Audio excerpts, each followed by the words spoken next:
Chapter 1 System, You're Really a Dog. Jiangbei. Stop right there. You're nothing but an animal. An angry voice rang out from the school playground. Gao Xiaobing wore denim shorts and a V-neck short-sleeved top. When she ran, her chest heaved like waves. Looking at Jiangbei rushing ahead, Gao Xiaobing's eyes turned red, and she looked like she was gritting her teeth. Stop right there. Stop. Jiangbei curled his lip and said, "If I stand still, you'll scratch me to death. All I did was sneak a peek while you were showering and then steal your underwear. Do you think I wanted this? It's just this brain-dead task that the system issued. It's lunchtime now, and the students are all taking their afternoon nap." But soon, they were also drawn to the commotion outside. Look, isn't that Jiangbei from our class? Why is the most beautiful girl in college chasing after him? How would I know if you ask me? Could it be that the college beauty has taken a liking to Jiangbei? What are you thinking? You think you could be interested in him? Didn't you see the college beauty's expression? Her eyes were practically popping out of her head. On the playground, Gao Xiaobing was already panting heavily. Seeing more and more classmates looking in her direction, she gritted her teeth and stopped. Despite her anger, she still didn't want to spread what had just happened, because it wasn't something to be proud of. Jiangbei, you just wait. This isn't over. Jiangbei breathed a sigh of relief when he saw Gao Xiaobing had gone back. If he keeps chasing, he'll soon run out of energy. This guy chased him for 7 or 8 laps, more than he'd ever run before. That was close. We almost got caught. This is so damn embarrassing. What happened at noon today was forced on Jiangbei, to be precise. He willingly allowed himself to be forced. He wasn't from this world. A week ago, while he was still in school, he was hit by a car on his way to class. When I woke up, I found myself here. This is a parallel world just like Earth, but unlike Earth, spiritual energy has revived and is growing wildly, leading to the emergence of all sorts of monsters. People are no longer ordinary. Spiritual cultivators, martial arts practitioners, and people with superpowers, as long as they have the talent for cultivation, they can become powerful through cultivation. Therefore, the state established specialized Lingwu universities in various regions to teach these students with cultivation talents. Jiangbei was one of them, but his talent was ridiculously low. When it came time to divide the classes, the homeroom teachers of each class tried their best to push him out, and in the end, he was decided by drawing lots. Like other transmigrators, unsurprisingly, Jiangbei's system also arrived. This system is a bit of a rip-off. The first task it issued was to steal the school beauty's underwear. Today, Jiangbei finally saw Gao Xiaobing go to the girls' bathhouse in the middle of the day. Taking advantage of the fact that no one was around, Jiangbei gritted his teeth and slipped in. The process was going smoothly until he couldn't help but steal a glance, which delayed him by a few seconds, and Gao Xiaobing noticed. And that's when what happened next happened. Jiangbei stole the school beauty's underwear and got caught. If it weren't for the system mission, he would never have done such a thing. Jiangbei finally breathed a sigh of relief after arriving at a secluded corner. Ding! Host has successfully completed the random discount task, reward, 30% off. Damn! Only 30% off. Jiangbei almost jumped up. I worked so hard to complete the mission, and I still got caught red-handed, and you're giving me a 30% discount? I told you to steal underwear, not to peep at people showering. The host has been caught, so you should reflect on your actions. This has nothing to do with the system. I only peeked twice and wasted a few seconds. Isn't this just a man's nature?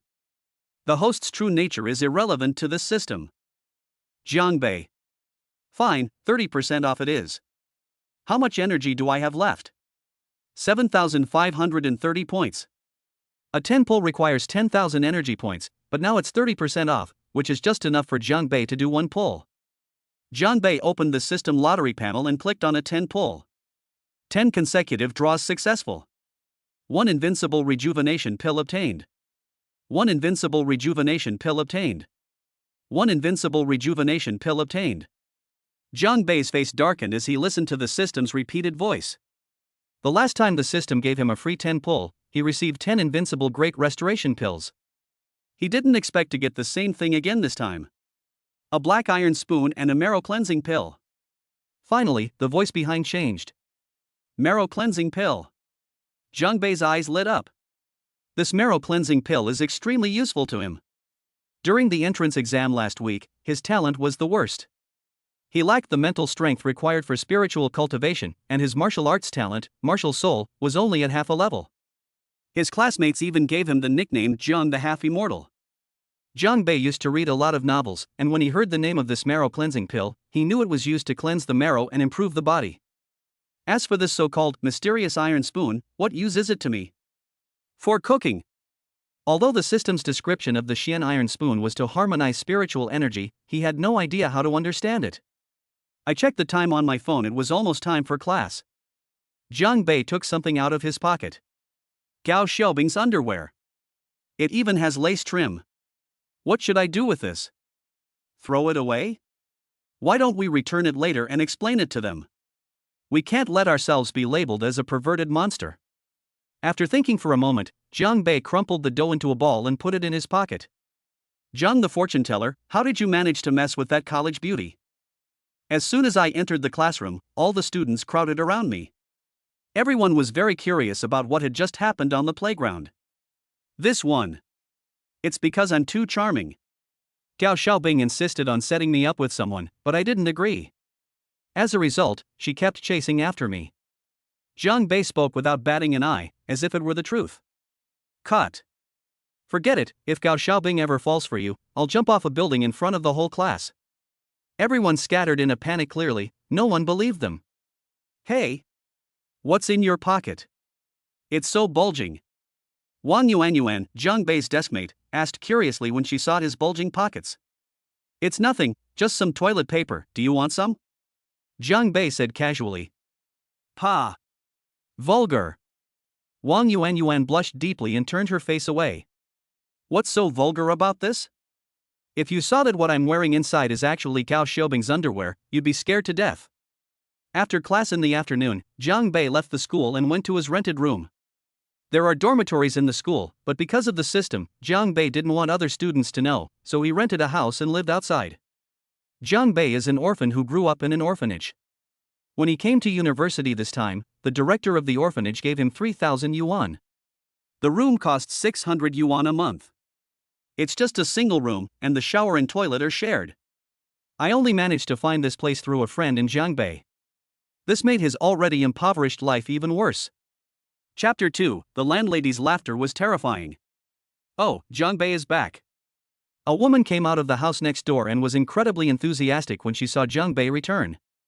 This is the landlady from Jiangbei. She is in her 50s and her surname is Lu. Her name is Lu Meizhen. He usually calls her Aunt Lu. The rented apartment in Jiangbei is in the old city area, which consists of old and dilapidated neighborhoods slated for demolition. It's extremely basic. Lu Meizhen's family owns several apartments in this building and usually lives right next to Jiangbei. Yes, Aunt Lu is back. Jiangbei replied that he was still very grateful to Lu Meizhen. Although the living conditions were a bit poor, it was really hard to find such cheap housing near the school. How was school today? Was it tough? Auntie just made some chicken soup, I'll bring you a bowl later. Lu Meizhen smiled and looked Jiangbei up and down. Holy crap, what's wrong with Aunt Lu today? Her eyes look strange. Jiangbei felt a chill run down his spine as Lu Meizhen stared at him, reminding him of scenes he often saw on television. It's fine, it's fine. I won't drink the chicken soup. Aunt Lu, you should get some rest. As he spoke, Jiangbei quickly took out the key, opened the door, and locked the door in one smooth motion. This child. I'm not some monster, why are you running so fast? Lu Meizhen muttered to herself as she went downstairs to take out the trash. Jiangbei plopped down on the bed, then pulled out his phone. The class group chat had 99 plus messages. The students are all discussing the spirit stones to be distributed tomorrow. A spirit stone is a magical stone formed from the condensation of the spiritual energy of heaven and earth. It contains abundant spiritual energy and is an indispensable cultivation item for spiritual and martial arts practitioners. However, this item is extremely precious, otherwise the school wouldn't stipulate that first-year students can only receive one spirit stone per month. Even without spirit stones, one can still cultivate using the spiritual energy of heaven and earth, but the cultivation speed will be extremely slow. These students have only been enrolled for a week and have learned some basic cultivation techniques. Tomorrow is the day to distribute spirit stones. Sigh. Why are we first-year students so miserable? We only get one spirit stone a month. How is that enough? Some students kept complaining in the group chat. Who says otherwise? What can one spirit stone do? I really envy those sophomores and juniors who can get several every month. What's there to envy? If you want spirit stones, go earn them in the Misty Forest after you break through to the 5th star martial artist level. Cultivators are also different, divided into spiritual cultivators and martial cultivators. Between the two major cultivation systems, there are multiple levels. Martial arts practitioners are categorized as follows: martial artist, martial master, martial grandmaster, martial general, martial king, martial emperor, martial god. Spiritual cultivation is divided into spiritual practitioner, spiritual master, spiritual sect master, spiritual general, spiritual king, spiritual emperor, spiritual god. Each realm is further divided into 1 to 9 stars. The school's entrance exam is to test students' talents. Those with strong willpower will go towards spiritual cultivation, and those with strong martial spirit will go towards martial cultivation. According to Jiang Bei's understanding, spiritual cultivation is equivalent to being a mage, while martial arts cultivation is equivalent to being a warrior. Jiang Bei has only been enrolled for a week and has just started cultivating. In addition, his talent is not very good, so he hasn't even reached the level of a 1-star martial artist yet. In fact, most people in the class haven't broken through yet either. After all, we've only just started learning together. Misty Forest? Jiang Bei had indeed heard that near Qingyang City, where he was located, was an extremely dangerous place where all kinds of powerful monsters roamed. Have you heard? Zhao Qingshu has already broken through to the 1st-star martial artist level. Wow, is that amazing? His martial spirit talent has already reached level 5, so what's so surprising about him breaking through to become a 1-star martial artist? Zhao Qingshu is the student with the best martial arts talent in Class 3, where Jiang Bei is located. Speaking of cultivation, Jiang Bei suddenly remembered that he still had a marrow cleansing pill that he hadn't used. What about the 5th level of martial spirit? Once you've cleansed your marrow and refined your essence, you'll all be crushed. Just as Jiang Bei was about to take out the marrow cleansing pill, there was a knock on the door. Who is it? Jiang Bei, I'm your Aunt Lu. Aunt Lu, what's the matter so late? I'm already asleep. Thinking back to the way Aunt Lu had looked at him earlier, Jiang Bei felt uneasy. Could it be that Aunt Lu was knocking on his door now because she wanted to? You brat, it's only a little past 7 and you're already asleep? Who are you trying to fool? Open the door, Auntie made you some chicken soup. Cough. Jiang Bei was startled. Luckily, it wasn't what he thought. They're here. As soon as I opened the door, I saw Lu Meizhen standing there holding a large bowl. You brat, it's only this early and you're already locking the door. Aunt Lu is perfectly safe here. Lu Meizhen gave Jiang Bei a resentful look. Well. Hee, I'm used to it. Jiang Bei chuckled awkwardly. Here, this is the chicken soup I just made. Go and try it. Let me tell you, this is very nourishing. Look how thin you are. Lu Meizhen said, looking at Jiang Bei with that same smiling expression as before. I said, Aunt Lu, could you please stop looking at me like that? I'm still a child. Okay, thank you Aunt Lu, I'll definitely drink it. Jiang Bei casually took the chicken soup. We're all family, why be so polite? A family? I almost dropped the bowl from Jiang Bei. How did we become one family? I haven't agreed to it yet. Aunt Lu, I still have some homework to do, so you should go back and rest first. I'll definitely drink the chicken soup. Jiang Bei quickly closed the door as he spoke. Why is this brat suddenly so afraid of me? Inside the house, Jiang Bei was panting heavily. It's over. How did Aunt Lu manage to spot my small frame? No wonder she brought me chicken soup. I must be overthinking it. Aunt Lu is an elder, she must treat me like her own child. Why am I thinking such nonsense? Jiang Bei comforted himself, smelled the chicken soup, and thought it smelled quite good. He picked up the bowl and took a sip. Just then, the system's voice rang out. Landlord's favorability detected, energy value plus 100. Put. Just that one sentence made Jiang Bei, who hadn't even swallowed the chicken soup yet, spit it out and cough incessantly. Cough. Cough. Cough. And he even said he had no ideas about himself. Jiang Bei had been trying to calm himself down, but now he's lost his composure. His system uses energy points to draw prizes, and the way to obtain energy points is by converting other people's various emotions towards Jiang Bei. His 10 consecutive draws today were actually a result of the anger that the school beauty, Gao Xiaobing, had towards him. Just now, the system detected a liking for him from the landlady, Lu Meizhen. This is terrible. Jiang Bei looked utterly dejected. I'm only 18. I still want to work hard and don't want to be a kept man so early. Besides, if you're going to be a kept man, at least give me a decent-looking woman. Chapter 3, The Marrow Cleansing Pill is a good thing. No wonder the landlord rented the house to him for only 600 yuan. I thought it was through a mutual acquaintance. But now that I think about it, the discounts couldn't possibly be that much.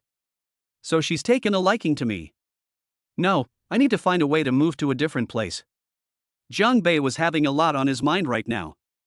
After checking his wallet, Jiang Bei temporarily abandoned the idea of moving to a new house. Because it was cheap, he paid 3 months' rent upfront and set up some daily necessities. He spent most of the 3,000 yuan the orphanage director gave him, and now he only has 1,080 yuan left. System, can you conjure up some money for me? Host, you're too greedy. If you want money, go live off a woman. Depend on. Jiang Bei rolled his eyes and said, go ahead and eat. Uncle Wang is home, so Aunt Lu shouldn't dare to do anything reckless. Jiang Bei was thinking to himself that he had originally wanted to drink chicken soup, but when he thought of Aunt Lu, he instantly lost his appetite. Forget it, the more important thing is to cleanse the tendons and marrow. Jiang Bei sat down on the bed and took out the marrow cleansing pill, filling the room with its medicinal fragrance. Glug! Even Jiang Bei couldn't help but swallow hard before swallowing the marrow cleansing pill. As soon as the marrow cleansing pill entered his stomach, its effects spread, impacting all of Jiang Bei's meridians. Suddenly, he felt a wave of drowsiness wash over him, and Jiang Bei fell into a deep sleep. He slept for a whole night. When Jiang Bei woke up, it was already broad daylight outside. How did I fall asleep? Jiang Bei sat up groggily, rubbed his eyes, and then took a deep sniff. Where's that stench coming from? Jiang Bei smelled his arm and almost vomited. It smelled terrible. He felt sticky and uncomfortable all over. Upon closer inspection, he saw many black spots clinging to his body. Are these impurities expelled by the marrow cleansing pill? Unable to bear the stench and sticky feeling on his body any longer, Jiang Bei quickly went out and took a shower. When he got back and put on his clothes, he looked in the mirror and was shocked. Damn, who is this? Jiang Bei looked at himself in the mirror and could hardly recognize him. He wasn't exactly ugly, but he certainly wasn't handsome either. He was just average looking with a bunch of moles on his face. But now, the man in the mirror has smooth skin, sharp eyebrows and bright eyes, and well-defined features, a standard handsome man. The effects of this marrow cleansing pill are too powerful. Moreover, Jiang Bei felt that he was full of energy, as if he had inexhaustible strength. With a thought, 2 red dots of light lit up between his brows. Holy crap, I actually broke through to the 2nd star martial artist level? The light spot between the eyebrows is the mark of a cultivator. 1 light spot represents 1 star, 2 light spots represent 2 stars, and orange is the mark of a martial artist and a spiritualist. Red, orange, yellow, cyan, blue, black, white, and purple correspond to the 8 realms of spiritual and martial cultivation. Just by taking 1 marrow cleansing pill, Jiang Bei's appearance was drastically changed, and he directly broke through to the 2nd star martial artist level. This feeling is even better than winning a $5 million lottery. I just don't know what level the marrow cleansing pill has raised my martial spirit to. Without specialized testing equipment, Jiang Bei couldn't come to test it either. After packing up, I went to school. As soon as he stepped outside, Jiang Bei cautiously glanced at the door next to him. He was really afraid that Lu Meizhen would come out and suddenly ask if he had finished his chicken soup. Just as I was getting close to the classroom, someone walked towards me. Jiang Bei took a quick look and recognized Gao Xiaobing. Holy crap, how did I run into her here? Thinking about what happened yesterday, Jiang Bei felt embarrassed. It was too late to retreat now, so he could only lower his head and walk forward. Fortunately, Gao Xiaobing didn't notice him. You said it's all in the past, but Jiang Bei, for some reason, said something to Gao Xiaobing who had already left. Hey! I'll pay you back another day. After saying that, Jiang Bei walked towards the classroom. Gao Xiaobing, who had been expressionless, froze upon hearing these words, her body twitching as if electrocuted. His face showed a gritted teeth expression.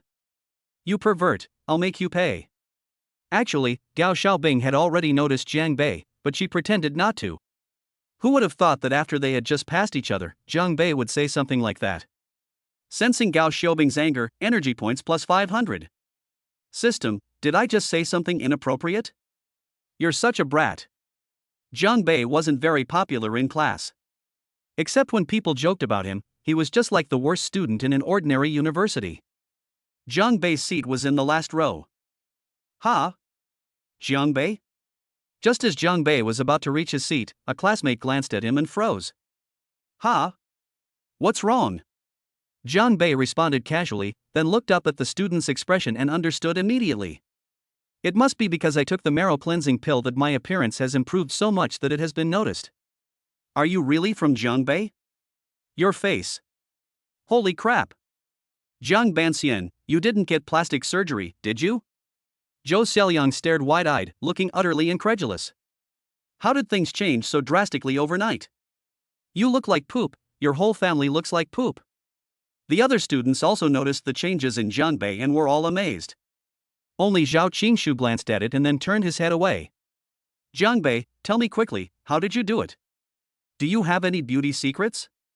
The girls in the class got interested whether they were ordinary people or cultivators, they all loved beauty. I'm naturally handsome, I never take care of my appearance. Cut. Detected the contempt of the entire class, energy points plus 2,000. Ha! Jiang Bei's eyes lit up. This deal was a steal. He could get 2,000 energy points with just a few words. Looks like I'll have to tease these classmates more often when I have time.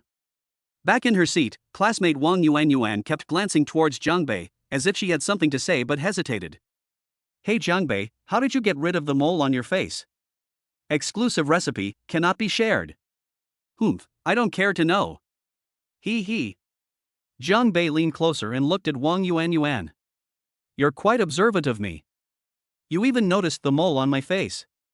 Pa! Shameless. Wang Yuan spat at Jiang Bei and turned her head away. How am I shameless? But then I realized that I was being a bit cheeky just now. Before long, the homeroom teacher, Li Kuei, arrived and gave each student a spirit stone. Students, the spirit stones have been distributed to you. When school ends this afternoon, whether you live on campus or off campus, it's best to walk in groups. Many students did not understand what the homeroom teacher meant by that sentence. Chapter 4 Behold my invincible giant iron spoon. Teacher, why do you want to walk together? The words of the homeroom teacher, Li Kuei, left many students puzzled. Some people seemed to understand something and looked at their classmates who hadn't yet reacted with a hint of mockery. Well, how should I put it? Anyway, everyone should just walk together after class. When Jiang Bei was about to go home after class in the afternoon, his deskmate Wang Yuan pulled him back. Hey Jiang Bei, could you come with me later? Wang Yuan looked at Jiang Bei with some anticipation. What's wrong? It's broad daylight, not the middle of the night, what are you afraid of? No, it's a spirit stone. What's wrong with the spirit stones? Jiang Bei was still a little confused. That's right, I heard them say that when freshmen received their first spirit stone upon enrollment, upperclassmen try to snatch it. Jiang Bei was stunned. Such a thing was true? Stealing spirit stones? No way. The school has rules about this. Aren't they afraid of being punished? Wang Yuan shook her head. It seems to be an unwritten rule at the school. Every time new students enroll, they come and snatch them up. The school turns a blind eye, saying it's a trial for the new students. Let everyone experience how difficult cultivation is. The tempering of farts. Jiang Bei curled his lip. We freshmen are already suffering enough. We only get one spirit stone a month. If that gets taken away, what's the point of cultivating for a whole month? Alright, let's go together. Seeing Wang Yuan's expectant eyes, Jiang Bei agreed. However, he also had some doubts in his heart. If those older students really came to snatch it, he wouldn't be able to resist them. Jiang Bei, can I go with you? A questioning voice came from the side. Jiang Bei looked up and saw Zhou Xiaoliang. Zhou Xiaoliang originally wanted to leave with the other classmates, but no one wanted to take him. Like Jiang Bei, Zhou Xiaoliang's seat was also in the last row.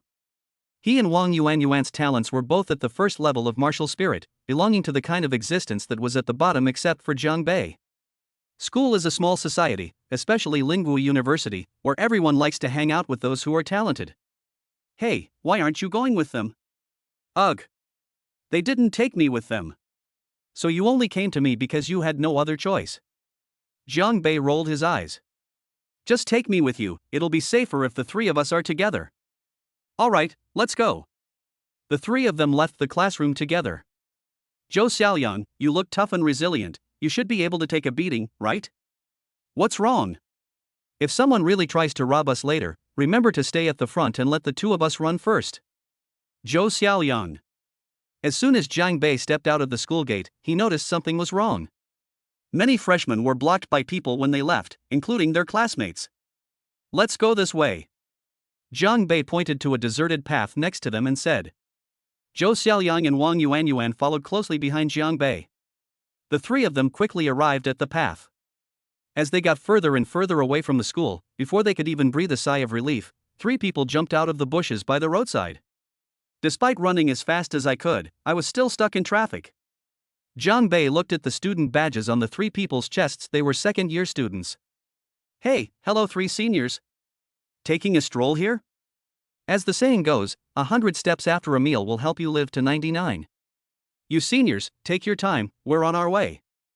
Jiang Bei chuckled and prepared to leave with Zhou Xiaoyang and Wang Yuanyuan. Hey kid, are you trying to recite a tongue twister? The second-year student in the lead crossed his arms and glanced at Jiang Bei with disdain. His name was Yang Mingkai, a student from class 5 of the second year. If you don't want to stretch your muscles, hand over the spirit stones right now, said the student next to Yang Mingkai. What are you doing, seniors? We're all from the same school. It's just a spirit stone, it won't be of much use to you.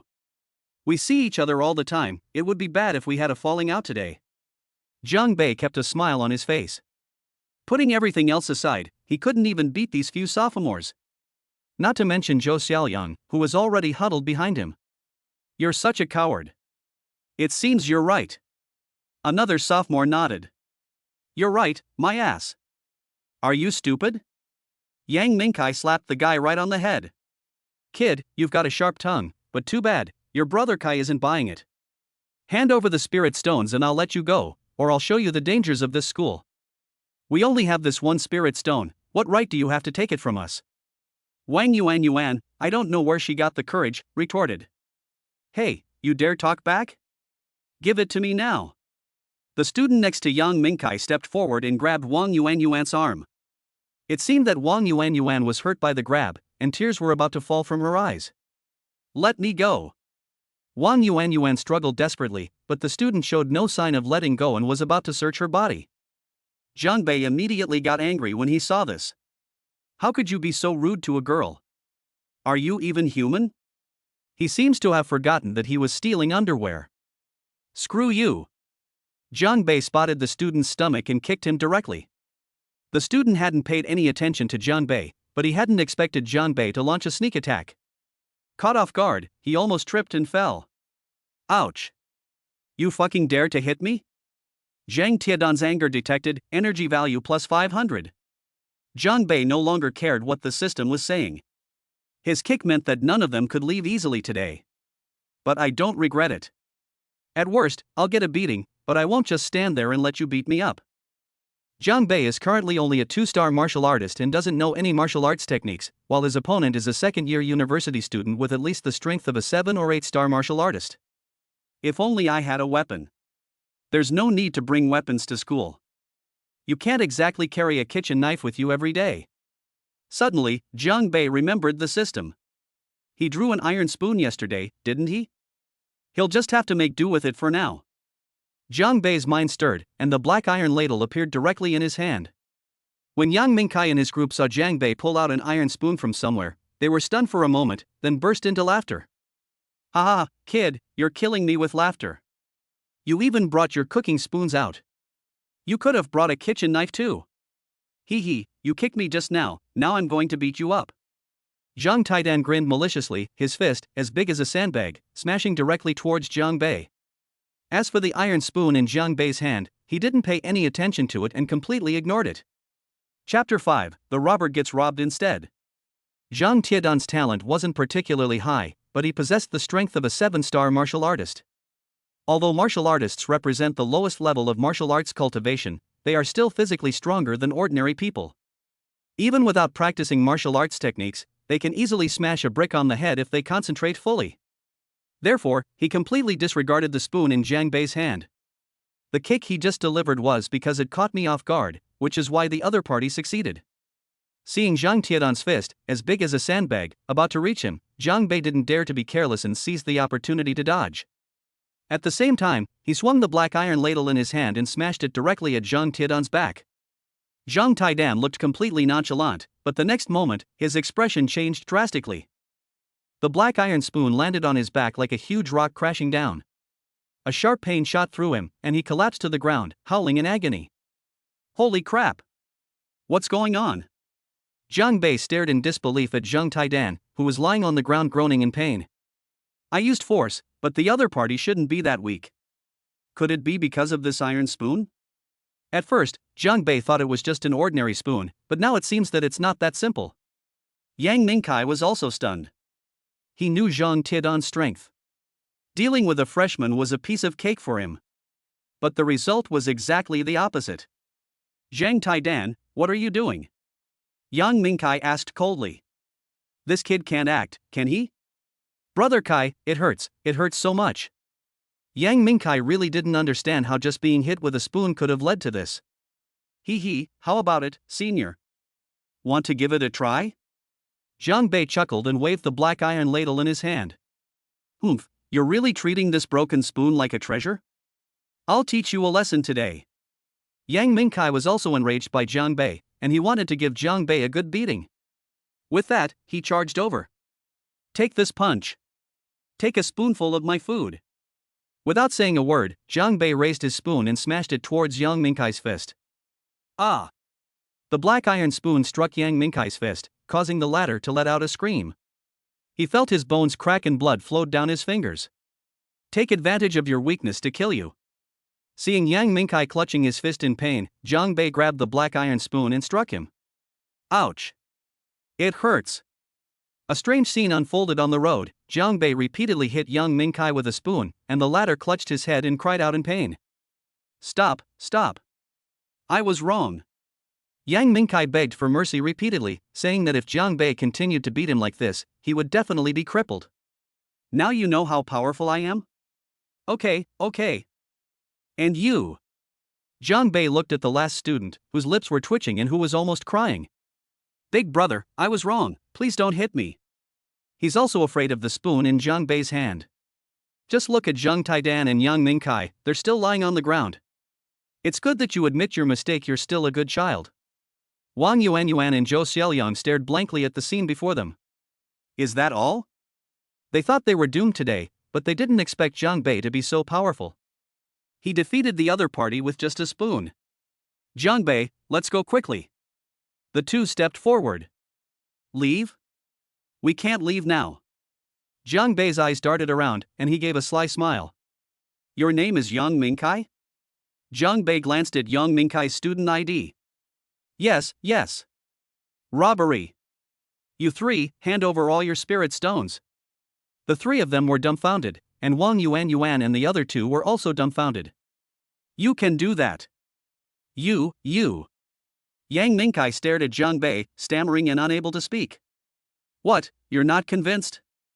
Jiang Bei's eyes widened, and he raised the black iron ladle to strike. I admit it. Yang Mingkai quickly waved his hand. I only have 4 spirit stones, you can have them all. And you too, where are your spirit stones? The other two also quickly took out their spirit stones, bringing the total to 9 spirit stones. Wang Yuanyuan and Zhou Xiaoliang looked at Jiang Bei with stars practically twinkling in their eyes. It's always the upperclassmen who rob the freshmen. I've never heard of a freshman robbing upperclassmen of spirit stones. They've seen it all today. Students' admiration detected, energy value plus 1000. Brother Kai, I'm leaving now. You don't need me to help you, right? Jiang Bei stared at Yang Mingkai with a mischievous grin. No need, brother, you go first. Bye. Let's go. Seeing the three from Jiang Bei leave and take his spirit stones, Yang Mingkai was filled with hatred and so angry that he kept clicking his teeth. Brother Kai, what should we do? Zhang Taidan walked over. What else can we do but go back? Come back, you idiot. Go through the woods over there. If people find out we were robbed by freshmen, how will we ever be able to stay at school? Although the three of them left through the nearby woods, the scene they had just witnessed was still seen by the students in the vicinity. Meanwhile, Gao Xiaobing was also being targeted by the older students. "Beautiful lady, please hand over the spirit stones." Several older students blocked Gao Xiaobing's way. Gao Xiaobing frowned, but before she could speak, one of the older students opposite her started cursing. "Idiot, who gave you permission to rob her? Get out of the way. What's wrong with her? Isn't she a freshman?" "She is Gao Xiaobing, the campus belle in her freshman year." "So what if she's the school beauty? She's a freshman too. What a fucking idiot. She's the one young Master Feng has his eye on. Damn it, why didn't you say so sooner?" The moment Feng Xiao was mentioned, the man immediately cowered, his attitude completely changing, and he hurriedly made way for Gao Xiaobing. "Go back and tell Lin Zifeng that I'm here to study, and tell him not to bother me," Gao Xiaobing said coldly and left immediately. Clearly, she knew the young Master Feng they were talking about. No wonder young Master Feng has his eye on her, she's got personality. After school today, most of the freshmen were robbed of their spirit stones. A small number of them escaped unscathed, some lucky enough to avoid it, while others had powerful connections. Even the upperclassmen didn't dare to make a move. Of course, this is the first time that someone like Zhang Bei has turned the tables and snatched spirit stones from the older students. Chapter 6, I'm here to find Zhang Bei. After parting ways with Wang Yuan, Zhang Bei went straight back to his rented apartment. As soon as he entered the building, he looked around suspiciously like a thief. Thinking about the look in Lu Meijian's eyes yesterday, Zhang Bei felt a chill run down his spine. Thankfully, we didn't run into any. Opening the door, closing the door, locking the door, the whole sequence of actions was smooth and effortless. No, we still need to find a house with a shower and toilet in the future, Zhang Bei muttered to himself. What if one day while taking a shower, you suddenly, Ugh. Just thinking about it sends chills down my spine. Let's take stock of today's harvest. He, I'm rich. Zhang Bei grinned foolishly as he looked at the spirit stones. Thinking about how he had given Yang Mingkai and his gang a good beating today, he felt incredibly satisfied. Anyway, he had the Xian Tai Xiao, so he wasn't afraid of them coming for revenge. But then again, this black iron spoon is really useful. System, do I look handsome today? I didn't realize that. I can't stand seeing people bully girls, they have no manliness at all. Then why did you steal other people's underwear? Damn it. You're shameless, all because of that stupid mission of yours. System, you don't actually want to see the school beauty taking a bath, do you? This system doesn't have your kind of fetish. If you don't have that kind of fetish, why did you create such a task? I opened my phone, intending to browse Douyin for a while, but the class group chat was already flooded with messages. Damn it, someone stole my spirit stones. What bad luck. Who isn't? 1 spirit stone a month? Those upperclassmen are just too awful. Once I break through to the martial master level, I will definitely settle the score with them. I was lucky I hid in the toilet and didn't have to come out. When did you finally leave? They haven't gone out yet. However, as they were chatting, the classmate hiding in the toilet suddenly stopped moving. Have you heard? Today, a freshman was incredibly brave and actually robbed an upperclassman. Holy crap, tell me who it is. I want to become his apprentice. It's me. Zhang Bei replied in the group chat. Detected mockery from classmates and teachers, energy points plus 3,000. Zhang Bei rolled his eyes. These guys. Even the teachers looked down on him. 3,000 energy points? That's great. I glanced at it, and soon I'll be able to do another 10 pull. That night, Zhang Bei didn't go to sleep, but instead took a spirit stone and began to cultivate. He was very fortunate that his landlady, Aunt Lu Meijian, did not come knocking on his door in the middle of the night. The next day, although he hadn't slept all night, Zhang Bei didn't feel tired at all. On the contrary, he felt refreshed. This was the benefit of cultivation. Moreover, he's almost at the level of a 3-star martial artist in just one night.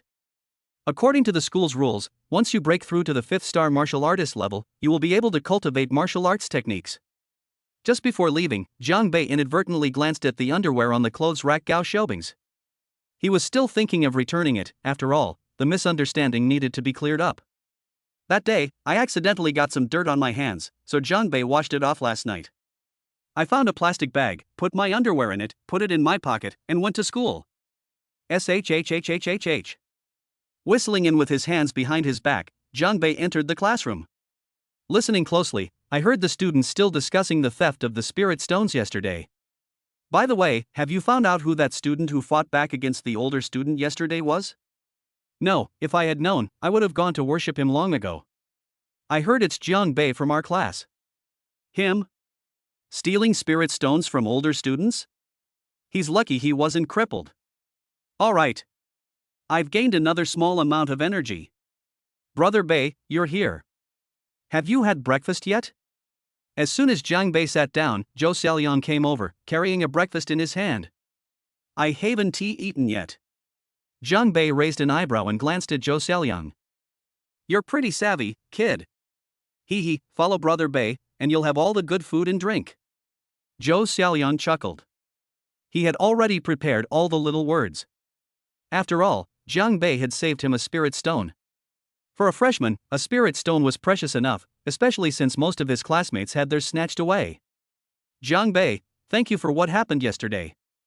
Wang Yuanyuan looked at Jiang Bei gratefully. After what happened yesterday, her impression of Jiang Bei didn't seem so bad anymore. How can I thank you? Please don't offer yourself in return. This time, Wang Yuanyuan didn't glare at Jiang Bei again.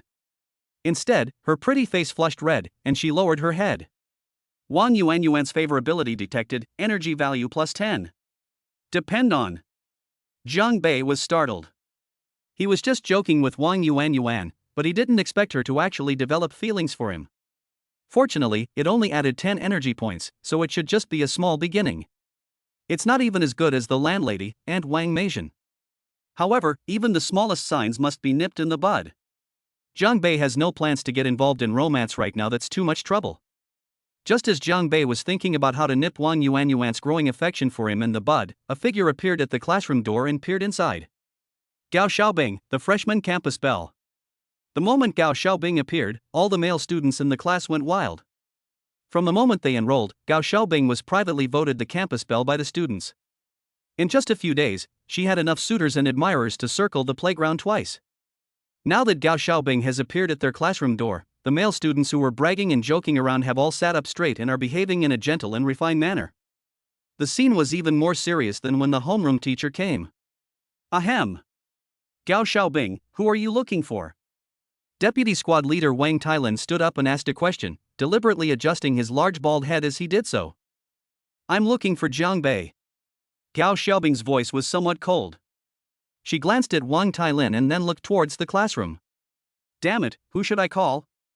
Can you believe that the college beauty queen actually came to see Jiang Bei? Could it be that what that kid from Jiang Bei said that day was true? The students were all stunned. Gao Xiaobing actually came to see Jiang Bei, which angered all the classmates. How can this handsome guy be inferior to that fortune teller? Jiang Bei, come out here for a second, I need to talk to you.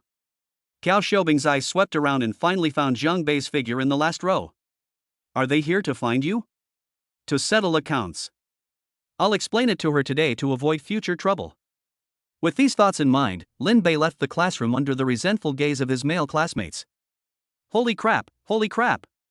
Gao Xiaobing is actually dating Jiang Bei? I can't accept this. I'm not convinced either. Am I not more handsome than Jiang Bei? Am I not richer than him? God is unfair. As soon as Jiang Bei left, all the male students in the class stood up and stamped their feet. I already watched that part in Chapter 7. From the moment Jiang Bei followed Gao Xiaobing out, he became the public enemy of all the male students in the class. The two walked to the playground, but Gao Xiaobing showed no intention of stopping. Jiang Bei glanced at it, and if you walk any further, you'll see the grove of trees next to the playground. Are these women planning to ambush me and beat me up? Where are we going? To the grove? Jiang Bei asked. Gao Xiaobing stopped and turned to look at Jiang Bei, revealing a smile and two shallow dimples. For a fleeting second, Jiang Bei was completely mesmerized. No wonder Gao Xiaobing was named the freshman beauty queen as soon as she entered university. Her features are exquisite and impeccable, especially her eyes, which are mesmerizing with their watery sparkle. She has fair skin, is tall and slender, and has both looks and figure. The key is that she also has great talent. If she doesn't get crowned the school beauty queen, who will? There's just one thing, Gao Xiaobing is too cold. She's not that approachable. What, you don't dare? What's there to be afraid of? Let's go. Trying to provoke me? Impossible. Brother is carrying a black iron spoon, so I can take them down one by one, or two at a time. Sure enough, Gao Xiaobing led Jiang Bei to the grove, but there was no one lying in ambush as Jiang Bei had expected.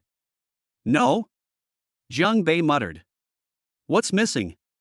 It's nothing, college beauty, what do you want to see me about? Gao Xiaobing looked at Jiang Bei, her beautiful eyes sparkling.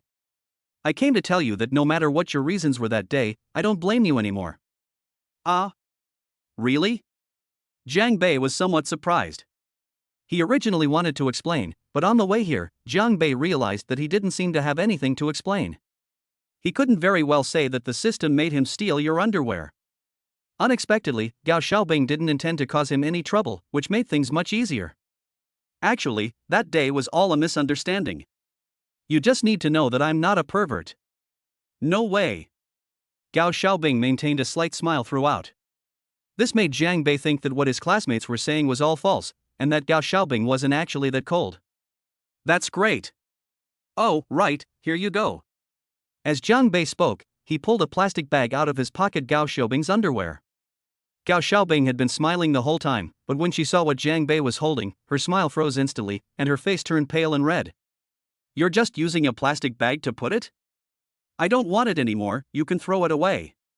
Gao Xiaobing suppressed her anger. This guy not only put it in a plastic bag, but also crumpled it into a ball. No, it's perfectly fine. I even washed it with you last night, by hand, it's really clean. Did you wash my underwear? Or did you hand wash it? Gao Xiaobing was petrified on the spot. What else could you be but a pervert? I'm not angry. Gao Xiaobing kept repeating to herself. Hey college beauty, what's wrong? I really did hand wash it, and I used so much laundry detergent. Stop talking. Thank you. Gao Xiaobing gritted her teeth and forced out a few words. She really couldn't listen anymore and didn't want Jiang Bei to say anything more. Don't worry, I will really thank you properly. It's alright, it was just a misunderstanding. No, I have to thank you. As she spoke, Gao Xiaobing smiled again, stepped forward, held Jiang Bei's head in her hands, and gently touched his forehead with her red lips. After doing all this, Gao Xiaobing was about to turn and leave, but after thinking for a moment, she grabbed the plastic bag from Jiang Bei's hand and left. Knowing that Jiang Bei had washed her underwear, she was determined not to let it fall into Jiang Bei's hands. Jiang Bei was stunned. Did Gao Xiaobing just kiss him? I just helped you wash up, you don't need to thank me with a kiss, do you? Could it be that this girl has fallen for him too? Stealing underwear can make the owner fall in love with you? Is it a system matchmaking?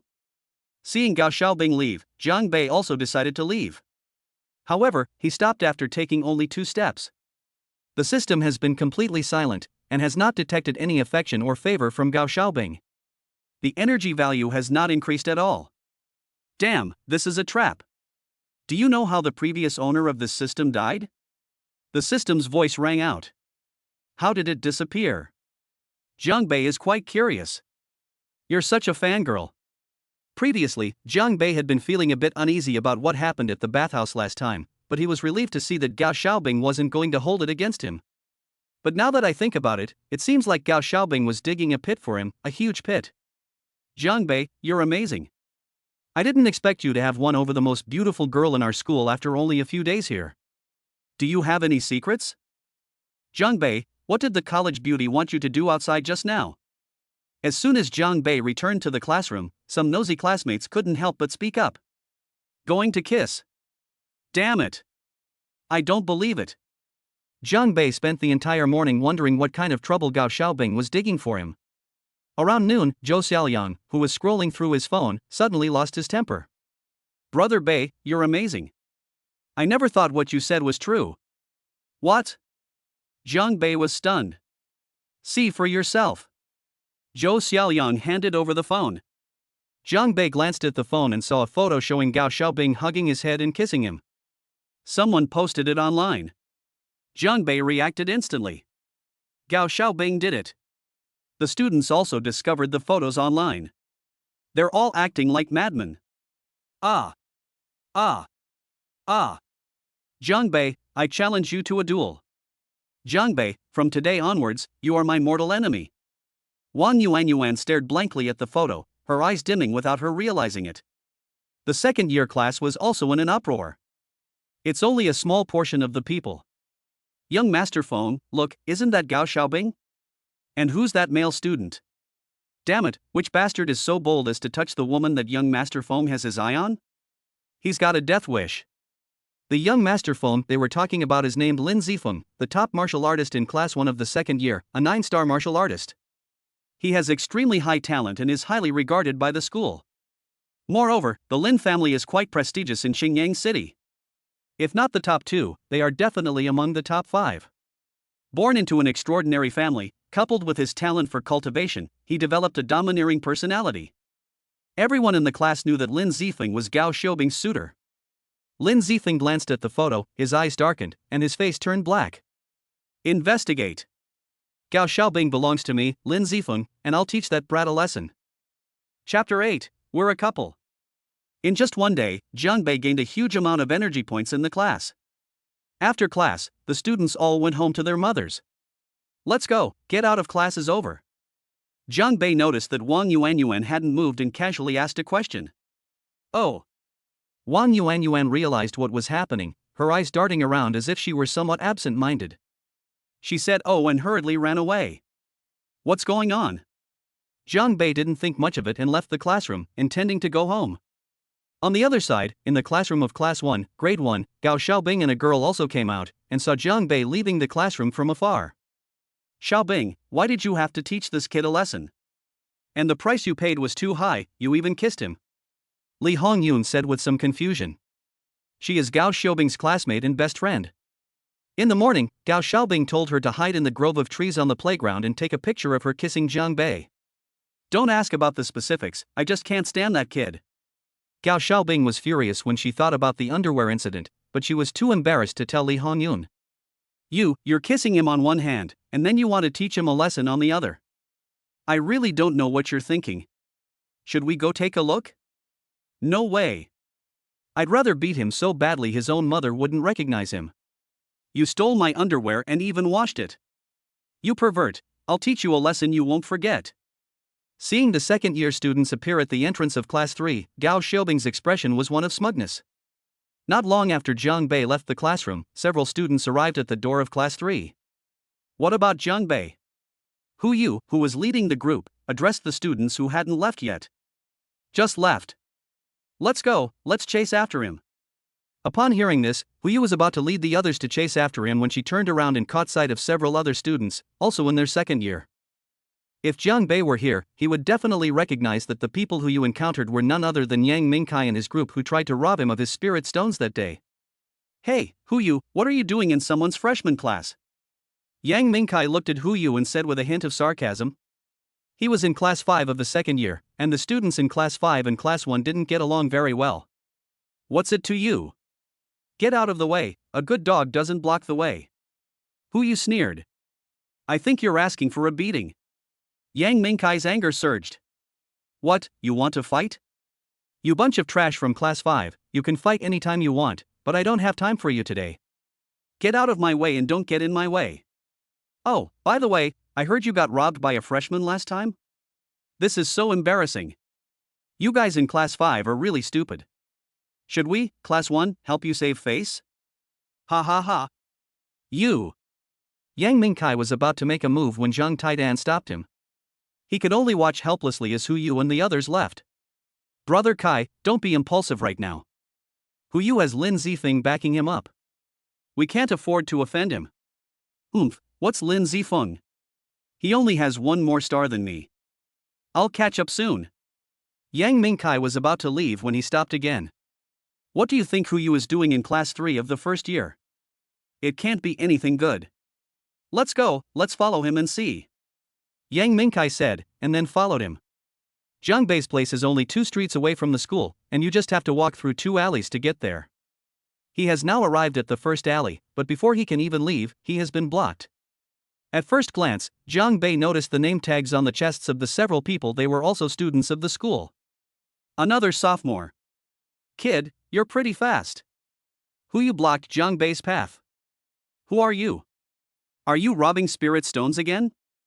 Jiang Bei mistook them for people robbing spirit stones. Wasn't that damn first instance of the unspoken rules surrounding spirit stones already in the past? Could it be that Yang Mingkai called in some helpers? Speak of Chow Chow, and Chow Chow appears. Yang Mingkai and his group also appeared, but they were watching from a distance outside the alley entrance. When Yang Mingkai saw that Hu Yu had blocked Jiang Bei's people, he was stunned for a moment, then grinned. How could it be this guy? Zhang Taidan looked at Jiang Bei, still not quite understanding, as his back was still not fully healed.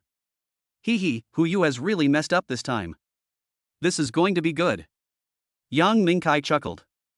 Hu Yu and the others didn't know how formidable Jiang Bei was, but Yang Mingkai did. When he swung that big iron ladle, it wasn't easy to block.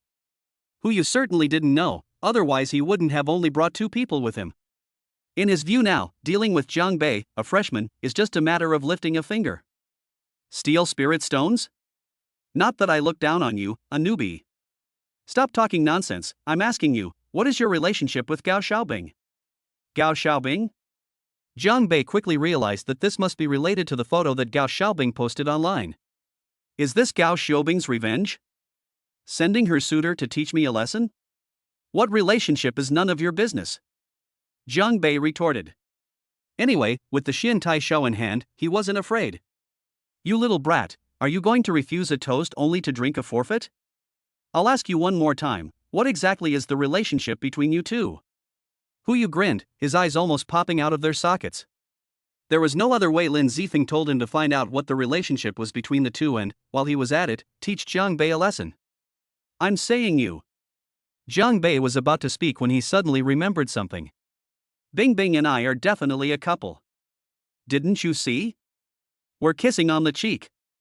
Jiang Bei said, deliberately showing her the photos he had posted online. We're dating right now, and we're in the honeymoon phase. What do you mean by our relationship? Jiang Bei's eyes revealed a hint of smugness. You, Gao Xiaobing, were you going to have someone teach me a lesson? Well then, I'll tell everyone that you and I are a couple, that we're in the honeymoon phase, and then we'll see how you handle things. Couple? Very well, your name is Jiang Bei, right? Let me tell you, from now on, stay far away from Gao Xiaobing. If you take even half a step closer to her, you'll face the consequences. Hu Yu threatened fiercely. We're deeply in love, why should you break up with me like that? Gao Xiaobing loves me very much. Furthermore, who will bear the consequences? Why is he so arrogant?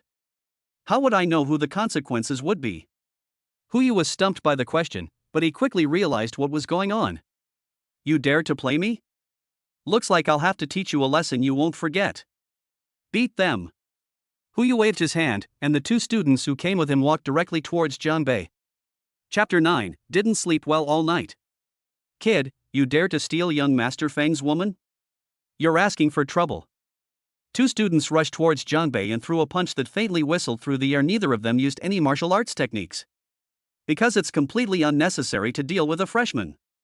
Feng Xiao? Lin Zifeng? That genius who just entered his 2nd year of university. Jiang Bei kept the name in mind and planned to get revenge on this guy later. It was a pity that the guy was being used by Gao Xiaobing without even realizing it. Before I could think, the 2 students' fists were already raining down on me. Hu Yu stood behind him with a smug grin on his face, as if he could already see Jiang Bei getting a beating. But the next moment, Hu Yu realized that something was wrong. Jiang Bei somehow produced an iron spoon, seized the opportunity, and scooped it up twice. The 2 students who threw the spoon didn't expect it to hit them, and a sharp pain shot through them. Ouch, that hurts. It hurts? That's good. Jiang Bei wielded the black iron ladle, swinging it here and there, striking the 2 men until they lay on the ground crying for their parents. What's going on? Isn't he a freshman? How is he so amazing? 2 spoonfuls were enough to take down 2 students who were 7-star martial artists? Depend on. This kid tricked me. Seeing that something was wrong, Hu Yu turned and ran. Trying to run? Jiang Bei grinned and threw the spoon, which hit Hu Yu on the back. Oops. Hu Yu screamed and fell to the ground. Run. I'll let you run. Jiang Bei didn't care about anything else and started swinging the spoon around. In no time, Hu Yu was covered in bruises and swelling. Stop hitting him. No, I haven't had enough fun yet. Who use resentment detected, energy value plus 500. Upon hearing that there was energy, Jiang Bei immediately dragged Hu Yu to the two men's side and started hitting him again. This reminded Jiang Bei of a skit he had seen in his previous life. 80. 80. 80. First, there was Master Huang smashing a wall with a sledgehammer. Now, there's Jiang Bei beating up a scoundrel with a ladle. Finally, amidst the three's constant pleas for mercy, Jiang Bei stopped, and of course, he also unleashed a burst of energy. Give me all the spirit stones. Even on their way to Jiang Bei, they didn't forget to extort another batch of spirit stones. 10 spirit stones, how wonderful! Looking at the three people on the ground who were almost unrecognizable after being beaten, Jiang Bei cleared his throat. Ahem. Gao Xiaobing and I are truly in love. We'll get married right after we graduate from university, and nobody can ruin our relationship. After saying that, Jiang Bei swaggered away, carrying his spoon.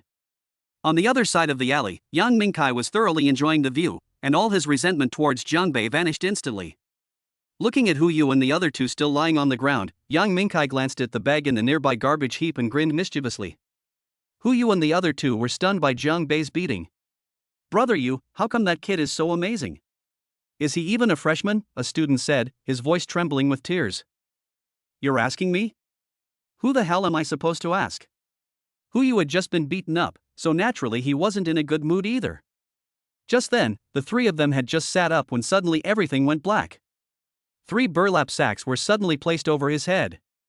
Give me a good beating. Yang Mingkai said something to his companion, and then launched into another flurry of punches and kicks.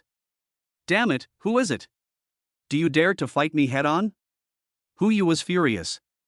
She had just left Jiang Bei, and now this was someone else. She felt like she was being kicked by several feet. Yang Mingkai, was that you? I'll fuck your mother, wah. While Yang Mingkai was having a good beating, Jiang Bei had already gone home. He naturally saw Yang Mingkai and his group, but ignored them. It was a good opportunity to spread what he had said today. Humming a little tune, just as he reached the door to the room next door creaked open. Jiang Bei is back. Hearing that familiar voice, Jiang Bei's heart skipped a beat. You're back, Aunt Lu. Is Uncle Wang home? Yes, I'm here. Need to talk to your Uncle Wang? It's nothing, I was just asking. Jiang Bei breathed a sigh of relief, thinking, with Uncle Wang here, you won't lay a hand on me, will you? Xiao Bei, did you finish the chicken soup I brought you last time? They've even started calling him Xiao Bei? Ah. I finished it all, it was really good. That's great. I've made goji berry and black chicken soup again this time, it's even more nourishing than the last one. I'll bring you a bowl later. Jiang Bei immediately wanted to slap himself twice, thinking, serves you right for being so cheeky. Aunt Lu, I had already eaten at school when I arrived. You silly child, chicken soup doesn't fill you up much. You're so thin, you need to eat more. Lu Meizhen said with a doting expression, her face beaming with smiles. He seemed quite friendly and amiable, but to Jiang Bei, he just couldn't help but feel uneasy. Aunt Lu, does Uncle Wang know how you've treated me? Landlady's favorability detected, energy points plus 300. Oh no, it's gone up to 300. While they were chatting, the door on the other side of the room in Jiangmen opened. This was another neighbor of his, a woman in her 30s. Although she was wearing a nightgown, it couldn't hide her voluptuous figure. She still had her charm and looked like she was a beauty when she was young. Jiang Bei had heard Lu Meizhen mention this female neighbor before. The woman's name was Lu Xiuhua. Her husband had passed away several years ago, and she was raising her 8 or 9-year-old daughter alone. Aunt Lu, I heard you talking about making chicken soup while I was inside. Can I have a bowl too? We're both your tenants, you can't treat one of us differently. Go away, you're not weak, why do you need to take supplements? Little brother from Jiang Bei, you're in for a treat. I'm out of luck though. Alright, I'm not going to chat with you guys anymore, I'm going to take out the trash. A delicious meal? Forget about it. I would love for you to enjoy this chicken soup, but you certainly didn't make it, and you don't need it. That evening, under Lu Meizhen's supervision, Jiang Bei tearfully drank another large bowl of chicken soup. Jiang Bei closed the door, looking utterly dejected. Oh no, last time it was hen soup, this time it's goji berry and black chicken soup, next time should I make turtle and angelica soup? As night fell, Jiang Bei fell asleep. He had a dream in which, while he was sound asleep, his landlady, Aunt Lu, opened his door with a key. But wait, I made sure the key was locked from the inside. It startled Jiang Bei awake. Thank goodness, it was a nightmare, a nightmare. Then, Jiang Bei fell asleep again. This time, he dreamed of Gao Xiaobing chasing him on the playground again, but this time she didn't seem angry. Instead, she looked resentful and had tears in her eyes. What's more, she was holding a child in her arms. When Jiang Bei woke up the next day, he looked in the mirror and his dark circles were very obvious. Ugh. I didn't sleep well at all last night. Chapter 10. What if everyone takes it seriously? Brother Bei, your dark circles are really bad. Once inside the classroom and seated, Zhou Xiaoliang noticed Jiang Bei's dark circles under his eyes, as if he hadn't slept well all night. You're constantly battling wits with a woman in her 50s, no wonder you can't sleep well. What old auntie, is she your mother? Your mother. Jiang Bei thought to himself, it seems I'll have to cultivate every night from now on. Wow, you're quite something, you've even gone public with our school beauty. Impressive. Wang Tailin looked at Jiang Bei, a hint of envy in his voice. Jiang Bei then realized that the other classmates were also staring at him strangely. He knew perfectly well that yesterday's events had probably spread. Without a doubt, Hu Yu and the others wouldn't tell anyone, all thanks to Yang Mingkai. What's wrong? Nothing like that. Stop hiding it. We've all heard. The college beauty's #1 suitor gave you trouble, and then the college beauty had someone beat them up. How did you manage to win over the college beauty? Tell me. Jiang Bei chuckled upon hearing this, realizing that these people thought Gao Xiaobing had stood up for Hu Yu and the others when they were beaten. He didn't know that after he left yesterday, Yang Mingkai and his gang beat Hu Yu up again. I'm handsome, what can I do? Jiang Bei tossed his hair, looking quite pleased with himself. Sha. I'm not as handsome as you.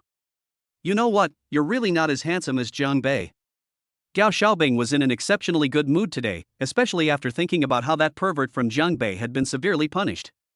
She felt refreshed and invigorated. Just then, a few people walked towards us. Upon seeing Gao Xiaobing, the group hurriedly lowered their heads. Who you? Gao Xiaobing asked a question. Ah. Hu Yu looked up, wishing she could slap herself. Why did she agree to that? You guys? Looking at Hu Yu and the other two, their faces were bruised and swollen, their eyes and noses almost stuck together. What's wrong with you three? Gao Xiaobing looked at the three of them in surprise. Yesterday she saw Hu Yu and the others chase after Jiang Bei with her own eyes, so why are they all like this morning, looking like pigs?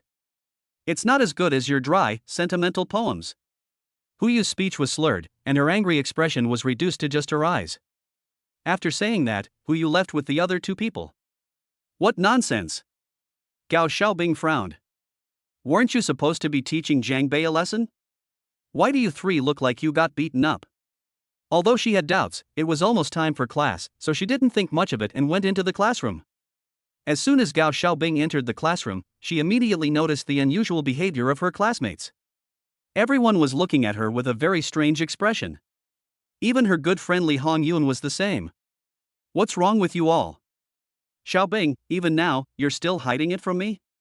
Li Hongyun gave Gao Xiaobing a reproachful look. What exactly happened? A bad feeling was creeping into Gao Xiaobing's mind. Tell me quickly, when did you start dating your little sweetheart? We've only been in school for a few days. What little lover? Hongyun, don't talk nonsense. TSK. It's already spread throughout the school, I'm not making this up. Did you have Hu Yu teach that Jiang Bei guy a lesson yesterday? They went willingly, it has nothing to do with me. Who doesn't know that Lin Zifeng is your #1 suitor? Do you know what's going on at school right now? Lin Zifeng saw you dating someone else, and out of love turned to hate, he sent people to teach that person a lesson, but ended up getting beaten up instead. Who am I dating? Jiang Bei. That's completely untrue. Gao Xiaobing was getting anxious. The more she talked, the more confused she became. You still say you didn't? Everyone has seen the photos, and Jiang Bei admitted it himself yesterday. You two are dating right now. Some people are even saying that this was a trap you two set up to make Lin Zifeng give up and stop bothering you. Gao Xiaobing froze instantly. I was just using Lin Zifeng to teach that pervert Jiang Bei a lesson, how come I'm paired with him now? Hongyun, you know that's not why I asked you to take the photos. It's no use telling me, everyone in the freshman and sophomore years knows you're dating Jiang Bei anyway. Jiang Bei. Gao Xiaobing finally understood and gritted her teeth as she muttered Jiang Bei's name. She wanted to teach Jiang Bei a lesson, but instead, she was outmaneuvered by him. I, Gao Xiaobing, will fight you to the death. You should think about how to comfort the wounded hearts of our male classmates.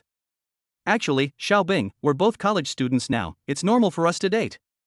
Hong Yun, you know me, it's absolutely impossible. Alright, let's talk this out. Gao Xiaobing. Achoo! In class 3, Jiang Bei sneezed. Who was talking about me behind my back? Gao Xiaobing's resentment detected, energy value plus 1000.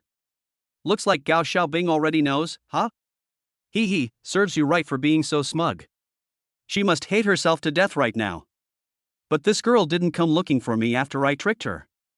She's really good at holding back. Jiang Bei turned his head and glanced at his deskmate. He noticed that Wang Yuanyuan hadn't been paying much attention to him these past 2 days, and she wasn't even interacting much with other classmates. She always seemed preoccupied. Yuanyuan, what's wrong? Is something on your mind? Huh? No, nothing. Wang Yuanyuan seemed unwilling to talk to Jiang Bei any longer, and didn't even glance at him. Strangeness. This morning, their class had a self-study period, and Jiang Bei, having nothing to do, decided to do a 10-pull gotcha. System, 10 consecutive draws. Host has successfully activated a 10-pull draw, obtaining 1 super strength pill, 1 super strength pill, and 1 invincible great restoration pill. Something new has come out. Jiang Bei's eyes lit up. But it's not over yet. I have obtained 1 thunderclap bomb, 1 thunderclap bomb, 1 thunderclap bomb, and 1 golden flame iron pot. There are quite a few new things this time. Jiang Bei began to study it carefully. Super Strength Pill, after taking it, it can greatly increase the user's strength in a short period of time, lasting for 1 hour. Thunderclap Bomb has extremely high explosive power. Use with caution. The Golden Flame Iron Pot is forged from golden flame iron and can gather the spiritual energy of heaven and earth. Gathering the essence of heaven and earth? Could this huge iron pot and that black iron ladle be a set? Having learned of the power of the Xin Iron Spoon, Jiang Bei wouldn't underestimate the things the system gave him. Putting aside everything else, this big iron pot is quite handy for fighting. However, what Jiang Bei was most interested in was that so-called thunderclap. It looks a lot like the emoji bomb in WeChat, all black. I need to find a chance to test this guy's power. Chapter 11: Bombing the Men's Toilet.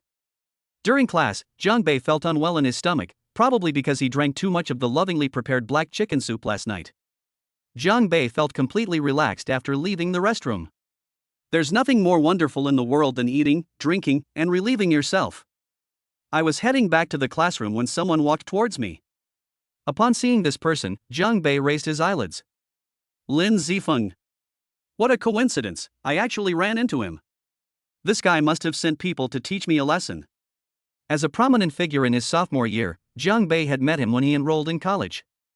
Lin Zifeng also recognized Jiang Bei. He didn't know Jiang Bei before, but the photos that Gao Xiaobing posted online showed that Jiang Bei looked like him. Jiang Bei? Lin Zifeng? You really surprised me. But someone as worthless as you is not good enough for Gao Xiaobing. I advise you to quit as soon as possible. Lin Zifeng looked at Jiang Bei with a warning gaze. Whether you're good enough or not isn't up to you to decide. Jiang Bei scoffed. At least, I hugged and kissed Gao Xiaobing, unlike you, who can't have what you want and just watch helplessly, only resorting to underhanded tricks behind my back. Lin Zifeng's face twisted in anger. Jiang Bei had hit a nerve. Always proud, he had never failed to get what he wanted. Even among Gao Xiaobing's many suitors, Lin Zifeng was the most dazzling. But Gao Xiaobing simply wouldn't even glance at him, and instead got together with someone who was inferior to him in every way. Jiang Bei, don't think that just because we're at school I won't dare to touch you. You think I'm afraid of you? Although Lin Zifeng is a 9-star martial artist, Lin Bei has many trump cards up his sleeve and is not afraid at all. Lin Zifeng didn't make a move. He knew that Jiang Bei had a spoon weapon, and Hu Yu and the others had suffered a loss from it before. Besides, we're in school right now. By the way, I heard you're an orphan and renting a small, run-down room. Do you want me to sponsor you? Ha ha ha.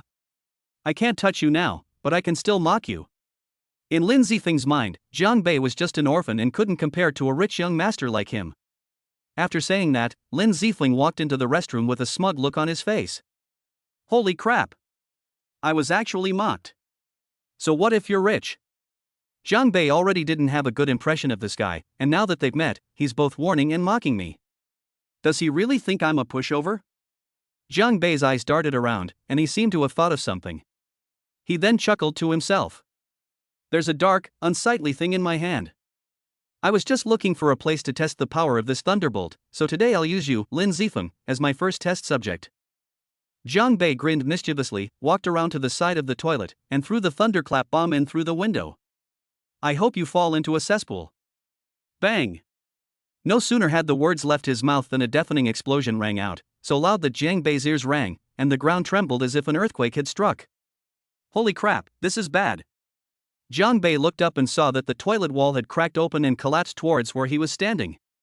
With a quick movement, he dodged it. The next moment, dust filled the air, billowing thick smoke. This. No way. This thunderbolt in Jiang Bei blew up most of the men's restroom. That's way too powerful. That guy won't be blown to bits inside, will he? Jiang Bei stared wide-eyed. He had originally planned to prank Lin Zifeng, but this scene was completely unexpected. Lin Zifeng is a 9-star martial artist with thick skin and flesh, so he shouldn't die so easily.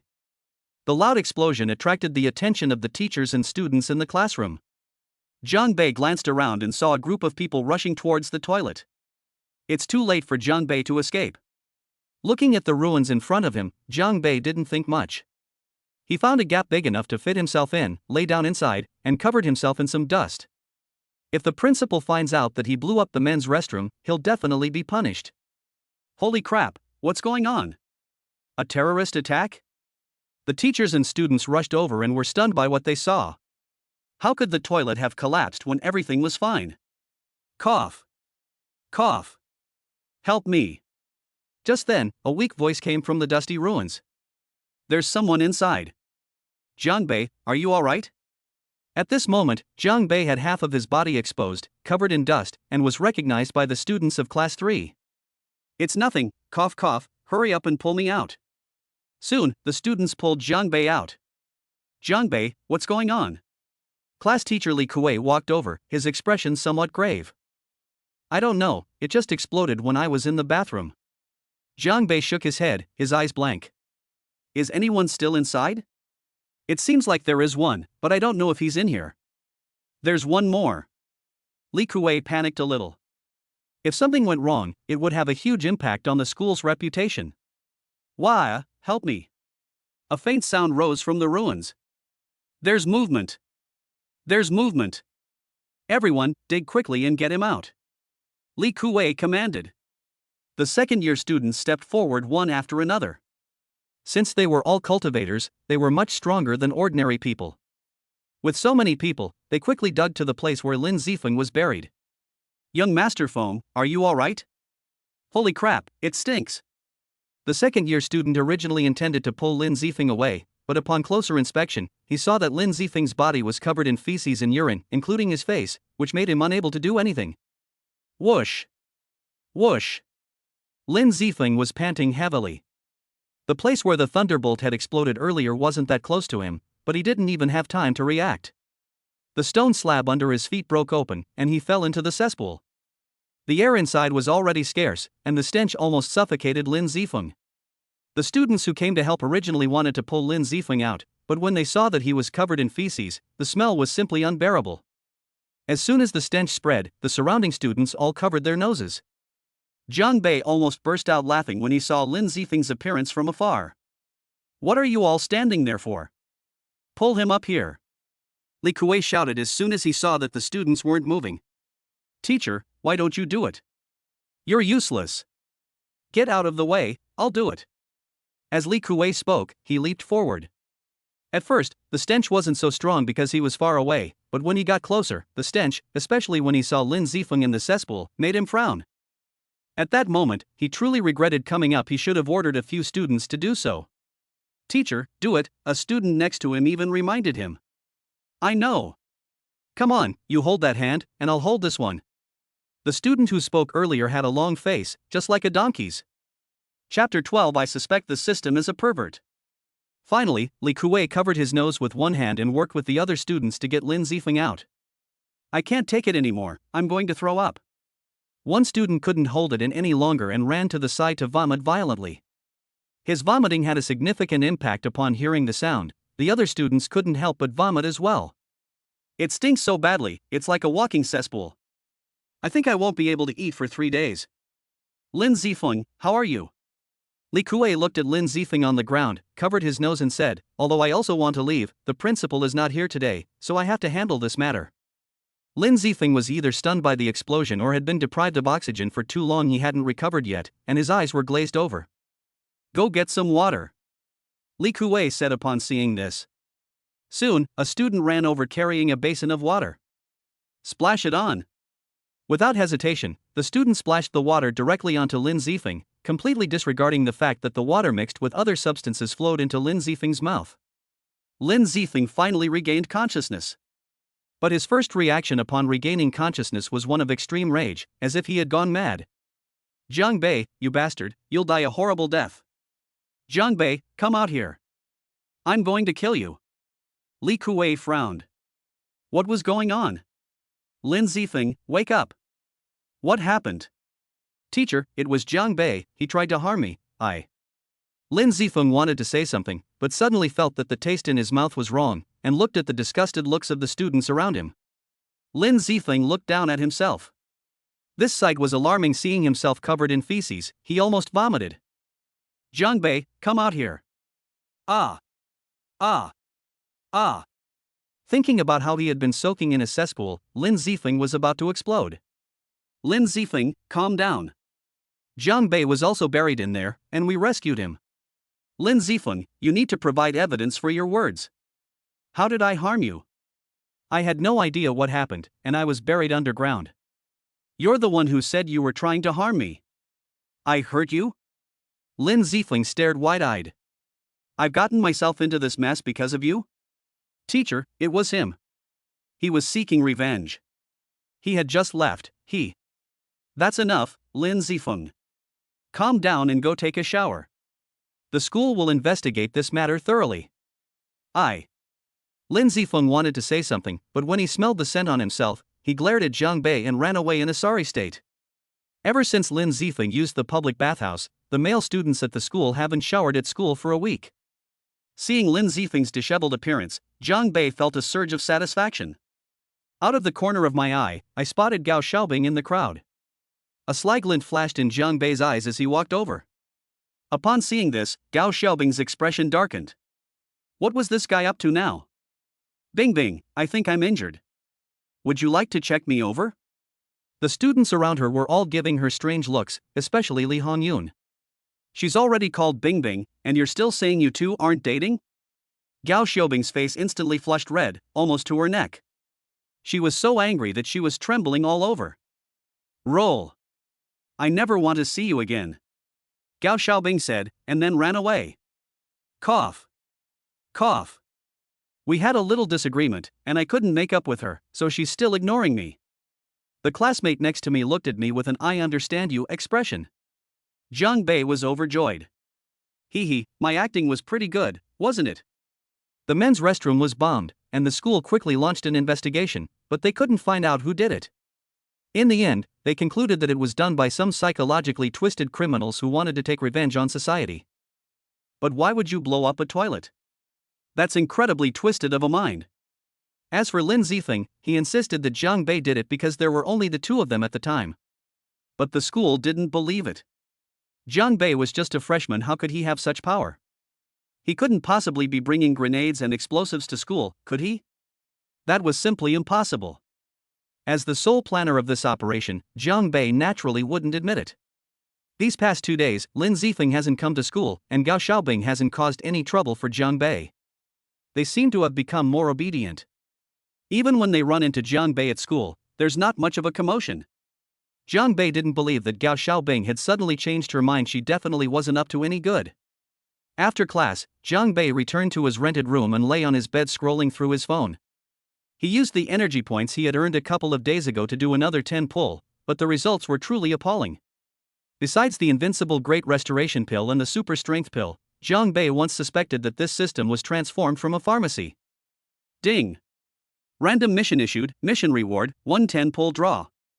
Jiang Bei, who was scrolling through his phone, suddenly received a system notification. A mission has arrived.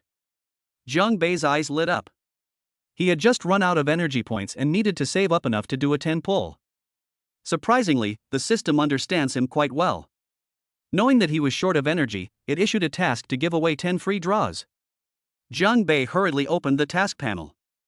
Looking at the row of small words on the panel, the smile on Jiang Bei's face disappeared, and his mouth trembled with anger. System, I have something to ask you. What bad thing did I do in my past life to have to run into a freak like you? Warning, host, please refrain from using insulting language. I'm not insulting you, but you are. Peeping at a widow bathing, is that what you call a mission? Jiang Bei didn't know how to describe his feelings at this moment. Gao Xiaobing called him a pervert, but if you asked him, the system was the real pervert. Stealing the school beauty's underwear, watching a widow bathe, not a single decent person is doing a proper task. I'm a decent person. System, how many masters have I been? 38th. March 8th? What kind of person was your previous master? Could he tolerate you like this? The previous owner was a patient at the 3rd mental hospital. Mental illness? Jiang Bei's lips twitched. Every time this system has a new owner, it will simulate the behavior and thoughts of the previous owner, form a task, and transfer it to the next owner. How did he die? Beating to death for peeping at someone showering. Can I untie myself? The system will only seek a next master if the host dies. Just pretend I didn't say anything. But I can refuse the mission, that's okay, right? The host is free to refuse the mission. Jiang Bei breathed a sigh of relief. At worst, he could just give up on this 10 pull and take on other missions later. However, if the host does not complete the current task, no further tasks will appear. Until the host completes the currently assigned task. Jiang Bei. Chapter 13, a massive I was wrong about it scene. Jiang Bei genuinely didn't want to take on this kind of mission. But if you don't complete it, you won't be able to continue with the later tasks. The task itself is secondary, the key is the reward. He once suspected that the upcoming missions might be even more perverse than the current ones. Sigh.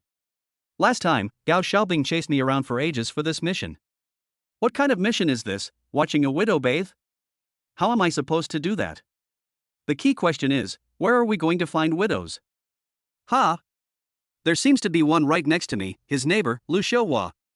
Lu Xiuhua's husband has been dead for several years and she has never remarried, so she's practically a widow. Is it appropriate to peek at your neighbor showering? Jiang Bei pondered this over and over, and the only person he knew who was a widow was his neighbor, Lu Xiuhua.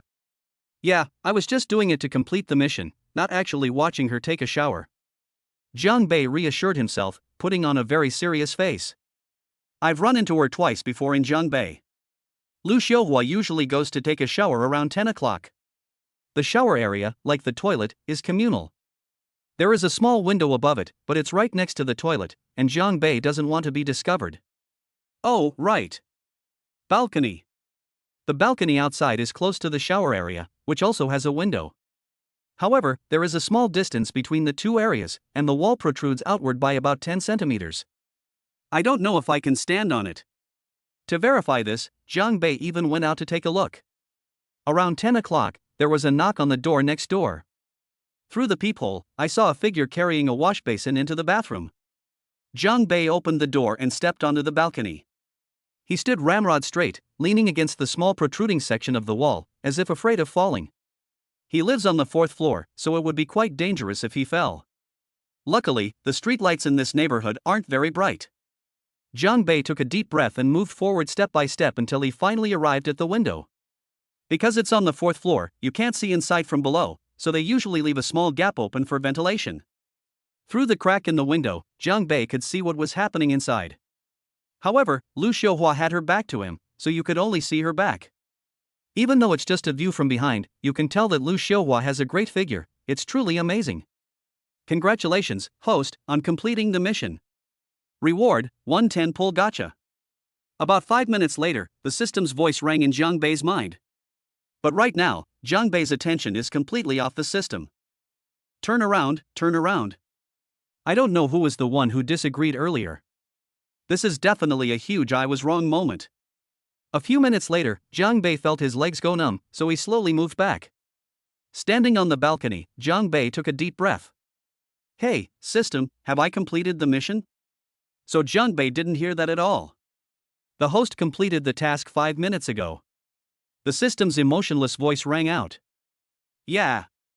Jiang Bei awkwardly touched his nose, glanced at his watch, and realized he'd been staring at it for almost 10 minutes.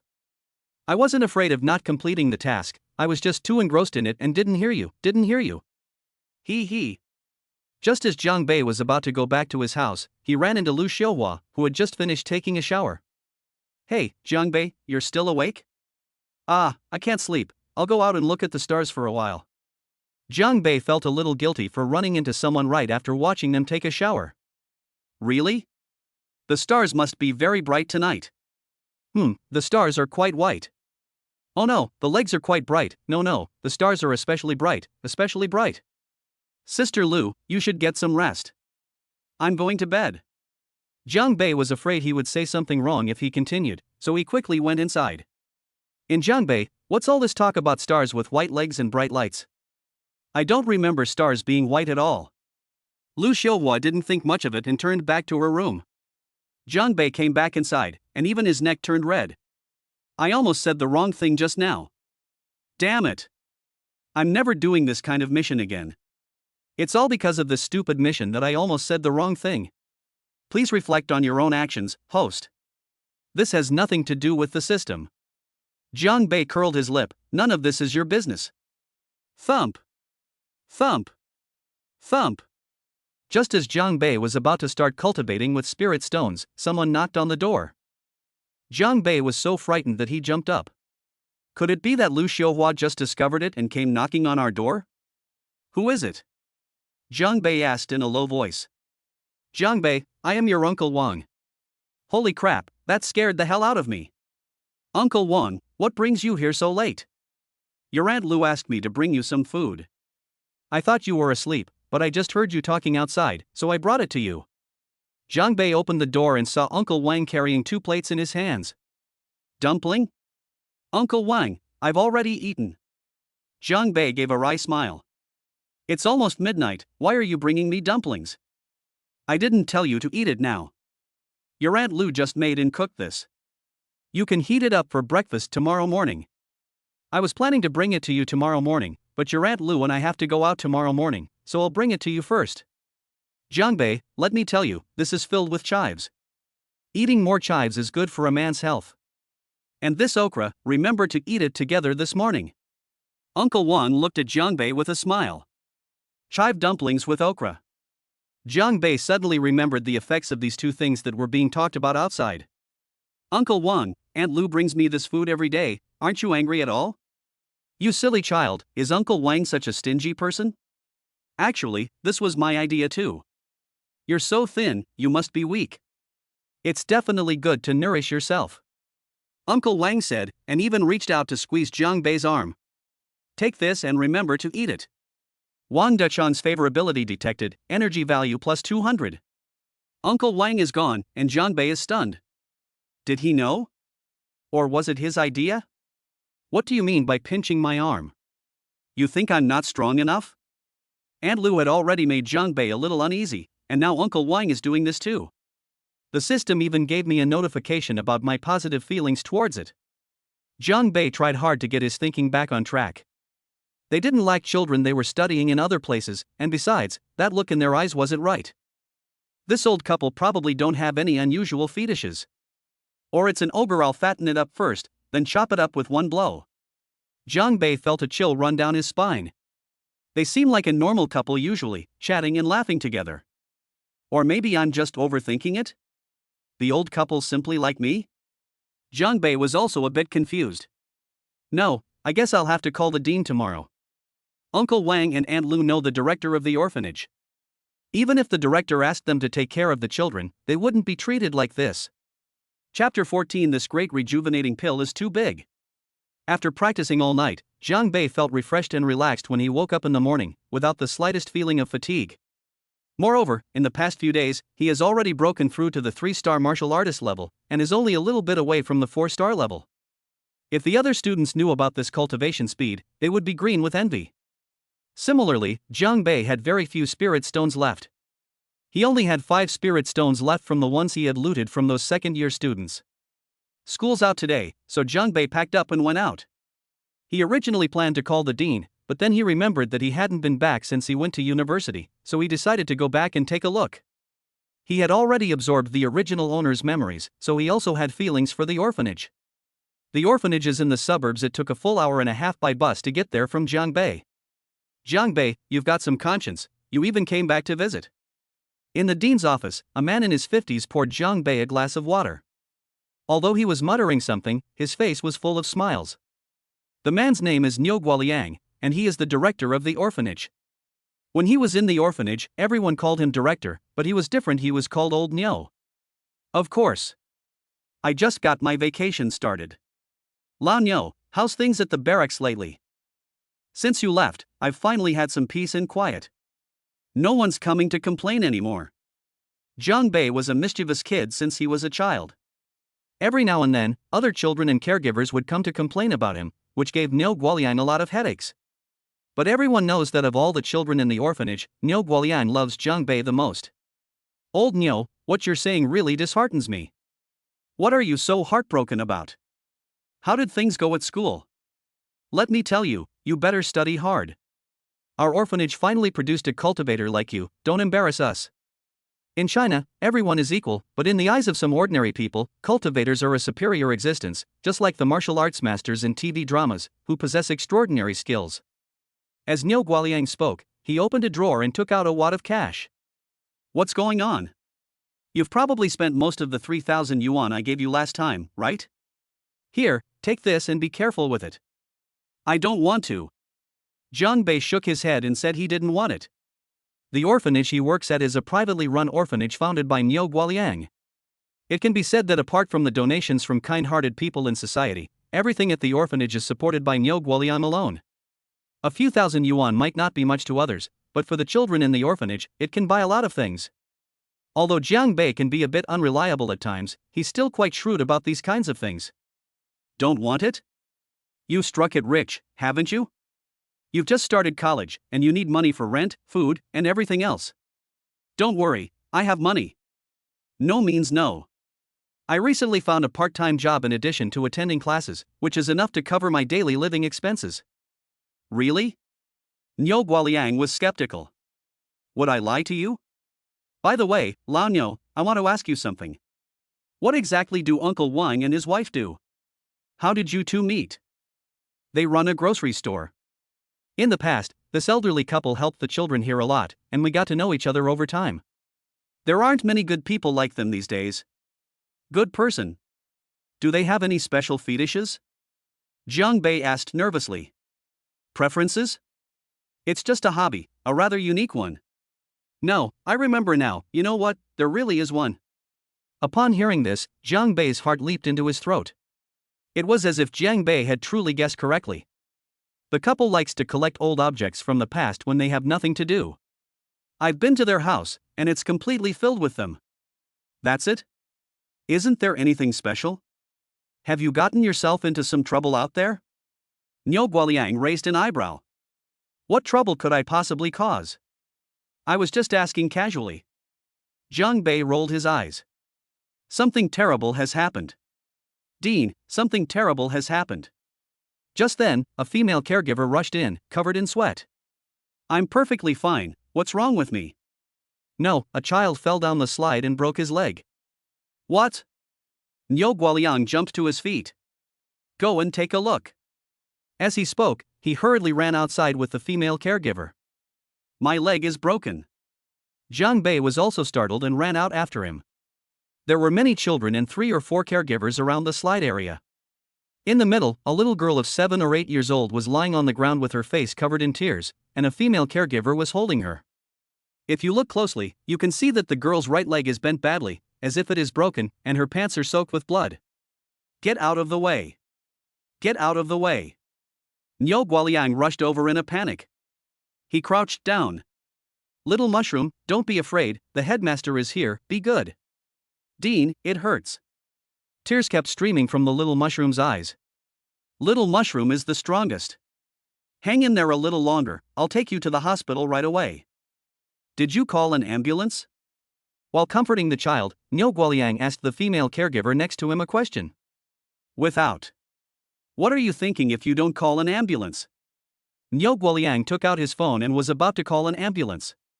Director, the hospital's account has been empty for a long time, Niu Guoliang was taken aback for a moment. But he quickly recovered. I'll find a way to get the money, we absolutely cannot let our child be disabled. Old Niu, don't fight yet, let me take a look. Jiang Bei walked through the crowd. What can you do? I have medicine.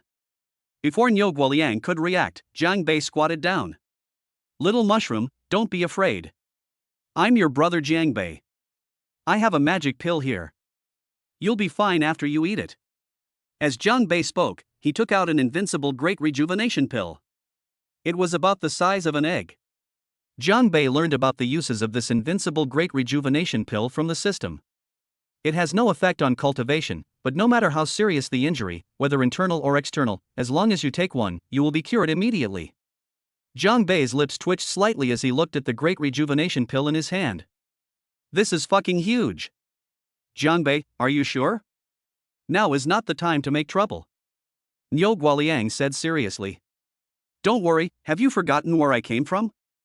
This pill was issued by the school. Students usually rely on it when they bleed or break a leg. It'll be fine. Come on, little mushroom, open your mouth and eat it, and you'll be fine. At that moment, Jiang Bei suddenly felt like one of those charlatans, holding a pill in his hand that could cure all diseases. Chapter 15. Someone wants to borrow a spoon. Brother Jiang Bei, is this really a magic pill? Little mushroom asked with tears in her eyes. Yes, this is a true elixir, refined in Laozi's alchemy furnace. You'll get better after you eat it. Little mushroom was just a child and didn't have many thoughts. He took the pill from Jiang Bei's hand and ate it. Brother Jiang Bei, this is too big, I can't finish it. Jiang Bei's face darkened. It was indeed quite a shock, this despicable system. It's really effective. Eat up, sweetie. Finally, under Jiang Bei's half coaxing and half commanding, little mushroom swallowed the entire invincible great restoration pill. Jiang Bei, are you sure your medicine will work? This is an external injury. Niu Guoliang was still somewhat skeptical. It works. Even Jiang Bei himself was a little nervous. After all, he'd never eaten this stuff before. After about 2 or 3 minutes, the little mushroom spoke. It doesn't hurt anymore, my leg doesn't hurt anymore. Is it really that amazing? Even if it doesn't hurt anymore, you still have to go to the hospital if your bone is broken. Niu Guoliang stepped forward and checked Xiao Mogu's wound. This inspection left them stunned. He discovered that little mushroom's broken leg had completely healed, with no wounds whatsoever except for the bloodstains on the outside. This is amazing. It's like a magic pill. I told you it would work. Jiang Bei breathed a sigh of relief. He was even a little delighted. If you break your leg, eating one of these things will make it heal immediately. If you could sell these, wouldn't you become rich? Jiang Bei had overheard the conversation between the accountant and Niu Guoliang earlier. The orphanage was short of money. Before leaving, Jiang Bei left Niu Guoliang 2 more invincible rejuvenation pills. Seeing how carefully Niu Guoliang wrapped them up, Jiang Bei really wanted to tell him he had plenty of them. Back at his lodgings, Jiang Bei kept thinking about making money. Not only does he spend his own money, but the orphanage's funding chain has also been cut off, which is not a good thing. In a way, that is his home too. Now that he knows the wonders of the invincible great rejuvenation pill, he's thinking about how to monetize it. I glanced at my phone and saw a friend request. Jade-faced white dragon requests to add you as a friend. Who is this? Jade-faced white dragon? I'm 13 one nights. After accepting the friend request, Jiang Bei sent a question mark to the friend request. Less than 3 minutes later, the other party replied. Brother Bei, it's me, Yang Mingkai. Yang Mingkai? I don't know anyone with that name, Jiang Bei muttered to himself, then suddenly remembered. On the day the spirit stones were distributed, wasn't that sophomore named Yang Mingkai who robbed me? What's up? Trying to rob me of my spirit stones again? Don't try to rob me if you don't have at least 10 spirit stones on you. The other side sent me a "you're not human" emoji. Brother Bei, are you free now? I'd like to invite you to dinner. will you treat me to a meal? What's gotten into this guy? He suddenly decided to treat me to dinner. Are you trying to trick me? Just then, another message from Yang Mingkai arrived. This time it's a voice message. Brother Bei, actually I need your help with something. Is it convenient for us to meet and talk? It's really urgent. Judging from the tone of the other party, it seems that something really has happened. Okay, I'll pick the location. I remember there's a Chiu Siang food stall near our school, let's go there. Okay, I'll be right there. Jiang Bei left the house and strolled leisurely to the night market near the school. Because it's close to the school, the night market is bustling with people at night, especially Chiu Siang's food stall, which does exceptionally well. Because the boss's wife is beautiful. The saying that appearance drives the economy is not just empty talk. He came to Jiang Bei once when he first enrolled, and it cost him several tens of yuan. He hasn't come back since, as he's a bit short of money. After waiting for about 20 minutes, Yang Mingkai arrived, along with Zhang Taidan. What's wrong with you two? Haven't your injuries from last time fully healed yet? As the two approached, Jiang Bei almost burst out laughing, only to see that their faces were covered in bruises, as if they had been beaten up. Brother Bei, you have to help me this time. Upon seeing Jiang Bei, Yang Mingkai rushed over as if he had seen his own father. Holy crap! I'm not gay. Jiang Bei immediately dodged. Sit down and talk. You're acting strange today, calling me Brother Bei all the time. I'm not your brother, so don't try to get close to me. Jiang Bei scoffed. This kid is acting so strangely today, like a weasel offering New Year's greetings to a chicken, he's up to no good. I'm hungry, let's order something to eat first. Order. Order. Brother Bei, what do you want to eat? Just order whatever you like today. Yang Mingkai quickly handed over the menu. 10 meat skewers, 10 beef tendon skewers, 10. Anyway, Jiang Bei ordered a huge amount of food, but Yang Mingkai didn't react at all and kept asking Jiang Bei if there was enough to eat. That's all, ma'am. They're here. As soon as the voice faded, a woman in her early 20s walked out of the house. She had bright, dark eyes, wheat-colored skin, wore jeans, and an apron around her neck. Her figure was absolutely stunning. No wonder so many people come to her house to eat at her food stall. Looking at the landlady, Jiang Bei subconsciously recalled a figure, Lu Xiuhua taking a bath. Damn it, I'm a decent guy, so shut your thoughts up. After ordering, Jiang Bei leisurely took out his phone and started browsing. Yang Mingkai, standing to the side, looked anxious, but seemed hesitant to disturb Jiang Bei. Zhang Taidan nudged Yang Mingkai, signaling him to speak. Brother Bei, Wait a minute, we're already here, there's no rush to leave. What's up? We'll talk later. Yang Mingkai was almost in tears. You're not worried, but I am. Okay, I'm not kidding you anymore, what's up? I'm telling you, lending money is out of the question, helping you fight is out of the question, sharing an apartment is out of the question, and helping you get a girlfriend is out of the question. A series of no discussion statements from Jiang Bei. Yang Mingkai's lips twitched as he heard this. You're out of the question. Why would I even bother with you? I'm asking you for help this time because I want to borrow something from you. Don't worry, it's definitely not to borrow money. If I don't lend you money, what can I lend you? I don't have anything either. Jiang Bei didn't understand what he meant. Hey Bei Ge, can I borrow your spoon? What spoon? It's that spoon you used in the fight, can I borrow it? Yang Mingkai stared at Jiang Bei expectantly. In Jiang Bei, I've heard of people borrowing money or people, but I've never heard of someone borrowing a spoon. Yang Mingkai, are you Harry? What's wrong? Are you short of a spoon for cooking? Brother Bei, stop joking. Is that spoon for cooking? With that spoon of yours, you almost beat us to a pulp. You call that cooking? You'd be more like beating people. You don't know, I've been fighting with the guys from Class 1 these past 2 days. They're the ones who hit me on the head. We've already made an appointment with them to have a showdown in the park next to the school. Jiang Bei rolled his eyes. What does your fighting have to do with me? Chapter 16, all of this requires costs. Brother Bei, do you still remember who you? Who you? That's the guy you beat up in the alley that day, Lin Zifeng's lackey. I remember now, I recall, he wasn't the one who injured you, was he? It's them. Our Class 5 and Class 1 never really got along, and after you left that day.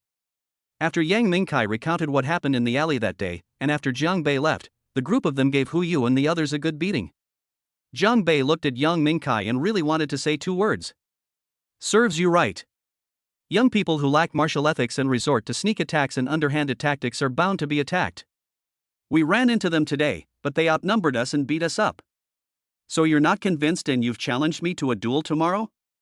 Then go for it. There are so many of you in Class 5, what are you afraid of? No way, Hu Yu gets along well with several 9-star martial artists in Class 1, but I'm not that close to the ones in my class. I can't invite them. Then why did you agree to a fight? You're just trying to look like an elephant with a scallion stuck in your nose. I'm just so angry. Jiang Bei's eyes darted around. He might not have lent the money to anyone else, but it was Hu Yu's group and Lin Zifeng's underlings, so it was a different story. Jiang Bei was happy to kick someone when they were down, since those guys dared to mess with him. Alright, you can have it, but you better be careful not to break it. Don't worry, even if I break the spoon, it won't break. Yang Mingkai assured him, patting his chest. Jiang Bei nodded, and just as he was about to take out the spoon, he paused for a moment. Brother Bei, what's wrong with you? Oh, I forgot, I didn't bring my spoon today. It's okay, I'll go get it with you. Mingkai, actually my spoon isn't that amazing. I have something even more amazing. Do you want it? Jiang Bei squinted and a smile crept onto his face. There's something even more amazing? Yang Mingkai immediately became excited. What? Super strength pill. Super strength pill? That's right, this is my family's heirloom pill. After taking it, it will double your strength, and you'll be able to take down even 3 9-star martial artists. Is it really that amazing? Of course. Think about it, if you used my spoon and won, people would say you won unfairly, but it's different if you took the medicine, no one will know. However, my power pills have a cost. If you want them, you'll have to pay for them. Jiang Bei at this moment looks exactly like those guys selling health products. Money is not a problem, as long as it works. Did you bring the medicine with you? I brought it with me. As Jiang Bei spoke, he took out a super strength pill. Looking at the pills in their hands, not only were Yang Mingkai and his companion dumbfounded, but Jiang Bei was also stunned. Holy crap, this strength pill is even bigger than the Great Rejuvenation pill, it's almost the size of a goose egg. This is the super strength pill you were talking about? It's huge. What do you know? It's precisely because it's big that its medicinal properties are so strong. That was all Jiang Bei could say. Yang Mingkai was still somewhat skeptical. Doubling one's strength seemed a bit too exaggerated. You don't believe me? You can try it if you don't believe me. Jiang Bei glanced around and saw a few street thugs harassing the proprietress not far away. He had an idea. Look, do you see those people over there? They're harassing the landlady. Try taking this super strength pill and see what happens. Brother Bei, you're not lying to me, are you? I'm just letting you try it, you'll know after you eat it. Okay. Yang Mingkai gritted his teeth, took the super powerful pill Jiang Bei gave him, and swallowed hard. This thing was way too big. Go for it, Kai. Zhang Taidan clenched his fist beside him. Go for it. I believe in you. Jiang Bei said. Yang Mingkai seemed to have gained confidence, nodded, stood up, and shouted loudly. Stop. Hey, where did this brat come from, daring to meddle in my business? Brothers, this little brat's got a skinny nose, let's loosen him up. These thugs were clearly trained. Their aura was much stronger than that of ordinary people. Wait a minute. Yang Mingkai said something, looked at the pill in his hand, and took a big bite. Damn, he still dares to eat? He doesn't respect us at all. Beat him up. At the command of the thug leader, 4 or 5 people surrounded Yang Mingkai and immediately gave him a good beating. Brother Bei, it seems your pills aren't working. Zhang Taidan said softly, looking at Yang Mingkai who was being beaten up. Upon seeing this, Jiang Bei's face darkened. Talking nonsense won't work. If I ask you to be a hero and save the damsel in distress, you should at least take your potion first. How stupid. Ah. Just then, Yang Mingkai, who was being surrounded and beaten, suddenly roared, stood up, and swung his arms, throwing the 2 people next to him away. Yang Mingkai's face was flushed, his eyes were wide, and the muscles in his arms were bulging, as if he had inexhaustible strength. Now it's my turn. Yang Mingkai grinned and easily grabbed the thug next to him, throwing him more than 10 meters away. After a flurry of beatings, the thugs quickly disappeared. Brother Bei, it works. It really works. Yang Mingkai jogged over, causing the ground to tremble slightly. I feel full of energy right now. Of course I would lie to you. Hey, Brother Bei, does this medicine work down there? Yang Mingkai chuckled. Are you feeling anything down there right now? No. I'm calling this a super strength pill. You think it's an aphrodisiac? Hey. That's it. Tomorrow night, I'll let Hu Yu and his gang of little punks taste my fists. Jiang Bei rolled his eyes and took out another one. You've tried it, and you've seen the results. Since we're classmates, I'll give you the cost price, 10,000 per pill. You just tried one, so give me a total of 20,000. So expensive? Doesn't medicine making require materials? This is already at cost price. Do you want it or not? Yes. 20,000, I'll transfer it to you. Yang Mingkai transferred 20,000 yuan to Jiang Bei. Hey Kai, can you buy me one too? You can handle it tomorrow, but I can't. Zhang Taidan said. I want to buy it myself, it's 20,000 yuan, that's all my mom gave me this month. Zhang Taidan. Finally, Zhang Taidan gritted his teeth and bought one from Jiang Bei. Jiang Bei was overjoyed. This thing had no cost whatsoever, it was just energy. Yang Mingkai and Zhang Tiadan's worship has been detected. Energy value plus 2,000. See, we've already made back the cost. Brother Bei, I'm so happy today. Boss lady, give Brother Bei another 50 oysters. Jiang Bei's face darkened. Am I the kind of person who needs to be replenished? Chapter 17. A good man must fight with a woman. Back home, Jiang Bei's excitement hadn't completely worn off. Although the tasks the system usually assigns are not things that a human can do, the things it provides are still quite reliable. I made 30,000 yuan just by going out for a meal. Moreover, this thing is practically free for him. As long as there is energy, there will be a continuous supply of super powerful pills. Okay, I'll transfer 20,000 to Lao Niu tomorrow, and I'll keep 10,000 for myself. Jiang Bei was originally considering whether to move to a different house. Putting aside the environment, the enthusiasm that Uncle Wang and his wife had for him was sometimes really unbearable. Old Niu told me today that the couple is a good person. Could it be that I'm just overthinking things? Let's focus on cultivation first. I should be able to break through to the 4th-star martial artist level today. However, before starting his cultivation, Jiang Bei remembered something. Yeah, Yang Mingkai and his group are going to a fight tomorrow. Maybe someone will get injured or something. I can sell invincible rejuvenation pills. Jiang Bei slapped his forehead and laughed. I'm a real business genius. Jiang Bei sent Yang Mingkai a WeChat message, asking about the specific time of the fight. The next day, Jiang Bei transferred 20,000 yuan to Niu Guoliang, only to be questioned by the latter about whether he had done something wrong and where he got so much money. Could it be that they secretly sold the antiques and old objects collected by the landlord and his wife? Jiang Bei could only cover it up with a lie. Classmates, we'll have a mini-test tomorrow to see if you've been practicing diligently lately. The top 3 will each receive 2 spirit stones, and the top 10 will each receive 1 spirit stone. Class teacher Li Kuei announced some news. Holy crap, there are spirit stone rewards. The top 3 even get 2 spirit stones. This is amazing. Forget it, what's the use of rewarding spirit stones? Can you even get into the top 3 or the top 10? A top 3 finish is impossible, but a top 10 finish is still within my reach.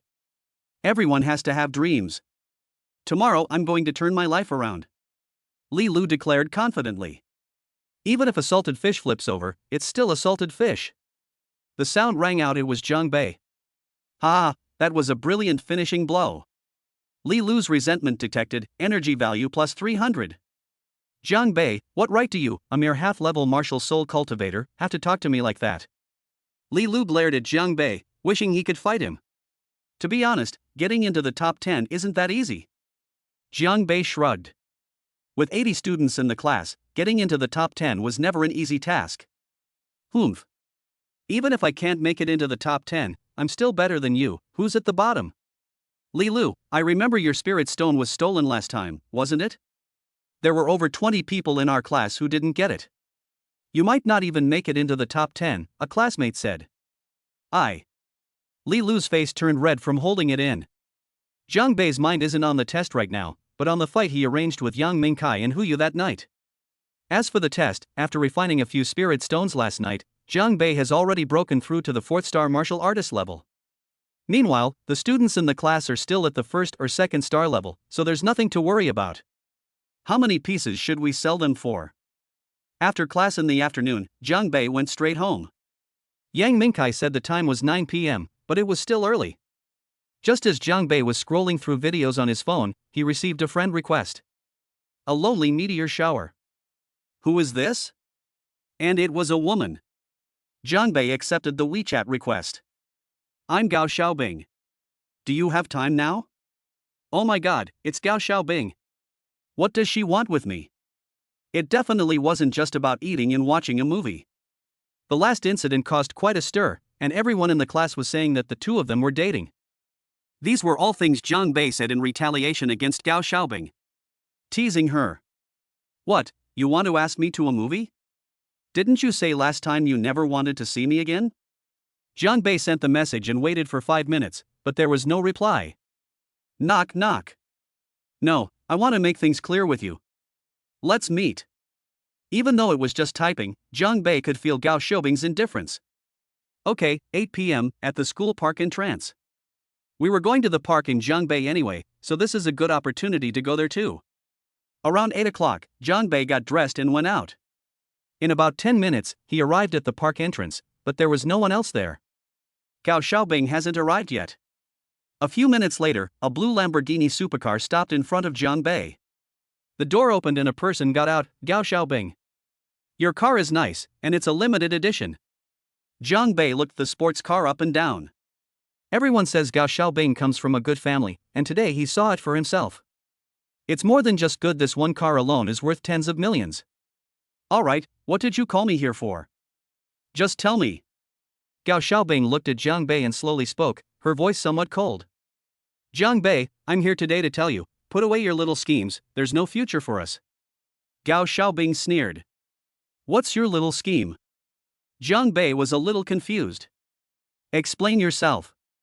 If you hadn't posted the photos online and gotten people to teach me a lesson, I wouldn't have said those things. You still don't dare to admit it? What do I have to admit to? This was all just your doing. You took advantage of me while I was taking a shower. Gao Xiaobing didn't say the last few words. But your idea is so underhanded, and then you deliberately spread rumors about our relationship. You're just trying to get my attention so you can get closer to me. I know you like me. Gao Xiaobing sneered.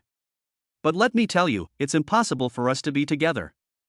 I hope you'll never mention my name again. Because we're not from the same world. Jiang Bei was stunned. He has only one thought in his mind right now. This woman is sick. So you've been studying this all these past few days? And you say I like you? They've even managed to create a situation where it's not even from the same world. What, you don't dare to admit it? Gao Xiaobing said smugly as she looked at Jiang Bei standing there dumbfounded.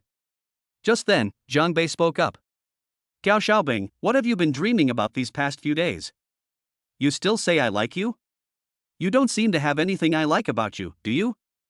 I told you a long time ago that what happened back then was a misunderstanding.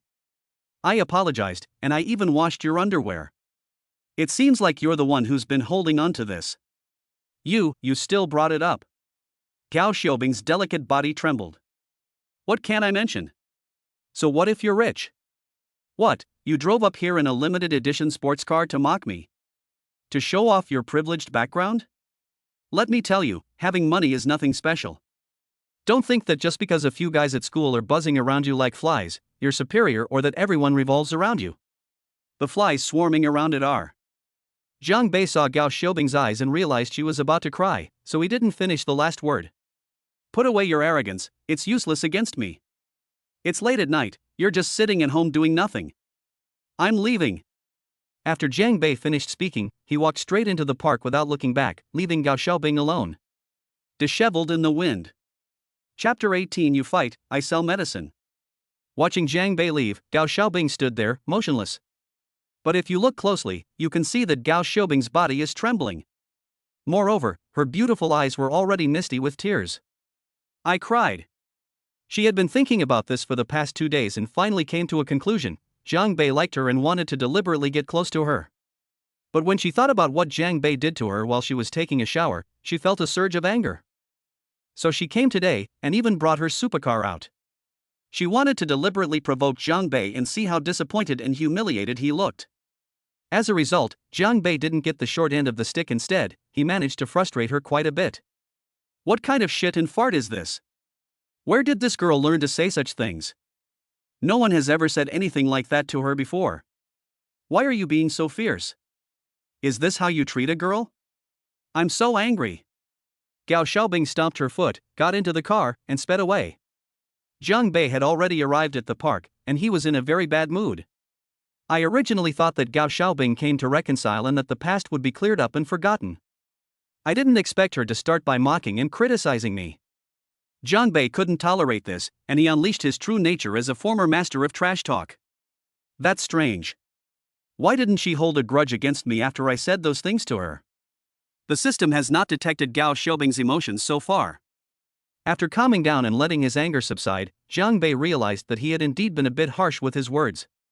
System, do you think I was a bit too harsh just now? After all, this situation started because of what I did. Please resolve your own personal issues, host. Damn it. It's all because of the lousy task you posted. Warning. Please use polite language, host. Furthermore, this system has determined that the host suffers from severe male chauvinism. Is it male chauvinism? Now that he's come to his senses, Gao Xiaobing, though usually a bit cold, didn't go so far as to specifically mock him. Was it intentional? Forget about it, selling medicine is the priority. Jiang Bei waited in the park for half an hour before hearing a commotion. Yang Mingkai and his team have arrived. Having found a secluded corner, Jiang Bei decided to watch a good show first. Soon, Hu Yu and the others arrived. There were 5 people on each side, and they started fighting immediately after exchanging only a few words. Seeing that there were 2 people on Hu Yu's side with 9 red dots flashing between their eyebrows, no wonder Yang Mingkai asked him for help. These 2 9-star martial artists alone are enough to give Yang Mingkai a hard time. However, neither side used any martial arts techniques. Firstly, using martial arts techniques would cause too much of a commotion, and secondly, it was just a fight between students, not a street brawl. Jiang Bei just saw Yang Mingkai and Zhang Taidan swallow the super strength pill, which is why Hu Yu's people were being beaten back and forth without any power to fight back. Damn it, stop. Yang Mingkai, did you take your medicine today? Hu Yu originally intended to teach the other party a lesson, so he called over 2 classmates who were 9-star martial artists. However, he didn't understand why Yang Mingkai had become so fierce after just one day. One person overpowered 2 9-star martial artists, and the 2 of them were completely powerless to fight back. How did you know? Bullshit.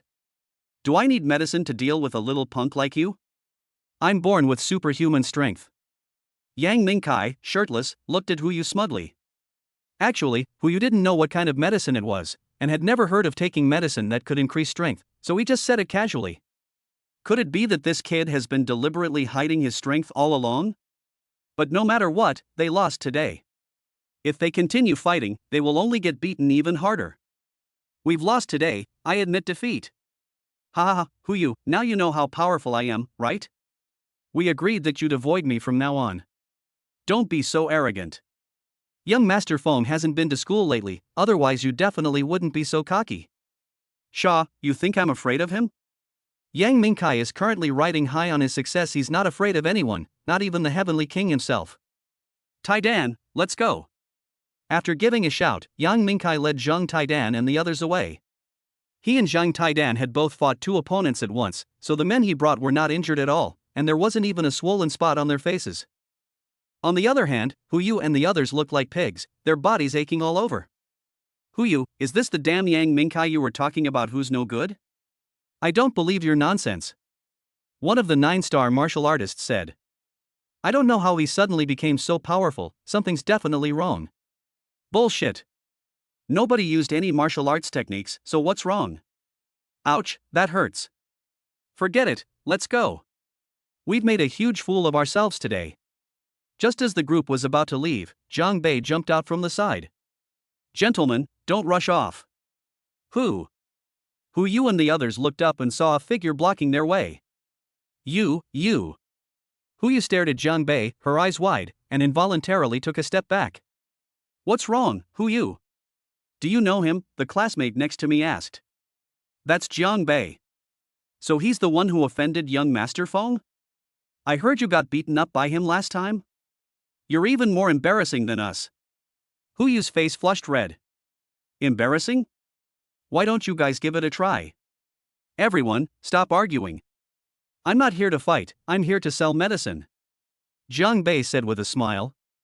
Selling medicine? What kind of medicine? The group of people were stunned for a moment. Here it is, the invincible Great Restoration Pill.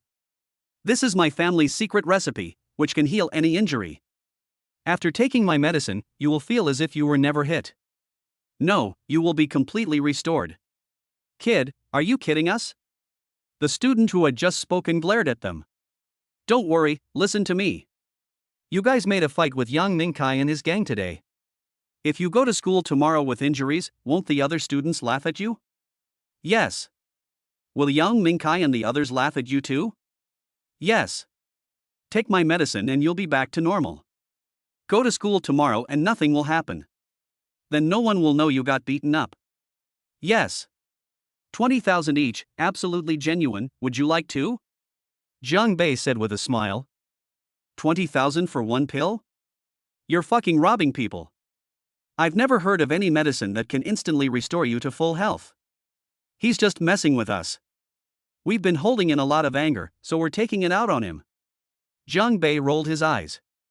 How come these people are so clueless? They made me waste so much breath. Without further ado, he took out the black iron spoon. To buy or not to buy? Who do you think you're scaring with that broken spoon? I'll beat you up today. As he spoke, the student was about to step forward, but Hu Yu grabbed him. Chapter 19 I didn't force you. Pang Yang was already furious after losing to Yang Mingkai. This guy who appeared out of nowhere actually wants to sell them medicine, and it costs 20,000 yuan per pill. Give Pang courage, and he'll come up and fight in Jiangbei. Just as he was about to make a move, Hu Yu stopped him. Pang Yong, don't be impulsive, the spoon in his hand. I don't care about spoons or pots, do you think I'm a coward like you? Let go. Ignoring Hu Yu's attempts to stop him, Pang Yang charged straight towards Jiang Bei, raising his fist to strike. Jiang Bei didn't hold back either, and swung the black iron spoon directly at Pang Yang's face. Pang Yang felt a sudden darkness before his eyes, his head buzzing, and he lost his footing, rolling several times on the ground. Ouch, my tooth hurts so much. Pang Yang cried out, covering his mouth. That blow from Jiang Bei just now knocked out 2 of his teeth. Beside her, Hu Yu rolled her eyes. I already warned you, but you didn't listen. Whose fault is that? Look at you guys, it would be so much better if we could trade peacefully and fairly, but you had to resort to violence. Jiang Bei said helplessly. Dude, you call this a fair trade? I could sue you for forced buying and selling. However, Hu Yu dared not do that. If the school found out that they had arranged to fight in private, they would definitely be punished. So? Are you going to buy it or not? I'm easy to talk to. If you think it's too expensive, just say so. It's wrong of you to resort to violence. Jiang Bei walked up to Pang Yong, waving his spoon, and the latter instinctively dodged backward. Buy. Fine, I'll buy it. Pang Yong was almost in tears. Not only had he been beaten up by Yang Mingkai before, but now even a freshman was bullying him. 20,000 per piece, pay up. And you, 1 for each of you.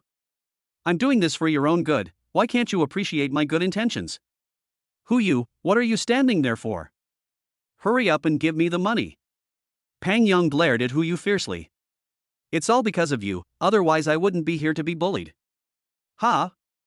I don't have that much money. Stop talking nonsense, everyone's here to help you today, hurry up and give me the money. I really don't have that much. I only have 80,000 yuan on me. 80,000 it is. For the 5 of you, consider it a buy 4 get 1 free deal for my first day of business. Jiang Bei said, taking out 5 invincible great rejuvenation pills. Brother Bei, could you make it a little cheaper? Hu Yu cursed herself for being an idiot. She had just said she only had 50,000, but instead she said she had 80,000. Jiang Bei glanced at Hu Yu and shook the spoon in his hand. 80,000. I'll buy it for 80,000. Hu Yu took out her phone and transferred the money to Jiang Bei. That's more like it. Here, take it. Jiang Bei gave 5 great rejuvenation pills to Hu Yu, who looked at the egg-sized pills in her hand and really didn't know what to say. Brother, if you're selling fake medicine, at least make it look somewhat real. I've never seen a pill this big as an egg before. Thanks for coming, guys. That's all for today. I should go home and get some sleep. Remember to call me if you ever need anything. After Jiang Bei finished speaking, he simply patted his behind and left. Holy crap! My 80,000 yuan. Hu Yu was almost in tears. 80,000 yuan, and all he got in return were these few dark, grimy things. Hu Yu, you can keep this for yourself. I'm not worthy of it. Clearly, no one believed that the great rejuvenation pill that Jiang Bei sold them was genuine. Hu Yu was furious. So it wasn't you who paid for it. The more she thought about it, the more heartbroken she became. Looking at the pill in her hand, Hu Yu gritted her teeth, opened her mouth, and ate one. This cost 80,000 yuan, so even if it's poison, I have to taste it. However, Hu Yu did not feel any bitterness or difficulty in swallowing it. On the contrary, she found it to be slightly sweet. About 3 minutes later, the swelling on Hu Yu's face subsided, and she felt no pain at all. It really works. Hey! You know what, Hu Yu, the injury on your face really is gone. Quick, give me one too. I want one too. The remaining people snatched the pills from Hu Yu's hand and put them in their mouths without saying a word. Hey, guys, forget the 20,000, just give me another 10,000 each. Roll. Jiang Bei was in a good mood and hummed a little tune as he went home. My grassland, my horse, I can juggle whenever I want, dragons and tigers fight, the other shore flower blooms, President Jiang will give you a home. Hey, Jiang Bei brother, who are you planning to give a home to? As soon as I went upstairs, I ran into my neighbor, Lu Xiuhua, who was carrying a basin out of her house. Hee, just singing for fun, Sister Xiuhua, are you going to take a shower? Yeah, it's too hot. I'm going to take a shower. You can shower too in a bit. Should I wash too? Isn't this a bit inappropriate? Everything was fine at first, but as soon as Lu Xiuhua said that, Jiang Bei couldn't help but recall the incident of climbing out the window the day before yesterday. What's wrong with that? I'll be done in 10 minutes. If you're late, there might not be any hot water left. Hi. So they want me to wait in line. You little rascal, you're not up to any dirty tricks, are you? Lu Xiuhua realized what Jiang Bei had said earlier and looked at him with a smile. How could that be? I'll go back to my room first. As he spoke, Jiang Bei quickly took out his keys, opened the door, and went inside. That brat is pretty naive, his face turns red just from being teased. Lu Xiuhua muttered as she walked away. Little did she know, Jiang Bei blushed for reasons other than that. If Lu Xiuhua knew that Jiang Bei climbed out the window, I wonder if she would still say he was naive. I only had 1 spirit stone left, so I didn't cultivate tonight and had a good night's sleep. The next day, Jiang Bei arrived at school early. Today was the day of the class test. The top 10 would receive a spirit stone as a reward, and the top 3 would receive 2 spirit stones. Jiang Bei's goal is to finish in the top 3. After all, it's worth 2 spirit stones, why not take it if it's free? Soon, the students in Class 1 and Class 2 finished their tests, and it was Jiang Bei's turn to be in Class 3. Hey, did you guys hear? Gao Xiaobing got first place in the test just now. What's so strange about her getting first place? Among this year's freshmen, Gao Xiaobing's talent is among the top 3. Do you know what her test results were? 601. Holy crap, that's high? We've only been enrolled for a short time, and her score is already over 500. Amazing. Hee, a 4-star spirit master, how could I not be awesome? Sigh, we can't compare. We rely on the spirit stones provided by the school to cultivate, while Gao Xiaobing has a prominent status and doesn't lack spirit stones at all. In our class, the only one who can rival Gao Xiaobing is probably Zhao Qingshu. Jiang Bei listened to his classmates' discussion and his eyes lit up. Gao Xiaobing has also broken through to 4 stars? Chapter 20, The Force Wasn't Controlled. The 3 most recognized geniuses among the freshmen are Gao Xiaobing, Zhao Qingshu, and He Junxian from Class 2. Among them, Gao Xiaobing's mental power and Zhao Qingshu's martial spirit are both at level 5, while He Junxian from Class 2 has reached a terrifying level 6. According to the school, with He Junxian's talent, barring any unforeseen circumstances, he will at least be able to break through to the level of a martial general in the future.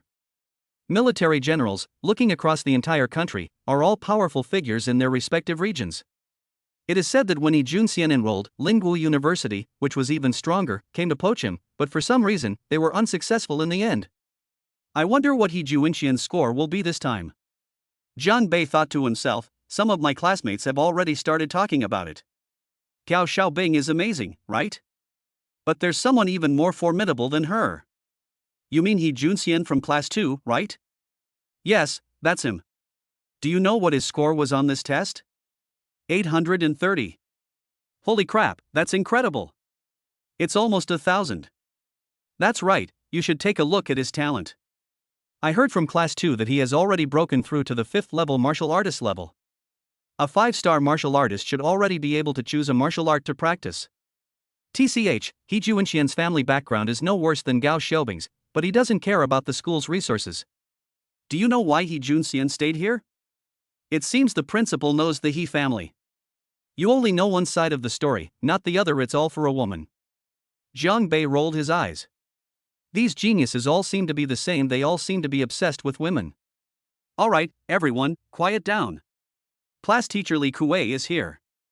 Now it's our class's turn to be tested. I'll call out your names, everyone come up here. Li Das Wang. Arrive. You go first. Remember, concentrate and hit the tester with all your might. Okay, teacher. Li Das Wang stood in front of the testing device, mustered all his strength, and threw a punch. Bang. The readings on the testing instrument skyrocketed, finally stopping at 130. A score of 130, the next Zhou Xiaoyun. One by one, the students took the test, but the scores were not very high, none of them exceeded 200. Li Kuei's face turned dark. Next up, Zhao Qingshu. When Zhao Qingshu's name was mentioned, Li Kuei's eyes lit up. Zhao Qingshu was one of the most talented freshmen this year. Look. Zhao Qingshu has gone up. How many points do you think he can score? It should be at least 500 or 600, which is about the same as Gao Xiaobing's. As soon as Zhao Qingshu stepped onto the stage, he attracted the attention of the entire class. He walked up to the testing device and, without any hesitation, threw a punch. Bang! The readings on the testing machine skyrocketed, 100, 200, 400, 500. It finally stopped at 650. Holy crap, 650? That's incredible. Look, Zhao Qingshu has also broken through to the 4th-star martial artist level. Everyone exclaimed in surprise as they looked at the 4 bright red spots between Zhao Qingshu's eyebrows. If you look closely, you can see that next to the 4 points of light, a 5th point of light is already taking shape. 650. I'd be content if I had half of that. A classmate said enviously. Not bad. Not bad. A smile finally appeared on Li Kuei's face. The stronger Zhao Qingshu is, the more proud he, as the homeroom teacher, will be. Pretty strong. Jiang Bei looked at Zhao Qingshu on the stage and was also somewhat surprised. This guy was much stronger than Gao Xiaobing. However, Jiang Bei isn't here to compete for first place. A top 3 finish is fine. With his strength as a 4-star martial artist, there shouldn't be any major problems. However, to Jiang Bei's surprise, besides Zhao Qingshu and himself, there were 2 other students in the class who had reached the 4th level of martial arts. Although their test scores did not break 600, they both reached 570 or 580. It's dangerous. Jiang Bei was initially confident of victory, but now he's not so sure he can make it into the top 3. Right, I have a super strength pill. What's there to be afraid of? Jiang Bei glanced around and saw that there were still more than 30 students who hadn't been tested yet. There should be enough time. Zhou Xiaoyan, my stomach hurts. If the teacher calls my name, you go first. After telling Zhou Xiaoyan, Jiang Bei slipped out. Actually, he was overthinking it. Li Kuei had already arranged for him to be in the final test. The test was being conducted at the testing grounds. The classroom was currently empty. Soon after, Jiang Bei arrived at the classroom and took out a super strength pill. Jiang Bei was speechless when he saw the super powerful pill, which was the size of a goose egg. After eating this, I won't need to eat lunch. Luckily it wasn't too bad, otherwise he might not have been able to eat it. After taking the power pill, Jiang Bei returned to the testing ground. There are only a dozen or so people left who haven't been tested. Soon, it was Zhou Xiaoyan's and Wang Yuanyuan's turn. Zhou Xiaoyan's score was average, only a little over 200, while Wang Yuanyuan's score was over 300. However, the two still caused a stir. After all, their talents were the worst in the class except for Jiang Bei's, yet they actually surpassed more than half of the students. The last one, Jiang Bei. They're here. As soon as Jiang Bei stood up, he was met with a burst of laughter. The fortune teller has arrived. Hee hee, do you guys think Jiang Banxian can break through the 100 mark? I think it's unlikely. If he can break 100, I'll eat the testing machine. Good luck, fortune teller. Someone's waiting to eat the testing device, haha.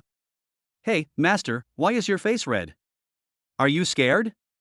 Jiang Bei showed no anger at all in the face of his classmates' ridicule. Once on stage, Jiang Bei turned around and gave his classmates the middle finger. The anger of the entire class has been detected. Energy value plus 3,000. Let's get started.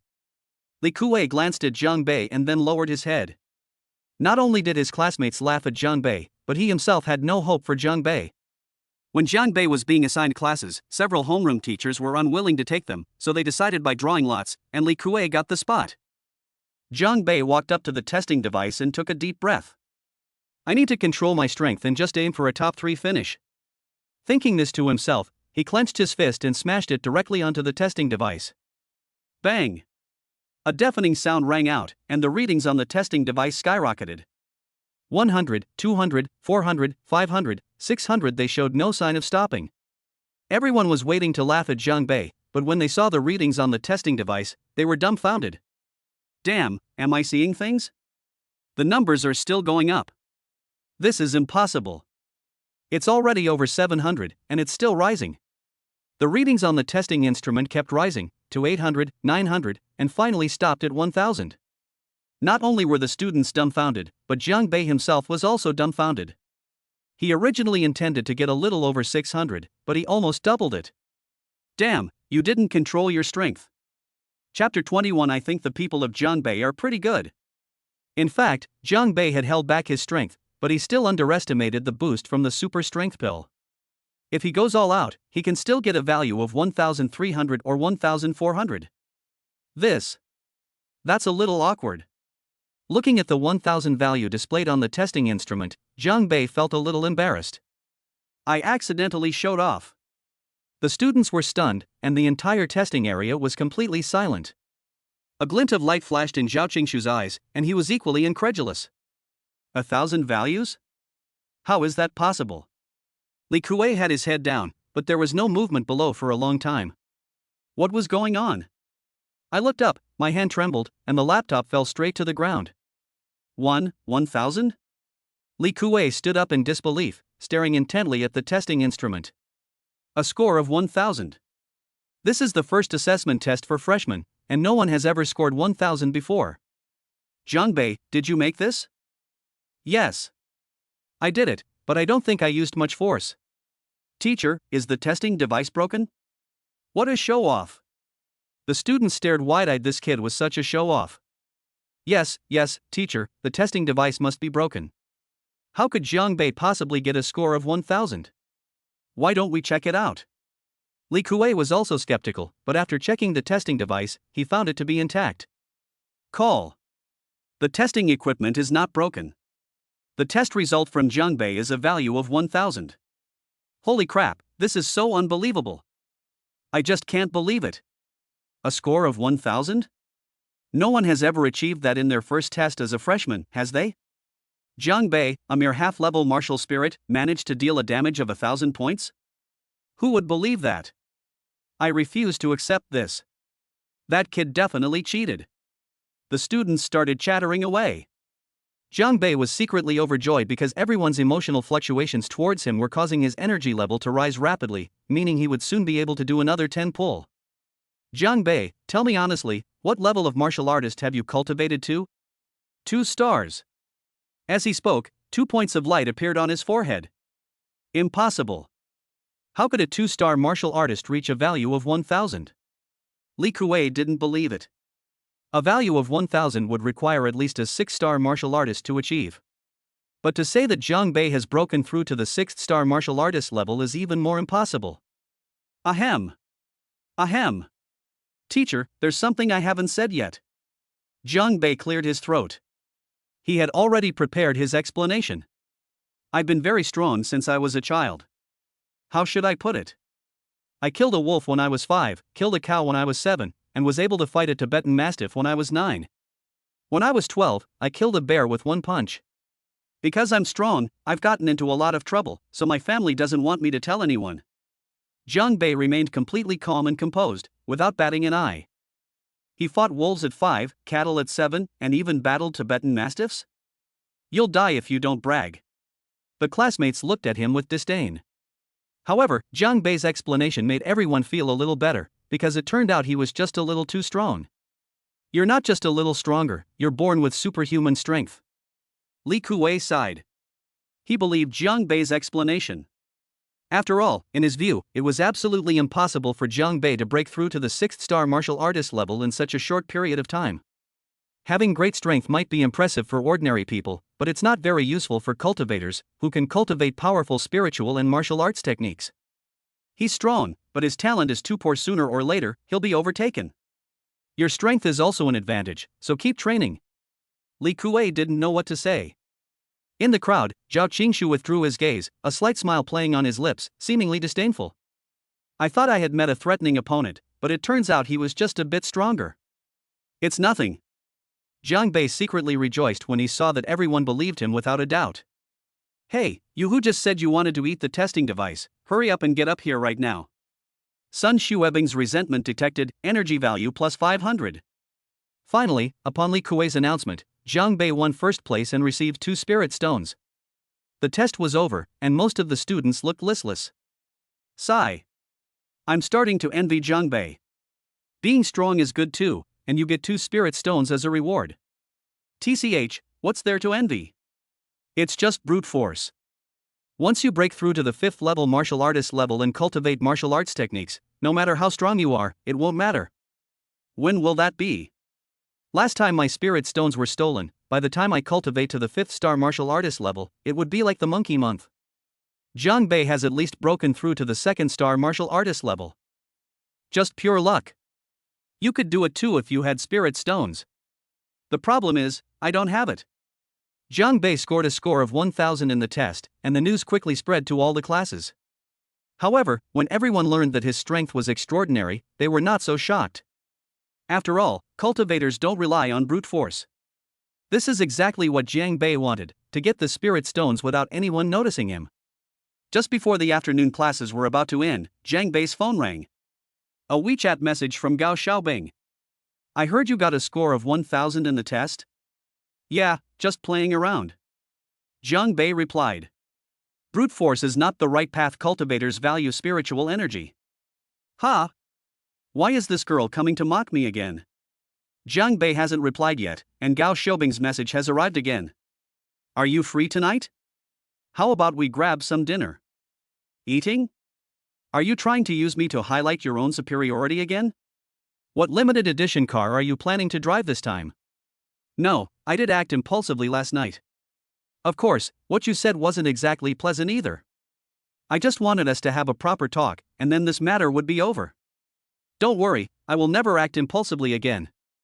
Jiang Bei raised an eyebrow. Had this girl changed? You're really not going to act impulsively anymore? Yes, speak properly. Sorry, I'm busy tonight. Let's do it another day when I'm in a better mood. Jiang Bei replied, feeling a surge of relief. In class 1, Gao Xiaobing was holding her phone, stomping her feet in anger. What's wrong? Texting your little sweetheart? Li Hongyun, who sits next to you, asked with a laugh. I'm telling you, you two have been fighting for so long, it's time to make up. Hongyun, I'm officially informing you today that I have nothing to do with him. Gao Xiaobing said in a serious tone. Are you planning to break up? Xiaobing, I actually think Jiang Bei is a pretty good guy. Li Hongyun suddenly said something that stunned Gao Xiaobing. How could you say that? What's wrong with him? Think about it, I know your personality best. You're aloof. There are so many guys in our school who have their eyes on you, they could stretch all the way to the playground. Every single one of them is so attentive to you, always fawning over you. It's all so fake. This Jiang Bei is different. He's not as hypocritical as the other guys. I just don't know what his family background is like. And have you noticed? Someone as aloof as you has been sighing and complaining every day these past few days because of Jiangbei. This is the first time I've ever seen you like this. Chapter 22. Can this be considered moving? Gao Xiaobing had never really thought about these things. The Gao family is a prestigious and influential family in Xingyang City, and Gao Xiaobing has never had to worry about food or clothing since she was a child. The Gao family has a good family tradition, so she doesn't have any of the spoiled habits that come with being a pampered young lady. However, due to her environment, she didn't have much contact with other people, so she naturally had some sense of superiority. In addition, she was somewhat aloof, which made her seem unapproachable. Gao Xiaobing had absolutely no feelings for those who pursued her. As for Jiangbei, she really hadn't thought about it at all. She's been bothered these past few days by Jiangbei sneaking around while she was taking a shower. So he's been holding a grudge and wants to embarrass Jiangbei. But all attempts failed. Now that Li Hongyun has said this, Gao Xiaobing has indeed realized that lately, it seems that all she can think about is Jiangbei. Could I really be falling for that scoundrel? Impossible, absolutely impossible. I still want to get revenge on him. Gao Xiaobing thought to herself. Looking at her phone, Gao Xiaobing wanted to send a message to Jiangbei, but when she saw the last sentence Jiangbei sent, she was filled with hatred. After class in the afternoon, Jiangbei was about to go home when a voice rang out from the side of the classroom. Brute force alone is not enough. Jiangbei stopped in his tracks, raised an eyebrow, and looked back. It's Zhao Qingshu. A cold smile played on the other person's face, and their eyes were full of disdain. Ouch. What the hell did I do to you? Honestly, apart from being in the same class, with one sitting in the front row and the other in the back, Jiangbei and Zhao Qingshu really didn't have much interaction. He never expected that Zhao Qingshu would actually mock him. What's wrong? You're upset that I took first place? Zhao Qingshu, are you upset because I took first place from you? Let me tell you, you don't need to feel uncomfortable now, because you'll feel even more uncomfortable later. As long as I'm in this class, you'll always be number two forever. There's a saying that goes something like this: if the eldest doesn't speak, the second in command won't raise his head. Jiangbei glanced at Zhao Qingshu, then strode away. Asshole. Zhao Qingshu's lips twitched, and he slammed his fist on the table in anger. You worthless piece of trash, you really think you're something special? I'll teach you a lesson you won't forget. As I stepped outside, students from other classes happened to pass by. Hey, did you hear? The top student in class 3 is that guy named Jiangbei, and Zhao Qingshu only got second place. Second child. Zhao Qingshu was already furious, and hearing the word second son made him even angrier. Zhao Qingshu's resentment detected, energy value plus 3,000. Ha! Jiangbei, who was walking, heard the system notification. This guy has quite a temper. Jiangbei didn't take Zhao Qingshu seriously at all. He was practically invincible in every aspect of the freshman and sophomore years. Anyone who dared to mess with him would be beaten to a pulp. When I got back to my place, I ran into my landlady, Aunt Lu. Jiangbei is back. Yes, you're back. Jiangbei saw Lu Meijin and realized that he hadn't seen the couple for 2 days. Just as I was about to go back inside, I remembered something. Aunt Lu, there's something I want to tell you. What's wrong? Tell me. I want to move out. Lu Meijin was packing her things and didn't react for a moment. You want to move out? Jiangbei, what's wrong with you? You were living here so well, why are you thinking of moving out? Is Aunt Lu treating you badly? When Lu Meijin heard that Jiangbei was planning to move out, her expression changed. It's not bad, it's too good. It's so good it's making me crazy. Aunt Lu, please don't misunderstand. Actually, I want to move to the school to live. It's not very convenient to travel back and forth. He thought that if he said that, Lu Meijin wouldn't say anything. To my surprise, the other person was almost in tears. What's so great about school? Several people share a room, and it's not comfortable. Your Uncle Wang and I don't have any sons, so we've practically started treating you like our own child. Why would you want to move to school? As your own child? Aunt Lu, do you really treat me like a child? Jiangbei asked in a low voice, his eyes fixed on Lu Meijin, trying to see if she would react in any unusual way. If I don't treat you like a child, then what do I treat you like? Brother Niu also told us to take good care of you. Do you think the rent is too expensive? It's okay, we'll waive it for you from now on. No, I'll still pay the rent. I'll think about moving. Jiang Bei returned to the house. Aunt Lu seemed perfectly normal just now. Could it be that she really treated him as a junior? Half an hour later, there was a knock on the door. Aunt Lu, what's wrong? Jiang Bei, your Uncle Wang and I have discussed it, and this room really isn't very comfortable for you. Auntie is thinking of getting you a different one. Come and take a look. Jiang Bei's house was originally on the left, but Lu Meizhen led Jiang Bei to the house on the right. This room was originally intended to be rented out, but it hasn't been rented out yet, so it's perfect for you to live in. Aunt Lu, this isn't appropriate. Jiang Bei looked around and found that this house was much better than the one he had lived in before. It was well furnished, had a private bathroom, and a separate kitchen. It had everything he needed. What's wrong with that? You're just idling around anyway. Don't worry about the rent. If you have it, just pay it, like before. If you don't pay. It's all fine. Does this count as bribing me? Okay, I've been bribed. Jiang Bei didn't have much stuff to begin with, just some clothes and daily necessities, and it was all packed up in a little over an hour. Jiang Bei, just let me know if you need anything in the future, don't be shy with your auntie. Thank you, Aunt Lu. Jiang Bei suddenly realized that he had been too sensitive before, and he couldn't just overthink things based on some inspirational quotes or opinions. That's so impolite. People treat me like a child, but I treat them like a pervert? Jiang Bei smiled when he thought of chicken soup. It's just that I brought myself soup twice, why am I being so sensitive? Aunt Lu, you haven't made any soup lately. Jiang Bei said, half jokingly. You want some soup? There's no time today, but I'll have your Uncle Wang go to the market tomorrow to buy a turtle and make you some turtle soup. Jiang Bei was stunned. I was just kidding, don't take it seriously. Turtle soup. I feel like I've been tricked. I was just about to say no thanks when Lu Meizhen had already left. My damn mouth. However, Jiang Bei wasn't too worried. I'm a martial artist, what's there to be afraid of? I took a shower and lay in bed scrolling through my phone. You know what, the beds in this room are more comfortable than those in the other room. The next day, as soon as Jiang Bei got home after class, Aunt Lu brought him a huge bowl of turtle soup. Chapter 23: The Ingenious Uses of Spoons and Pots. That evening, Jiang Bei transferred another 50,000 yuan to Niu Guoliang. Less than 3 minutes later, Niu Guoliang called. Jiang Bei, you little brat, where did you get so much money? Did you rob a bank or something? Niu Guoliang was not happy to receive the money, on the contrary, he was somewhat angry. Jiang Bei knew he cared about him. Old Niu, you scared me. What bank robbery? I earned this myself.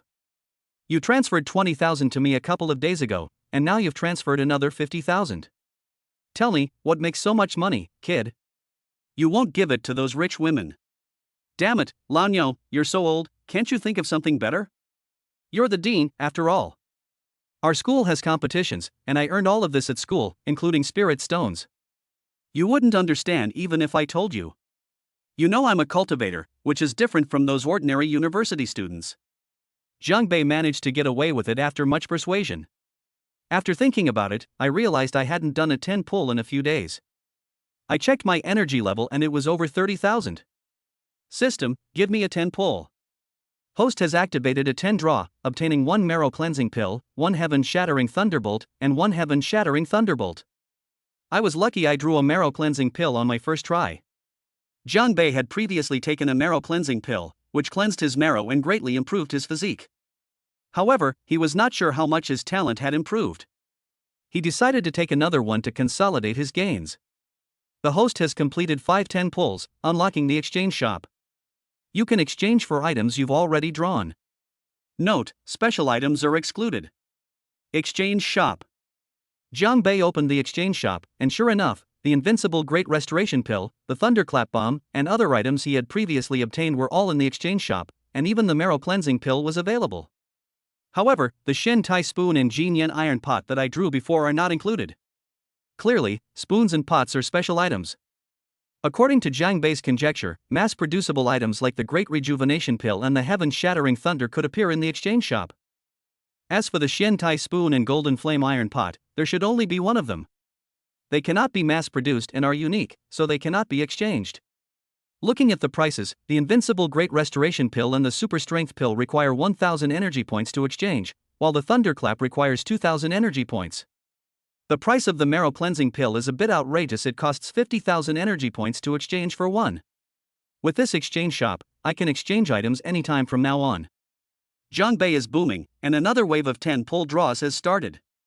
In addition to the previous items, I also got a wash basin. This wash basin is different from the ones we have now. It's made of wood and has many patterns carved on it, which Jiangbei can't understand. Its name is Jianghe Dapen River Basin.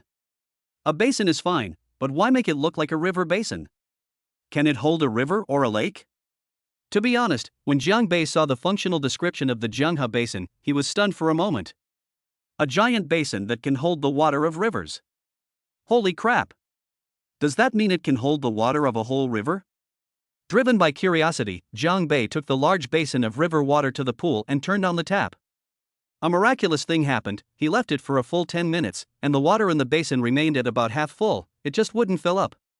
Damn, this thing is awesome. He suddenly thought of the character in Journey to the West, the water deity, who carried a basin that could hold a river of water. Could this be his secret weapon? Wait, no. Theirs is a small bowl, but mine is as big as a wash basin. A basin of water that can never be filled. That's pretty amazing. But Jiangbei quickly realized a problem. This thing can hold water, but I don't think I need it. I tried it, and it can't hold much other stuff besides water. It would come in handy in case of a fire. Cool.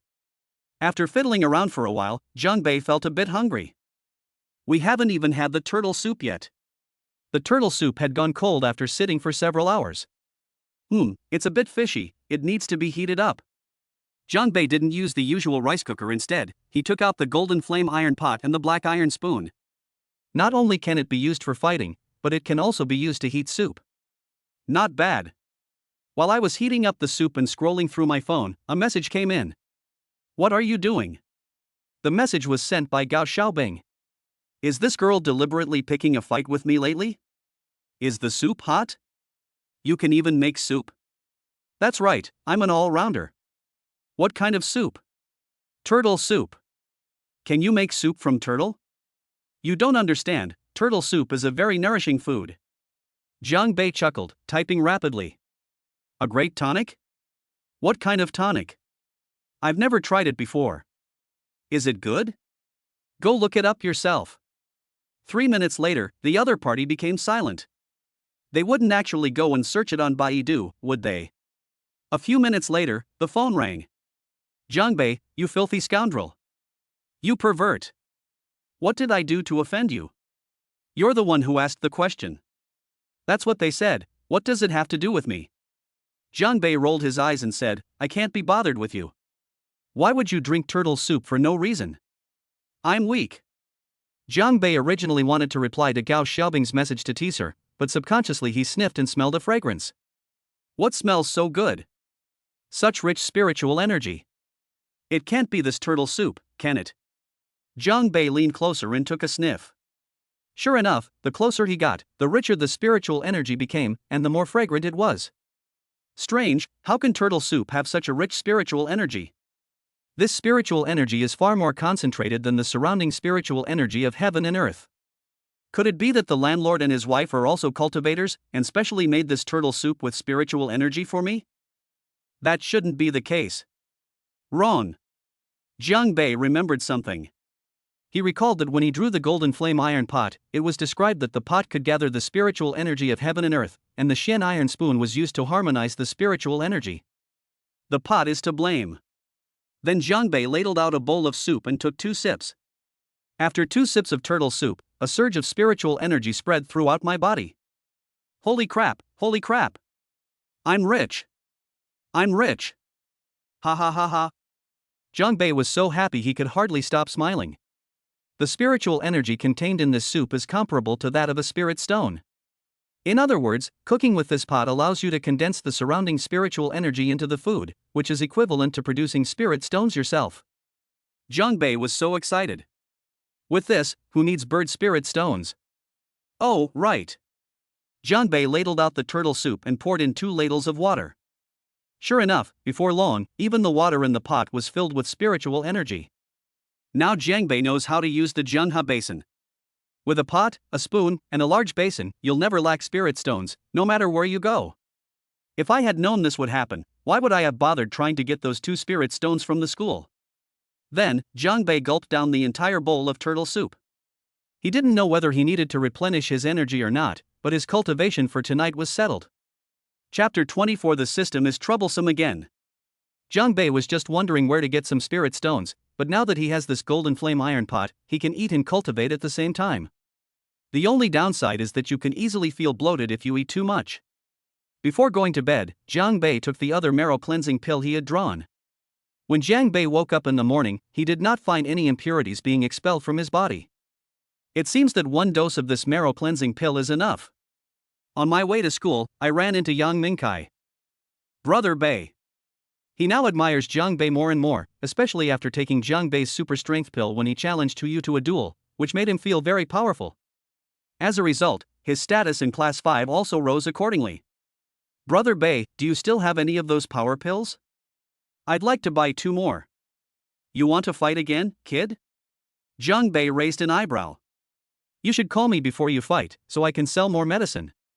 Hee, we're not fighting, I just wanted to keep a couple in case we need them. Here you go. Jiang Bei took out 2 super strength pills and gave them to Yang Mingkai. Okay, the money has been transferred. I earned another 20,000 yuan while I was in school. In the past, when he came to the classroom, his classmates would inevitably tease him, but today, when he walked into the classroom, everyone's eyes seemed to have changed. Mahan, what's wrong with you these past 2 days? You've been cultivating so intensely. How can we not fight hard? Even Jiang Bei, who's at the bottom of our class, is already a 2-star martial artist. If I'm weaker than him, it'll be embarrassing if word gets out. That's right, it seems I need to step up my efforts soon. Depend on. Jiang Bei thought these guys had turned to good people, but it turns out they were just weaker than him. He was annoyed. Is it shameful to be weaker than me? Because of Jiang Bei alone, a cultivation craze swept through the entire Class 3. Everyone seemed determined not to lose to Jiang Bei. Thump. Random discount task issued. Please complete the task as soon as possible after receiving it. Another task? Upon hearing the system's voice, Jiang Bei's smile vanished instantly. He's almost terrified of the system. The tasks that were previously posted were either to steal the school beauty's underwear or to peep at a widow taking a bath. There isn't a single proper task. Who knows what kind of crazy task the system will release this time? Jiang Bei didn't want to accept it, but they had no choice but to. I opened the task panel, and when I saw the line of small print on it, my face turned green. System, you're really something else. Please, have some humanity. Stealing underwear is one thing, watching people shower is another, but what kind of nonsense is this selling fake medicine, and you even have to sell at least 10 doses? If you want me to die sooner, just tell me. You want me to sell fake medicine for a discount? At least the last 2 missions, although they were a bit extreme, weren't life-threatening. Selling fake medicine is a different story. If someone exposes you, you'll be beaten to death in the street. But complaints aside, things still have to be done. I do have some ready-made pills on hand, which I can mix with fake ones and sell. Super power pill. Jiang Bei's eyes lit up, and he decided to sell it. After class in the afternoon, Jiang Bei went straight to the pharmacy, bought several boxes of the large pills he usually takes for colds and fevers, found a bamboo pole, and went home to cut up one of his white t-shirts. Write a few big words on it with a marker. A family secret miracle pill, 10,000 yuan per pill. As for the location to sell the medicine, Jiang Bei had already chosen it. There was a night market near his home, but it was too close to the school, and students would inevitably recognize him as they came and went. So he chose a night market near the city center. System, I haven't even left the house yet, is it still not too late for you to change the mission? Jiang Bei hesitated for a moment before leaving. Task successfully issued, cannot be revoked. Please resolve this yourself, host. Aren't you afraid I'll get beaten to death? Be safe. Damn. Did you study crosstalk with Master Guo before? Jiang Bei rolled his eyes. Do I need you to be my straight man? Seeing that struggling was futile, he had no choice but to bite the bullet and go. Using a bamboo pole, I put the purchased pills into the box. As soon as Jiang Bei stepped outside, he noticed a Mercedes-Benz parked at the entrance of the residential area. He hadn't paid much attention at first, thinking he was probably waiting for someone, but upon closer inspection. Depend on. Isn't that Gao Xiaobing? Gao Xiaobing also noticed Jiang Bei. Her beautiful eyes sparkled, and she hesitated to speak, but finally got out of the car. Waiting for someone? Do you have any friends in this neighborhood? Now that we've met, we should at least say hello. I'm waiting for you. Looking for me? Jiang Bei was taken aback. If you wanted to find me, you could have sent me a message. Why are you just waiting here at the entrance of the residential area? Hey Gao Xiaobing, you can text me if you need to reach me. Didn't you bring your phone? I don't know what to say to you. Gao Xiaobing's eyes revealed a hint of complexity. If you don't know what to say, then why are you waiting for me? Jiang Bei was speechless. This girl is just too cute. Can't you speak properly? Gao Xiaobing stomped her foot in anger, glaring at Jiang Bei. All right. Speak properly, beautiful Gao Xiaobing. I have to go out today, let's talk another day. That's all for now. Where are you going? Huh? What are you doing with that bamboo pole? Gao Xiaobing noticed the bamboo pole in Jiang Bei's hand. Let's set up a stall. Jiang Bei casually remarked something, and Gao Xiaobing's beautiful eyes lit up, as if she had become interested. Setting up a stall? You want to sell things? I'll go too. She thought Jiang Bei was going to set up a stall to earn some living expenses. What are you going to do? Let's set up a stall together. Come on, get in the car. Jiang Bei was a little stunned. What's wrong with this girl today? Did she take the wrong medicine? However, looking at the Mercedes-Benz, and considering that the city center is not close to here, I originally planned to take a taxi to Jiang Bei. Why not take a seat when there's one available? Where are we going? The night market in the city center. By the way, how did you know I live here? You're following me? No way I'd follow you. I asked your classmates. By the way, what are you selling at your stall? Where are your things? You'll see when you get there. So mysterious. Gao Xiaobing muttered a couple of times, not thinking much of it. Half an hour later, the two arrived at the night market in the city center. The night market here is much more lively than the one near the university. Food, drinks, and all sorts of goods are sold, and the sounds of vendors hawking their wares fill the air. Jiang Bei found an open space, fixed the bamboo pole in place, and casually took out the white cloth strip with the words written on it from his pocket. What is this? Fortune telling. Gao Xiaobing watched as Jiang Bei hung the cloth strip on the bamboo pole, on which several large characters were written. Ancestral miracle pills, 10,000 per pill. What kind of miracle drug is this, Jiang Bei? You're not selling fake medicine to scam people, are you? Gao Xiaobing stared at Jiang Bei with a strange expression. Jiang Bei blushed. Even this girl could see through him. Was he really going to get beaten to death later? Chapter 25, You're doomed if you see how cunning I am. What do you mean selling fake medicine? Didn't you see it says so? These are all family heirlooms. Jiang Bei naturally wouldn't tell Gao Xiaobing the truth. But where in this world can you find any magic pills?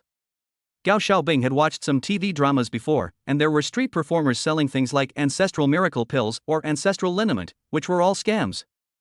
Of course I am. Look, I am right here. I didn't ask you to come. You insisted on coming anyway. Wait for me a minute. Jiang Bei finished speaking and ran away in a hurry. When he came back, he was carrying several bricks in his hands. All right, I'm going to start doing business now. Why don't you want to go home first? It's so late, your family must be worried about you. Jiang Bei thought that if he really got beaten up later, it wouldn't be good if Gao Xiaobing was implicated. It's okay, it's only 8 o'clock. I'll sell them with you. Forehead. Looking at the passing crowd, Jiang Bei was at a loss for words. Who cares, just sell it and run. With gritted teeth, Jiang Bei shouted at the top of his lungs. Take a look. Our family's secret super strength pills are on sale for a bargain. After you take them, I guarantee you'll be able to punch through a kindergarten and kick a nursing home. Don't miss out. Our family's secret health boosting pills are only available here, come and take a look. Sure enough, after a few shouts, a crowd quickly gathered around. A family secret miracle drug? That's strange. They sell food and drinks here, but this is the first time I've ever seen them selling these powerful pills. How novel. 10,000 yuan a pill? Kid, are your super pills made of gold? Some people in the crowd started to jeer. Brother, what are you saying? Our family's power pill may not be made of gold, but it works. It's a family heirloom, and we only have one of our kind. Would you like one? Jiang Bei's explanation sounds quite plausible. Bullshit. There are no magic pills, they're all scams. There used to be someone here who had a family recipe for treating athlete's foot, but damn it, I got it on my hands too, a middle-aged man cursed. Young man, if you're short of money, you could learn from others and sell some socks and clothes. As for power pills, I think you've been watching too many martial arts dramas. Jiang Bei, are you sure you can manage? Should we retreat? Gao Xiaobing asked in a low voice. Don't worry, no problem. Okay, I'll go to the restroom first, I'll be back in a bit. More and more people gathered around, but no one believed it at all. Jiang Bei thought to himself, it seems I'll have to eat one myself to show these people what I'm made of. Just as I was setting up my stall in Jiangbei, two people appeared at the night market. Lin Zifeng and Hu Yu. The two had just come out of the KTV and came to this night market to get something to eat. Just then, I heard the hawking sounds from Jiangbei. Ha! This voice sounds so familiar. Lin Zifeng said something. Young Master Feng, look. Isn't that Jiangbei? It really is him. So he has a street stall here. Let's go take a look. Upon seeing Jiangbei, Lin Zifeng's anger flared up. A few days ago, he didn't go to school.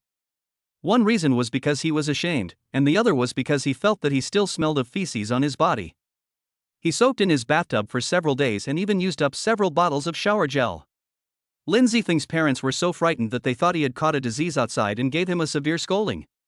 A family secret miracle drug? Lin Zifeng stared at the strip of cloth hanging next to Jiang Bei for a moment, then laughed. So this kid came here to sell fake medicine. I absolutely can't let this opportunity slip by.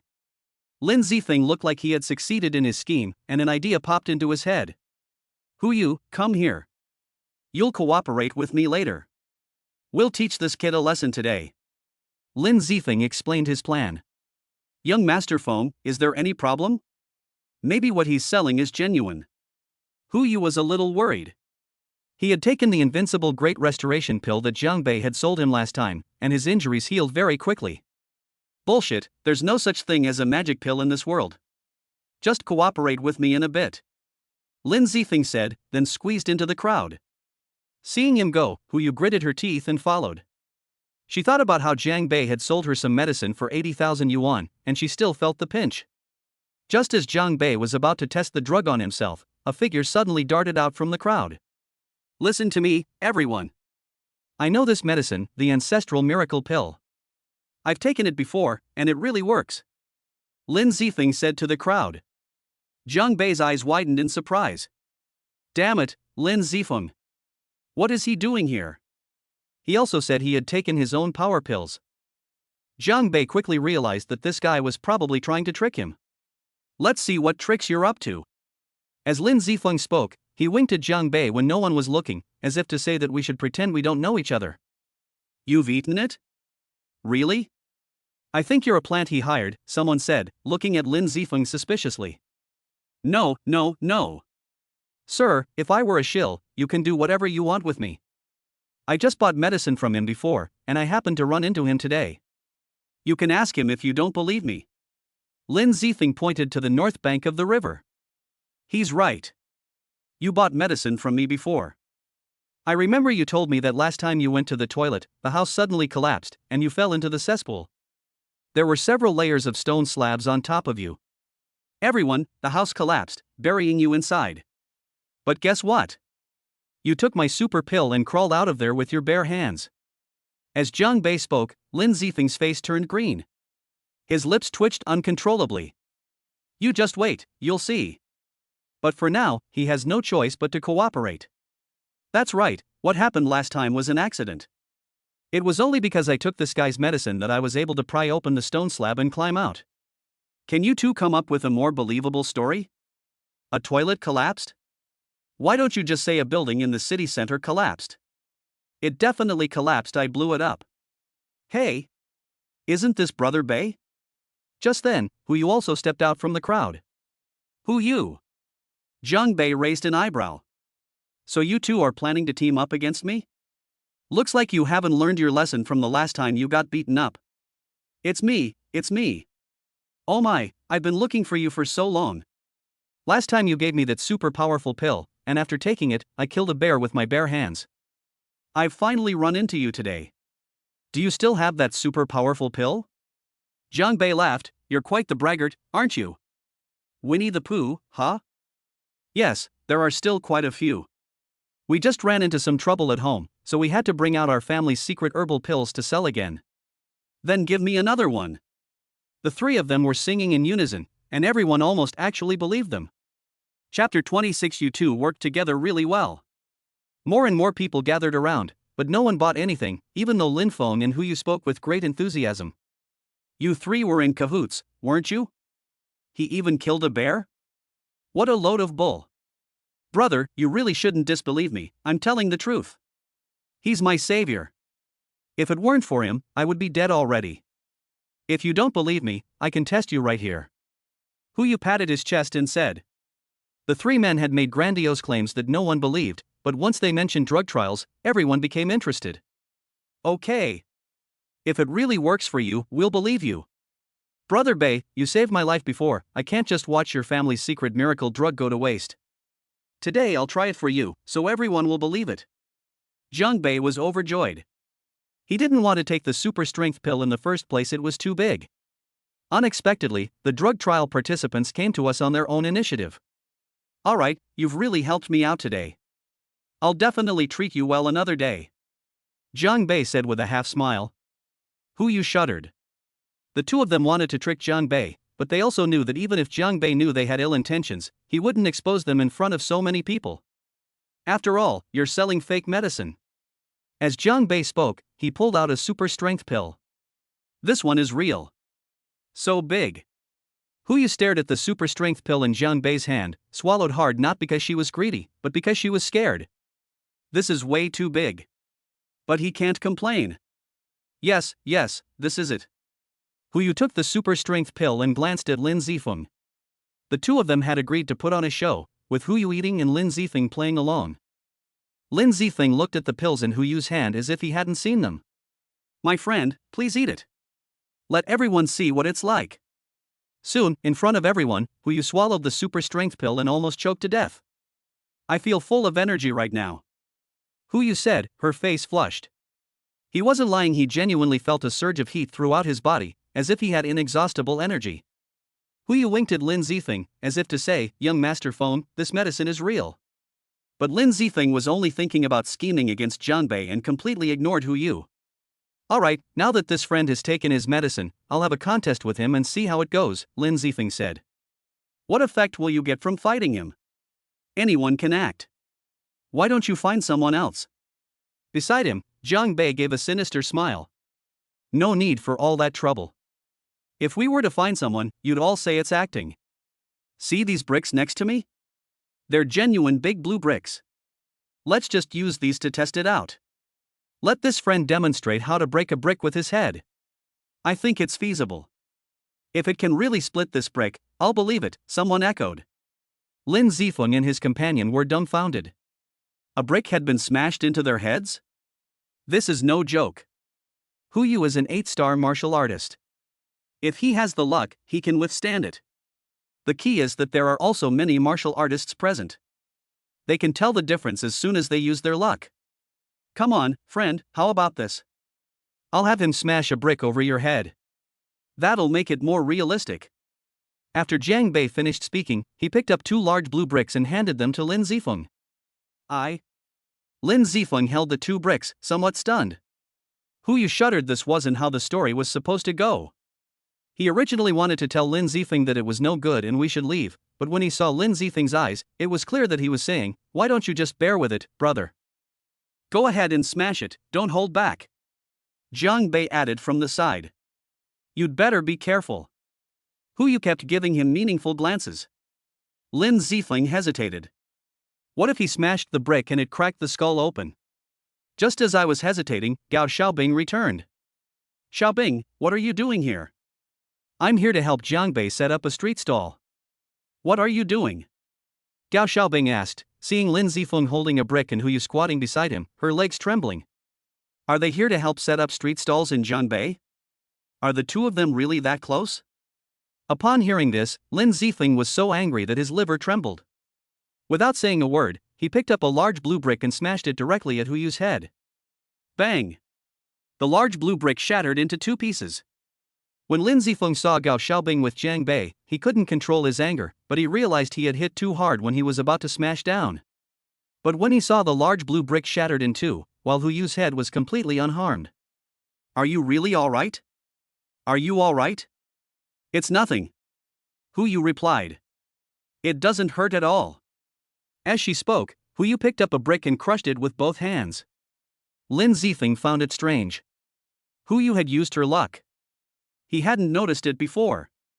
Thinking this, another large blue brick was smashed down on it. The brick broke again. Holy crap, is this miracle drug real? Well. Holy crap, it really smashed it. The bricks are all broken. Look everyone, it's a huge, solid blue brick. Jiang Bei waved the broken blue brick around in the crowd twice. See? I wasn't lying to you. With my super strength pill, you'll have a head of bronze and a body of iron. It's an essential item for traveling, and you'll never have to worry about anyone causing trouble again. Anyone who has an enemy, anyone who wants to beat them up, hurry up and do it. Take the power pills, those who want revenge, take revenge, those who want self-defense, use them. 10,000 per pill. I never expected such a magical thing to exist. Young man, I'll take one. I've been wanting to get back at old Wang next door for a long time. He bullies me all the time because he's taller and bigger than me. Now I can finally get my revenge. I want one too. I got robbed while driving last time, let's see who dares to do it this time. Everyone witnessed the effects and tested the large blue bricks. Although some people still didn't believe it, others did and wanted to go to Jiang Bei to buy the power pills. Jiang Bei seized the opportunity and took out the prepared pills. 10 in total, first come, first served. Hey! Young man, why is your strength pill different from the one before? It's so much smaller. This is my family's improved version of the power pill. The previous one was too big. Think about it, if you encounter an enemy, you can just eat this small one directly. But with such a big one, who's going to wait for you to finish it? That makes sense, I'll have two. In just a few minutes, all 10 pills were sold. Jiang Bei was overjoyed. Alright, that's all for today. If you need anything, come back in a couple of days. After Jiang Bei finished speaking, he tore off the strip of cloth, stuffed it into his clothes, and then grabbed Gao Xiaobing's hand and left without saying another word. Jiang Bei, why are you walking so fast? Why don't we grab something to eat? Gao Xiaobing's pretty face flushed slightly when she saw Jiang Bei holding her hand. Chapter 27, Kill these two shills. Not leaving? Are you just waiting to get beaten up? I'm not eating anymore, it'll be too late if we don't leave now. Gao Xiaobing was a little confused. Before she could react, Jiang Bei grabbed her and started running. They ran until they reached a small alley in the distance before stopping. Jiang Bei, you've made up with Lin Zifeng and the others? Their appearance here was an accident, but they did do me a small favor today. Jiang Bei gave a sinister smile from this side of the alley. You can still see the night market. Ha! Gao Xiaobing was getting more and more confused. Jiang Bei suddenly left, leaving Lin Zifeng and Huyu dumbfounded. What's going on? How did it become real? Lin Zifeng was still thinking of going to Jiang Bei. The original plan was for Huyu to take the pills, pretend they were effective, and lure others to buy them, then trick them into taking them as well. Jiang Bei would definitely get a good beating then. But how did this pill become real? Do miracle pills really exist in the world? Ha! This strength pill smells a bit off. A middle-aged man who had just bought the strength pill looked puzzled. He held the pill and smelled it. It had a pungent Chinese medicine smell. What's wrong? Didn't everyone just see it with their own eyes? The bricks were also inspected. Wait, this tastes a lot like the cold pills I've taken before. What a coincidence. I just bought a box of cold pills, take a look. As a result, when the middle-aged man opened the cold medicine pills and compared them, the two pills were exactly the same in size, color, and taste, and he still ate them. Try slapping me. Snap. The person next to him slapped him across the cheek. Ouch, that hurts so much. Why the hell did you hit me so hard? Didn't you take some super strength pills? This is fucking fake. It's just cold pills. We've been scammed. What? You've been scammed? Where is that kid? Everyone looked around, but Jiang Bei had already disappeared. But Lin Zifeng and Hu Yu haven't gone far yet. You two, stop right there. Lin Zifeng was very frustrated. He had wasted his time and failed to outmaneuver Jiang Bei. Suddenly, an angry voice came from behind. Looking back, they saw more than a dozen people running towards them. What happened to them? I don't know. What shill? Are you suggesting we're the two of us? Before Lin Zifeng could react, the dozen or so people had already arrived and swarmed around the two of them, giving them a brutal beating. Holy crap, stop it. Liar. You dare to sell fake medicine? Beat you up. One of them grabbed a nearby stool and swung it hard at him. In the alley, Jiang Bei watched the two being beaten up and laughed. You think you can outsmart me with your level of skill? Jiang Bei, what exactly happened? Why are they hitting Lin Zifeng? Hee, it's because they bought counterfeit medicine. Ha! But just now Hu Yu. The one Hu Yu ate was real, the others were fake. These two guys were trying to scam me, thinking I was selling fake medicine. They conspired to stage a whole thing, and now they've reaped what they sowed. So you switched the medicine? No, why would you carry fake medicine with you? Thinking about it carefully, Jiang Bei was planning to sell fake medicine, but now Lin Zifeng and his companion have taken the fall. You know what, it's actually pretty exciting. This was something Gao Xiaobing had never experienced before. Looking at Jiang Bei, Gao Xiaobing's beautiful eyes flickered, revealing an unusual gaze. Gao Xiaobing's favorability detected, energy value plus 10. Jiang Bei was enjoying the show when he was startled by the system's voice. Holy crap, what's going on? Gao Xiaobing actually has feelings for me? I just brought you out to set up a stall to sell some fake medicine, and you've already developed feelings for me? No, we have to put it out. The system had previously detected that his deskmate, Wang Yuan, also had feelings for him, but it stopped giving any further notifications afterward. Jiang Bei had no idea that Wang Yuan's slight goodwill had vanished with the appearance of Gao Xiaobing. Gao Xiaobing, I'm home. Oh? I'll take you home. No, I'll go back by myself. And don't come looking for me again. Jiang Bei said this and then ran off in a flash. That bastard, he left me behind and ran away. What kind of person is he? Gao Xiaobing said through gritted teeth. Don't let me catch you, or you'll be sorry. Humph. Gao Xiaobing's continued favorability detected, energy value plus 50. Jiang Bei, who was running, almost tripped and fell when he heard the sound. If the good feelings are still there, shouldn't they have disappeared? How did a seed sprout so quickly after being planted in the soil? Host has completed a random discount task and received a 50% discount. The host may freely perform a 10 draw or exchange for items within 1 hour. As soon as the system announced the completion of the task, Jiang Bei's thoughts were immediately pulled back to reality. 50% off, this time it's somewhat reliable. Give me 210 pulls. System, although this task of selling fake medicine is a bit, well, I'll let it slide since I made 100,000 yuan. The mission was accomplished, and Lin Zifeng and Hu Yu also suffered a bit in the process. Jiang Bei was in a great mood. Host's excitement detected. Next mission will be more difficult. Jiang Bei's face immediately fell. That's fucking despicable. Just as I was taking a taxi home from Jiang Bei, the group of people who had sold fake medicine at the night market dispersed. Of course, they wouldn't leave easily. They beat Lin Zifeng and his companion up, and in the end, he had to pay them 100,000 yuan to settle the matter. Fortunately, both of them were martial artists, otherwise they would have broken several ribs if not crippled. Ouch, that hurts. Lin Zifeng touched his face, it was swollen beyond belief, and his eyes were wide open. Jiang Bei, I'm not done with you yet. Lin Zifeng now hated Jiang Bei to the core. Now they understand perfectly well that they'd been tricked by Jiang Bei. Not only did they get beaten up for nothing, but they also had to pay 100,000 yuan in compensation. But who could have imagined that the one given to Hu Yu was real? Young Master Foam, why don't we call it a day? Jiang Bei is not easy to deal with. Hu Yu had unspeakable bitterness in her heart.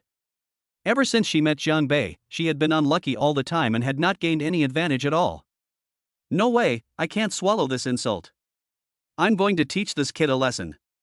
If all else fails, I'll go find my cousin. As long as my cousin is willing to take action, dealing with this kid will be no problem at all. When Lin Zifeng's cousin was mentioned, Hu Yu's expression changed. Lin Zifeng's cousin, also from the school, is named Lu Cohen. He is a third-year elite student and a 7-star martial arts master, far superior to first and second-year students. Perhaps the freshmen who have just entered university don't know, but he does know that Lu Cohen has a resounding nickname, the Demon God of Hell. Everyone usually calls him God of Willow. Chapter 28, Just Dealing with a Few Thugs. As Jiang Bei was on his way home in the car, the system kept making noises. Lin Zifeng's resentment was detected, and the energy value increased rapidly. Honestly, Jiang Bei almost couldn't resist adding Lin Zifeng's friend as a thank you. When I got home, it was already past 10 o'clock. As soon as I went up the stairs, I heard a noisy noise coming from upstairs. One of the voices was familiar to Jiang Bei. It belonged to the widowed neighbor, Lu Xiuhua. The other was a man's voice. Lu Quan, let me go. I've told you before, there's no way we can be together. Please stop bothering me. Clinging to you? I've helped you so many times, for what? Xiuhua, you know I like you, and I know you've had feelings for me for a long time, so stop pretending. If you keep doing this, I'll call the police. Go ahead and report it, huh? A widow, does she really think she's pure and innocent? Today I'm going to have you. What's all this noise about in the middle of the night? Hey you, don't think you can bully Xiuhua. You're not welcome here. Get out of here. It seems that the landlady, Aunt Lu, has come out.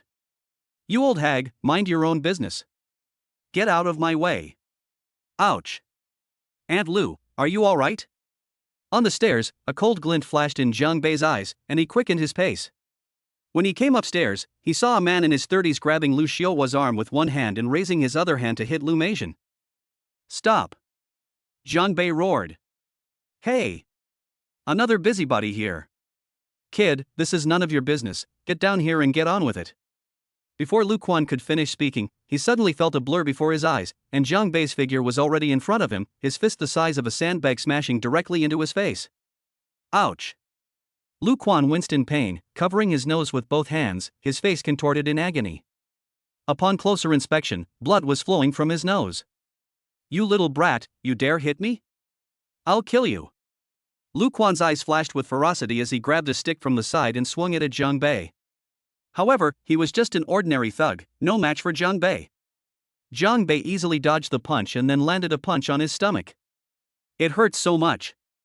Lu Quan curled up on the ground, clutching his stomach and wailing. Aunt Lu, are you all right? Jiang Bei helped Lu Meijian up from the ground. It's nothing, it's nothing. I just got pushed by this scoundrel. Your Uncle Wang isn't home, thank goodness you came back. It's good that you're all right. Leave this to me. Ha? Jiang Bei, you. Lu Meijian was somewhat surprised. Judging from Jiang Bei's expression, he didn't intend to finish this. You little brat, you've got guts. You'd better wait until I call for backup. Lu Quan stood up, clutching his stomach, and glared fiercely at Jiang Bei. Go ahead and call them, I'm just afraid they won't come. Forget about thugs, even if a few martial artists came, Jiang Bei wouldn't be afraid in the slightest. Fine, you wait 20 minutes. If I don't kill you today, I'm not Lu Quan. Lu Quan ran away, and Lu Meijian and Lu Xiuhua panicked. What should we do? Should we call the police? Aunt Lu, don't worry, they're just a few thugs. Calling the police won't do any good. I'll handle it. Brother Jiang Bei, that Lu Quan has 7 or 8 henchmen under his command, you. It's okay, it's best if they all come. By the way, Sister Xiuhua, how come you're still in contact with this kind of person? He's a regular customer at our shop, always patronizing my business. I know what he's after, but how can I be with someone like that? So he just keeps harassing me. Lu Xiuhua was also very distressed.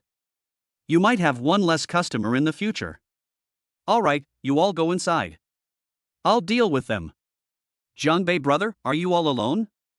Don't worry, I'm a 9th Dan in Taekwondo. Jiang Bei waved his hand and went downstairs. I went downstairs, found a stool, and waited for Lu Quan to arrive. He knew these thugs well. If he didn't beat them until they were terrified, they'd keep causing trouble. So he decided to settle things once and for all. Sure enough, 20 minutes later, a van pulled up nearby, and 5 or 6 young men with dyed yellow hair got out, each carrying a stick. Brother Quan, where are you? There. That kid is over there. Hey guys, teach this brat a lesson. As long as you don't kill him, the rest is on me. Lu Quan led a bunch of his thugs over. Kid, aren't you so tough? Now let's see how arrogant you can be. Only 5 or 6 people? That's not enough for me to fight. I'm telling you, brother Lu Quan, you're a really bad leader. Jiang Bei said casually, sitting on the stool. You little brat, you're asking for it. Beat him up. Lu Quan gave a shout, and his men pounced on him. Kid, you're in trouble for offending brother Quan. One of the thugs swung a stick at you. Seeing the situation, Jiang Bei calmly took out the black iron ladle and swung it out. Click. The stick in the thug's hand broke instantly. Before he could react, Jiang Bei swung a spoon at him, sending him rolling 4 or 5 meters away. These thugs were no match for Jiang Bei. In no time at all, they were all lying on the ground groaning in pain. Lu Quan was sweating profusely. How the hell is that amazing? Brother Lu Quan, how's my skill? Jiang Bei looked over with a grin. Wow, amazing. Lu Quan exclaimed instinctively. Then you should try it too. After Jiang Bei finished speaking, he strode forward, swung his spoon, and gave Lu Quan a good beating. Ouch, that hurts so much. You bunch of bastards, get up and help. Despite the pain, Lu Quan shouted at the top of his lungs. Those thugs had originally intended to come back, but when they saw how fierce Jiang Bei was, they all pretended to wail and cried out in pain. Young man, no, big brother, please stop hitting me. I surrender, I surrender. Are you really convinced? Jiang Bei stopped. I'm convinced, truly convinced. Even if you surrender, we'll still fight. Another beating ensued. 5 minutes later, Lu Quan could no longer tell where the pain was, because there was no part of his body that wasn't hurting. Have you given up yet? Brother, I already convinced him. Lu Quan was almost in tears. I'm afraid you're lying to me, should I confirm it again? Jiang Bei raised his spoon, ready to hit him. No, no, no. I'm really convinced, I'm really convinced. If I see you causing trouble here again, it won't just be a beating. Don't worry, it definitely won't happen again. Should I go back to sleep? Brother, please take care. Jiang Bei went back. Lu Quan was truly terrified of being beaten, and he didn't dare to get up until Jiang Bei had disappeared from sight. Help me up, you fucking bastard. Brother Quan, this kid is probably a cultivator, he's not someone to mess with, one of the underlings said. Why the hell didn't you say so earlier? Beat him up. Chapter 29. Now they have even more tricks up their sleeves. Hey! Aunt Lu, what are you doing here? After teaching Lu Quan and the others a lesson, Jiang Bei ran into Lu Meizhen and Lu Xiuhua when he was about to go upstairs. The two seemed to have been waiting at the door the whole time. Seeing Lu Meizhen holding her phone with the numbers 1100 on the lit screen, Jiang Bei felt a warm feeling in his heart. It turned out that Lu Meizhen and the other woman were worried that something might happen to Jiang Bei, so they had been watching him from the doorway, fearing that he might be in danger and ready to call him at any time.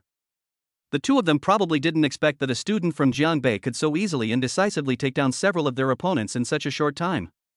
They were still somewhat taken aback. Jiang Bei, are you alright? Let Aunt Lu check if you're hurt. Lu Meizhen asked with concern. It's alright, Aunt Lu, I've trained. These thugs are no match for me. Jiang Bei said, shaking his fist. It's good that you're alright, you scared me to death. Jiang Bei, little brother, I didn't expect you to be so capable. I should have asked you for help sooner. Lu Xiuhua stood to the side, her beautiful eyes shining with admiration. It's nothing, nothing at all. Ever since he spied on someone taking a bath, Jiang Bei has subconsciously avoided making eye contact with Lu Xiuhua. That guy won't dare to cause trouble anymore. I'm going upstairs now. Just as Jiang Bei was about to go upstairs, Lu Meizhen called him back. Jiang Bei, how was the turtle soup I made for you last time? How about Aunt Lu makes you some more? Hearing that Lu Meizhen was going to make him soup again, Jiang Bei trembled all over. He almost lost his footing and fell down the steps. No need, no need. After saying that, he dashed upstairs and disappeared in the blink of an eye. Why are you running so fast, kid? Be careful not to fall. Jiang Bei returned to the house and took a couple of breaths. Forget about turtle soup. The turtle soup from last time was made with a richer spiritual energy because it was cooked in a golden flame iron pot, and Jiang Bei drank it all in one go. It's true that he practiced all night, but his nose was still bleeding profusely. But it caused a huge disaster for Jiangbei number 2. System, give me a 10 pull. Jiangbei prefers 10 consecutive draws to exchanging items with energy points in the exchange shop. Items in the exchange shop only become available after you've drawn them in a 10 pull. Jiangbei naturally prefers 10 pulls. You might get something good. Host has activated a 10 draw, obtaining 1 enlightenment pill, 1 super strength pill, and the earth level low grade martial skill, Dragon Step.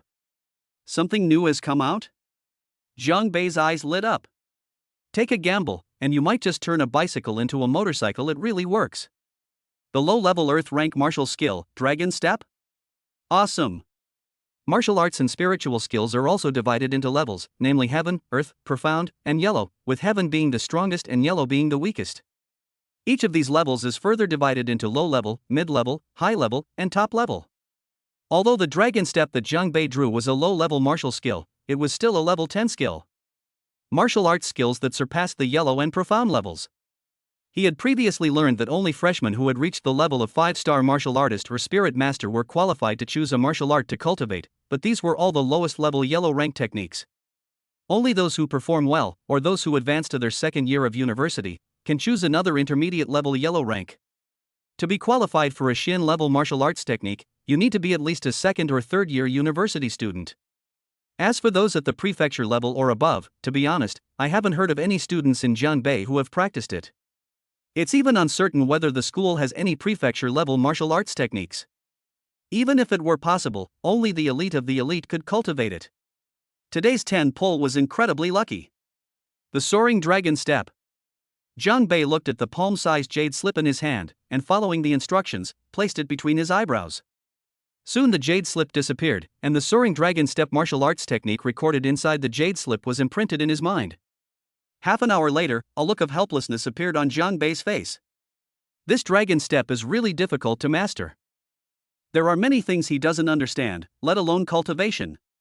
This is like having a stunningly beautiful woman standing in front of you, the kind who isn't even wearing clothes, and you can only look at her and imagine her, but you can't touch her. Jiangbei guessed that, given the level of this Dragon Step, let alone breaking through to the 5th-star martial artist level, even breaking through to the martial master level might not be enough for him to fully master it.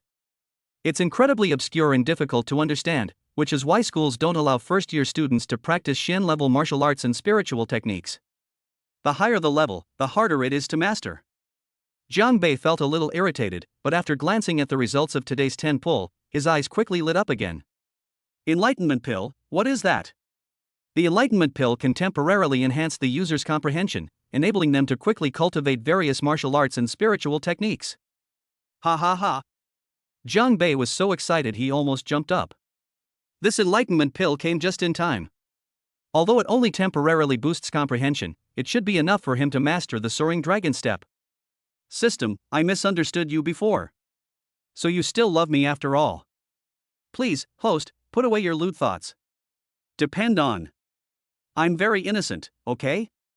He took out the Enlightenment pill and swallowed it.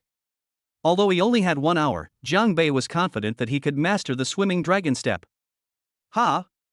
Although his body did not change, Jiangbei clearly felt that his mind and spirit had become more ethereal. The previously obscure and difficult to understand Swimming Dragon Steps were now easy to understand at a glance. An hour later, Jiangbei nodded in satisfaction.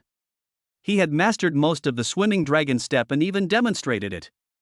System, don't you have any enlightenment pills that can completely enhance comprehension? Otherwise, if I were to draw a stronger heaven-level martial skill someday, I would still need to take this enlightenment pill. Jiangbei glanced at the price of the enlightenment pill in the exchange shop. Good heavens, it costs 30,000 energy points per pill. Why don't you just rob someone? Host, would you like to become invincible from the start? Yes. Yes. Jiangbei was instantly excited. Invincible is great. Please, host, do not harbor any illusions. Holy crap. You're kidding me. Although he was tricked by the system, Jiangbei was still very satisfied with mastering the Swimming Dragon Step. With this Dragon Step technique, combined with the black iron ladle and golden flame iron pot, you can braise one dish at a time, or stir-fry 2 dishes with a pair. That night, Jiangbei fell into a deep sleep, drool still dripping from the corner of his mouth, probably having some sweet dreams. With the golden flame iron pot in hand, Jiang Bei can now easily obtain enough spiritual energy for cultivation simply by drinking some water. Before he knew it, he had already broken through to the 5th-star martial artist level. In the morning, Jiang Bei came downstairs to go to school and happened to see Lu Meijin packing her things. With a thought, he used the dragon step, and in the blink of an eye, Jiang Bei, who was at the entrance of the building a second ago, appeared more than 20 meters away. Where he had stood, a lingering shadow could still be seen dissipating. Chapter 30. You're such a good actor. Ha! Huh? As Lu Meijin was packing her things, she felt a gust of wind pass by and looked up. Hee, it works great. Seeing that Lu Meijin hadn't reacted yet, Jiang Bei chuckled and turned to go to school. Once inside the classroom, the students gathered in small groups, holding their phones and pointing at each other. Xiao Liang, what are they all looking at? Jiang Bei originally wanted to ask his deskmate, Wang Yuan. But for some reason, Wang Yuan's attitude towards him has become much colder these past few days, and she barely says 2 words to him. I have no idea what I did to offend her. What? Didn't you check Douyin this morning? It's trending.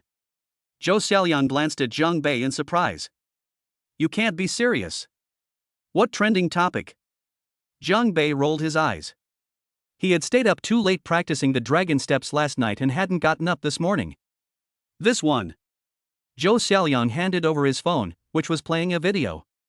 In the video, a group of people are seen surrounding and beating 2 people. This scene looks familiar, like a night market in the city center. Below is the text accompanying the video: unscrupulous man selling fake medicine, 2 young men suspected of being shills were brutally beaten by the buyers. Jiang Bei was delighted. This happened just last night. He was selling fake medicine in the city center, and Lin Zifeng and Huyu tried to mess with him, but they ended up getting caught out and someone filmed them and posted it online. Thankfully, I wasn't photographed. Do you know who these 2 people who were beaten are? Who is it? Jiang Bei asked, pretending not to know. It's Lin Zifeng and Huyu from class 1 of the 2nd year, the guys who are going to cause you trouble. I never would have guessed. How could those 2 have become shills for a fake medicine company? They didn't want to either of them, they just happened to run into me.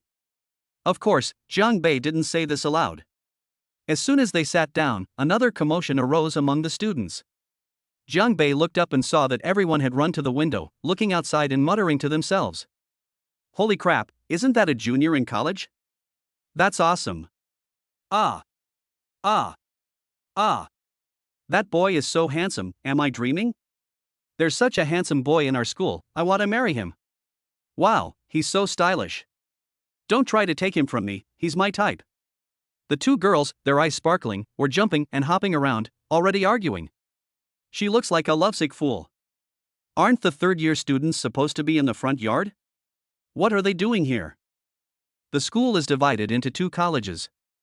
Freshmen and sophomores live in the back college, while juniors move to the front college. Actually, there are only 2 walls separating them.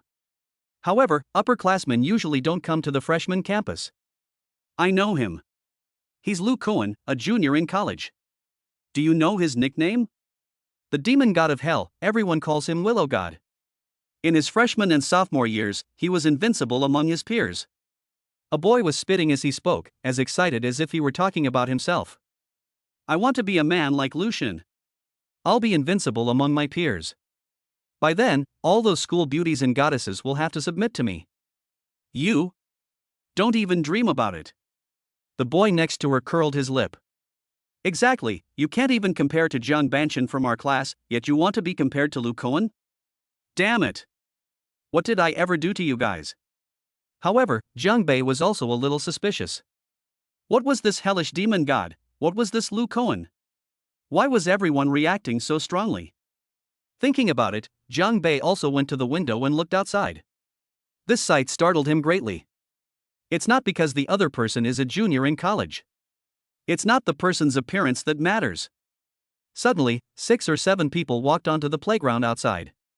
The student in the lead had sharp eyebrows and bright eyes, a chiseled face, and a piercing gaze. He was wearing a black casual outfit and had his hands in his pockets. It makes a whooshing sound when it walks. Her hair was styled with hair gel and combed back. Damn it. You think you're some kind of Tomo Sarazawa? You've watched too much Crow's Zero. I'm still talking about Longu Yuanji. However, let's not forget the girls in the class screaming. This student is indeed quite handsome, especially with the way he walks, which has a cool and roguish vibe. Just as the students were discussing it, Lukoan and several students were getting closer and closer. Holy crap, is Lucian walking towards our class? What's going on? Has some kind of genius descended upon our class? Hey! Is any of you related to him? Soon enough, Lukoan arrived at class 3. Lukoan took 2 steps to the podium, his hands still in his pockets, and his gaze swept over the students. Which of you is from Jiangbei? Looking for Jiangbei? The students were stunned. Jiangbei and Lukoan are relatives? Wait a minute, how could my relatives not recognize Jiangbei? Jiangbei was also somewhat confused, as he didn't seem to know this Lukoan at all. That's me. Jiangbei didn't try to avoid it. Regardless of what the other party was there for, since they had already come to the class, he definitely had to show up. Are you from Jiangbei? Lukoan glanced at Jiangbei, his eyes sharp. Jiangbei felt very uncomfortable with his gaze. It looks like this is probably nothing good. Are you here to cause trouble? Didn't I just say this classroom isn't very big? Lukoan raised an eyebrow, then grinned. That's pretty arrogant, no wonder he dared to mess with my cousin. Who's your cousin? Cousin? When did I offend his cousin? Come to think of it, the only people at school who don't get along with him are Lin Zifeng and Hu Yu. Lin Zifeng. Really? Lin Zifeng couldn't beat them on his own, so he went to call for backup. I heard you're quite arrogant. It seems that my reputation in the backyard has diminished since I, Lukoan, went to the front yard. You're just a bunch of useless weaklings. Lukoan's one sentence was tantamount to insulting the entire class. Several boys' eyes flashed with anger. Jiangbei provoked you, why are you cursing at us? But they dared not speak out against it, because they couldn't afford to offend the person in front of them. You. Lukoan raised his head slightly and glanced sideways at Jiangbei. After all, this is a school, so I won't embarrass you too much. Book a restaurant tonight, then kowtow to my cousin to apologize. If he forgives you, then this matter will be over. If he doesn't forgive you, you'd better let him beat you up to vent his anger. And you guys, from now on, my cousin calls the shots in this backyard. Anyone who dares to disobey him, don't blame me for being ruthless. Freshmen, you should be prepared to be bullied. After talking about Jiangbei, Lukoan turned his attention to the entire class. This is outrageous. Some students were already flushed and couldn't contain themselves, but the people next to them held them back. As for Jiangbei, his gaze was somewhat strange at this moment. Has this guy been kicked in the head by a donkey? Chapter 31 The Hellish Demon God of Farts. Jiangbei knew that he had tricked Lin Zifeng last night, and given the previous incident of blowing up the toilet, the other party would definitely not let it go easily. But he didn't expect Lin Zifeng to act so quickly. Since my alt account wasn't up to par, I quickly created a higher level main account to fill the gap. This large size is just a bit too pretentious. Inviting you to dinner?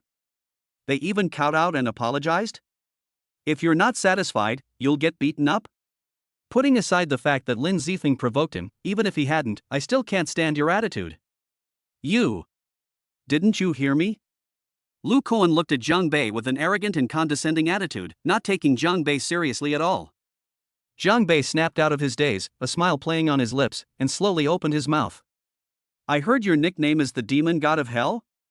Good. I think it's the God of Farts from Hell. Did you eat too many farts in bed this morning and suffocate yourself? Did a donkey kick your head last night? You need to go to the hospital to get it checked out, or you'll become an idiot. After Jiangbei finished speaking, the entire classroom fell silent. You could probably hear a pin drop.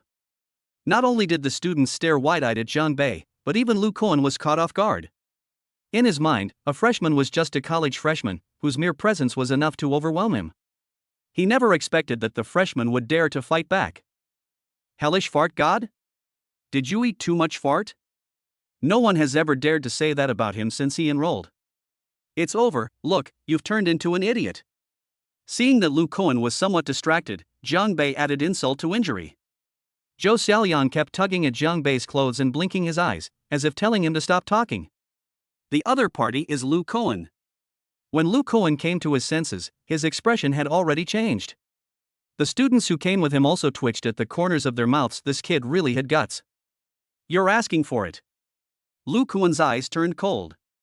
He clenched his fist, and the surrounding air surged, even shaking the table next to him. Until now, no one in my rank has ever dared to speak to me like that. Just for those 2 sentences you uttered, I'm going to cripple you. Anyone can brag. Let's settle this with a fight if you dare. Jiang Bei was not afraid at all. He was just a junior in college, even though there was a huge difference in their levels of cultivation. But we have a treasure. We're not afraid of a good beating with spoons and woks. Thinking about this, Jiang Bei was actually quite glad that he had learned the dragon swimming step last night. With 2 powerful weapons, the black iron spoon and the golden flame iron pot, offensive martial arts techniques are not very effective against him. On the contrary, movement techniques like the soaring dragon step can greatly enhance his combat power. You want to challenge me to a fight? Lu Kuan was stunned. A freshman challenged him to a fight? What, are you scared? Go back to where you came from if you're afraid, or you'll fill the classroom with the smell of farts. I'm scared? Ah, that's a joke. Don't even mention you, even if your whole class attacked together, you'd all be trash in my eyes. Lu Kuan sneered. After hearing this, some students couldn't help but speak out. I can't take it anymore, this is too damn pretentious. So what if he's 2 grades ahead of us? Does he really think he's the school bully? Li Das Wang stood up. Exactly. We freshmen aren't so easy to bully. What makes you so arrogant? Give me a couple more years of study, and I'll beat you to a pulp. Wu Jiabua also stood up. He was one of the few 4-star martial artists in the class.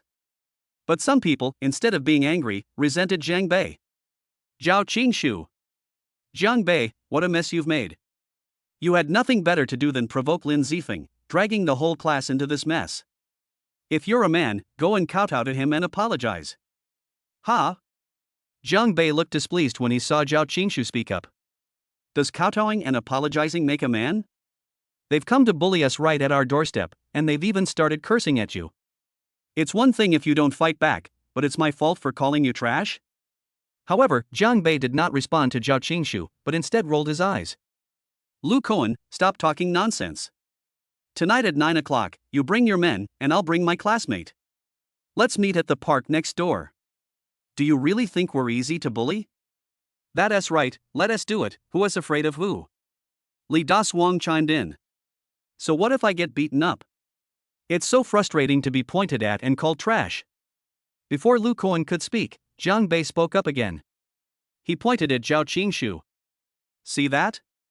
That's my older brother. What hellish demons are nothing but farts in my older brother's eyes? Brother, you don't need to arrange this little thing. I've already made the arrangements for you. Tonight, let them see what you're capable of. Zhao Qingshu froze on the spot. Holy crap! When did I become your older brother? Looking at Jiang Bei's eyes, Zhao Qingshu immediately realized that he had been tricked. Damn, want to see what I can do? How can I, a 4-star martial artist, show a 7-star martial master what I'm capable of? Zhao Qingshu's resentment detected, energy value plus 5,000. Zhao Qingshu hated Jiang Bei to the core and wished he could beat him to death right now. Goddess Lu, I. Zhao Qingshu was about to explain when Jiang Bei spoke up again. Big brother, you taught me that I can't back down in this kind of situation. You're going to be the man who conquers the whole school in the future. Zhao Qingshu, %. You're his older brother, right? Lu Kuan glanced at Zhao Qingshu. I. Very well, tonight at 9 o'clock, you and your henchmen wait for me in the park. Don't worry, I won't kill you. Lu Kuan said, revealing an extremely cruel smile. Zhao Qingshu was almost in tears. Although you are not worthy to fight me, I accept this challenge. Lu Kuan's gaze swept over the students of Class 3, his expression as if he were looking at a flock of lambs to the slaughter. Afterwards, Lu Kuan and the others left, and the class immediately erupted in chaos. Jiang Bei, are you out of your mind? We have no grudge against you, have we? You caused this mess, so take responsibility for it yourself. Why should we have to cover for it? You bunch of cowards. They've already bullied us, and now you're jumping up in protest. What a disgrace. Some of the students who had been timid before started criticizing Jiang Bei as soon as Lu Kuan left.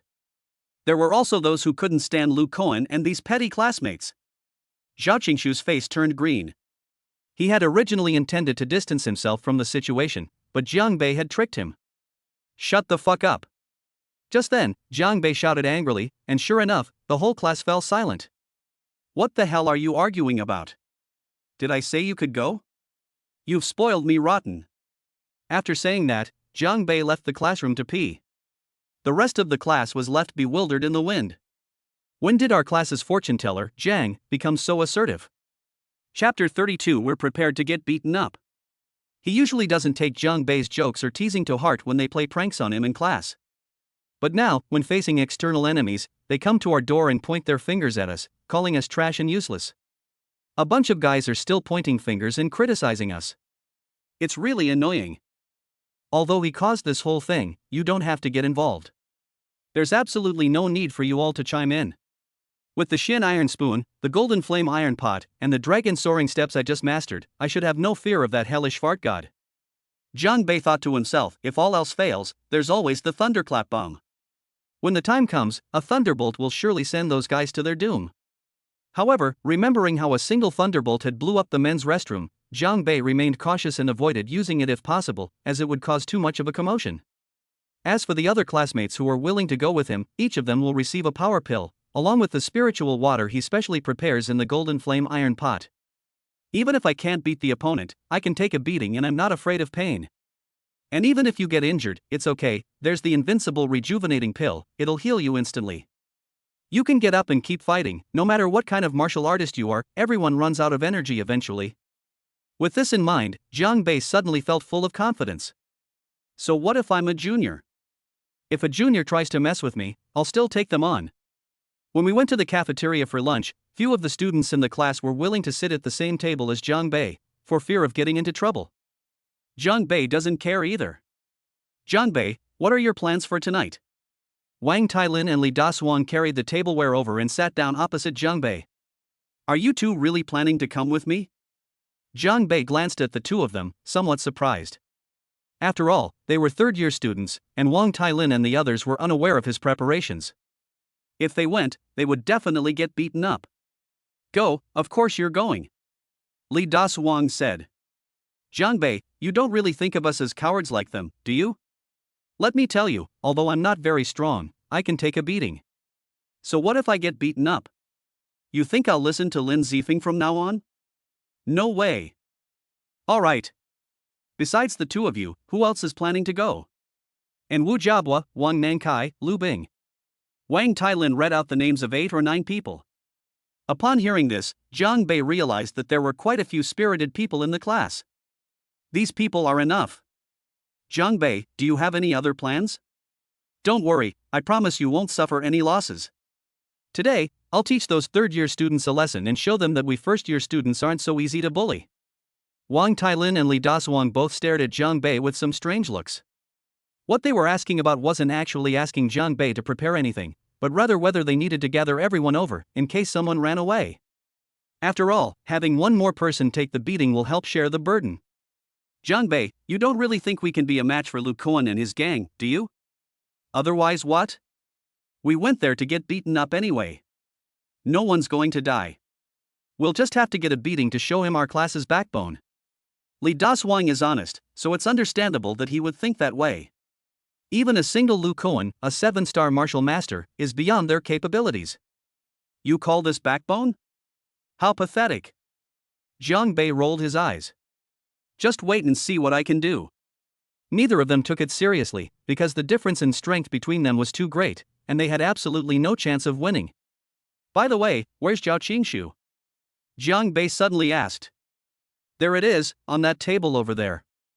Looking up, he saw Zhao Qingshu staring at him with resentment. Jiang Bei was amused. The kid got a meal but didn't eat a single bite. He was probably too angry to eat anything. But you deserve it. Who told you to provoke me for no reason? Big brother, we're counting on you tonight. Jiang Bei said something to Zhao Qingshu, which made Zhao Qingshu's mouth twitch with anger. He left without even eating. No sooner had he left than someone else came in. At first glance, it was Lin Zifeng and Hu Yu. The two of them were beaten up last night, and their faces are still covered in bruises. Lin Zifeng saw Jiang Bei from afar and walked over. Jiang Bei, you're something else, daring to challenge my cousin? Do you know his nickname? Let me tell you, it's Hell Demon God, you understand. Actually, if you just kowtow to me and admit your mistake tonight, and then stay away from Gao Xiaobing, our matter will be over. Why make things difficult for yourself and drag your classmates down with you? Lin Zifeng was extremely pleased with himself, and his words were full of sarcasm. Lin Zifeng, did it feel good to be ganged up on by a dozen big men last night? When Jiang Bei mentioned what happened last night, Lin Zifeng's smile instantly froze. This incident has been posted online and even trended on social media. Now all the students in the school know that he's been working as a shill for selling fake medicine. This morning, I was called to the principal's office early and severely criticized for damaging the school's reputation. He was fined several months' worth of spirit stones. Nobody knew that the person selling fake medicine was actually from Jiang Bei. Apart from Gao Xiaobing and Lin Zifeng, who were present last night. Thinking about this incident makes Lin Zifeng grit his teeth in hatred. This is so embarrassing. Lin Zifeng's resentment detected, energy value plus 5,000. Okay, you provide the energy points, I'll exchange them for a power pill to beat up your cousin. Today, the energy value is soaring. Just those two brothers, Zhao Qingshu and Lin Zifeng, have brought more than 10,000 energy values to Jiang Bei. Jiang Bei, don't be so smug. You're finished tonight. My cousin will definitely give you a good beating. Oh, right, I'll be there too. After my cousin beats you up, I'll be there too. Just you wait. Lin Zifeng glared fiercely at Jiang Bei and stormed off. He didn't know where Jiang Bei got his confidence from, but he knew that tonight his cousin Lu Kuan would definitely beat Jiang Bei half to death. And then let him vent his anger properly. Seeing that Lin Zifeng had been humiliated, Wang Tailin and Li Dasuang gave Jiang Bei a thumbs up. Jiang Bei, just for your courage, it's worth getting a beating tonight. In their view, Jiang Bei may not be very talented, but he is just as good in every way when it comes to fighting spirit. Depend on. Don't you trust me at all? I already said I would arrange it. However, Jiang Bei didn't explain anything to them. By evening, they would all understand. After lunch, Jiang Bei was about to return to the classroom when someone blocked his way again. Jiang Bei, you stop right there. Hearing that familiar voice, Jiang Bei stopped in his tracks, looking somewhat helpless. Gao Xiaobing is here. Chapter 33. Why doesn't anyone believe me? Actually, Gao Xiaobing had sent him a message in the morning, but he didn't reply. Yesterday, the system detected Gao Xiaobing's affections, which caught Jiang Bei's attention. Gao Xiaobing is absolutely impeccable in every aspect, from her family background to her own qualities. But the key point is that Jiang Bei doesn't want to talk about romantic relationships right now. Improving one's skills is the most important thing. Moreover, in terms of family background and social status alone, he and Gao Xiaobing are from completely different worlds. That will inevitably bring some trouble. So he didn't reply to the other party's message, but unexpectedly Gao Xiaobing still found him. Gao Xiaobing, did you need something? Jiang Bei turned around and said with a smile. Why didn't you reply to my messages? Gao Xiaobing glared at Jiang Bei, her cheeks puffed out. Oh no, my phone's dead. Jiang Bei took out his phone, but his hand accidentally swiped it, and the screen lit up, showing a full charge. How embarrassing. However, Gao Xiaobing didn't pay any attention to it and instead kept staring at Jiang Bei. What exactly do you want? Do you think you can afford to mess with Lu Kuan? This girl is really well informed. Come to think of it, the news of the fight that night had already spread among the classmates. But no one dared to tell the teacher, for fear that Lu Kuan would cause trouble. TCH, he's just Lu Kuan, what's there to be afraid of? He's a madman. As far as I know, he's crippled 2 students at the school before, and he's gotten away with it. Why don't you think about the consequences if you go up against him? Gao Xiaobing, I'm telling you, this isn't my fault, is it? Does this mean I have to just put up with it because Lin Zifeng is bullying me? So I have to kowtow to him, admit my mistake, and apologize? What did I do to deserve this? I get harassed every day while I'm at school, and I haven't even had a chance to get my way. Jiang Bei felt a little annoyed when he saw Gao Xiaobing's indiscriminate behavior flaring up again. He knew Gao Xiaobing was worried about him, but he couldn't very well ask him to actually kowtow to Lin Zifeng. He thought Gao Xiaobing would argue with him, but to his surprise, this time, she not only didn't argue, but she also started to sob softly, her face streaked with tears. It's all because of me.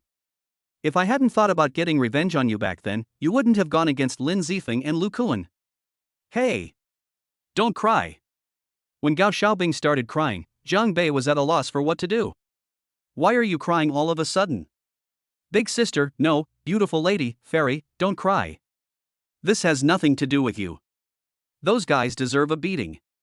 Jiang Bei's attempts to comfort Gao Xiaobing only made her eyes redder, and tears streamed down her face. Sigh, I told you shouldn't mess with women. Well, this really isn't your fault. If anyone's to blame, it's myself. Who told me to take your underwear while you were taking a shower? You. Gao Xiaobing pointed her jade finger at Jiang Bei.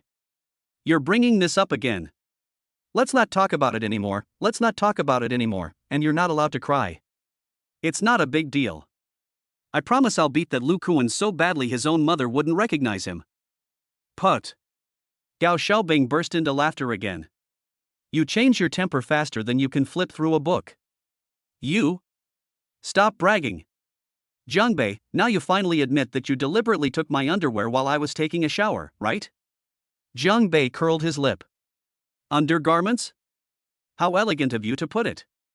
Besides, when did I admit it? You've come here to solve a case, haven't you? We can talk about the clothes later. Don't worry about this today, I'll handle it. Jiang Bei, how about I call home? My dad knows the principal, we can ask him to step in and help you. No, you can't cut off my source of income. Jiang Bei quickly waved his hand.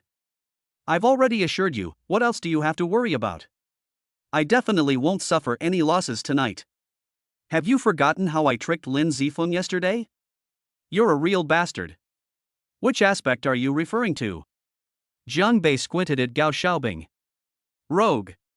Gao Xiaobing blushed when she saw Jiang Bei staring at her. Gao Xiaobing's favorability detected, energy value plus 300. Depend on. Jiang Bei instantly realized, didn't I just extinguish the favorability rating? How come it's rising so fast, already at 300? System, are you sure you're not mistaken? We suggest the host have some shame.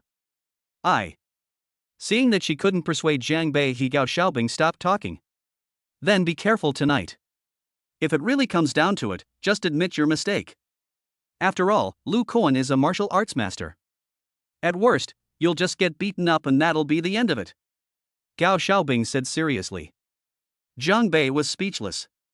He was just worried that something might happen to him, but now he was just going to get beaten up and that was it? Women, they're so unpredictable. In the afternoon, the students in class 3 became much quieter. Seemingly afraid of Lu Kuan, these people didn't even glance at Jiang Bei. However, there is one exception. Zhao Qingshu. The system notifications kept coming all afternoon, all thanks to Zhao Qingshu. Jiang Bei seriously doubted whether this guy had actually cursed his ancestors for 18 generations. As soon as the bell rang, most of the students left the classroom without looking back. Jiang Bei counted and found that only 11 people remained besides him. Xiao Liang, I never expected you to be so loyal. Jiang Bei patted Zhou Xiaoliang on the shoulder, looking very pleased. Brother Bei, do you have any spirit stones left? Could you lend me a couple if needed? Depend on. So this kid was after the spirit stones on me. Just kidding. If it weren't for you, Brother Bei, I wouldn't have been able to break through to the 2nd-star martial artist level. Now that you're in trouble, I definitely can't leave. So what if I get a beating? That's more like it. But getting beaten up is too much. Looks like I'll have to distribute what I've prepared to everyone. It's a food stall outside the school, my treat today. Order whatever you like, we can get things done tonight after we eat. Alright. I even got a free meal before getting beaten up, not a bad deal. Wang Tailin and his group all went to the food stall, but Zhao Qingshu didn't move. Big brother, aren't you planning to go home yet? Jiang Bei walked up with a smile. Go home? Do I dare to go back? Zhao Qingshu genuinely didn't want to see Jiang Bei, and he also wanted to go home, but what if Lu Kuan caused trouble then? He is indeed exceptionally talented, and given some time, reaching Lu Kuan's level would not be difficult, but not now. Jiang Bei, you're ruthless. Zhao Qingshu stood up, glared fiercely at Jiang Bei, and then left the classroom. The students had a great time at the food stall, spending over 1,000 yuan in Jiang Bei, but he had money now, so it was nothing. After everyone had eaten and drunk their fill, Jiang Bei led them to the park, where Zhao Qingshu was already waiting. Chapter 34, Preparation is Key to Fighting. Zhao Qingshu didn't want to come, but he didn't dare not to. If I really offend Lu Kuan, then my college life for the next few years won't be so pleasant. Hey, big brother. I didn't expect you to be here already. Jiang Bei saw Zhao Qingshu already waiting in the park, a smile on his face. Jiang Bei, don't be so smug. No matter what you say, you're the one who offended Lu Kuan, so he's still targeting you. Zhao Qingshu said coldly. That's not necessarily true. As the saying goes, to catch a thief, you must first catch the king.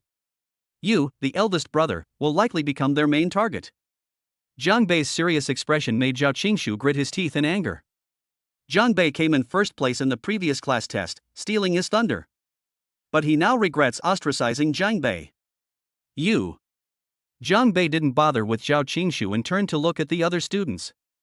Wang Tailin, did you take all the empty water bottles I asked you to prepare during dinner? Take them, one for everyone. Jiang Bei, what do you want us to do with this thing? Why are you being so mysterious? Earlier, when they were eating, Jiang Bei asked the other students to take the empty water bottles they had left over from their meals. Of course it'll be useful, wait a minute. As he spoke, Jiang Bei took out the golden flame iron pot and the black iron spoon, then took out the river basin and poured the water into the iron pot. He then gently stirred it with the spoon. Everyone was stunned by Jiang Bei's actions. They clearly came together, but I didn't see Jiang Bei carrying anything. How come in the blink of an eye, pots and pans are almost all there? Performing magic. Jiang Bei, where did you get all this stuff? You don't have a spatial ring, do you? A spatial ring is a spatial treasure that can store items. It is extremely precious, and most people have only heard of it but have never seen it. Jiang Bei just conjured up so many things out of thin air they were most likely taken from his spatial ring. What are you doing? Cooking? Seeing the situation in Jiang Bei, everyone was a little confused. Why did you put water in a pot when everything was fine? Don't rush, everyone bring the bottles over. Wang Tailin was the closest to the speaker when he suddenly sniffed the air hard. Such rich spiritual energy. Jiang Bei, what's wrong with your water? Wang Tailin looked at the golden flame iron pot next to Jiang Bei with some surprise. The rich spiritual energy was coming from inside it. This is my family's heirloom spiritual water. It contains spiritual energy. Drink a couple of sips and I guarantee your fatigue will disappear. You'll need it when you fight later. Holy crap, there's such a thing? That's amazing. Pour me a bottle. The students all crowded around, and Jiang Bei was generous, filling a bottle for everyone.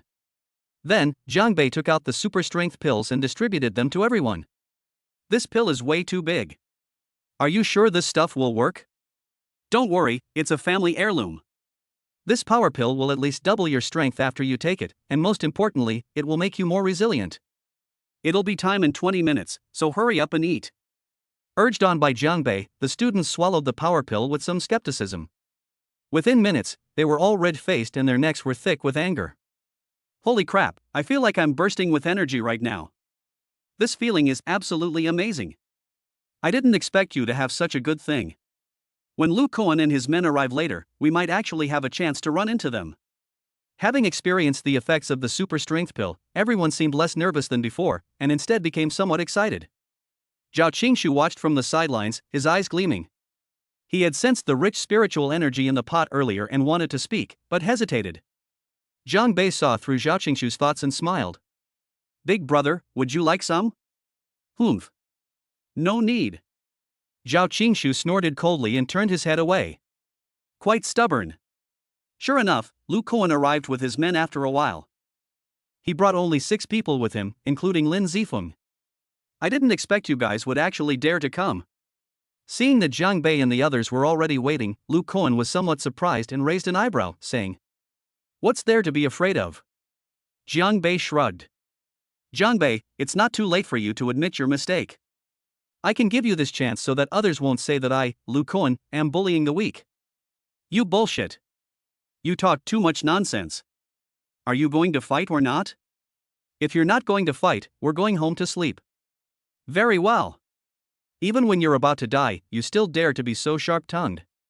Cousin, how dare he insult you? He's too arrogant. We must teach him a lesson. Lin Zifeng said through gritted teeth. Don't worry, no one will leave standing tonight. Lu Kuan grinned, a smile that was somewhat cruel. Jiang Bei, do you want a group fight or a one-on-one duel? I can give you a chance to challenge me first.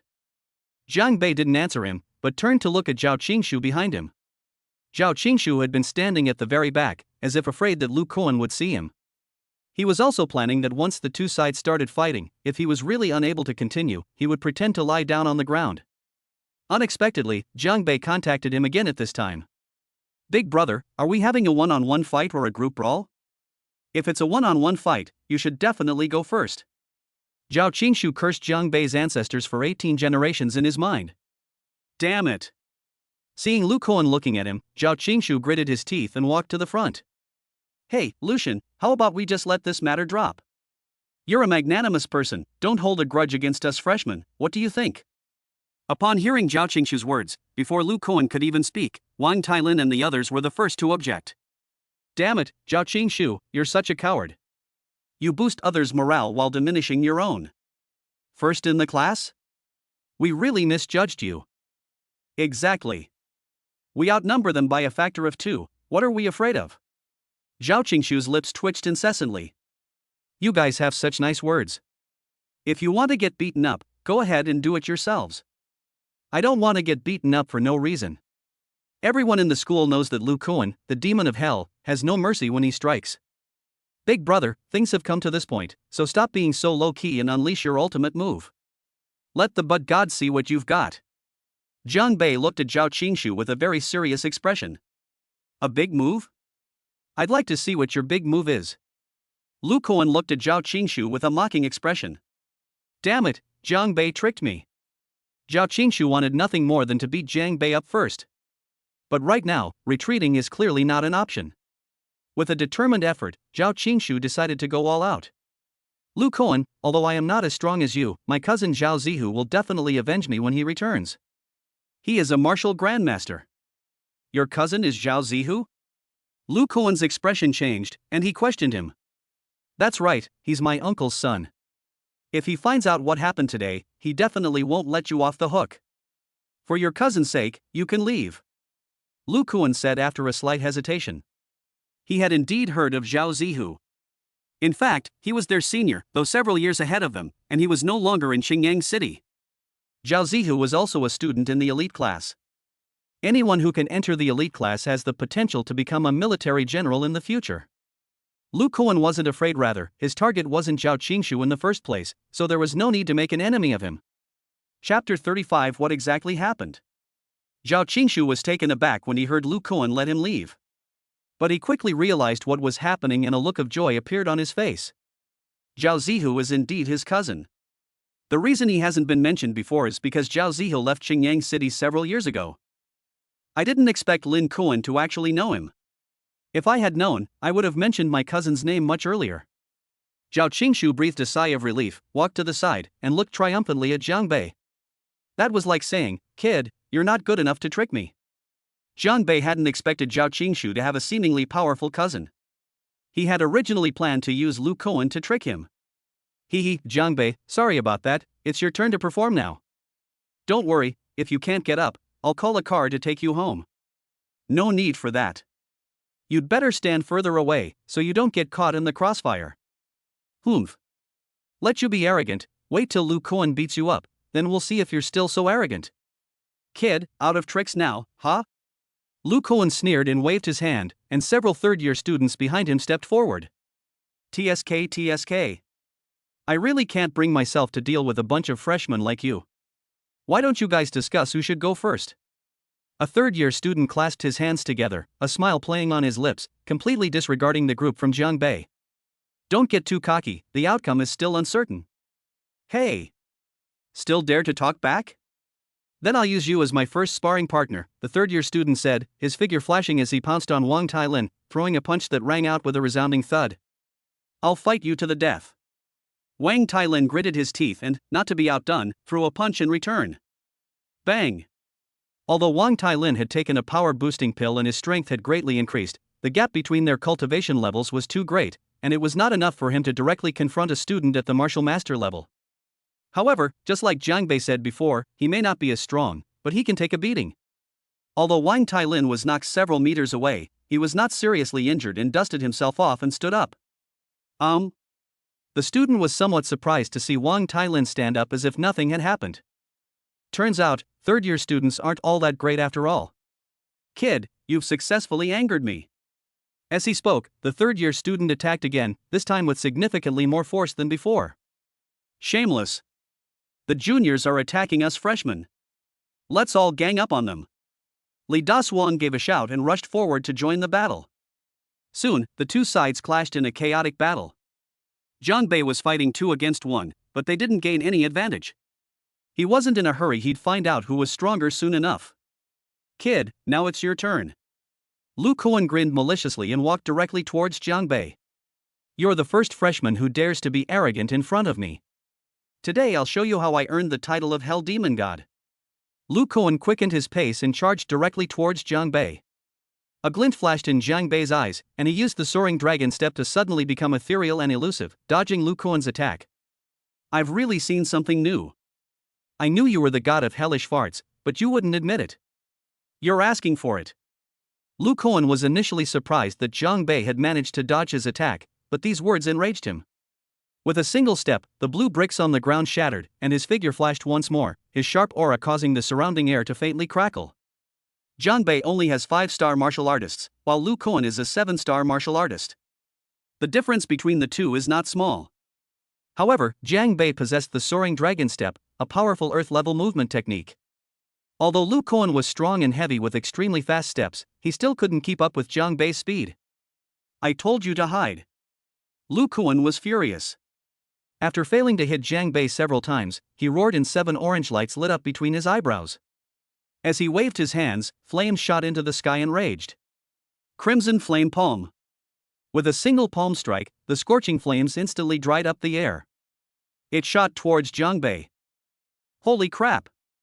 You're serious? Jiang Bei cursed loudly, unleashing his dragon step to its fullest extent. Although he managed to dodge the attack, a corner of his clothes was already scorched. Ha!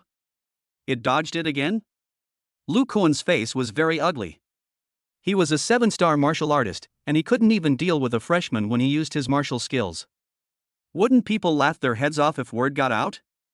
Just as he was about to make another move, Jiang Bei retaliated. At first, Lu Kuan didn't use any martial arts techniques, and Jiang Bei didn't intend to use his full strength either. Now, it's obvious that the other party intends to cripple him, and Jiang Bei is getting angry. The black iron spoon appeared directly in his hand, and his figure shifted like a phantom as he launched an attack.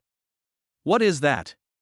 Lu Kuan's pupils suddenly contracted. He was unable to catch a glimpse of Jiang Bei for a moment. Not good. Seemingly sensing danger, Lu Kuan thought to himself and retreated rapidly.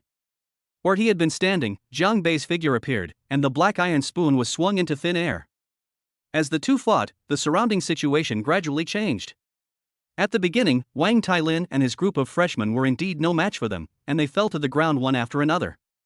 But after falling to the ground, everyone quickly stood up again, as if nothing had happened, and continued to entangle them. Damn! Aren't these people afraid of pain? One of the third-year students was already panting. These people were like roly-poly toys, impossible to knock down. Gradually, some people began to experience physical exhaustion. Even if you can't be defeated, your stamina is ultimately limited. Let's see how long you can last. Just as the third-year students were sneering, the next second they saw Wang Tailin and the others take out bottles and gulp down 2 mouthfuls. Then, holy crap! What's going on? This is unbelievable. And then, that was it. A third-year student was exhausted and was caught off guard by Wang Tailin and his gang. They punched him in the face and then beat him up. Lu Kuan also noticed something was wrong. The people he brought were all 5-star or 6-star martial artists, so how come they were being beaten to the ground by a group of freshmen? This doesn't make any sense at all. Damn it, what's going on? You should worry about yourself. Jiang Bei's voice came from behind. Lu Kuan turned around and saw Jiang Bei's figure flash and disappear from the spot. However, although Lu Kuan could not catch Jiang Bei's trail, he could sense the danger approaching. This time, he stood still and dodged Jiang Bei's black iron spoon by slightly tilting his body. Lu Kuan looked at Jiang Bei that had appeared before him and grinned maliciously. Where do you think you're going to run this time? However, he laughed, and Jiang Bei laughed too. Jiang Bei's black iron ladle was just a feint. As Lu Kuan dodged the attack, Jiang Bei suddenly produced an iron pot in his other hand and swung it at Lu Kuan's back. Lu Kuan cried out in pain, as if he had felt a tremendous force hit him, and his body flew out and crashed to the ground face first. Jiang Bei had previously discovered that Lu Kuan's strength was still too great. Every time his attacks came close, the opponent could accurately dodge them. But his methods were not limited to the Xian iron spoon, he also had the golden flame iron pot. Before Lu Kuan could react, Jiang Bei reappeared behind him like a ghost, holding a black iron ladle in one hand and a golden flame iron pot in the other, and beckoned down. Soon, a piercing scream echoed through the park. Chapter 36 He was once a king. Lu Kuan has never been so depressed. From his freshman year of college, he was almost always one of the strongest people in his class. In addition, he was a fierce fighter, which earned him the nickname of the demon god of hell. But today is something he never expected. I actually fell for a freshman. That bizarre movement technique, and those spoons and iron pots, aren't they all for cooking? What is all this? That hurts so much.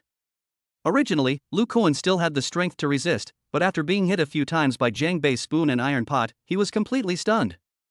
Even though a 7-star martial master's physique far surpasses that of an ordinary person, he still couldn't withstand the two weapons in Jiang Bei's hands. You little brat, you're asking for it. Despite the excruciating pain, Lu Kuan's eyes were bloodshot as he let out a furious roar. Being pinned to the ground and beaten by a freshman is an absolute disgrace. Still being stubborn? Jiang Bei raised an eyebrow. Completely disregarding Lu Kuan's threat, he swung the black iron ladle and smashed it down. I'll make you a demon from hell. I'll let you, Sarazawa Tamao. You've been watching too much Crows Zero, haven't you? Always acting all high and mighty. Serves you right for pretending. Jiang Bei, with a spoon in one hand and a pot in the other, was truly using both hands simultaneously, muttering to himself as he shoved. Lu Kuan was filled with hatred. What was this Tamao? What was this Crows Zero? He had no idea. Lu Kuan's resentment detected, energy value plus 5,000. Hearing the system's voice, Jiang Bei fought even harder. Meanwhile, the fighting between the other students had stopped. Those third-year students had already been beaten into submission. Who cares about whether they're first-year or third-year students? As long as they don't get beaten up, that's better than anything. This is truly bizarre. These freshmen are so amazing. Serves you right for being so pretentious and arrogant. Are you convinced? You little brat, you're not convinced, wah. Lu Kuan was furious, but before he could finish speaking, everything went black and the black iron spoon slapped him across the cheek. I'll teach you to be stubborn. After a flurry of blows, Jiang Bei showed no sign of stopping, and the other students were starting to find it unbearable to watch. Holy crap, what is Jiang Bei holding? Will someone get killed if this fight continues? Wu Jiabu's lips twitched as he watched Lu Kuan being beaten on the ground by Jiang Bei. I thought everyone was fierce enough, but I didn't expect Jiang Bei to be even fiercer. Jiang Bei, how about we call it quits for today? If you keep fighting, something bad will happen. Wang Tailin gave a reminder. Hearing this, Lu Kuan breathed a sigh of relief. Jiang Bei did indeed stop, but he had no intention of letting Lu Kuan off so easily. He took out an invincible great rejuvenation pill from his pocket and stuffed it directly into Lu Kuan's mouth. What did you feed me? Lu Kuan glared angrily at Jiang Bei, wishing he could devour him alive. Take a look at your body, are there any more injuries? Jiang Bei asked. Sure enough, the next moment, Lu Kuan could not feel any pain at all, and his previously bruised skin had returned to normal. I'm actually cured? Alright, let's keep fighting. While Lu Kuan was still in a daze, the big iron ladle from Jiang Bei fell again. After consuming the invincible rejuvenating pill, let's do it again. I give up, I give up. Lu Kuan couldn't bear the pain any longer and finally relented. However, Jiang Bei still showed no signs of stopping. Damn it, I'm already impressed, why are you still hitting me? I'm afraid you're lying to me, so give me a few more hits. Damn it. Ha? You're insulting me? Jiang Bei raised the golden flame iron pot, ready to strike. Lu Kuan convulsed with fear. If that pot had landed on his face, it would have flattened him, even though he was already unrecognizable as a human being. No, I didn't insult you. That's more like it. Alright, that's all for today. As Jiang Bei spoke, he put his weapon away. Will you come looking for trouble again? Jiang Bei asked Lu Kuan. I'm not looking anymore, absolutely not. Lu Kuan shook his head like a rattle drum. Are you going to stop letting us listen to your cousin? I won't listen, I'll listen to you from now on. You're my boss. The wicked will be punished by the wicked. Lu Kuan never imagined that he would one day be defeated by a freshman. I don't have a stupid underling like you. Just don't cause trouble. What's the point of making a fuss? If this gets out, I won't be able to stay in the elite class anymore. Lu Kuan was so miserable. Alright, everyone's tired from playing today, go home and get some rest. Jiang Bei called out to Wang Tailin and the others, and then left. Tired of playing? Lu Kuan's lips twitched. How could he have the nerve to say that? He was once a king, but then he was defeated. This. Not far away, Zhao Qingshu's eyes were wide open, even wider than a bull's eyes. Originally, I stayed to watch Jiang Bei get beaten up, but the result was just too exciting. Lu Kuan was actually defeated and subdued by Jiang Bei. This completely overturned his worldview. If this gets out today, it will definitely cause a huge sensation. Seeing that Jiang Bei had left, Lu Kuan also stood up from the ground. Willow goddess, we. His companion stepped forward, unsure of what to say. Cousin, are you alright? Lin Zifeng also limped up. When Lu Kuan saw Lin Zifeng, his suppressed anger surged up again. Smack! One slap sent Lin Zifeng flying. You son of a bitch!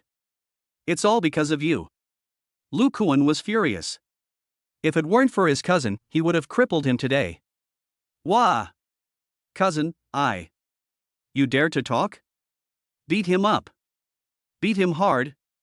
It's all because of you that I've lost all my valor.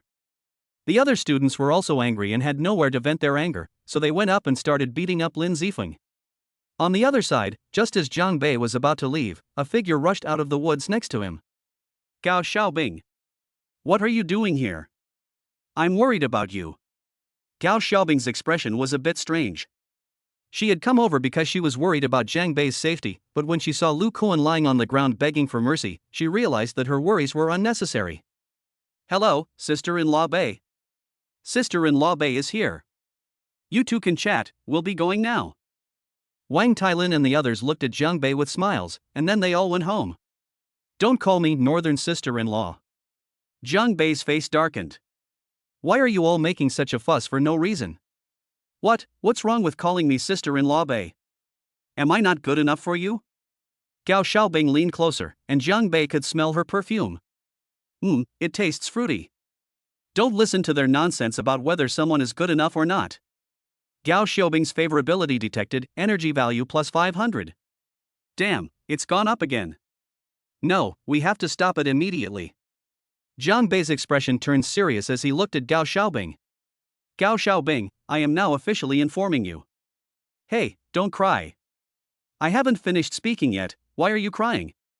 Jiang Bei originally wanted to say that we weren't a good match and that it would be best to keep our distance in the future, but before he could finish speaking, he saw that Gao Xiaobing's eyes had already started to redden. Why are you crying before I've even finished speaking? Who's crying? I just have sand in my eye. Tell me, what is the official notification you're giving me? Gao Xiaobing stared at Jiang Bei, showing no fear whatsoever. I'm officially informing you that you can go home now. There are perverts around late at night. You're a pervert, aren't you? I'm asking you, you weren't like this before, always so cold, what's wrong with you lately? My best friend Li Hongyun said that women should be gentle, and if all else fails, they should cry, make a scene, or even threaten suicide. Li Hongyun, I'll settle the score with you later. Chapter 37, I was inexplicably beaten up. After parting ways with Gao Xiaobing, Jiang Bei went home. As soon as I got home and turned on my phone, the WeChat class group was flooded with messages. What kind of demon god is he? So what if he's a junior? We still took him down. Yeah, today was so awesome, it was absolutely exhilarating. Are you kidding me? You think you can be a match for the demon god of hell? Ha! I bet he got beaten up and came to the group to try and get attention. Don't disbelieve me, you'll find out tomorrow. Thanks to Jiang Bei this time, from now on Jiang Bei will be the leader of our freshmen. Let's see who dares to cause trouble. Jiang Bei was enjoying watching the lively chatter in the group when suddenly his face fell. Wang Tailin? You guys got into a brawl? The message posted by homeroom teacher Li Kuei in the group chat. Damn it, I forgot the homeroom teacher was here too. Teacher, I was just bragging. Yes, yes, we're all good students, how could we possibly fight? Humph. No fight? And you call yourself the freshman gang leader? At Jiangbei, boss, come to my office tomorrow morning. Holy crap. We're just innocent bystanders getting shot at. Seriously, what are you guys showing off in the group chat? The next morning, Jiangbei went to the homeroom teacher's office. You mean you beat up Lu Kuan and his gang, who were juniors? Class teacher Li Kuei looked at Jiangbei with a strange expression. Yes, they came looking for trouble, so a few of us taught them a lesson. Jiangbei answered truthfully. Jiangbei, I know you have some strength, but your talent for cultivation is the lowest in our class. You should focus your energy on cultivation instead of spending all your time bragging and joking with your classmates, understand? Do you think I'd believe what you're saying? That Lu Kuan is almost as strong as me. Don't even mention the few of you, the whole class combined might not be a match for him. Be more discerning when you speak in the future. Okay, teacher, I understand. Alright, get out. Jiangbei left the office and shrugged. Teacher, I didn't lie, you're the one who didn't believe me. Back in the classroom, Wang Tailin and his friends immediately surrounded him. So, what did the teacher say? The teacher doesn't believe me. See? I told you the teacher wouldn't believe me. Who would have thought we'd actually beat up the third-year students, especially the hellish demon Lu Kuan? This is all thanks to our leader. Jiangbei rolled his eyes. You guys better behave yourselves. What kind of gang leader are you? Don't you think the homeroom teacher will talk to you? Hey. Then let's call it that in private. Jiangbei had just settled down when Lin Zifeng arrived, standing at the door looking around while covering his face with his hands. Jiangbei. Jiangbei looked up and saw that Lin Zifeng had come.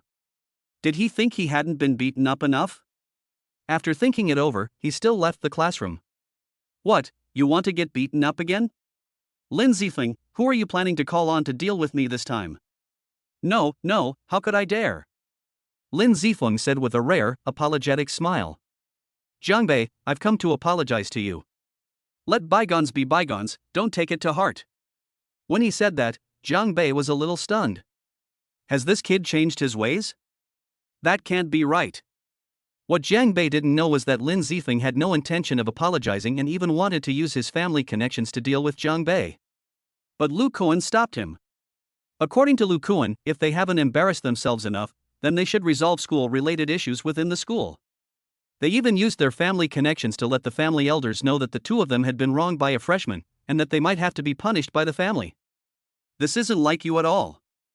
Jiangbei really didn't believe Lin Zifeng's words. Actually, this was also my cousin's idea. He said that school matters should be resolved at school, and that he was willing to accept the consequences of his bet. That's what the god of farts said. Jiangbei raised an eyebrow. To be honest, that guy may be all show-offs, but he's actually quite straightforward. Alright, I got it. As long as you don't cause any more trouble, I won't bother with it. What happened to your face? I remember Wang Tailin and his men didn't go that far yesterday? When the topic of his injuries came up, Lin Zifeng's face darkened. I wasn't beaten by you guys, I was beaten by my cousin. Huh? What are you two doing here? Just then, a familiar voice rang out. It was their homeroom teacher, Li Kuei. You must be Lin Zifeng from Class 1, sophomore year, right? What are you doing here? Jiangbei, did he bully you? Before Jiangbei could speak, Li Kuei's voice rang out again. Lin Zifeng, let me make this clear, I can't control what kind of trouble you cause in your sophomore year, but if you dare to bully my students, I won't let you get away with it. Lin Zifeng was almost in tears. Teacher, please open your eyes and see. Who's bullying whom here? After what happened last night, Jiangbei's status among his classmates rose dramatically. Wang Tailin and others would follow him around whenever they had the chance. Hey students, school's over, I'm going home, can't you all just shut up? When Jiangbei finished class in the afternoon, he had just stepped out of the school gate when Wang Tailin was already waiting for him.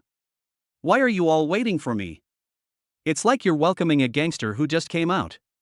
Hee, alright, take care, boss. Holy shit.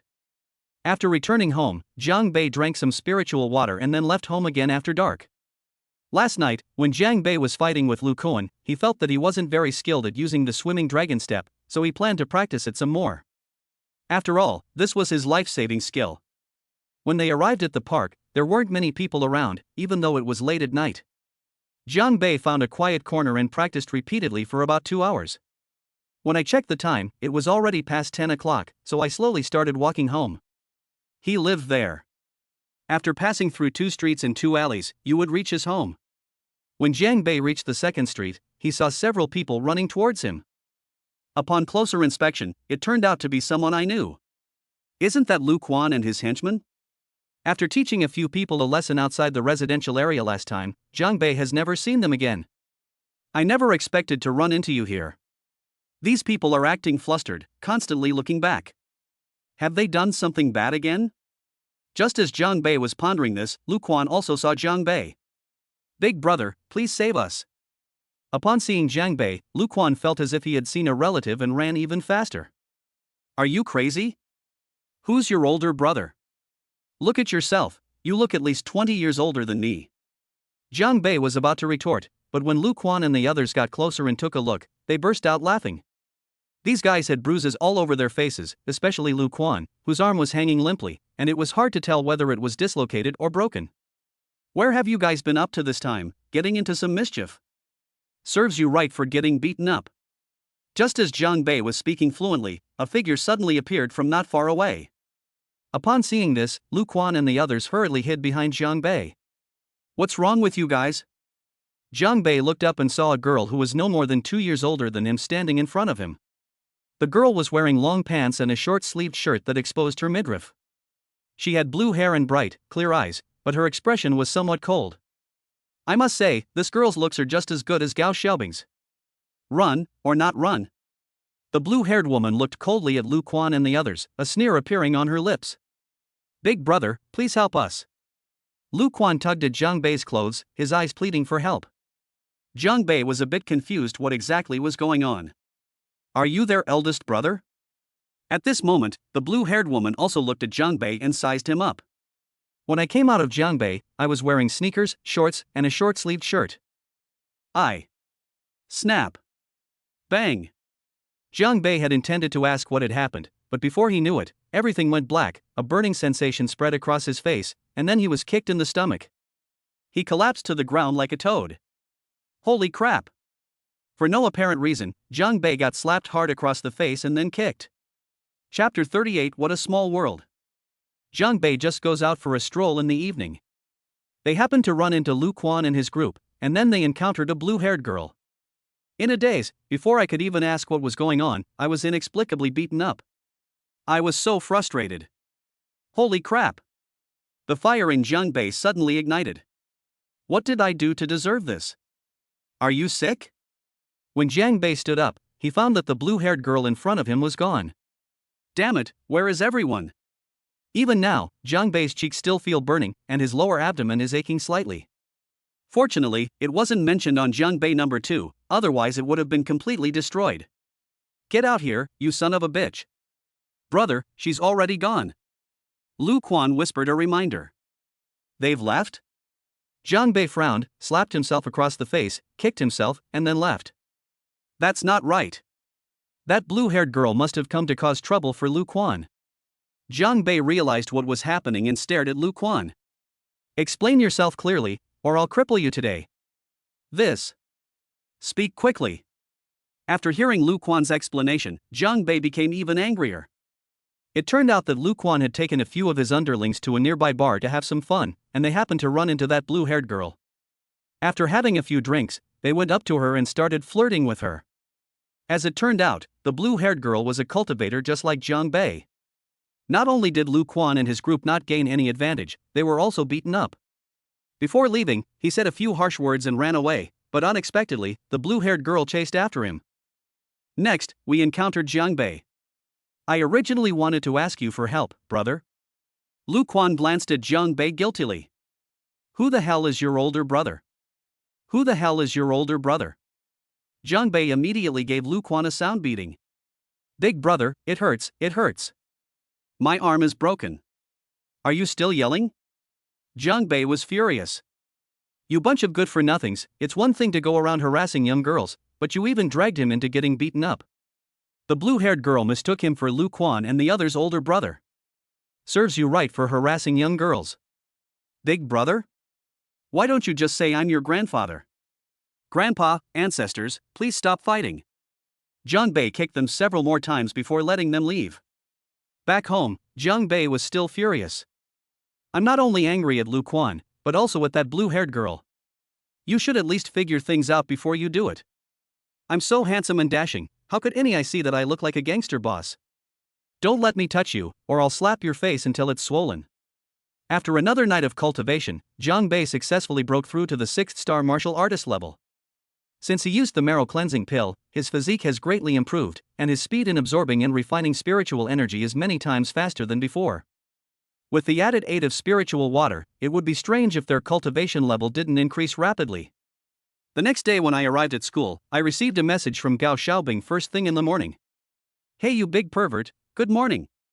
How was your night?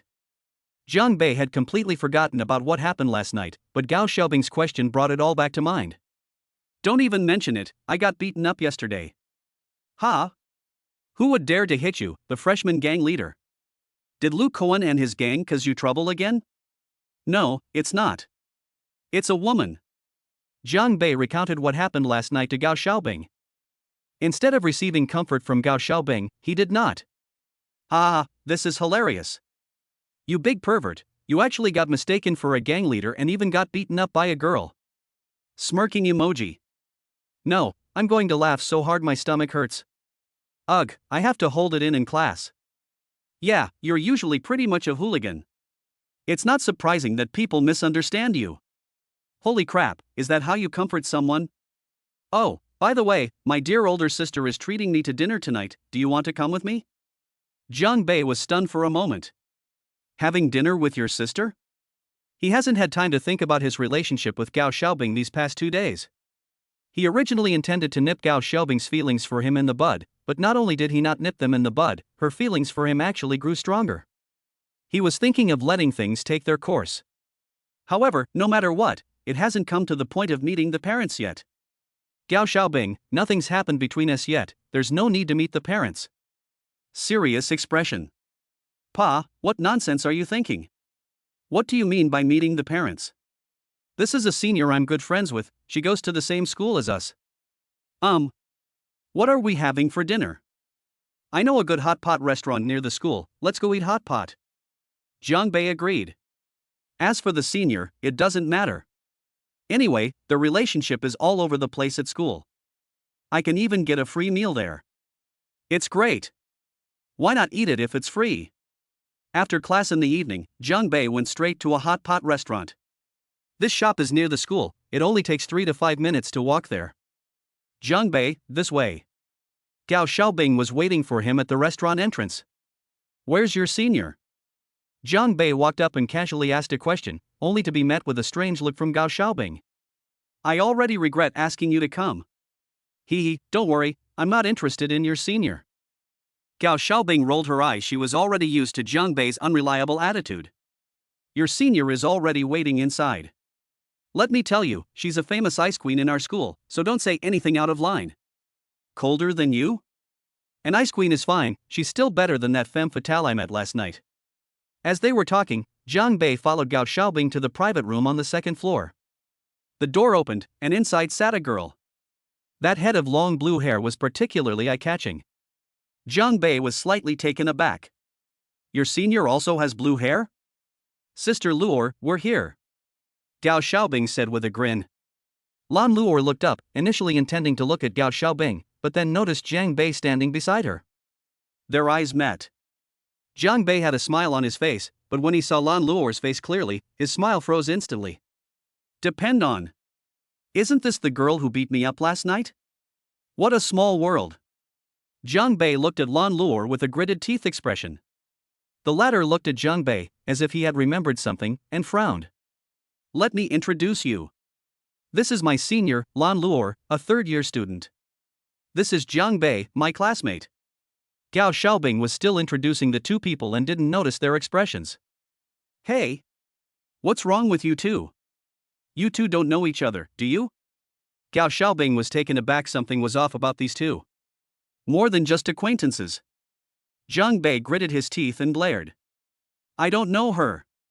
Lan Luor said coldly, showing little reaction. One says they know each other, the other says they don't. So, do they know each other or not? Sister Luor is a famous beauty in our school, so it's normal that you've seen her photos. I haven't seen the photos, but I've had close contact with you, my senior. Jiang Bei never expected that the person who attacked him last night was the senior student Gao Xiaobing had mentioned. What a small world. Chapter 39. Even cultivators can't withstand this. Hello, senior. Jiang Bei stared at Lan Luor with wide eyes, his voice somewhat sarcastic. However, Lan Luor did not respond to him, but turned her head to look at Gao Xiaobing sitting next to her.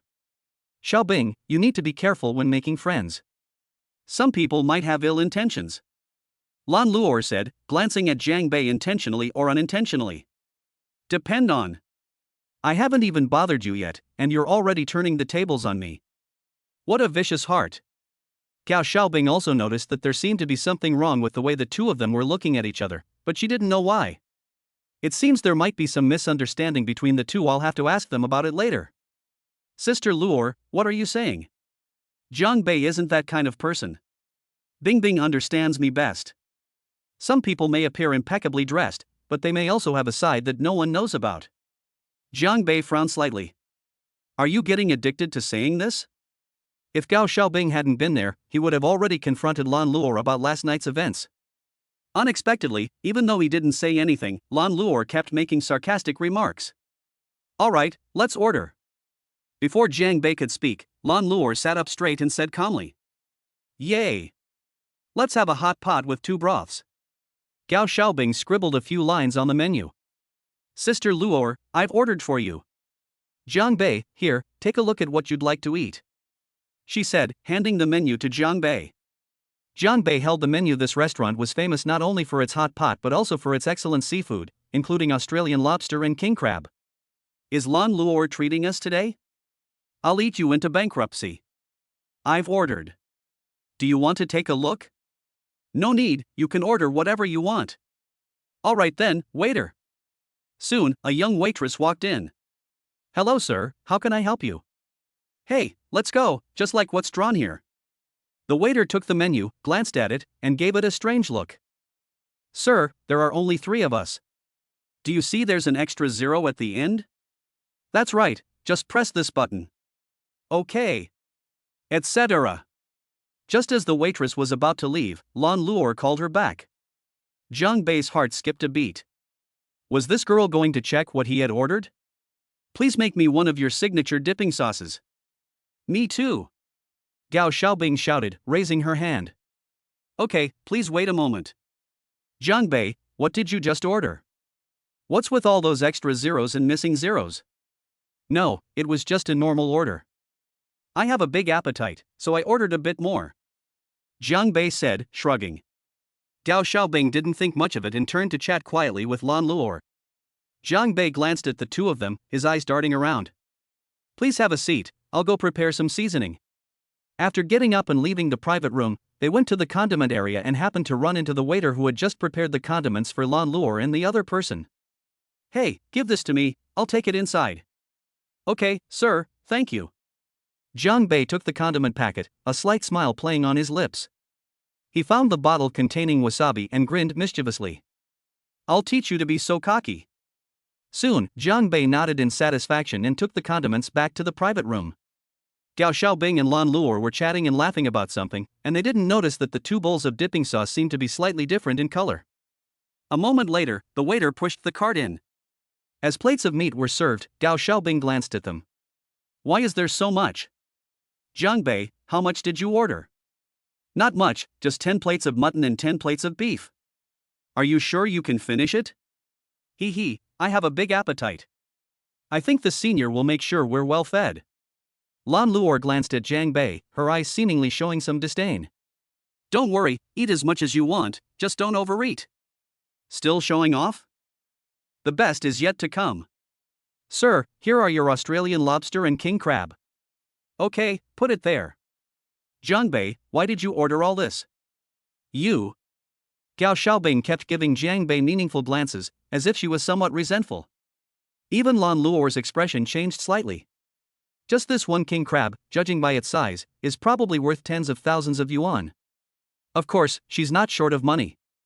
It's because she realized Jiang Bei was doing it on purpose. It's alright, it's just some seafood. I bet you've never even seen it before, Jiang Bei Jr. Lan Luor laughed, but it was a mocking laugh. Laughing at my poverty? Yeah, we got lucky today thanks to our senior. I've never seen such a big king crab before. It's cooked, everyone eat up. Jiang Bei picked up 2 pieces of meat with practiced ease and began to eat them in large bites. Sister Luor, let's eat too. Compared to Jiang Bei's eating manners, Gao Xiaobing was much more refined, chewing slowly and carefully. Looking at Jiang Bei's eating habits, Lan Luor felt even more contemptuous. She picked up a piece of cooked beef and dipped it in the sauce. Then I put it in my mouth. And then. The moment she put it in her mouth, Lan Luor's brows furrowed, her face turned bright red, and tears welled up in her eyes. Senior, what's wrong with you? Why are you almost crying during your meal? Are you thinking about your mother's cooking? The food at this restaurant is really good. Jiang Bei spoke with a straight face, but inside he was overjoyed. No matter what kind of cultivator you are, you can't stand even half a tube of wasabi. Sister Luor, what's wrong? Gao Xiaobing also noticed something was wrong. Lan Luor didn't speak, because she was now unable to speak. The feeling of choking was so intense that it rushed to the top of her head. I grabbed a glass of water from the side and drank it, which made me feel a little better. It's alright, the food at this restaurant is really good. Although she was speaking to Gao Xiaobing, Lan Luor's eyes were fixed on Jiang Bei, her gaze almost murderous. Jiang Bei Jr., you're great, I have high hopes for you. Thank you for your kind words, senior. Here, have some more. As Jiang Bei spoke, he picked up the serving chopsticks, took a piece of beef, put it in Lan Luor's bowl, and stirred it a couple of times. Lan Luor's face turned green. Senior, don't be shy, eat up. Jiang Bei acted like a junior who greatly admired Lan Luor. Gao Xiaobing, not understanding what was going on, gave Jiang Bei a knowing look. I'll eat later. Lan Luor was so angry she wanted to bite her teeth, but she couldn't lash out directly. Sister Luor, try this, it's your favorite. Gao Xiaobing also picked up some food and put it into Lan Luor's bowl. Lan Luor. The 3 of them ate in a seemingly harmonious manner, but in reality, apart from Gao Xiaobing, Jiang Bei and Lan Luor were already harboring murderous intent. Seeing Jiang Bei eating king crab with gusto, Lan Luor was furious. I'm full. You 2 sit down first, I'm going to the restroom. After Gao Xiaobing finished speaking, she left, leaving only Jiang Bei and Lan Luor in the room. I advise you to stay away from Xiaobing. You're not good enough for her. Lan Luor's eyes turned cold as she directly confronted Jiang Bei. Jiang Bei wasn't so excited he ate while speaking. This doesn't seem to be your business, senior, right? Xiaobing and I are having a great time, so you don't need to worry about it. Besides, I haven't settled the score with you for what happened last night. When the topic of last night came up, Lan Luor's eyes became somewhat unnatural. She mistook Jiang Bei for Lu Quan's group, but Jiang Bei really hadn't provoked her in any way. However, in her eyes, anyone who could be with Lu Quan's gang couldn't be any better. You're the leader of that gang of thugs, so you're definitely no good either. You're all birds of a feather. Upon hearing this, Jiang Bei was furious. You think you're the boss just because you exchanged a few words? I could have said I was your husband, why won't you admit it? You. Lan Luor's anger detected, energy value plus 2000. A cold glint flashed in Lan Luor's eyes.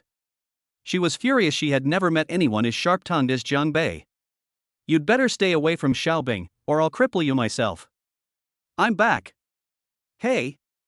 Jiang Bei, why are you standing up? Oh, it's nothing. I'm just getting up and moving around. I've already eaten. Jiang Bei patted his stomach. He was indeed full, or rather, stuffed. Chapter 40, The System Made Me Die Again. After they had eaten and drunk their fill, the 3 of them left the restaurant. Whether others are full or not, Jiang Bei is definitely full. With over a dozen plates of beef and mutton, plus whole king crabs and Australian lobsters, it's no wonder we ate until we were stuffed. However, this meal was very enjoyable. Alright, I'll head back now. Thank you for your hospitality today, senior. I'll treat you to a proper meal sometime. Jiang Bei chuckled, said goodbye to Gao Xiaobing, and strode away.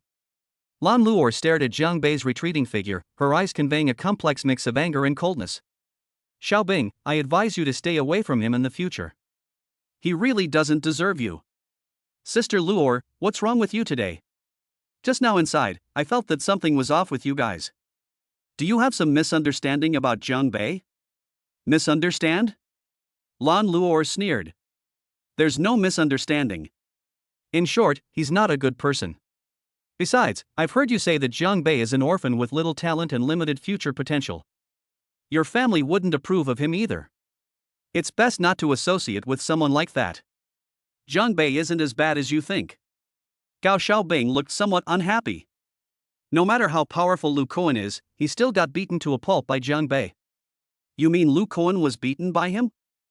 Lan Luor was shocked. Lu Kuan, like her, was a student in the elite class of the 3rd year.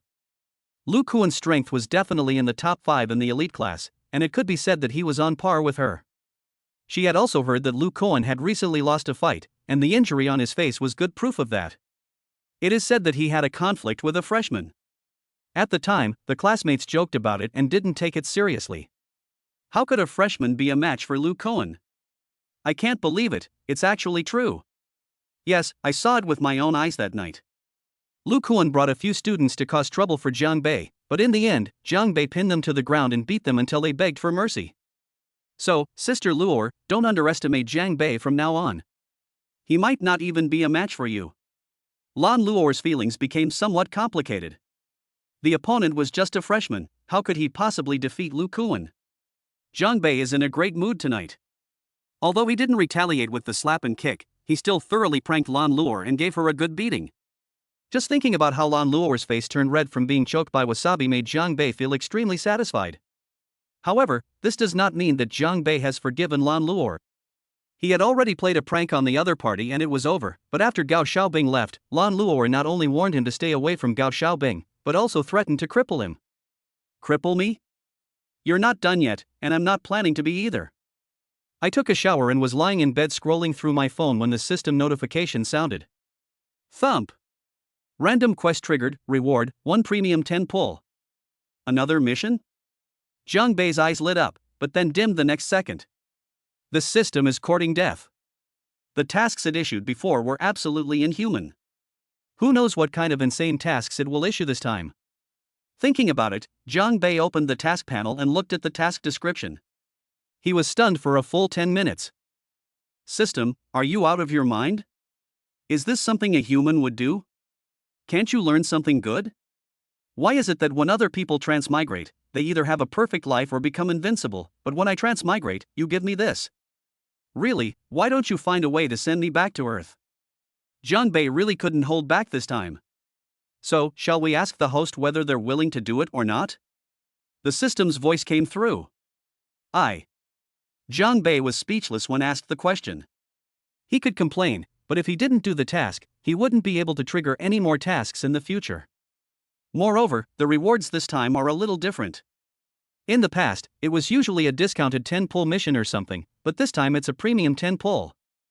Given the host's appalling attitude, this system has decided that future missions will be increasingly bizarre. I was wrong, just pretend I didn't say anything. Jiang Bei immediately backed down. How could they play with people like this? Actually, this time, you can't blame Jiang Bei for not doing it. Because the system's task was to dress in women's clothing and go shopping. Women's clothing is fine, the key is shopping in malls. Shopping at the mall. Jiang Bei couldn't help but twitch his lips as he thought about the mission. System, are you planning to make me truly cement my reputation as a pervert before you're satisfied? Is it okay for me to stay at home dressed as a woman? Please complete the task as instructed, host. Jiang Bei silently cursed the system's ancestors dozens of times in his heart. Despite the greetings, Jiang Bei ultimately couldn't avoid this task. What should I do? After thinking for a moment, Jiang Bei took out his phone and sent a message to Gao Xiaobing. Are you home yet? You're here. Why are you so concerned about me today? By the way, I have a question for you. Is there some misunderstanding between you and Sister Luor? She doesn't seem to have a very good impression of you. Let's not talk about that old woman. The message had just been sent from Jiang Bei when it was quickly withdrawn. Don't mention your senior yet, I have something to ask you. What's up? What brand of lipstick, eyeshadow, and eyeliner do you usually use? How do you usually do your makeup? Yes, try to be as detailed as possible. In short, Jiang Bei asked a lot of questions about cosmetics and brands. I usually use nice younger. Makeup is easy, first of all. Why are you asking this? Could it be? Jiang Bei's heart skipped a beat when he saw the message from Gao Xiaobing. Had she figured it out?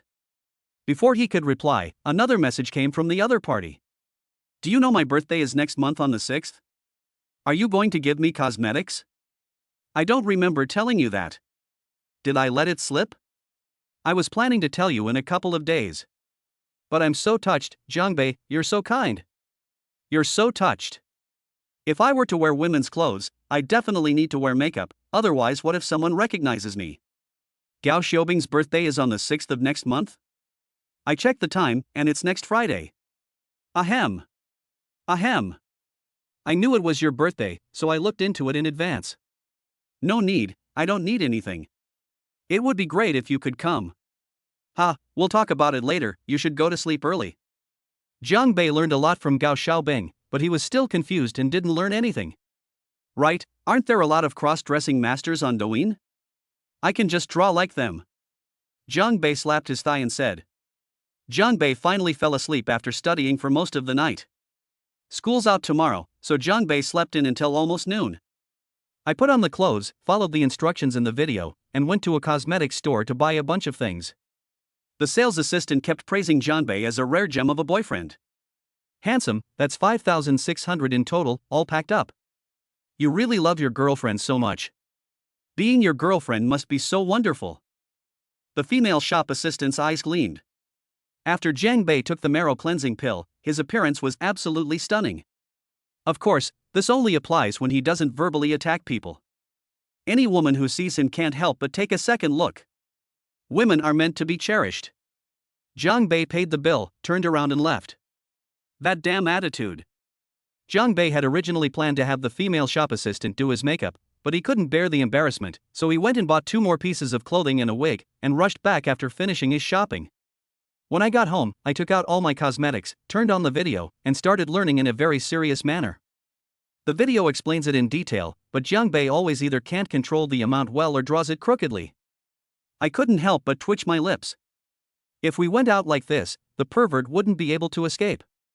Finally, after 3 or 4 hours of work, the drawing was finished, and I put on the wig. Jiang Bei was stunned when he saw himself in the mirror. Is this still me?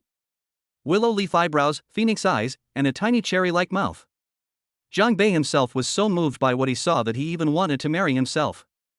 Chapter 41. I was terrified at the time. Jiang Bei looked at himself in the mirror, scrutinizing himself carefully.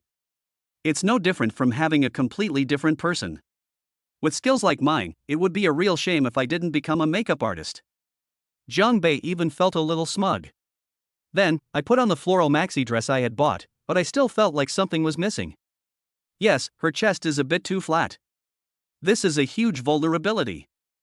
Jiang Bei looked thoughtful, his eyes glancing at the 2 large white steamed buns left over from last night. After finishing everything, I picked up the replica Louis Vuitton bag I bought for 100 yuan and went out. I took a taxi and headed straight to the mall in Jiangbei. There are shopping malls near the school, but there are too many students there. It would be too embarrassing if I were recognized by a classmate. So he specifically looked up a shopping mall that was a bit more remote, where there should be fewer people. In the car, Jiang Bei noticed that the taxi driver kept glancing at him through the rearview mirror. He was terrified. Yesterday I also saw a news report about a Didi driver who was driving a female passenger to the suburbs. Thankfully, we arrived at our destination, Baida shopping mall, a little over half an hour later. Looking at the shopping mall in front of him, Jiang Bei really couldn't bring himself to leave. After cursing the system 18 times in my mind, I gritted my teeth and went inside. Once inside, Jiang Bei was dumbfounded. This shopping mall is far enough out of the way he's checked, and there aren't many people there usually. Damn! I forgot. Today is Saturday. Since we're already here, what else is there to say? Anyway, the system told him to go shopping, but it didn't specify how he should go. After browsing through 2 shops, I spotted a coffee shop in Jiangbei. My eyes lit up, and I went inside. He ordered a coffee and planned to sit there until he finished his mission and went back. Half an hour later, Jiangbei started to get restless. System, have I completed my task? The system is not responding. I asked several times, but there was still no response. Now he really suspects that this stupid system deliberately tricked him.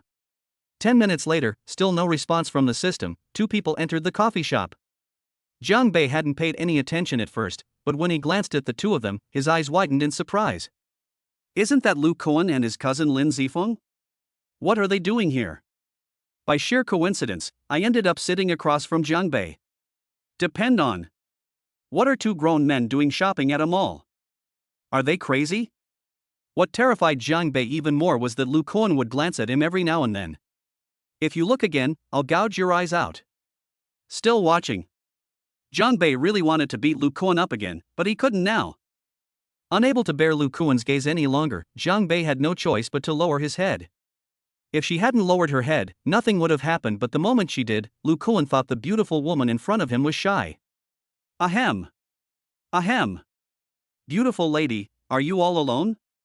With a smile on his face, Lu Kuan actually took the initiative to strike up a conversation with Jiangbei. A million ancient mythical beasts are passing by in Jiangbei's heart. Jiangbei was about to say something to get rid of Lu Kuan, but the next second, he held back. Wouldn't he give himself away as soon as he opened his mouth? Jiangbei gave a soft his voice barely audible. Lu Kuan's eyes lit up. There was hope. It's fate that we met. I happen to be alone too. How about we add each other on WeChat and get to know each other? I happen to know a nice Western restaurant nearby. One person? Lin Zifeng is inhuman. Jiangbei is now absolutely certain that he regrets taking this mission.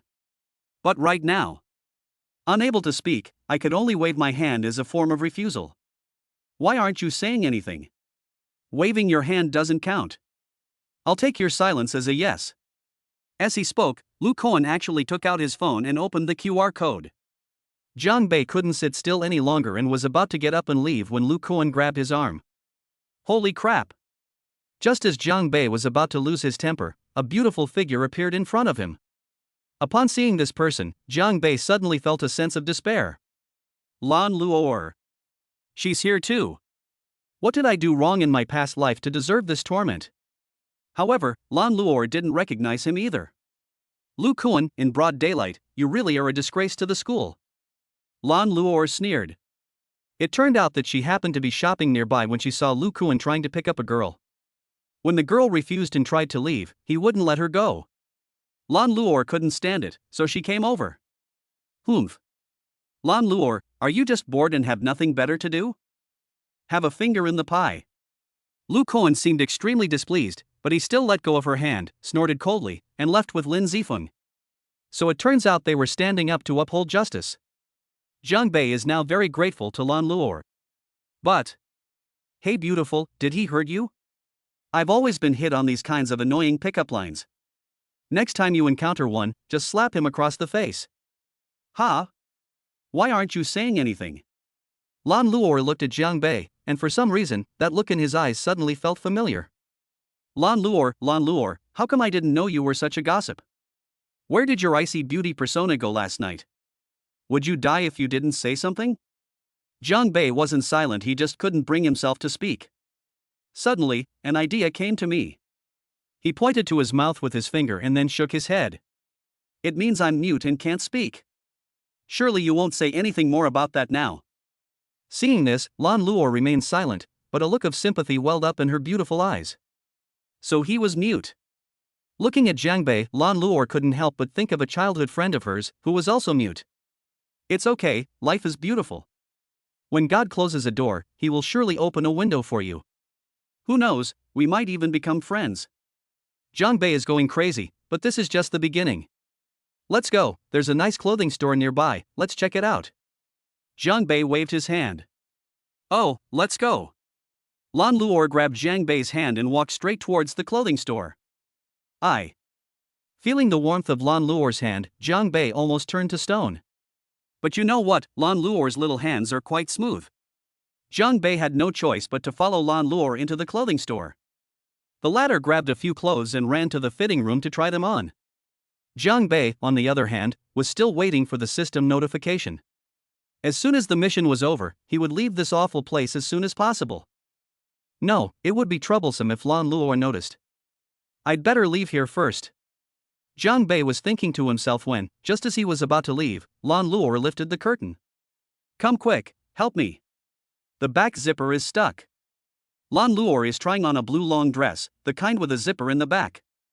Holy crap! You want me to zip up your zipper? Hurry up! Seeing this, Jiang Bei had no choice but to bite the bullet and go inside. There were only Jiang Bei and Lan Luo in the fitting room. Could you pull this up for me? Jiang Bei was planning to zip up the zipper and come out, but halfway through, Lan Luo spoke up again. No, it's too tight, pull it down. Just as I pulled it down, I saw Lan Luo take her skirt off. This. Jiang Bei looked at Lan Luo in front of him, who was only wearing underwear. Her snow-white skin was completely exposed, and everything else was clearly visible except for what he couldn't see. Lan Luo. Don't blame me, you asked me to help you on your own initiative. I think this one suits you quite well, why don't you try it on? Lan Luo said to Jiang Bei, holding up a piece of clothing. Jiang Bei shook his head like a rattle drum, and then came straight out of there. Holy crap! Making me try on clothes? Isn't that just asking for trouble? If you see that I have 2 steamed buns on me. This. Lan Luo was a little stunned. Instead of blaming Jiang Bei for his actions, she felt even more sympathetic towards him. People with physical disabilities like this usually have autism, right? Jiang Bei came outside, took 2 deep breaths, and almost fell over when he looked up. A girl walked towards us, carrying 2 cups of milk tea. Gao Xiaobing was there too. If she found out I was dressed as a woman, she'd probably faint on the spot. I quickly turned my head away. Just then, the system finally emitted a notification sound indicating that the task was completed. Lan Luo also came out of the fitting room. Sister Luo, here's your milk tea. Gao Xiaobing handed the milk tea to Lan Luo, then took out her phone. Xiaobing, who are you calling? Jiang Bei, I asked him if he wanted to go out and have some fun. Upon hearing this, Jiang Bei was terrified. Chapter 42, Becoming an Unsung Hero. This is the most messed up day of Jiang Bei's life. First I met Lu Kuan, then Lan Luo, and now I've run into Gao Xiaobing. Jiang Bei felt like dying. Fortunately, the system notified him that the task was completed at that time. However, Gao Xiaobing's words almost scared the soul out of Jiang Bei. I'll call Jiang Bei and see if he wants to come out. Upon hearing this, Jiang Bei immediately headed towards the store exit. He had only taken 2 steps when his phone rang in his bag. The vast horizon is my love. Holy crap! My phone isn't on silent. Jiang Bei didn't care about anything else and started running. Why? When Lan Luo saw Jiang Bei suddenly run away, she was about to call out to him, but he had already disappeared. Sister Luo, is that your friend? Not yet, she's someone I just met. She's quite similar to my childhood friend, we're both mute. I was hoping to become friends with her. Now that you mention it, it really is quite a coincidence. I just called Jiang Bei's cell phone, and hers rang too, and the ringtone was exactly the same. When Jiang Bei was mentioned, Lan Luo's beautiful eyes flickered, revealing a hint of suspicion. She had just felt a sense of familiarity in the girl's eyes, and now that she thought about it, it was quite similar to Jiang Bei's. What are you thinking? How can a man and a woman be the same? Lan Luo shook her head, not suspecting anything too much. Jiang Bei jogged all the way out of the mall and breathed a sigh of relief when he saw that Lan Luo was not chasing after him. We almost got exposed. He never expected to run into Gao Xiaobing. Xingyang City is so big, this is too small. Looking at the missed calls on his phone, Jiang Bei didn't call back. He decided to wait until later that night and just say he had fallen asleep and hadn't heard them. Fortunately, the mission was completed without any major incidents. Just as Jiang Bei was taking a taxi home, the commotion next to him caught his attention. Holy crap, it's on fire! It's on fire! There's so much smoke.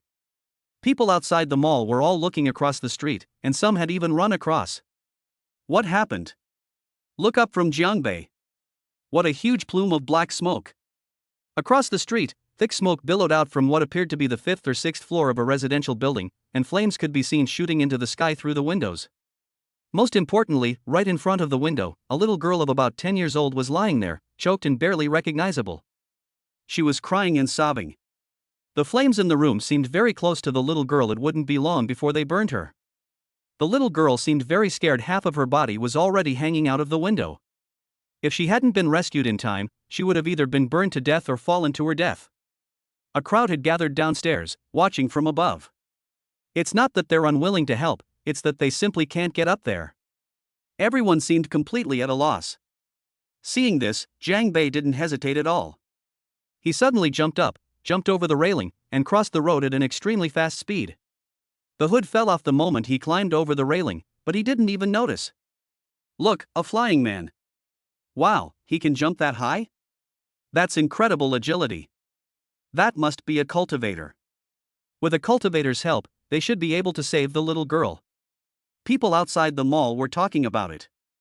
Although they were not cultivators, they knew of the existence of cultivators. Is that a hood? I didn't expect him to be a crossdresser, a middle-aged man exclaimed. Sister Luor, look. It's on fire. That person is a cultivator just like us. I know. Lan Luor and Gao Xiaobing heard the commotion outside and ran out as well. Lan Luor originally intended to go and save people, but she happened to see Jiang Bei rushing over. She didn't expect that the girl from before was also a cultivator. However, when she saw Jiang Bei's hood fall off, she trembled all over as if struck by lightning. A cross-dressing master? Lan Luor naturally knew what cross-dressing master meant. Thinking about how she had taken off her clothes in front of him earlier, Lan Luor was completely distraught. Her teeth were chattering. Jiang Bei? Suddenly, Lan Luor remembered the scene when Gao Xiaobing called Jiang Bei earlier. The other party's phone rang, with the same ringtone and that look in his eyes. If it really is you, I will definitely cripple you with my own hands. Lan Luor felt like she was going crazy.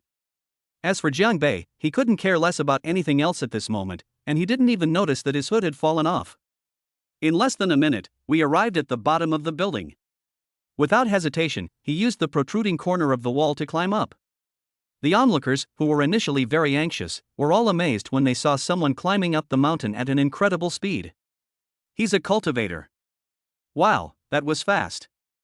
The little girl is saved. Isn't this a woman? Why do I think I'm seeing leg hair? Jiang Bei walked uphill and finally arrived at the floor where the fire started. Don't be afraid, little sister, I'll take you down. Grandma! Grandma! The little girl seemed to be terrified and was crying uncontrollably. Grandmother? Where is Grandma? Grandma! The little girl pointed inside. Jiang Bei looked into the house. The fire was already spreading rapidly, and he could feel a wave of intense heat hitting him. Don't cry, I'm going to save Grandma, you stay here and wait for me. Jiang Bei turned and entered the room, secretly channeling his spiritual power, and rushed directly into the sea of fire. Finally, they found the little girl's grandmother, who was in her 60s or 70s, unconscious in a room. Jiang Bei tied the old man to his back, then wet a blanket and draped it over him before crossing the sea to find the little girl.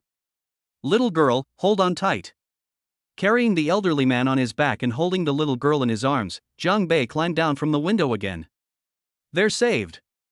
They're saved. When everyone saw that Jiang Bei had successfully rescued the person, they cheered and even spontaneously applauded him. Someone helped the elderly woman and the little girl to the side to wait for the ambulance. At this moment, the firefighters arrived, and the reporters also rushed over, surrounding Jiang Bei. Sister, brother, you were so brave today. I'm a reporter from a TV station. May I ask you a few questions? Are you going to be on TV? Jiang Bei was about to speak when he suddenly noticed the strange looks he was getting from the people around him. What did the reporter just call me? Brother? Oops. Jiang Bei realized that he wasn't afraid of fire, but his makeup was. The makeup he had put on earlier had just been heated by the fire and mixed with sweat, so it was no longer the same as it looked. Why does my head feel so cold? Jiang Bei almost died on the spot after touching his forehead. Where's my headgear? Where did the hood go? No wonder he calls me Big Brother. What's the point of this being on TV? The reporter was still waiting for the first report when Jiang Bei suddenly accelerated and disappeared in a flash.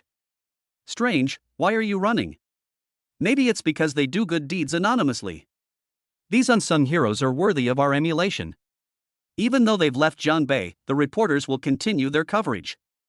Hello everyone, I was just about to interview the firefighter who helped put out the fire, but he didn't want to be interviewed. These unsung heroes are someone we should all learn from. Don't worry, everyone. Our station will definitely find this unsung hero and bring you a report later. I am your reporter, Triple X. The reporter spoke into the camera lens. 2 hours later, Jiangbei returned home. Don't ask how I got back. The answer is that he ran back after dark. After removing his makeup, taking a shower, and changing his own clothes, Jiangbei returned a message to Gao Xiaobing. He lay on the bed, his eyes vacant. Today was so exciting.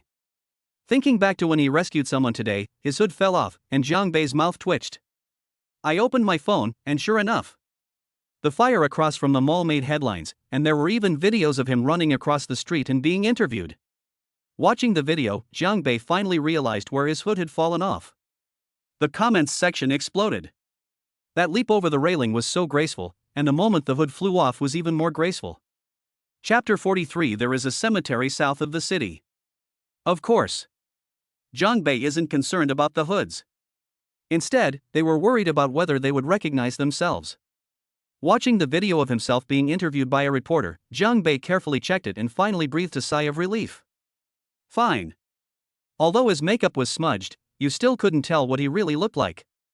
That reporter was quite annoying, though, because he insisted on finding him. Go find your sister.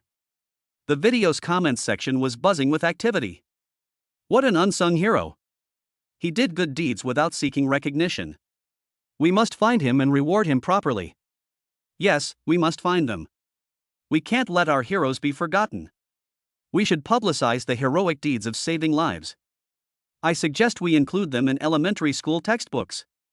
I wish I were a cultivator too. That moment of leaping over the railing was so cool.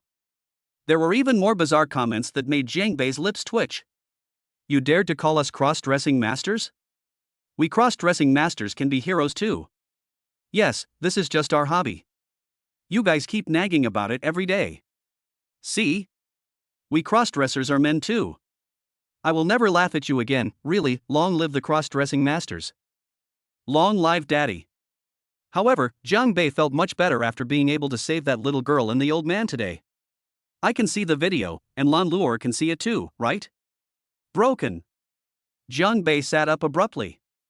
He had been in the same fitting room as Lan Luo, and even helped her get dressed. They probably don't know it's me. What Jiangbei didn't know was that Lan Luo wasn't watching a video she actually saw him rushing to save people right there in the middle of the night. And of course, there was that moment when the hood flew off. Next, naturally, I'll ask the system for my reward. If there's nothing good this time, don't even think about doing any more missions. I'm not doing them anymore. Would the host like to activate the advanced 10 pull? Nonsense, this is a high-level 10 pull that I earned by sacrificing my innocence. Activate.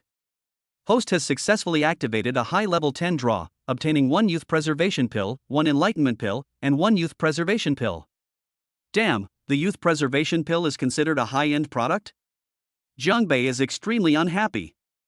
1 spatial ring, and the mid-level Earth-grade martial skill, Heavenly Thunder Slaying Fist. That's more like it. Upon hearing about the spatial ring and the mid-level Earth-grade martial arts technique, Jiangbei's expression softened considerably. He took out his spatial ring, a dark-colored ring, and performed a simple recognition ceremony. Jiangbei probed into it with his divine sense and was completely stunned. He had heard of space rings, but all he knew were that they were a few square meters or a dozen square meters. The spatial ring in his hand is over 100 square meters in size. That's enough for him to fit a small supermarket. The mid-level Earth-grade martial arts technique also shocked Jiangbei. The Heavenly Thunder Slaying Fist contains the power of thunder when it attacks. When cultivated to its peak, it can even attract heavenly thunder, shattering the void with a single punch. Of course, Jiangbei also knew that with his current strength, he couldn't do that yet, but it was enough for him. The enlightenment pill arrived just in time. It costs 30,000 energy points to exchange for 1 pill in the shop. Now that I've drawn the enlightenment pill, I can use it to master the heavenly thunder breaking fist. As for the youth preservation pill, Jiangbei never expected it to be so expensive, 10,000 energy points per pill. However, all the pills drawn from the system have one thing in common: they are large. Both the enlightenment pill and the youth preservation pill are the size of an egg. Jiangbei once suspected that this system was created by the giants. Speaking of which, I hope Lan Luor won't suspect me. Thinking about what happened during the day, I still have some doubts in my heart. She should be fine. The system didn't alert me to any emotional fluctuations in Lan Luor. The school gave us 2 days off this week, so we don't have to go to class tomorrow. Jiang Bei was exhausted after a long day and fell asleep as soon as his head hit the pillow. The next day, Jiang Bei slept until late morning again. I opened my phone and found a lot of messages, mostly from Gao Xiaobing. Jiang Bei, have you seen the news? When I went shopping yesterday, something happened. The apartment building across the street was on fire, and a cross-dressing man saved a little girl and an elderly person. He's also a cultivator. You just saw this? I saw it on the news last night. Jiang Bei rolled his eyes, not taking it to heart. What? I saw it with my own eyes yesterday. The man's hood flew off. Jiang Bei instantly woke up. Don't you think that cross-dressing guy looks a little familiar?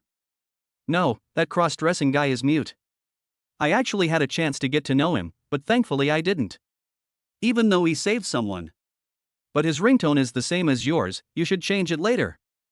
Looking at the message from Gao Xiaobing, Jiang Bei suddenly had a bad feeling. By the way, I gave your WeChat to Sister Luor, so don't chat with anyone else. Warning emoji. Jiang Bei's mouth twitched. It seems they're about to discover something. Why does she want my WeChat? She said she felt her attitude was a bit cold during dinner that night and wanted to apologize to you, but I told her it wasn't necessary. An apology you have no right to give. They must be suspecting him. The phones rang at the same time, with the same ringtone, and it was still a cross-dressing man. Lan Luor is much more perceptive than Gao Xiaobing. A short while later, Jiang Bei received a friend request. His online name is Blue Tears. Needless to say, it's almost certainly Lan Luor. Gao Xiaobing is called Lonely Meteor Shower, and you are called Blue Tears. What's wrong? Meteor Shower, Blue Tears. You guys really know how to come up with names. Jiang Bei looked at his online name, North of the River. That's pretty tacky. Blue Tears accepted the friend request and sent a message. Jiang Bei, this is Lan Luor. Do you have time now? I'd like to see you. Lan Luor immediately wanted to meet Jiang Bei. Depend on. Is this guy trying to kill me right from the start? What's wrong? I've thought about it, and I realize I was a bit rude that night. I feel really guilty and want to apologize to you in person. You have no shame whatsoever. The system didn't even give a notification sound, you have no remorse at all, and you're still pretending. They've come to demand an explanation, haven't they? However, Jiang Bei couldn't refuse. Even if he did, it would be the same if he went to class tomorrow. No need for an apology, I didn't take it to heart. This is my principle in life. Okay, but we don't need to eat here. Let's just eat on the school playground. Jiang Bei thought about it and decided that the school was safer, and there were fewer people on Sunday. Isn't the school a bit inconvenient? How about we go somewhere less crowded? How about the south of the city? The scenery there is nicer. A sparsely populated area? Is the scenery beautiful? He didn't know if the scenery south of the city was good or not, but he did know that there was a cemetery in the south of the city, full of graves. So they're already planning to find me a burial place? How many people are planning to sit at one table then? Let's skip the south side of the city, it's too far. And there won't be many people at school today, it's Sunday. Jiang Bei insisted on his opinion. If we take her to the graveyard, who knows what she might do? Okay. An hour later, Jiang Bei met Lan Luor on the school playground. Upon closer observation, aside from a hint of coldness in her eyes, Lan Luor did not exhibit any significant emotional fluctuations. Senior, I didn't even care about those little things. You're being too polite. It was just a slap, and misunderstandings are inevitable in that situation. Lan Luor remained calm and composed. Jiang Bei certainly wouldn't say anything. It's only right. After all, it was my fault for hitting you without asking clearly beforehand. Lan Luor said calmly. Alright, that's all over now, the misunderstanding is cleared up. If there's nothing else, I'll head back now. Jiang Bei seemed unconcerned. With that, he turned to leave. Etc. Jiang Bei felt a chill run down his spine. They've come after all. Chapter 44. Sorry, I got carried away. Jiang Bei knew that Lan Luor calling him over was definitely not for anything good. Jiang Bei, it's still early, why don't we go for a walk? The scenery in the south of the city is beautiful. Lan Luor said after thinking for a moment. Are you still trying to lure me out? Do you really think I don't know that the south side of the city is all graveyards? Let's do it another day. Let's invite Xiaobing along another day. If she finds out that I went out alone with you today, she'll eat me alive. Jiang Bei grinned and brought Gao Xiaobing out. Alright then, let's do it another day. The little girl you saved yesterday has come to the school looking for you. Watching Jiang Bei's departing figure, Lan Luor suddenly said something. Are you kidding me? There's no way she could recognize me. Jiang Bei casually said something, and the next second, he froze on the spot. Broken. They've been exposed. Turning around, Jiang Bei ran right into Lan Luor's fiery eyes, her expression as if she wanted to devour him. Jiang Bei wanted to slap himself twice. Despite all my precautions, Lan Luor still managed to trick me into revealing my secrets. He knew all along that Lan Luor would not give up so easily, so he had already thought of many reasons in his mind. Jiang Bei had already guessed that the other party would definitely ask him unexpectedly, "Where did your hood fall off? What clothes are you wearing?" No matter what Lan Luor says to him, just pretend you don't know. However, despite his careful consideration, he ultimately revealed it. Who would have thought that Lan Luor would ask such a question? It really was you. Lan Luor stared intently at Jiang Bei, her expression one of anger and coldness. Senior, would you believe me if I said what happened yesterday was a misunderstanding? Jiang Bei asked somewhat guiltily. Misunderstanding? You call it a misunderstanding that you dressed up as a woman and followed me? Who's following you? I had other things to do, it seems like you were the one who insisted on dragging me to look at clothes. But to be honest, I didn't see anything. You were wearing a blue bra at the time. You can see the color of the underwear clearly, so how can you say you didn't see anything? I don't believe you for a second. Lan Luor's delicate body trembled, and a powerful aura seemed to surge within her. I'm going to kill you. Lan Luor shouted, her graceful figure heading straight for Jiang Bei. Damn, they're really going to do it. Upon seeing this, Jiang Bei turned and ran without saying a word. And so, a scene of two people chasing each other appeared on the playground. Don't run. I'm going to kill you today. Lan Luor felt a surge of anger when she thought about how Jiang Bei had seen her from head to toe in the clothing store. She was fast, but Jiang Bei was even faster. Just as she was about to grab Jiang Bei, a blur appeared, and Jiang Bei's figure vanished from the spot. After image? How can this guy be so fast? However, Lan Luor was in a fit of anger and had no time to consider these issues. Stop right there. Stop my ass. Forget about stopping, Jiang Bei's speed is actually getting faster and faster. Although there were very few students at school today, as most had gone home, some still lived at the school. Hearing the commotion outside, they all poked their heads out of the windows. Holy crap! Isn't that Jiang Bei? Why is he being chased again? Who's that girl? She's really pretty, almost as beautiful as Gao Xiaobing, our freshman campus belle. You don't even recognize her? That's Lan Luor from the elite third-year class. She's the school's undisputed beauty queen. Another school beauty. What incredible luck did Jiang Bei have? At this moment, Jiang Bei was extremely grateful that he had mastered the soaring dragon step, otherwise, he would have really been trapped here by Lan Luor. Seeing Jiang Bei's graceful movements, Lan Luor realized that even her own strength as a 7-star spiritual master couldn't keep up with him. Without saying a word, he gently waved his hands, and several ice spikes condensed above his head, shooting directly towards Jiang Bei. Damn! You're actually serious. Jiang Bei turned around and saw Lan Luor using her martial arts skills. The ice spikes, about the size of radishes, were stabbing towards him at an extremely fast speed. I'm hiding.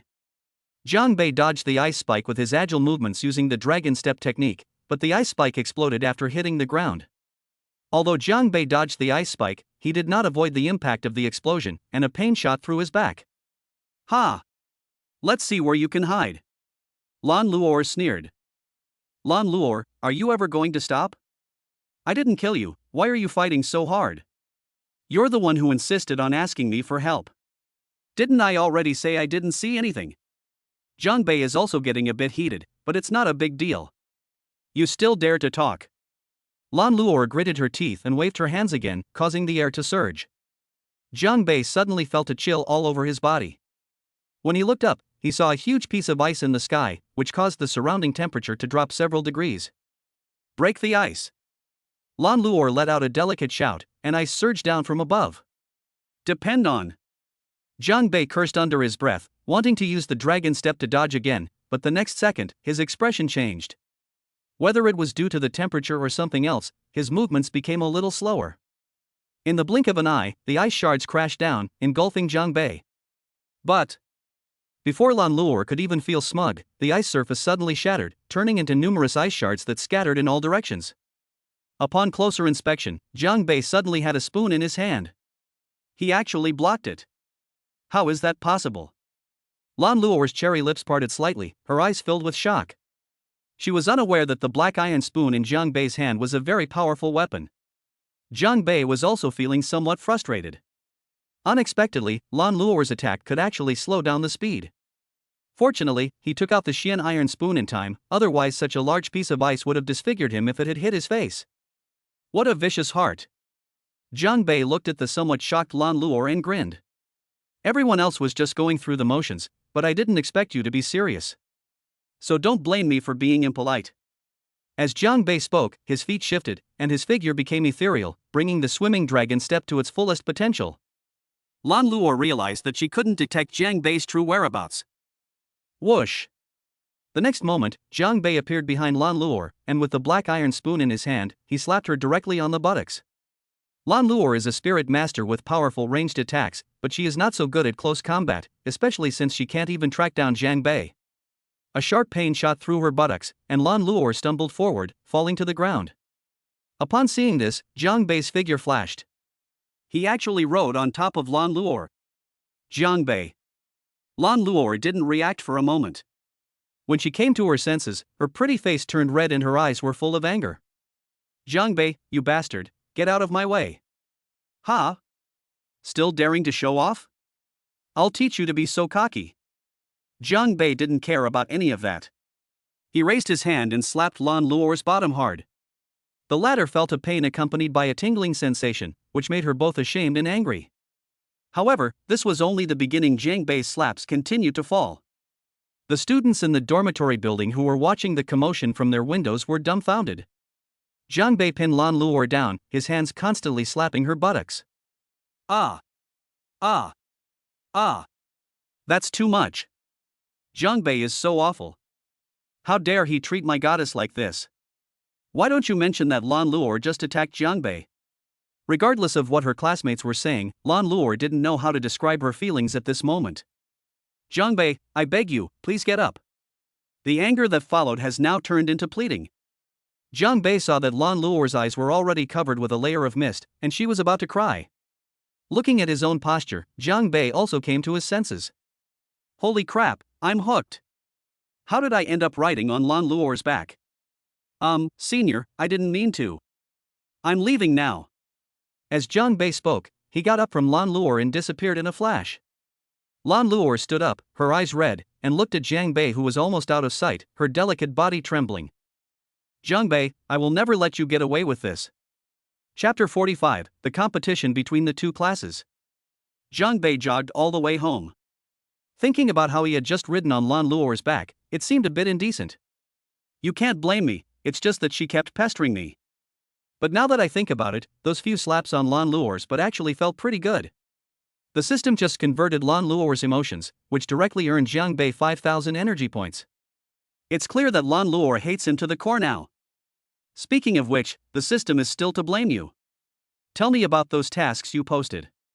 You made me suffer so much injustice. Don't you owe me some compensation?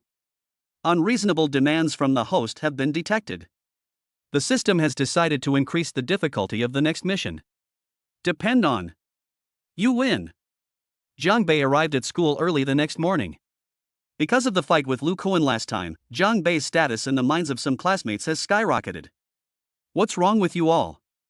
When Jiang Bei arrived at the classroom, he found that Wang Tailin and the others had bruises and swelling on their faces, as if they had been beaten up. Jiang Bei, you finally arrived. You have to stand up for us. Wang Tailin, with a long face, came closer. Jiang Bei rolled his eyes. What does it have to do with me if you guys get beaten up? However, he still asked some questions. What's going on? Are Lu Kuan and his gang causing trouble again? No, it's He Junxian. Who is He Junxian? The name Jiangbei sounds somewhat familiar. That top student from class 2. It was him. There are 3 universally acknowledged geniuses among the freshmen: Gao Xiaobing, He Junxian, and Zhao Qingshu. Why did you provoke them for no reason? It wasn't us who provoked them. He Junxian provoked our class, and a few of us couldn't stand it, so we took action. And then you got beaten up? That He Junxian has already broken through to the 6th star martial artist level. Even if all of us combined, we still wouldn't be a match for him. Then just bear with it. Who told you to be inferior to them? Just then, the homeroom teacher came in and announced some news. In the afternoon, Class 3 and Class 2 will have a friendly competition. Each class will send 9 students, and the winning class will receive a substantial reward of spirit stones. Although this competition is a friendly match, it concerns the honor of our class, so you must all give it your all, understand? Now, I will announce the roster for the competition. Zhao Qingshu, Wang Tailin, Li Daswang, Wu Jiabua. Class teacher Li Kuei read out several names in one breath. Jiang Bei had absolutely no interest in this kind of class competition, and besides, the teacher wouldn't even call his name. Jiang Bei. As it turned out, the last name was Jiang Bei. Teacher, can I participate too? Jiang Bei was surprised that Li Kuei had included him in the list. Jiang Bei, I know you lack talent, but with your strength, you still have a significant advantage among low-level martial artists. Don't let your teacher down. All right. Since Li Kuei had said that, Jiang Bei had no way to refuse. Wang Tailin and the others were overjoyed to hear that Jiang Bei was also going to fight. There was one exception, Zhao Qingshu. Zhao Qingshu's expression turned somewhat unpleasant when he heard Li Kuei mention Jiang Bei's name. When I challenged Lu Kuan to a fight in the park last time, he was just standing by and watching. Jiang Bei actually beat Lu Kuan. He went back and analyzed it carefully, and finally concluded that Jiang Bei was able to win because of the spoon in his hand. In this competition, martial arts and spiritual techniques are allowed, but hidden weapons or other weapons are not permitted, otherwise it will be considered cheating. Li Kuei added. Zhao Qingshu laughed. Weapons are not allowed. Let's see how cocky you are this time. Little did he know that Jiang Bei had actually broken through to the 6th star martial artist level, 1 star higher than him. In the afternoon, students from both classes came to the training room. The homeroom teacher of class 2 is named Zhou Shujie. He wears glasses and looks very refined. Li Kuei, have you chosen all your students yet? Actually, you don't need to waste your energy, our class is bound to win. Zhou Shujie said with a smug smile. Humph. Don't speak too soon. In terms of strength, class 3 might not necessarily lose to you. We'll see about that. Clearly, the 2 homeroom teachers didn't get along very well. Next comes the drawing of lots. There are 9 numbers, from 1 to 9. The 9 students from the 2 classes will draw lots, and those who draw the same number will be opponents. Jiang Bei randomly picked one out. It had the number 9 written on it. The last one to appear. Looking up, I saw some commotion among the students in class 2, with a group of students surrounding one person. This person is He Junxian. Judging by his height, he must be 1.8 meters tall. Moreover, He Junxian is not bad looking, and with his outstanding talent, he has a large number of female admirers in the class. Brother Xian, what number did you draw? Number 9. He Junxian glanced at it casually and spoke indifferently. For him, no matter who he draws as his opponent, there is no pressure. Apart from Zhao Qingshu, who can barely exchange a few blows with him, he can crush everyone else. Upon hearing that He Junxian was number 9, Li Kuei, the homeroom teacher of class 3, also inquired about the 9 students who were going to compete. Who drew number 9? I. You? When Li Kuei saw that Jiang Bei had drawn number 9, his face turned green. The reason he let Jiang Bei play was because he valued Jiang Bei's strength. As long as he wasn't up against He Junxian, he could at least go toe-to-toe with the others. But she just happened to be paired with Ho Kuan-yin. He Junxian is a 6-star martial artist, the strongest in class 2, and has mastered martial arts skills. Even if Jiang Bei is born with superhuman strength, he is definitely no match for him. In Li Kuei's view, this is equivalent to losing a game before even playing. Jiang Bei, how about we switch places? Zhao Qingshu leaned in, his voice laced with sarcasm. Mind your own business, or you'll get beaten to a pulp. You. Zhao Qingshu's face darkened. You'll get your comeuppance soon. Jiangbei, you're really unlucky. Remember, if you're outmatched later, just give up. Teacher, do you really not trust me? Jiangbei was speechless. It was just He Junxian. Jiangbei, do you still have those strength pills and spiritual water from last time? Wang Tailin whispered to his side. It's gone. Jiangbei decisively waved his hand. Cheating in front of the homeroom teacher? Are you out of your mind? Besides, these miracle pills are free. Soon, the competition began. Li Dashuang from Class 3 drew number 1 and faced off against a girl from Class 2. Neither of them had broken through to the 5th level and had not practiced martial arts. In the end, Li Dashuang won. In several consecutive matches, both sides had their share of wins and losses. Next up, Zhao Qingshu. Zhao Qingshu stood up and leaped onto the dueling platform. The second class also sent out a boy who, like Zhao Qingshu, had broken through to the 5th star. Zhao Qingshu, I've wanted to meet you for a long time. Today, I'll show everyone how I defeat the number 1 genius of Class 3. The student in Class 2 is named Zhang Liang, and he is a 5-star spiritualist. You are not worthy to be my opponent. Zhao Qingshu glanced at Zhang Liang indifferently. Jiang Bei, sitting in the audience, curled his lip in disapproval. Zhao Qingshu is quite the show-off. How arrogant! Let me show you the power of a 5-star spirit master, fireball technique. Zhang Liang let out a muffled shout and immediately unleashed a spiritual technique. With a wave of his hands, several fireballs appeared around him and attacked Zhao Qingshu. Your fireball spell isn't up to par yet. Zhao Qingshu snorted coldly, pushed off with his feet, and charged forward with a tilt of his body. Silk entangling hand. Zhao Qingshu's hands moved like nimble snakes, quickly coiling around Zhang Liang. The match between the two was the most exciting one so far, and the cheering squads formed by the students who weren't on the field were also cheering enthusiastically. After several rounds, Zhang Liang's fireball only hit the hem of Zhao Qingshu's clothes, but the latter had already wrapped his hands around his neck. I lost. Zhang Liang readily admitted defeat. Shah. I thought he was something special, but he was just bragging. You scared me just now, I didn't expect you to be such a pushover, huh? A chorus of boos erupted from Class 3. The homeroom teacher, Li Kuei, smiled with satisfaction. Finally, after the 8th opponent finished their match, both classes had won 4 games each, resulting in a tie. Next up is Jiang Bei. Chapter 46, I couldn't listen to it anymore. The two classes ended in a tie. Li Kuei's expression, however, was not very pleasant. Since there's only one match left, He Junxian is the player representing Class 2. Li Kuei, I don't think this last match is necessary. Zhou Shujie was secretly pleased. He Junxian was a genius student in their class, and it could be said that he had no rivals in the first year. Zhou Shujie, stop showing off. Li Kuei was so angry he wanted to grind his teeth, but he was helpless. He had indeed considered giving up. Teacher, isn't it my turn to go? At that moment, Jiang Bei walked over. Are you sure you want to go? Li Kuei was stunned. Why don't you go? Jiang Bei was also stunned. He's just He Junxian, watch me beat him up and that's it. Hearing Jiang Bei say this, Li Kuei's eyes lit up. He didn't believe what Jiang Bei said, but rather came to a conclusion and turned to look at the students. Students, do you see this? This is courage. The courage that we cultivators must never lack is the courage to forge ahead. Although Jiang Bei isn't very talented, he still went for it even though he knew he would lose. That courage is something we should all learn from. Jiang Bei's lips twitched. Teacher, are you using me as a teaching material? Even a slow bird has to start flying early.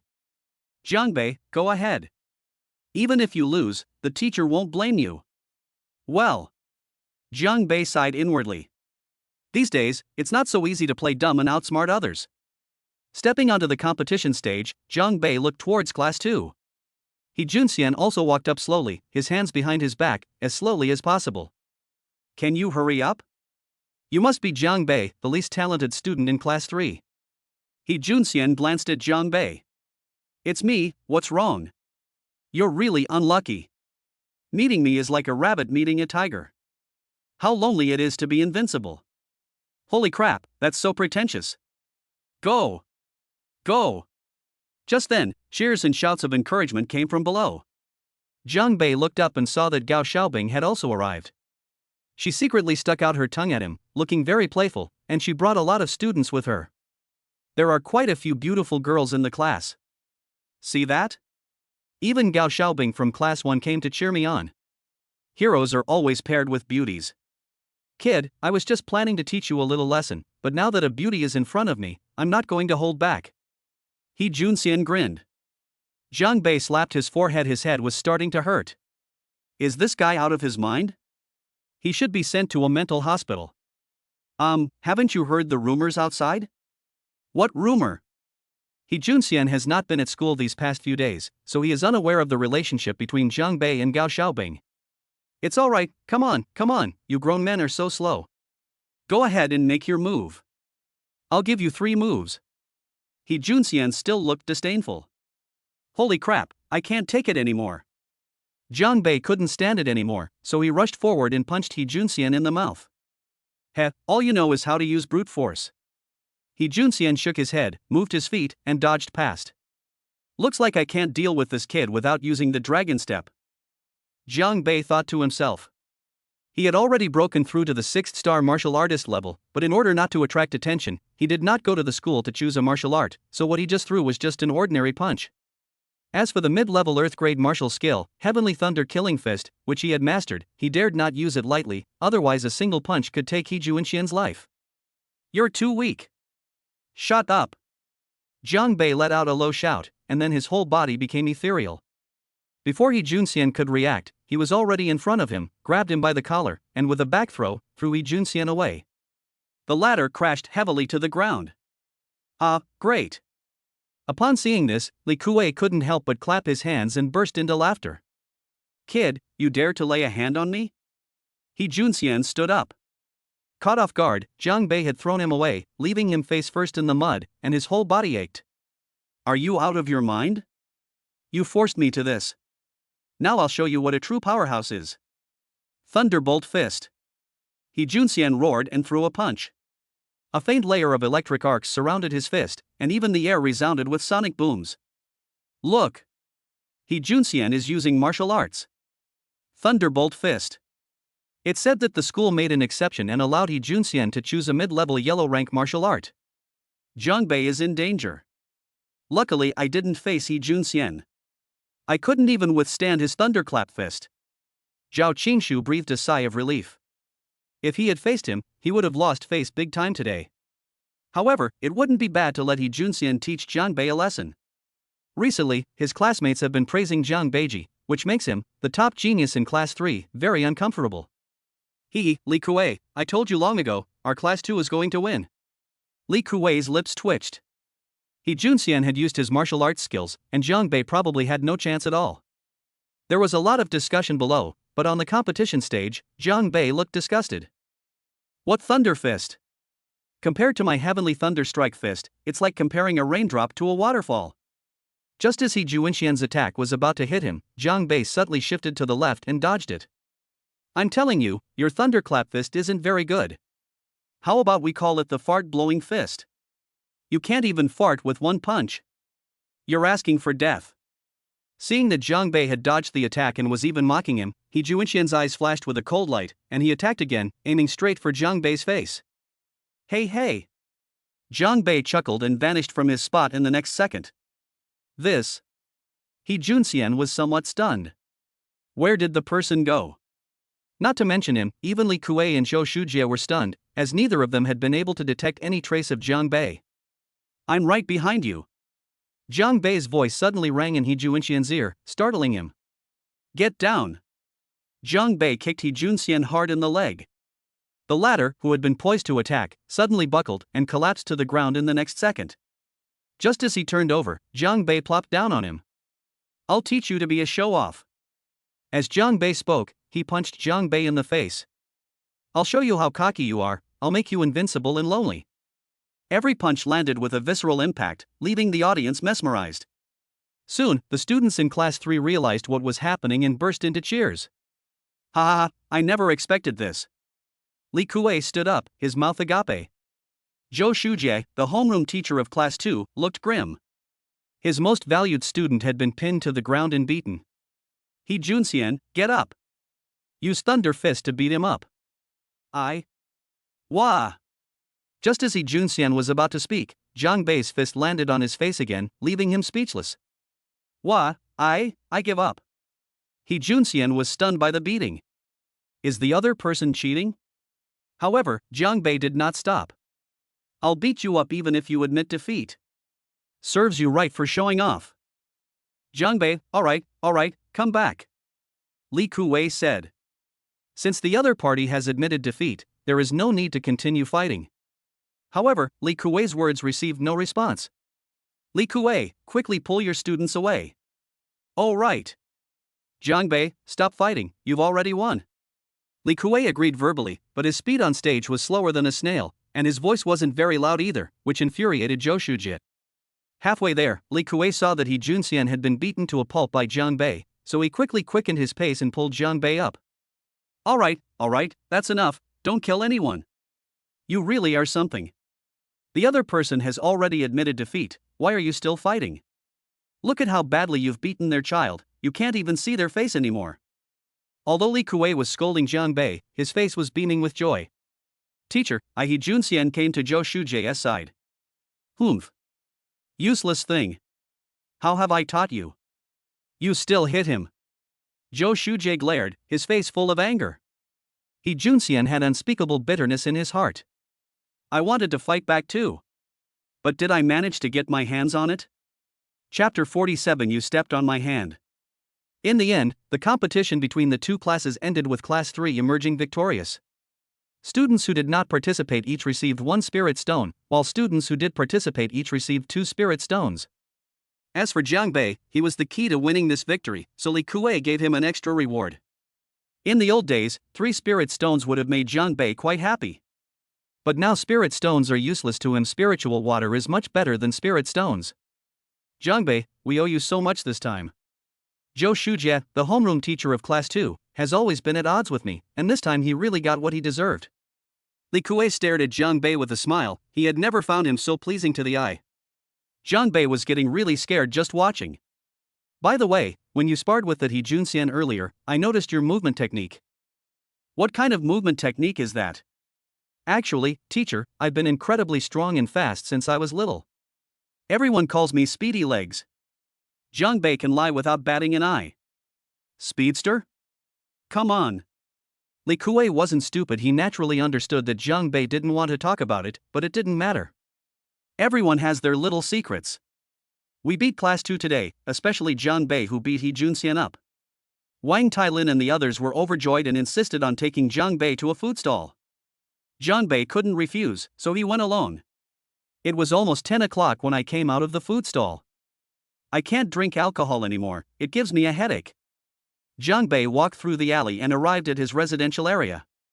But just as he was halfway there, right in front of him, about a meter away, a dark mass suddenly crashed down onto the ground. Holy crap! What is that? Don't you have any sense of public morality? Throwing things from a high-rise building in the middle of the night, almost hitting someone. I'll sue you!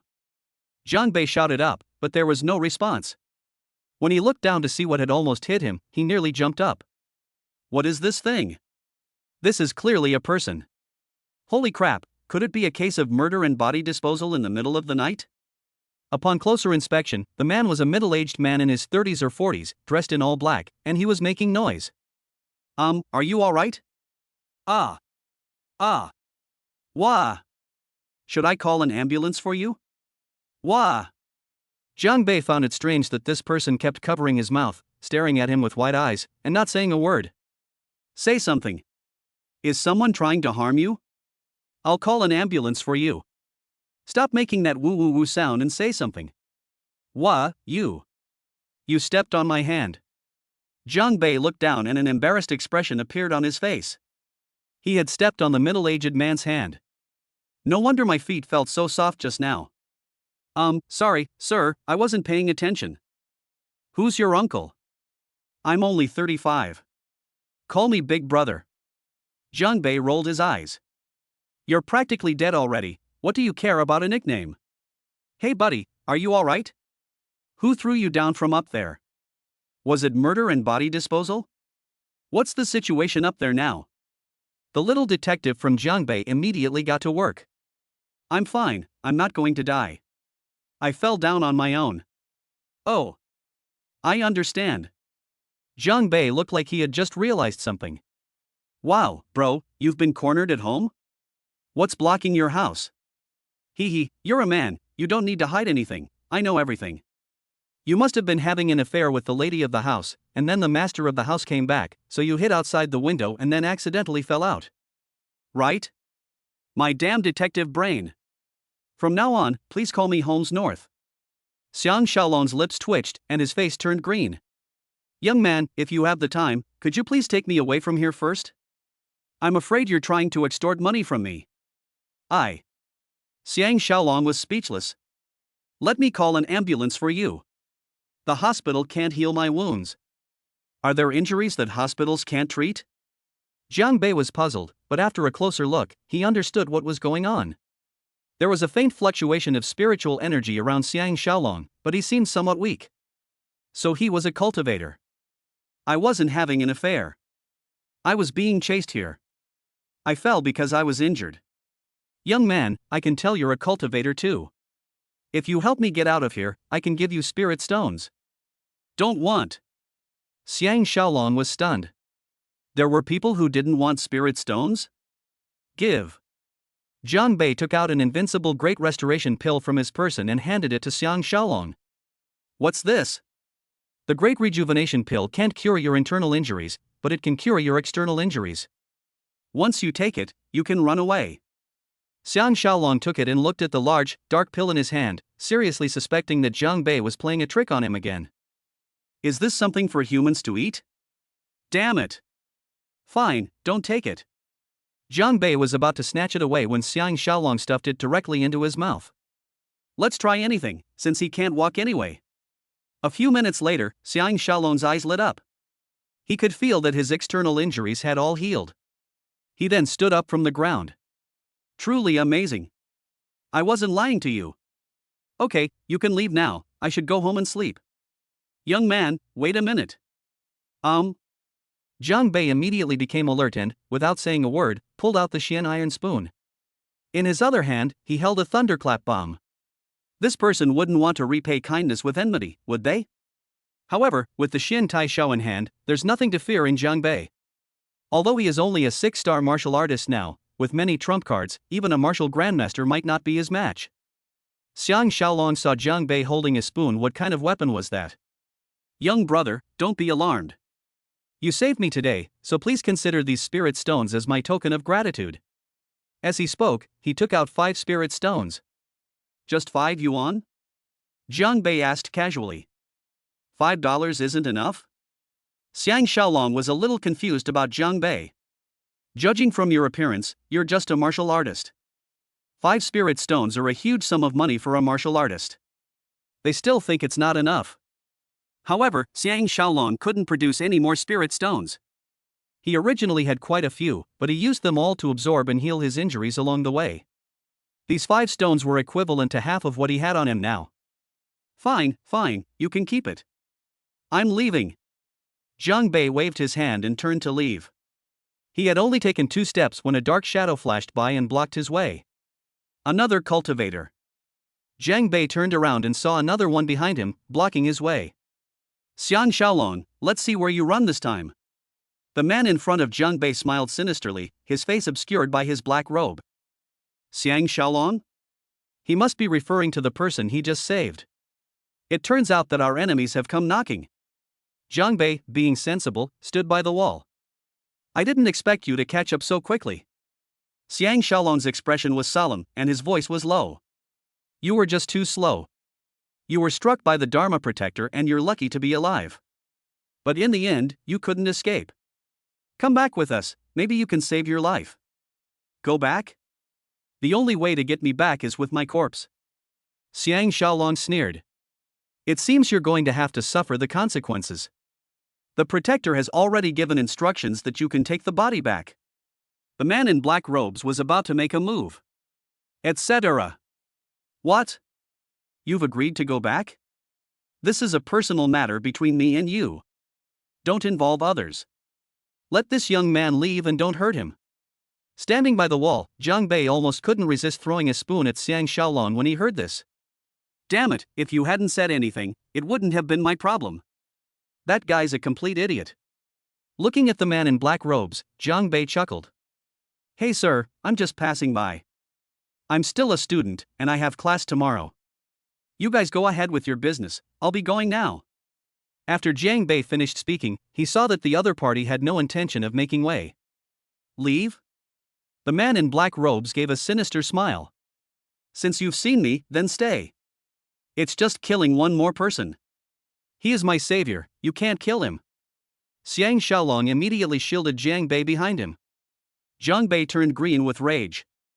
They're all taking your body away, will they leave me, their savior, alone?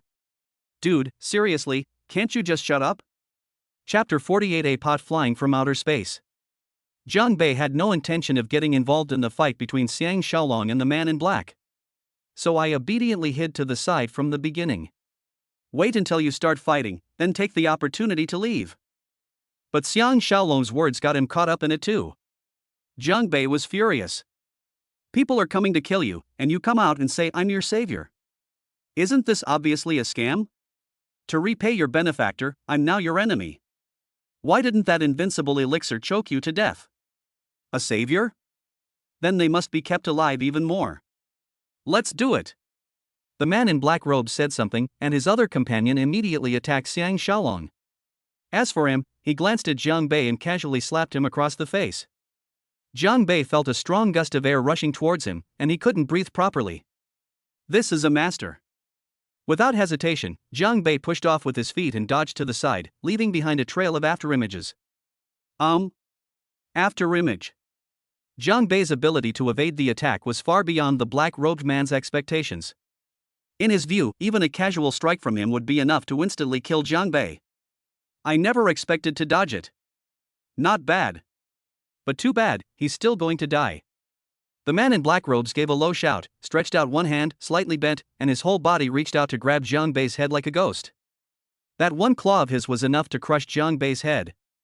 However, when he reached Jiang Bei's side and pinched him hard, Jiang Bei vanished from his sight.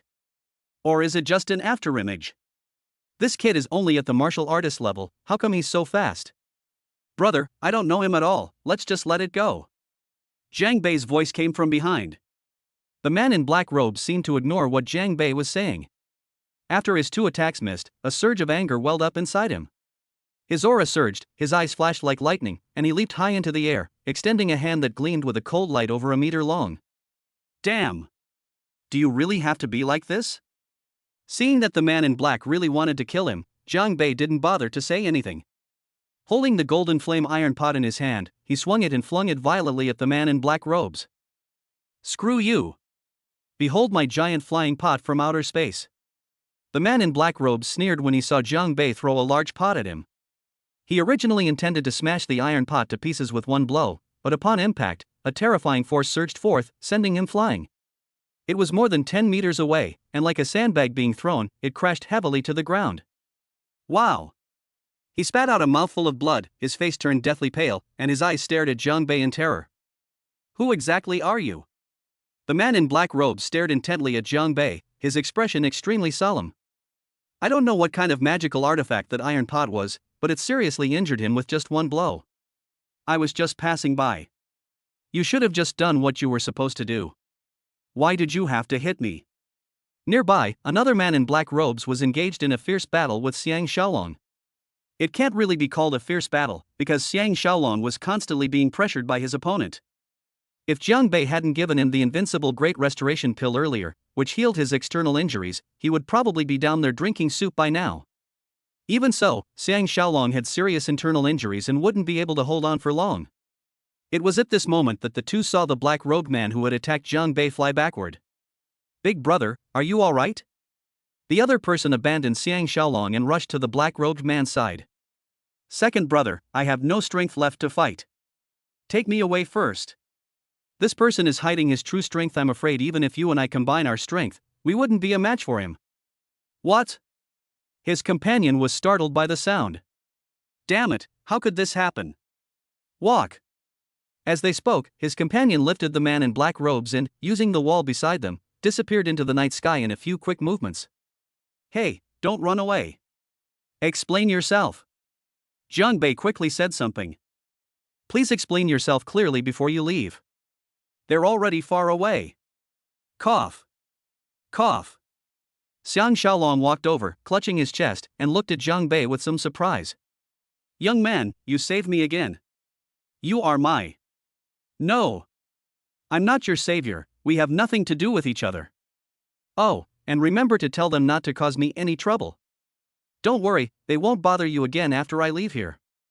Young man, are you really just a martial artist? He also witnessed the scene where Jiang Bei severely injured the man in black. The man in black robes was a martial grandmaster, while Jiang Bei was just a beginner martial artist. Their strength was simply too formidable. TSK TSK. This is the first time I've ever seen a pot-shaped magical artifact. Xiang Xiaolong examined the golden flame iron pot in Jiang Bei's hand, marveling at it. A magical artifact? What kind of magical artifact? It's that big pot you're holding. This is what I use for cooking. What kind of magical artifact is this? Jiang Bei said with a sneer. Cooking? Who are you trying to fool? However, Xiang Xiaolong didn't ask any further questions. Young brother, you saved me twice. I will remember this kindness. However, I have important matters to attend to. I will repay your kindness in the future. Xiang Xiaolong said with utmost sincerity. Don't you dare. I don't want to get involved in your business. Repaying a debt of gratitude? If we have any further connection with you, those guys will definitely come looking for trouble again. Jiang Bei wasn't afraid, but who knew who the other party was? It was better to avoid trouble. Alright, they've left. Now let's all go home. As Jiang Bei was about to leave, Xiang Xiaolong suddenly appeared in front of him. What else do you want to do? Brother, you should leave now. Xiang Xiaolong's eyes flickered, but he didn't speak. Instead, he took out a jade pendant from his pocket and placed it in Jiang Bei's hand. Young man, I am injured and have difficulty moving around. Please keep this jade pendant for me for now. I will come back to collect it later. By the way, my name is Xiang Xiaolong. After saying that, Xiang Xiaolong lightly leaped away and disappeared. Damn it, come back here. Jiang Bei, clutching the jade pendant in his hand, was also getting anxious. But Xiang Xiaolong had already left, so they couldn't hear what he was saying at all.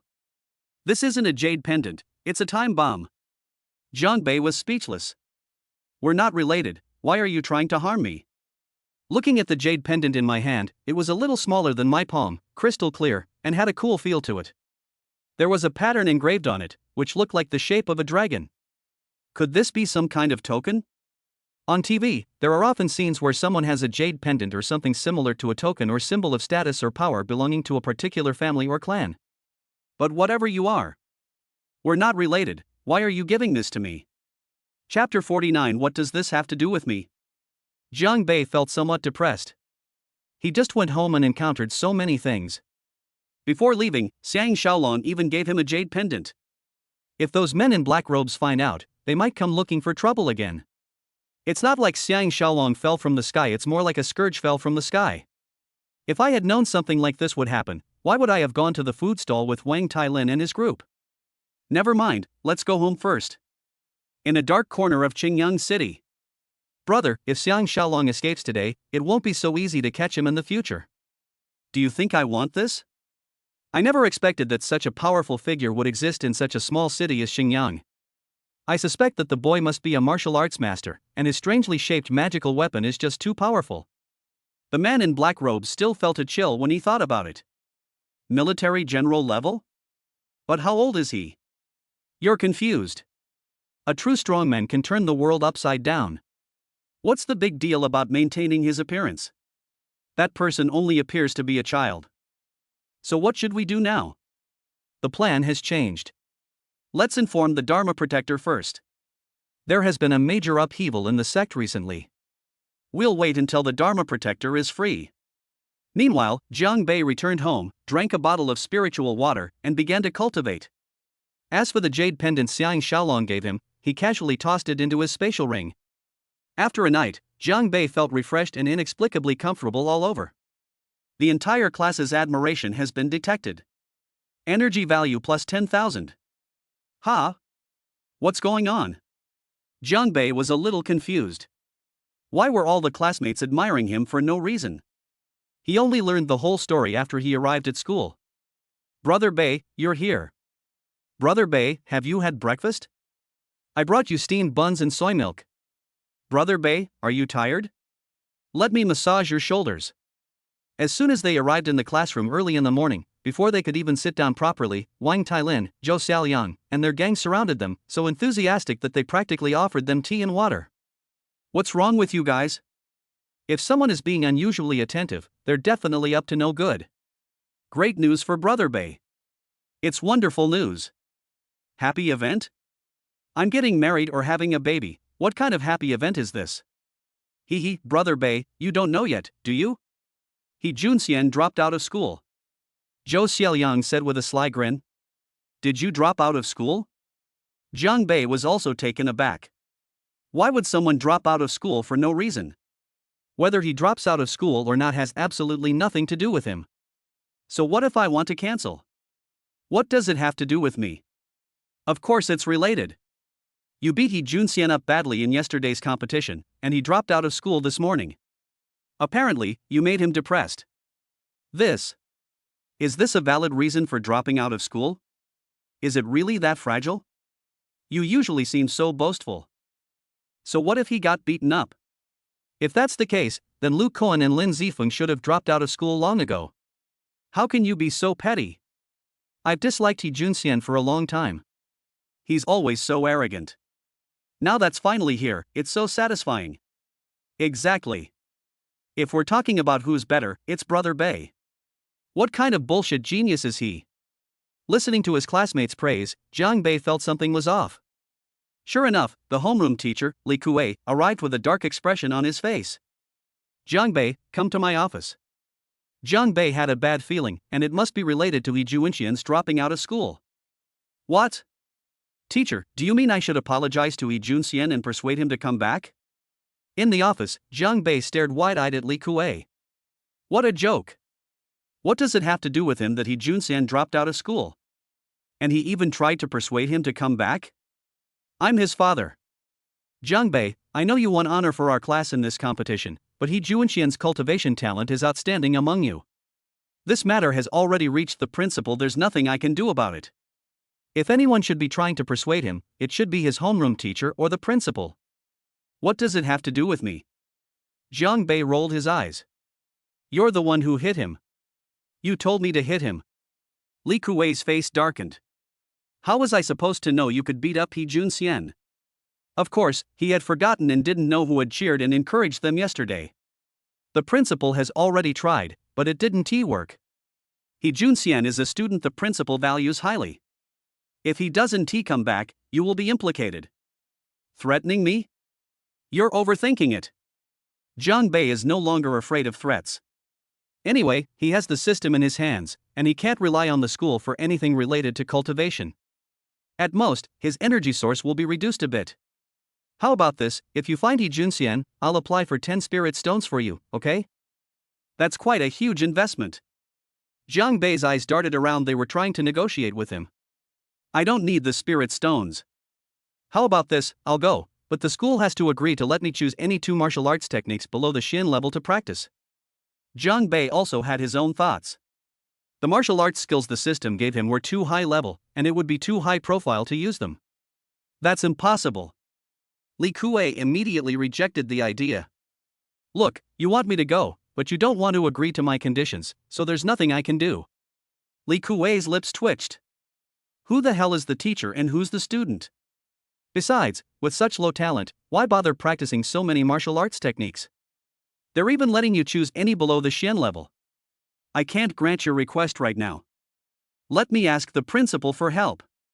Then I'll wait for the teacher's good news. In the afternoon, Li Kuei went to Jiang Bei again and said that the school had agreed to his conditions and given him a week to call He Junxian back to school. After hearing this, the students were all indignant on Jiang Bei's behalf, but no one dared to confront the homeroom teacher. As for Jiang Bei himself, there's nothing to worry about. It's just a matter of finding He Junxian to go back to school, it's too easy. After class in the afternoon, Gao Xiaobing appeared at the door of class 3.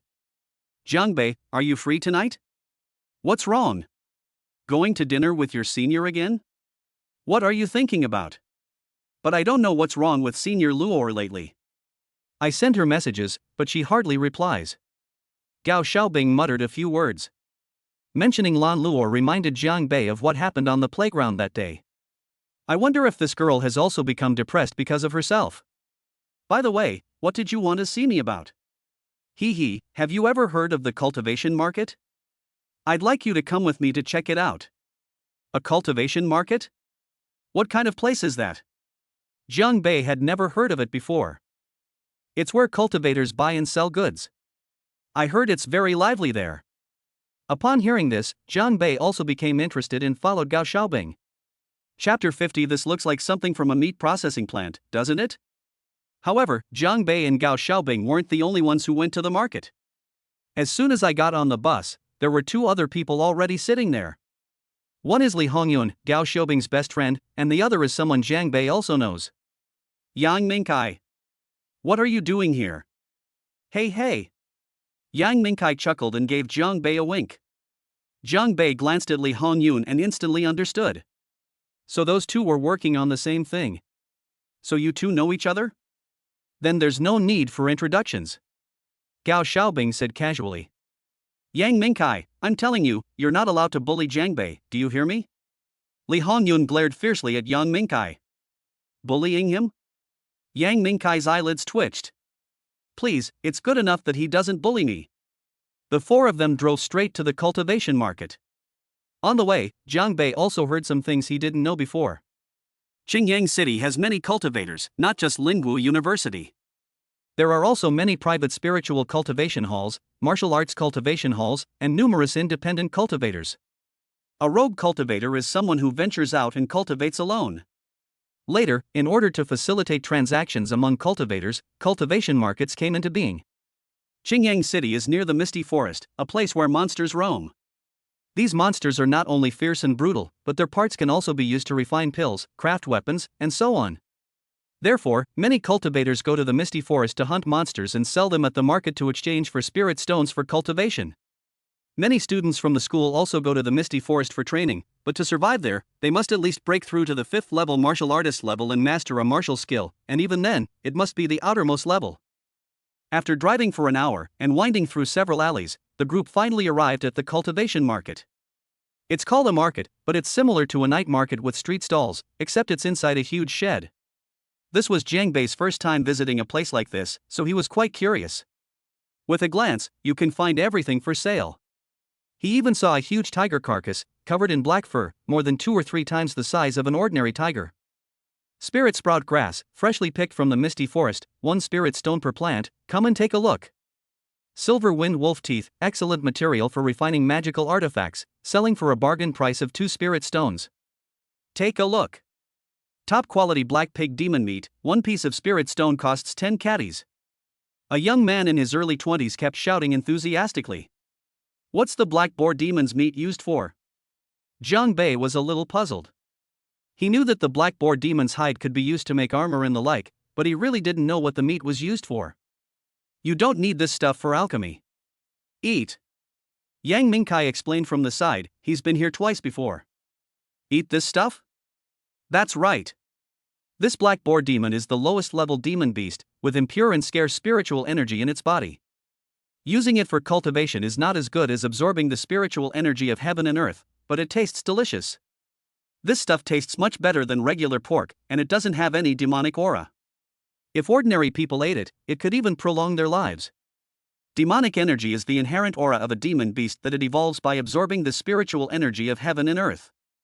The black boar demon is the lowest level demon beast and contains very little demonic energy. Jiang Bei's eyes lit up. This stuff can be brought back for old Nyo and the children at the orphanage to try. Boss, how much is your black pig demon meat? 1 spirit stone weighs 10 jin, young brother, would you like some? When the young butcher saw the customers, he was even more impressed by the attire of the group from Jiang Bei and became extremely enthusiastic. Can you give me a discount? I want to buy more. That depends on how much you want. If it's over 50 pounds, we can talk about it. The young man's eyes lit up even more. What a big customer. Okay, let me see. As Jiang Bei spoke, he began to examine the black pig demon meat in front of him. There are quite a few children in the orphanage, and he wants to buy more. Ha! What's this? While wandering around Jiangbei, I saw a piece of leather with a blue mark printed on it and a row of numbers inside. 543-8438. Grass. Jiangbei recognizes this. Isn't this the stamp issued by the relevant department for the meat processing plant's inspection? So this boss was passing off ordinary pork as black pig demon meat. Boss, I don't want it anymore, I'll just look around first. The young man panicked as soon as he heard that. Hey kid, are you kidding me? You've been touching me for ages, and now you're just saying you don't want it anymore? You have to have it today, whether you want it or not. I want you, my dear great-grandmother. I can have it, but I have a question I need you to answer. What's the problem? I'm a bit puzzled. Are black pig demons starting to farm now? Which meat processing plant produced this one with that serial number? The young boss's eyelids twitched when he saw it. Not cleaned properly. Let's go, I won't sell it anymore, the young man said, his face flushed. Ha ha ha. Nearby, Gao Xiaobing and the others were laughing so hard they couldn't stop. Jiangbei, you have such sharp eyes. Seriously, they're treating us like fools. Jiang Xiaomao, I told you young people these days aren't so easy to fool. Even if you're going to pass off pork as pork, you should at least use wild boar. Ha ha.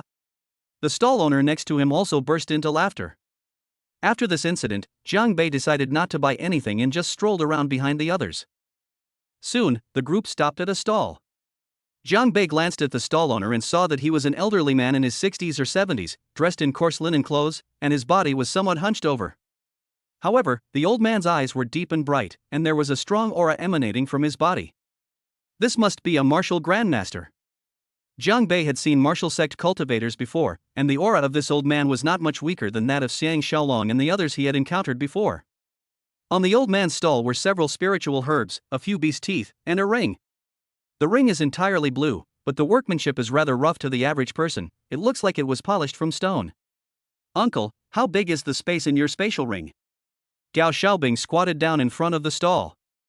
The old man didn't speak, but held up 5 fingers to show his intention. 5 square meters. 5 square meters is enough for me. May I take a look? The old man nodded. Gao Xiaobing then put the ring on her hand, looking as if she couldn't put it down. How many spirit stones does this spatial ring cost? 30 yuan, the old man finally spoke, his voice a little hoarse. Here, these are 30 spirit stones, count them.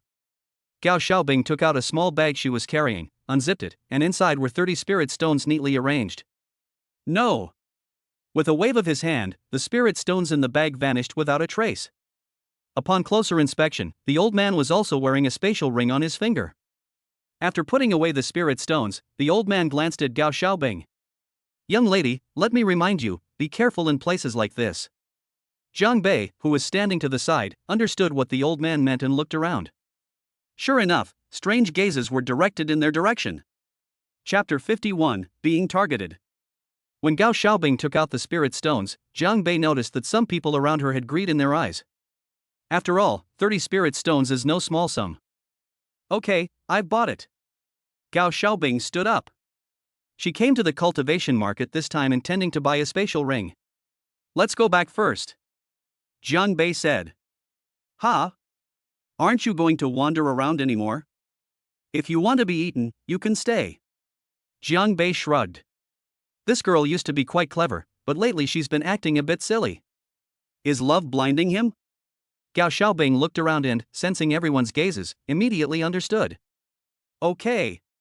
Let's go. As the group walked out of the market, they didn't notice a middle-aged man in his 30s with drooping eyebrows and a small mustache squinting at them as they left from a corner. The man's name was Jin Daomei, a 7-star martial artist who usually ran a stall in the cultivation market. However, many people in the market knew that this guy had a lot of experience with robbery in private. His target is students from Lingwu University, like those in Jianbei. 30 spirit stones in one go? This is a good deal. Dazhuang and Erzwang, we've got a customer. Come with me. 2 people, one tall and one short, walked over from the side. Boss, we've only just set up our stall. Erzwang was short but broad and fat, like a meaty dumpling. What the hell are you doing? We've got a big job coming up. Zhendame went up and slapped Erzwang across the face. As Zhendame left with her two subordinates, the people setting up stalls nearby glanced at her. Well, looks like those young guys are in for a rough time. Jiang Bei and his group left the market, got into their car, and prepared to return home. Xiaobing, you're so rich. You bought it for 30 spirit stones just like that. Li Hongyun said with some envy. Their family was well off, but compared to the Gao family, there was no way they could compare. It's alright, these 30 spirit stones were hard earned by my dad. With this spatial ring, we can go to the Misty Forest. The Misty Forest? Are you planning to go to the Misty Forest? Yes. There are plenty of treasures inside. It can increase your experience and allow you to hunt monsters to exchange for spirit stones. Isn't that great? We'll go together then. 30 spirit stones will be easy to come back from. The school distributes a limited number of spirit stones each month, so many students go to the Misty Forest to hunt monsters in exchange for spirit stones to cultivate. You should think about dealing with the car behind you first. Jiang Bei, who had been silent all along, suddenly spoke up. Ah? The other three were all stunned. Looking in the rearview mirror, they saw that there was indeed a car following them.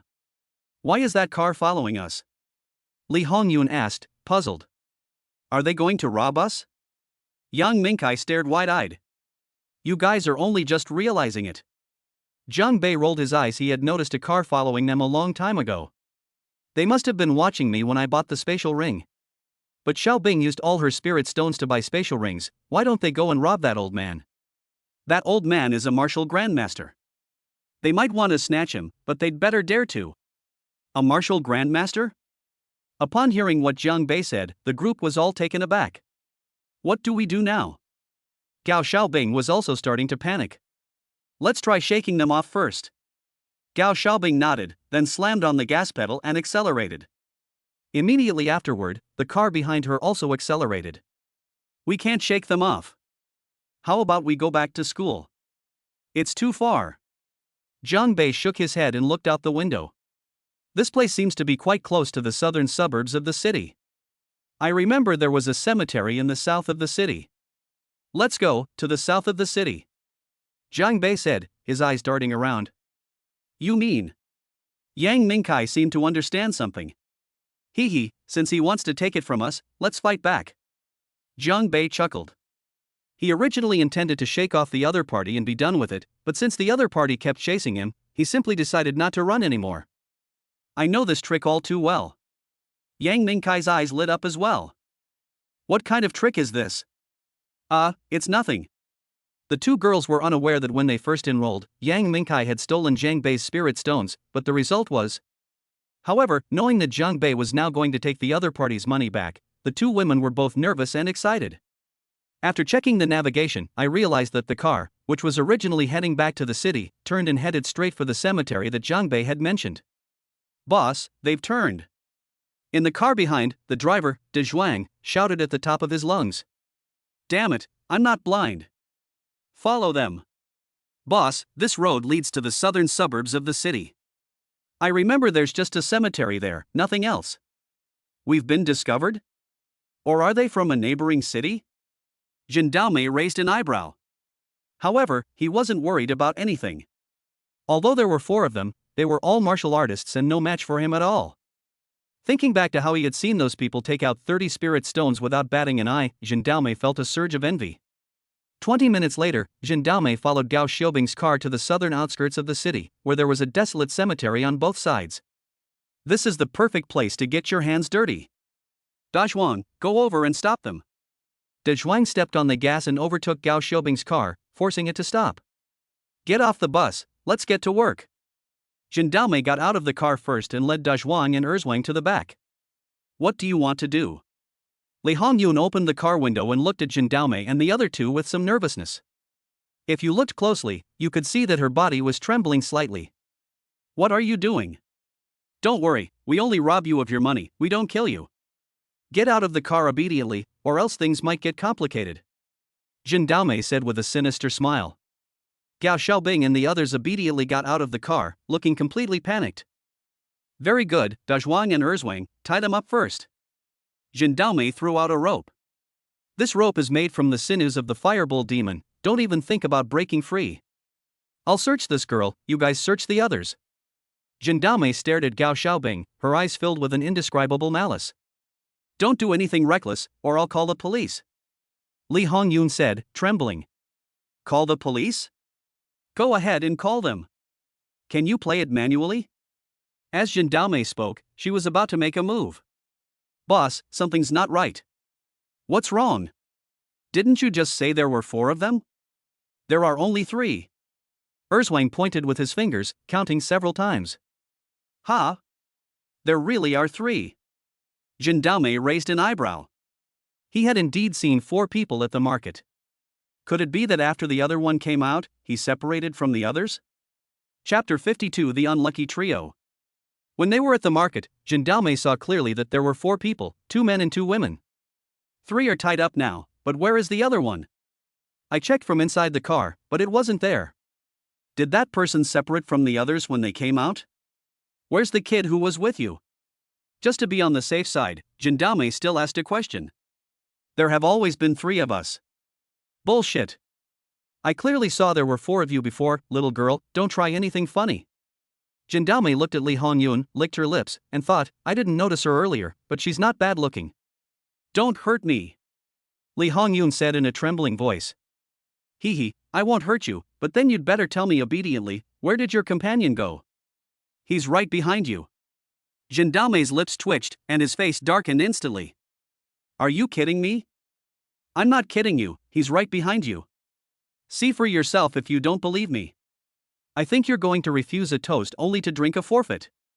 Jindaomei threatened, but still turned around and glanced behind her. You wouldn't believe it until you looked. He had just turned around when he saw a face right in front of him. It was almost touching him. Holy crap! Even though Jindaomei was a martial arts master, she was still taken aback. Hi! Jiang Bei smiled and even raised his hand in greeting. Are you looking for me? Good lad, you've delivered yourself to my doorstep, arrest him. Dezhuan and Erzhuan rushed towards Jiang Bei from both sides, but with the latter dodging, the 2 brothers had a passionate collision. He fainted on the spot. What a fucking idiot! Jindaomei couldn't bear to watch any longer. How could she have hired 2 such stupid subordinates? I'll do it myself. Hey kid, come here right now.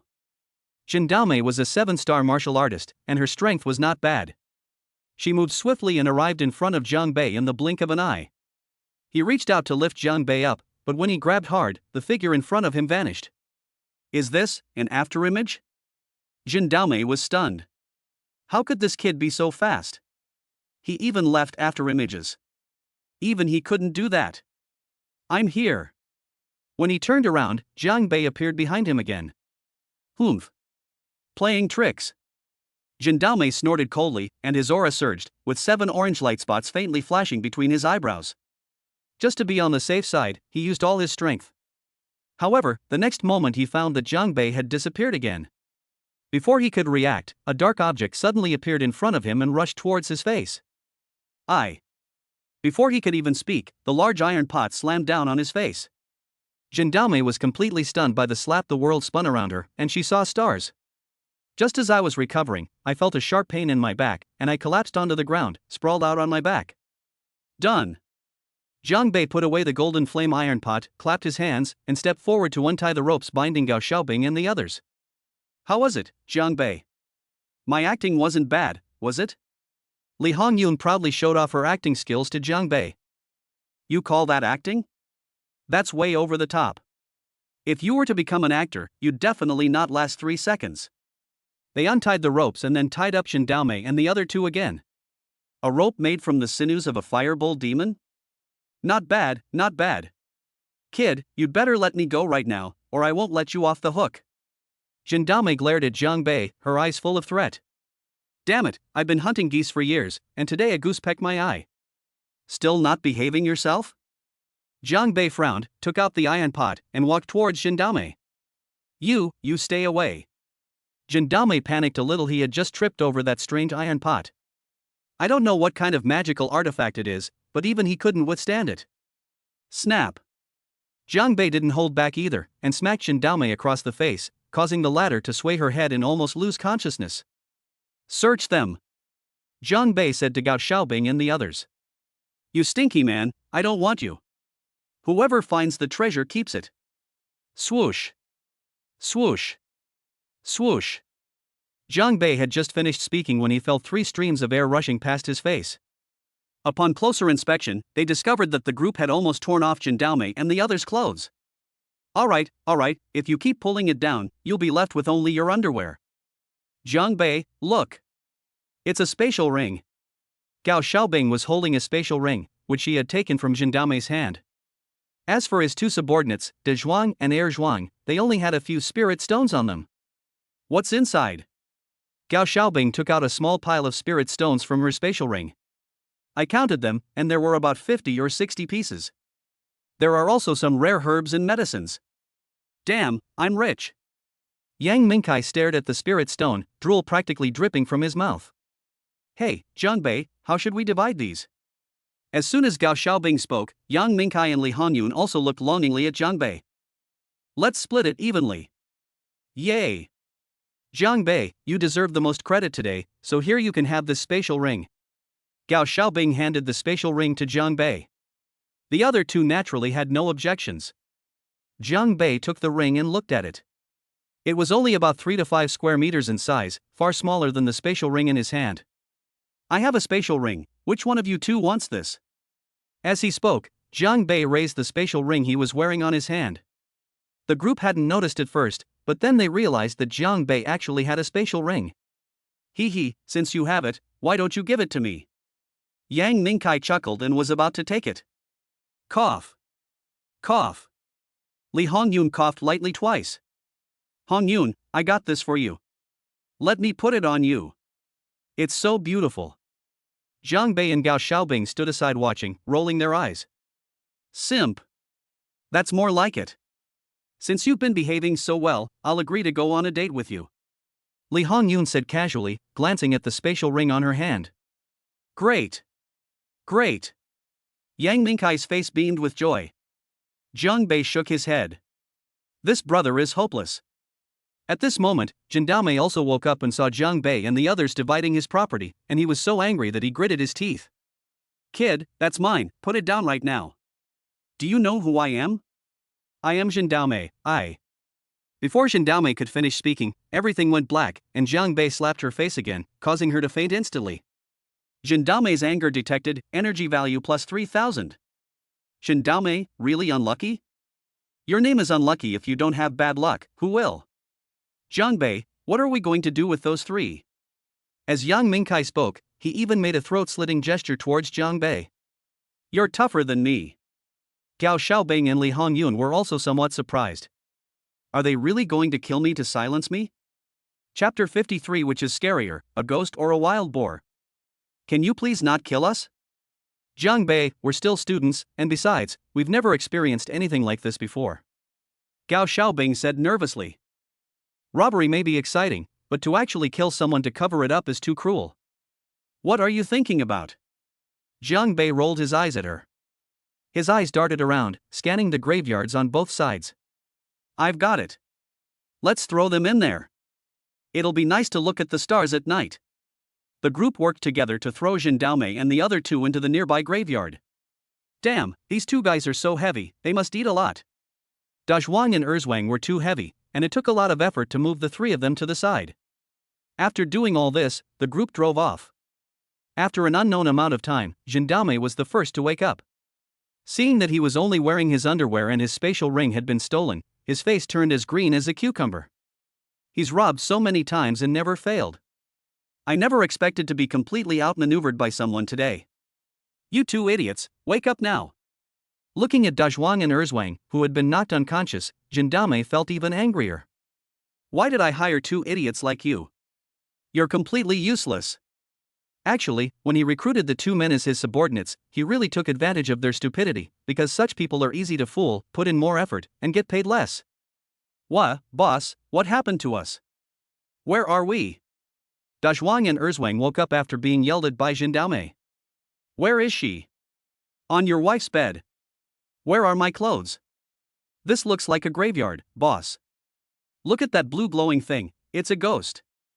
Erzwang seemed to have seen something, his whole body convulsed, and he shouted at the top of his lungs. Erzwang, don't shout. I'm scared of ghosts too. Will we get eaten by ghosts? Dazhuang was also terrified. I don't want to die. I haven't gotten married yet, and I want to have a son. Wah! Zhendaomei was furious. Fool, that's phosphorescence. Zhendaomei said after glancing at the blue flame. It's not the boss, it really is a ghost. The ghosts are coming to eat us. Erzwang, something's happened to me too. There's something really fishy going on. You son of a bitch. I already told you, that blue thing is phosphorescence. No, it's red. Zhendaomei didn't know how to describe her feelings at this moment, and turned her head to look in the direction Dazhuang was looking. Not far away, besides the phosphorescent flames emitting blue light, there were 4 red dots, like little red lanterns. Upon closer inspection, those were the eyes of a wild boar, glowing crimson. And there was a low, rumbling sound accompanying it. That's not a ghost, are you blind? That's a wild boar. Haven't you ever seen a wild boar before? Zhendaomei turned her head, furious, but the next moment she realized what was going on. Wild boar? Holy crap! A wild boar. Zhendaomei moved her head little by little, as if it were frozen, her gaze fixed on the 2 wild boars. Surprise turned into fear. This thing might eat people if it gets extremely hungry. Oh my god. A wild boar. Immediately, a voice even louder than Dazhuang and Erzwang's resounded throughout the entire cemetery. Meanwhile, Jiang Bei had already returned home, drunk 2 bottles of spiritual water, and was about to start another night of cultivation. Jiang Bei's physical condition is now vastly different from what it used to be. His cultivation speed has increased several times over. In less than 2 days, he should be able to break through to the 7-star martial artist level. If others knew about this cultivation speed, they would be absolutely astonished. The second day of class went uneventfully. Gao Xiaobing created a small group chat and invited Jiang Bei, Li Hongyun and Yang Mingkai to join, to discuss their adventure in the Misty Forest. It's my birthday on Friday, remember to come. Oh right, it's Gao Xiaobing's birthday. What should I get her as a gift? After class in the afternoon, Jiang Bei didn't go home. Instead, he took a taxi to another place. He wasn't there to pick out a gift for Gao Xiaobing, he was there for a home visit. Right. It's a home visit. I had promised my homeroom teacher, Li Kuei, that I would persuade He Junxian to come back to school. Jiang Bei got off the bus at the entrance of a residential area. He Junxian's family is quite wealthy, they even live in a villa. Inside a villa in the residential complex, a woman in her 40s was knocking on the door of a room. Junxian, open the door, it's time to eat. This person is He Junxian's mother. Because her husband is away doing business all year round, she, He Junxian, and a nanny usually live in the villa. For some reason, He Junxian came home a couple of days ago and told him that she was not going to school anymore and wanted to drop out, which made her very anxious. I don't want to eat. I want to be alone. He Junxian's voice came from inside the room. You've been quiet for 2 days now, can't you talk to your mother about what's wrong? Mother, he looked distressed. The principal and the homeroom teacher have both called, but He Junxian just won't go back. Oh dear. How am I supposed to explain this to Laohi? Ding dong. The doorbell suddenly rang. Who are you? Are you He Junxian's mother? Hello, Auntie, my name is Jiang Bei, and I'm He Junxian's classmate. He hasn't been to school for a few days, and the teacher asked me to come and check on him. Oh. Come in quickly. Mother, he welcomed Jiang Bei in. Your name is Jiang Bei, right? What's wrong with Junxian at school? I don't know anything about cultivation. It seems he had a little conflict with other classmates. I came here today to talk to him. Isn't it normal for classmates to have conflicts? It'll be fine if you talk it out. This kid is really something. Look, even your mother is more sensible than you. Jiang Bei, thank you for your help today. It's okay, we're good friends, it's only right. Mother, he brought Jiang Bei to He Junxian's door and knocked on it again. Didn't I already say I'm not eating? Just let me have some peace and quiet. Alright, I won't let you eat because your classmate came to find you. Mother, he said helplessly. Junxian, open the door, it's me, Jiang Bei. Jiang Bei had barely finished speaking when a series of loud crackling sounds came from inside the house. It seems that He Junxian fell off the bed. Soon, there was no more movement in the room, and He Junxian stopped talking. Junxian, what's wrong? Mother, he asked with concern. Auntie, you go ahead and do your work. I'll talk to him myself. He might feel a little uncomfortable talking to you here, after all, there's a generation gap between us. Is that so? Alright then, I'll go take care of things now. Please help me talk to him. Honestly, this kid is so insensible. As soon as she finished speaking, his mother left, leaving Jiang Bei all alone. He Junxian, I'll count to 3. If you don't open the door, I'm staying here and not leaving. 1. Creak. Jiang Bei had just counted to 1 when the door opened. Is this kid so easily tested? Chapter 54 Home Visit, is that okay? Jiang Bei had just finished counting when the door suddenly opened. This guy is way too easily tested. Your dark circles have gotten so bad after just 2 days? Watch fewer action movies at night. What movie? He Junxian didn't react for a moment, looking at Jiang Bei with a hint of fear in his expression. What are you doing at my house? You think I wanted to come? If the teacher hadn't agreed, I'd only come to see how you're doing. Before He Junxian could speak, Jiang Bei walked in. Let's talk, close the door. What do you want to do? Jiang Bei had just sat down when he looked at He Junxian, who was on guard, with a strange expression on his face. Don't worry, I don't have that kind of fetish. Hey He Junxian, is this serious? You were always bragging at school, looking down on everyone. What's wrong? You've become such a coward after I beat you up? I don't. Not yet? Look at the way you're looking at me. Do you think I'm a ghost or something? What exactly do you want? If you're here to humiliate me, there's no need for that. He Junxian clenched his fist, closed his eyes, took a deep breath, and his body trembled slightly. Jiang Bei saw his reaction and roughly understood. Just like those cultivation novels he used to read, He Junxian was developing an inner demon. And this inner demon was none other than himself, Jiang Bei. Shut up. I'm here to save you. Save? I know you're proud and arrogant, and you can't stand being beaten up by me in front of so many classmates, but there's one thing you need to understand. Jiang Bei's gaze suddenly turned serious. Your arrogance is based on short-sightedness. There's always someone better. Your talent has made you proud, but it has also limited you. If you can't even handle a small setback now, how will you maintain your arrogance in the future? Jiang Bei was unusually serious for once. He Junxian was speechless. Indeed, because of his wealthy family background and the fact that He Junxian was better than his peers in every aspect from a young age, he became arrogant.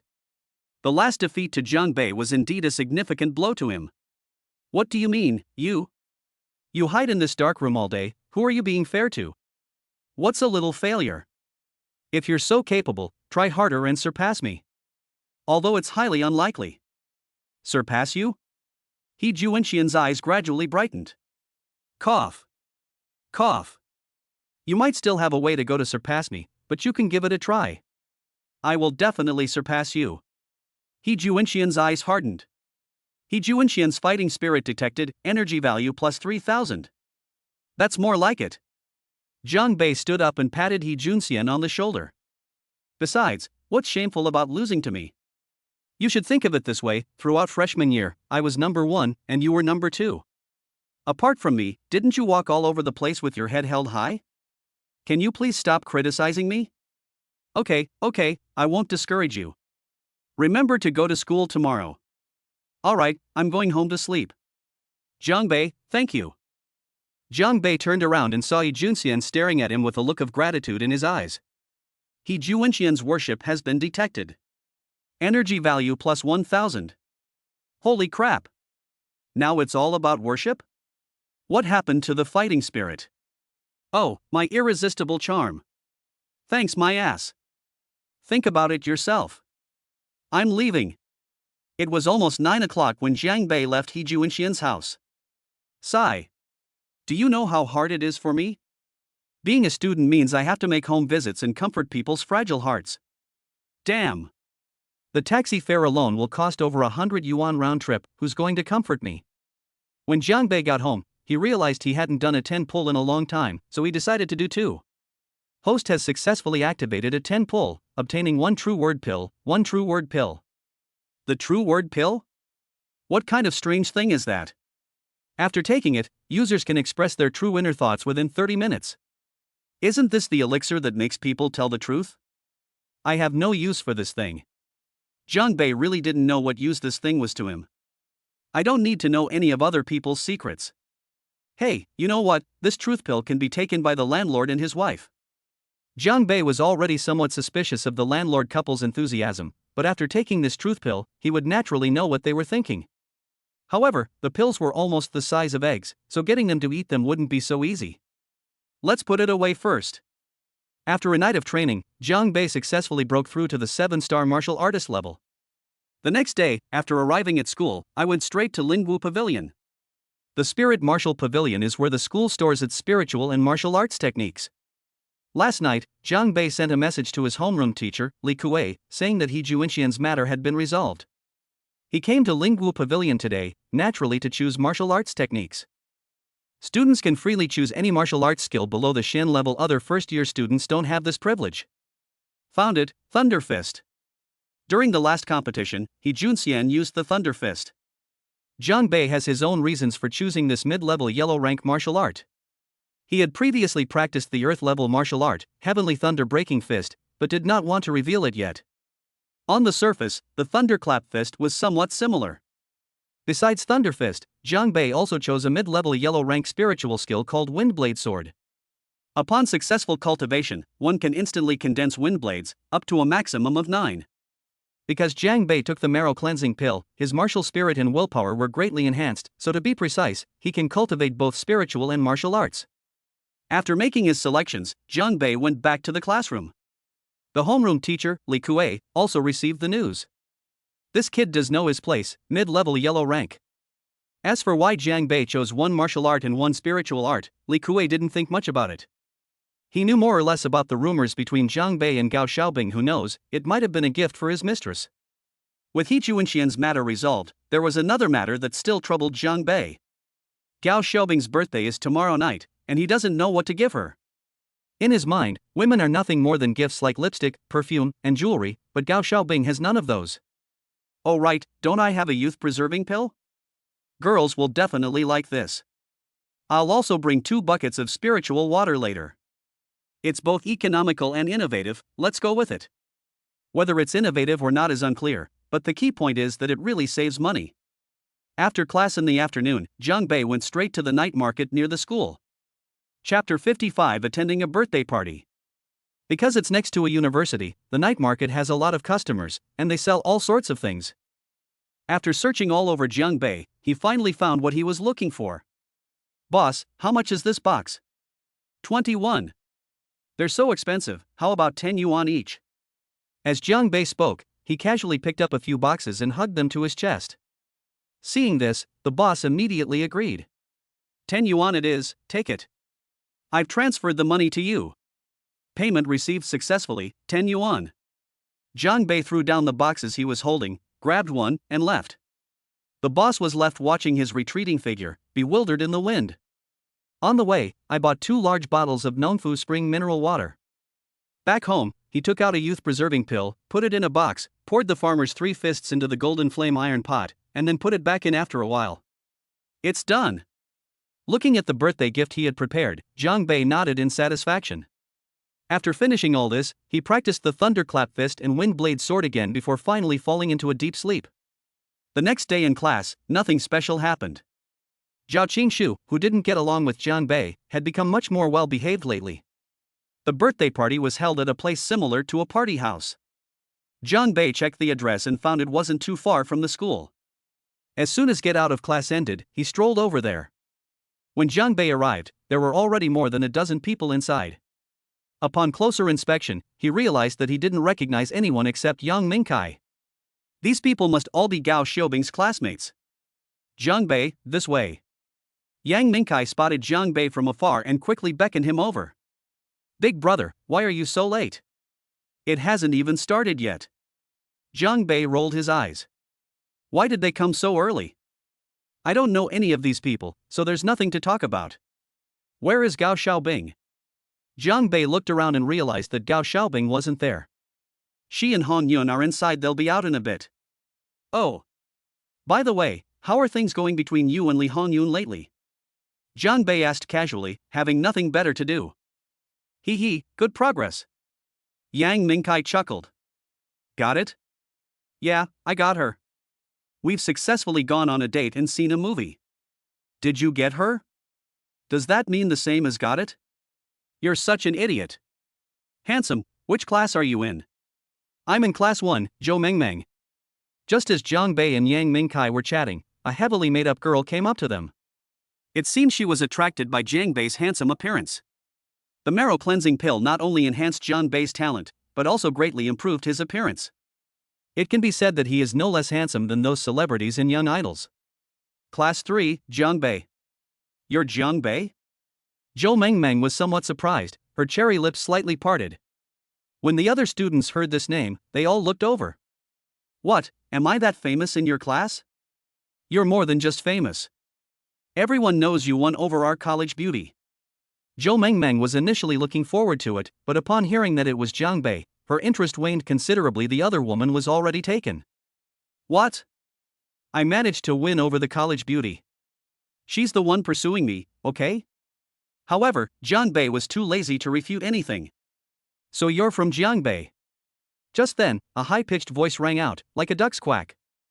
Jiang Bei turned his head and saw a boy sitting in the corner opposite him. He was wearing a casual suit, but his face was covered with layers of powder, making his face look very white. Jiang Bei felt a chill run down his spine. Who are you? Jiang Bei replied casually. The other party's tone was clearly not very polite, so Jiang Bei naturally wouldn't be polite either. My name is Sun Zizhao, and I'm Xiaobing's classmate and good friend. Sun Zizhao raised an eyebrow, as if he looked down on Jiang Bei. Male best friend? If he really is some kind of male best friend, then Jiang Bei is going to have a serious talk with Gao Xiaobing. He's one of Gao Xiaobing's suitors, and they were high school classmates. They knew each other before. Yang Mingkai whispered from the side. How do you know so much? I heard it from Li Hongyun. You know, the line of suitors for Gao Xiaobing stretches all the way outside the school, so you're the enemy of all her suitors. Jiang Bei seemed to be deep in thought. No wonder this guy named Sun Zizhao looked at him with such displeasure. Sun Zizhao felt a little annoyed when he saw that Jiang Bei ignored him and instead whispered to Yang Mingkai next to him.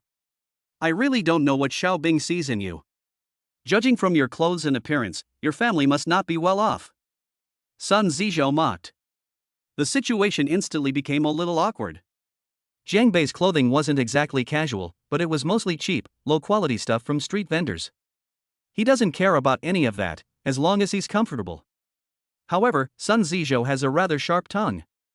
I don't know what you'd like about me, but you definitely wouldn't be interested in a woman like you. Who are you calling a woman? Upon hearing this, Sun Zizhao immediately objected, stood up, and pointed to the north bank of the river. Who do you think I'm talking about? Sun, your delicate pinky finger gesture is quite something. You. The other female students covered their mouths, wanting to laugh but not daring to laugh out loud. Humph, stop spouting nonsense. I heard you have the worst talent in your class, and your martial spirit is only half a level? The name Jiang Banxian really suits you quite well. Jiang Bei frowned slightly, feeling somewhat displeased. He didn't provoke this guy named Sun Zizhao, but the other party kept babbling and making sarcastic remarks. Do you really think I'm someone you can bully? Just as Jiang Bei was about to lose his temper, Gao Xiaobing and Li Hongyun came out from inside. Seeing this, Jiang Bei had no choice but to suppress his anger. Jiang Bei's eyes lit up when he saw Gao Xiaobing. Today, Gao Xiaobing wore a blue off-shoulder dress that perfectly accentuated her tall figure. She wore light makeup, and her eyes were exceptionally bright. You know what, she does have a touch of sexiness. If that's the case, then being a kept man isn't necessarily a bad thing. What are you all talking about? It's so noisy. It's nothing, Xiaobing, you look really beautiful today. Sun Zizhao's expression immediately changed, and his eyes lit up. Thank you. Gao Xiaobing responded indifferently, without much reaction. Ha, you simp. Who are you calling a simp? Sun Zizhao glared, about to point at Jiang Bei, but then seemed to remember something and pulled his hand back. Are you talking about dogs? You. Gao Xiaobing frowned slightly. Why were these two arguing? Alright, the main characters today aren't you, they're our tall and beautiful lady. Li Hongyun chimed in, sensing the situation was turning sour. Chapter 56. How can you be so shameless? Birthday parties are basically just about having a meal, exchanging small gifts, and having some fun. However, before eating, Gao Xiaobing wanted to find a man to dance with. Seeing this, Sun Zizhao sat up straight, and he even wore a suit jacket to make a good impression today. Gao Xiaobing's beautiful eyes darted around as she walked over. They're here. They're here. Sun Zizhou was somewhat excited. However, Gao Xiaobing did not stop in front of him, but walked straight past him and came to Zhang Bei's side. Handsome, may I have this dance with you? As Gao Xiaobing spoke, she deliberately gave him a knowing look. That alluring look in her eyes. All right. But I'm not very good at dancing. It's okay, I'll like you no matter how you dance. Hey Xiaobing, that's enough, you too. We're not here to watch you flaunt your love. Seeing this, Sun Zizhou was so angry that his teeth started to chatter. What kind of ballroom dance is this? Zhang Bei really doesn't know how to dance it. Where are you touching? Gao Xiaobing gave Zhang Bei a coquettish look as his hand wandered over to her buttocks. I'm so sorry, it's my first time, my very first time. Seeing this, the boys present all had tears in their eyes. After that, we ate dinner, which was a buffet. During the meal, everyone gave each other the small gifts they had prepared. Xiaobing, this is a birthday present for you. Li Hongyun said first. Open it and see, I guarantee you'll like it. This cost me 2 months' worth of living expenses. Gao Xiaobing opened the box, and inside was a jade pendant. Thank you, darling. I've loved this pendant for so long. The college beauty is mine. And mine too. In short, the gifts from the students were all kinds of things, some gave jewelry, some gave cosmetics, basically all the kinds of gifts women give. Cough. Cough. Sun Zizhao lowered his voice and stood up. Xiaobing, this is a gift for you. Open it and see. Gao Xiaobing opened the box, inside which were 3 crystal balls that were exceptionally bright. Wow, what a beautiful crystal ball. 3 still. Sun Zizhao, you're quite generous. Before Gao Xiaobing could speak, the other female classmates all widened their eyes, their faces filled with envy. Sun Zizhao seemed to enjoy the envious looks, and a smug look appeared on his face. This is far too valuable. Gao Xiaobing glanced at it and seemed that she didn't intend to accept it. How can you say it's expensive? It's your birthday, so I can't be careless. This is my heartfelt gift, you can't refuse it. This. Gao Xiaobing hesitated for a moment, and even secretly glanced at Zhang Bei. Have to. This guy is focused on cooking right now and hasn't even glanced at it. Zhang Bei, we've already given out all our gifts. I wonder what you've prepared this time. Sun Zizhao's lips curled up slightly. In his opinion, Zhang Bei was dressed in rags and looked so poor that he definitely couldn't come up with anything decent. As soon as the words were spoken, everyone's eyes turned towards Zhang Bei. This guy is actually eating. Yang Mingkai gently pushed Zhang Bei. Bro, it's your turn to shine. Ah? Why are you all looking at me? Everyone's rolling their eyes. Are you even listening to what we're saying? We've all given you gifts, what about yours? Sun Zizhao asked again, seizing the opportunity. Before Zhang Bei could say anything, Gao Xiaobing became somewhat displeased. She realized that Sun Zizhao was targeting Zhang Bei. Zhang Bei's presence is the greatest gift I could receive. Everyone, let's eat. To everyone's surprise, Zhang Bei stood up and walked up to Gao Xiaobing. I don't know what you like, so this is for you. Zhang Bei took out the box he had prepared earlier. Oh right. And this too. As he spoke, he took the 2 large bottles of Farmer's 3 Fists from his spatial ring and placed them on the table. The students were all stunned. What is this thing? Farmer's 3 punches? Zhang Bei, you're being ridiculous. Even if you can't afford it, you could at least come up with something special, like sending 2 buckets of water? Sun Zizhou was amused by this and didn't hold back his sarcastic remarks. Hey kid, are you just bored and have nothing better to do? How dare you call me grandson? What's your name? Sun Zizhou. That's just a grandson. You.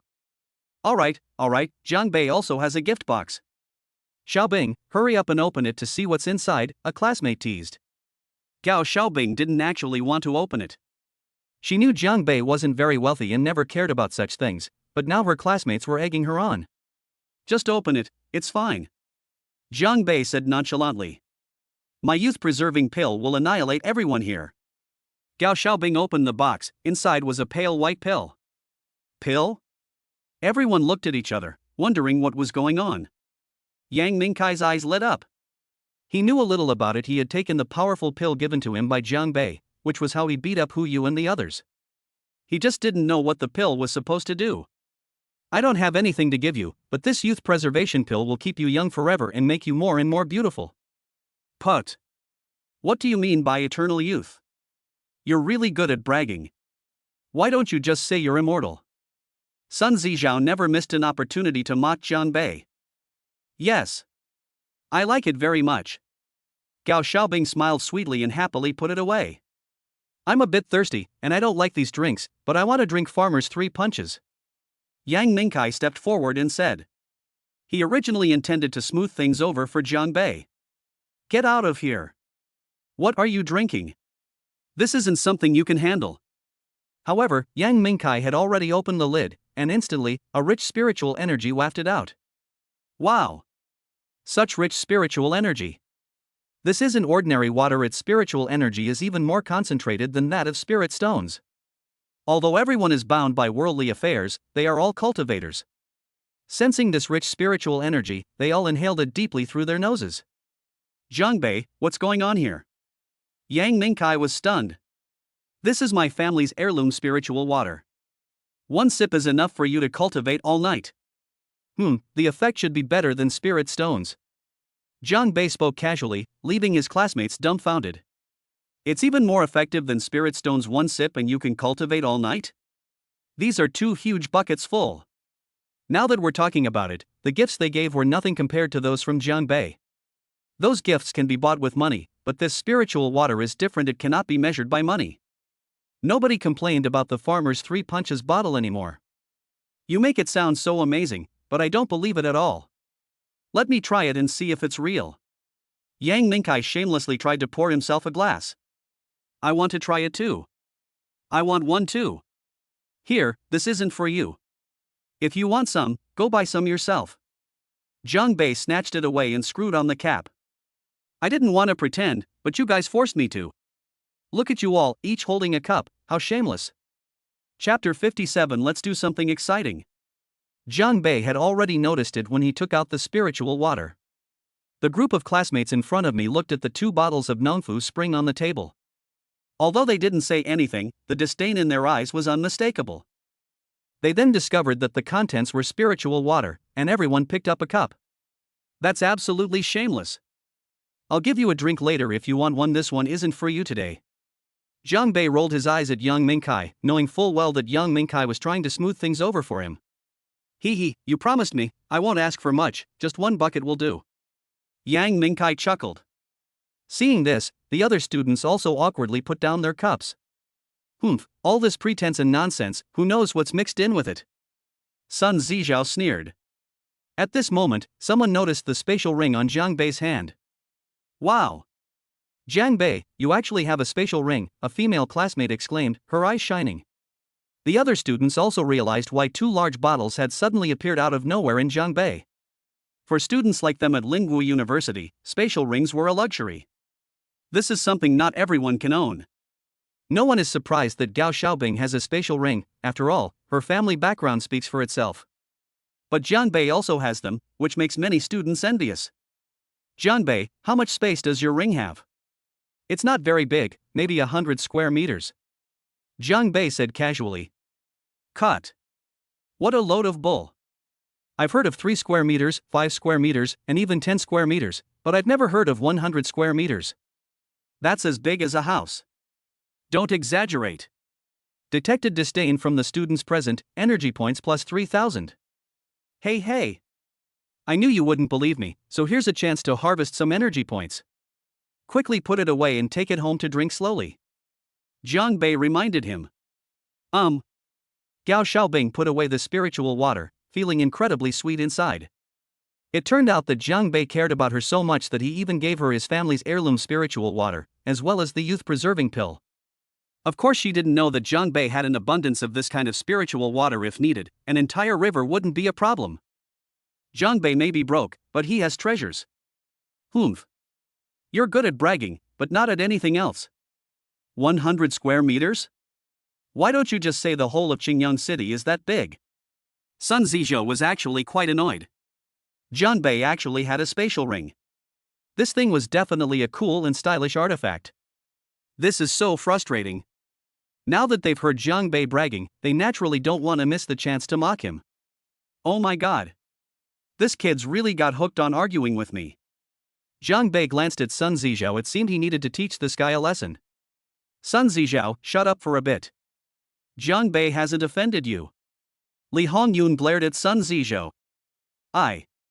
Sun Zizhou's face turned somewhat ugly. Jiang Bei had indeed not offended him, but seeing the intimacy between Gao Xiaobing and Jiang Bei, he felt a surge of anger in his heart. I suggest we all play a game. What game is it? How about a game of truth or dare?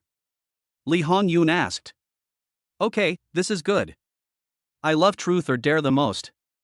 A grand adventure? Jiang Bei's eyes lit up, his gaze sweeping over Sun Zizhou, and a slight smile appeared on his lips. Kid, I'll make you regret this. Ahem. Ahem. Truth or dare is so outdated, isn't it? Who knows if we're telling the truth? I have an idea though. Jiang Bei cleared his throat and said. What do you want to play? This pill in my hand is called the truth pill. Once you swallow it, you can speak your true thoughts. I wonder if any of you would like to try it. Jiang Bei held a true word pill in his hand and looked it over. Everyone looked at the pills in their hands with great curiosity, but no one was willing to try them. They had never heard of any elixir in the world that could make people tell the truth, but if it were true, wouldn't that mean revealing all their innermost secrets? Seeing that no one was willing to try, Jiang Bei wasn't in a hurry, because someone was. TCH, a truth-telling pill? You really think we're all fools? Sun Zizhou sneered. What, grandson, you don't believe me? My name is Sun Zizhou. Sun Zizhou said through gritted teeth. All right, grandson. Zhao, if you don't believe me, then let's try it. Don't just talk big like a woman. Jiang Bei said sarcastically. Do you think I wouldn't dare? Here you go. Jiang Bei handed over the true word pill directly. When Sun Zizhou saw this situation, he felt a little regretful. What if this thing is real, and I eat it and then say something I shouldn't? But now it's not so easy for him not to eat. The other students didn't want to eat, but when Sun Zizhou stood up, they all started to jeer. Sun Zizhou, you give it a try. That's right, Sun Zizhou, a man's word is his bond. Don't let us look down on you. You guys. Sun Zizhou's lips twitched. Let's try it. Who's afraid of who? Sun Zizhou snatched the pill and scoffed, I don't believe there's any pill in this world that can make people tell the truth. Watch as I expose you in front of everyone. But before we try, I have one condition. Sun Zizhou looked at Jiang Bei. You say. I can have one, but you have to eat one yourself. Don't tell me you only have this one, okay? Okay, no problem. Jiang Bei shrugged, then took out another one and put it in his mouth. Seeing that Jiang Bei had eaten it directly, Sun Zizhou gritted his teeth, put it in his mouth, chewed it a few times, and swallowed it. The students stared at the two of them with great curiosity, wanting to see if the truth pill really worked. Gao Xiaobing watched Jiang Bei swallow the pill, her beautiful eyes sparkling. She really wanted to ask if he liked her, but in the end she didn't. Humph, what kind of true word pill is this? It's all just a bunch of nonsense. I don't feel any effect at all. Sun Zizhou sneered. Don't rush, you can now speak your mind. What did I say? These are my true feelings. Sun Zizhou wanted to say something more, but suddenly felt a wave of dizziness. He started muttering to himself. I hate Jiang Bei to the core. How dare he steal the woman I set my sights on? Gao Xiaobing is truly blind. She'd rather leave a genius like me for that scumbag Jiang Bei. What a pair of despicable people. Upon hearing Sun Zizhou's words, everyone present changed their expressions, especially Gao Xiaobing, whose face turned ashen with anger. Just as she was about to speak, an arm appeared beside her and stopped her. Shoo! Don't be impulsive, let him continue, there might be some juicy gossip. Jiang Bei made a shushing gesture. You've been showing off, haven't you? Today I'll let you show off to your heart's content. Chapter 58 I Eat Differently. Today was supposed to be Gao Xiaobing's birthday party, and Jiang Bei didn't want to cause trouble. But that Sun Zizhou is really too annoying, he keeps causing trouble for him and making sarcastic remarks.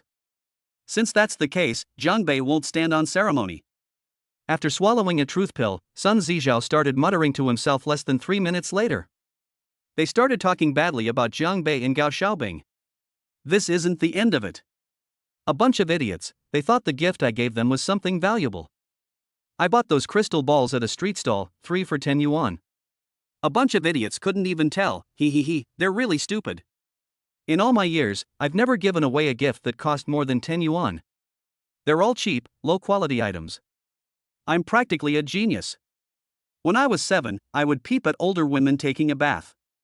When I was 9, I liked to wear women's clothes. When I was 13, I started wearing makeup. Now I'm still wearing a lace triangle. And then there's Zhou Mengmeng in my class, she's such a little slut. Last time I secretly patted her butt and she didn't even notice. I have to say, it felt amazing.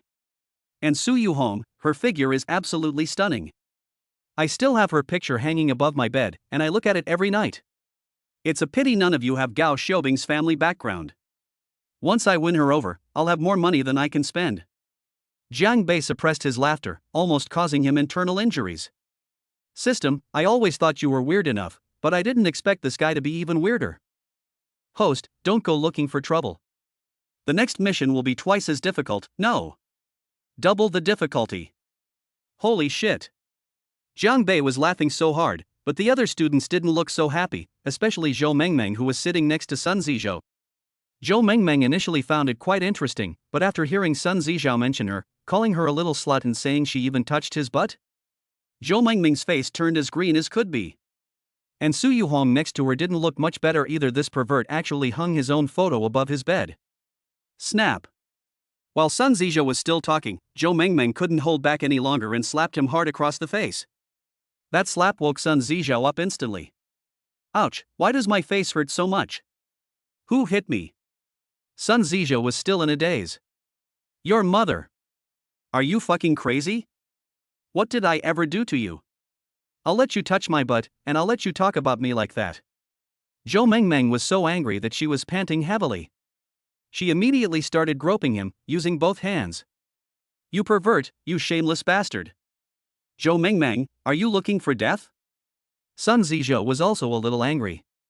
What did he mean by touching buttocks? Did he just blurt out his true feelings? Seeing the strange and angry looks from everyone, Sun Zizhou suddenly felt a chill run down his spine. Sun Zizhou, why are you hanging my photo above your bed? Are you worshipping him as your ancestor? Su Yuhong couldn't help but speak up, her expression furious. Ha ha ha ha. Jiang Bei burst into laughter, doubled over with joy. I can't take it anymore, ha ha. Hey kid, your hobby is something else. Dressing up as a woman and pretending to be a woman, that's something else. And those crystal balls you have for 10 yuan for 3, I've really learned something today. Jiang Bei gave Sun Zizhou a thumbs up, looking on with admiration. I spent 10 yuan on a box, and you're even worse. 3 glass marbles for $10. Jiang Bei, you. Sun Zizhou now understood perfectly well that he had just revealed everything. Xiaobing, you have to believe me, she definitely gave me hallucinogenic drugs, it couldn't be like that. Get out. I don't want to see you again. Gao Xiaobing was also furious. My impression of Sun Zizhou had become extremely negative. They were high school classmates and had known each other for a long time. Later, when they came to Lingwu University, they were assigned to the same class. But Gao Xiaobing only considered the other person a friend at best. I never imagined that Sun Zizhou would be this kind of person. You. Sun Zizhou was starting to panic. He glanced at the other classmates, and everyone's expressions were filled with a deep sense of disgust. You just wait, Jiang Bei. I'm not done with you today. After such an incident, Sun Zizhou naturally had no face to stay any longer. He gave Jiang Bei a resentful look and left in a hurry. Sun Zizhou's resentment detected, energy value plus 5,000. I never imagined that Sun Zizhou was this kind of person. He appears gentle and refined on the surface, but is full of wicked and depraved thoughts. He's absolutely disgusting. That's insane. We owe Jiang Bei a lot today, otherwise we don't know how much longer we would have been fooled by him. The two people who were most angry were Gao Xiaobing and Zhou Mengmeng. Especially Zhou Mengmeng. Sun Zizhao said those things about her in front of so many people, it was simply. Jiang Bei, didn't you just take that truth pill? Why didn't you have any reaction at all? Yang Mingkai said with some surprise. Jiang Bei and Sun Zizhao both took the true word pill just now, so how come Sun Zizhao collapsed as soon as he was expelled, but Jiang Bei was completely unharmed? Upon hearing this, everyone turned their attention to this place. Yeah, why is Jiang Bei alright? Hey. Jiang Bei chuckled. Sun Zizhao just took the truth pill, as for what I took. The invincible Great Restoration pill can not only treat external injuries, but also strengthen the body and replenish vital energy. You really are. So Jiang Bei cheated. Poor Sun Zizhao. Jiang Bei, you're really cunning. How can you talk like that? That kid brought this humiliation on himself, didn't he? Who told him to provoke me for no reason? Hey, do you guys want a truth pill? It's way more exciting than truth or dare. Jiang Bei rolled his eyes and gave his classmates a sinister smile. Suddenly, everyone felt a chill and shook their heads like rattles. Everyone saw what Sun Zizhao did just now. Goodness, he even brought up those little rascal things he did when he was a kid. They dared not consume the truth-say pill after all, who doesn't harbor evil thoughts? No one's appetite was affected by Sun Zizhao's incident. After eating and drinking to their heart's content, they sang and enjoyed various entertainments. It was almost 10 o'clock when the party ended. Before Jiang Bei left, Yang Mingkai called him aside alone. This kid's acting all mysterious, he's definitely up to no good. Hey, Jiang Bei, could you give me one of those true word pills? What do you need this thing for? You're not planning to use it to test Li Hongyun, are you? How could that be? We haven't gotten to that point yet. I wanted to use it for my dad. Recently, my mom told me that my dad has been coming home very late, and the two of them have argued about it a lot, so. Jiang Bei stared wide-eyed. Get lost. I won't do that. Seriously, what a ripoff. Chapter 59. You're really unreliable. Jiang Bei is speechless about Yang Mingkai. He even gave one to his dad. Isn't this obviously a scam? I don't want to get involved in your family's affairs. When I got home, a message came through the group chat between the four of us. Everyone, please meet at the school gate at 8 o'clock tomorrow morning. Don't forget. The message was sent by Gao Xiaobing. Since the school had a 3-day holiday, the group agreed to go to the Misty Forest tomorrow. Don't worry, it won't cause any delays. No problem. Jiang Bei casually replied, and a short while later, Gao Xiaobing sent him a private message. Jiang Bei, thank you for today, I'm really happy. Gao Xiaobing's favorability detected, energy value plus 500. Your favorability rating has increased again. As long as you're happy. Oh, right, there's something really strange. What's wrong? I don't know what's wrong with Sister Luor lately. She rarely replies to my messages. She was invited to this birthday party, but she didn't come. Lan Luor? When Jiang Bei thought of this woman, he remembered that scene on the playground that day. Maybe your senior is busy lately, don't overthink it. Go to sleep early, you have to get up early tomorrow. The Misty Forest is teeming with monsters, so you'll naturally need to make some preparations before you go. Jiang Bei took out the golden flame iron pot, filled several large pots with spiritual water, and poured it into the Zhenghe basin. As for other things, there's nothing to prepare. There are plenty of pills and such in the system's warehouse. Furthermore, you can redeem it at any time in the redemption shop. After finishing his work, Jiang Bei went to bed to cultivate.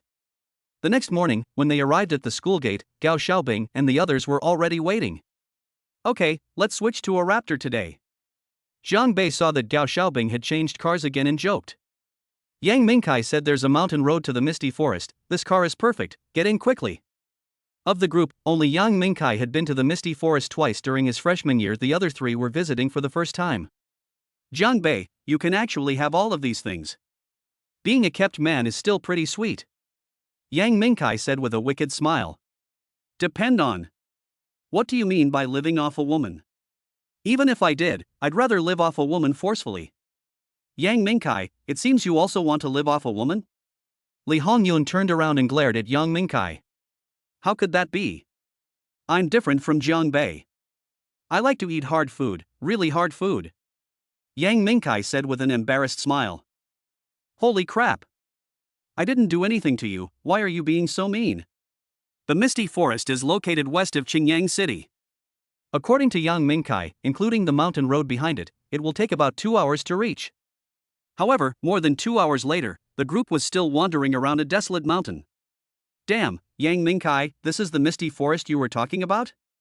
Jiang Bei pointed at a tree in front of him that was almost dead, and his face turned green. Looking around, all they could see was a barren mountain with piles of rocks, not a single patch of green to be seen. The only tree in sight was this withered tree right in front of them. Gao Xiaobing and Yang Hongyun were also staring wide-eyed. If looks could kill, Yang Mingkai would have been torn to pieces by now. The group has been wandering around here for quite a while. I remember it's this one. Yang Mingkai was a little embarrassed, and his old face couldn't help but turn red. Don't worry, let me ask. Yang Mingkai quickly took out his phone and sent a message to his classmate. Yu replied. Oh, we still have to cross that mountain ahead. Yang Mingkai said, pointing to a barren mountain in front of them. Are you sure? Jiang Bei was skeptical this kid was too unreliable. I promise I won't make a mistake this time. It seems our car can't get through. We can only stop around here. After parking the car, the group started climbing up the barren mountain that Yang Mingkai had mentioned. Half an hour later, standing on the mountaintop and looking down, Jiang Bei was stunned by what he saw. Looking out, there is an endless forest, lush and green, exuding a primitive atmosphere. In the forest, there is also a large river that seems to flow to an unknown destination. Yes. This is it. I told you so. Yang Mingkai said, giving the group a smug look. But all he got in return were glares from the three of them. Let's go down. Jiang Bei discovered that the closer they got to the misty forest, the denser the surrounding spiritual energy became. The spiritual energy here is far more abundant than that of the outside world. That's why those monsters basically don't come out. The group had already planned to stay on the outskirts of the misty forest. I had learned a bit about Jiang Bei when I came here before. Like spiritual and martial cultivators, demonic beasts are also classified into different levels. Levels range from 1 to 9, with level 1 being the weakest and level 9 being the strongest. Of course, this is just a division of strength. It's hard to say whether some levels of monsters even exist. Just like cultivators, there are 8 realms, but the strongest in the country is undoubtedly the War Emperor, who has reached the level of Martial Emperor. As for the higher level Martial God, we haven't heard of him on the surface. Emperor Wu. It seems I can't be careless anymore. Our strength is only enough to operate within a 1-kilometer radius, so don't even think about going deeper. Do you think everyone's as stupid as you, able to get the way wrong? The moment Jiang Bei stepped into the misty forest, he could clearly feel that the surrounding air had become much more oppressive. The trees here are different from those outside. They have thick bark, large trunks, and exceptionally lush branches and leaves. It wouldn't be an exaggeration to describe them as towering giants. When I was here last time, it was around here. A few of us hunted down several black boar demons. I'll take you there. The others hadn't been here before, so Yang Mingkai had to play the big bad wolf for once. However, after wandering around for almost an hour, we didn't see a single monster, not even a chicken feather. Letting you lead the way was a mistake. Jiang Bei said helplessly. I remember we hunted the black boar demon here last time, didn't we? Is that the black boar demon your pet? Can it wait here for you like this? You're right. Yang Mingkai scratched his head. Glug. Glug. Just then, a strange noise came from the bushes not far away. The group quickly looked over and saw a dark figure darting out of the bushes, staring intently at them. Good heavens! Is this the black pig demon? Jiang Bei looked over and saw that the black boar demon in front of him was over 1 meter tall and 2 meters long. It was completely black, with 2 large tusks sticking out and a pair of fierce eyes. It's not exactly enormous, but it's much bigger than the wild boars I've seen outside. Oh my god, a pig demon. When Li Hongyun saw the black pig demon, she trembled all over, her face turning pale with fright. In a flash, she jumped up and grabbed the person next to her. Jiang Bei's mouth twitched. Hey lady, you've got the wrong person in your arms. Chapter 60, there's nothing worth making a move on. The appearance of the black pig demon didn't elicit much of a reaction from Jiang Bei. Li Hongyun's move really startled him. Big sister, what are you doing? Come down here. Jiang Bei's face darkened. It was just a black boar demon, was he really that afraid? Besides, your little sweetheart Yang Mingkai is right next to you, why don't you go and hug him? Jiang Bei's face turned ashen, and Yang Mingkai's turned even darker. When Li Hongyun excitedly jumped into Jiang Bei's arms, Yang Mingkai's expression was priceless. Jiang Bei looked at Yang Mingkai, spread his hands, and pursed his lips. That's like saying, this has nothing to do with me, I was forced into this situation. Hey, Hongyun, I'm here. Did you hug the wrong person? Ah. Li Hongyun realized what was happening, and her face turned bright red. She seemed a little embarrassed. Yang Mingkai, isn't this all your fault? Why are you standing so far away from me? Li Hongyun glared at him. Yang Mingkai was so miserable. Honey, I was standing right next to you, and now it's my fault. Gao Xiaobing didn't say anything, but she casually switched places with Li Hongyun. Jiang Bei, I'm a little scared too. Gao Xiaobing said softly. What's there to be afraid of? It's just a black boar demon. Jiang Bei casually remarked. You blockhead, you stupid blockhead. Gao Xiaobing pouted and muttered under her breath. As for Jiang Bei, his eyes were all on the black boar demon at this moment. His purpose in coming to the Misty Forest was not actually to obtain spirit stones, but to gain experience, as combat is always the best way to improve one's strength. However, Jiang Bei had no intention of attacking the black boar demon in front of him. A fully grown black boar demon is at most at the peak of level 1, while the one in front of us, judging from its aura, is about a 6 or 7 star martial artist. If he doesn't make a move, someone else will. Yang Mingkai chuckled and stepped forward, rubbing his hands together. I'll handle this guy. I haven't even made a move since my breakthrough. As he spoke, Yang Mingkai's aura surged, and 9 red dots lit up between his eyebrows. Earth-splitting fist. With a low shout, Yang Mingkai stomped his foot, causing the ground to tremble slightly, and charged forward, his fist, as big as a sandbag, smashing towards the black boar demon. The black boar demon seemed to sense the provocation and kept growling as it charged forward with all its might. Bang! Yang Mingkai's fist slammed directly onto the black boar demon's head. The latter howled a few times and its huge body swayed and fell to the ground. TSK. When did this guy break through to the 9th star martial artist level? Jiang Bei looked at the 9 points of light between Yang Mingkai's eyebrows. With the strength of a 9-star martial artist, it was perfectly normal for him to kill this black boar demon instantly. Among the 4, in terms of cultivation level, Yang Mingkai is the highest at 9 stars, Gao Xiaobing is a 5-star spiritual master, Li Hongyun is a 4-star martial artist, and Jiang Bei has already broken through to the 7-star martial artist level, but none of them know it. Hee, instant kill, I'm awesome, right? Yang Mingkai waved his fist at the group, looking smug. Amazing. Li Hongyun gave a thumbs up. Having gained Li Hongyun's approval, Yang Mingkai seemed even more pleased with himself. Yang Mingkai, you're the strongest, so you'll be in charge of hunting down the monsters. The rest of us will take care of cleaning them up, and we'll split the spoils. Okay, it's decided then. Li Hongyun nodded to herself. Yang Mingkai's lips twitched. Am I really your boyfriend? However, he didn't mind anything. The group had a good relationship to begin with, so it was no big deal for him to put in a little more effort. After cleaning up the black boar demon's corpse, the group continued to wander through the forest. During this time, they encountered several black boar demons, which Yang Mingkai dealt with single-handedly. Jiang Bei was starting to get bored. This black boar demon wasn't what he had originally planned. Before long, we finally encountered someone who was barely presentable. A black tiger demon even stronger than a black boar demon. Adult black tiger demons are at least at the level of level 2 demon beasts, equivalent to martial arts masters and spirit masters. The black tiger demon in front of us is not yet fully grown, but its strength can reach the level of a 9-star martial artist. This is good for practicing. Jiang Bei thought to himself, Yang Mingkai has already made his move. This guy's a bit tricky, you guys step aside. Yang Mingkai's expression was somewhat solemn. The black tiger demon's strength was not much different from his own, but if they really fought, the outcome was still uncertain. Compared to cultivators, demonic beasts are more ferocious and bloodthirsty, fearless of death.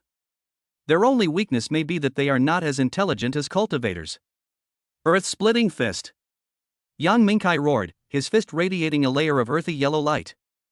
Facing the black tiger demon, he directly used his martial skill. Roar! This black tiger demon was no smaller than the black boar demon they had encountered before. Its eyes were even more bloodthirsty, its limbs were thick and powerful, and its claws, like blades, gleamed with a cold light. Seeing Yang Mingkai make a move, the black tiger demon was also enraged. It leaped high into the air and slammed its sharp claws directly at the former. Bang! The collision between the man and the beast produced a dull thud. Yang Mingkai's face turned red as he retreated rapidly, but the black tiger demon did not retreat an inch. Damn, this guy is incredibly strong, he's going to be tough to deal with. Let's all come at once. Gao Xiaobing's beautiful eyes sparkled. Alright, the three of us will attack together in a moment. Yang Mingkai nodded. The three people he mentioned excluded Li Hongyun. Li Hongyun had not yet cultivated martial arts skills, so she wouldn't be of much use against this level of monster. Let's do it. As he spoke, Yang Mingkai attacked again. At the same time, Gao Xiaobing's beautiful eyes flashed like lightning. With a wave of her hands, she gathered spiritual energy into two wind blades, which went straight for the black tiger demon. Zhang Bei glanced at him and realized that Gao Xiaobing had also mastered the wind blade sword. He didn't rush to make a move, but observed from the sidelines. With Gao Xiaobing's assistance, Yang Mingkai's pressure was indeed reduced considerably, which immediately made the black tiger demon somewhat preoccupied with its own problems. A wind blade sliced directly across its abdomen, blood gushing out. The black tiger demon cried out in pain and roared repeatedly. After being injured, the black tiger demon became even more violent and irritable. The violent aura emanating from it sent a chill down Yang Mingkai's spine. Roar! The black tiger demon roared, its speed increased dramatically, and it raised its claws and slammed them out. Even though Yang Mingkai used all his strength, he was still sent flying and crashed into a big tree. However, the black tiger demon clearly had no intention of letting him go and was about to pounce on him. The next moment, he found himself unable to move. A vortex of spiritual energy was faintly wrapped around his limbs, like a rope. Hurry up and do it, I can't hold on much longer. A blush rose on Gao Xiaobing's pretty face, and beads of sweat appeared on her forehead, clearly indicating that she had used her spiritual skill to restrain the black tiger demon's movements. Chapter 61, Encountering a Mutant. In addition to practicing the wind blade sword, Gao Xiaobing also practices another spiritual technique. Spiritual power imprisonment. She was a freshman in college, and since she could only choose one spiritual skill to cultivate at school, she chose the wind blade sword. As for the spiritual energy restriction, it was something her family arranged for her. Gao Xiaobing's mental power talent has reached level 5, which can be described as extraordinary. However, her current strength is far inferior to that of the black tiger demon, and she can only barely restrain it for a short while. Hurry up and do it, I can't hold on much longer. Yang Mingkai stood up and felt a dull pain in his chest. He knew he was injured.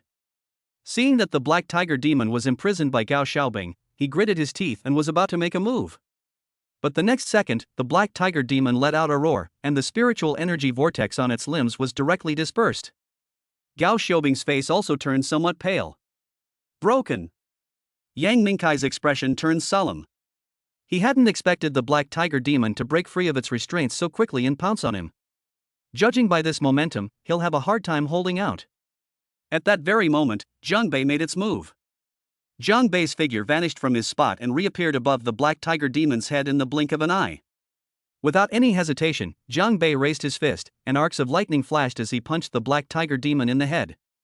Wah! The black tiger demon was already injured, and Zhang Bei's punch went straight for its vital point. It swayed and fell to the ground, lifeless. This. Yang Mingkai and the others were somewhat stunned. It wasn't that Zhang Bei killed the black tiger demon, but rather that Zhang Bei had just used a martial skill. They all knew that Zhang Bei possessed a very powerful iron ladle and was born with superhuman strength. In terms of strength, he was even stronger than Yang Mingkai.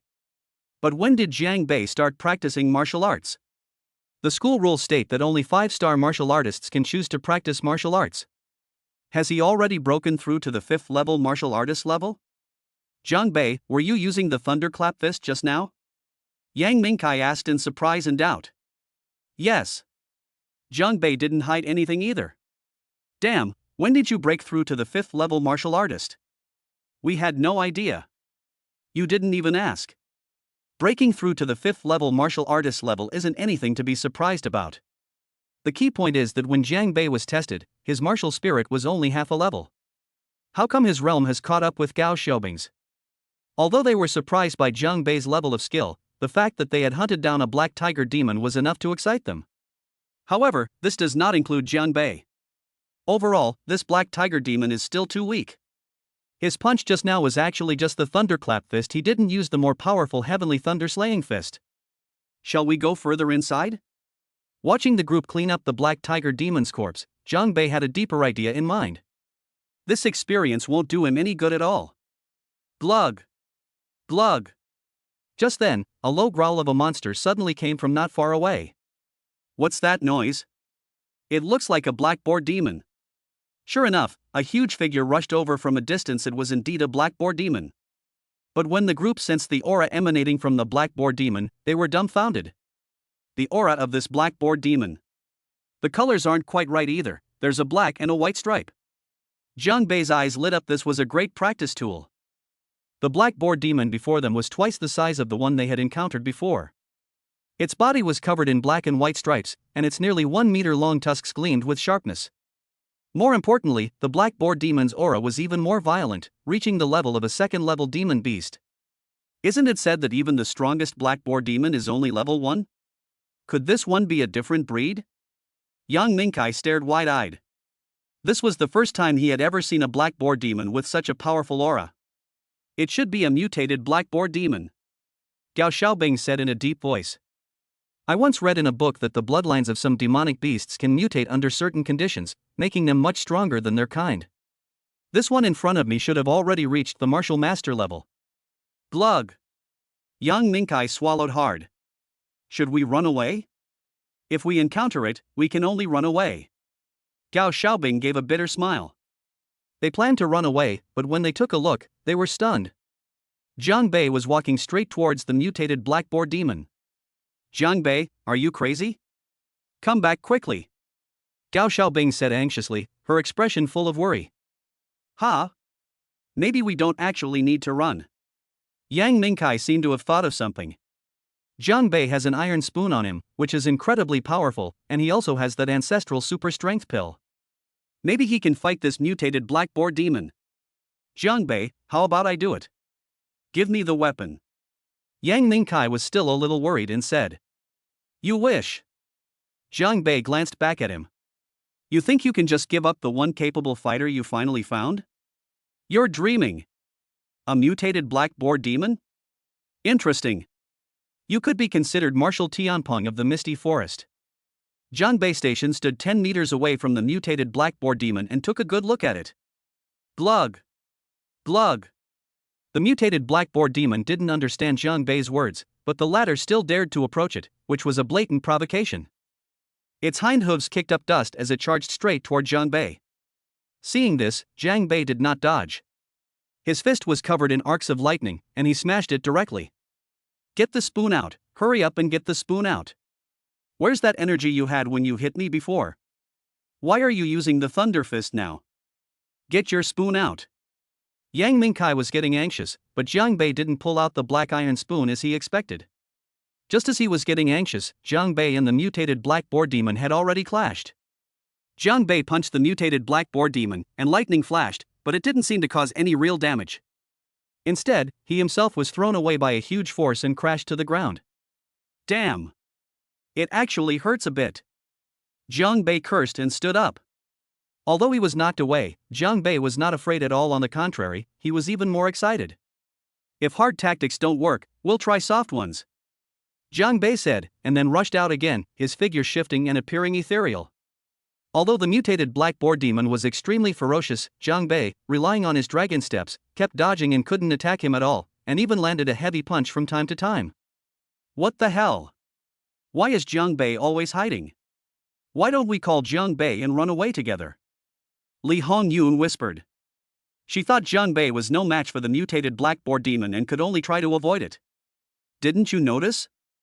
Jiang Bei doesn't seem to be in a hurry at all. It's like he's toying with the black-boar demon. Gao Xiaobing's beautiful eyes flickered, as if she had seen through something. Jiang Bei is honing his skills. Chapter 62. Quite a few acquaintances. He should be honing his combat experience. Gao Xiaobing's beautiful eyes sparkled, her gaze growing ever brighter. To hone oneself? Yang Mingkai and Li Hongyun looked over with puzzled expressions. Sure enough, I found something different. Jiang Bei appeared to be dodging, but he didn't seem to be struggling at all. He even managed to find opportunities to attack the mutated blackboard demon from time to time. What kind of movement technique is that? It's impossible to track it down. How strange. They knew that there were things about Jiang Bei that they didn't know. But I've never asked. Everyone has secrets. Looking at Jiang Bei, with his dragon steps, the mutated blackboard demon couldn't hurt him at all, but he also discovered a problem. That means his attacks don't do much damage to the blackboard demon. Ultimately, his skill level was still a bit weak. Forget it, I'm not playing anymore. With that thought in mind, Jiang Bei moved swiftly and arrived directly beside the mutated blackboard demon, smashing it down on its body. The lightning arcs on his fist had transformed into countless streaks of lightning, so dense that even the surrounding space began to distort. Holy crap! Has the Thunder Fist mutated too? Sensing the aura of lightning emanating from Jiang Bei's fist, Yang Mingkai couldn't help but exclaim in alarm. If that punch had landed on him, it probably would have killed him on the spot. Jiang Bei's fist slammed into the mutated blackboard demon, and instantly, lightning exploded, blasting open a gash. Blood gushed out like a pillar. No matter how thick the mutated blackboard demon's hide is, it cannot withstand the power of Jiang Bei's earth-level martial skill, Heavenly Thunder-breaking fist. It crashed to the ground with a thud, raising a cloud of dust. Is that all? Yang Mingkai and the others stared wide-eyed. This strength was too abnormal. He originally thought that Jiang Bei was strong because of the big iron spoon, but now it seemed that was not the case. Before the others could react, 7 red dots flashed between Jiang Bei's eyebrows, and then an 8th one lit up, and a powerful aura surged from Jiang Bei's body. Holy crap! Holy crap! An 8-star martial artist. This guy actually broke through to an 8-star martial artist. Yang Mingkai was so shocked that his jaw almost hit his toes. 8-star martial artist. He struggled for a whole year in college and only reached that level. He only recently broke through to 9-star martial artist. Jiang Bei has only been in college for a short time and he's already an 8-star martial artist. Not to mention him, Gao Xiaobing's eyes were also filled with shock. With her talent, breaking through to the 5th star level is already considered the fastest in her freshman year. Right now, the 8 bright spots between Jiang Bei's eyebrows are particularly dazzling. Xiaobing, why don't you give Jiang Bei to me? Li Hongyun suddenly said. Gao Xiaobing. Yang Mingkai. They actually broke through. Jiang Bei never expected to break through at this time. He's an 8-star martial artist, not far from the martial master realm. Indeed, fighting is the best way to improve one's strength. Jiang Bei originally didn't intend to reveal his cultivation level, but now he has no choice. Fortunately, this wasn't his trump card, and Gao Xiaobing and the others were his friends, so it wouldn't matter if they found out. Alright, all done. You guys can clean up the mess now. Jiang Bei clapped his hands and walked over. The other 3, however, made no move and simply stared intently at Jiang Bei. Why are you all looking at me like that? Oh, and don't tell anyone about my breakthrough. Are you still the same Jiang Bei?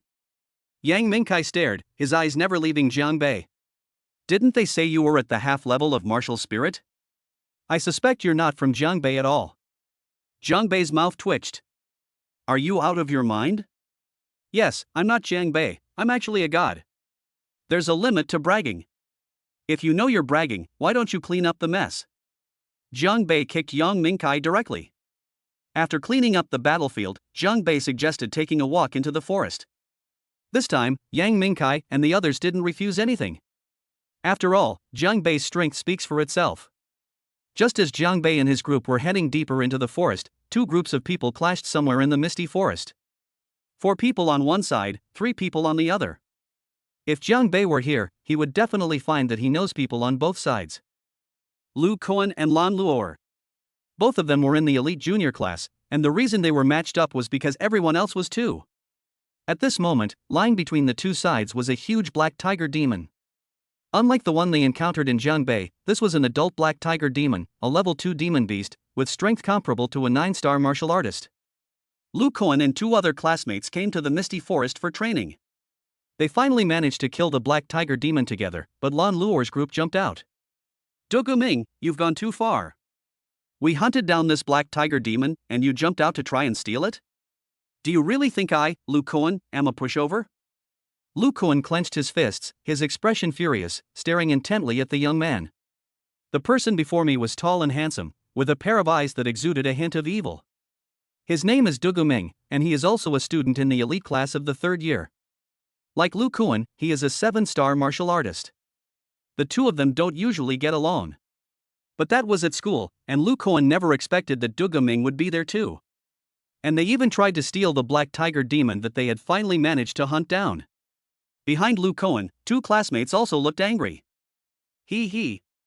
Du Ming smiled slightly and glanced at Lu Kuan. Too much?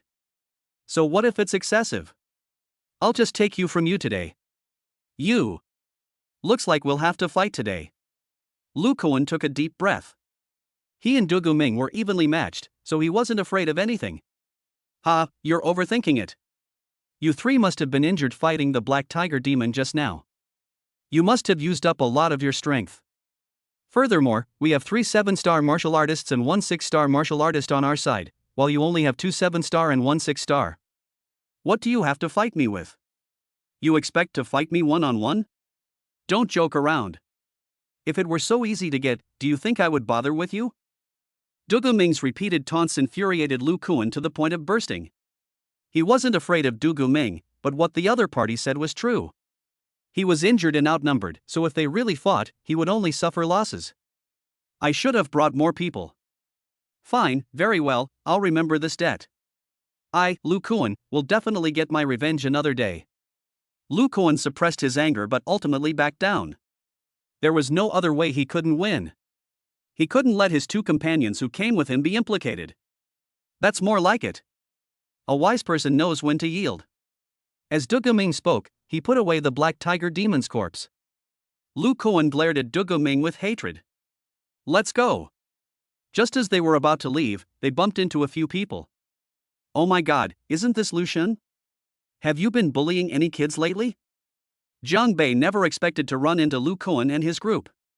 Chapter 63 The feeling of being surrounded by wolves on 3 sides. Jiang Bei wanted to wander into the forest, since the black boar demon was of no use to him whatsoever. I never expected to run into someone I knew. Hey, isn't this Lu Shen? Have you been bullying any kids lately? Jiang Bei was delighted to see Lu Kuan. He hadn't seen the guy in a long time.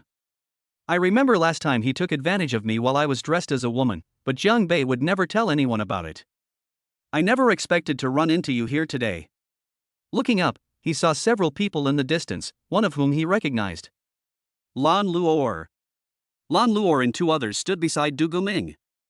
Jiang Bei glanced at Du Ming and could tell that he was their leader. It's you. Lu Kuan never expected to run into Jiang Bei. Thinking about how Jiang Bei had given her a beating in the park that day, she felt somewhat embarrassed. Sister Luor.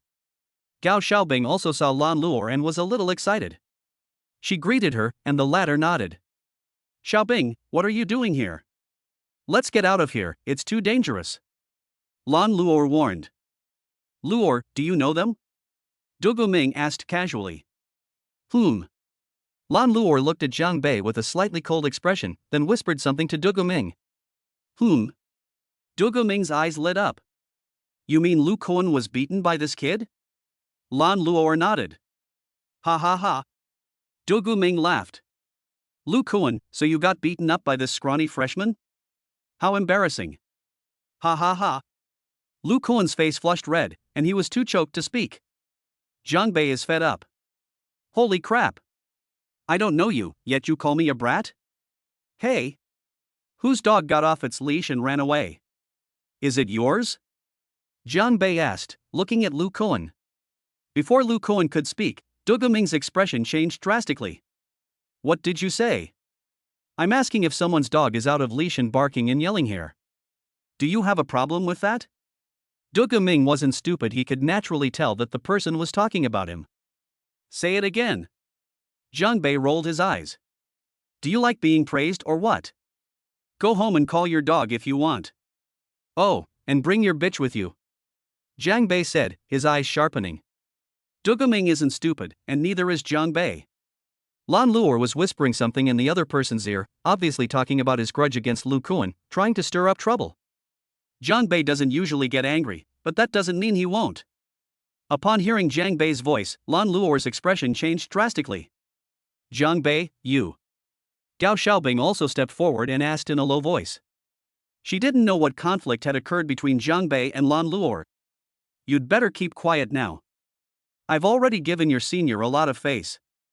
Gao Xiaobing was stunned when she saw Jiang Bei's eyes. It was the first time she had ever seen Jiang Bei look like that, and it was a little scary. Oh. Gao Xiaobing didn't ask any more questions, but she still felt a little wronged. Why are you being so fierce? Du Guming's eyes narrowed slightly. A freshman dared to humiliate him to his face. Kid, I admire your courage, but unfortunately this isn't a school. Du Guming revealed a cruel smile. Du Guming, if you want to touch him, you'll have to see if I agree. Lu Koan suddenly said. What, you're going to protect him? So what if it is? Lu Koan also realized that Du Guming was too arrogant and actually planned to provoke Jiang Bei. Just because someone is a freshman doesn't mean they're easy to bully. He knew Jiang Bei's strength, so he came up with an idea. They wanted to join forces with Jiang Bei to deal with Du Guming. The enemy of my enemy is my friend, right? Maybe they could get the Black Tiger Demon's corpse back then. You idiot, when did I ever need you to protect me? Jiang Bei glanced at Lu Koan. I think you haven't had enough of being beaten up yet. Don't drag me into your business. Hee, Brother Bei, what are you saying? How could I be that kind of person?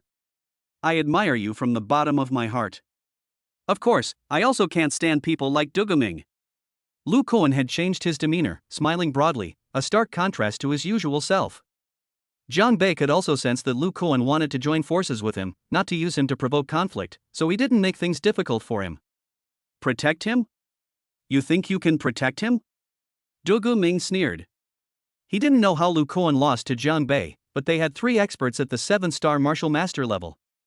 Boy, today I. Woo! Woo! Before Du Guming could finish speaking, a series of beast roars came from not far away. Everyone looked up and immediately felt a chill run down their spines. Dozens of meters away, a series of silver figures appeared. Silver Wind Wolves. So many of them. Lu Koan's expression changed. There were so many silver wind wolves before my eyes, hundreds of them. These silver wind wolves are enormous, with silver fur all over their bodies that looks like steel needles. The silver wind wolves aren't particularly strong, only around level 1 or 2, but there are a lot of them. A woof! Accompanied by a wolf's howl. Among the wolf pack, there was an even larger silver wind wolf with a single horn on its head, fierce and bloodthirsty eyes, and an aura of extreme brutality emanating from its body. Damn! The Silver Wind Wolf King, its aura has reached the level of a level 3 demonic beast. A level 3 demonic beast is basically equivalent to a martial grandmaster. No one expected such a large pack of silver wind wolves to appear here. If it weren't for that Wolf King, the situation wouldn't have been so bad. Perhaps they came out to find food, or perhaps they were attracted by the noise of the crowd. Jiang Bei, what should we do? Yang Ningkai asked in a low voice. What else can we do but run? After Jiang Bei finished speaking, he called to Gao Xiaobing and the others, and they ran back the way they came. Even with such a large pack of silver wind wolves, he couldn't handle it. As soon as the group from Jiang Bei fled, Lu Koan and Du Guming's groups realized that in this situation, they shouldn't even think about seeking revenge. Escaping was the priority. As the group ran, they enraged the wolf pack, which howled incessantly and chased after them. Jiang Bei looked back and saw that neither group of people was running in his direction. The wolf pack seemed to have gone after them as well. He breathed a sigh of relief. But after a short while, the 2 groups of people rushed towards his direction again. Damn it! Upon closer inspection, they saw a large pack of wolves following behind Lu Koan and his group. It seemed they had taken the wrong route and gotten stuck.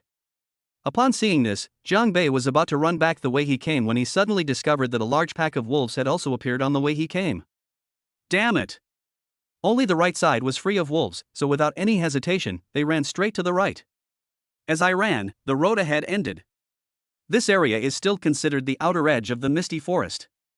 Before entering, Jiang Bei had noticed that one side of the Misty Forest was blocked by a mountain. I just didn't expect to encounter a pack of wolves. Looking up, I saw a platform protruding from the mountain wall, about 20 or 30 meters high. Go up! We're surrounded by wolves on 3 sides.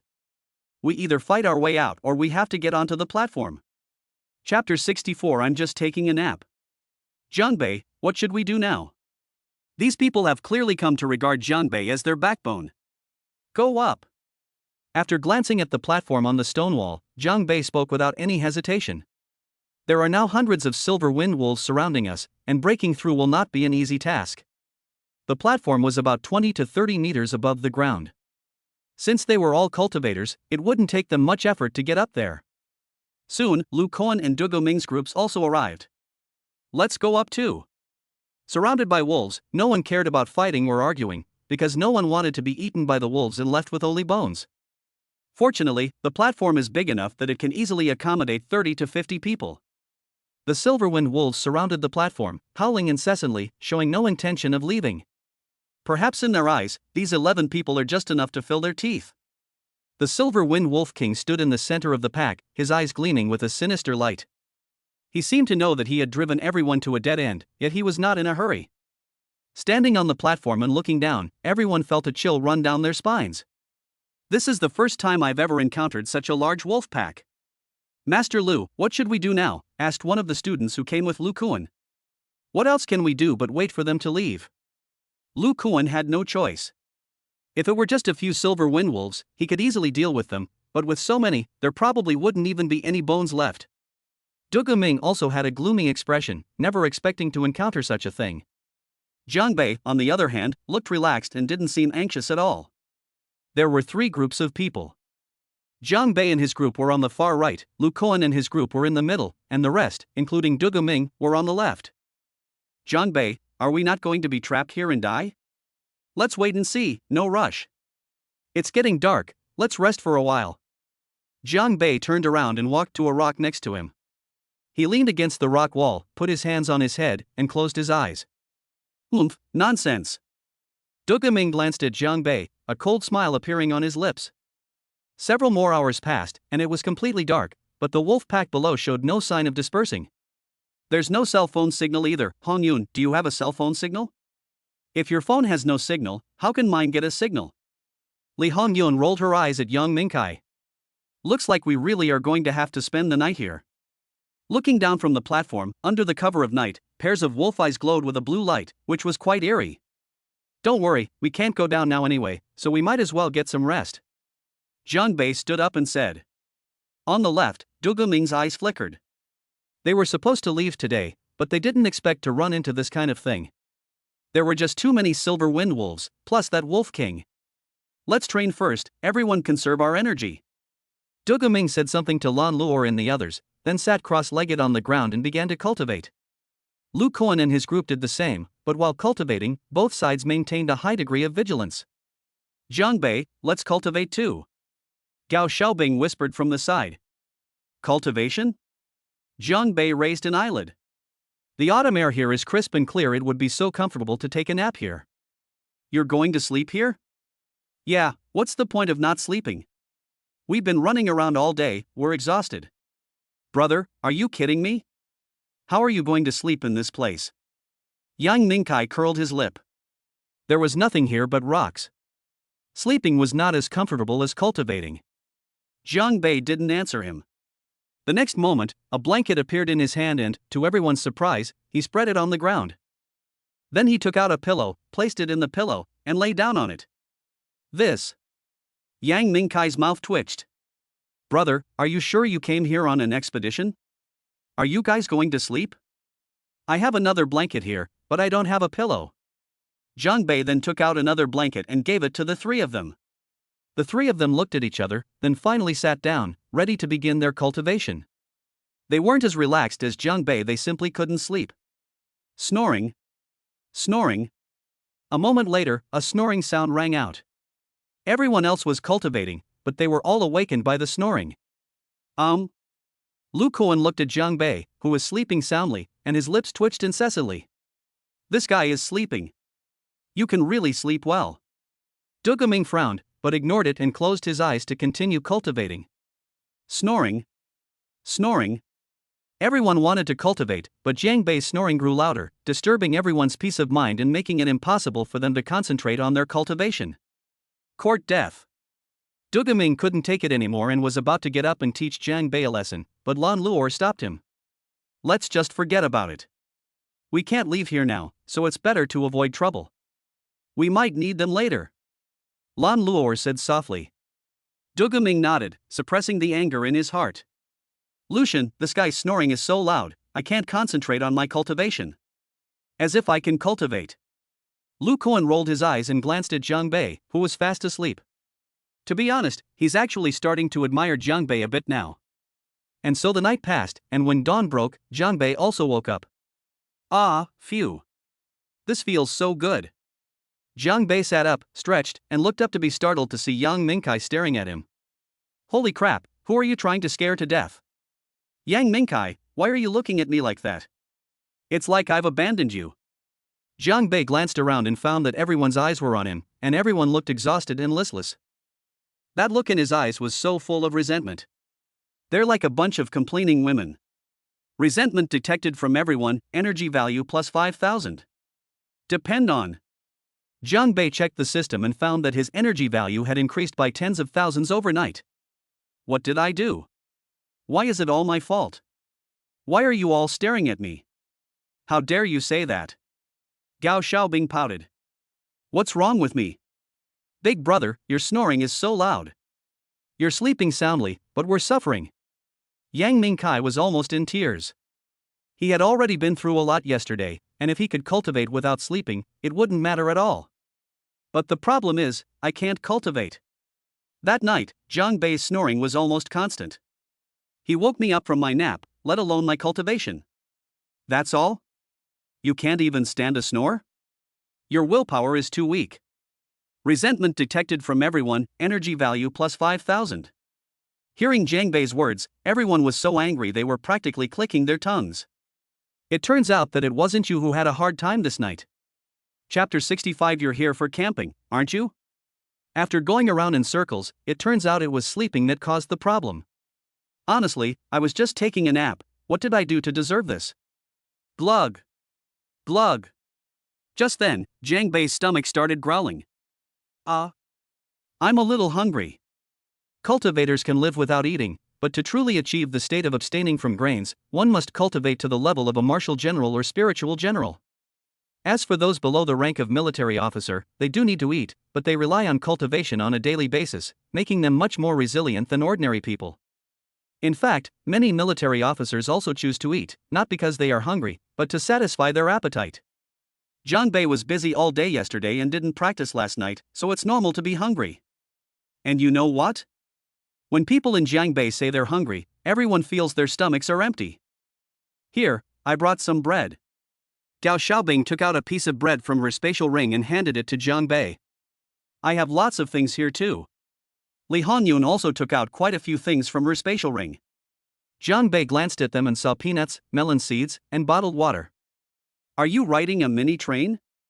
Why didn't you get some Weilong spicy strips? The group from Jiang Bei had something to eat, while the other two groups glanced at it and then looked away. Lu Kuan searched his spatial ring and took out a few pieces of bread. Because the space inside the ring was not large, only a few square meters, he did not bring much food. The rest of the space was used to store the monsters he had hunted. Besides, they've been here for several days already, and they've probably eaten everything they had. There are only 3 pieces of bread left, so eat them sparingly. Lu Kuan handed the bread to his companion. As for Du Ming and the others, they had no food at all. They could only rely on absorbing spiritual energy to survive. Fortunately, I'm not very hungry yet. Jiang Bei was immediately displeased when he saw the pile of instant food that Gao Xiaobing and the others had pulled out. This is all we're going to eat? It's good enough that there's food, why are you being picky? This isn't the city. Gao Xiaobing rolled her eyes at Jiang Bei. Who says we can't eat something good here? As he spoke, Jiang Bei took out the black iron ladle and the golden flame iron pot. This is just the beginning. Next came a variety of knives and forks, a divided hot pot, a cutting board, vegetables, beef and mutton, various seasonings, and finally, they even brought out 2 household gas stoves. Everyone was stunned. Jiang Bei, are you sure you're here for exploration and not camping? You've prepared way too much. This whole pot, it's even a 2-compartment pot, will it all fit? Yang Mingkai's mouth is almost crooked. What kind of things are inside Jiang Bei's spatial ring? Everyone complained that the spatial rings were too small, unable to hold many of the monsters they had hunted, and wished they could leave without anything at all. You have such a dazzling array of things. What do you know? This is called knowing how to live. While others worried about the spatial ring, Jiang Bei didn't care at all. His spatial ring was over 100 square meters, enough to fit a small supermarket. If it weren't for the fact that electricity can't be plugged into the spatial ring, he would have even put a refrigerator inside so he could have an iced drink. Stop dawdling and come help chop the vegetables. Surprised as they were, with so much delicious food, including meat and vegetables, they had long forgotten about everything else. Before long, a sumptuous hot pot was ready. By the way, do you still have that mutated wild boar we hunted before? Get a piece out of there, and I'll make you some twice-cooked pork. Jiang Bei looked at Gao Xiaobing and said, everyone says that the black pig demon's meat is delicious. Today is the perfect time to try it. Okay. Gao Xiaobing took out a piece of meat from the mutated black boar demon and handed it to Jiang Bei. Mutant black boar demon? The other two groups looked on with suspicion. A mutated black boar demon? That was already a level 2 demon beast, right? These first-year students actually hunted down a mutated black boar demon. Jiang Bei skillfully washed and sliced the meat, then stir-fried it in the golden flame iron pot. Alright, let's eat. Hot pot with twice-cooked pork. Yang Mingkai, slow down, kid. Don't put the spicy stuff in my clear soup. Oh, and give me some sesame paste and chili oil too. The four of them ate with great relish. The aroma of the meat filled the air. Watching the group from Jiang Bei eating hot pot, with large chunks of twice-cooked pork, the aroma was so enticing it made my nose tingle. The bread that Lu Kuan and the other two were holding suddenly didn't taste so good. The key is, how come the twice-cooked pork smells so good, and it even has a rich, spiritual quality? Lucian, I want to eat meat too. A student couldn't bite into the bread in his mouth anymore, his eyes fixed on the hot pot. What are you eating? Can't you see I'm eating bread too? Lu Kuan glared at him. But soon, his gaze unconsciously shifted towards Jiang Bei. Lucian, you're practically drooling. Why don't we go over and ask him? Aren't you familiar with him? That's my spit. Spit is just saliva. Despite saying that, Lu Kuan was actually craving it. He had never been so hungry before. I'm not watching anymore, time to cultivate. Lu Kuan took a deep breath, thinking about cultivating, but the smell of meat was just too delicious. Glug. Glug. He touched his flattened belly. Seeing the Jiang Bei group enjoying their meal, Lu Kuan gritted his teeth and walked over. I'm eating. Lu Kuan walked over, a smile on his face, and asked a question. Yeah, I'm eating. Jiang Bei replied casually, without even putting down his bowl or looking up. Lu Kuan's face darkened. Brother, aren't you going to invite me to have something to eat with you? You should at least look up at me. Lu Kuan rubbed his hands, really not knowing what to say. Jiang Bei, can't you be a little more proactive? It's lunchtime, aren't you guys eating? Jiang Bei finally looked up. Seeing Jiang Bei look up, Lu Kuan had never been so excited. It's lunchtime, and it'll be a bit dry if we don't eat bread. Jiang Bei, we're from the same school, and now we're both stuck here. Don't you think we should help each other out? Lu Kuan said through gritted teeth. Don't worry, I owe you a favor, and I'll definitely pay you back in the future. Look, I only have one empty bowl left. There's not enough for the three of you to share. Jiang Bei didn't have a bad impression of Lu Kuan. After being beaten up last time, Lu Kuan became much more obedient and didn't try to cause trouble for him. He was a man of principle. Upon seeing the empty bowl handed over by Jiang Bei, Lu Kuan's eyes lit up, and he quickly took it. It's alright, one bowl is enough. They're not hungry yet. Lu Kuan's gratitude detected energy value plus 1,000. As he spoke, Lu Kuan plopped down next to him. The two students who came with him turned green when they heard this, and almost threw the bread they were holding at him. Brother, we've been through thick and thin with you, and you don't even speak like a human being or do anything like a human being. That's fucking despicable. Chapter 66. After a good meal, it's time to get to work. Lu Kuan ate with great relish, stuffing large slices of meat directly into his mouth. Jiang Bei suddenly felt a little regretful for letting this guy sit here. The two students who came with Lu Kuan were even more furious. However, Lu Kuan was quite generous. He filled a bowl and came over to give it to the two of them. Look at the way you two are looking at me, how could I forget you two brothers? Lucian is truly righteous. Damn it. Slow down your eating, leave me some meat. Lu Kuan and his group had started eating, while another group was still staring blankly. Brother Ming, shall we go over there too? A student sitting behind Dugu Ming said. If you want to go there, then don't follow me anymore. Dugu Ming glanced at him, his eyes sharp. The man was so frightened that he immediately pulled his head back in. Lan Luor's beautiful eyes sparkled as she stood to the side, her thoughts unknown. Dugu Ming, on the other hand, was already unable to hold back any longer. He didn't want to go over there, he was just furious. Humph. What a spineless coward. Dugu Ming glanced coldly at Lu Koan, his face full of mockery. Can integrity feed you? Lu Koan didn't pay any attention, and instead deliberately picked up a piece of meat. The meat smells so good. Delicious. This infuriated Dugu Ming. Yes. It's all because of Jiang Bei. Dugu Ming's resentment detected, energy value plus 5,000. Jiang Bei, who was eating meat, heard the system's voice, raised an eyelid, and glanced in Dugu Ming's direction. Do you really think you're something special? Come on, Lu Koan, all of you sit down. If it's not enough, I'll cook a couple more dishes. You idiot, I'll make you so angry. I did it on purpose, so what? Dugu Ming's resentment has been detected. Dugu Ming's resentment has been detected. Jiang Bei was enjoying his hot pot while receiving energy from Dugu Ming's heart, feeling incredibly happy. Gao Xiaobing glanced at Lan Luor, then at Jiang Bei. She didn't know what had happened between the two of them, but one thing was certain, Jiang Bei had really been angry. I wanted to say something, but I held back in the end. Unbeknownst to her, Gao Xiaobing had developed a slight dependence on Jiang Bei. After eating and drinking his fill, Lu Koan patted his stomach and let out a burp. I didn't expect the spiritual energy contained in this mutated black boar demon meat to be so powerful. I have to cultivate it. Not only him, but others also started cultivating. Of course, what they didn't know was that it wasn't the spiritual energy in the black pig demon meat, but rather the golden flame iron pot in Jiang Bei. Phew! Phew! During his cultivation, Li Hongyun's aura surged and grew stronger. I've broken through to the 5th level martial artist level. Li Hongyun was so happy she almost jumped for joy. Not only her, but Gao Xiaobing also broke through to the 6th star spirit master shortly after. Jiang Bei has just broken through to the 8th star martial artist level, so these few pieces of twice-cooked pork are not enough for him to break through to the 9th star martial artist level. That's really great. I feel like I'm not far from becoming an 8th star martial artist. Lu Koan said happily, looking at Jiang Bei with even more gratitude in his heart. Alright, everyone's eaten and drunk their fill, and those who needed to break through have already done so. Now it's time to get to work. Jiang Bei stood up and said. What kind of work are you doing? Let's get out of here.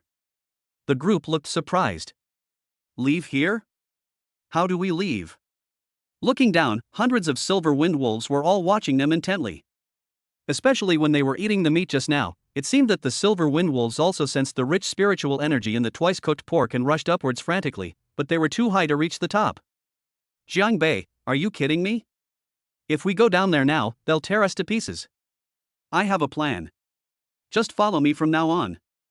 Jiang Bei revealed a mysterious smile. Although Yang Mingkai and his companions didn't know what Jiang Bei's methods were. However, they absolutely trust Jiang Bei. As for Lu Koan and the others, they hesitated. But the wolf pack below doesn't know when it will disperse, and waiting isn't a solution.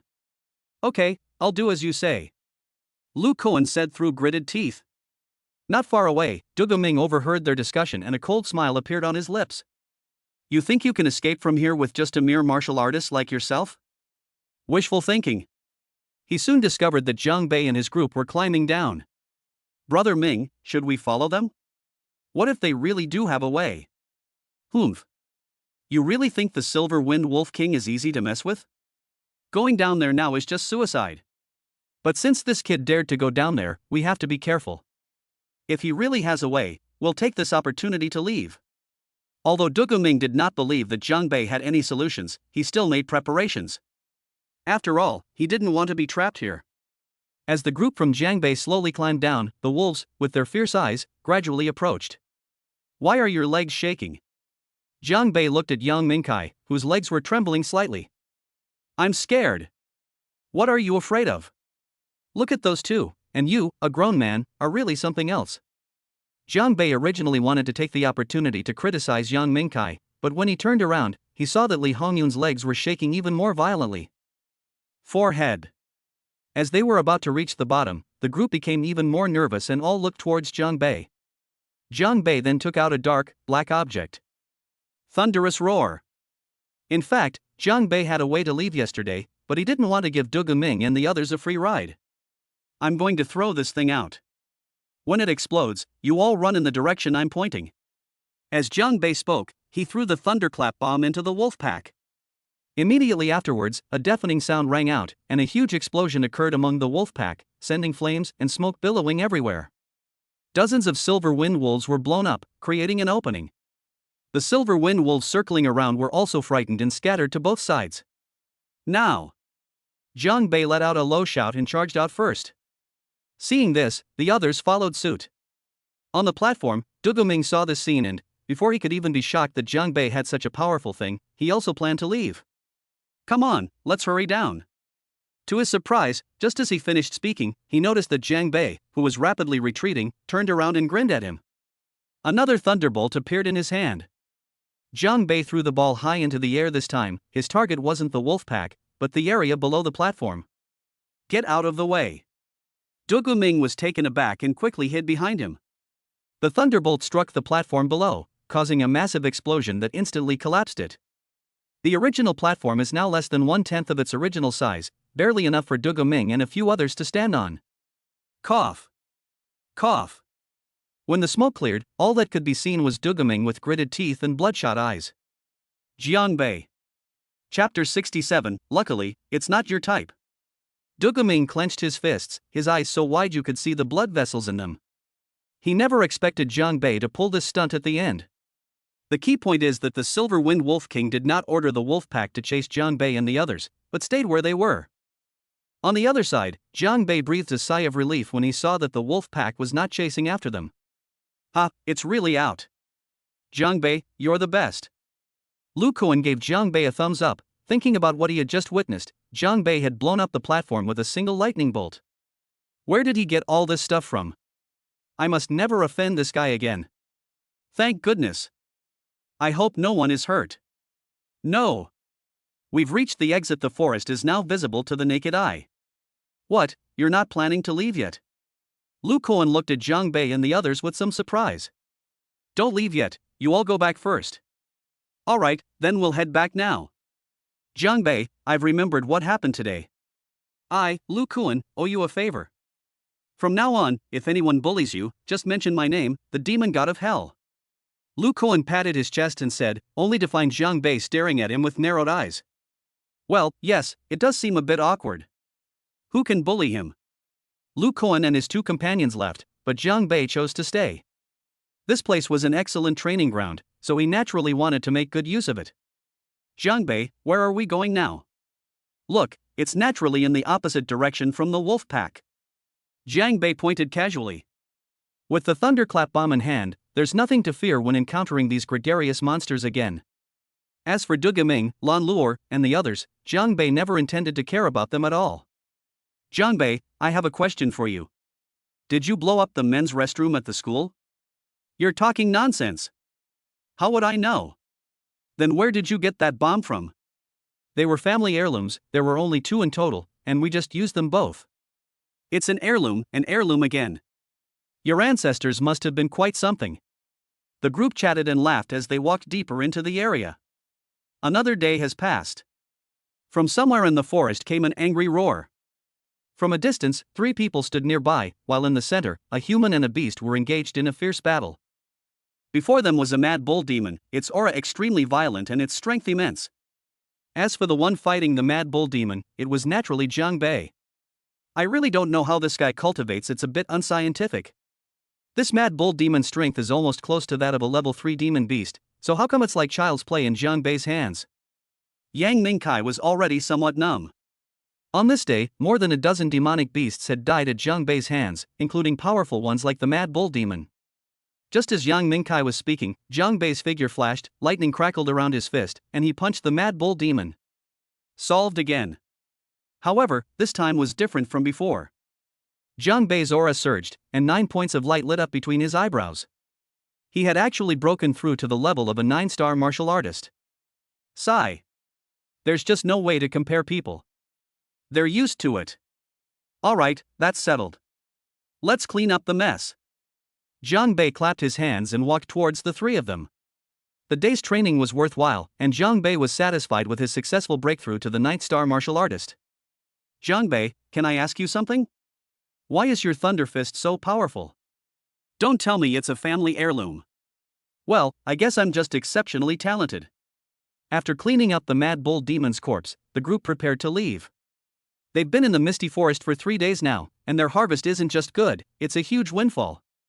Once we get back, we can sell the carcasses of the monsters we hunted at the cultivation market and earn a large sum of spirit stones. After leaving the misty forest, they got in the car and headed straight for Qingyang City. Just as they were leaving, in the forest, on the platform that Jiang Bei had destroyed, Du Guming and his group began their breakout attempt.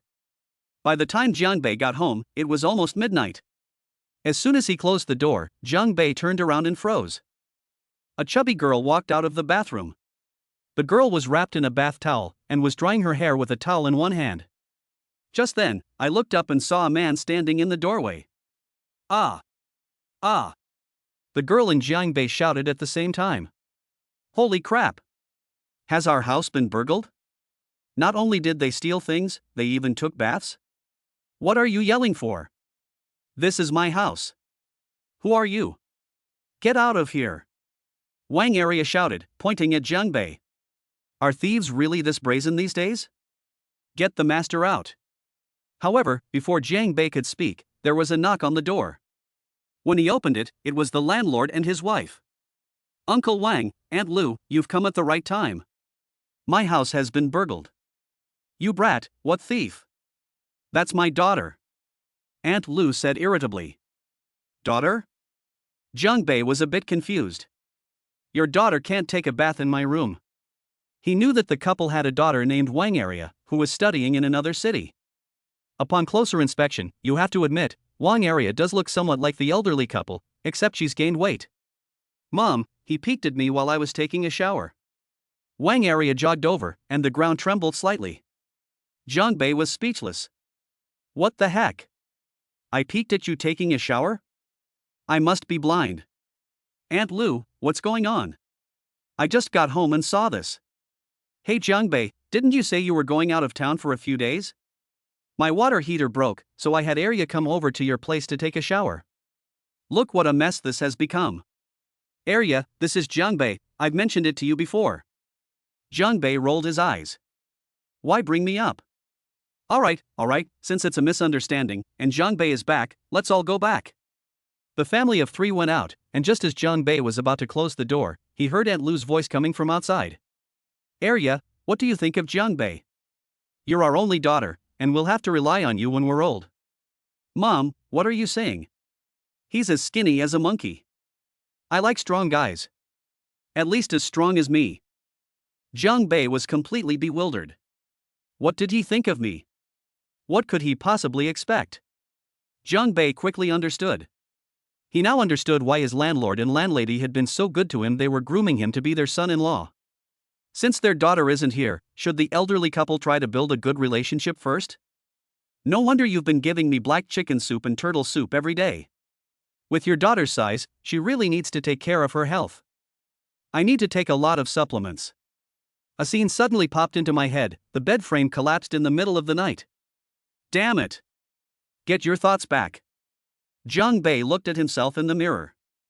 Thank goodness, he wasn't Wang Area's type. Chapter 68, a slightly more high-profile moment. Jiang Bei now understands why the landlords were so welcoming to him. Seeing Wang Area, everything became clear. This guy is planning to recruit me as a live-in son-in-law. I'm only a freshman, is there really such a rush to train me? The thought of Wang Area's size, which was 2.5 times larger than his, sent chills down Jiang Bei's spine. Goodness, if the door frame were any narrower, it might even get stuck. Aunt Lu, I am truly unworthy of your kindness. Yes, I'm not worthy. On my way to school this morning, I ran into Wang Area in Jiang Bei as soon as I stepped out the door. Thinking of the conversation between the mother and daughter last night, Jiang Bei immediately put on a listless appearance, walking with a limp gait. He looked completely sickly. Ugh, I'm so tired. I feel completely drained after just a few steps. Wang Area watched Jiang Bei leave, a hint of disdain flashing in her eyes. TCH. This skinny monkey with those tiny arms and legs thinks he can woo me? Keep dreaming. Wang Area muttered. If Jiang Bei heard this, he definitely wouldn't be angry. They might even burst into tears.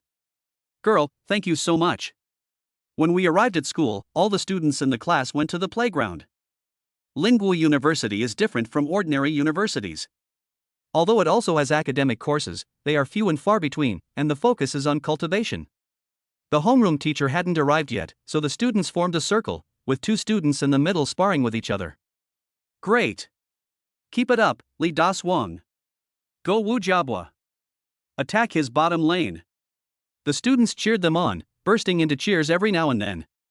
Brother Bei, over here. When Zhou Xiaoliang saw Jiang Bei arrive, he waved to him. You all arrived so early. Jiang Bei sat down next to Zhou Xiaoliang. Looking to the side, Wang Yuanyuan was intently watching the other students sparring and competing. When Jiang Bei first enrolled, the system detected Wang Yuanyuan's feelings for him. He was thinking about how to nip it in the bud, but the system never gave him any more notifications after that. You're late, okay? Brother Bei, Wang Yuanyuan and I have already broken through to 3 stars. What star are you now? Previously in the class, the 3 of them had the worst talent, but Zhou Xiaoliang and Wang Yuanyuan also trained very hard, and in terms of strength, they had already reached the middle level of the class. As for Jiang Bei, with the system as a backup, his physical condition has already improved. About the same as you guys. Jiang Bei said casually. Meanwhile, the outcome of the match was decided, and Li Das Wang won. Soon, 2 more students went up to compete. Jiang Bei was so bored that he opened the system and did 2 rounds of 10 pulls. These are all items I've drawn before, nothing particularly special. I opened the exchange shop and redeemed 5 thunderclap bombs. I've already used up all the thunderclap bombs I drew before, but their power is still quite considerable for this trip to the Misty Forest. So I exchanged a few for self-defense. Jiang Bei, shall we have a competition? Li Das Wang walked over and looked at Jiang Bei with anticipation. The other students also looked over. Now they dared not underestimate Jiang Bei. After all, strength and speed were advantages. At least that was the case for them now. Forget it, let's not do it. Jiang Bei shook his head and refused. Li Das Wang was a warlike person in the class and had already broken through to the 5th level martial artist level. However, this is far from enough for Jiang Bei. They would rather spend that time studying the system. Seeing that Jiang Bei did not agree, Li Das Wang did not say anything more. However, while he remained silent, others were not idle. Heh, you really are a coward. Jiang Bei looked up and saw Zhao Qingshu. The guy had a look of disdain on his face and his voice was full of sarcasm. Good heavens, I haven't seen him for a few days and he's gotten cocky again? Zhao Qingshu's sarcastic remarks also made Jiang Bei feel somewhat irritated. Am I being too low-key? Why do so many people seem to be looking for trouble? Now that I think about it, it's quite a lot. Jiang Bei wasn't afraid, but these guys were buzzing around like flies, and it got annoying after a while. Thinking about it, Jiang Bei stood up and walked to the center of the field. Li Dasuang saw this, rubbed his hands together and was about to go on stage, but Jiang Bei stopped him. I'm not fighting you. Ah. Zhao Qingshu, come up here. Jiang Bei directly named Zhao Qingshu, which surprised the students. Last time, when Jiang Bei competed against Class 2, Jiang Bei defeated He Junxian, the genius student from Class 2. Afterwards, everyone analyzed the situation. Jiang Bei was at a disadvantage because he was strong and fast, while He Junxian was slower because he practiced the thunderclap fist. But Zhao Qingshu is different. He cultivates the yellow-level intermediate martial skill, Entangling Silk Hand. His teacher said that although Entangling Silk Hand is an intermediate martial skill, it is no less than some high-level martial skills. It is versatile, extremely difficult to deal with, and not so easy to deal with. When Zhao Qingshu heard that Jiang Bei wanted to fight him, his eyes widened in surprise, but he quickly recovered. Are you sure you want to challenge me? Zhao Qingshu asked with a smile. Yesterday, he successfully broke through to the 6th star martial artist level. With the addition of the Entangling Silk Hand technique, he can even fight against 7th or 8th star martial artists. Actually, he also wanted to find an opportunity to teach Jiang Bei a lesson, and now the opportunity has come. Challenge? You're such a hypocrite. I called you up here because I wanted to beat you up, so you wouldn't keep buzzing around in my ear like a fly. Zhao Qingshu's face darkened. How dare you call me a fly? You want to beat me up? This is truly something that even an uncle can tolerate, but an aunt can't. You're too arrogant. Today I'll show you who's number one in class 3. Jiang Bei rolled his eyes. There were only a few dozen people in the class, and he was number one? What a loser. Zhao Qingshu arrived on the opposite side of the river, a wicked smile playing on his lips. I forgot to tell you, I've already broken through to the 6th star martial artist level. Your little bit of power is nothing in front of me. Therefore, you have absolutely no chance of winning. As he spoke, 6 points of light lit up between Zhao Qingshu's eyebrows. This drew gasps of surprise from the students. Holy crap! Zhao Qingshu has broken through to 6 stars. That's incredible speed, like riding a rocket. Have you forgotten that he's the most talented person in our class? I don't find it strange at all. I still can't compare. Li Dashuang shook his head. He had been cultivating day and night and finally broke through to the 5th star, but he still couldn't catch up with Zhao Qingshu. Seeing the envious and admiring glances from his classmates, Zhao Qingshu felt a surge of pride. He revealed his true level not only because he thought Jiang Bei had no chance of winning, but also because he enjoyed the feeling of being the center of attention. Jiang Bei glanced at Zhao Qingshu, but his expression remained largely unchanged. If you knew I'd already broken through to the 9th star, wouldn't you be so ashamed you'd drown yourself in the toilet? Only 6 stars. Even if you break through to the 100th star level, you're nothing but a fart in front of me. Today I'll let you stab my ass with a knife, just to open your eyes. Jiang Bei has been unusually high profile this time. Chapter 69. Who should I hire to beat up? Zhao Qingshu really didn't know where Jiang Bei got the courage to say that. He's never won a verbal battle. Holy crap! What kind of indecent language is that? Where did Jiang Banxian learn all this? Ah, this is hilarious. Jiang Bei raised an eyelid and thought, what's this? If I brought over the army of trolls from my previous world, we would rule the world in less than 3 days. Humph, what's the point of arguing? Today I'm going to teach you a lesson. No weapons allowed. The last time Jiang Bei and Lu Kuan, a junior, arranged a fight in the park, Zhao Qingshu was right there. The outcome that time was something he hadn't expected. Jiang Bei actually beat up Lu Kuan. There must be something fishy going on. He didn't believe that Jiang Bei was really a match for Lu Kuan. At that time, Jiang Bei was holding a big ladle. No one knew what kind of weapon it was, but it was pretty powerful. Arms? Jiang Bei raised an eyebrow. You're talking about Xin Taishao, aren't you? Why are you so rule-breaking? You might as well just say I'm tied up. You're such a coward, yet you try to fight like everyone else. You. But we don't need weapons to deal with you yet. Hurry up and make your move, you're being too long-winded. Zhao Qingshu secretly vowed that he must practice his eloquence in the future, because he really couldn't win an argument with Jiang Bei. Snort! With a cold snort, Zhao Qingshu suddenly darted out, his hands moving with unpredictable and cunning gestures, like a serpent, as he attacked Jiang Bei. He used martial arts techniques right from the start. Jiang Bei stood motionless, clearly seeing the trajectory of Zhao Qingshu's attack.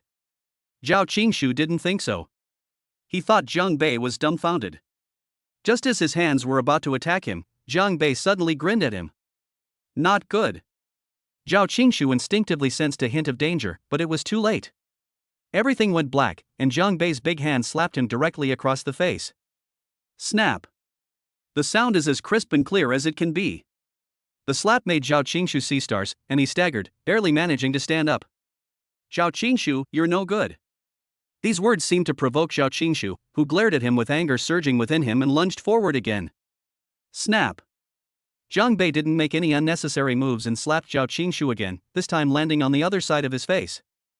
Jiang Bei wasn't just showing off, he had already broken through to the 9th star martial artist level, and even without using any martial arts techniques, he was enough to crush Zhao Qingshu. The students stared in disbelief. What's going on here? Isn't it said that the silk wrapping technique is very tricky? How come they can't even get close to Jiang Bei's body? Could it be that Zhao Qingshu deliberately held back his strength?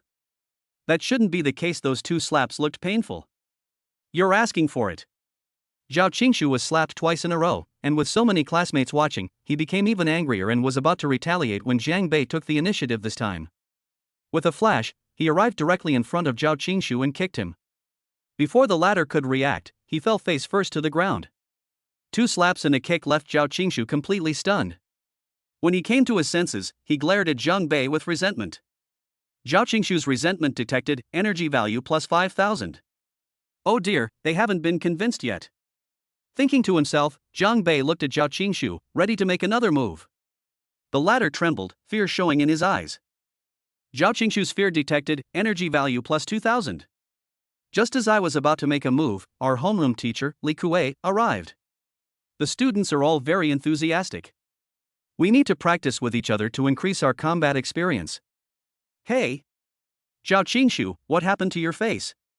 Li Kuei noticed two large red handprints on Zhao Qingshu's cheeks, which were particularly eye-catching. Zhao Qingshu's face was grim. He simply couldn't bring himself to say that he had been beaten by Jiang Bei. But Li Kuei also saw it, because there were only Jiang Bei and Zhao Qingshu on the field, and he also knew that Jiang Bei was extraordinary and had superhuman strength. TSK.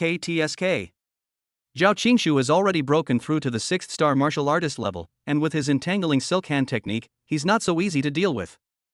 Jiang Bei, you're quite good. If you train harder, you might achieve something great. Remember, if you lack talent, you can make up for it with hard work. Zhao Qingshu, who was standing to the side, was furious. Teacher, he hit me, and you still praised him? Teacher, what you said is truly wise. Jiang Bei nodded in a mocking manner, then turned and went back. After this lesson, Jiang Bei knew that Zhao Qingshu might plot against him in the future, but at least he wouldn't shout nonsense anymore. As for how to scheme, Jiang Bei has no worries. With his current overall strength, he poses absolutely no threat to anyone who isn't a martial arts master. As far as he knew, there were no more than 3 martial arts experts in the entire Qingyang city, and one of them was still in school. After class in the afternoon, Jiang Bei left the school, intending to go home. Now that he has broken through to the 9th star martial artist level, the next step is naturally to prepare for breaking through to the martial master level. He's only been enrolled for a little over a month and he's about to break through to the martial master level. If word got out, it would definitely shock the school's higher-ups. Here, Jiang Bei had just left the school on the other side. In the alley he passed on his way home, 2 people were waiting for something. Brother Su, I'm counting on you this time. Sun Zizhao looked at the young man who was half a head taller than him with a fawning smile. At Cao Xiaobing's birthday party last time, because of Jiang Bei, Sun Zizhao was humiliated and even revealed all his innermost thoughts. To be honest, when someone with a big tongue mentioned it in class, Sun Zizhao immediately became the laughingstock of the whole class. This made him hate Jiang Bei to the core, and he vowed to teach him a lesson. To this end, he spent a great deal of money and emptied his savings. He finally managed to scrape together 20 spirit stones and found Su Baiyang, a student from the elite 3rd year class, intending to teach Jiang Bei a lesson. Don't worry, he's just a freshman. One hand is enough. Su Baiyang leaned against the wall, his hands holding his head, looking quite relaxed. Actually, if you could come up with 40 spirit stones, I could cripple him for you. Su Baiyang glanced at Sun Zizhao. He really didn't want to look at this guy. He was a grown man with layers and layers of makeup on his face. It was really unappetizing to look at him. 40 spirit stones? Sun Zizhao's face turned bitter. That's simply impossible to obtain. These 20 spirit stones were obtained with great difficulty, and through all his scheming he had emptied his savings. Seeing that you can't produce it either, when that kid you mentioned comes, we'll give him a beating. Okay, Brother Su. By the way, Brother Su, after you're done beating him, let me have a go too. Sun Zizhao rubbed his hands together, his mind filled with the image of him pinning Jiang Bei to the ground and beating him. He was already overjoyed. No problem. As the two were talking, a figure walked into the alley from around the corner. Chapter 70. Brother Bei, don't misunderstand. As soon as I see you, I go oh. Jiang Bei walked into the alley with his hands in his pockets and humming his favorite song. Looking into the distance, there are 2 people standing in front. 1 man and 1 woman. Upon closer inspection, Jiang Bei revealed a strange expression. It wasn't a man and a woman at all, but 2 men. The one he mistook for a woman was Sun Zizhao. What's this kid doing here? Could it be? As soon as Jiang Bei spotted the two also spotted Jiang Bei. Brother Su, he's here. Su Baiyang lowered his hands and looked towards the alley entrance. That's the kid. No problem. As they drew closer to Jiang Bei, Su Baiyang looked up. This person looks so familiar. The next moment, Su Baiyang trembled and almost jumped up. Holy crap! How could it be him? Surprisingly, Su Baiyang actually knew Jiang Bei, and was quite afraid of him.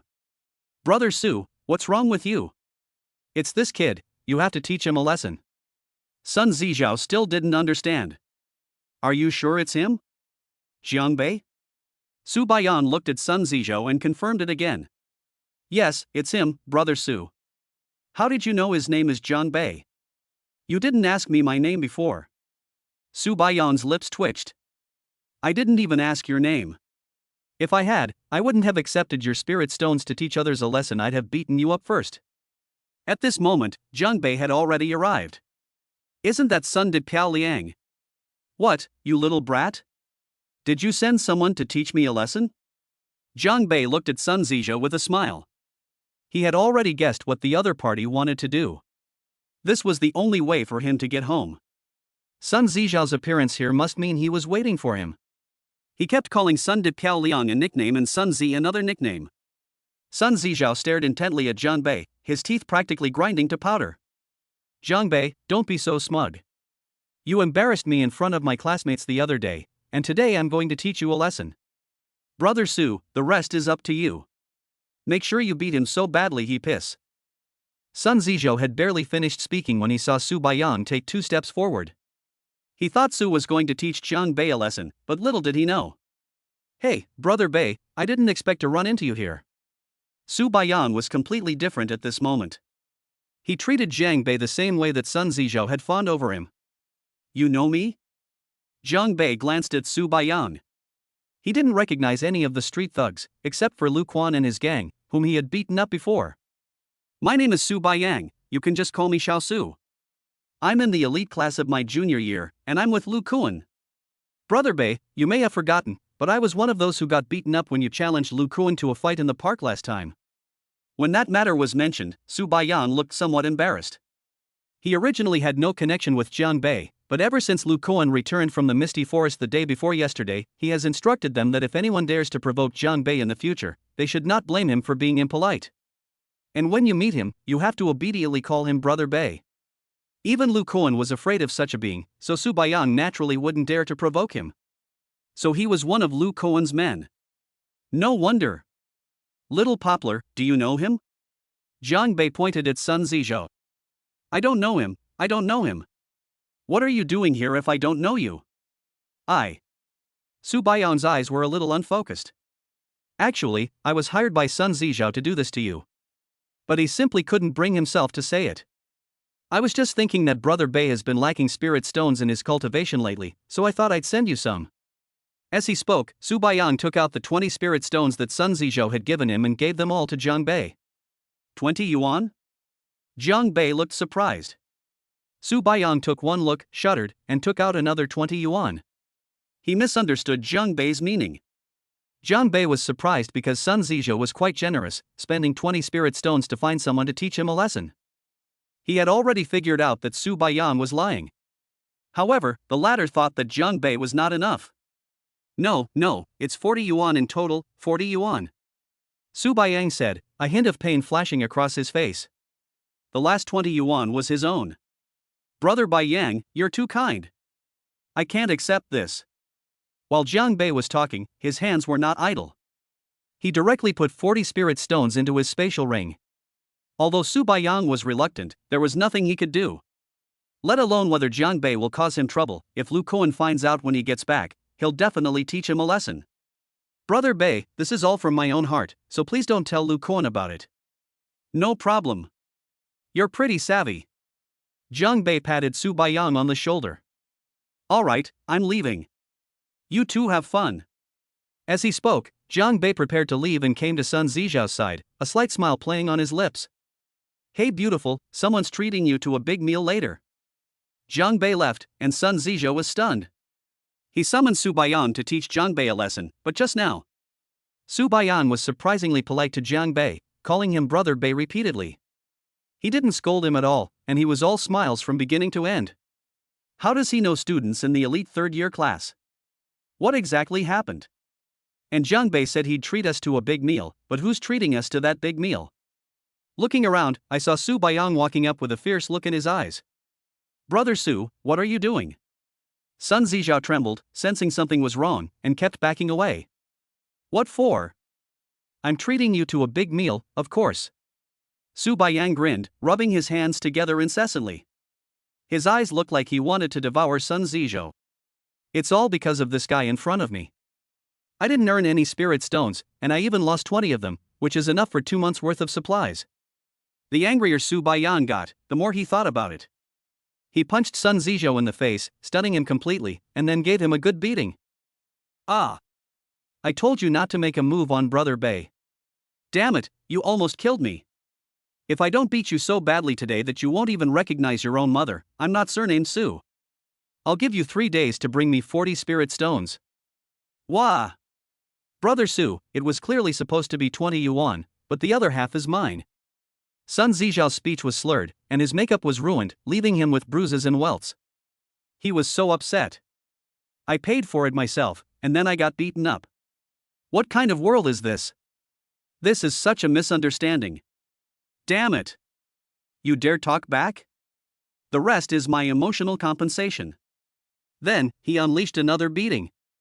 Jiang Bei heard the screams coming from behind him and a smile appeared on his face. 40 spirit stones, a small profit.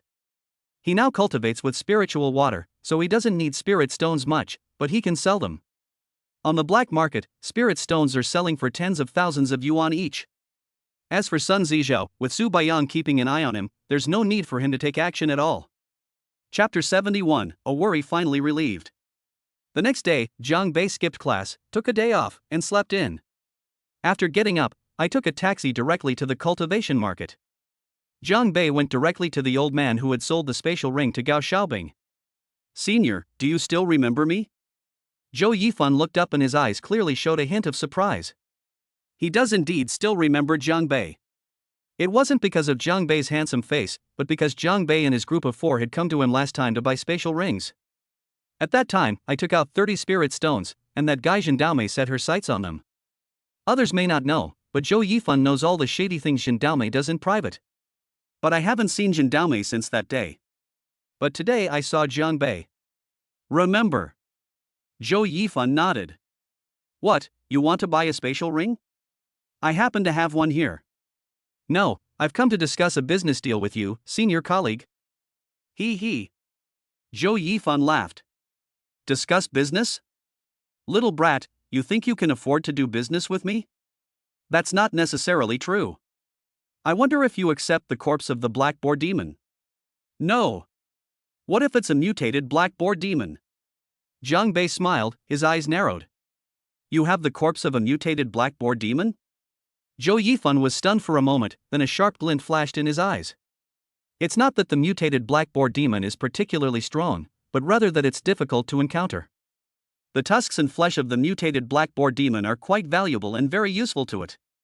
Not only are there mutated black boar demons, but also black tiger demons, mad bull demons, and so on, about 10 or so in total. All of them are level 2 demonic beasts. So much? Zhou Yifan raised an eyebrow. With his martial grandmaster level strength, apart from that mutated black boar demon, he couldn't stand anything else. Just take a stroll through the misty forest, and you can even get a level 3 monster. But for some reason, he never went there, and only stayed in the cultivation market area. I usually do business here. What Jiang Bei said was indeed a big deal. Are you telling the truth? Why would I lie to you? Alright, young man, come with me.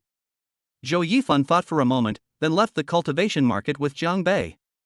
The two headed north for about 2 or 3 kilometers until they reached a small courtyard with 2 houses. This is where Zhou Yifan lives. This is my residence, please come in. Zhou Yifan pushed open the door and went inside. Jiang Bei followed suit with an air of nonchalance. Aren't you afraid that I'll kill you and rob you? Zhou Yifan looked at Jiang Bei with some surprise. He observed Jiang Bei on the way. The other party was just a small martial artist, but he showed no fear and followed him. I really don't know if it's stupidity or just audacity. In the entire cultivation market, you are the only martial grandmaster. If you have any other intentions, I don't think you would go to such lengths to lure me to your home. You noticed? Zhou Yifan was startled. Jiang Bei was able to tell that he was a martial grandmaster. I've met a few of them. The senior's aura is a bit weaker than theirs, but he's undoubtedly a martial grandmaster. How many have you seen? Good heavens, do you really think martial masters are everywhere? Actually, I'm also curious. The cultivation market is so big, how come there's only one martial grandmaster here, senior? Do you think martial grandmasters are everywhere? This cultivation market only sells things used by martial artists and martial masters. Martial grandmasters wouldn't even look at this place. They have other trading channels, Zhou Yifan said with a dreamy look in his eyes. Looking at Zhou Yifan's expression, Jiang Bei knew that this man had a story, but he didn't ask any further questions. Jiang Bei came to the cultivation market and didn't look for anyone else, but went straight to Zhou Yifan, just to avoid trouble. Those small vendors are more likely to have ulterior motives. On the contrary, Zhou Yifan dared not touch him even more. You said you have the corpse of a mutated blackboard demon, so hand it over. Jiang Bei nodded and took out all the spoils he had obtained in the misty forest. You really weren't lying to me. Zhou Yifan was somewhat shocked to see the corpses of monsters scattered all over the ground, most of which were level 2 monsters. Were these all hunted in Zhangbei? Or perhaps it's an elder in the other family. There really is a mutated blackboard demon. Zhou Yifan's eyes lit up as he stared at the corpse of the mutated blackboard demon. In the end, the corpses of these monsters were sold for 400 spirit stones. Senior, do you accept spirit stones? Oh. How do you want to trade? Money. I want money. I'll take it for 50,000 each. Zhou Yifan didn't ask any further questions. Okay, just give me 300 yuan, and give me the remaining 5 million. Jiang Bei himself didn't need the spirit stones, so he set aside Gao Xiaobing's and the other two's share and sold his own. He planned to donate the money to the orphanage, which also needed a renovation. After the transaction was completed, Zhou Yifan raised an eyebrow, remembering something. When you left the market that day, did anyone leave with you? You mean Jin Daomei?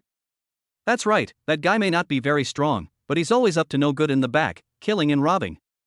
Found it, it was thrown into a graveyard. Zhou Yifan was startled. That kid's pretty ruthless. By the way, senior, do you have WeChat? It'll be easier to keep in touch if we add each other. Have. Jiang Bei added Zhou Yifan as a friend, and when he saw the username, he laughed. This old guy is pretty unserious.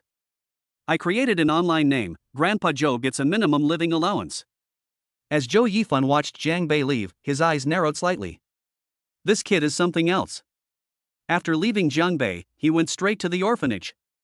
This was his former home, after all he still has feelings for it. When he handed 5 million to Dean Niu Guolian, the latter was also shocked. Jiang Bei had to explain it several times. It was already dark when I left the orphanage. I glanced at the orphanage behind me and felt relieved. He wasn't worried that anyone would use the people from the orphanage to threaten him.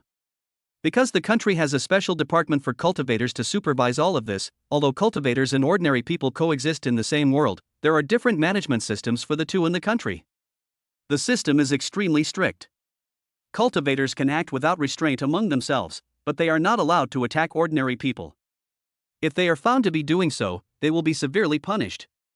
There was a time when a group of cultivators attacked ordinary people, and they were wiped out overnight. Don't take any chances.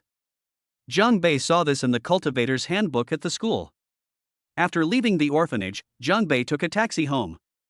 As soon as he arrived at the entrance of the residential area and got out of the car, a figure suddenly appeared and blocked his way. At first glance, this man looked to be in his 20s, with sharp eyes and a scar on his face, making him look particularly fierce. They've come with ill intentions. You must be Jiang Bei. If you don't want your problems to affect your friends, come with me. Really? Chapter 72: A dark and windy night for murder. The sudden appearance of the young man put Jiang Bei on high alert. Just now, the system also sensed the other party's killing intent.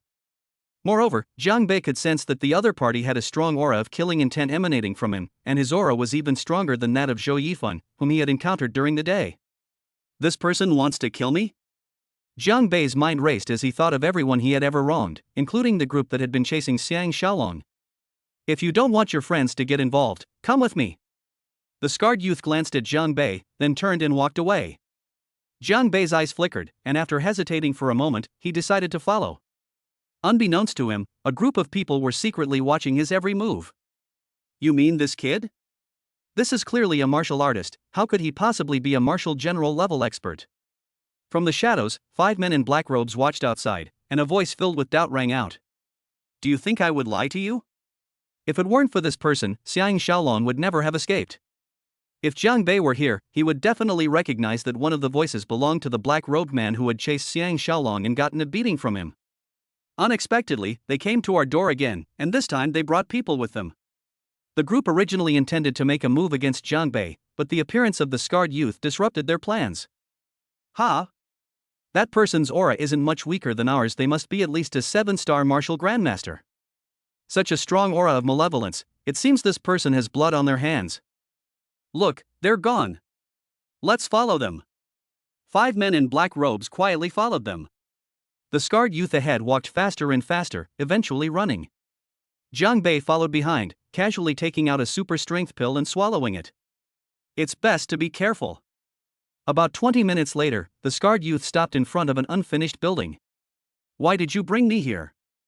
Jiang Bei looked up at the scarred youth. In the dim light, the atmosphere seemed a bit eerie. Of course we'll choose a good place for you. The young man grinned, his expression even more ferocious due to the scar on his face. I don't think I know you. Even if you want me to die, you should at least understand why. Once you get down there, all you need to do is tell King Yama that Zhao Zihu was the one who killed you. As Zhao Zihu spoke, he let out a sinister laugh, his figure moving like lightning as he attacked Jiang Bei, creating a chaotic whirlwind. Zhao Zihu? Jiang Bei raised an eyebrow. Why did that name sound so familiar? However, there was no time for him to think. Sensing Zhao Zihu's sharp aura, Jiang Bei did not hesitate and used the soaring dragon step to flash to the side. Where he had been standing, the wall behind him had been blasted open by Zhao Zihu's attack. Judging from this, they really want to kill me. Although Jiang Bei usually jokes around, it depends on who he's with. Right now, this guy named Zhao Zihu suddenly appeared and tried to take my life, which completely ignited the anger of Jiang Bei. Ha! To be able to dodge it, that's quite remarkable. Zhao Zihu glanced at Jiang Bei, and although he was somewhat surprised, he didn't take it to heart. Die. As he spoke, Zhao Zihu moved like a shadow, his fingers flashing with cold light like eagle claws, reaching out to grab Jiang Bei's head. Jiang Bei intended to take out the Xian Tai spoon, but the next moment, he did not do so. Instead, he met Zhao Zihu's attack with a punch, his fist covered with dense arcs of lightning. Bang! Upon impact, Jiang Bei was thrown backward, taking 7 or 8 steps before finally stopping. His blood and chi surged, and upon closer inspection, several bright red streaks of blood appeared on his fist. Even with the super strength pills, the difference is still quite significant. Jiang Bei didn't take out the Xian Tai spoon because he wanted to see exactly how strong he was. Even with the power of the great strength pill, a 9-star martial artist was no match for Zhao Zihu. This is still before the opponent has used their full strength. Of course, Jiang Bei didn't go all out either.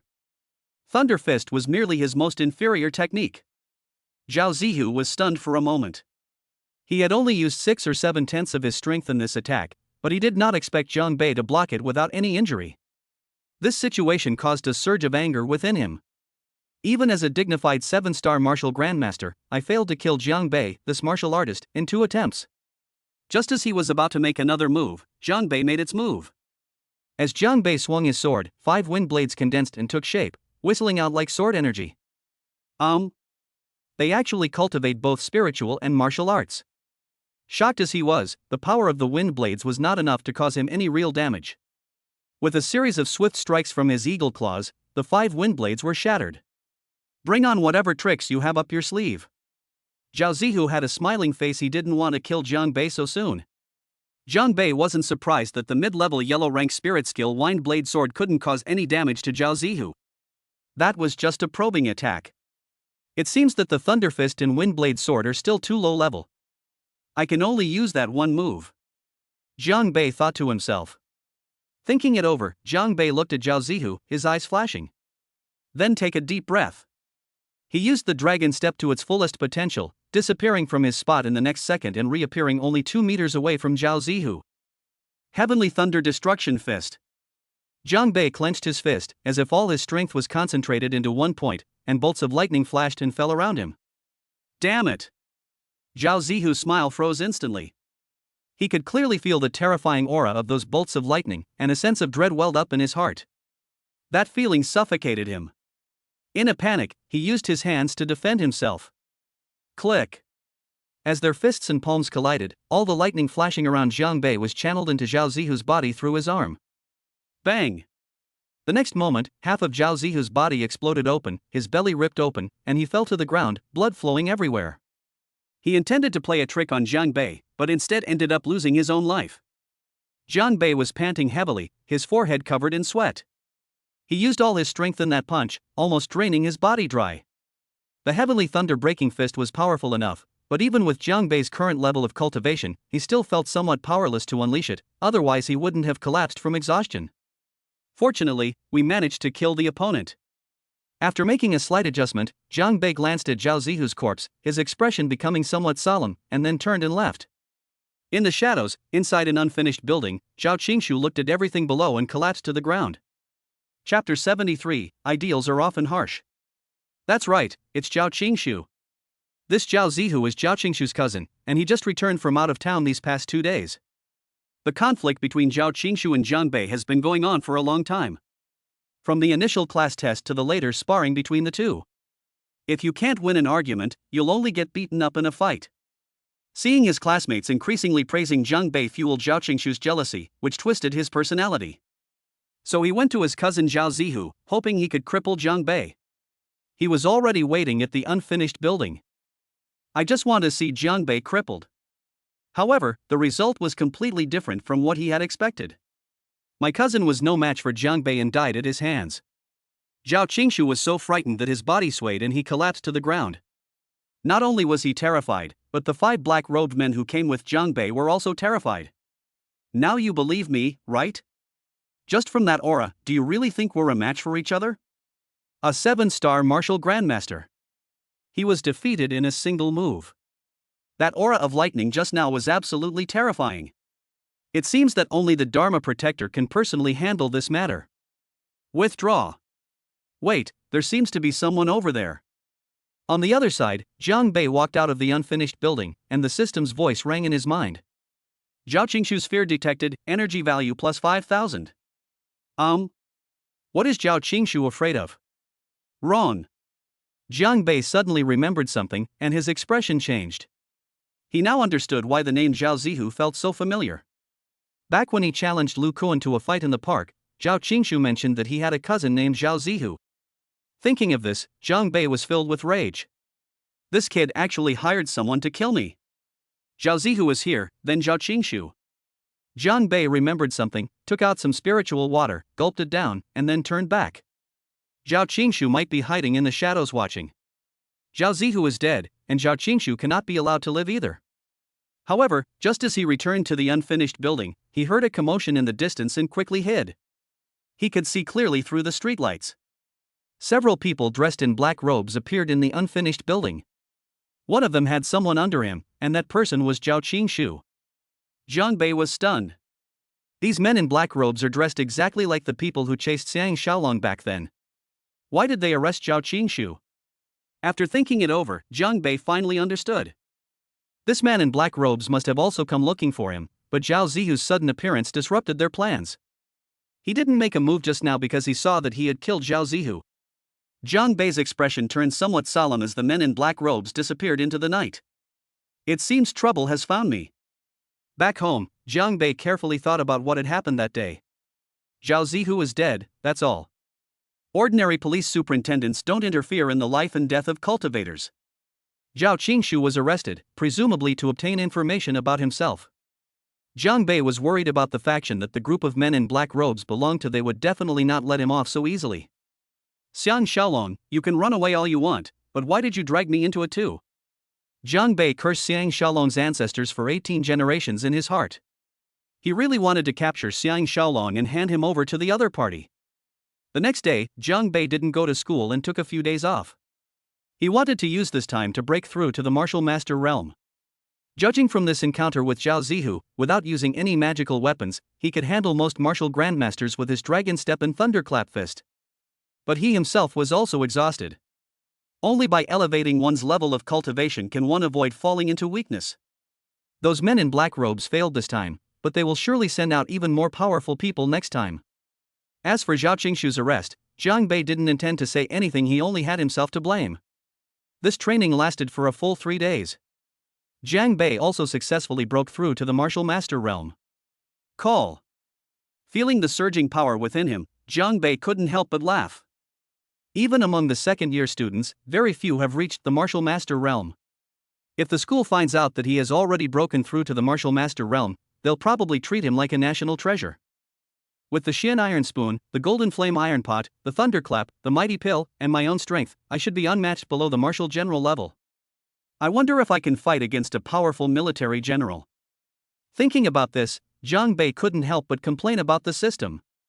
Other transmigrators who get a system are like having a cheat code. Heaven-defying cultivation techniques, peerless divine weapons, or simply an invincible domain. Look at our system, it has everything from pots and pans to kitchenware. What, you want me to be a chef? It's so heartbreaking. Hey system, can't you give us some top-tier equipment or something? I'm your 38th master, after all. I can't be too shabby, can I? If I'm so shabby, you'll lose face when you run into your system buddies, won't you? Can't we do something a little better with this lottery? All those tasks you arranged before, like cross-dressing and watching people shower, can't we at least be a little more sophisticated? I don't need much, just give me some pills to boost my cultivation, and a peerless divine weapon, how about that? Jiang Bei and the system are playing the emotional card. Sure enough, the system actually responded to him. However, before Jiang Bei could even feel happy, his face instantly fell. Host has triggered a random mission, reward, 1 high-level 10 pull. Jiang Bei originally thought that his passionate speech had moved the system. The task has arrived. But thinking about it, it's not bad at all, a high-level 10 pull. Last time I did a high-level 10 pull, I got the Earth-grade mid-level martial skill Heavenly Thunder Breaking Fist. There are still some good things. Only. When Jiang Bei opened the task panel, his face turned green instantly, and his hands trembled like chicken claws. If this system were a person, it would have strangled the other person 10 times over. No. 100 times. Spending the night in a cemetery? System, oh system, you really don't follow the usual path. Don't you think your system brothers are laughing at you? Are you planning to drag me down with you all the way to the very end? I just told you to be more sophisticated. This mission has nothing to do with people anymore, they're going straight to a graveyard to find ghosts. Spending the night in a cemetery. Why don't you let me go clubbing on a gravesite? Jiang Bei is beyond words. Thump. Hosts will detected, mission updated. As soon as the system notification sounded, Jiang Bei was overjoyed. Is this a prodigal son returning home? Do you know how difficult it is for your master? That's more like it. Jiang Bei excitedly opened the task panel, only to be instantly petrified. Spend the night in a cemetery, plus 5 minutes of clubbing, and you'll be rewarded with a high-level 10 pull. Holy crap! Chapter 74, Unconventional Clubbing Strategies. That evening, after getting dressed, I took a taxi from Jiang Bei straight to the south of the city. Young man, where are you going? South of the city. Okay. The driver agreed and drove straight to the south of the city. Thinking of the tasks given by the system, Jiang Bei suddenly felt like leaving this world. What else can we do? Let's go. Jiang Bei really wanted to argue with the system again, but then he thought that if he got excited and said something wrong, who knew what kind of trouble the system would cause? Beep beep. My WeChat buzzed. I opened the message and saw it was from Gao Xiaobing. Jiang Bei, where have you been these past 2 days? You said you were busy, but you haven't replied to my WeChat messages or answered my calls. Are you there right now? Jiang Bei scrolled up and found that Gao Xiaobing had indeed sent him quite a few messages in the past 2 days. When he asked for leave before, he told Gao Xiaobing that he had something to do and would not be going to school for the next 2 days. After that, because of his cultivation, he had not looked at his phone. The system, however, gained a lot of energy by constantly manipulating Gao Xiaobing's emotions. It's nothing serious. I just went back to the orphanage to check on things. My phone was broken, but I just got it fixed. Jiang Bei made up some excuse to brush it off. So what are you doing right now? What are you doing? I'm planning to go clubbing at a graveyard, wanna come? Evil grin. No one would believe what you're saying. You're so secretive all the time, I'm so sleepy, I'm not talking to you anymore, I'll talk to you again tomorrow. Jiang Bei raised an eyebrow. You guessed right, only a fool would believe that. By the way, my uncle is coming back in a couple of days. Would you like to come and meet him? Did you tell your uncle about us? Wait a minute, nothing's happened between us yet. That's right, my uncle has always doted on me since I was little. He's a martial grandmaster. Not C. Gao Xiaobing's resentment detected, energy value plus 1000. After saying goodbye to Gao Xiaobing, Zhang Bei, seeing that there was still a while before heading to Changnan, chuckled as he looked at the many classmates chatting in the class group. Hey everyone, let's go out and have some fun. What, is our Master Jiang treating us? Are you treating us? Name the place. As soon as the topic of treating everyone came up, Wang Tailin, Li Daswang, and the others were overjoyed. Treat us to a meal. Treat us to a meal. Tell me where it is, I'm coming right now. Hee hee, the cemetery in the south of the city, I'll treat you to a night out. Depend on. Can't you be serious for once? Go and jump around with the ghost yourself. Can you please stop scaring people like this in the middle of the night? I'm really fed up with you guys, I was just about to go to sleep. Detected mockery from the entire class, energy points plus 10,000. Hee hee, I can't help it if you don't believe me, this wave of energy points was well earned. We chatted for a while, and then we were almost at the south end of the city. Young man, where in the south of the city are you going? We're almost at the southern suburbs, the driver asked.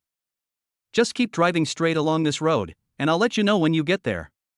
If we keep going forward, we'll be out of here. The driver muttered under his breath.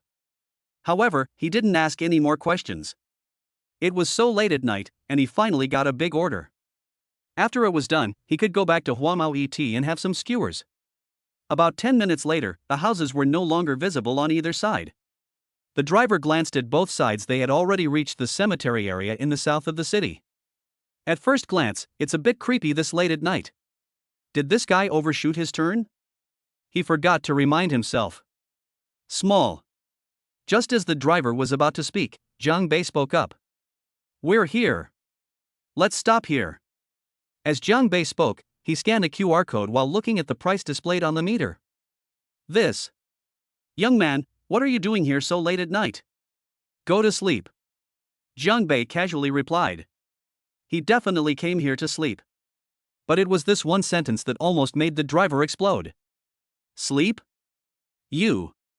As if realizing something, the driver suddenly trembled, his eyes widened, and he secretly glanced at Zhang Bei through the rearview mirror. He immediately noticed that Zhang Bei's face was deathly pale and his body felt lightheaded. Thinking back to how Zhang Bei used to send messages by phone, now everyone down here is using phones? How much, sir? Brother. Is today your 7th day after death? Are you all doing well at home? The money, I don't want the money anymore. You're home now, I should go back too. The driver thought of some folk customs and certain scenes he had seen in movies, and he could barely speak a complete sentence. What? I've already transferred it to you. Zhang Bei opened the car door and got out of the car as he spoke. I was going to say hello to the driver and tell him to take care, but then I saw him suddenly accelerate, drift around, and disappear in a flash. Goodness, even the legendary Akina mountain racer isn't as skilled as you. That speed was 70 or 80 when they came, and 180 when they left. It's so inexplicable. Zhang Bei had only taken 2 steps when he stopped in his tracks. What did he say about me? My 7th day after death? You're only 7 days old. I'm a genuinely handsome and sunny young man. However, after what the driver just said, Zhang Bei looked around and found that it was quiet and dark all around. Through the moonlight, he could see large mounds of earth. I have to say, it does have a slightly creepy feel to it. Zhang Bei unconsciously recalled that poem. Withered vines, old trees, and crows at dusk, a patch of white flowers in the distance. I casually pick 2 as the sun sets. I dance on the gravesite, not going home. Could such a thing really exist? The driver's words left Zhang Bei a bit confused. Damn. This is a spiritual energy revival, not a ghost energy revival. What's there to be afraid of? Mustering his courage, Zhang Bei went inside.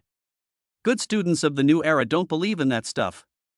After finding a slightly more open space, Zhang Bei took out a single bed from his spatial ring. Sleeping in a graveyard? How could your grandma even think of that? Zhang Bei took the opportunity to curse the system again. Sigh, what needs to be done still needs to be done. He muttered something under his breath and found the song he had prepared. Dear brothers and sisters, uncles and aunts, it's not that I wanted to bother you. If you want to blame someone, blame that idiot system. You'd better take it with you. Just as I was about to put on some music, I heard a clicking sound coming from not far away. It startled Jiangbei. Holy crap! What's that noise? Could it really be true? Everyone knows I'm going clubbing, so they all came out to join in the fun?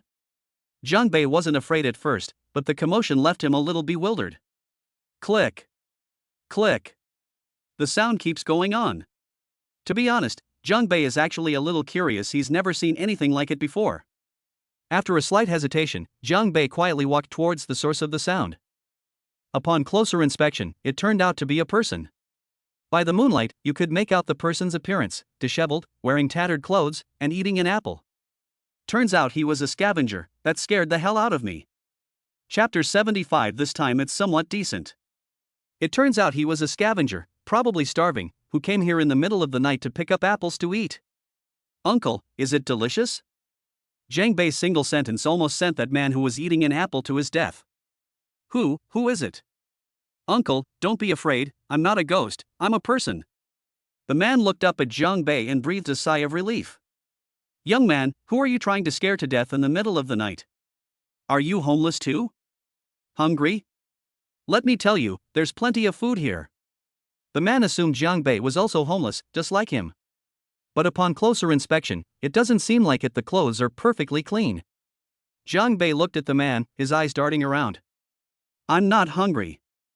I don't know which bastard engraved the wrong words on my tombstone. I came up here to fix it. As Jiangbei spoke, he walked towards the tombstone next to him. He kept muttering to himself as he walked.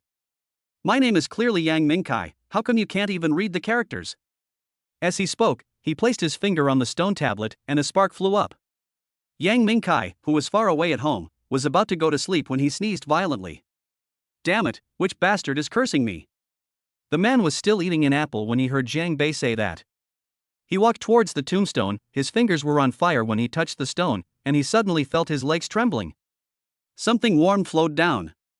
He stood up unsteadily. A ghost. A ghost. The man screamed and ran away with all his might, stumbling and falling several times along the way.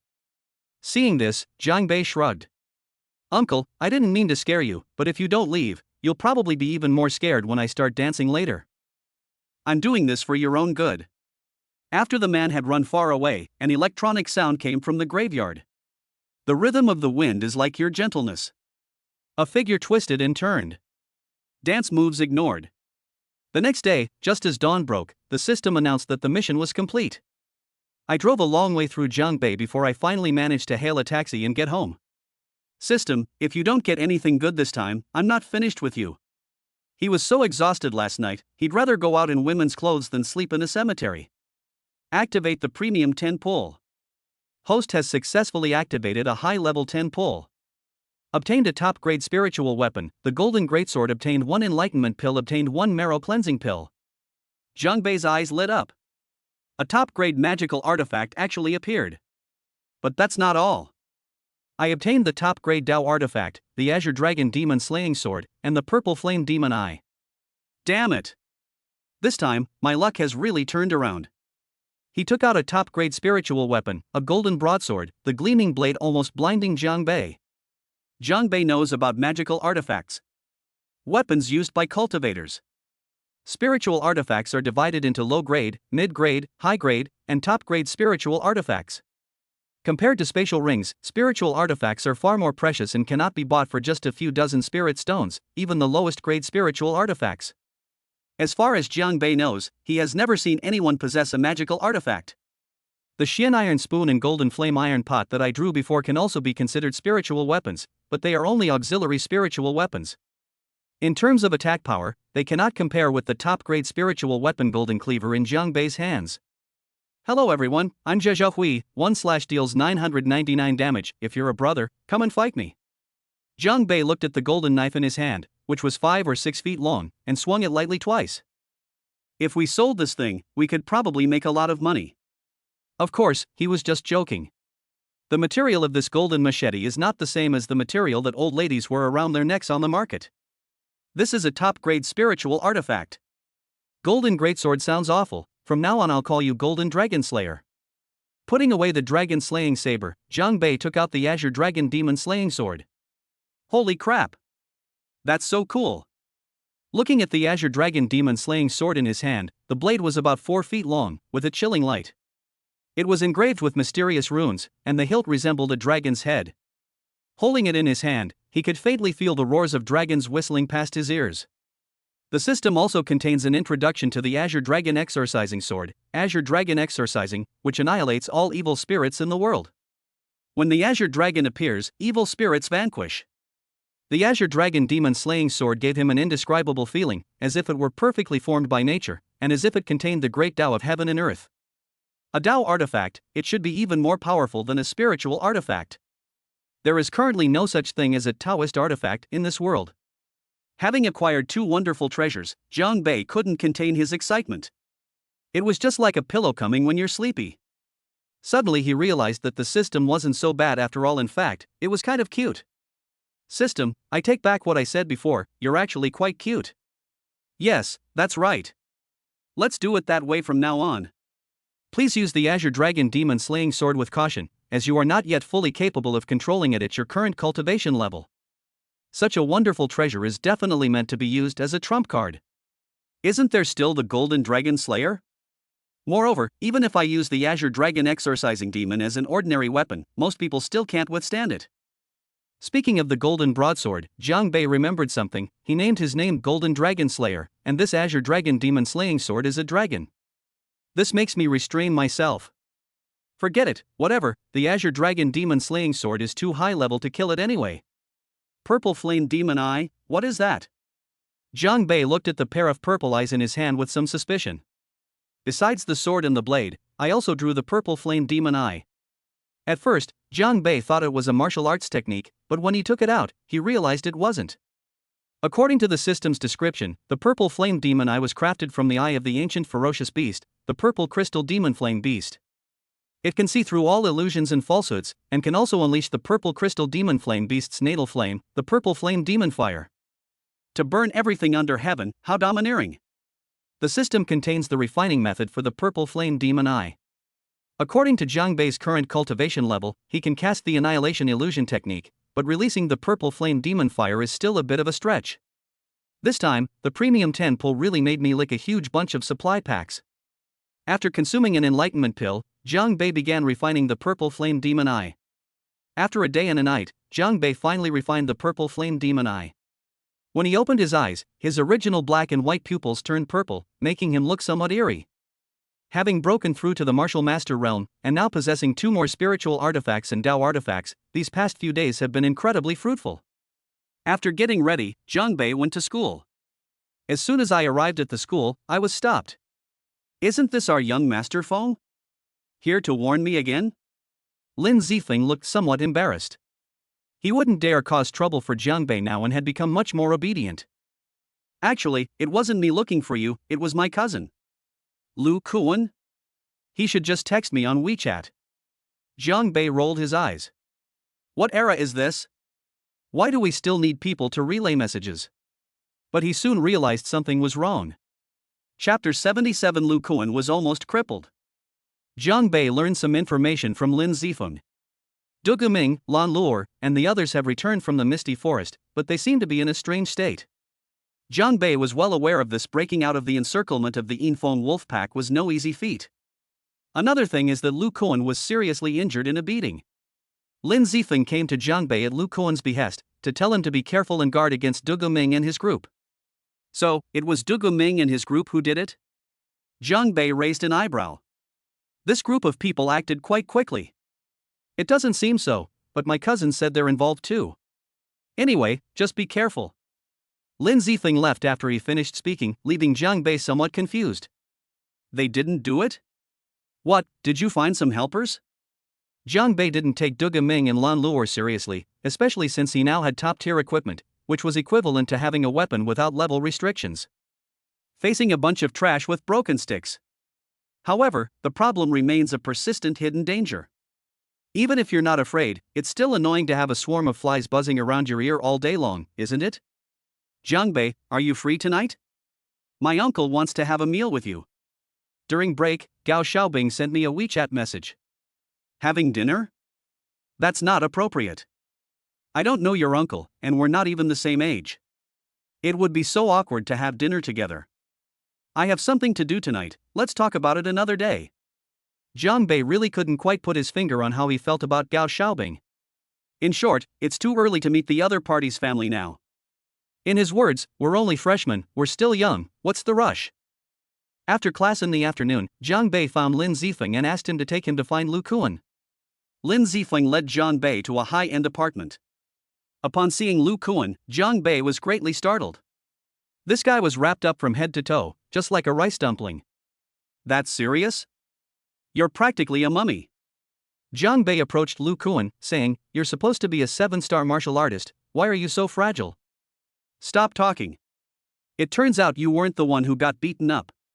If someone hadn't found out, that martial grandmaster would have crippled me completely. Lu Kuan gave a wry smile. A martial grandmaster? Jiang Bei raised an eyebrow. Who is the other party? They're from the Star Society. The Starry Sky Society? What is that?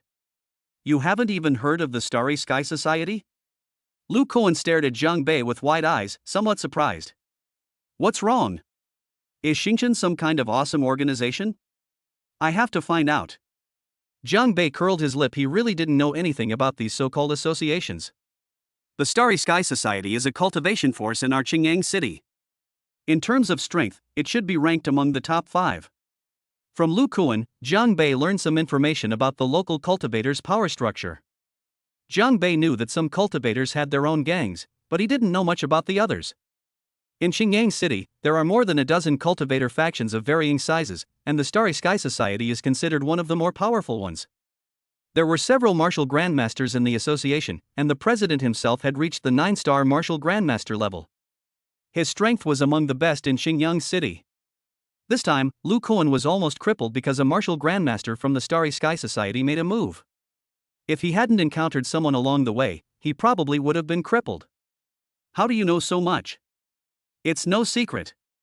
Lu Kuan rolled his eyes. There are many students in the school who have connections with these forces, mostly juniors and seniors. They are not only students, but also members of certain forces. Doesn't the school care? The school usually turns a blind eye to these kinds of things, as long as it doesn't cause a big commotion. With so many students, the school's spirit stones aren't enough to go around. There are quotas for everyone, and some forces are even more powerful than the school. We can't afford to offend them. For their own development, these forces will try to win over students from schools. After graduation, these students will either go to higher positions or stay within these forces. Either way, it will be beneficial for them. Jiang Bei understood too. The state established Lingwu University for 2 reasons: firstly, to cultivate talent, and secondly, to bring together the majority of talented individuals for unified management, in order to prevent unrest. After graduation, some people choose to serve the country, while others choose to develop their own careers. This is not much different from ordinary people going to school. Going to school improves your personal abilities and qualities. After graduation, some people go to state-owned enterprises and some go to private enterprises. Even if the country needs people, it cannot recruit them all. Some cultivators will naturally join a certain force to seek development. Some factions, in order to lay out their plans, will recruit students to join them in advance.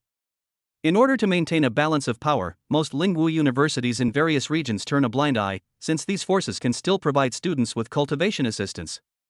When one of them goes on to become famous far and wide, the school will also gain prestige. So, Du Ming is a member of the Starry Sky Society? He's the one who ordered things. Definitely.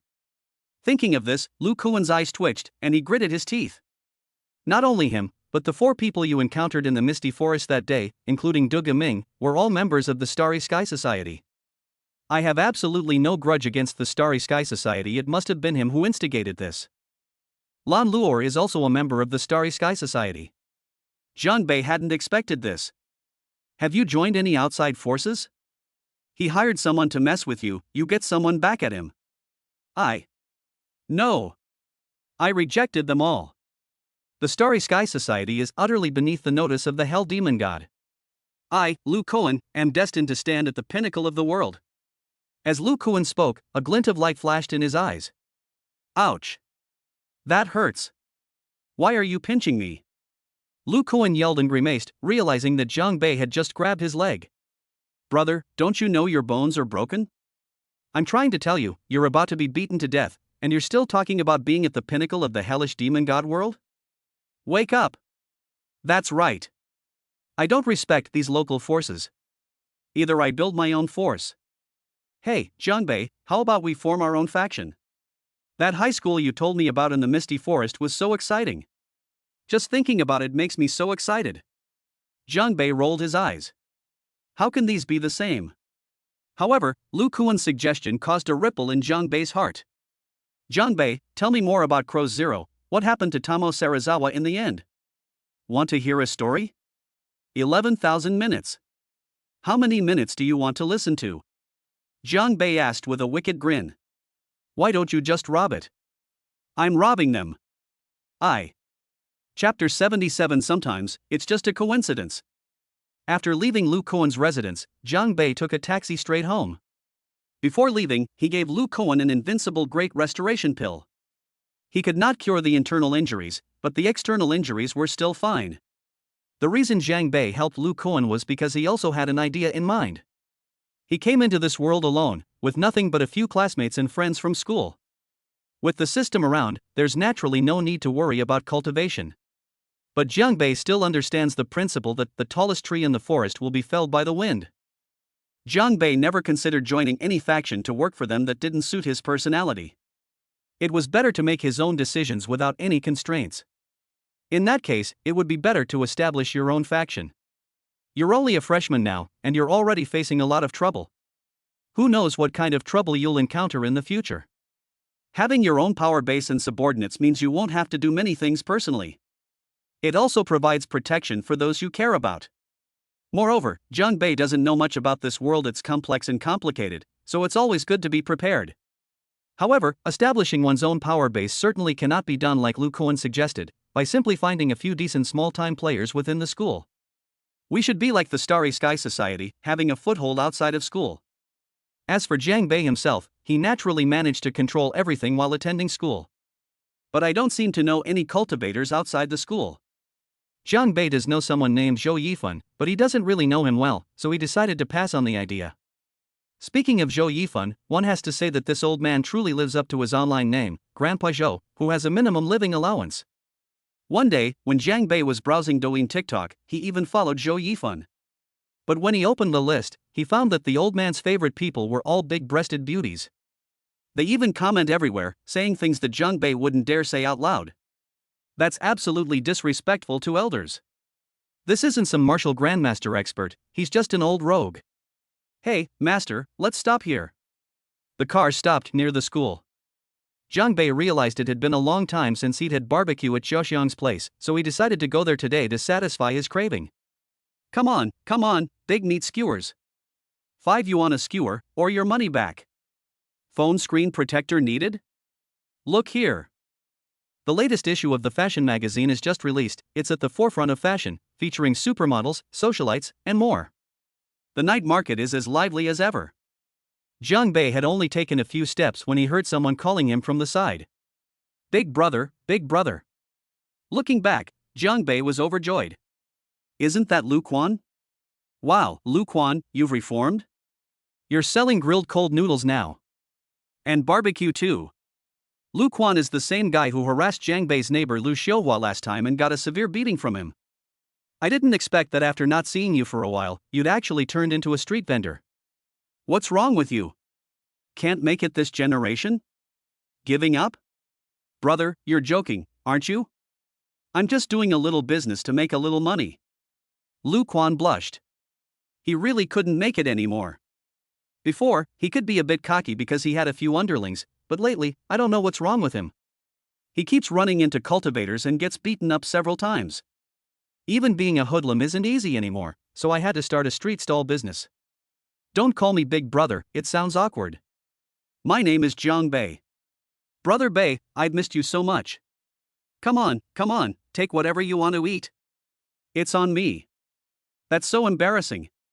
As Jiang Bei spoke, he had already picked up the basket and put 2 skewers of meat inside. Regardless of whether Xiaoxiang barbecue tastes good or not, the owner is also very beautiful. But now that I've found something for free, this is still the best. Alright, that's all. And one more order of grilled cold noodles. Let me tell you, Lu Quan, I'm not eating for free. Consider this a favor. We'll settle the bill later. Jiang Bei said earnestly. Brother Bei, if you pay the bill, you're slapping me in the face. If you hadn't taught me a lesson last time, I'd still be doing stupid things.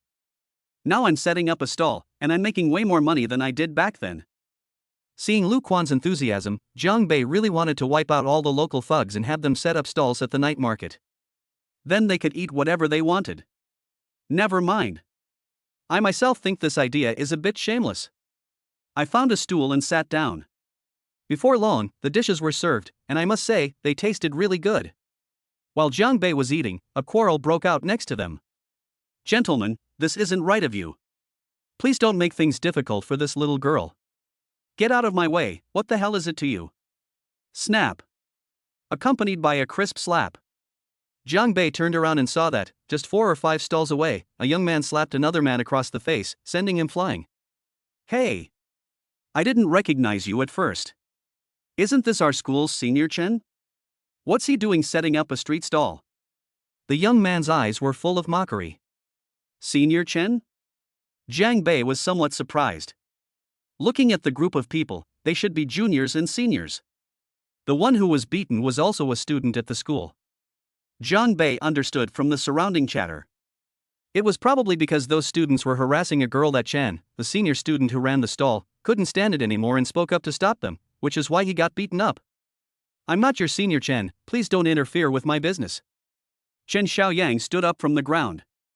He didn't rush forward, but instead said coldly. Wow. That's pretty aggressive.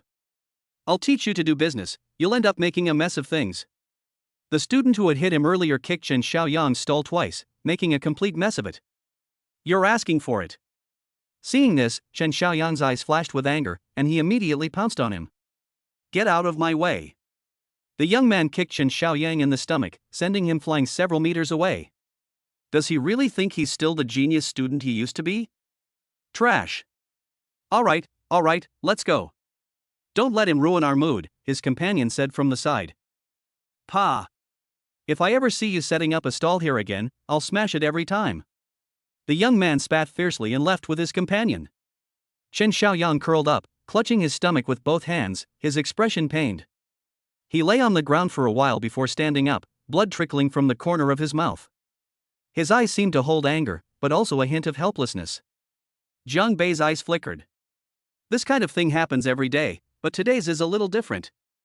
A former genius student from Lingwu University has fallen to the point of selling goods on the street, and despite knowing that he is physically incapacitated, he still bravely lends a helping hand. Just now, many people were standing by watching the commotion, but only Chen Xiaoyang stepped forward.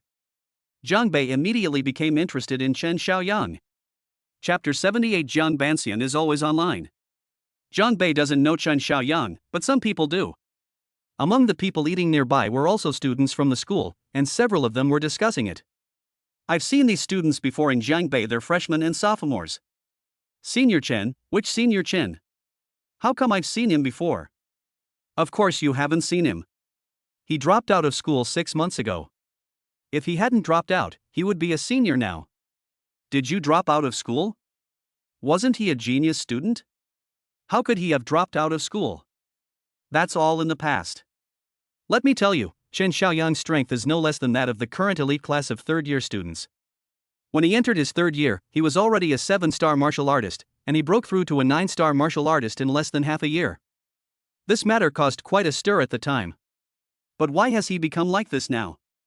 I heard that he offended another genius student at the school. The two were said to be evenly matched, but that senior was from the Silver Dragon Pavilion.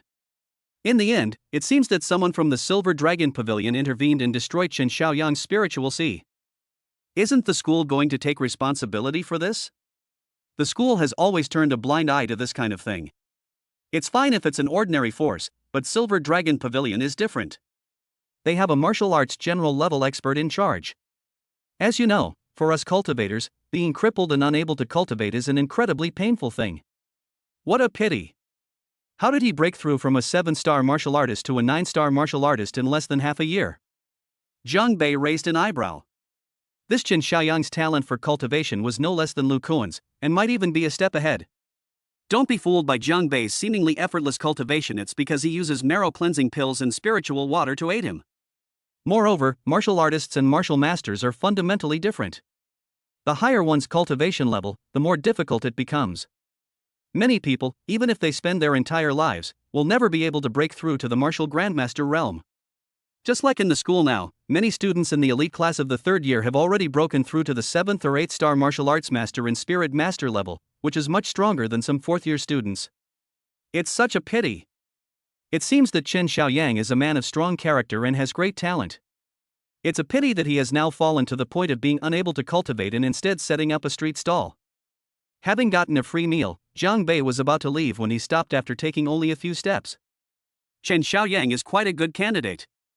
Compared to those established powerhouses, Jiang Bei prefers those he has cultivated himself. If I can cure Chen Xiaoyang, given his personality, he will definitely remember it. Thinking of this, Jiang Bei took out his phone and sent a message to Zhou Yifan. Old Zhou, stop scrolling through Douyin looking at big breasts, I have something to ask you. How did you know I use Douyin TikTok? Any good deals lately? No, I want to ask you something.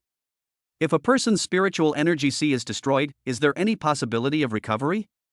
The spiritual sea is where a cultivator stores spiritual energy, similar to the dantian. That depends on the extent. If it's completely destroyed and disappeared, there's nothing we can do. But if it's just broken and not gone, there are ways to fix it. I see. Jiang Bei actually had his own way. He possessed the marrow cleansing pill, which could cleanse the marrow and transform decay into magic. However, he had no intention of using the marrow cleansing pill. First, he was not familiar with Chen Xiaoyang, and second, if such a heaven-defying pill were to leak out, it would definitely cause turmoil. After thinking for a moment, Jiang Bei turned around and walked back to Chen Xiaoyang's stall. By this time, Chen Xiaoyang had already arranged the stall neatly again, selling socks and insoles. Jiang Bei looked at Chen Xiaoyang, who was only a few years older than him, but judging from his appearance, he looked more than 10 years older. He's clearly a young man in his early 20s, but he looks like a slovenly man in his 30s. How much are the insoles? 6 pairs for 10 yuan. How many pairs do you want? I don't want even 1 pair. Chen Xiaoyang looked up and glanced at Jiang Bei. If you're planning to mock me like they did just now, you don't need to. Chen Xiaoyang treated Jiang Bei as if he were also there to ridicule his students. Because this kind of thing happens frequently, students often recognize him and mostly laugh at and ridicule him. Jiang Bei's eyelids twitched. Do I look like that kind of person? I was just trying to start a conversation with you. Thinking it over, Jiang Bei squatted down. I'm curious, why did you choose to set up a stall near the school when everyone was laughing at you? You could have gone to the city center, at least no one would bother you there. Troublesome? Chen Xiaoyang sneered. What's a little trouble like this? The reason I've stayed here is to tell myself that one day I will recover and stand before them again. Chen Xiaoyang clenched his fists, his eyes filled with determination. What if there were an opportunity now? If you don't buy it. Chen Xiaoyang was about to speak when he heard what Jiang Bei said, and his whole body trembled, and his voice stopped abruptly. What did you say? You have a way to restore me? Chen Xiaoyang stared wide-eyed. Yes, but not entirely. I knew you were here to mock me. Get lost. Are you kidding me? What do you mean by not entirely true? Forehead. I'm telling the truth. This guy isn't a bad person at heart, so why is he so stubborn? Alright, there's nothing I can do if you don't believe me. I say it exists, but it depends on your luck and destiny. Jiang Bei shrugged, stood up, and left. Chen Xiaoyang was slightly stunned. Opportunity and good fortune. What kind of opportunity and good fortune? Does he really have a way to help me recover? The other person probably also looks like a student at the school, and is even younger than me. Looking at Jiang Bei, which had already gone far away, Chen Xiaoyang's eyes gleamed. With a determined effort, he gave chase. He didn't want to miss any opportunity that could help him recover, even the slightest one. We were almost inside the alley in Jiang Bei when we heard footsteps coming from behind us. Wait a minute. Chen Xiaoyang was already out of breath from running, and beads of sweat slid down his face. What's wrong? Jiang Bei turned around and glanced at Chen Xiaoyang, who was panting heavily. Phew. You really have a way to help me recover? Did I say that? You. Chen Xiaoyang's eyes widened, his fists clenched, as if he was about to attack Jiang Bei. You're kidding me. Chen Xiaoyang felt a surge of anger, his expression turning furious, but it quickly turned into a bitter smile. In the end, I was still the one who got tricked. How ridiculous. Shaking his head, Chen Xiaoyang turned to leave, his back looking forlorn, but Jiang Bei called out to him. There wasn't any left, but now that you've caught up, isn't that a stroke of luck? Jiang Bei chuckled, suddenly feeling like a demigod. Chapter 79. This expert is unconventional. Upon hearing this, Chen Xiaoyang was unsure whether to believe it or not. What exactly do you mean by that?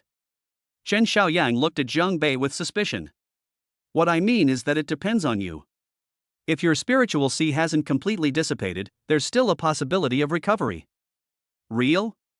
My spiritual sea is only shattered, but it hasn't dissipated yet. Chen Xiaoyang was somewhat excited. In fact, he had also investigated some things and found that some powerful individuals could restore his spiritual energy sea by using their great methods. But there is no such expert in Xingyang City. Even if they did, why would they help him? Then we can give it a try. Jiang Bei nodded. Why are you helping me? It must be fate that brought us together. Chen Xiaoyang's lips twitched. Was this guy reliable or not? Wait for me here tomorrow night at 7 o'clock. I'll take you somewhere. Jiang Bei didn't say much. He knew Chen Xiaoyang would understand on his own. He was already a cripple, so there was no need for him to harm him. As for whether Chen Xiaoyang will come, as he said, it all depends on whether the other party has the opportunity. Oh, by the way, my name is Jiang Bei, and I'm a freshman. After saying that, Jiang Bei turned and left. Chen Xiaoyang was wondering whether he should come tomorrow, but he was stunned when he heard Jiang Bei say this. A first-year university student? Is there really a way to cure him? He had a feeling that it was like you were walking down the street and suddenly a disheveled old man appeared, mysteriously saying that you had extraordinary bones and talents, and that he wanted to take you as his disciple and pass on all his knowledge. But he was an old man, after all he might even be some kind of unparalleled expert. Now, someone several years younger than you suddenly jumps out and tells you all this. The persuasiveness is just too. At 7 p.m. the next day, when Jiang Bei arrived at the place they had agreed on the day before, Chen Xiaoyang was already waiting for him.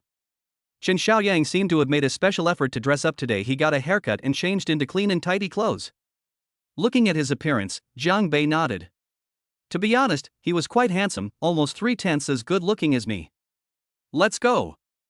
Jiang Bei beckoned Chen Xiaoyang to come with him, but the latter seemed hesitant. Looking at the other person's expression, Jiang Bei seemed to understand. I'm telling you, you don't think I took you to the black market and then harvested all your organs to sell, do you? Believe it or not, Chen Xiaoyang actually thought about that.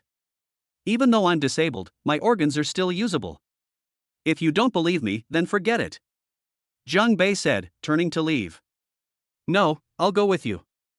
I'll accept it even if it means selling my organs. Depend on. You really think that way? Jiang Bei took a taxi and headed straight for Zhou Yifan's residence with Chen Xiaoyang. We arrived in about an hour. Chen Xiaoyang looked around. All he saw was overgrown weeds, and this small courtyard stood alone. The more he looked at it, the more it resembled an illegal organ trafficking clinic. We're here. This is it. Old Zhou, I've come to see you. Although Jiang Bei and Zhou Yifan hadn't met many times, they had become quite familiar with each other. As for the reason. The door's unlocked, come in. A voice rang out in the courtyard. Jiang Bei pushed open the door and saw Zhou Yifan sitting at the stone table drinking tea while scrolling through his phone. Chen Xiaoyang followed behind and also saw Zhou Yifan. The old man in front of him was calm and composed, and he really had the air of a master. Only. Even experts use Douyin TikTok? Old Zhou, you certainly have a leisurely and refined taste. You're nowhere near as carefree as me. Jiang Bei plopped down opposite old Zhou, and instead of discussing business, they started chatting idly. There's something I need to tell you properly. I can accept that you like looking at beautiful women all day long, but could you please stop tagging me in the comments when you're browsing videos? I have no interest in those big breasts. Almost every time Jiang Bei opens Douyin, he receives a message from Zhou Yifan. Grandpa Zhou is receiving welfare. Grandpa Zhou is receiving welfare. When you click into Jiang Bei, all you see are pictures of people twisting and turning. You're acting like you didn't tag me, but half of my favorites list were recommended by you. Zhou Yifan glared. Well, just pretend I didn't say anything. Jiang Bei's lips twitched. It seems like you've corrupted me. Chen Xiaoyang stood there blankly, as if he had lost his soul. This is the expert you were telling me about? A martial grandmaster? Scrolling through Douyin is one thing. Still looking at big breasts every day? I tagged you? I think I've run into two lunatics. Chen Xiaoyang really wanted to find an excuse to take a taxi home. Ahem. Ahem. Old Zhou, there are people here, so be more authoritative. Zhou Yifan glanced to the side, and the next second, a powerful aura burst forth from his body. Chen Xiaoyang was startled and felt the aura in front of him rushing in like a raging wave. His chest felt heavy and he could hardly breathe. He stumbled back several steps, nearly falling to the ground. Chen Xiaoyang's expression changed drastically. The opponent's aura was many times stronger than his own at his peak. Chen Xiaoyang greets Senior. I was presumptuous earlier, please forgive me. Chen Xiaoyang said, bowing deeply to Zhou Yifan. How is it? Can it be cured? Jiang Bei asked. It's not a big problem, it can be treated. Zhou Yifan nodded. However, the pills needed to restore his spiritual C, plus my personal healing, will require a considerable amount of spirit stones. Don't be so polite with spirit stones. How about I show you 50 videos of internet celebrities transforming themselves? Big one? It's definitely big. Alright, I'll waive half of your spirit stones. You're a real dog. Chen Xiaoyang was genuinely confused. How could this person be so serious one minute and so unserious the next? Which school or sect of martial arts master is this? However, Chen Xiaoyang was still extremely shocked to hear that his spiritual C could be restored. Alright, you can go back now. This kid will stay here with me. I'll let you know when the time comes. Then I'll head back now. Don't forget what you promised. Rest assured. Jiang Bei had just been discharged from the hospital when he heard a sound behind him. Boy, I'm only saving you because of Jiang Bei. You're on your own for the next few days, so don't expect me to feed you. Hey Senior, I also often watch videos by female bloggers, I can recommend some to you. Really? There's a 5 Wagyu beef and caviar in the fridge. Help yourself if you're hungry. You old scoundrel, you're really disgracing the martial grandmaster level. An A5 beef and caviar? Why didn't you mention that? Jiang Bei curled his lip, muttered a couple of curses under his breath, and went home. The next day, as soon as I arrived at school, Gao Xiaobing caught me red-handed. Chapter 80. Sorry, I made a typo. What are you doing? Why are you criticizing me? Gao Xiaobing stared at him, then gently twisted Jiang Bei's arm with her hand. Ouch, big sister, that hurts. So you still feel pain? Tell me, what were you doing the past few days? Didn't I say I had something to do? Then why haven't you come to see me these past 2 days? Class is in session. You. Gao Xiaobing was rendered speechless by Jiang Bei's words. You didn't go on a date with other girls behind my back, did you? At this moment, Gao Xiaobing was like a little detective. What's going on in your head all day? Jiang Bei scoffed. That's fine. Why would I go on a date behind your back? Jiang Bei, I'm going to eat you up. Alright, stop fooling around, this is a school. Jiang Bei quickly stopped Gao Xiaobing when she saw her about to pounce on him. I'll talk to you later, okay? Tell me, what do you want, waiting for me so early in the morning? My second uncle is back, and he wants to see you. Gao Xiaobing had mentioned this matter to Jiang Bei before, but the latter did not agree. Let me ask you, have we progressed to the point where we're about to meet each other's parents? They're not my parents, what are you afraid of? It's just a simple meal. My uncle has always doted on me since I was little, and I've already agreed. Jiang Bei rolled his eyes. What does it have to do with me if you agree? I never said I would go with you from beginning to end. He was about to say something, but then he saw Gao Xiaobing's somewhat aggrieved look. Go away. When?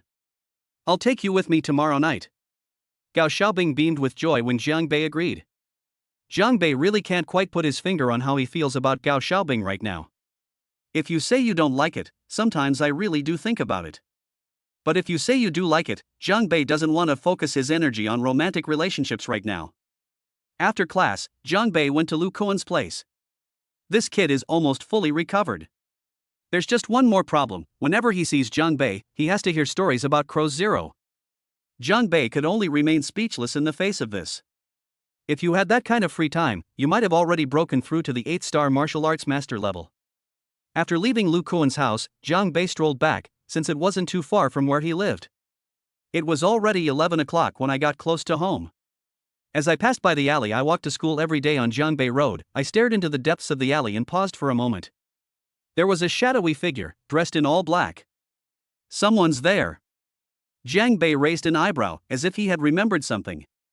Judging from this person's aura, he is a cultivator, and his attire is very similar to the black rogue man who chased Xiang Xiaolong when he encountered him before. Here we go again? Or was it sent by Du Guming to deal with him? Jiang Bei narrowed his eyes slightly, then chuckled and quietly slipped up, the black iron spoon already in his hand. The man in black didn't notice Jiang Bei, he was busy sending messages on his phone. I'm leaving now, but I'll come see you again later. After sending the message, the man in black was about to leave when he suddenly felt a gust of wind behind him, and a sense of danger welled up in his heart. Not good. The man in black muttered to himself and was about to dodge to the side. But it was too late. A sharp pain shot through the back of his head, his mind went blank, and he collapsed to the ground. The man in black was furious. Who the hell ambushed me? However, Jiang Bei didn't give him any time to react. As soon as he saw the man in black fall to the ground, he used his hands and feet to punch and kick him, and the black iron spoon kept falling down. Tell me, who sent you? The man in black was quite skilled, but for some reason, ordinary force was not enough to make him feel pain. But right now, the pain in his body meant he had no chance to fight back. What? Who sent me? Are you crazy? The man in black yelled. Jiang Bei was about to bring down the black iron ladle when he paused for a second. Did they call the wrong person? Or was the person here to cause trouble for me? When the man in black stood up, Jiang Bei could finally see his face clearly. He looked to be around 40 years old, with thick eyebrows, a square face, and his eyes were flashing with anger. You're not here to cause me trouble? Don't you know Du Guming? Who does Du Guming think he is? You little brat, I think you're asking for death. The man in black was beaten up for no reason, and he was a dignified martial grandmaster. If word got out, he would be extremely embarrassed. The key issue is that I didn't have the ability to fight back before. The man in black grew angrier and was about to attack Jiang Bei when Jiang Bei said something to him and then disappeared in a flash. I'm sorry. I've mistaken you for someone else. This. The man in black was stunned for a moment. How could this kid run so fast?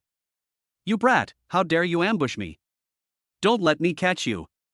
Otherwise. Ouch, that hurts so much. The man in black cursed a few times and then left. Back home, Jiang Bei was somewhat embarrassed and caused a scene, only to find out that he had mistaken someone for someone else. But who told you to be sneaking around like this in the middle of the night? Moreover, Jiang Bei has almost developed a conditioned reflex to it, as several conflicts have occurred here. This is his battleground. I opened my phone and saw a message from Gao Xiaobing. Don't forget what we agreed on, and remember to dress presentably. Okay, I understand. I just got home, and something really embarrassing just happened. Jiang Bei and Gao Xiaobing casually mentioned it a few times. Haha, you're hilarious. You attacked without even looking properly. What if you really angered them? But then again, someone lurking around like that in the middle of the night is definitely not a good person. So, if we hit them, we hit them. After chatting for a while, Jiang Bei put the matter behind him, drank a bottle of spiritual water, and began to cultivate. After breaking through to the martial master realm, I could feel that my cultivation speed was slower than before. I couldn't break through a realm in just one night like I used to. But it was still much faster than others. The next day, Jiang Bei went to school as usual. Besides having dinner with Gao Xiaobing that night, there was something else on his mind. That is to establish our own power. For something like this, you definitely need to recruit a few trustworthy people. You can't be a lone commander. Lu Kuan is one, and Yang Mingkai too. He Junxian is also a good kid, we can train him. As for Gao Xiaobing, Jiang Bei has no plans to bring her in yet. Once a force is established, many things will inevitably happen, and fighting and killing will be unavoidable. Women should stay out of our men's business. After class, Gao Xiaobing was already waiting for him at the school gate. Get in the car. Jiang Bei got on the bus and headed to the place where they would have dinner tonight. Chapter 81. I went a bit too far yesterday. When the two arrived at the restaurant, Gao Xiaobing's uncle had not yet arrived. Another 10 minutes or so passed. My uncle is here, I'll go and welcome him in. Good. Gao Xiaobing went out to pick someone up, and Jiang Bei felt the urge to urinate, so he went to the restroom. When he returned, he found that Gao Xiaobing had already come back to the private room, along with a middle-aged man. This must be Gao Xiaobing's uncle. Jiang Bei was about to push the door open when he paused, then moved his feet slightly and stared intently at the middle-aged man through the window. Holy crap! How could it be him? He had thick eyebrows, a square face, and the bruises on his face hadn't completely faded yet. Isn't this the guy I beat up last night? What a damn coincidence! After carefully recalling what happened last night, I realized that the other party must have seen my face. Once we go inside, won't they recognize us? Jiang Bei suddenly felt like he had a splitting headache. Had he just beaten up Gao Xiaobing's uncle? Thankfully they didn't go too far, otherwise. Jiang Bei is starting to think about leaving. Beep. Beep. Just as Jiang Bei was racking his brains for a solution, his phone rang. Where have you been? Come back quickly, my uncle is waiting for you. I know your uncle is waiting, but the key is that he's probably waiting for more than just me. Before he could reply to the message, the door opened. Gao Xiaobing came out looking for him. What are you doing standing here? I just went to the restroom. Come in quickly. Do your best. Gao Xiaobing pulled Jiang Bei along, whispered something in his ear, and then went straight into the room. Performance? Let's see how your uncle behaves. Uncle, this is Jiang Bei, which I often mention to you. It's my classmate, he. Jiang Bei, this is my uncle, Gao Sihai. My uncle is a 6-star martial grandmaster. As she spoke, Gao Xiaobing had a hint of smugness on her face. Hello, uncle. Jiang Bei greeted him, but his head was lowered slightly. Gao Sihai looked Jiang Bei up and down, noticing that he had his head down, his brows slightly furrowed, and a hint of displeasure on his face. I've heard Xiaobing mention you before, raise your head. Gao Sihai spoke calmly and sat steadily, truly embodying the demeanor of an elder. My neck is a little uncomfortable. Jiang Bei, what are you doing? Gao Xiaobing turned around and saw that Jiang Bei had his head down, and she felt a little anxious. What's wrong with Jiang Bei? It's not usually like this. What, you're afraid to look at me? Xiaobing said you are brave and resourceful, a rare cultivation prodigy. In my opinion. Xiaobing, I'm a little disappointed with the person you chose. Gao Sihai gently shook his head. A genius with both courage and wisdom, a true cultivation prodigy? You've certainly praised me quite a bit. But Gao Sihai's second half of his sentence made Jiang Bei feel a little unhappy. What are you disappointed about? I was just trying to save face for you. Thinking of this, Jiang Bei simply raised his head and grinned at Gao Sihai. Gao Sihai looked at Jiang Bei, and wondered why this place looked so familiar. Suddenly, as if he remembered something, he pointed at Jiang Bei with his finger. You. It was you, kid. Gao Sihai was so angry that his body was trembling slightly. Isn't this the kid who ambushed me yesterday? He still feels some pain in his body. Uncle Gao, have you seen me before? I think you've mistaken me for someone else. As Jiang Bei spoke, he winked at Gao Sihai, as if to say that Gao Xiaobing was watching from the side. Gao Sihai's mouth twitched. Uncle, do you know Jiang Bei? No, I don't know you. I've mistaken you for someone else. I knew it. Gao Xiaobing didn't notice anything unusual and happily chatted with Gao Sihai about their childhood. Jiang Bei felt a little awkward, as it seemed like this had nothing to do with him. If what happened yesterday hadn't happened, he and Gao Sihai might have been able to chat for a bit, but what are they going to talk about now? Are they going to talk about whether you're still in pain? Xiaobing, your parents are busy with work, and I don't come back often, so you have to be careful and protect yourself. This world isn't safe. Especially at night. As Gao Sihai spoke, he glanced at Jiang Bei out of the corner of his eye. Uncle, don't worry. Your niece is already a 6-star spirit master. Ordinary people can't get close to me. But when Jiang Bei went home yesterday, he ran into someone who was acting suspiciously in the middle of the night. Jiang Bei even taught him a lesson. He's definitely not a good person. He might be some kind of perverted sleazy guy or something. Gao Sihai was picking up food with chopsticks when his hands started trembling and his face turned green. Sneaky? A perverted, lewd man? That's your uncle. Jiang Bei couldn't listen anymore and covered his face with his hands. Gao Xiaobing, you women are really gossipy. You always say things that are completely unreliable. When did I ever say that someone was perverted or lewd? Jiang Bei peeked through his fingers and saw that Gao Xihai's face was green with rage. Uncle, what's wrong? All right, I forgot to ask earlier, where did you get the injury on your face? Sister, you're still asking. Gao Xihai was speechless when asked. I bumped into it accidentally while walking.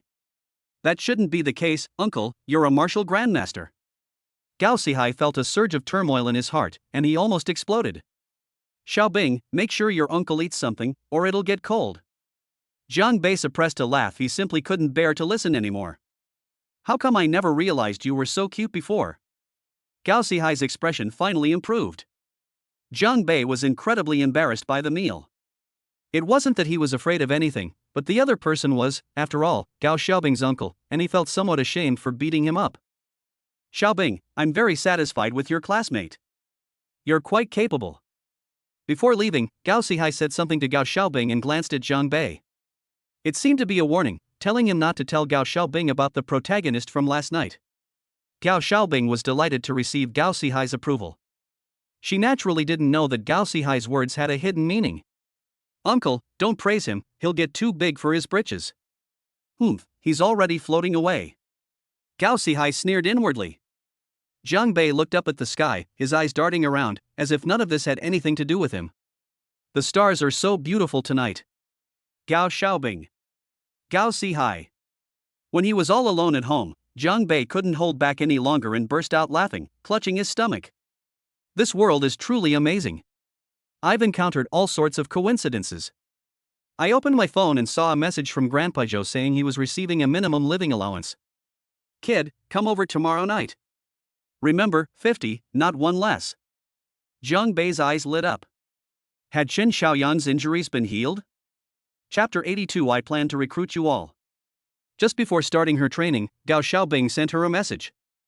Jiang Bei, you did a great job today, here's a reward for you, red lipstick. Good performance? Has this girl really fallen so deeply in love that she's lost her mind? Gao Xiaobing's favorability detected, energy value plus 2000. Forehead. That's really true. When is your uncle leaving Qingyang City? Let's wait a few days. What's wrong? I know, are you planning to send him off? I never would have guessed. You're usually so unreliable, but you're actually quite thoughtful when it matters. I'll give you a damn thing. I wanted to find out the details so I could avoid running into them. But then I thought, why would Gao Xihai go out into the alley in the middle of the night for no reason? Does he have a lover living here? Hey. The next day after class, Jiang Bei went straight to Zhou Yifan's place. Upon seeing Chen Xiaoyang, I was indeed surprised to find that his complexion had improved considerably. All done? Jiang Bei asked Zhou Yifan. If it's not good, why did I call you here? Chen Xiaoyang, standing to the side, was surrounded by a surge of energy, with 3 orange lights shining between his brows. A 3-star martial artist? My spiritual energy C has recovered, but it will take some time before I can return to my peak condition. This is all thanks to Senior Zhou's help. Chen Xiaoyang was somewhat excited. For cultivators, the spiritual C is more precious than life itself. Having it destroyed is a feeling worse than death. It's good that it's recovered. Jiang Bei nodded. As long as his spiritual C recovered, his cultivation level wouldn't be a problem. Before he could say anything more, Chen Xiaoyang suddenly knelt down on the ground. He wasn't kneeling before Zhou Yifan, but before Jiang Bei. Kid, you've knelt in the wrong place. It was I who saved you. Zhou Yifan's lips twitched. This kid is dishonest. Jiang Bei was also taken aback. What are you doing? Get up. He quickly helped Chen Xiaoyang up. Jiang Bei, if it weren't for you, I probably would never have recovered in my life. I would have been a cripple for the rest of my life, ridiculed by others. From now on, my life, Chen Xiaoyang's life, belongs to you. Chen Xiaoyang's gaze was resolute and sincere, revealing not a trace of falsehood. That's too much. What's with all this talk about life and death? I'm helping you, I don't mean to kill you. Hypocritical. Zhou Yifan rolled his eyes. Depend on. You old geezer, did you really need to expose me like that? In fact, Chen Xiaoyang knew perfectly well that Jiang Bei was not related to him at all, so why should he help him? I'm speaking from the heart. If you need anything, Chen Xiaoyang, won't even flinch. If that's the case, then I do have something I need you to do? Go ahead and say it. Now that your spiritual energy C has recovered, what are your next plans? To return to Lingwu University? I have this plan. Only by entering Lingwu University can I further improve my strength. Chen Xiaoyang nodded. What if I disagree? I don't quite understand what you mean. Chen Xiaoyang was puzzled. What did Jiang Bei have to do with going to school? I'm planning to form my own powerful gang. How about you become my deputy and help me manage it? A gang? Jiang Bei's words surprised even Zhou Yifan. Kid, are you kidding me? Do you think building a force is like setting up a street stall, where you can just find any spot and start? It's easy for me. Jiang Bei shrugged. Easy? For a force to develop, cultivation resources and manpower are indispensable. Do you have spirit stones or a martial grandmaster expert to oversee it? None. Jiang Bei may not have spirit stones, but it has other things: spiritual water, great rejuvenation pills, and strength pills. You can easily sell these for a considerable amount of spirit stones. As for having powerful figures in charge, he doesn't even consider martial sect level experts a threat. Okay, I agree. Chen Xiaoyang nodded. These two kids are crazy. Are there just the two of us? How could that be? I have a few good friends, and I'll bring them all on board. But they're all still in school, so we'll need someone to manage them. As he spoke, Jiang Bei's eyes darted around. Old Zhou, do you want me? No, I'm not interested. Zhou Yifan waved his hands repeatedly. You guys can be crazy enough, but don't drag me into it. Fine then, but don't say I didn't call you when you're jealous later. Don't worry, you think you can make me jealous? The sun will rise in the west. This old man, why does he look down on people? After chatting for a few more minutes, Jiang Bei left with Chen Xiaoyang. In the courtyard, Zhou Yifan's eyes gleamed. Building a force? It's not that easy. The next morning, Jiang Bei got up early and left home to go to Lu Koan's place. Brother, why did you call us all over so early? School finally gives us a day off. Yang Mingkai looked listless, clearly indicating he hadn't cultivated properly last night. Besides him and Lu Koan, He Junxian was also summoned from Jiang Bei. These people are all trustworthy individuals who have passed the system's tests, and they also have a good relationship with Jiang Bei. Lu Koan was also a little confused. He didn't know why Jiang Bei had gathered people at his home. You'll find out soon enough. Let me introduce you to someone first. Come in. After Jiang Bei finished speaking, someone pushed open the door and walked in. Chen Xiaoyang? Senior Chen? Yang Mingkai and Lu Koan were taken aback. Why was he here? As for He Junxian, he didn't recognize Chen Xiaoyang. Hello? Chen Xiaoyang nodded to the group. Senior Chen. Lu Koan stood up. Chen Xiaoyang used to be a prominent figure at the school, a 9-star martial arts master. If it weren't for certain reasons, I probably would have already broken through to the martial grandmaster realm by now. Unfortunately, he ended up being expelled from school. Ha! Senior Chen, your aura. Sensing Chen Xiaoyang's presence, Lu Koan's eyes gradually filled with shock. That's right, I've recovered. This is incredible. They were all quite shocked their spiritual sea had been destroyed, yet it had actually recovered. By the way, Senior Chen, what brings you here? I sent him. Jiang Bei said. This made Lu Koan and his companions even more confused. What exactly happened in Jiangbei that made Chen Xiaoyang come here? Jiang Bei, are you planning to tell us all about Crow's Zero? Lu Koan seemed to remember something, and his eyes lit up. He still hasn't had enough. Jiang Bei's lips twitched. You're such a pig brain. If this were a TV series, it definitely wouldn't survive more than 2 episodes. Cough. Cough. I called you all here today because I have something to announce. I'm planning to form a guild. I wonder if any of you are interested in joining. Chapter 83: The Legend of the Sky Bombing Gang.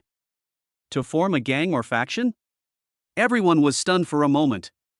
They did know that there were quite a few students in the school who had formed small groups, and that some outside gangs were trying to recruit students from the school. Lu Kuan quickly realized what was going on, because he had mentioned to Jiang Bei before that his dream was to join a super powerful force or build his own. Dreams are dreams, and they're definitely not something that can be realized right now.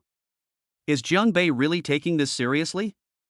Lu Kuan was somewhat puzzled, while Yang Mingkai simply didn't react at all. A gang is great. This way, if we stick together at school, no one will dare to bully us. So what should we call ourselves? The 13 Protectors? The 4 Heavenly Kings? I think the 13 Protectors is better, since there are more of us. Are you a pig? Jiang Bei was speechless. This kid didn't understand. Forget the 13 Protectors and 4 Heavenly Kings, I have the 7 Brothers of the Calabash. What do you mean? That's what several cliques in our class call them. I'm not talking about the school, I'm talking about outside the school. Outside the school? Yang Mingkai was a little slow to react, but he quickly realized what was happening and stared wide-eyed. Big brother, do you mean to form a real cultivators faction, not just a small school group? You're not too stupid. Jiang Bei, this is no joke, this is about establishing a sect, and the problem is we can't even do it. Lu Kuan said. He knew more than others, he knew almost everything about the power of cultivators in Xingyang City. That was practically equivalent to founding a sect. Compared to Yang Mingkai and Lu Kuan, He Junxian remained silent throughout. It's unclear when it started, but He Junxian's personality has changed drastically, and he has become taciturn. I'm not kidding. I know building a force isn't easy. We're just getting started, so let's get the basics out first and then take it one step at a time. As for cultivation resources and manpower, we'll have those. I called you here because I trust you. As for whether you join or not, I won't force you. Jiang Bei finished speaking and then fell silent. I'm in. He Junxian, who had been silent until now, finally spoke up. Yang Mingkai and Lu Kuan hesitated slightly, not because they didn't trust Jiang Bei, but because this matter was simply too outrageous. Several students started their own school of thought, and 2 of them were even freshmen. This is... Damn it, let's do it. I'm joining too.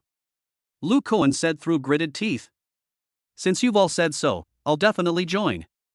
You know what, it sounds pretty inspiring. Yang Mingkai remarked. Alright, I knew I hadn't misjudged you. It's decided then and there. From today onwards, the 5 of us will be the core members of the gang. 5 people? The group turned to look at Chen Xiaoyang. Senior Chen too. Nonsense, he's the 5th person, what else did you think he was? Jiang Bei rolled his eyes. Do these guys even have a brain? How can they be the backbone of a gang? Now that everyone agrees, we need a catchy name, right? I suggest we call it the Xuanwu sect? Or how about the Flame God sect? Yang Mingkai seemed quite satisfied with the name he had come up with. You've been reading too many fantasy novels. What's that called? What will happen to the bloodstained greatsword? Lu Kuan also asked. Your name is too corny, no way. If you ask me, you should call it the World Society, or the Axe Gang, that would be so much cooler. Yang Mingkai and Lu Kuan got into a heated argument, rattling off the names of various gangs. Jiang Bei looked at the 2 of them and was speechless. These 2 were simply a pair of clowns. The hot-blooded Big Knife Society and the Axe Gang have both come out. How about we give each of you an extra axe? Have you ever seen a palm strike that comes down from the sky? What invincible gang! I'm from the Star-Picking Tower. Forget it, this is too much trouble. What do you suggest we call Jiang Bei? The 2 argued for a long time, neither willing to give in, both finding the other's name unpleasant. Jiang Bei's lips twitched. You guys still remember to ask me? I've already thought of a name. Cough. Cough. I've already thought of a name. Bomb. Sky. Gang. In his previous life, there was a mysterious and incredibly powerful gang that had a large number of members, spread throughout the entire planet, and had produced countless influential figures. Everyone is a hero. Today, Jiang Bei plans to bring that gang's reputation here. The Sky Bombing Gang? Your name is even more rustic, it doesn't sound as good as my Axe Gang. Yang Mingkai muttered under his breath. I agree. I agree. Chen Xiaoyang and He Junxian spoke up. I agree too. Lu Kuan chuckled. He actually thought the name was pretty good, the Sky Bombing Gang, meaning to blow a hole in the sky. Yang Mingkai, 4-1, do you still object? I'm against poop. The Sky Bombing Gang is fine, it's not bad at all. Seeing the other four staring at him with wide eyes, Yang Mingkai quickly offered a few words of praise. The Exploding Sky Gang, I think I'm quite satisfied. Yang Mingkai straightened his back, pouted, and looked like he was surveying the world. Lu Koen, why don't you drag him out and beat him to death?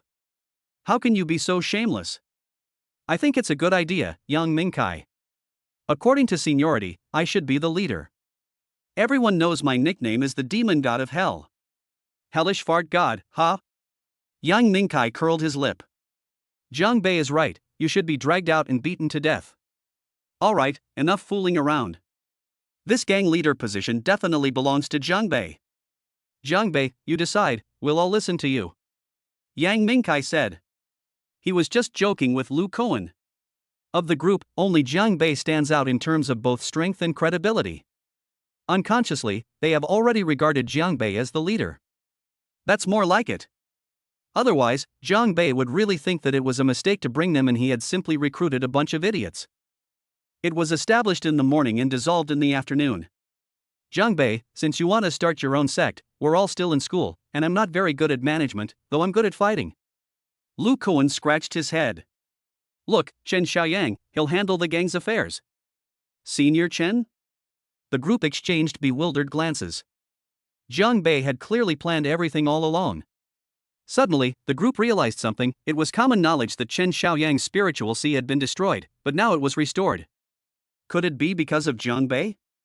That's right, Chen Xiaoyang will be the vice leader of the Exploding Sky Gang from now on. Lu Koen, you are an elder, and Ming Kai and Jun Xian, you two will be the left and right protectors of the gang. How about you make me an elder, chief? Who told you to say the guild's name wasn't nice? P.S. Please don't criticize me, everyone. I even went to look up where the Exploding Heaven Gang came from. Let me piggyback on that. The school chapters can't just keep going from freshman to sophomore, then junior to senior, that's too boring. Thanks. Chapter 84 Trouble is coming. The gang has a name, and the positions have all been assigned. But now they are facing a problem. Establishing a gang is not just a matter of shouting slogans. Putting aside cultivation resources and manpower, the first thing you need is a base. I still have 100,000 yuan on hand, I can take it out. I have 50,000. But that's not enough. We need to buy a big house as our base. Why do you want to buy it? Jiang Bei said it casually. Big brother, how can our Exploding Sky Gang be established without a headquarters? We can't just create a group chat called Exploding Sky Gang Headquarters, can we? When did I say I didn't want a headquarters? What I mean is, there's no need to buy it, we can just take one down.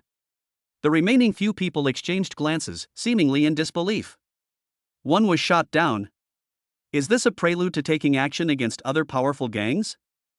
Among them, the strongest in terms of cultivation level is Lu Koen, a 7-star martial artist, who hasn't even reached the level of a martial grandmaster yet. From what I understand, there are more than 10 cultivation factions of varying sizes in Qingyang City. Even the weakest one has a martial grandmaster expert in charge. With just a few of us, I'm afraid. Chen Xiaoyang lowered his eyes slightly and spoke. He's all right. Jiang Bei stood up and glanced at the group. Xiaoyang, Lucian, you two are in charge of gathering information on the major gangs and forces. We'll take down 2 of them first, using them as our base for early development. All right, meeting adjourned. I'll create a group chat for the guild's high-ranking members later, so we can discuss anything there. After Jiang Bei finished speaking, he simply patted his behind and left. The group suddenly felt that something about this was a little too far-fetched. Back home, Jiang Bei didn't rest either. I checked and found that I've accumulated quite a bit of energy recently, a total of over 100,000.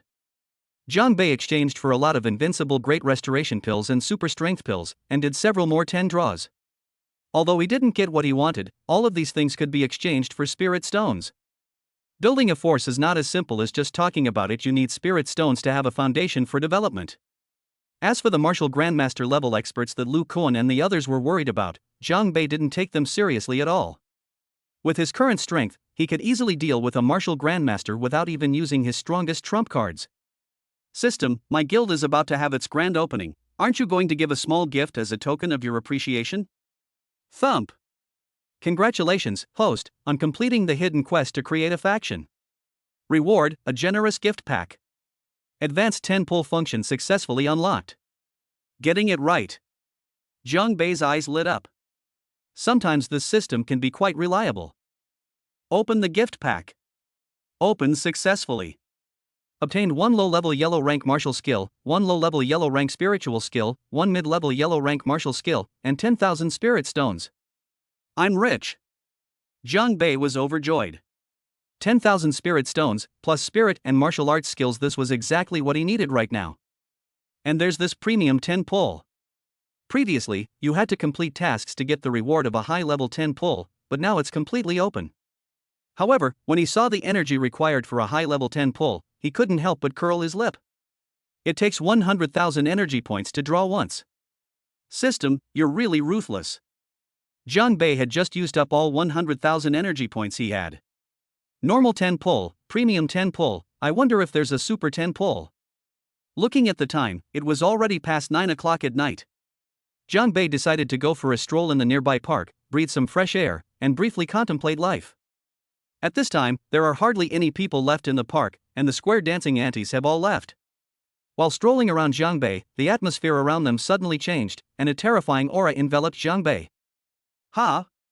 What's going on? Jiang Bei felt his blood surging, as if a tremendous force was pressing down on him. Looking up, Jiang Bei's eyes flashed with a sharp light.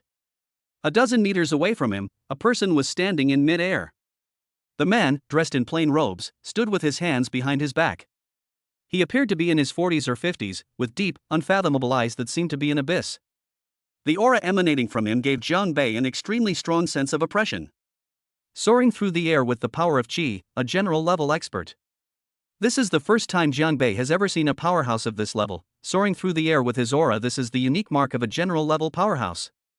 I just don't know if this middle-aged man is a spirit general or a military general. But one thing Jiang Bei is certain of is that the other side is coming for him. You don't seem very scared? The middle-aged man spoke, a hint of surprise flashing in his eyes. He could tell at a glance that Jiang Bei was a one-star martial artist. Such cultivators are like ants to him, easily crushed. Even the aura he releases casually is something that ordinary people cannot withstand. Now, Jiang Bei showed no fear or panic when facing him. This young man is quite extraordinary. Why be afraid? Jiang Bei casually remarked that he couldn't escape even if he wanted to. Although he had cultivated the soaring dragon step, he wouldn't be able to handle a powerhouse of this level. Moreover, he still has his trump cards. He hasn't even used the Golden Dragon Slayer sword or the Azure Dragon Demon Slaying sword yet. Not bad, you have guts. The middle-aged man nodded slightly. There aren't many young people with your mindset anymore. Young man, let me ask you, you should know Xiang Xiaolong, right? Where is he now? Did he give you anything? The middle-aged man asked several questions in a row. It turns out it's related to Xiang Xiaolong. This person must be the leader of that group of men in black robes. Jiang Bei was speechless. He had saved Xiang Xiaolong's life, but instead of getting any benefits, he had caused so much trouble. Thinking of the dragon-shaped jade pendant that Xiang Xiaolong left him before he left, could the other party have come for it? I met him once, but he left a long time ago. We're not related at all, why would he give me anything? Jiang Bei didn't mention the jade pendant. Even if he took out the jade pendant in this situation, the other party would definitely not let him go. The middle-aged man narrowed his eyes slightly. Boy, I advise you to tell the truth. If you confess honestly, I might spare your life. After all, a mere martial arts master like you is nothing to me. If you don't tell the truth, I have 1,000 ways to make you tell it. Uncle, I really don't know. What do you want me to say? The middle-aged man frowned. They really don't know what's good for them. As he spoke, the middle-aged man's aura surged, and a ball of light gradually condensed in his right hand. Jiang Bei's expression darkened upon seeing this, and he prepared to draw the Azure Dragon Demon Slaying sword at any moment. Just then, a streak of light flashed across the distant void. Chapter 85 The Strongest in School. Even when facing a general-level expert, Jiang Bei dared not be careless. But there's nothing to fear, as the Azure Dragon Demon Slaying sword is a Dao artifact that surpasses even spiritual artifacts. The only thing he regretted was having to reveal his trump card. Just as they were about to make their move, a streak of light flashed across the distant void, and a figure appeared in mid-air. This was an elderly man dressed in a tang suit, with gray hair and a ruddy complexion. His aura was no weaker than that of the middle-aged man. Another general-level expert. Jiang Bei was stunned. What was going on today? Why were there so many general-level experts gathered together? However, it seems that the old man wasn't there for him. Sha Tong Tian. The middle-aged man's eyes showed a clear hint of seriousness upon seeing the old man. You know me? The old man seemed surprised that the other party knew him. And who are you? I am Ji Wuming. Ji Wuming, the left protector of the Black Dragon Gate? Sha Tong Tian was somewhat surprised, but then disappeared. Ji Wuming, your Black Dragon sect's sphere of influence should be in Dongzhou, right? What are you doing in Xingyang City? My actions are none of your business. That's true, but I can't stop you from going anywhere else, but this is Xingyang City. Sha Tong Tian looked down at the north bank of the Yangtze River. You must be a student at Lingwu University. Freshman. A freshman? Sha Tong Tian's expression hardened. He could naturally tell Jiang Bei's true level, a one-star martial artist. When the freshman entered the university, he learned about them and knew that there were a few promising talents among them, but even if they were good, it was impossible for them to break through to the martial master realm so quickly. What a genius! Sha Tong Tian's eyes lit up. Sha Tong Tian, what do you mean by this? Ji Wuming frowned, vaguely sensing something was wrong. Ji Wuming, this kid is a student of my Lingwu University. Although I don't know what happened, with me here today, you must not make things difficult for him. Jiang Bei heard it clearly and was still somewhat shocked. So this old man was the hidden martial arts master in the school. And it seems they intend to protect him. In that case, he won't need to take action. Are you planning to become enemies with my Black Dragon Gate? A fierce glint flashed in Ji Wuming's eyes. I wouldn't call them enemies, I'm just protecting my own students. You. Ji Wuming's face was gloomy. He is a 3-star spirit general, while Sha Tong Tian is a 4-star martial general. If they really fight, he will be the one who suffers. He had once seen Sha Tong Tian take action at a martial arts tournament. Very well, I will remember what happened today, and I will definitely get my revenge in the future. Ji Wuming snorted coldly and flew away. Take care, and don't bother seeing me off. Sha Tong Tian said indifferently. Jiang Bei was also somewhat surprised. They just left like that? Which class are you in? What's your name? Sha Tong Tian didn't take Ji Wuming's threat too seriously.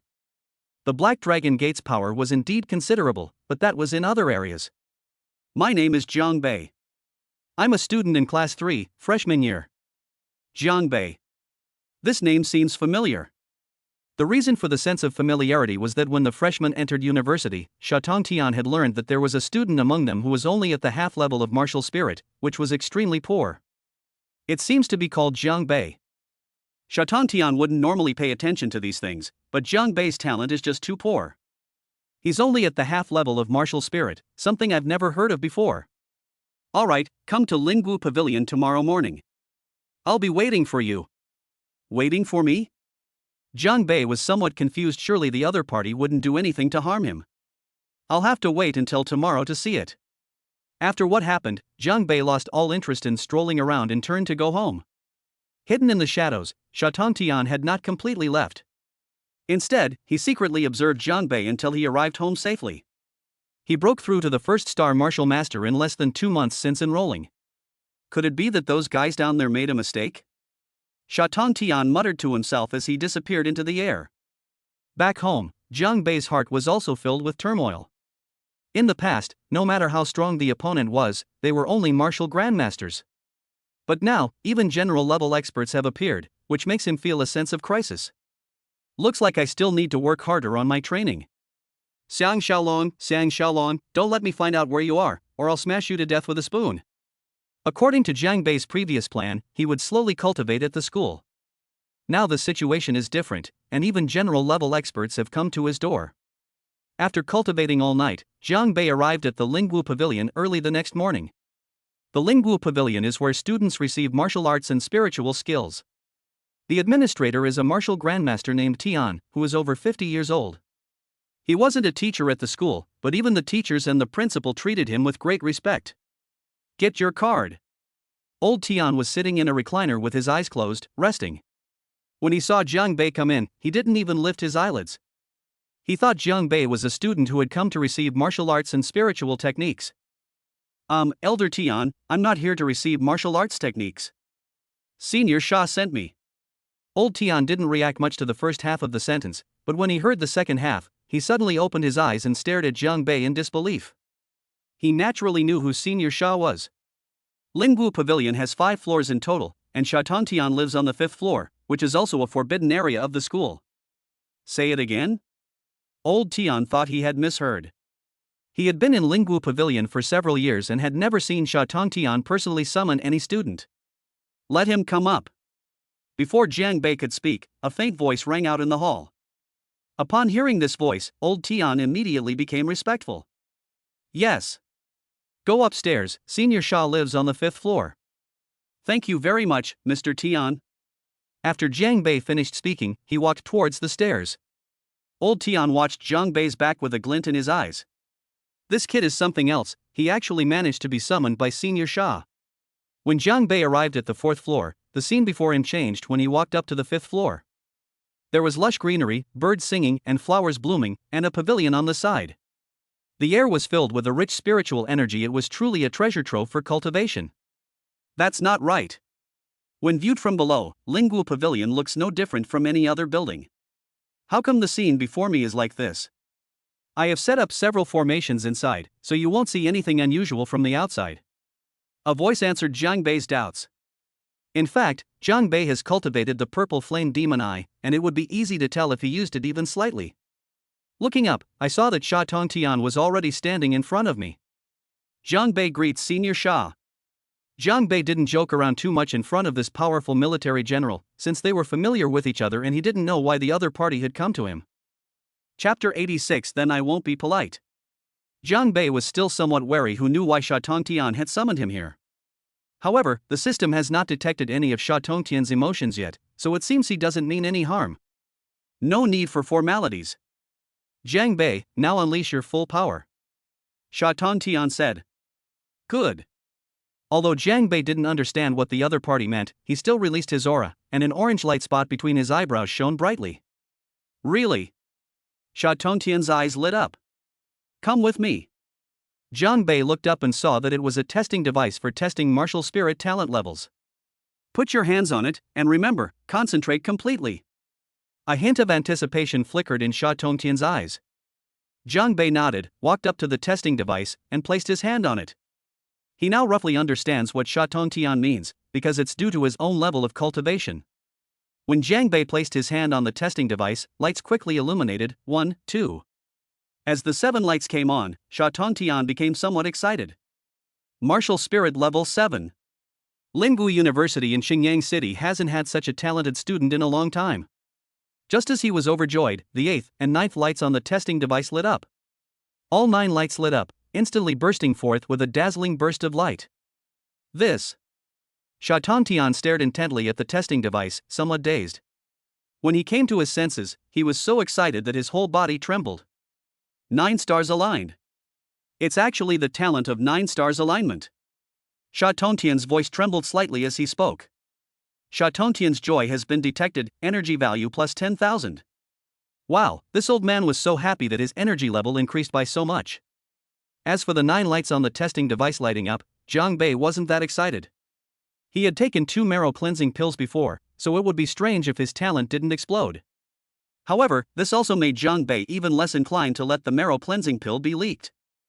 Haha, 9 stars aligned. I never thought I would encounter such a top-tier talent in my lifetime. Sha Tongtian's joy has been detected, energy value plus 10,000. Jiang Bei was also delighted, as the energy level was soaring. Why don't you test my telekinetic talent again? Actually, it's no wonder Sha Tongtian was so excited. Since the establishment of Lingwu University in Xingyang City, let alone level 9 talent, there have only been 2 students with level 7 talent, and that was 7 or 8 years ago. Xingyang City is not very large to begin with, and coupled with the fact that it has never produced any extraordinary talents, Xingyang Lingwu University ranks near the bottom among all universities. In every inter-university competition, Qingyang Lingwu University has never been second to last, it has consistently ranked last. He was subjected to endless ridicule. This also made him, a 4-star general, unable to hold his head high. Hee, I was the one who lost my composure. Jiang Bei, you're quite good. I really don't know what those guys at the school are doing. It was clearly a 9-star alignment, yet they tested you and you weren't even at level 1. Otherwise, you would definitely be more than a 1-star martial artist by now. Jiang Bei knows this best. It's not the school's fault, I cheated myself. It seems that in this year's 7 Schools League, Qingyang Lingwu University can finally hold its head high. 7 School League? What is that? Jiang Bei was a little confused. Was this a competition between schools? Jiang Bei, what martial arts technique do you practice? Yellow rank mid-level martial skill Thunder Fist. Mid-level yellow rank? I have 2 martial arts techniques here, one is the top level of the yellow rank, and the other is the high level of the profound rank. Take them and practice them first. Both of these martial arts techniques are my own unique skills, they're not available in the school. As Sha Tontian spoke, he handed 2 jade slips to Jiang Bei. This has surprised people in Jiang Bei as well. High-level Xian rank. There are no high-level Shen grade martial arts techniques in the school, and even low-level and mid-level Shen grade techniques are extremely rare. Sha Tontian actually gave him the martial arts techniques he had cultivated. Jiang Bei was shocked by Sha Tontian's attitude, not by the high-level Xian grade martial arts. If it were anyone else, they would definitely be too excited to sleep. But Jiang Bei is different. He has already mastered the earth-level martial arts techniques, so the profound-level martial arts techniques are nothing to him. This also proves that even a powerhouse like Sha Tontian only cultivated the high-level Xian rank, so the rarity of earth-rank martial arts techniques is unimaginable. Not to mention heaven-rank martial arts techniques. Seeing that Jiang Bei didn't show any unusual excitement, Sha Tontian instead revealed an expression of appreciation. Indeed, being able to remain calm shows not only exceptional talent but also a superior state of mind. Thank you very much, Senior Sha. Jiang Bei accepted it, why not take it if it's free? However, this is only the beginning. I see you have a spatial ring. Here are 1,000 spirit stones. Take them to cultivate first, and there will be more if you need more. And this flying stream sword, which is considered a low-grade spiritual weapon, is also for you. Senior Sha, what's wrong with you? Jiang Bei looked at the small mountain of spirit stones in front of him and was a little confused. First-year students only receive 1 spirit stone per month, and with other rewards, the total amount is only a few. Sha Tontian gave him 1,000 spirit stones as soon as he made a move. There are also spiritual artifacts, although they are only low-level spiritual artifacts. But as far as Jiang Bei knows, there are very few students in the entire school who possess spiritual artifacts, because spiritual artifacts are too precious. You deserve all of this. Sha Tontian's eyes still showed excitement that hadn't completely faded. Since its founding, Qingyang Lingwu has never produced a talent with 9 stars aligned. You are the first. In fact, let alone Qingyang Lingwu University, even outside the university, level 9 talent is extremely rare, but level 7 or 8 talent does exist. For example, Qingyang Lingwu University has only produced 2 level 7 talents in decades, which is why it has always been at the bottom. 3 months from now, the 7 major schools will jointly host a competition. At that time, you will represent Qingyang Lingwu in the competition. However, before that, do not mention your talent to anyone. A genius with a level 9 talent can not only make Qingyang Lingwu shine in the 7 Schools League, but more importantly, there is a high possibility that a super strong person will emerge from their school in the future. This is even more significant than the 7 Schools League, and Sha Tontian knows this very well. Moreover, everyone has a love for talent. Then I won't stand on ceremony. Jiang Bei put away all the spirit stones and other things. If he had known this would happen, he would have shown his talent much earlier. He suffered a huge loss. By the way, how did you get involved with the Black Dragon Gate? Sha Tontian remembered what happened last night. He originally intended to ask Jiang Bei right away, but he got so excited that he forgot. I don't know either. Jiang Bei shook his head. Could it be that Ji Wuming has seen your talent and wants to capture you? Sha Tontian's gaze was indifferent. Jiang Bei, from now on you just focus on your cultivation. You can come anytime. If anything happens on or off campus, I'll take care of it for you. Jiang Bei was delighted when he heard that. If that's how you put it, then I won't hold back. He does have something to deal with right now. Chapter 87, taking the initiative to find him. Jiang Bei knew that Sha Tongtian meant no harm, but he didn't expect the other party to be so enthusiastic. 9 stars aligned? That's a nice name. He understood that the reason Sha Tongtian treated him so well was because of his level 9 martial spirit talent. He saw his potential and wanted him to bring glory to Qingyang Lingwu University in the 7 Schools League. Moreover, if Jiang Bei achieves something outside in the future, it will also benefit the school that nurtured him. Jiang Bei doesn't actually have any objections to this. Who doesn't like a gifted student? However, Jiang Bei didn't really care about spirit stones or martial arts skills. What surprised him was Sha Tongtian's words: he would cover for him no matter what happened. He happens to have something to deal with right now. Let's also take this opportunity to see if what Sha Tongtian said is true. With nothing to do all day, he returned home in the evening and began to study the 2 martial arts techniques given to him by Sha Tongtian. The top-tier yellow-level technique is called the Fiery Cloud Palm. When it is used, the palm is like a raging fire, with heavy and fierce power. The high-level Xian rank technique is a sword art called Severing Waves. When used, it can cleave the sea and sever waves, making it extremely powerful. According to the theory, this type of weapon-based martial art requires the assistance of a spiritual weapon to unleash its maximum power.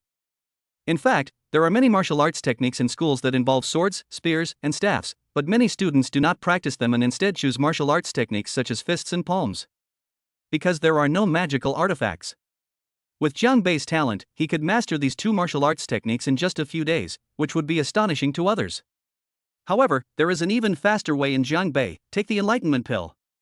After swallowing an enlightenment pill, Jiang Bei had completely mastered 2 martial arts techniques overnight. I arrived at school the next day. During the break between classes, Jiang Bei planned to go to the elite class for the 3rd year. Jiang Bei, where are you going? I ran into Yang Mingkai on the road. Want to come with me to the elite junior class? What are you doing there? Going to find Lu Kuan? Yang Mingkai was a little confused. Did he want to ask Lu Kuan about gathering information on other gangs? Couldn't they just communicate in the WeChat group? Why would I look for him? I'm looking for Du Guming. Du Guming? Yang Mingkai was stunned for a moment. Of course he knew Du Guming. A few days ago, when they were training in the Misty Forest, he almost got into a conflict with them. Jiang Bei went to find Du Guming at this time. Could it be? Hey, wait for me. Yang Mingkai darted after him. My lord, you're not planning to cause trouble for Du Guming, are you? Yang Mingkai caught up with Jiang Bei, somewhat incredulous. Nonsense, why would we invite him to dinner if we didn't cause him trouble? Jiang Bei rolled his eyes. He and Du Guming almost got into a fight in the Misty Forest. If it weren't for the sudden appearance of the Silver Wind Wolf Pack, the two would have already clashed. Don't let the system's usual unserious behavior fool you. It often gives Jiang Bei tasks that even he himself has to complain about. However, the system has one very powerful function: it can detect other people's emotions toward Jiang Bei and convert them into energy points. After returning from the Misty Forest, Du Guming had someone almost cripple Lu Kuan, but no one came to cause him any trouble. However, the system detected that Du Guming's resentment had not diminished at all. Jiang Bei knew that this kid might trick him at any time. Today is a good day to teach this kid a lesson. Anyway, no matter what happens, Sha Tongtian will take care of it. Moreover, Jiang Bei had another plan in mind: the Starry Sky Society. Just the 2 of us going to the elite class. Jiang Bei seemed unconcerned, but Yang Mingkai was a little worried. He knew Jiang Bei had a lot of tricks up his sleeve, but that was the elite 3rd year class, and none of them were easy to mess with. I'm enough, you're just here to watch the fun. Faced with Jiang Bei's merciless mockery, Yang Mingkai was speechless. The courtyards for juniors and seniors are separate from those for freshmen and sophomores. After crossing 2 paths, Jiang Bei arrived at the front courtyard. Upon entering the front yard, Jiang Bei immediately sensed that this place was somewhat different from the outside. The spiritual energy here is denser than outside. With a slight change in expression, Jiang Bei's eyes turned a faint purple, making him look incredibly eerie. Sure enough, there must be some kind of formation here that can gather spiritual energy. Jiang Bei has the purple flame demon eye. It can see through any array or illusion at a glance. The way juniors and seniors attend classes is somewhat different from that of students from outside the university. They already know what they need to learn and know, so they are basically in a state of free learning. The venue for the 3rd year elite class is over there. I've been here before. Yang Mingkai pointed in a direction. Let's go, let's go. Jiang Bei led Yang Mingkai and swaggered over. Upon entering the training ground, there were already 60 or 70 people cultivating inside. The elite class of third-year students is selected from all third-year students, and each of them has a cultivation level of at least 5-star martial arts master. After scanning around Jiang Bei, they found Duguming's location, where Lan Luor and Lu Kuan were also present. Duguming, come out here. Facing the students in the elite class, Jiang Bei shouted, directly waking everyone who was cultivating. Everyone seemed very unhappy that their cultivation had been interrupted. Who is this kid? How dare he address Duguming by his full name? Kid, do you want to die? Do you even know where you are? Ha! A freshman and a sophomore, what are they looking for Brother Ming for? Someone noticed the student ID badges on Jiang Bei and the other two. Holy crap, what are you two doing here? Lu Kuan saw the two of them and ran straight over. He. A challenger. Jiang Bei chuckled. You're going to cause trouble for Duguming? Lu Kuan was taken aback for a moment, then gave Jiang Bei a thumbs up. You're really something. But it's not convenient for you to cause trouble for him here, the school will punish you. Don't worry, the school won't care. Jiang Bei patted Lu Kuan on the shoulder and walked forward, leaving the latter stunned.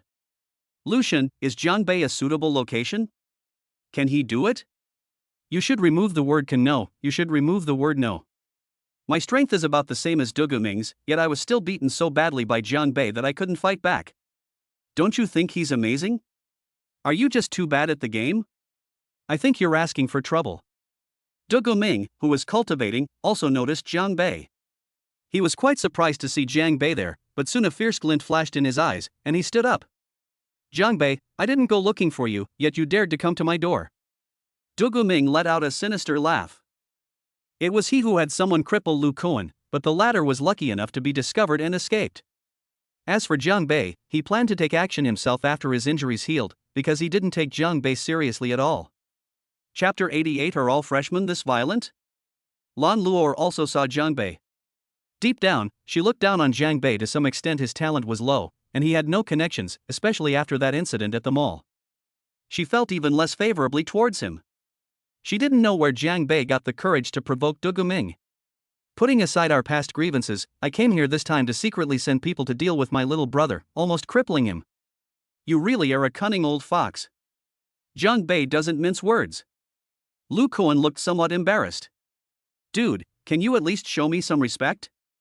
I'm practically the top dog in the elite third-year class. So many people are watching. Your little brother? Duguming narrowed his eyes slightly. Lu Kuan's affairs have nothing to do with me. What, you dare to do it but not admit it? How do you know I'm talking about Lu Kuan? Some students who were unaware of the situation also came forward to report it. So it was Duguming who sent people to do it. We're all classmates, after all. Have you forgotten the star society behind Duguming? Shoo! Keep your voices down, or you'll be next. You dare to accuse me? Duguming's eyes flashed with anger. Jiang Bei, I was originally planning to keep you here for a few more days, but since you've come to me today, don't blame me for being impolite. In Duguming's eyes, even if he were crippled in public, the school would not really punish him severely. That was his advantage. You don't need to be polite, because I didn't intend to be polite either. Jiang Bei said casually. What do you want? Let's have a one-on-one fight. A one-on-one duel? Duguming's lips curled up slightly, which suited him perfectly. By taking advantage of the competition, Jiang Bei was inadvertently crippled, and there were no more problems. Jiang Bei. Lan Luor walked over, her brows furrowed and her eyes narrowed. Don't be ungrateful. Don't think that just because you know some crooked skills you can provoke anyone. Also, I advise you to leave Xiaobing. You're not good enough for her. Oh my god. I haven't even bothered you yet, and you've already come crawling to me. Lan Luor, I think you're used to being fawned over. Not everyone revolves around you. Go home and look in the mirror. You. Lan Luor's eyes flashed with anger. Luor, I'll teach him a lesson. Don't worry, I won't let him get away with it. Duguming said from the side. Jiang Bei, where do you want to compete? This is fine. Are you sure? What, are you afraid of losing and losing face?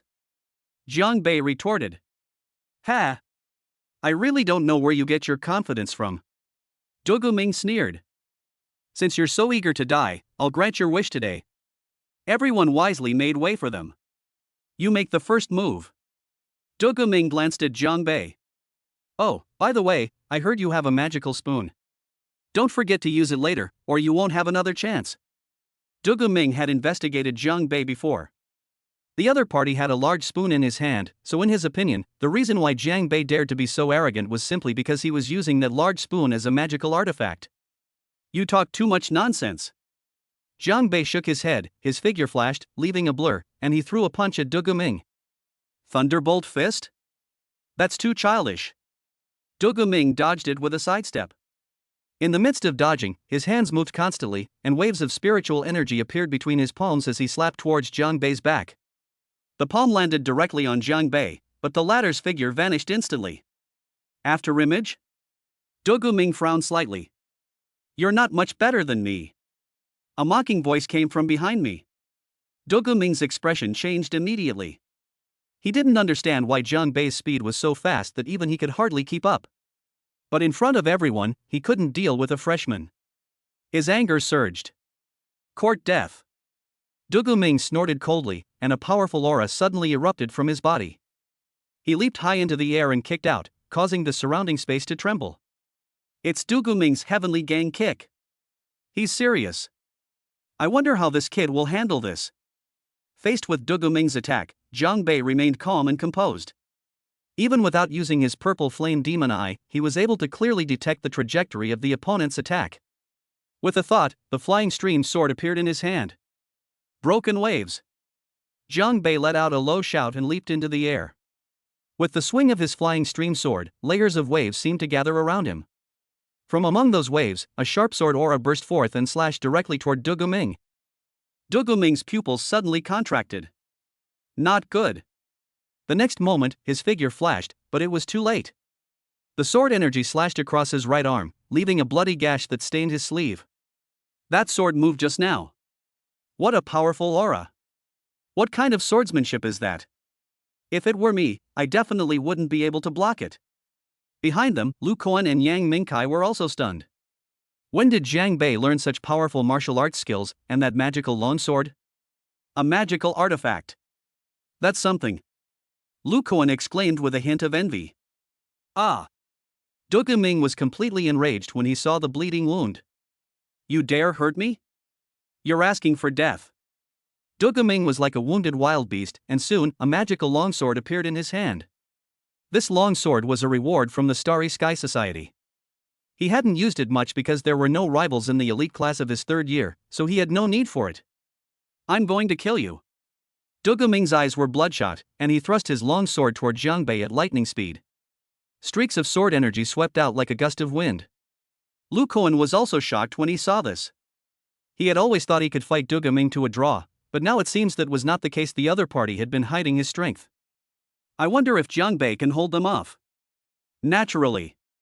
As Jiang Bei watched the sword energy flying all over the sky, a strange purple glint appeared in his eyes. All the sword energy seemed to slow down in his eyes, and he easily dodged it. Without hesitation, Jiang Bei unleashed the broken wave sword technique once more, this time even more ferocious than before. The original waves transformed into towering tidal waves, as if he were standing on a stormy sea. A sword aura shot skyward, hurtling towards Doguming. A look of panic flashed in Doguming's eyes as he hurriedly defended himself. Sizzle! Although Doguming tried his best to defend, Jiang Bei's broken wave sword technique was a high-level Shan-grade martial skill, and its power was unmatched. Doguming was sent flying backward, spitting out a mouthful of blood, and crashed heavily to the ground. Looking at his chest, there was a long wound, from which blood was gushing out. There's blood. The surrounding classmates were horrified. Just as Jiang Bei was about to cripple Doguming, the teacher arrived. Chapter 89. The principal is acting a little unusual. No one expected Doguming to lose. After all, his opponent was just a freshman. How is this possible? This freshman is too amazing. Where did he learn such powerful martial arts skills? Look! Someone noticed the aura emanating from Jiang Bei. Good heavens, Martial Master Realm. How is this possible? Isn't he a freshman? Martial Master Realm? Lu Kuan's lips twitched. Yang Mingkai, you've only been enrolled in Jiangbei for less than 2 months. How did you break through to the martial master realm? You're asking me? Who am I supposed to ask? Yang Mingkai was also dumbfounded. He had only recently broken through to the martial master realm. However, he's already a sophomore, while Jiang Bei is only a freshman. To reach the martial master realm is just too abnormal. This guy was hiding his true abilities too well. Breaking through to the martial master realm in less than 2 months after enrolling, no one in the school has ever done that before. Jiang Bei ignored the surrounding whispers. Just as he was about to cripple Du Ming, his teacher arrived. Stop! With a loud shout, a middle-aged man in his 40s rushed over. He is Lu Yong, the instructor of the elite class in the 3rd year, and he has the strength of a 4-star martial grandmaster. What's going on? Lu Yong came to Du Ming's side and saw that the other man was covered in blood, his face was pale, and his brows were tightly furrowed. Kid, you're so vicious, which class are you in? Ha? A freshman? Lu Yong stared in disbelief at the student badges from Jiangbei. A freshman student severely injured Du Ming, this. It's normal to lose control when you're sparring. You. Lu Yong's face was grim. Du Ming was one of his most outstanding students, and now that he was seriously injured, he, as the instructor, was naturally furious. I don't care who you are, you've maliciously injured someone, and I won't let you get away with this today. Wait. Just as Lu Yong was about to teach Jiang Bei a lesson, another voice rang out. Everyone turned around and was startled. Even the principal was alerted. The principal's name is Zhu Chongjiu. He is broad and stout, and not very tall. Don't let his unremarkable appearance fool you, he is quite powerful, a 9-star martial grandmaster. Principal, you've come at the perfect time. This brat maliciously injured my student, he must be severely punished. Lu Yong quickly spoke up. However, Zhu Chongjiu ignored him and ran straight to Jiang Bei. Jiang Bei, are you alright? Zhu Chongjiu looked at Jiang Bei with a worried expression, but when he saw that Jiang Bei had no injuries at all, he breathed a sigh of relief. Everyone thought that when the principal arrived and saw this scene, he would be furious and might even expel Jiang Bei on the spot. But to everyone's surprise, the principal not only did not blame Jiang Bei, but also went up to comfort him. What the hell is going on? Lu Yong was also dumbfounded. Principal, it was my student who was injured. Why are you suddenly concerned about the murderer? Principal, you. Shut up. Lu Yong was about to speak when Zhu Chongjiu stopped him. Lu Yong, you're a good student, do you really think I don't know? Du Ming used the Starry Sky Society to attack Lu Kuan, almost crippling him. Do you think I don't know about these things? This. You know what I don't know, but Lu Yong has a lot of unspeakable suffering. But even if you know, what does it have to do with what's happening right now? Jiang Bei, why don't you go back first and stop bullying them? Zhu Chongjiu then looked towards Jiang Bei, his tone extremely polite. Everyone looked at each other, wondering what kind of background Jiang Bei had that even the principal was openly protecting him. Alright, since you've stepped in, principal, I'll head back now. Yang Mingkai, let's go. Oh, right. Jiang Bei turned around and looked at Lan Luor. I don't like to hit women, but that doesn't mean I won't. Jiang Bei patted the dumbfounded Yang Mingkai on the shoulder and swaggered away. Lan Luor was completely stunned, looking utterly incredulous. Not only did Jiang Bei defeat Du Ming, but even the principal openly defended him. Did I misjudge him? Zhu Chongjiu breathed a sigh of relief when he saw Jiang Bei leave. Just a day ago, he had not paid any attention to Jiang Bei at all. But just yesterday, Sha Tongtian summoned him and spoke to him. On the surface, Zhu Chongjiu is the principal, but the real controller of Qingyang Lingwu University is Sha Tongtian. Jiang Bei is the person Sha Tongtian has his eye on. Du Ming, you secretly instructed the Starry Sky Society to deal with Lu Kuan. Starting today, you are free to leave the school. Upon hearing this, Du Ming was so enraged that he fainted on the spot. Jiang Bei, you're absolutely amazing. On the way, Yang Mingkai's eyes shone brightly, his admiration for Jiang Bei was beyond measure. I really didn't expect that even the principal would protect you. How did you manage to do that? You want to know? I want to, I really want to. Secret. Jiang Bei knew that the reason the principal was being so polite to him was definitely because of Sha Tongtian. This old man is actually quite reliable. On the other side, after Zhu Chongjiu left the elite class of the 3rd year, he hurriedly went to Sha Tongtian's residence in Lingwu Pavilion. He recounted everything that had happened that day to Sha Tian in detail. Sha Tian was not angry after hearing this. Instead, he laughed. Ha ha, I just agreed to his request, and this kid went off to cause trouble. He's a real handful. To master the broken wave sword technique in just one night, no wonder it's the 9 stars alignment. The higher a cultivator's talent, the faster they cultivate, and the greater their comprehension becomes, far surpassing that of ordinary people. More importantly, the higher their talent level, the larger their spiritual energy C becomes. This is why those with high talent can reach higher levels. Although Jiang Bei is only a 1-star martial artist, his spiritual energy C is equivalent to that of an ordinary 5 or 6-star martial artist. 9 stars aligned? Xu Chongjiu was taken aback. What do you mean by a 9-star alignment? Chongjiu, do you know why I have spared no effort to protect Jiang Bei? Because Jiang Bei's martial spirit talent is level 9, which is the super talent of 9 stars in a row. Ah? How is this possible? Xu Chongjiu was a little confused. He originally thought that Jiang Bei and Sha Tian had some special relationship. He didn't expect that Jiang Bei's cultivation talent was so high. But when he entered school, he was only half a grade. I personally tested it, so there's no mistake.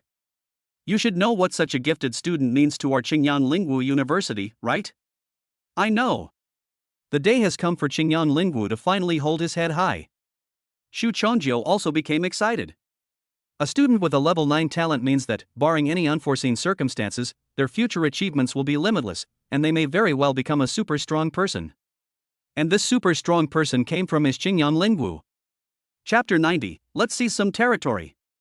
The fact that Jiang Bei almost crippled Du Guming did not spread. It was suppressed by Principal Xu Chongjiu. At first, Xu Chongjiu didn't understand why Sha Tian valued Jiang Bei. But when he learned that Jiang Bei's talent had reached level 9, his excitement was no less than that of Sha Tian. Let alone Du Guming, even if Jiang Bei turned the school upside down, he would absolutely not punish anyone. A student at the 9th level of martial spirit is extremely important to Qingyang Lingwu University. Jiang Bei returned to class, and Chen Xiaoyang sent him a message. The 5 of them created a separate group, the Zhatian Gang's high-level group, and communicated in the group when they didn't meet in person. At Jiang Bei, boss, let's meet tonight. To discuss the situation of the various gangs in Xinjiang. We've heard news so quickly? Jiang Bei raised an eyebrow. Chen Xiaoyang was quite efficient. Ha ha ha. Looks like our epic battle is about to begin. Yang Mingkai egged them on in the group chat. At Yang Mingkai, will you lead the charge? Forget it, this job isn't suitable for me. I think Elder Lu Koan is more suitable. Let's meet at the usual place tonight. After class in the afternoon, Jiang Bei went straight to Lu Koan's residence. Since they didn't have a base camp yet, they decided to meet at Lu Koan's house for the time being. Jiang Bei went there with Yang Mingkai and He Junxian. When they arrived, Chen Xiaoyang was already waiting for them. Lucian, what are you doing? Your hair is all shiny and slicked back at night. We're having a meeting, not going out to pick up girls. Looking at the way Lu Koan had styled him, Yang Mingkai couldn't help but make a couple of sarcastic remarks. Don't call me Lucian anymore, please call me Damakun, Sarazawa Damakun. Lu Koan tossed his hair, looking extremely narcissistic. Boss, is that Crow's Zero you mentioned really that good? It's almost driving Lucian crazy. Jiang Bei's lips twitched too. He felt like he'd just been bored before, telling stories about Crow's Zero for no reason. Don't you dare ruin Tamao. Alright, let's get down to business. Xiaoyang, what's up? Chen Xiaoyang nodded. Based on my investigation over the past 2 days, there are currently 13 cultivator factions in Xinjiang City. Among them, the Silver Dragon Pavilion and the Spirit Slaying Gang are the strongest, with both of them having general-level experts in charge. When Silver Dragon Pavilion was mentioned, Chen Xiaoyang's expression flickered slightly. He was crippled by the people from the Silver Dragon Pavilion back then. General-level experts? Damn it, we can't touch these 2 families. Whether they are military generals or spiritual generals, they are already among the top-tier beings in Xinjiang City.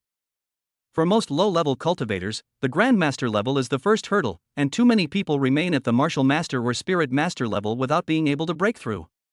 But the real first hurdle is actually at the general level. Because once a cultivator reaches the general level, they can ride the wind and fly through the air. Their spiritual energy sea will undergo a great change. Below the general level, the spiritual energy sea can only be called a river. Only at the general level can it truly be called a C. This can be described as a qualitative leap. What about the Starry Sky Society?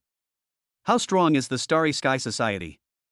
The Starry Sky Society is second only to the Silver Dragon Pavilion and the Spirit Slaying Gang in strength. Although it does not have any general level experts, it has a 9-star Spirit Master and a 9-star Martial Master. In addition to the Starry Sky Society, there are also the Mad Sand Gang and the Bloodgate. These 5 are known as the 5 strongest forces in Xingyang City. Among the 13 major forces, the weakest should be the Small Knife Society and the 100 Joys Gang. However, each of them has a 3-star martial grandmaster in charge. Are there any weaker ones, like martial arts masters or something? Yang Mingkai interjected. Martial artists and spiritual masters simply can't survive in these forces, okay? Chen Xiaoyang rolled his eyes at him. But we can't deal with martial sect. Chen Xiaoyang and He Junxian also knew about Jiang Bei breaking through to the martial master level and then crippling Du Ming. But no matter how strong Du Ming was, he was still only a martial master and had not yet reached the martial grandmaster level. He Junxian, in particular, was a little depressed. He had been working hard to catch up with Jiang Bei, and finally broke through to the 7-star martial artist realm, while Jiang Bei had already broken through to the martial master realm. Where can we chase them? This is like you finally figure out the answer to a problem, but someone else has already finished writing all their answers, handed in their paper, and left. A 3-star martial grandmaster. Jiang Bei looked thoughtful. What he really wanted was to bring down the Starry Sky Society. Although a 9-star martial artist is strong, he has ways to deal with them. I almost crippled Du Ming, so the Starry Sky Society definitely won't let this go. Even if I don't go after them, they'll definitely come after me. Jiang Bei thought to himself that he should not make a move against the Starry Sky Society for the time being. As one of the top 5 forces in Xingyang City, if he made a move against them, it would definitely attract the attention of the Silver Dragon Pavilion and the Spirit Slaying Gang. Jiang Bei isn't afraid of anything, but he still has to go to school and can't keep an eye on things outside all the time. It's better to wait until Chen Xiaoyang has grown up a bit. Then let's go with the Small Knife Society. Have you secured the Small Sword Society's headquarters yet? Have. Let's go then. After Jiang Bei finished speaking, he got up from his seat and prepared to leave. Boss, where are you going? Let's go, to the Small Sword Society. Ah? The group was stunned.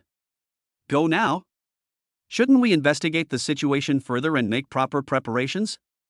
After all, they have a martial grandmaster protecting them. That's way too fast. Boss, shouldn't we make some preparations? Have you already informed Senior Joe? Why did you notify that old man? Jiang Bei understood immediately upon seeing their expressions. Don't worry, I'll handle the 3-star martial grandmaster. When we, the Exploding Sky Gang, get things done, we have to be swift and decisive, understand? In fact, Jiang Bei had already made up his mind. If he didn't reveal some of his strength, the others would definitely feel pressured and hesitant, which is only human nature. After all, you're just a few students, and you want to take on an entire gang? That's unrealistic. The group drove straight to the north of the city and finally stopped in front of a huge mansion. Great! This place will be our Sky Bombing Gang's headquarters from now on. Jiang Bei looked up at the gate in front of him and nodded. You little brats, what are you looking at? Get lost. A young man leaned against a pillar by the entrance and glanced at the group from Jiang Bei. Bring out your boss. We're here to cause trouble. The young man was stunned for a moment, stared at the group, and then realized what they meant. Ah, I'm so happy. You bunch of greenhorns. Kid, do you know where you are? Get lost before I lose my temper. The young man waved his hand impatiently, not taking Jiang Bei's words to heart at all. Chapter 91. This is our base camp. I know, the Small Knife Society. But from now on, this place will be called the Sky Bombing Gang. Hey kid, are you looking for trouble? The young man rolled up his sleeves and walked over. You've dared to try and stage an accident with my little knife society. I'll teach you a lesson today. As he spoke, the young man raised his hand and slapped Jiang Bei across the face. Jiang Bei didn't make a move, but Lu Kuan rushed out from the side and, without saying a word, kicked out with his leg. This young man was just a martial artist, how could he withstand Lu Kuan's kick? He was kicked 5 or 6 meters away, clutching his stomach with a pained expression on his face. Hey, go easy on him, he might become a member of our gang in the future. Hee hee, I couldn't control my strength. The young man groaned on the ground for a while before he came to his senses.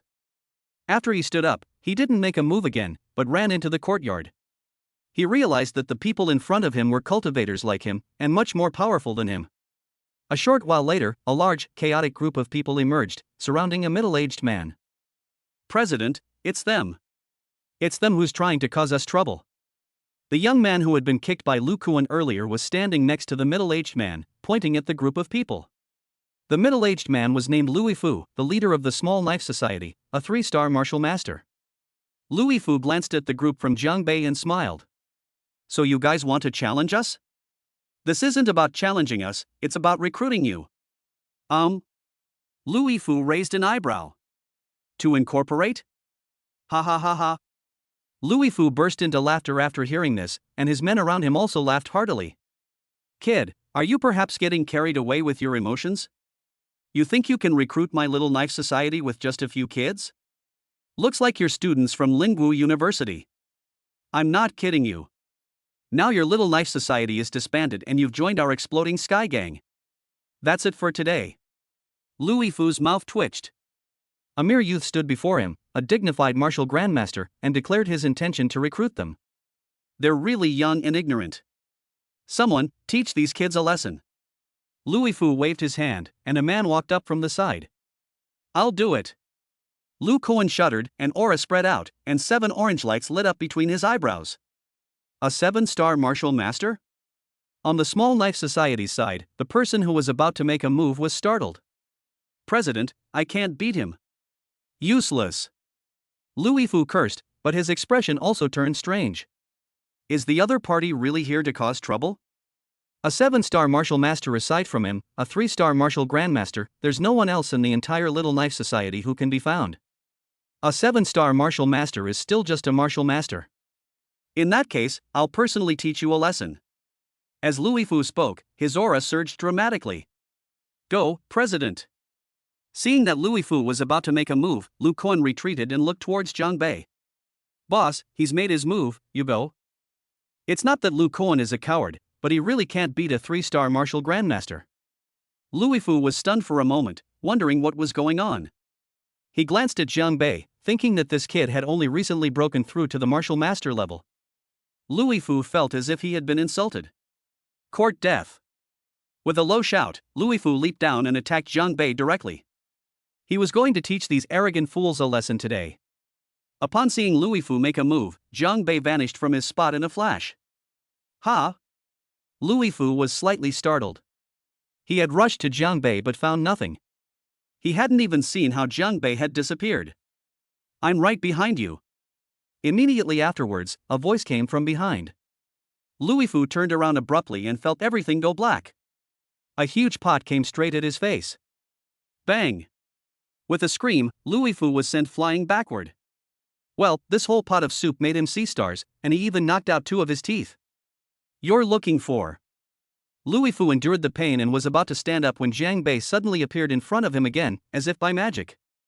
They gave him a brutal beating. Although Louis Fu was a 3-star martial grandmaster, he had no chance to fight back against the Golden Flame Iron Pot. The members of the Little Knife Society were completely dumbfounded. The president didn't even have a chance to fight back, this is?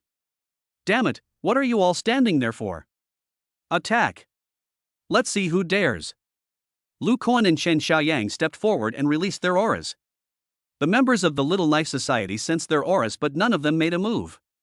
The president is no match for them, let's run. Someone shouted something, and the members of the Little Knife Society scattered and fled instantly, leaving only 3 or 5 people behind. Lu Kuan and his companions were dumbfounded. This Little Knife Society is really terrible. The president was beaten, and you just ran away like that? This shows such a lack of team spirit. In fact, this was all a bunch of rabble gathered by Louis Fu. Normally, he could only suppress them with his strength as a 3-star martial grandmaster. Now that he couldn't even hold them off, the others naturally gave up and ran away. Louis Fu witnessed all of this and was furious. A bunch of idiots, I've wasted my time raising you. Stop hitting me. I give up. Zhang Bei then stopped what he was doing and looked at Louis Fu. The Little Knife Society is disbanding from now on, do you agree? Agreed. Agreed. Louis Fu nodded repeatedly. Almost everyone has left. What's the difference between this and disbanding? The hall of the Little Knife Society should now be called the Sky Bombing Gang. Jiang Bei sat in the main seat, Chen Xiaoyang and the others sat on either side, and only Louis Fu stood. He was quite upset right now, having been taught a lesson by a martial arts master. Was that iron pot a magical artifact? It was too powerful. And what's this exploding heaven gang? I've never heard of them before. He had thought the exploding sky gang was some powerful force, but from their conversation, he learned that Jiang Bei was actually the gang leader. Louis Fu, from today onwards, you will be under Qin Xiaoyang's command. Well. Louis Fu nodded repeatedly. He originally wanted to leave, but Jiang Bei had no intention of letting him go. As long as you work hard, you'll be well taken care of in the future. This is Lu Cohen, we'll help Elder Lu. After Jiang Bei gave a brief introduction, Louis Fu's face turned green. You guys have a deputy leader, an elder, and 2 protectors. There are only 6 people in the Zhatian gang now, so I'm the only member? Xiaoyang, from now on this will be our base camp. You guys can discuss the recruitment process. As Jiang Bei spoke, he took out a storage ring. There are 5,000 spirit stones here, as well as several martial arts and spiritual techniques. Consider them as the initial capital for our exploding sky gang. As soon as these words were spoken, the group couldn't sit still any longer. Chapter 92, Preparing for Training. 5,000 spirit stones. As soon as Jiang Bei said this, everyone else couldn't sit still. Boss, 5,000 spirit stones. My God, have you struck it rich? Yang Mingkai exclaimed, his eyes wide. 5,000 spirit stones, that was something we wouldn't have dared to dream of before. Chen Xiaoyang was shocked but also excited when he received the spatial ring. From the moment he met Jiang Bei's surprises never stopped. 5,000. Louis Fu listened, his mind going blank. Even for him, let alone 5,000 spirit stones, even 1,000 would be beyond the reach of the entire Little Knife Society. He had previously shown Jiang Bei the Little Knife Society's treasure room. Although it was called a treasure room, it actually contained only 100 or so spirit stones, which he had painstakingly saved up. After all, how can you retain your subordinates without offering them benefits? But now compared to others, there's no way to compare. Just who are these guys? I still have some spirit stones here. Give each of you 100. Focus on your cultivation and don't make me do everything in the future. Jiang Bei then distributed 100 spirit stones to each of the group. To build up your power, you need to invest in the early stages. Only when everything is arranged properly can we avoid making him do everything himself. Louis Fu licked his lips and stared longingly at the camera. Boss, do I have one? You? Jiang Bei glanced at Louis Fu. I don't trust you yet. I'll wait and see how you behave in the future. Forehead. Was it really necessary to be so blunt? On the way back, Jiang Bei noticed that the way the others were looking at him was a little strange. Say what you have to say. Boss, I'm still a little worried about Louis Fu. What if he gets greedy and tries to steal it? Don't worry, it won't happen. Xiaoyang, speak. Jiang Bei looked at Chen Xiaoyang, and he was growing to admire Chen Xiaoyang more and more. It seemed the other man had already guessed his thoughts. Although we don't know Louis Fu well, those who can break through to the martial grandmaster level are no ordinary people. The fact that our boss was able to take out so many spirit stones in front of him means that there must be more to him than meets the eye. If he were a smart man, he would never do something foolish. You should all learn from Xiaoyang, instead of just fighting all day long. Jiang Bei naturally knew the principle of not flaunting wealth, but the Zhatian gang was short-handed. Chen Xiaoyang alone was definitely not enough. If Louis Fu could be of great use, it would be beneficial to the gang. Even if he had any bad intentions, Jiang Bei wasn't afraid. He had already secretly given Chen Xiaoyang the Thunderclap Bomb and the Super Strength Pill. Let alone one Louis Fu, even if there were 3 or 5, it would only be a matter of one Thunderclap Bomb. There was also spiritual water. Jiang Bei left 2 large buckets for Chen Xiaoyang. After all, strength is always the most important thing. The exploding sky gang may only be at the beginning now, but it will definitely provide assistance to Jiang Bei in the future. Some things cannot be accomplished by one person alone. The next morning, Jiang Bei had just arrived at school when he was called away by his homeroom teacher, Li Kuei. Besides him, Li Dasuang and Wang Tailin were also there. Li Kuei led them not to the office, but to the competition arena. When they arrived, there were already more than a dozen people gathered there. Jiang Bei. As soon as I stood still, someone called out Jiang Bei's name. I turned my head and looked. Gao Xiaobing and Li Hongyun also came. He Junxian was also there. What are they trying to do? Jiang Bei glanced around and, apart from the few he recognized, the others, though unfamiliar, were all first-year students.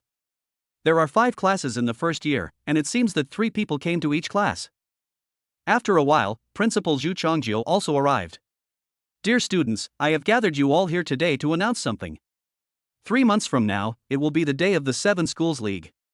The so-called 7 Schools League is a competition jointly organized by 7 universities under Jiang Province.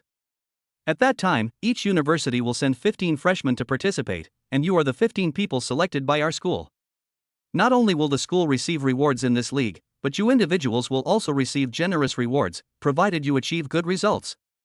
Our Qingyang Spiritual Martial Arts Academy has never had the best results in the past, so you must work hard.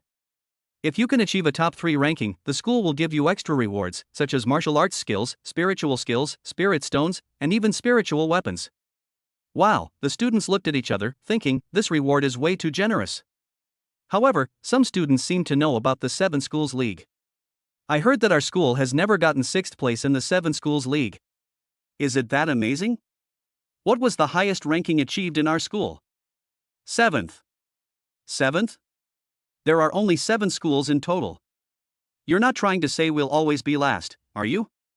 I know it's hard to accept, but that's just how it is. What kind of reward is that? Going there would just be embarrassing. Hearing his classmates' whispers, Zhu Chongzhou's face turned almost green. Cough. Cough. Your past results were indeed unsatisfactory, but this time is different. You are all the elites of your respective classes, and I have confidence in you. As Zhu Chongzhou spoke, he even glanced specifically at Jiang Bei. When the 7 Schools League was mentioned, Jiang Bei recalled that Sha Tongtian seemed to have mentioned this to him before. But Qingyang Lingwu consistently ranked last, which was something he hadn't expected. His consistency was truly remarkable.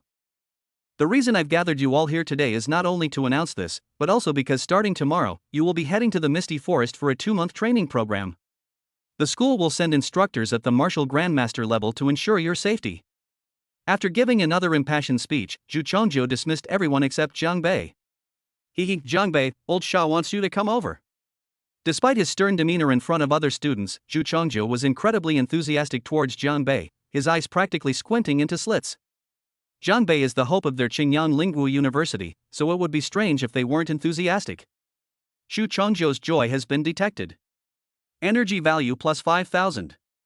Principal, your teeth look really yellow when you smile.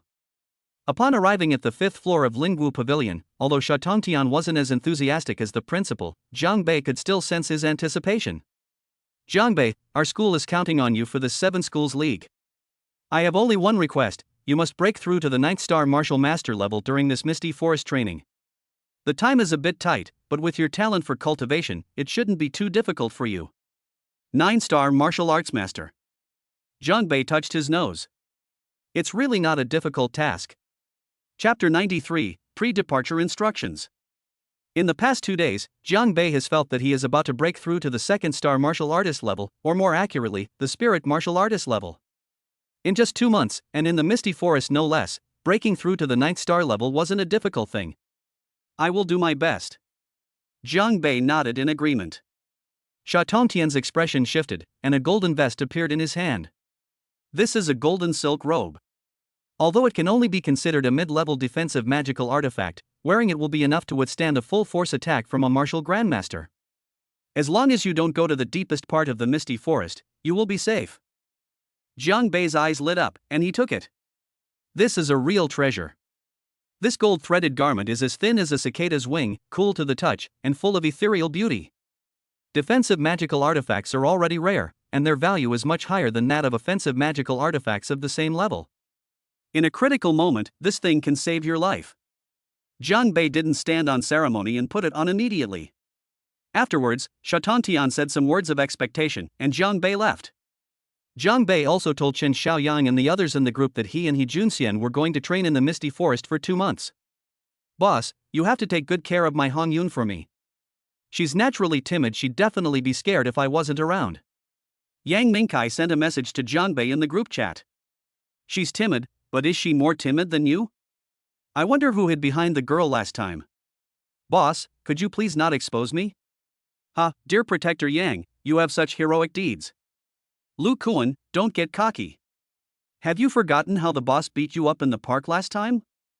Jiang Bei, too lazy to watch the two bicker, instructed them to assist Qin Xiaoyang in managing the gang, and then went straight to the supermarket. This trip will last for 2 months, so naturally I'll be doing some serious shopping. Looking at the dazzling array of goods, Jiang Bei really wanted to put them all into his spatial ring with a wave of his hand. But as a model young person of the new century, I still obediently paid the bill in the end. When the sales clerk saw that Jiang Bei had bought so many things, piled up like a small mountain, her eyes almost popped out of their sockets. Good grief, is it the end of the world or a zombie outbreak? Buying so much stuff. The next morning, Jiang Bei packed his things and arrived at the school gate. All the students have arrived. There are 15 people in total, including him. From a distance, you can see Gao Xiaobing and Li Hongyun standing there. Jiang Bei, you've arrived. Upon seeing Jiang Bei appear, Gao Xiaobing's eyes curved like crescent moons, and she even had a pair of shallow dimples at the corners of her mouth. That makes sense. It's only in front of Jiang Bei that Gao Xiaobing acts this way. Normally in class, she's always cold and aloof, never showing any enthusiasm for anyone. Sigh. I really envy you too. You get to train and have a romance and honeymoon at the same time. Looks like I'm going to have to endure a lot of PDA along the way. Li Hongyun sighed and joked. Don't worry, I'll take you with me. Jiang Bei said with a smile. But as soon as he finished speaking, he noticed that Gao Xiaobing and Li Hongyun were staring at him with strange expressions. Gao Xiaobing glared at him, looking threatening. I think I said something wrong. What I mean is, Yang Mingkai has already told me to take good care of you. That's more like it. As the three were chatting, someone walked over from the side. Hi, He Junxian. Gao Xiaobing greeted him. The two, both genius freshmen, knew each other.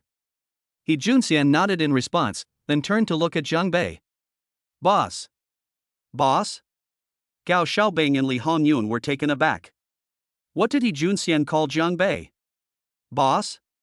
Hee, we're close friends, that's what we call each other. Junxian, you can just call me by my name when we're outside. Jiang Bei whispered. Yes, boss. As the group was chatting happily, they were met with a barrage of envious glances from all around. What's wrong with them? Why are they looking at us like that? Jiang Bei looked back and burst out laughing. Most of the other students were carrying large and small bags, unlike these few, who had put all their things in their spatial rings, making their hands light and free. Would you like me to help you with your bags? 100,000 per person. Resentment from classmates detected, energy value plus 10,000. Ha ha. That was awesome. Soon, the instructors who had accompanied them also arrived. There were 3 of them in total, 2 men and 1 woman, 2 martial grandmasters and 1 spirit grandmaster.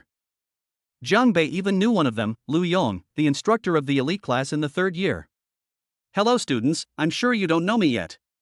My name is Hu Benliang, and I'm the team leader for this trip. I'm a 4-star martial grandmaster.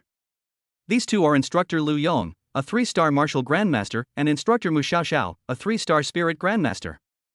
The 3 of us will be responsible for everyone's safety during this training exercise. The misty forest is fraught with danger, so everyone must obey orders and follow instructions. Now I'll take attendance.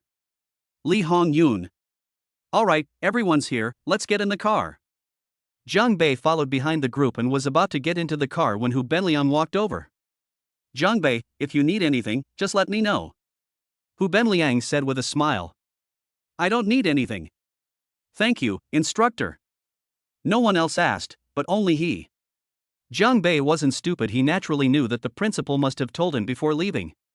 Is this Jiang Bei some kind of relative of the principal? Why do we have to protect him? Mu Xiaoxiao stepped forward, looking somewhat puzzled. Before they set off, Principal Zhu Chongjiu called the 3 of them into his office and instructed them to ensure the safety of Jiang Bei and not to use violence to force them, no matter what happened. The 3 of them were naturally unaware of the reason and assumed that Jiang Bei had an unusual relationship with the principal. Humph. What's so special about it? Lu Yong snorted coldly, his expression clearly showing some dissatisfaction. Hu Benliang glanced at Lu Yong but didn't say anything. Earlier, when the principal was looking for them, he had called Lu Yong aside by himself. Benliang, I'm sorry to trouble you this time. Originally, I wasn't planning to send Lu Yong, but you're the only experienced and capable instructors in the school. You need to keep a close eye on Lu Yong and make sure he doesn't cause trouble for Jiang Bei. Jiang Bei's abilities can't be compared to those of other students. You just need to keep an eye on him and see what he wants to do. This is what the principal told Hu Benliang privately. Hu Benliang could guess some of it. Although the news of Jiang Bei defeating Du Gaming had not reached the ears of his classmates outside, he knew something about it. Alright, the students' growth during this experience is crucial to the 7 Schools League 3 months from now, so we can't let our guard down. Let's get on the bus. As the bus departed, on the 5th floor of Lingwu Pavilion, Sha Tongtian looked outside, his eyes flickering, lost in thought. 9 stars aligned. This time, it'll definitely blow those old guys' minds. Chapter 94, So Easy to Draw Hatred. 3 hours later, the bus stopped. The bus cannot go directly to the misty forest, you will need to walk a distance. Looking at the scene before him, Jiang Bei realized that this route was different from the one he took when he came to the misty forest last time. Let's walk there, it's about an hour's walk. At Hu Benliang's command, the students carried large and small bags. A few people from Jiang Bei, with nothing in their hands, were chatting and laughing, making the students grit their teeth in disbelief. After walking for about half an hour, it was noon, and the weather was hot. Everyone was carrying large and small bags and was already covered in sweat. Jiang Bei, however, calmly took out several cans of soda from his spatial ring. Come on, 1 can each. De Shuang, Tai Lin, you two get one too. Oh, and give me the bag. Wang Tailin and Li Dasuan were in the same class as Jiang Bei, and could be considered his half-loyal followers. It was a matter of convenience, and more importantly, it allowed them to take the opportunity to get other classmates to contribute more energy points. Jiang Bei, can you help me out too? That's right, we're all classmates, if you have a spatial ring, why not lend a hand? Sorry, it's too full. Resentment from classmates detected, energy value plus 10,000. Ha! It's still ice cold. Jiang Bei, how did you do that? Jiang Bei laughed. I can't handle the refrigerator, but I can at least make some ice. On a day like this, a couple of sips would be so refreshing. As Jiang Bei spoke, he took another big gulp. Iced Coke is so delicious. Resentment between students and instructors detected, energy value plus 15,000. Good heavens, instructors, don't you guys treat yourselves better when you go out? Hu Benliang and the others naturally carried food and other items in their spatial rings, since the students had not yet reached the martial grandmaster level and could not go without food. However, Hu Benliang and the others had long since lost the habit of eating and drinking. They couldn't stand Jiang Bei's smug expression. Suddenly, they felt a bit thirsty for a drink themselves. Conditioned reflex. Classmates, I have some water here, 1 bottle for each of you. Hu Benliang took out Farmer's 3 punches from his spatial ring and distributed it to everyone. Instructor, we don't want water, we want iced cola too. I'll drink your mother's egg. I'll drink it all. Some people were initially making a fuss, but seeing Hu Benliang's face darken, they didn't dare to argue anymore and obediently took the water. Jiang Bei was amused by everyone's sour faces.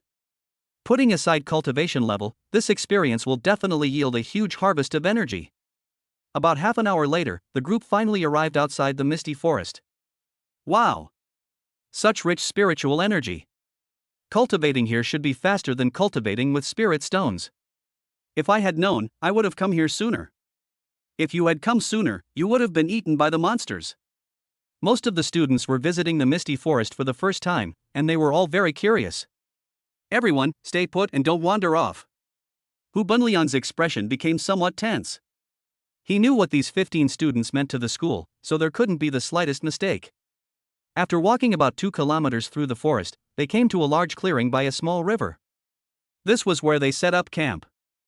Almost every school organized training exercise is held here. Everyone, set up your tents and get a good rest tonight. Tomorrow, we'll prepare to hunt monsters. Yay! Everyone got excited at the mention of hunting monsters. The tents are set up, and if you look closely, they seem to be divided into 2 camps. Classes 1 and 2 are surrounding Class 3 on the north side of the river, or more accurately, surrounding the north side of the river, while Classes 4 and 5 are on the other side. Jiang Bei didn't know much about the students in Class 4 and 5, but looking at his own tent, he felt a little helpless. He Junxian and Wang Tielin's tents surrounded Jiang Bei. Seriously, is it really necessary to go to such lengths? It's made me lose all my privacy. In the evening, Hu Benliang distributed food and water to everyone. The food consisted mainly of compressed biscuits and the like. Although the students were reluctant, they had nothing else to eat. You're going to eat this stuff? Will it even provide enough nutrition? Jiang Bei looked at the compressed biscuit in his hand and curled his lip. The students rolled their eyes. You're a cultivator now, why would you care about such a small amount of nutrition? If you don't want to eat, there are fish in the river, go catch some yourself. Lu Yong happened to be passing by, glanced at Jiang Bei, and sneered. Upon hearing that there were fish in the river, Jiang Bei's eyes lit up. Sha, fine, catch it yourself. Jiang Bei, where are you going? Wait for me. Seeing Jiang Bei walk towards the river, Wang Tailin and the others followed. There really are fish. The fish here must taste delicious. Jiang Bei grinned, took off his shoes, and went straight into the river. Wow, they've caught fish. Looks like we'll be having fish soup tonight. Gao Xiaobing and Li Hongyun still remembered that when they were surrounded by silver wind wolves last time, Jiang Bei had prepared all the pots, pans and utensils. It's huge.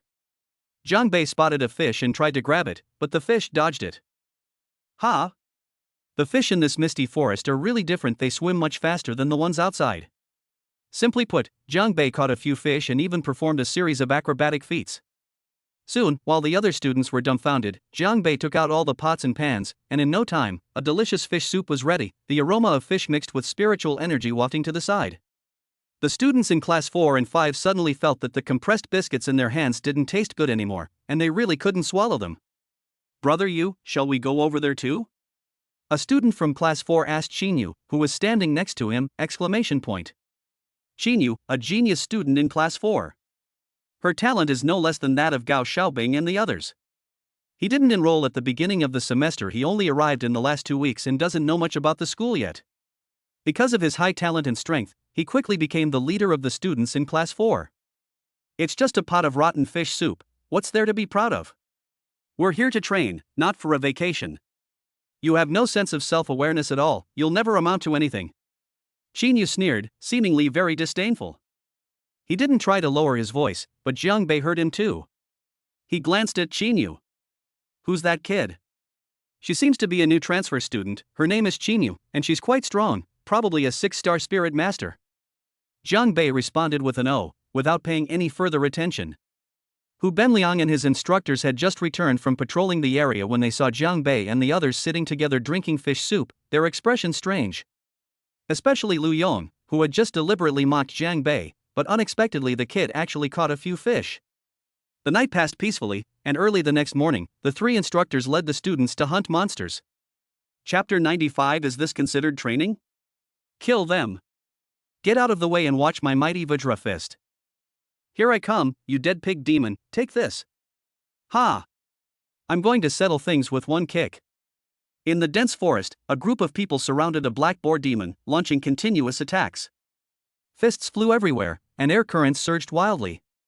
This group of people is none other than the Jiang Bei group who came to the misty forest for training. The students in the middle kept attacking the black boar demon, while Hu Benliang and 2 others stood by. However, Jiang Bei was not among the crowd. On a nearby tree branch, Jiang Bei was leaning against it, his hands behind his head, his legs crossed, and his eyes closed as he rested. Listen to the sounds of fighting coming from below. Jiang Bei slowly opened his eyes, glanced around, and his eyes were full of helplessness. Well, this situation has been going on for 3 whole days. That morning, the instructors led them to hunt monsters. Jiang Bei thought that with Hu Benliang and 3 other martial grandmaster level experts around, they should be able to find some monsters of similar strength. As a result, they found a black boar demon, and a group of students swarmed around it, leaving Jiang Bei dumbfounded. A dozen or so students fighting a black boar demon? Even ordinary people would have beaten it to death by ganging up on it. At first, Jiang Bei thought that Hu Benliang and his group were training the students' combat awareness, since it was their first time hunting monsters and they needed to get used to it. Jiang Bei can understand that. But now 3 days have passed, and it's still the same old story. That black boar demon down there is only at the level of a 5-star martial artist. It's something that 1 or 2 students could easily handle. But everyone's been throwing punches and kicks at it. If you keep fighting like this, the black boar demon will turn into black boar sauce, okay? You could say that we could split into small groups to hunt monsters, but instead, a whole bunch of people went at once. How can you learn any combat experience like this? Damn it, there are more people on the job than when pigs are being slaughtered at the slaughterhouse. The black pig demon has had a terrible few days. It never dreamed it would be ganged up on and beaten to death by more than a dozen cultivators. But these students were surprisingly enthusiastic. Actually, not all students are like this, but they just don't dare to disobey the instructor's orders. You guys fight, I'm going to sleep. Jiang Bei shook his head, then closed his eyes again. But he wanted to relax, which made some people unhappy. Lu Yong looked up at Jiang Bei, who was lying on the tree branch, and a sinister glint flashed in his eyes. Jiang Bei, this school is for you to gain experience, not for you to sleep all day. It's been 3 days, and your classmates have been learning combat skills, but you haven't moved an inch. Do you really think I'm afraid to punish you? Hu Benliang, standing to the side, frowned slightly but remained silent. What punishment are you giving me? Are you punishing me for not bullying the blackboard demon as you ordered? Jiang Bei was already a bit angry, as this was just a waste of time, and now that Lu Yong was going to teach him a lesson, he naturally couldn't tolerate it. Is this your method of training? A dozen people taking on a blackboard demon? You're not ashamed, I am. You. Lu Yong stared wide-eyed, his face flushed red. Jiang Bei, it's one thing that you lack a sense of collective honor, but now you're even talking back to the instructors. Do you really think you're a genius student? Over there, the students had all finished, but not quite. The blackboard demon had died 3 minutes earlier. These words were spoken by Qinyu, who had long disliked Jiang Bei. Now that Jiang Bei has defied Lu Yong, he is extremely pleased with himself and is ready to add fuel to the fire. Where did you come from, you little rascal? What's up with you? You should have said you wanted a beating sooner. Qinyu's lips twitched. She wanted to say something, but Jiang Bei's words silenced her. Instructor, look at him. He's absolutely outrageous. I don't think Jiang Bei's statement is wrong at all. He Junxian said. This kind of training method is completely ineffective. Exactly, I could take them down with one punch each. Why would I need so many people? Wang Tailin chimed in. Instructor, how about we hunt some level 2 monsters or something? Gao Xiaobing didn't actually do much. She just pretended to be a hunter. She was a spirit user, capable of long-range attacks. Surrounded by such a group of students, they couldn't even make a move. You've rebelled. You've all rebelled. Lu Yong's face turned ashen as he saw more and more students standing up. Alright, that's enough for today. We'll try something different tomorrow. Hu Benliang said. I know you've all been feeling resentful these past few days, but the dangers of the misty forest are more complex than you think. You'll need to get used to it. Let's go back to camp now. Hu Benliang did not punish Jiang Bei at all. That night, Jiang Bei lay in his tent, thinking about hunting monsters the next day. With his current strength, level 1 and 2 demonic beasts are no longer of any use to him. Only level 3 demonic beasts can barely put a little pressure on him. Looks like I'll have to go it alone. Just then, a figure moved outside the tent. Hey! Instructor Hu, you're still up so late. The person who came was Hu Benliang. Jiang Bei, there are some things I want to talk to you about. Hu Benliang said, looking at Jiang Bei. I know you are quite strong to have defeated Duga Ming from the elite class of the 3rd year. However, the other students have not broken through to the martial master realm like you, so we should take extra care of them. Hu Benliang received some information from the principal, but he did not know that Jiang Bei's talent was the highest level 9. He only knew that Jiang Bei had extraordinary talent. Instructor Hu, I want to go deeper into the area. Are you sure? Level 1 and 2 monsters are no longer a problem for me. Staying here is just a waste of time. Hu Benliang was startled. Level 1 demonic beasts are one thing, but they don't even care about level 2 demonic beasts.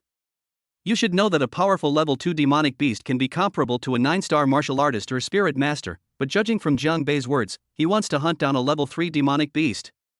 That's a level 3 demonic beast. Even he has to be careful when facing it. Level 3 demonic beasts are too dangerous, Jiang Bei. We both know some things, and I don't want you to put me in a difficult position. The principal instructed him not to obstruct Jiang Bei's actions, but if any danger were to occur, he would certainly be held responsible. When they woke up the next day, things were not like the previous 3 days. Hu Benliang divided everyone into pairs to hunt monsters, and even found some level 2 monsters to fight together with the students. Jiang Bei still didn't get involved. Just as he was about to leave alone, he glanced at the distance and his eyebrows twitched slightly. In the distance, a silver wind wolf was watching them. Soon, one wolf turned into a pack. Jiang Bei looked at the exceptionally tall silver wind wolf in the pack, whose eerie eyes were fixed on him. He almost burst out laughing. Isn't this the same group from last time? Silver Wind Wolf King still remembers it. They've come to get revenge on him. Look, a pack of wolves. Holy crap, so many silver wind wolves. Hundreds of silver wind wolves surrounded the group. Chapter 96: The Tragic Life of the Wolf King. Jiang Bei could tell from the way the Silver Wind Wolf King looked at him that the other party must have recognized him. Back then, a single detonating bomb in Jiangbei killed dozens of silver wind wolves. It would be strange if the Wolf King didn't remember him. Compared to Jiang Bei's composure, the other students who were seeing the Silver Wind Wolf pack for the first time were not so quiet. Holy crap! That's a pack of wolves. That's terrifying. Hey, kid, did you pee your pants from fright? Damn it, that's not mine. Wah, stop arguing, I want to go home. Everyone, quickly form a circle. Hu Benlian looked grave. How could they have run into the Silver Wind Wolf pack? These guys should be further inside. But he didn't have time to think about anything else. Lu Yong, Xiao Xiao, you two stay here to protect the students. I'll find a chance to kill the Wolf King first. To catch a thief, first catch the king. For monsters like these that live in groups, if the leader dies, they will collapse without a fight. Are you sure you can do it? Mu Xiaoxiao asked with some concern. Hopefully, this Wolf King isn't too ridiculously strong. Hu Benliang wasn't very confident either. If the Wolf King had just broken through to the third level of Demon Beast, it would be fine. But if it was at the peak of the third level, it would have the strength of an 8-star martial grandmaster. Not to mention dealing with it, he would probably only be able to flee in panic. Ah! Just then, the Silver Wind Wolf King let out a long howl, and hundreds of silver wind wolves charged directly towards the group. Don't be afraid, everyone. Don't stray from the group. Attack the silver wind wolves in front of you. With a shout, Mu Xiaoxiao's hands moved swiftly, and spiritual energy surged, transforming into 2-3 Zhanglong fire dragons, blazing with intense flames, as they pounced towards the Silver Wind Wolf pack. On the other side, Lu Yong also looked solemn. His moves were wide and powerful, his palm strikes were wild and unpredictable, and every time he struck out, a silver wind wolf would die. However, there were simply too many silver wind wolves, and the two of them were overwhelmed for a while. A large number of silver wind wolves had broken through the two people's defenses and launched an attack on the group of students. Behold my mighty Vajra palm. A male student, his face flushed red, suddenly slapped out with his palm, slamming a silver wind wolf directly to the ground. Other students also chimed in. Ordinary silver wind wolves aren't very strong, most of them are only level 1. Moreover, with Mu Xiaoxiao and Lu Yong helping them, they can manage to hold their own for the time being. However, some of them were level 2 silver wind wolves with strength comparable to martial masters and spirit masters. They were fine for a short time, but if it went on for too long. Upon seeing this, Hu Benliang's eyes flashed with a cold light, and he charged directly towards the Silver Wind Wolf King, but the next moment, he was blocked by the pack of wolves that rushed up. Clearly, it won't be easy for him to fight the Wolf King. No, I can't hold on much longer. Me too, I feel like I'm about to run out of energy. Thanks to their excellent teamwork, no one has fallen yet. However, there are simply too many silver wind wolves, and the sheer number of them is enough to wear them down. If this continues, there will definitely be casualties within 10 minutes. Damn it, this can't go on. Mu Xiaoxiao's beautiful eyes flashed as she easily dealt with the silver wind wolves around her. Then, others rushed over. Turning her head, she saw that Hu Benliang was now also entangled by the wolf pack. It's estimated that by the time he reaches the Wolf King, the students will be too exhausted to continue. With their combined strength, leaving would be an easy task, but the students would be in trouble. Moreover, if this drags on any longer, not only will the students be unable to cope, but the three of them will also be worn down and die here. Now all hope rests on Hu Benliang. Just then, Mu Xiaoxiao glanced at him out of the corner of her eye, and a hint of anger appeared on her pretty face. Lu Yong, what are you doing? Only a fool would stay here and wait to die with you. You'll just be slowly worn down to death. Lu Yong sneered, leaped into the air, and actually broke away from the wolf pack and ran away. Damn it! Mu Xiaoxiao's face turned green. At this critical moment, Lu Yong actually abandoned them and ran away. That's absolutely outrageous. With Lu Yong gone, the situation, which was already unlikely to last much longer, is now even more dangerous. My arm. A wail rang out as a student's arm was slashed open by the silver wind wolf, and blood flowed freely. Hold on, everyone. Let's break out towards the camp. Jiang Bei's eyes flickered in the crowd. He hadn't expected Lu Yong to run away at the last minute. He glanced into the distance and realized that Hu Benliang was far from being able to deal with the Wolf King, let alone get close to him. By the time he got there, he probably wouldn't have the strength left. Seeing this, Jiang Bei didn't hesitate at all. With a swift movement, he charged directly towards the Silver Wind Wolf King. Jiang Bei. Gao Xiaobing exclaimed anxiously. Jiang Bei, what are you doing? Come back here. Mu Xiaoxiao turned around and was shocked to see that Jiang Bei had broken away from the group and was heading towards the Wolf King. The Silver Wind Wolf King also noticed the commotion in Jiang Bei, and a hint of human-like mockery appeared in his eyes. Ah! With a long howl, more than a dozen silver wind wolves pounced directly towards Jiang Bei. Just as they were about to tear Jiang Bei to pieces, Jiang Bei's figure vanished from the spot. After image. Once the dragon step is unleashed, it's simply impossible for these silver wind wolves to catch it. In the blink of an eye, Jiang Bei had already passed through the wolf pack. Hu Benliang, who was being entangled by the wolves, was stunned for a moment when he saw this scene, and then he became anxious. Jiang Bei, retreat immediately. The principal gave instructions that if anything happened in Jiang Bei, he wouldn't be able to handle it. The real question is, how did this kid even get there? Jiang Bei ignored Hu Benliang, looked at the Silver Wind Wolf King not far away. The flying stream sword appeared directly in his hand. He leaped up and slashed out with the long sword. Broken waves. The surrounding energy surged like ocean waves, and billowing sword energy shot out, slashing towards the Silver Wind Wolf King. The Silver Wind Wolf King's eyes, which were originally glowing blue, turned blood red. As the saying goes, when enemies meet, their eyes are filled with hatred. The Silver Wind Wolf King leaped forward, its claws gleaming with a cold light, and pounced directly at Jiang Bei. Immediately, a flash of cold light appeared, and the Silver Wind Wolf King shattered the sword energy. Its speed did not decrease, and its blood-red maw opened wide. Its sharp fangs could probably bite through steel. Upon seeing this, Jiang Bei also raised an eyebrow.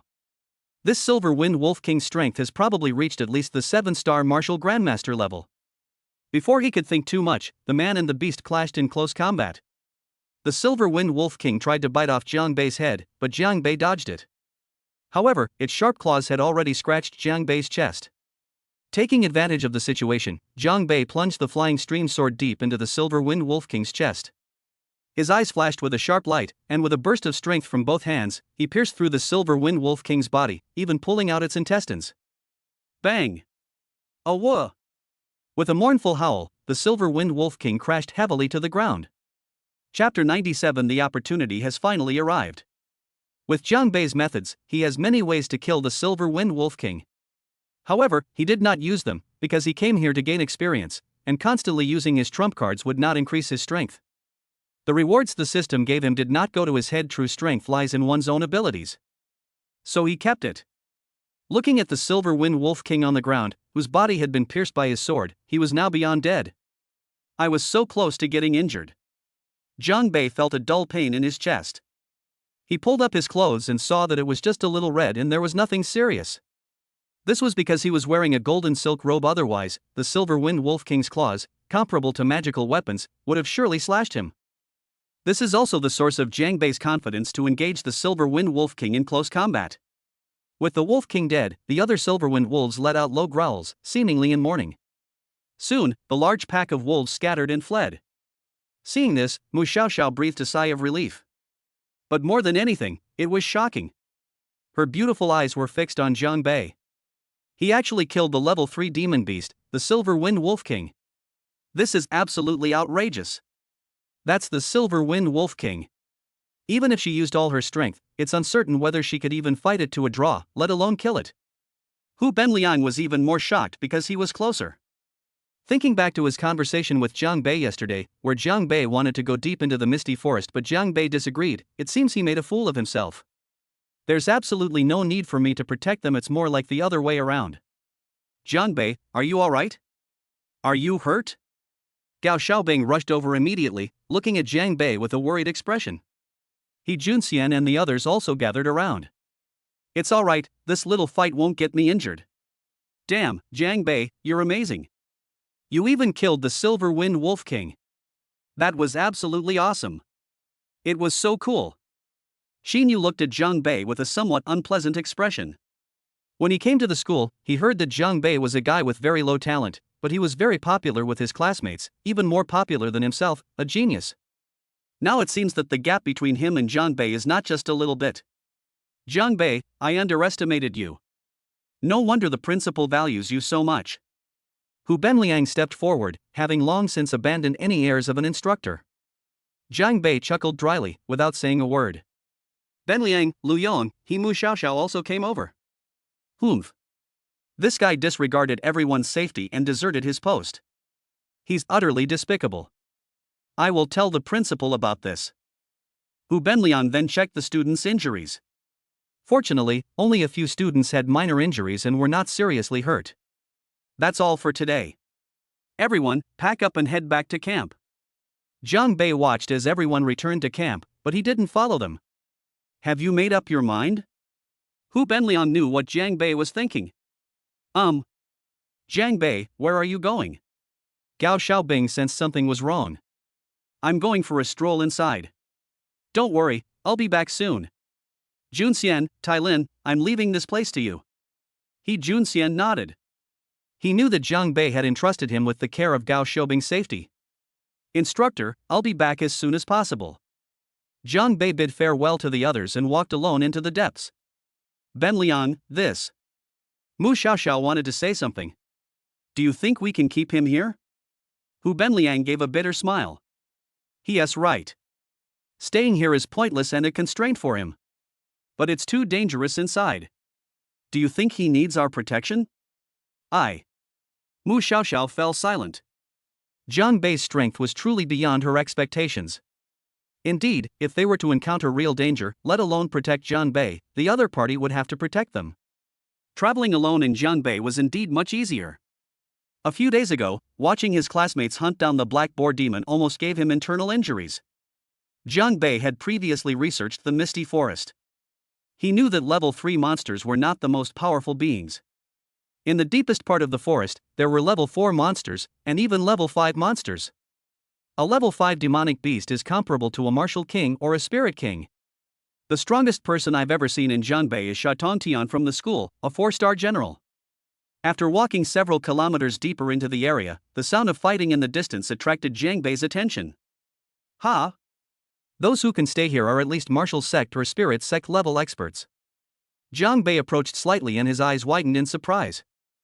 Damn! Isn't that Lu Yong who ran away? I never expected to run into him here. At this moment, Lu Yong was engaged in a fierce battle with a mad bull demon. Its entire body was fiery red, with 2 horns on its head, and its eyes, the size of copper bells, gleamed with bloodlust. Once the mad bull demon reaches adulthood, it can reach the level of a level 3 demon beast. Not only can it breathe fire, but it can also go berserk, which is a natural ability of the mad bull demon. Ordinary level 3 demonic beasts don't have any special talents or abilities, so the mad bull demon is extremely difficult to deal with among level 3 demonic beasts. However, the mad bull demon in front of them looked to have just come of age and was being suppressed by Lu Yong. Lu Yong was also somewhat frustrated. Having escaped the wolf pack without paying attention to the direction, they encountered this mad bull demon. Fortunately, it had only just broken through to level 3 and wasn't too strong. Oh! Lu Yong, a 3-star martial grandmaster, took advantage of the mad bull demon charging towards him, flipped over, and landed directly on the mad bull demon's back. Light cracked between his palms, and he slapped down on the mad bull demon's head. With a few mournful howls, the mad bull demon's massive body collapsed to the ground, lifeless. Lu Yong's face showed a satisfied expression. This mad bull demon could sell for a lot of spirit stones if it were outside. Who? Just as he was about to collect the corpse of the mad bull demon, he suddenly noticed a strange noise nearby. I turned my head and was slightly stunned. Jiang Bei, it was you. Instructor Lu, you've abandoned everyone and come here to hunt monsters? Jiang Bei asked with a smile. Laugh at. Lu Yong's lips twitched. If word got back to the school that he had abandoned everyone and fled for his life, he would definitely not be spared. However, he doesn't plan to go back to school. Seeing Jiang Bei suddenly appear, Lu Yong seemed to have thought of something and grinned.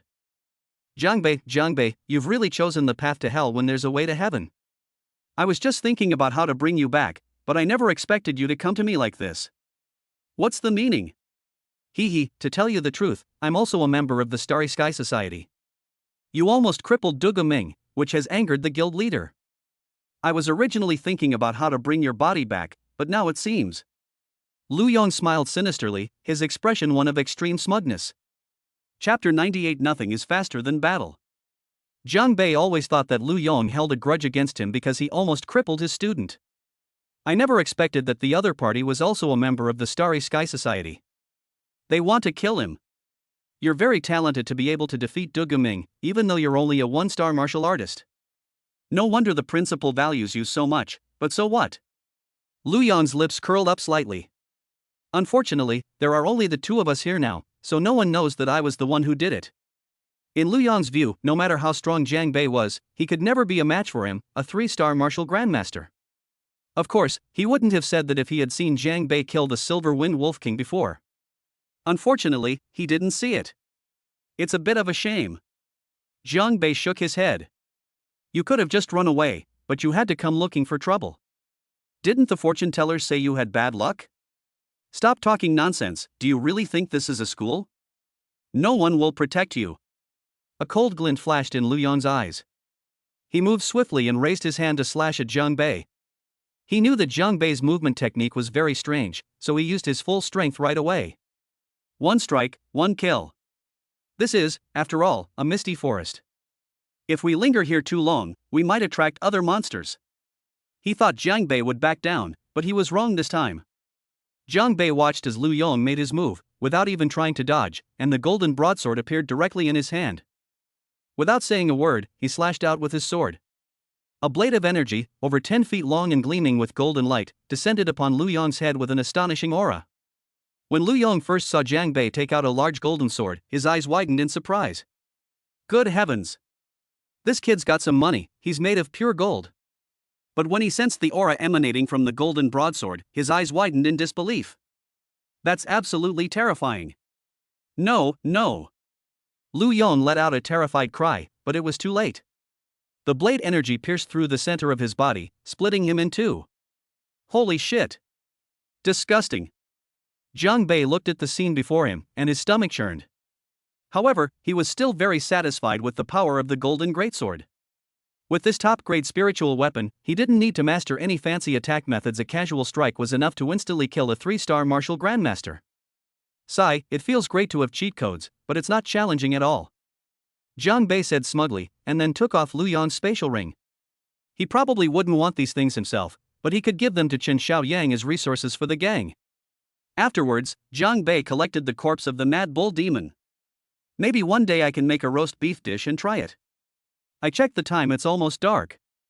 Jiang Bei jumped onto a big tree, sat cross-legged, and began to cultivate.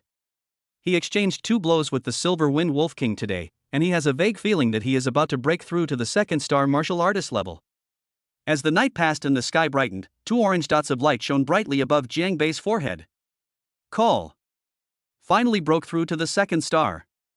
Jiang Bei can now be said to be a place where spiritual and martial arts are both cultivated. The foundation of spiritual masters and martial arts masters is the same. The difference is that one relies on cultivating martial arts skills to manipulate the body to attack, while the other cultivates spiritual skills through mental power and releases attacks with strong control. Both require a sea of spiritual energy to support them. Because Jiang Bei's mental strength was not weak, he was naturally able to cultivate spiritual skills. However, he still preferred close-quarters combat that involved punches and blows, so he only cultivated the mid-level yellow-rank spiritual skill Windblade Sword and did not cultivate any other spiritual skills. Jiang Bei jumped down from the tree and headed straight for the depths of the forest without stopping. For several days in a row, the mournful cries of monsters echoed throughout the forest. Jiang Bei did not go to the deepest part, but chose the place where level 3 monsters appeared most frequently.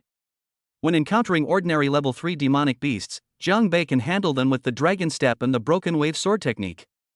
Only when encountering some overly powerful level 3 demonic beasts will Jiang Bei unleash his Golden Dragon Slayer sword. 10 days passed in the blink of an eye. In a certain part of the forest, a bear demon the size of a small mountain collapsed, its massive body crashing to the ground and raising a cloud of dust. When the dust settled, Jiang Bei's figure was revealed. In just 10 days, he has broken through from a 2-star martial artist to a 4-star one, and his aura has also been greatly enhanced. His eyes are sharp and he has a more murderous aura. 10 days have already passed. Jiang Bei checked the time. At this rate of cultivation, breaking through to the 9th star within 2 months wouldn't be a big problem, and he would definitely meet Sha Tongtian's expectations. But Jiang Bei didn't think that way his goal was to break through to the martial grandmaster realm. They collected the bear demon's corpse, then took out the mad bull demon's corpse, removed 2 pieces of meat from it, and cleaned them. Then they set up a fire, built a simple grill, and started roasting the meat. Jiang Bei is planning to treat himself to a good meal today. Soon, a delicious aroma of meat wafted over. I tore off a piece and put it in my mouth. Crispy and delicious, sizzling with oil. This smells amazing. No wonder it's a level 3 monster, it's way better than any A5 Wagyu beef. Just then, a sound came from afar, as if someone was fighting a monster. Jiang Bei's eyes flickered. After a moment's hesitation, he stood up, clutching the skewer with the roasted beef in his hand. He took 2 steps forward and looked toward the direction from which the sound came. A figure is being frantically chased by 2 mad bull demons. The man appeared to be injured, his face was pale, and his clothes were tattered. Jiang Bei has encountered this situation many times in the past few days. There are quite a few cultivators who come to the Misty Mountains to hunt monsters, and many people have died here as a result. Jiang Bei basically doesn't get involved in these kinds of things. In the struggle for survival of the fittest, if you want to hunt monsters to earn spirit stones, you must be prepared to become their dinner. Jiang Bei isn't some kind of saint, so naturally he wouldn't care about the lives of these strangers. But this person is different. Jiang Bei stared at the man's appearance for a moment, realizing that he actually recognized him. Isn't that Gao Xiaobing's second uncle, Gao Sihai? Gao Sihai fled in the direction of Jiangbei Station. He also spotted Jiang Bei. There was a fire burning nearby, was it for grilling meat? What are you doing here? Run! Gao Sihai didn't have time to think about how Jiang Bei ended up in such a dangerous place, nor did he have time to explain. He shouted loudly for Jiang Bei to run. However, Jiang Bei didn't move. Instead, he looked at him with a grin. Has this kid been scared out of his wits? Gao Sihai's face was grim. He was already on the verge of losing his life, but now that he had run into Jiang Bei, he couldn't just ignore him. He flashed in front of Jiang Bei and was about to run away with him. Come on, what are you still looking at? Are you out of your mind?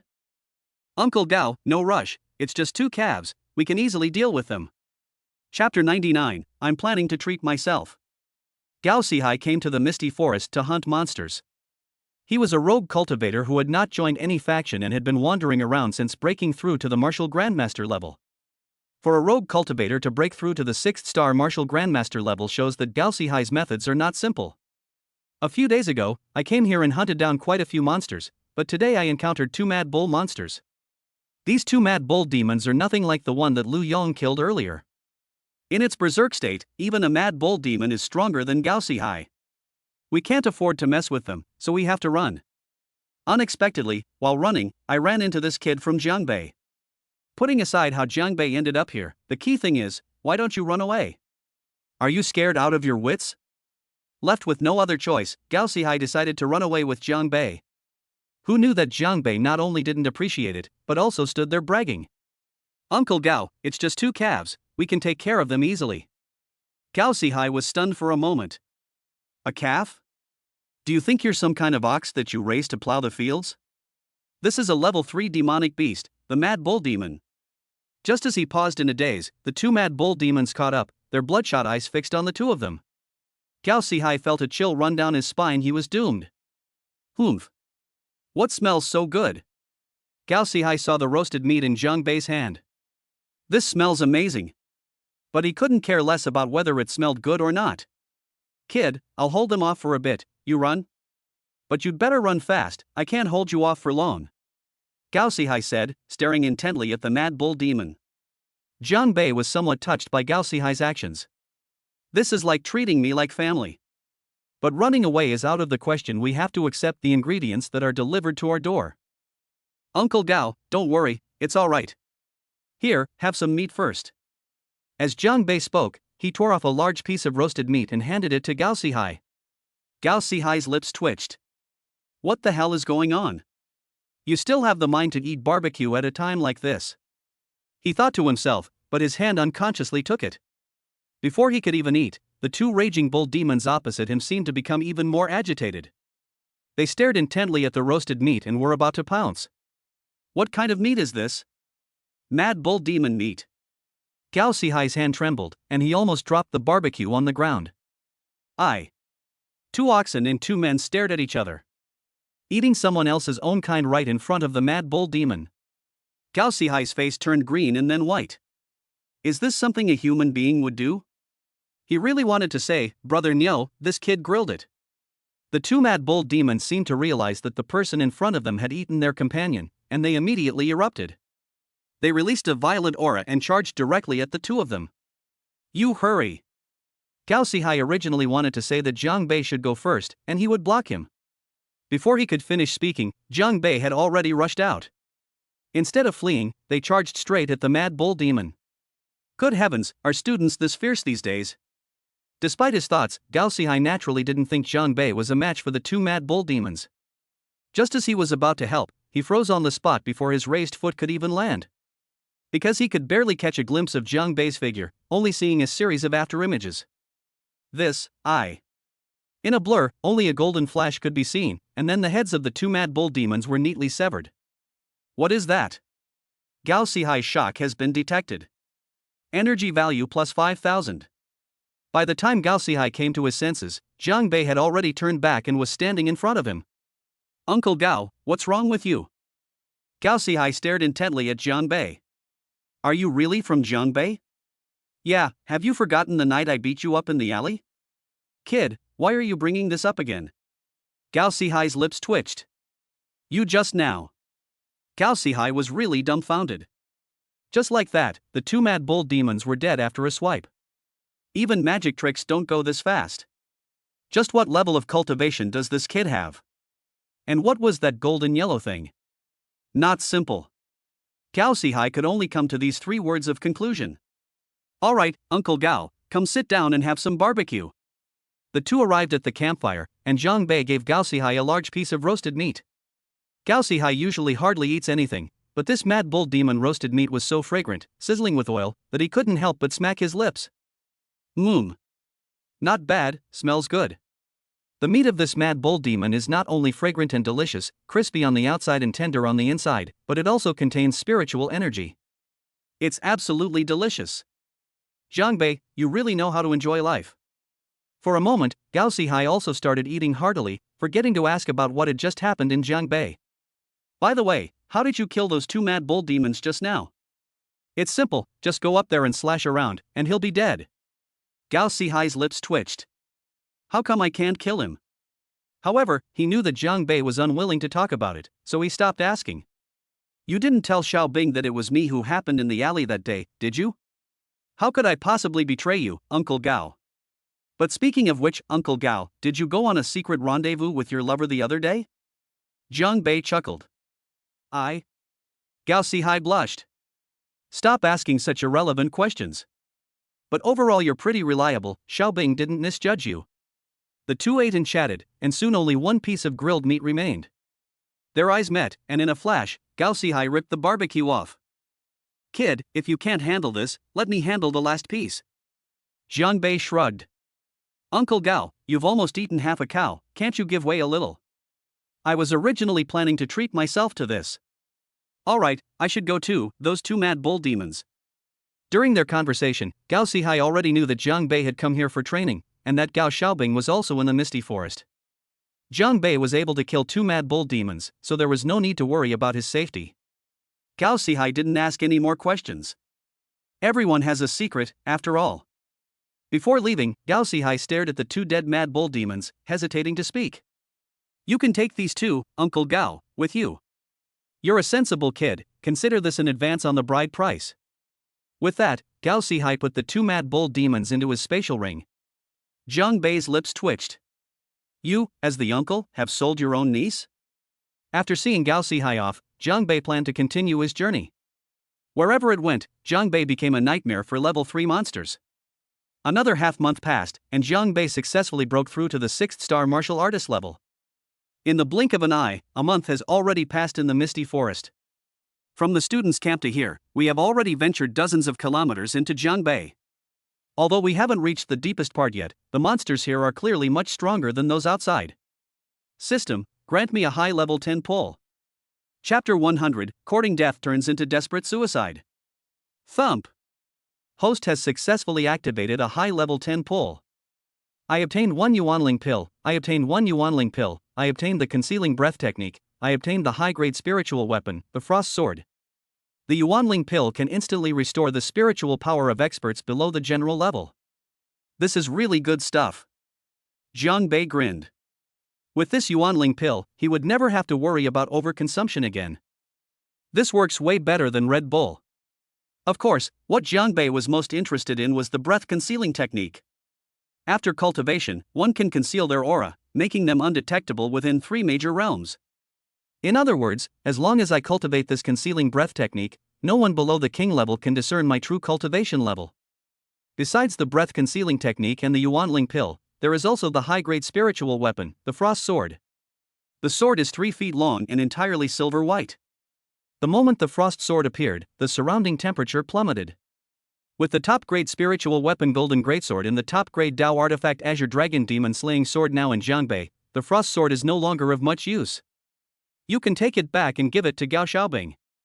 He then put away the frost sword. Overall, Jiangbei is quite satisfied with this high-level 10 pull. Especially in this misty forest, the Yuanling pill can provide him with better nourishment. We can also learn the breath concealment technique first. Just as Jiang Bei was about to cultivate the concealing breath technique, suddenly, a strong wind arose, and roars of beasts echoed from the depths of the misty forest, shaking the mountains and forests, startling birds into flight, and even causing the ground to tremble slightly. Holy crap, was there an earthquake? Jiang Bei looked up and a glint of shrewdness flashed in his eyes. As far as he could see, 2 dazzling beams of light shot into the sky.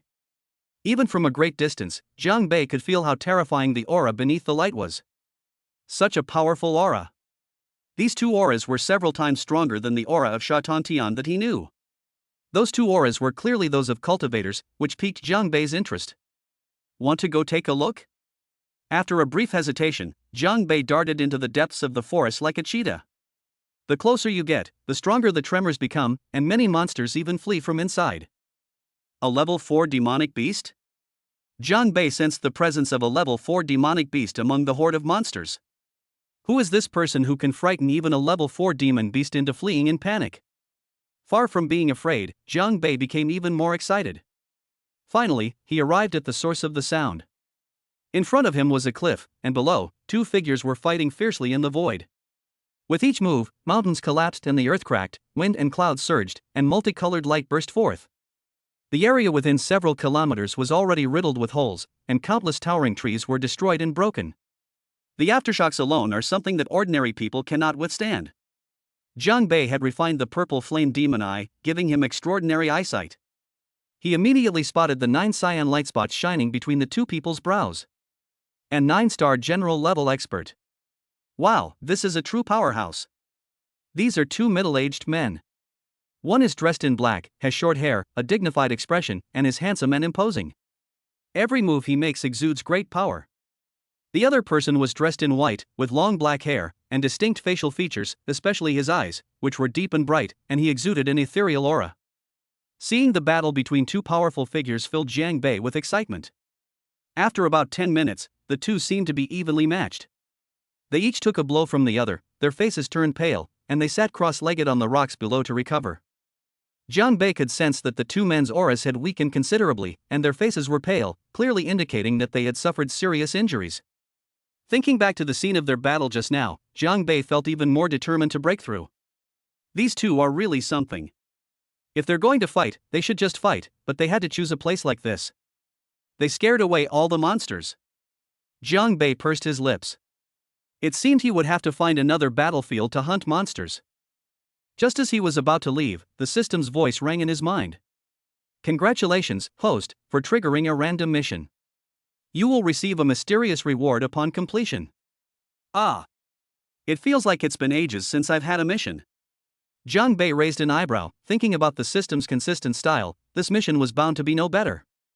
But I'm in the misty forest right now, you can't expect me to watch monsters taking a bath. Jiang Bei was stunned when he opened the task panel. It took me a minute to come to my senses. Random missions? You call this a random mission? System, you're doing this on purpose, aren't you? I treated the system like my childhood, and the system treated me like Kamita? This mission is a little different from the previous ones, though it's not exactly bizarre. Good heavens, you want me to rob these two people in front of me? This time it's not just courting death, it's practically suicide. Jiang Bei glanced at the two people healing their wounds in the distance and swallowed hard. Even though they were injured, that doesn't mean they're incapable of fighting. How can I, a mere martial artist, compare to them? However, Jiang Bei also knew the system's nature. If this task wasn't completed, it would remain stuck indefinitely. He was also somewhat curious about the mysterious reward. The task itself is unreliable, but the rewards from the system are quite good. Damn it! Jiang Bei gritted his teeth and prepared to take action. After observing the surroundings and checking his equipment, he knew he had to find the best escape route in case the mission failed.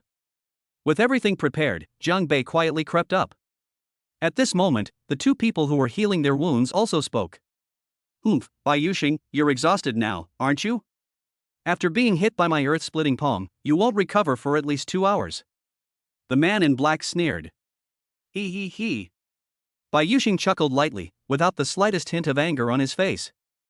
Ziyang, you were also hit by my void-destroying finger. You won't be able to break free anytime soon, so let's not make fun of each other. Don't worry, I will definitely recover before you. Ziyang's voice grew colder. Let's wait and see. The two not only wore contrasting black and white outfits, but their personalities were also vastly different. Ziyang stared at Bai Yuxing, his eyes filled with rage. They had no connection before, but later, due to an incident, they became mortal enemies. They fought countless times, but since their strengths were similar, neither of them could defeat the other. This time, Ziyang came to the misty forest to search for something, but unexpectedly Bai Yuxing also came, which led to another fight. The result was not much different from before. Both were injured. Both of them were racing against time to heal and recover when suddenly someone jumped out of the bushes next to them. Don't move, it's a robbery. Chapter 101. I'm going to rob you. Jiang Bei never intended to rob two general-level experts. But now, the arrow is on the bowstring, and it must be released. Just as Bai Yuxing and Ziyang were healing and recovering, Jiang Bei jumped out of the bushes next to them. Don't move, it's a robbery.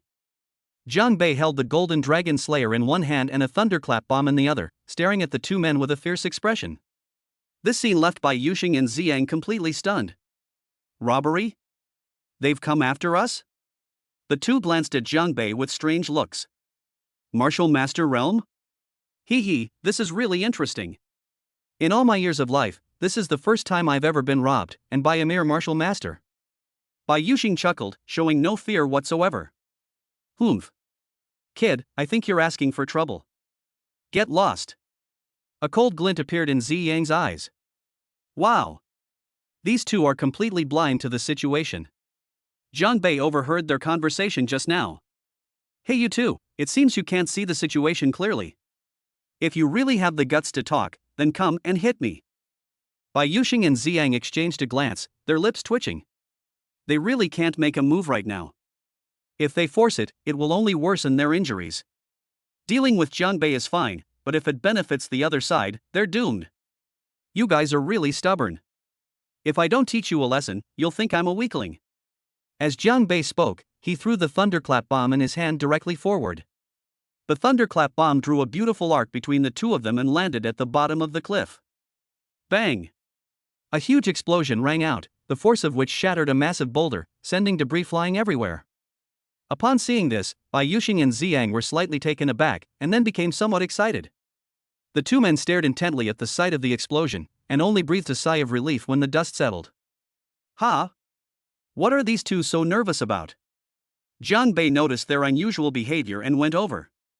Not far from the explosion of the thunderbolt, in a crevice in the stone wall, there was a plant growing. This plant had 5 leaves, each a different color. Seeing Jiang Bei walk over, the two of them, who had just relaxed a little, tensed up again. Kid, stay away from the 5-colored herb. 5-colored grass? Jiang Bei raised an eyebrow. What on earth is this? Seeing the tense expressions on the two men's faces, Jiang Bei roughly guessed what was going on. The reason these two were fighting so fiercely here was probably because of this spiritual herb. Young brother, whatever you want, I'll give it to you. But you mustn't touch this spiritual herb. Bai Yuxing said. Why waste my thunderbolt if you'd said so earlier? This spatial ring contains some things that I usually collect. As Bai Yuxing spoke, he took out a spatial ring and tossed it to Jiang Bei. Jiang Bei opened it and his eyes lit up. It was filled with spirit stones, almost piled up like a mountain, as well as some spirit artifacts and pills. Kid, I've given you what you wanted. Time to go. Although we are both injured, killing you would still be a piece of cake. Ziyang threatened. I admit you have the ability, but you don't dare to make a move. Jiang Bei isn't afraid of anything right now. Both of you are capable of killing me, but if you make a move, your injuries will worsen. Whether I live or die is one thing, but if you end up letting the other side benefit, then it will be a loss, isn't it? Jiang Bei chuckled and looked at the two of them. Ziyang's lips twitched. How could this kid be so smart? Give it to me. Jiang Bei stretched out his hand and looked at Ziyang. What? I'm robbing you, what did you say? Didn't I just give it to you? That was given to you by someone else, how dare you say that? What about yours? Ziyang was so angry he was grinding his teeth. He had never been bullied like this by a junior before. But given the current situation, we can only endure it. Give. Jiang Bei opened the spatial ring that Ziyang had given him, and there were quite a few things inside. Now you should leave. Resentment detected from the other party, energy value plus 20,000. Walk? Jiang Bei originally intended to leave, but upon hearing the system's voice, wow, the emotions of a general-level expert are truly different, he easily gained 20,000 energy points. After checking the time, Jiang Bei wasn't in a hurry to leave. This is a great opportunity to earn energy points, and maybe even extort some good stuff from them. He didn't touch the 5-colored grass. He knew that if he really moved, those two might really fight to the death. Thinking it over, Jiang Bei was no longer in a hurry and actually sat down between the two of them. What else do you want to do? I'm hungry. Can't I sit down and eat something before I leave? Jiang Bei rolled his eyes. 2 hours is still a long time. You two better behave yourselves. As he spoke, Jiang Bei took out his set of cooking utensils from his spatial ring, made a fire, and started roasting meat. Not to mention Ziyang, even Bai Yuxing, who always had a smile on his face, started to twitch his eyelids. Where did this weirdo come from? Bai Yuxing, it's all your fault. If you hadn't insisted on competing with me, things wouldn't have turned out like this. Ziyang stared coldly at Bai Yuxing. Ziyang, opportunities are meant to be seized by whoever gets them. How can you say we have to take them from you? You've been my enemy all these years. Once I reach that level, the first thing I'll do is kill you. You should recover first. Jiang Bei was busy grilling meat when the two of them started arguing. This isn't right. You guys should be coming for me, otherwise how am I supposed to get energy? Hey you two, is it really necessary? We're all in the same boat, so let's just say less. Resentment between Ziyang and Bai Yuxing detected, energy value plus 50,000. He, that's so cool. Judging from their conversation, there seems to be more to the story. There's room for further investigation. Hey, Master Ziyang, how about a piece of roasted meat? Ziyang glanced at Jiang Bei without saying a word. You brat, you're not leaving, are you? Once I've recovered, I'll take you down with me to keep Bai Yuxing company. Hey, Master Bai, how about you get a piece? There was no response from the other party. Jiang Bei touched his nose. Well, I've gotten a real slap in the face. It seems the two of you have a deep-seated grudge. Is it the murder of your father? The theft of your wife? Or something you stole from someone else? Seeing their reactions, Jiang Bei's eyes lit up. When he mentioned the hatred of having his wife stolen, their expressions clearly showed a slight fluctuation. You two aren't here because of a woman, are you? How did you know? Ziyang's eyelids twitched, and he looked somewhat surprised. Ha! My nickname is Women's Friend, friend of young girls, also known as Jiang the Great Casanova. I recognized you at a glance. Disdain from Ziyang and Bai Yuxing detected, energy value plus 20,000. This is an insult to me. Chapter 102. Let the three of us become sworn brothers. Let me calculate it. You two must have both fallen for the same woman, and then, unable to have each other, you ended up fighting, right? You know that too? Nonsense, Jiang Bei scoffed. The two of them are fighting over a woman, it's nothing more than that. Anyone who watches just 2 episodes of a romance drama can guess it. Let me guess again. Since you hate Master Bai so much, I suppose Master Bai will win the heart of the beauty in the end. My damn Sherlock Holmes brain. No. She married someone else. Ziyang shook his head, his eyes filled with indescribable helplessness. Put. Jiang Bei had just taken a sip of water when he heard this, and he immediately spat it out, choking and coughing. Cough. Cough. What did you say? In the end, you two didn't get anything and married someone else? Jiang Bei stared wide-eyed. Let me ask you something.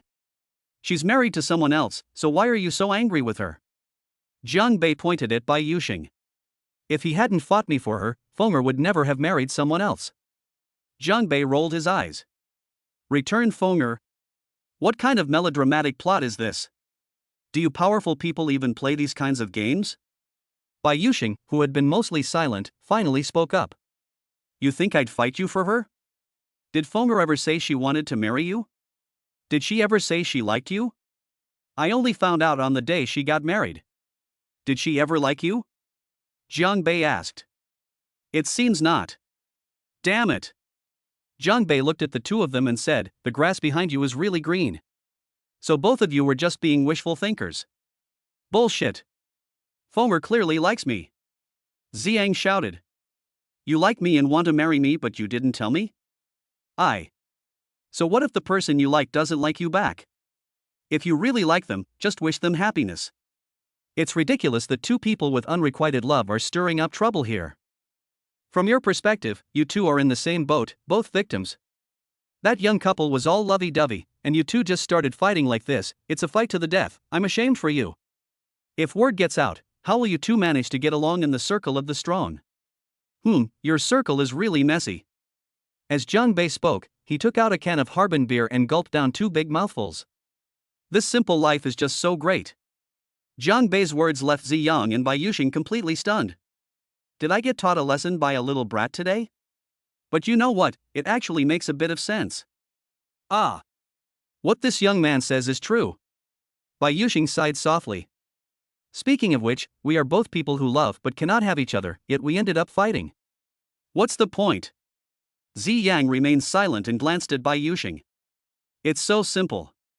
How come I never thought of that before? Brother Ziyang, shouldn't we stop now?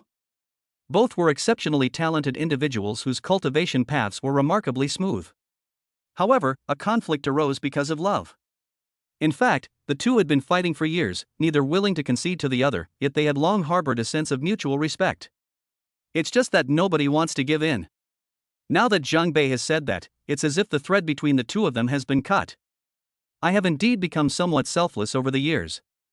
If it weren't for this incident, perhaps the two of us would have already broken through to the king level, and we wouldn't have had to fight over a 5-colored grass. Ziyang seemed to have come to terms with it, and his eyes became calm. Brother Bai, you could say we became friends after a fight. That's absolutely right. Jiang Bei's lips twitched as he looked at the two of them. You two, look at me straight. I'm not trying to set you up. Now that's settled, isn't it? You two are heroes who appreciate each other. We cultivators should respect spiritual martial arts and strive to be the best. Once we reach the pinnacle of this world, we can take a good look at it. I toast to you all, cheers. As Jiang Bei spoke, he downed a bottle of Harbin beer in one go. You just focus on drinking by yourself, while the two of us just stand by and watch? Bai Yuxing laughed. You guys drink beer too? I drank it when I was young. Where we're from, someone of your caliber would only be fit to sit at a table with kids. Ziyang sneered. Who do you think you are? Jiang Bei pulled out 3 cases of beer with a bang. Come on, let's see who's the chicken. Bai Yuxing looked at the beer in his hand, then glanced at Jiang Bei, his eyes gleaming. I have been fighting with Ziyang for so many years, but I never expected that you, young brother, would enlighten me today. It is truly fate. How about the 3 of us become sworn brothers today? I think it's a good idea. Ziyang nodded, offering no objection. You two esteemed heroes don't mind my low cultivation level? To become sworn brothers? Jiang Bei's eyes lit up. Becoming sworn brothers with two powerhouses who were about to break through to the king level was a great thing. Young man, I think you're not even 20 years old yet. A 6-star martial artist, such talent is something even I envy. Well, it's just so, third in the world. Sworn brotherhood, let me think, but unfortunately I don't have a stone statue of Guan Yu here. Who is Lord Guan? You don't even recognize Guan Yu, the martial saint? Jiang Bei rolled his eyes at Zi Yang. Oh right, it seems there's no Guan Yu in their world. Martial saint? The two were greatly alarmed.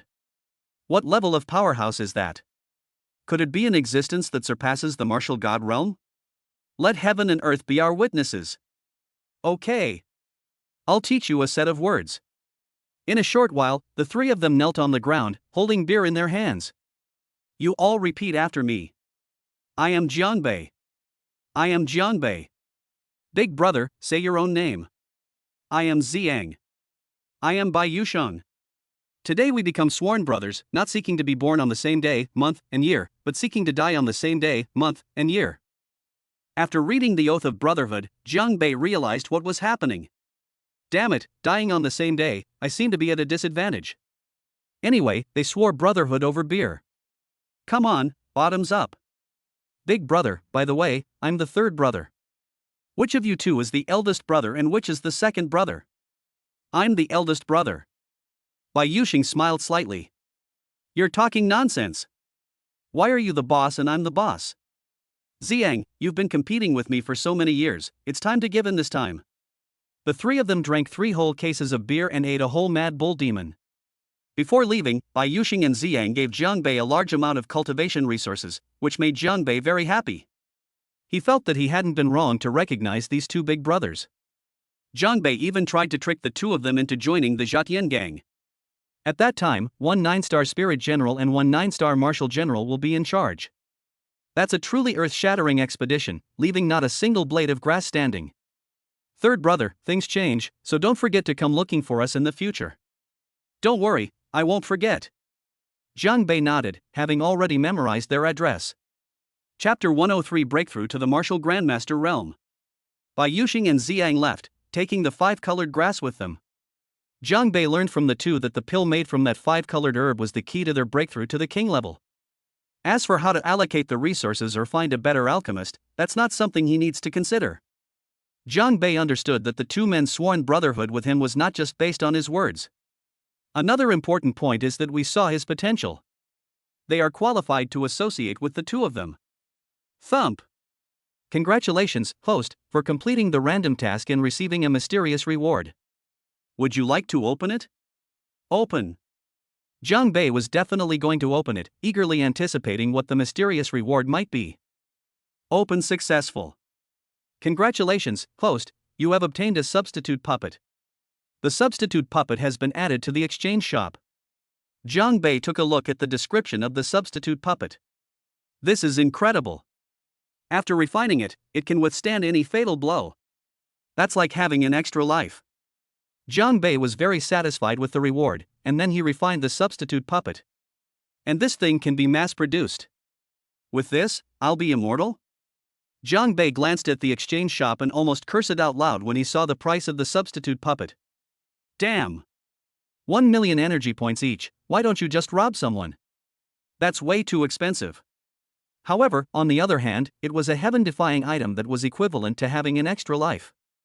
Compared to other things, no matter how precious they were, nothing was more important than life. Jiang Bei felt much better after that.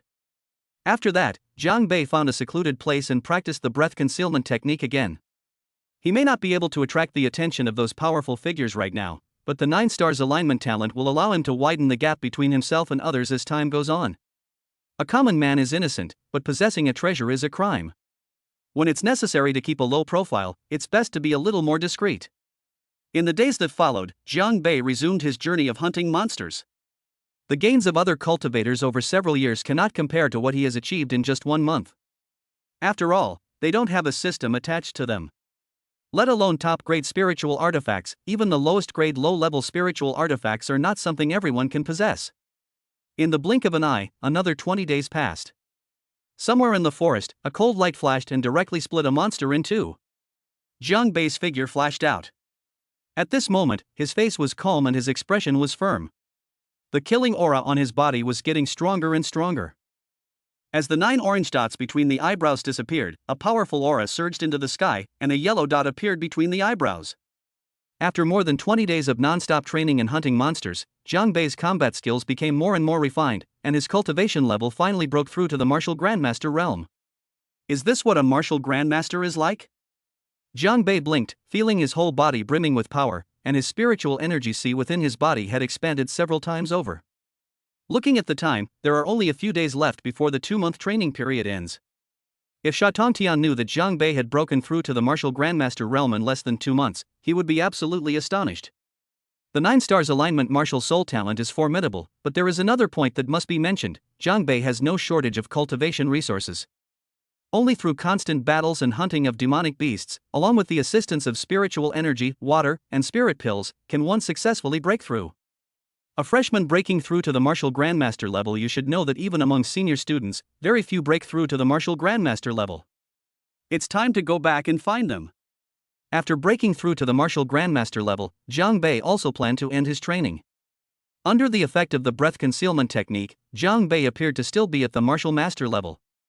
He did not intend to spread the news of his breakthrough to the martial grandmaster level, including to Sha Tongtian. Just as he was about to leave, a low growl of a demonic beast came from not far away. Roar! Jiang Bei turned around and was slightly stunned. This is a level 4 demonic beast, the silver demon ape. The monster before them was a giant ape, over 4 meters tall, with limbs as thick as pillars, and silver fur all over its body, like silver needles, except for its pitch-black face. The two were 30 or 40 meters apart, but Jiang Bei could still feel the violent demonic aura emanating from the silver demon ape, which was incredibly intimidating. How did we end up with this huge guy? The silver demon ape is no ordinary demon beast. In its youth, it already possesses the strength of a level 3 demon beast, and upon reaching adulthood, it reaches level 4. It is said that at its peak, it can reach the level of a level 5 demon beast. A level 5 demonic beast is comparable to a king-level powerhouse. The silver demon ape's strength can be seen from its height. When it truly reaches level 5, its height will exceed 5 meters. The silver demon ape in front of them was only a little over 4 meters tall. Judging from its aura, it was definitely not as good as Zi Yang and Bai Yuxing, but it was about the same as Sha Tongtian. Jiang Bei thought for a moment, and realized that perhaps his breakthrough had alerted the guy. Run? Although Jiang Bei had just broken through to the martial grandmaster level, he knew that he had virtually no chance of winning against such a demonic beast. But Jiang Bei didn't run away immediately. Instead, his eyes gleamed. He intended to test the strength of this silver demon ape. Without saying a word, the golden dragon slayer appeared directly in his hand. When the silver demon ape saw that Jiang Bei not only didn't run away but instead seemed ready to attack, it was immediately enraged. With a roar, it charged directly at Jiang Bei. When its enormous body ran, it was like an earthquake, causing the ground to tremble violently. Cracks appeared all over the spot where the silver demon ape had landed.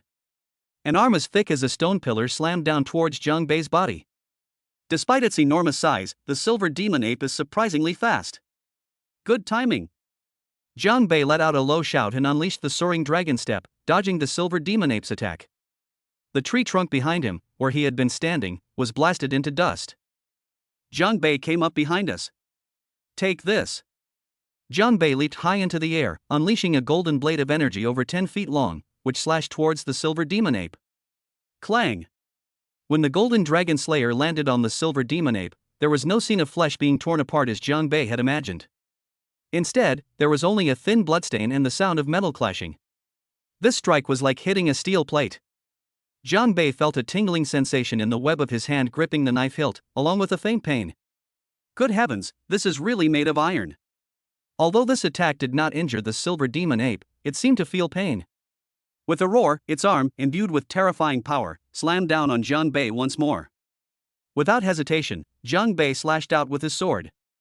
The next moment, he was sent flying backward and disappeared without a trace in the blink of an eye. Using the immense force of the silver demon ape's attack, they escaped. Seeing that there was no target left to attack, the silver demon ape pounded its chest repeatedly with its fists, letting out roars that echoed through the mountains and forests. Chapter 104. He got away with it. While the silver demon ape was roaring incessantly, Jiang Bei had already run several kilometers away. Good grief, we can't beat them. Jiang Bei shook his head.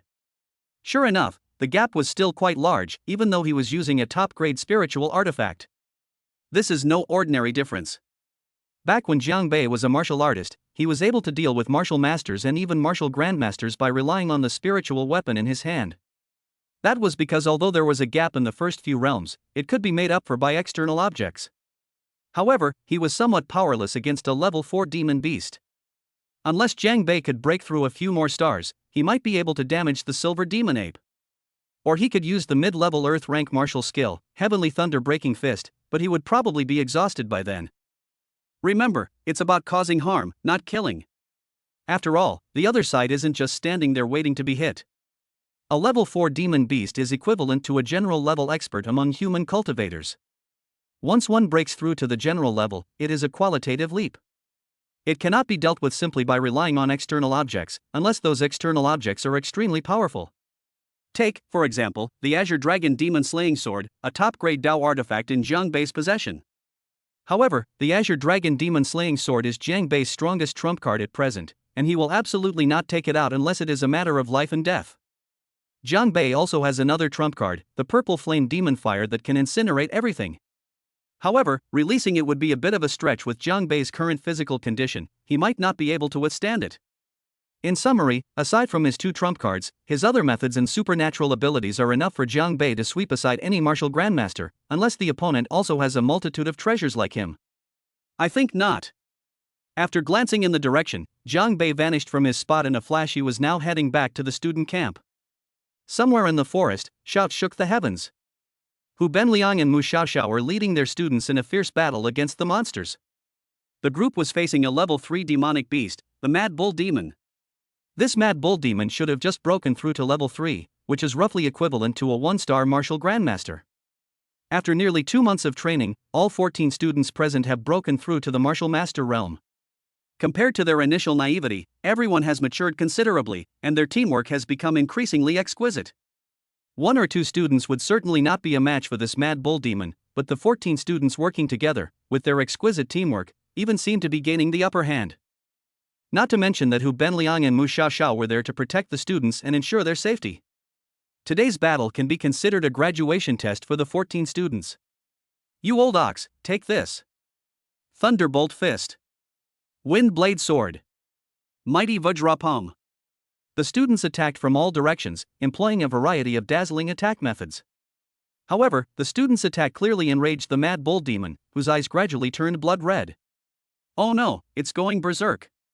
Everyone be careful, a student warned. The raging bull demon, on the verge of going berserk, charged wildly towards Li Hongyun. Hongyun, be careful. Spiritual power binding.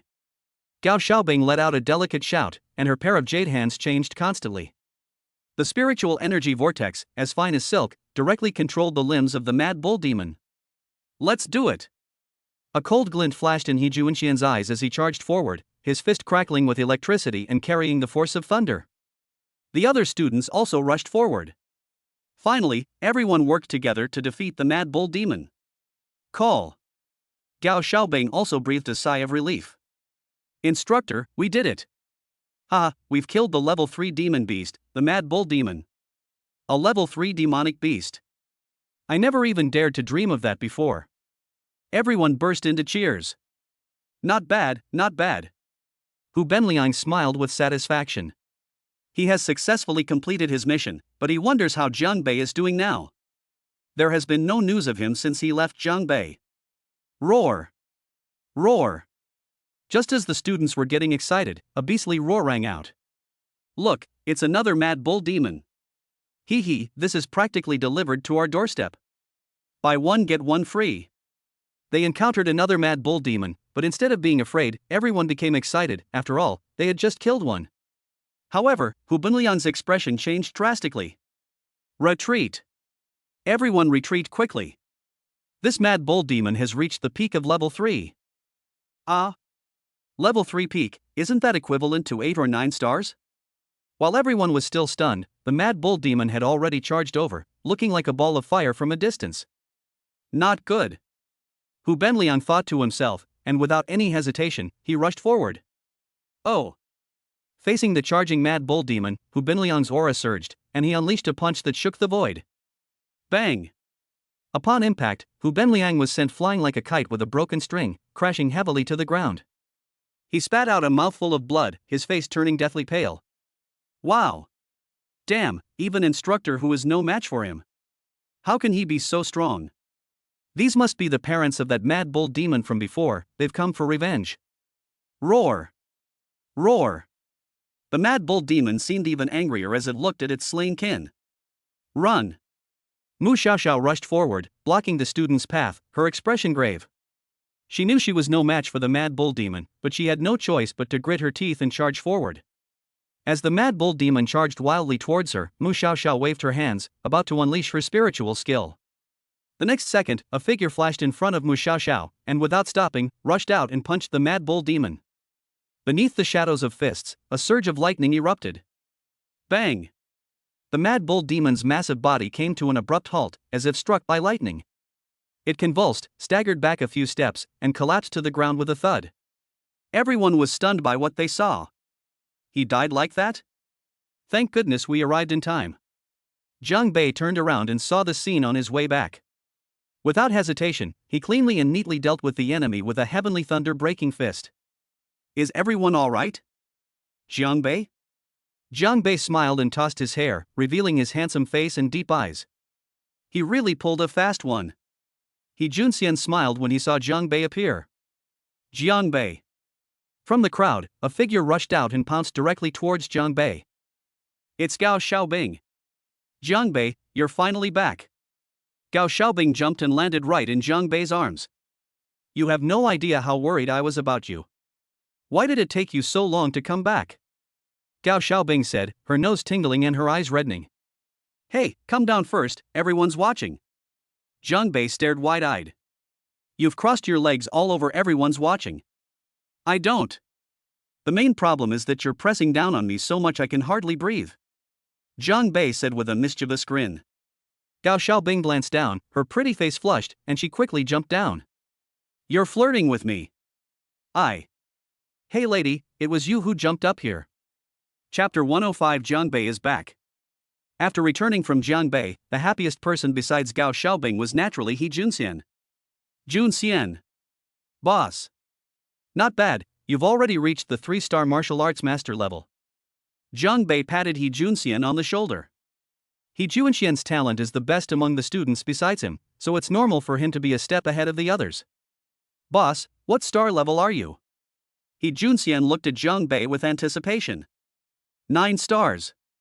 I shouldn't have asked you. He Junxian gave a bitter smile.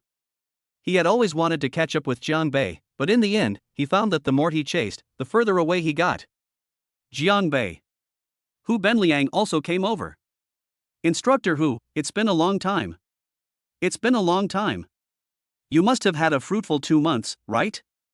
It's alright, barely acceptable. Hu Benliang's mouth almost twisted in disbelief. He killed the mad bull demon, whom even he couldn't handle, with a single punch? If that's acceptable, then what am I? Today was supposed to be the day the students finished their training, and with Jiang Bei also returning, it was a happy occasion for everyone. The group returned to camp to pack their belongings, preparing to leave the misty forest.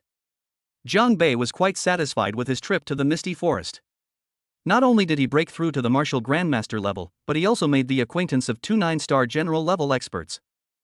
When I got home, my phone was flooded with messages. Kid, I heard you've been training in the misty forest lately? I must also leave Qingyang for a while. We shall meet again someday. Zhou Yifan is gone?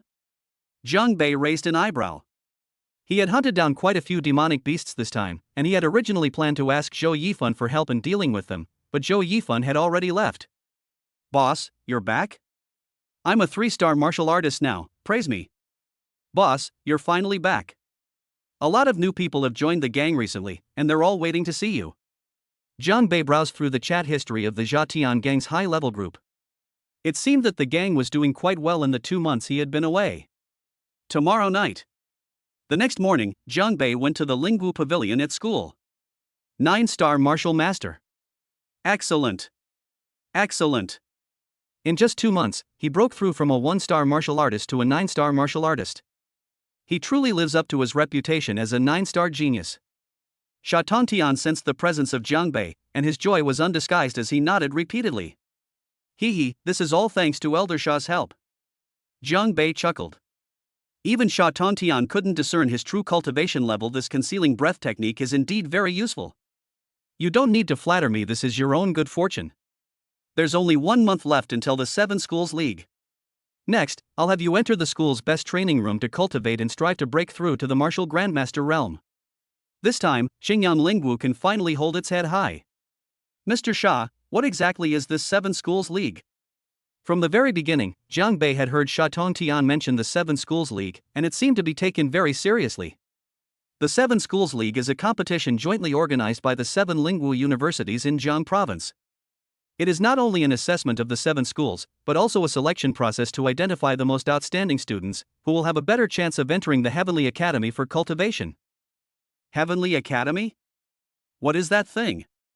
You don't need to know too much about Tianyuan yet. In short, the 7 Schools League represents the honor of our school. Don't laugh at me, but for all these years, Xingyan Lingwu has always been at the bottom of the 7 schools. As he said this, Sha Tongtian couldn't help but feel a little embarrassed. There are 7 universities in total. Occasionally being at the bottom is not a big deal, but being at the bottom every time means that Xingyan Lingwu will inevitably be ridiculed by the other 6 universities in every league. The rankings in the 7 Schools League not only affect the school's reputation, but also bring generous rewards to you. Jiang Bei, the school is counting on you this time. Don't worry, Mr. Sha, I will definitely help the school get rid of poverty. After leaving Sha Tongtian's place, Jiang Bei went straight to the cultivation room. The cultivation room is equipped with a large spirit gathering array. Each time it is activated, it requires a large amount of spirit stones to support it. It is usually not activated, and students are only allowed to come in to cultivate when there are major events such as the 7 Great Leagues. When they arrived in Jiangbei, Gao Xiaobing and the others had already started cultivating, and each of them had their own room. Principal, what are you doing here? It seems the principal was waiting for him here. Of course we're waiting for you, your room is at the very back. Xu Chongjiu led Jiang Bei all the way to the deepest room. The further you go in, the richer the spiritual energy becomes. This is it. Jiang Bei, your room is right in the center of the entire spirit gathering array, and the spiritual energy is the most abundant there. Our school is counting on you this time. Just let me know what you need. After Zhu Chongjiu left, Jiang Bei entered the cultivation room. After a brief assessment, he realized that cultivating here was even more effective than consuming spiritual energy water. Looks like we'll have to set up a spirit gathering array in the guild later so Chen Xiaoyang and the others can cultivate. According to the principal, they will be training in the training room for more than 20 days, which is before the start of the 7 Schools League. They can leave during the period. However, I estimate that few students would be willing to go out to cultivate in such an environment. When evening came, Jiang Bei stopped cultivating and left the cultivation room. Boss. He Junxian was already waiting for him outside. Let's go, to the gang. At this moment, in the main hall of the Zhatian gang's headquarters, there were 7 or 8 people sitting. Besides Qin Xiaoyang, Lu Kuan, and a few other high-ranking officials, there were several more. These people included middle-aged men and elderly people over 50. After Jiang Bei went to the Misty Forest for training, Chen Xiaoyang began to develop his gang. In just 2 months, the Zhatian gang had grown to over 100 members. It also includes 4 Grandmaster-level experts. Some of them were recruited by Louis Fu, while others came to join him on their own initiative. If it's just for a short time, nothing will happen, but as time goes on, these people start to have strange thoughts. Not only has the gang leader not shown up yet, but the management is also just a bunch of kids. Everyone started causing trouble and finding fault. Chen Xiaoyan wanted to intervene, but his abilities were limited, leaving him powerless to do so. Fortunately, Jiang Bei is coming back. Hey, why hasn't the gang leader arrived yet? We've all been waiting for an hour. A middle-aged man spoke up somewhat impatiently. His name was Zhang Shang, a 3-star martial grandmaster. He had been recruited by Louis Fu. That's right, we've been in the gang for over a month now, and the gang leader still hasn't shown up. This is a sign that they don't value us. Louis Fu, you were the one who told me that the Exploding Sky Gang had potential, which is why I agreed to join. How do you explain this now? I said it, so what? Did I shortchange you on spirit stones? Louis Fu retorted, his face grim. Chapter 106 Finding fault requires choosing the right place. Louis Fu knew Zhang Shang before, which is why he invited him to join the Zhatian gang. However, after joining the gang, perhaps because Qin Xiaoyang was too young, Zhang Shang didn't take him seriously at all. They even deliberately made things difficult for him, which made Louis Fu quite embarrassed, since he was the one who brought the person there. Zhang Shang, the vice leader has certainly given you plenty of spirit stones, hasn't he? You've gone a bit too far. Out of line? What a joke. Zhang Shang sneered. What's so outrageous about it? I, Zhang Shang, am at least a 3-star martial grandmaster, and now I'm being bossed around by a bunch of brats. It's not unreasonable for me to ask for an elder's position. Zhang Shang is right. We are a respected force in Xinjiang. Although we joined the gang later, we are entitled to this position based on seniority and strength. The speaker was Lu Jinshan, whose strength was even higher than Zhang Shang's. He was a 4-star spirit master and the strongest among them. Look, even old Lu thinks so. Since the gang leader said he was coming today, let's all demand an explanation. I agree. The others also started to join in the commotion. You're bullying me. Lu Kuan and Yang Mingkai had been holding back for a long time. Just as Lu Kuan was about to speak, Chen Xiaoyang pressed down on his shoulder. Chen Xiaoyang shook his head at Lu Kuan, and the latter then held back. It's so lively. Xiaoyang, it seems you've made quite a bit of progress while I was away. Just then, a voice rang out, and Jiang Bei arrived with He Junxian. Boss! Boss! Boss! Upon seeing Jiang Bei return, Chen Xiaoyang and the others immediately stood up to greet him, even Louis Fu stood up. Zhang Shang and his group, who had been so arrogant just moments before, were stunned. They heard it clearly. Louis Fu called the Jiang Bei gang leader. Is the gang leader just a greenhorn? I thought Chen Xiaoyang, the deputy leader of the gang, was young enough, but I didn't expect the leader of the Zhatian gang to be even younger. He looks like he's not even 20 years old. His cultivation level is only at the martial master realm. Boss, you're finally back. Even the usually composed Chen Xiaoyang was somewhat excited at this moment. With Jiang Bei back, the true backbone has returned. Chen Xiaoyang frowned when he saw that Zhang Shang and the others were still sitting there without any reaction. As if he wanted to reprimand him, Jiang Bei shook his head at him. Upon entering the hall, Jiang Bei took the seat of honor without hesitation. He ignored Zhang Shang and the others, and instead chatted with Chen Xiaoyang on their own. How have you been lately? Thankfully, ever since you left, boss. Chen Xiaoyang gave a detailed account of the situation within the gang. The Zhatian gang is now quite well known in Xinjiang. Although it is not very strong, it has more than 100 gang members and several sect-level experts in charge. That's good, you guys have worked hard these past few days. Jiang Bei nodded. Chen Xiaoyang and Lu Kuan both broke through to the 9th-star martial master level, just one step away from breaking through to the martial grandmaster level. Even Yang Mingkai has already reached the 3rd-star martial master level. This is all because of the spirit stones left by the boss, and there's something else. Chen Xiaoyang glanced at Zhang Shang and the others, and whispered to Jiang Bei. After Jiang Bei arrived, he kept talking to Chen Xiaoyang, which made Zhang Shang and his group feel a little embarrassed. They originally thought the gang leader would be at least a grandmaster-level expert, but they didn't expect him to be even younger. The lack of a welcoming gesture was clearly intended to give Jiang Bei a hard time. A mere martial arts master would normally be extremely polite to these sect-level experts, but Jiang Bei completely ignored them. It's as if it doesn't exist. Cough. Cough. You're the gang leader? Zhang Shang spoke. Jiang Bei then turned around, glanced at the group, and finally focused on Zhang Shang. That's me. Your name is Zhang Shang? Not bad. Zhang Shang curled his lips, his eyes revealing disdain, completely disregarding Jiang Bei. He even had another bold idea in mind. I've been away on business for a while, so I'm here today to meet everyone. Welcome to the skybombing gang. Jiang Bei spoke politely and didn't nitpick. However, I've heard that you have quite a few opinions, which you may raise. It's not really an opinion, more like a suggestion. I think the leaders of the exploding sky gang are too young and their cultivation is too low. If this continues, it will be difficult for them to win over the people. Lu Jinshan stroked his beard and spoke. Old Lu is right. We are all sect-level experts with a good reputation. How can we be subservient to others? My demands are not high, the position of vice gang leader, plus 200 spirit stones per month. Anything else? Jiang Bei wasn't annoyed at all, and looked at the group with a grin. My requirements aren't high. The position of Grand Elder should still be vacant, right? The other two, one a 1-star Martial Grandmaster and the other a 1-star Spirit Grandmaster, didn't speak, but judging from their expressions, they were clearly also dissatisfied with Jiang Bei. Louis Fu, do you have any objections? Chief, I have no objections. I think things are fine as they are. Louis Fu quickly said.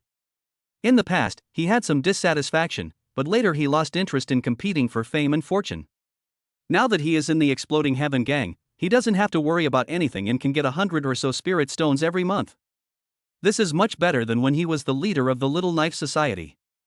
Looks like there are still some smart people out there. Jiang Bei smiled slightly. What do you mean by that? Zhang Shang frowned. Isn't my meaning obvious? Zhang Shang, is it? I heard you've been committing all sorts of atrocities outside, including rape, kidnapping, and tarnishing the reputation of my Exploding Sky Gang? I heard you disobeyed orders, threatened the deputy leader, and didn't respect your rank? What, you think no one can control you? I bet you want not only the vice leader position, but you also want my leader position, don't you? Ha ha ha. So what? Zhang Shang burst into laughter. Zhang Shang's taunt detected, energy value plus 5,000. With the title of gang leader, do you really think you're someone important? You bunch of mere brats think you can control me? You're still green on the outside and don't know any better. I advise you. Just as Zhang Shang was about to say something, a sharp glint flashed in Jiang Bei's eyes, and a burst of sword energy erupted from his hand. Zhang Shang stared wide-eyed, mouth agape, feeling as if he were flying. Wrong. Why is my body still down there? His head was moved. This sudden scene shocked everyone present. No one saw how Jiang Bei made his move, but Zhang Shang's head was ripped off, and he was dead beyond any doubt. Shen Xiaoyang, Lu Kuan, and the others were even more excited. They've wanted to do this for a long time, but they just don't have the capability. I told you our pillar of support is back. Chapter 107. I wouldn't mind killing a few more chickens. Lu Jinshan, a 4-star spiritual master. He was a well-known expert in the entire Qingyang city. Over the decades, I've seen my fair share of things, but this is the first time I've ever seen anything like it. Although he wasn't as greedy as Zhang Shang, he saw that the leaders of the Exploding Sky Gang were just a few young punks, and he had his own plans in mind. Perfect timing. Zhang Shang is the one who sticks his neck out, and I can just watch the show from behind. But unexpectedly, Jiang Bei actually killed Zhang Shang. And it's a 1-second kill. Even he couldn't see clearly how Jiang Bei made his move. He was a 4-star spirit master, stronger than Zhang Shang, but it was absolutely impossible for him to kill his opponent so easily. In an instant, Lu Jinshan felt a chill run down his spine, cold sweat poured down his forehead, and his body began to tremble uncontrollably. This isn't a sick cat, it's a big tiger. Louis Fu was also greatly startled. He knew that Jiang Bei's strength was far greater than it appeared, but to kill Zhang Shang in an instant was just too outrageous. Is the other person a martial arts master or not? However, Louis Fu breathed a huge sigh of relief. Luckily, he was rational enough, otherwise, Zhang Shang wouldn't be the only one who lost his head. Jiang Bei, on the other hand, acted as if nothing had happened, slowly walking up to Lu Jinshan. You're Mr. Lu, right? Yes, no. You can just call me Jinshan, chief. Lu Jinshan trembled all over. Do you think Zhang Shang should be killed? He deserves to die. He has committed rape, kidnapping, and plunder, damaging the gang's reputation and disregarding gang rules. He deserves to die. I also think he should be killed. Jiang Bei nodded. Oh, by the way, I think I just heard you make some suggestion? No suggestions. Chief, I am devoted to the gang and have never wavered. The vice chief is managing things very well, so how could I possibly have any suggestions? He wanted to offer advice, but he didn't dare. Lu Jinshan isn't stupid. If Jiang Bei could kill Zhang Shang, he could certainly kill him too. That's good. I've been doing a lot of chicken killing work lately, and it feels a bit strange to stop now. To make an example of someone as a warning to others? Are you trying to scare the chickens to warn the monkeys? They haven't been killed by you yet, but they're already scared to death. I don't want this kind of thing to happen again in the gang, otherwise. Alright, you all go about your business. Louis Fu, you stay here. Lu Jinshan and his companions felt as if they had been granted a pardon and hurriedly retreated. Jiang Bei turned around and saw that Chen Xiaoyang and the others all looked somewhat stunned. They may have been excited at first, but once they calmed down, they realized it was the first time they had ever seen such a bloody scene. We are different from ordinary people. The path of cultivation is full of bloodshed and violence. You must learn to adapt. What we are going through today may not mean anything to us in the future. But one day, when you become powerful and see corpses strewn all around you, you will understand. Jiang Bei is telling the truth.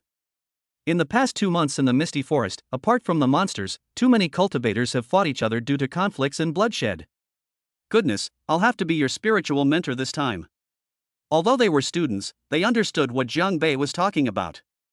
Next, Jiang Bei took out a lot of spirit stones, as well as other cultivation resources. Here, I have a few magical artifacts. Share them with yourselves. With these, you can at least defend yourselves. Jiang Bei took out several magical artifacts and distributed them to everyone. Xiaoyang, this is for you. Jiang Bei gave Chen Xiaoyang a mid-grade spiritual weapon longsword, while the others received low-grade ones. When Bai Yuxing and Ziyang left, they filled 2 spatial rings with cultivation resources for him. Not to mention intermediate-level spiritual artifacts, they even provided more powerful ones. But now is not the time to take it out. Xingyang City is short of cultivation resources, and spiritual artifacts are even rarer. Having a higher-level spiritual artifact might just be a problem. Boss, I have one too? Louis Fu asked in a low voice. Yes, Xiaoyang said you did a good job. I'm a person who rewards and punishes fairly. Those who deserve a reward will be rewarded. Thank you, Chief. Louis Fu casually picked up a magical broadsword, admiring it so much that his eyes almost closed with joy. With a magical artifact, even if you encounter someone stronger than yourself, you will be able to hold your own. Of course, Louis Fu was even more shocked by Jiang Bei's grand gesture. He pulled out several spiritual artifacts at once. Even the 2 strongest forces in Xingyang, the Silver Dragon Pavilion and the Spirit Slaying Gang, might not be able to produce such items. Afterwards, Jiang Bei brought out several large buckets of spiritual water for everyone. Without a spirit gathering array, spiritual water is much more effective for cultivation than spirit stones, especially for Chen Xiaoyang and Lu Kuan, who are both at the point where it's time for them to break through to the martial grandmaster level. Those who should be killed were killed, and those who should be divided were divided. After chatting for a while, Jiang Bei took He Junxian back to the school to cultivate. Before leaving, Jiang Bei gave Chen Xiaoyang some of the monsters he had hunted in the Misty Forest, asking him to sell them for cultivation resources. Jiang Bei originally planned to ask Zhou Yifan for help, but that old guy has already left Xingyang City. Although he was allowed to come out, Jiang Bei preferred to stay in the cultivation room unless there was something important to do. After all, ability comes first. For the next few days, Jiang Bei stayed in the cultivation room to cultivate. After breaking through to the martial grandmaster realm, Jiang Bei's cultivation speed was much slower than that of the martial master realm. Several days passed, and Jiang Bei still hadn't broken through to the 2nd-star martial grandmaster realm. At this rate of cultivation, it will probably take a few more days. Beep beep. My phone has a message. Xiao Jiang Bei, I want to go out for some fresh air, will you come with me? The message was sent by Gao Xiaobing. It's called Ziajiang Bi? It's anything but small. Are you sure it's because you wanted to get some fresh air and not because you missed me? I'd never miss you. Let's go, Ghost. Jiang Bei took Gao Xiaobing to the night market next to the school. Oh, Brother Bei is here. It's been so long since I've seen you. This must be sister-in-law Bei. Lu Kuan greeted Jiang Bei with the same enthusiasm as always. After eating at his place in Jiangbei last time, he specifically asked his classmates to support Lu Kuan's business when he returned to class. Pa! Who's the North sister-in-law? Gao Xiaobing spat lightly, but a hint of shyness appeared on her face. Jiang Bei then gave Lu Kuan a look. You've got a way with words, kid. Jiang Bei, do you often eat here? Why is he being so polite to you? You mean Lu Kuan? That kid used to be a thug, but with my help, he turned over a new leaf. Jiang Bei said, casually popping a meat skewer into his mouth. You call yourself a hooligan? You're the hooligan. Gao Xiaobing said casually. What's wrong with me? I am a true model youth of the new century.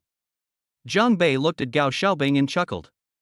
Let's go for a walk in the park next door after we finish eating. There's no one there. Ouch. Ouch. Ouch. Don't hit me, it hurts. See if you dare to talk nonsense again. Chapter 108. Is this considered a token of love?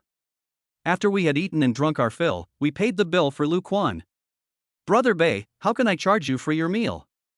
What are you saying? I'm not short of money. Jiang Bei is really not short of money now. If he wanted to, he could raise as much money as he wanted. Let's go for a walk in the park. Ah. Gao Xiaobing didn't react at first, but when she did, her face turned bright red. Are you really going? What are you afraid of? There are no ghosts in the park. Jiang Bei grabbed Gao Xiaobing's hand and led her into the park. When Jiang Bei grabbed her hand, Gao Xiaobing's body trembled. This was the first time Jiang Bei had ever taken her hand on his own initiative, and she felt inexplicably excited. Throughout the journey, Gao Xiaobing remained completely bewildered. Jiang Bei led Gao Xiaobing deeper into the park, looking around curiously. This is fine, there's nobody here. That one sentence brought Gao Xiaobing back to reality. Jiang Bei, I think it's not good that we haven't met each other's parents yet. What's wrong with it? Jiang Bei was stunned for a moment, then realized what Gao Xiaobing was saying. He may be a bit straightforward, but he's not stupid. This girl is so cute. Silly girl, what are you thinking? Even if it is, I can't bring you to such a dark place. We have to go somewhere else. Where to? Gao Xiaobing stared at Jiang Bei with her big eyes. Jiang Bei rubbed his nose. You have to dig so deep. Okay, stop fooling around. I brought you here because I have something for you. As Jiang Bei spoke, he took out the frost sword. Wow, it's so cold. Gao Xiaobing felt a chill creep over her and looked curiously at the frost sword in Jiang Bei's hand. What a beautiful sword. Is this a magical weapon? This is not just a magical artifact, it's a high-grade magical artifact. Jiang Bei casually swayed a couple of times, a cold light flashing, and the surrounding air seemed to be frozen, condensing into a faint icy mist. High-grade magical artifact? Gao Xiaobing's beautiful eyes lit up. She naturally knew the power of the magical artifact. Moreover, Jiang Bei possesses a high-grade spiritual weapon. Here, this is for you. For me? Gao Xiaobing's cherry lips parted slightly, her eyes filled with surprise. Of course it's yours. With this sword, almost no one below the Grandmaster level will be your match. But I'm a spirit master. Without the corresponding spirit techniques, the power of my spirit weapon will be greatly reduced. I've already prepared it for you. This is the Xian level high-grade spiritual skill, Xian Bing sword control technique. After you cultivate it, you will be able to control an ice sword. The profound ice sword control technique was given to him by Bai Yuxing before he left. He originally wanted to cultivate it himself, but after thinking about it, he realized that he already had enough to protect himself. The profound ice sword control technique and the frost sword complemented each other perfectly, greatly increasing their power. I'll give it to Gao Xiaobing for self-defense. And this enlightenment pill, once you take it, you'll be able to master it in about one night. Frost sword, mystic ice sword control technique. My name is Gao Xiaobing, both of which contain the character ice. Gao Xiaobing muttered to herself, her beautiful eyes looking towards Jiang Bei, filled with joy. Jiang Bei, I really love the token of our love that you gave me. Gao Xiaobing's favorability detected, energy value plus 10,000. Jiang Bei's eyes widened. I didn't say it was a token of love. But on second thought, given their current relationship, it's only natural that Jiang Bei would give Gao Xiaobing a gift that she would take as a token of their love. I haven't decided what to give you yet. Okay, no need to send anything, I don't need anything. Shouldn't you say you'll like anything I give you? Gao Xiaobing asked with a threatening look. I like them all. This is acceptable. After sending Gao Xiaobing back to the cultivation room, Jiang Bei was about to go back to cultivate as well when his phone rang. Boss, do you have time now? Something's happened in the gang. Perhaps out of fear of disturbing Jiang Bei's cultivation, Chen Xiaoyang sent this message. Jiang Bei frowned slightly. Chen Xiaoyang wouldn't usually come to him for ordinary matters, so if he did, it meant he had encountered a problem that he couldn't solve. I took a taxi and headed straight for the headquarters of the Exploding Sky Gang. Xiaoyang, what happened? Upon arriving in Jiangbei, he discovered that everyone except He Junxian was present. Moreover, everyone's expression was solemn, even angry. Boss. Boss. After witnessing Jiang Bei defeat Zhang Shang in an instant last time, Lu Zhinshan became much more obedient and stood up to bow respectfully. What happened? Louis Fu, what's wrong with you? Jiang Bei noticed that Louis Fu was pale and weak, clearly injured. Boss, why don't you come and take a look first? The group arrived at the backyard in a grand procession, where several corpses lay. During the day today, I took Louis Fu and several gang members to. This is roughly what happened. Last time, Jiang Bei gave Chen Xiaoyang a lot of monster corpses so that he could sell them to obtain cultivation resources. Today, Chen Xiaoyang, along with Louis Fu and several gang members, went to make a deal with the buyer. As a result, a group of people suddenly appeared during the transaction, not only stealing the monster's corpse, but also killing several disciples of the exploding Sky Gang. Louis Fu was also seriously injured while protecting Chen Xiaoyang. Has anyone found out who did it? They're from the Star Society. Starry Night Gathering. A sharp glint flashed in Jiang Bei's eyes. It's the Starry Night Gathering again. After returning from the misty forest, Jiang Bei hadn't even had a chance to cause trouble for the Starry Sky Society when they came knocking on his door again. How did the Starry Sky Society target you when you were selling monster corpses? It's true that Xingqian Society has a grudge against Jiang Bei, but the other party probably doesn't know that he is the leader of Zhatian Gang. If they did, they would have come to his door long ago. That was my oversight. The person we're dealing with is a 5-star spirit master. Our investigation reveals that he has close ties to the Starry Sky Society. He must have secretly informed the people in the Starry Sky Society. If it weren't for me, they wouldn't have. Chen Xiaoyang's face was filled with self-reproach and guilt. This has nothing to do with you. You don't need to blame yourself. Jiang Bei patted Chen Xiaoyang on the shoulder. Boss, what should we do now? Yang Mingkai asked. If it were an ordinary force, we wouldn't be afraid, but the Starry Sky Society is one of the top 5. With our current strength, we can't afford to provoke them. I think we should develop this matter secretly and plan for the long term. Lu Zhinshan said. Can't afford to offend them? Jiang Bei exuded a murderous aura. 2 months of training had made his aura even more sharp. When he was not angry, he was fine, but when he was angry, his aura made the people next to him unable to breathe. There's nothing our exploding Sky Gang can't afford to offend. I was hoping they could live a few more days. Since the stars are courting death, let them disappear completely. Chapter 109. It's time to settle the accounts. From the day Yang Mingkai and the others met Jiang Bei, it seems that Jiang Bei has never been truly angry. Right now, a terrifying aura of killing intent emanated from Jiang Bei, leaving the others speechless. That aura alone was enough to make them tremble. Martial sect. Lu Zhinshan stared wide-eyed. Jiang Bei's killing of Zhang Shang yesterday was already shocking enough, but now, sensing Jiang Bei's aura, it was beyond shock. How long has he been cultivating? He had been cultivating diligently for 20 or 30 years, and he was only a 4-star spirit master. There's simply no way to compare them. I agree. What Star Society? Let's take them down. Exactly. If we don't teach them a lesson, they'll really think we're easy to bully. Lu Kuan and Yang Mingkai were arguing. Boss, Starry Sky Sect has 2 9-star sect level experts, could it be? Chen Xiaoyang was not as impulsive as the other two.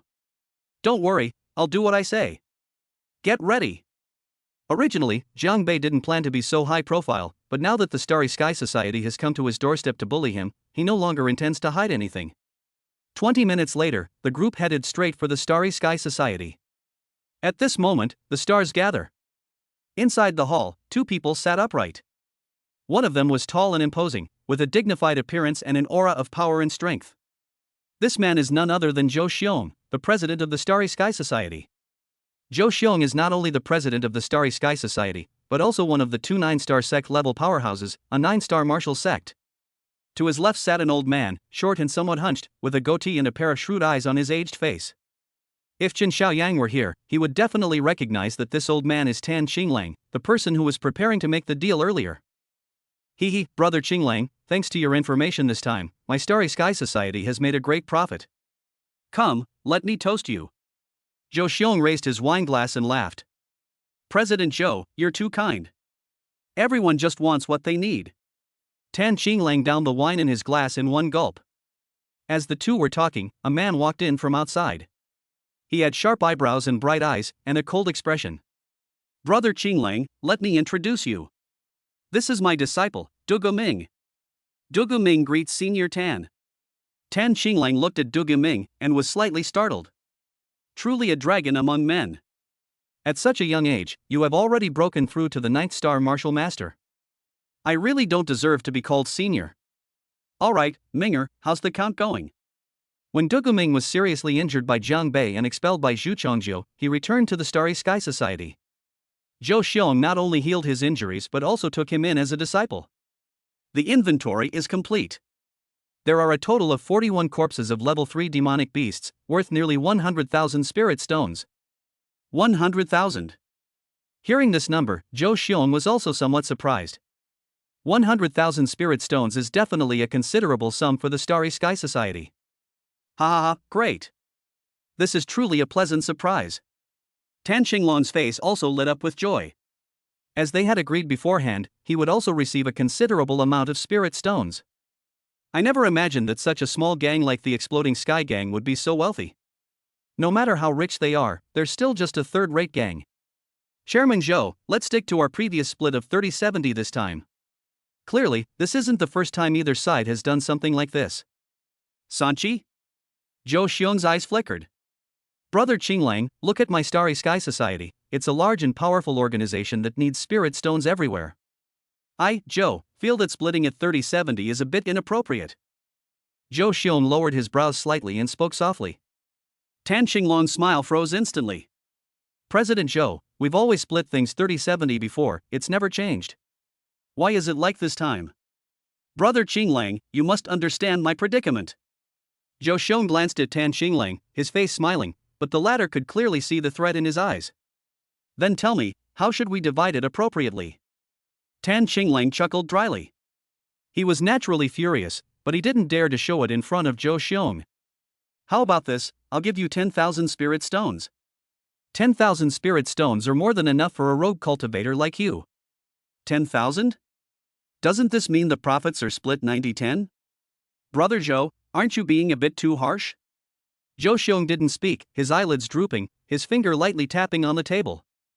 The atmosphere became somewhat somber. Fine, 10,000 it is. Tan Xinglang said through gritted teeth.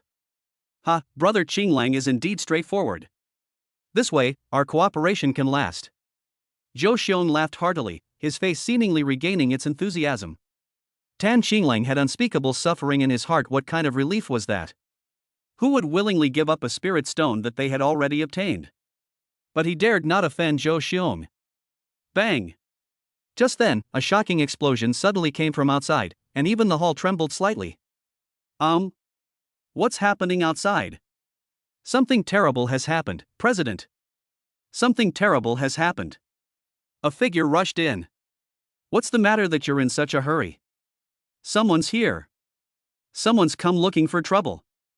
They claim to be from the Exploding Sky Gang, the disciple quickly said. People from the Exploding Sky Gang? Zhou Xiong raised an eyebrow. They've come knocking on our door.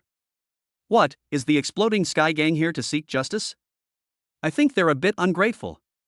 Let's go take a look. Since we're here, let's take care of it while we're at it, so we don't have to worry about it later. As Zhou Xiong finished speaking, he left the hall, and Dugu Ming and Tan Xinglang quickly followed him out. Outside, the gate of the Starry Sky Society was shattered by a thunderbolt from Jiang Bei. Now that he has chosen to target the Starry Sky Society, there is no need for him to keep a low profile any longer. Jiang Bei stood at the front, followed by Qin Shaoyang and others. In addition to several high-ranking members, there were also more than a dozen disciples of the Zhatian gang, all of whom were selected by Qin Shaoyang. According to Jiang Bei's wishes, we should bring them out to see the world. They really have some nerve, coming all the way to the gates of my Starry Sky Society to cause trouble. Ha! Where's the door? As the sound rang out, Zhou Xiong appeared in everyone's sight with a grim expression. Zhou Xiong narrowed his eyes. The front door was gone.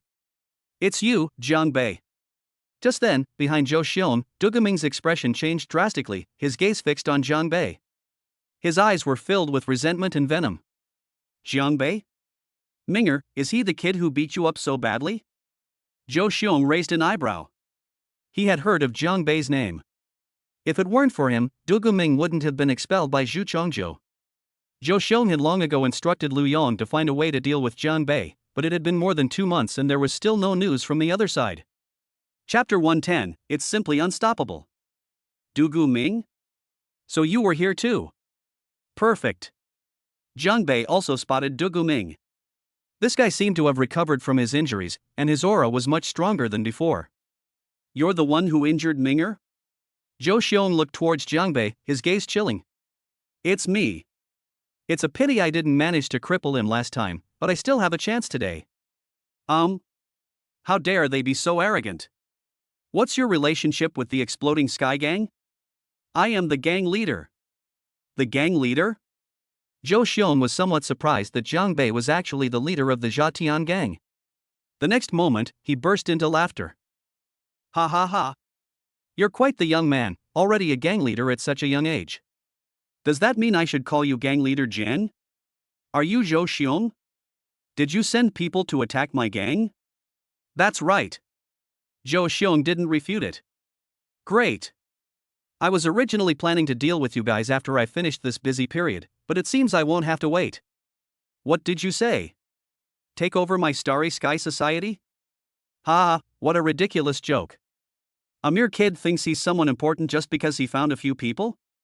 Young people these days are really daring. Zhou Xiong scoffed at Jiang Bei's words. President Zhou, why be so polite with this kid? Since he's come knocking, let's take him all in one fell swoop. Tan Qinglang said from the side. Boss, this is the man. Chen Xiaoyang whispered a few words in Jiang Bei's ear. Men, seize him. Show no mercy. The commotion outside just now attracted the attention of the rest of the Starry Sky Society. As Zhou Xiong finished speaking, a middle-aged man stepped out from behind him. Elder Zhao Gangmeng of the Starry Sky Society. Zhao Gangmeng is a 5-star martial grandmaster. Kids, are you all coming at me all at once, or are you coming one by one to your deaths? Zhao Gang stepped forward and smiled contemptuously. The strongest among Jiang Bei's group was Lu Jinshan, a 4-star spirit master, whom he didn't take seriously at all. Sigh, why do I always talk so much? Jiang Bei shook his head. Just as Zhao Gang was about to speak, Jiang Bei's figure had already disappeared from the spot. When it reappeared, it was already in front of Zhao Gangmeng, and it threw a punch that thundered. Overestimating yourself. Zhao Gang snorted coldly and reached out to slap Jiang Bei away. Between the clash of fists and palms, a cracking sound was heard, and Zhao Gangmeng's arm broke open, the bone piercing through his clothes, blood gushing out. Ah! Zhao Gang cried out in pain and was sent flying backward, crashing heavily to the ground. My arm. Zhou Xiong's smile froze after he severely injured Zhao Gangmeng with a single punch. How can this kid be so strong? Zhao Gangmeng is a 5-star martial grandmaster, and he was injured by Jiang Bei before he could even unleash his full power. Zhou Xiong, you should do it, so as not to waste everyone's time. Jiang Bei glanced at Zhou Xiong. Within the entire Starry Sky Society, there is absolutely no one who can pose a threat to him. Arrogant. Zhou Xiong snorted coldly, his aura surged, and he took a step forward, casually striking out with his palm. Like a raging wave, it surged and crashed down on Jiang Bei. Jiang Bei didn't waste any time. The Golden Dragon Slayer appeared directly in his hand, and without any fancy moves, he slashed it down. Golden Blade energy surged forth, seemingly splitting the surrounding air. Not good. Zhou Xiong's expression changed drastically, and he retreated rapidly. Where he had been standing, a huge crack, 20 centimeters wide, appeared. This aura. Zhou Xiong stared intently at the golden dragon slaying sword in Jiang Bei's hand, and gradually, his expression turned greedy. The aura of this broadsword is so sharp it must be at least a high-grade spiritual weapon. As the president of the Starry Sky Society, Zhou Xiong only has one mid-level spiritual weapon. This magical artifact is mine. Zhou Xiong grinned, his aura surged, and with a flash, a large hand reached out and grabbed Jiang Bei. Not far away, Tan Qinglang looked at the magical weapon in Jiang Bei's hand with envy. He doesn't think Jiang Bei will be a match for Tan Qinglang. This is practically like receiving a magical artifact for free. Chen Xiaoyang and the others were also a little nervous. After all, the difference in cultivation level between the two was too great. Jiang Bei saw Zhou Xiong attacking him and sneered. With his purple flame demon eyes, he could see Zhou Xiong's attack route and every move clearly. With the dragon step unleashed, his body transformed into a series of afterimages, easily dodging every attack Zhou Xiong made just as he was about to strike Jiang Bei. Zhou Xiong's expression also became somewhat solemn. This kid's movements are so unpredictable he can dodge my attacks with perfect accuracy every time. After several such incidents, Zhou Xiong finally lost his temper. You should die. With a low shout, 9 yellow lights shone between Zhou Xiong's eyebrows, and as he moved his palms, his aura surged towards Jiang Bei like a mountain pressing down. Let's see how you hide this time. Who said I was going to hide? Just then, Jiang Bei grinned. What? Let me show you the true power of slaying dragons. Cut. Jiang Bei roared, gripping the golden dragon slayer sword with both hands, channeling all his power into his palms. The golden dragon slayer sword instantly unleashed a golden blade of energy over 3 zhang long, pouring out like a torrent, sweeping away everything in its path, and slashing towards Zhou Xiong. Wherever the blade energy passed, it seemed as if even space itself was being cleaved in two. Not good. Zhou Xiong, who had been somewhat smug, suddenly changed his expression drastically. This is hardly a high-grade spiritual artifact, even he felt a sense of fear from its aura. This is a top-grade spiritual artifact. However, Zhou Xiong didn't have time to think about anything else. Seeing the golden blade energy hovering above his head, Zhou Xiong shouted coldly and struck out with both palms, his aura surging as he tried to block it. Put. The next moment, the golden blade energy fell straight down, directly engulfing Zhou Xiong. The terrifying aftershocks surged outwards, causing the surrounding buildings to tremble violently and cracks to appear on the ground. When the golden sword energy dissipated, Zhou Xiong stood there, his eyes empty and lifeless, blood flowing from his 7 orifices, and he had lost all life. Zhou Xiong is dead. Holy crap. Boss is way too awesome. Zhou Xiong was actually killed by the boss with a single blow. Lu Kuan and the others were shocked, but even more excited, especially Lu Jinshan and the other newcomers, who were trembling all over. That power is terrifying. Although Jiang Bei relies on the power of the magical artifact, if he doesn't have the strength himself, he simply can't control it. The members of the Exploding Sky Gang were excited and shocked, while the members of the Starry Sky Society were terrified. The president is dead. Tan Qinglang suddenly felt a chill run down his spine. It seems I've messed with someone I shouldn't have. Chapter 111, Slaying the Dragon, Shattering the Stars. The people from the Starry Sky Society were all looking relaxed. Especially Duga Ming, he hated Jiang Bei to the core. If it weren't for him, he wouldn't have been expelled from school. He was still thinking about whether he should tell Zhou Xiong to leave the other party alive so that he could torture Jiang Bei properly and vent his anger. But the next moment, Zhou Xiong died. He was killed by Jiang Bei. The president is dead. In the Starry Sky Society, someone said something. Chaos erupted. Fear outweighs anger. Zhou Xiong was the strongest member of their Starry Sky Society, and he was killed by Jiang Bei just like that. No wonder they were terrified. You brat, you're asking for death. Just then, an extremely angry voice rang out from inside the Starry Sky Society, and the next moment, a figure rushed out from inside like a whirlwind. This is an old man who looks to be over 60 years old. His hair is gray, but there is no sign of aging on his face. On the contrary, he is radiant with health. Elder, the guild leader has been killed. The old man's name was Li Guantai. He was the Grand Elder of the Starry Sky Society and another 9-star sect level expert besides Zhou Xiong, a 9-star spirit sect. He was in seclusion when he received news that Zhou Xiong had been murdered. You've come at the perfect time. Jiang Bei looked at Li Guantai, thinking, let's take care of him all at once. Did you kill Zhou Xiong? Li Guantai saw Zhou Xiong's corpse, his gaze fell on Jiang Bei, and his eyes were filled with anger. This magical artifact has such a powerful aura. Sensing the aura of the Golden Dragon Slayer, Li Guantai was slightly startled. I killed him. Do you want to go down and join him? How dare you? Boy, don't think you can do whatever you want just because you have the power of a magical artifact.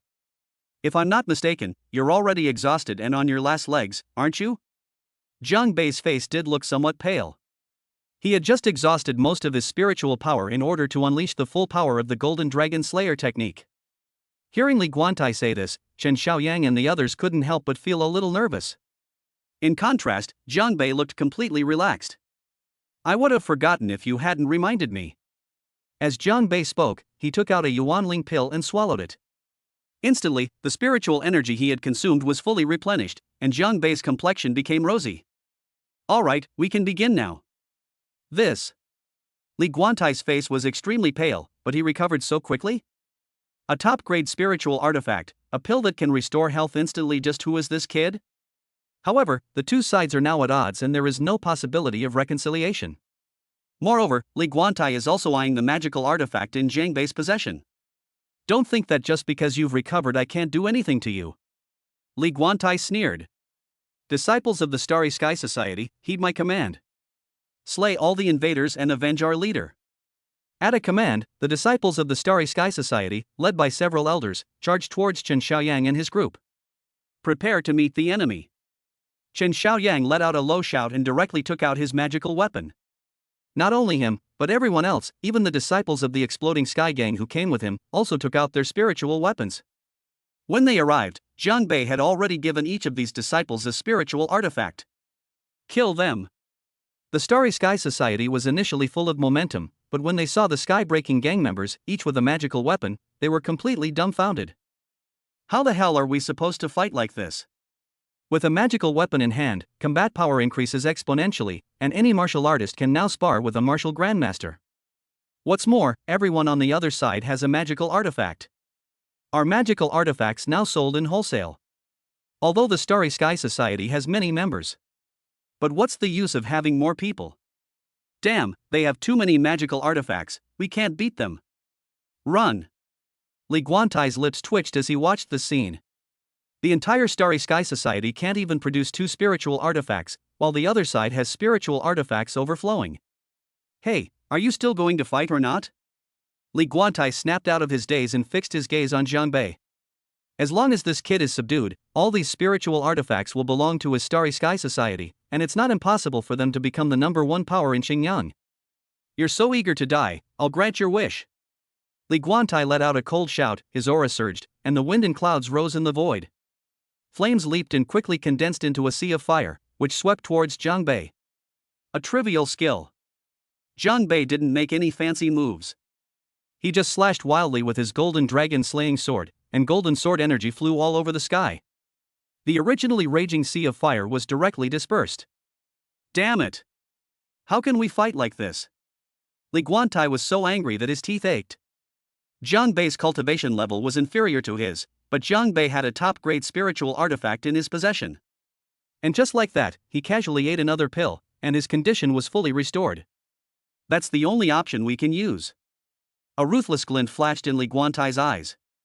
He bit his tongue, and with a few quick movements of his hands, a bright red blood lotus rapidly condensed in front of him. Blood Lotus Wrath.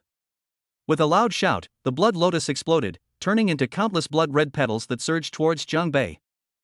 Jiang Bei also sensed a hint of danger, not expecting that the other party would have an attack method that could threaten him. Without any hesitation, a hint of purple appeared in his originally bright eyes. Purple Flame Demon Eyes. Under the cover of the purple flame demon eye, the attack trajectory of each blood red petal became incredibly clear. He moved through the Jiang Bei area, and not a single blood red petal touched him. Holy crap, how did he do that? Li Guantai was getting anxious. Jiang Bei had actually managed to dodge his dense attacks. You old bastard, prepare to die. Just as Li Guantai was distracted, Jiang Bei leaped into the air and slashed directly at Li Guantai with the golden dragon slayer sword in his hand. Not good. Li Guantai's expression changed drastically. He might have been able to dodge it, but the Blood Lotus Fury had greatly depleted his energy, and it was too late for him to escape. Let's give it our all. Li Guantai gritted his teeth, and blood-red petals were quickly recalled to try and block Jiang Bei's attack. However, the power of the Golden Dragon Slayer was too great. The blood-red petals dissipated the moment they touched the blade's energy. No, no! Li Guantai roared in despair.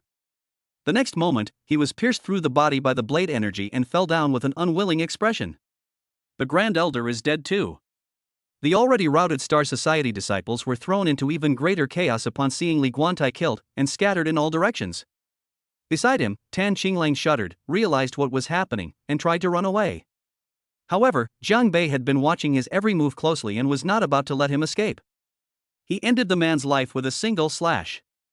Boss, it's all done. This magical artifact is really useful. I feel like I could even go toe-to-toe with a martial grandmaster. Everyone gathered around, their faces beaming with excitement. Before this, no one expected to clash with Xingqian, but now, overnight, Xingqian has been wiped out by them. Chapter 112. Old Dog, you came in by surprise attack. Everyone was incredibly excited that the stars would be destroyed. The disciples of the exploding sky gang, in particular, were all beaming with joy. A magical artifact, something they could only dream of before. Boss, what should we do? Chen Xiaoyang stepped forward and pointed at Du Guming. Du Guming looked somewhat dazed. This was completely beyond his expectations. He never imagined that Zhang Bei would be able to destroy the Starry Sky Society.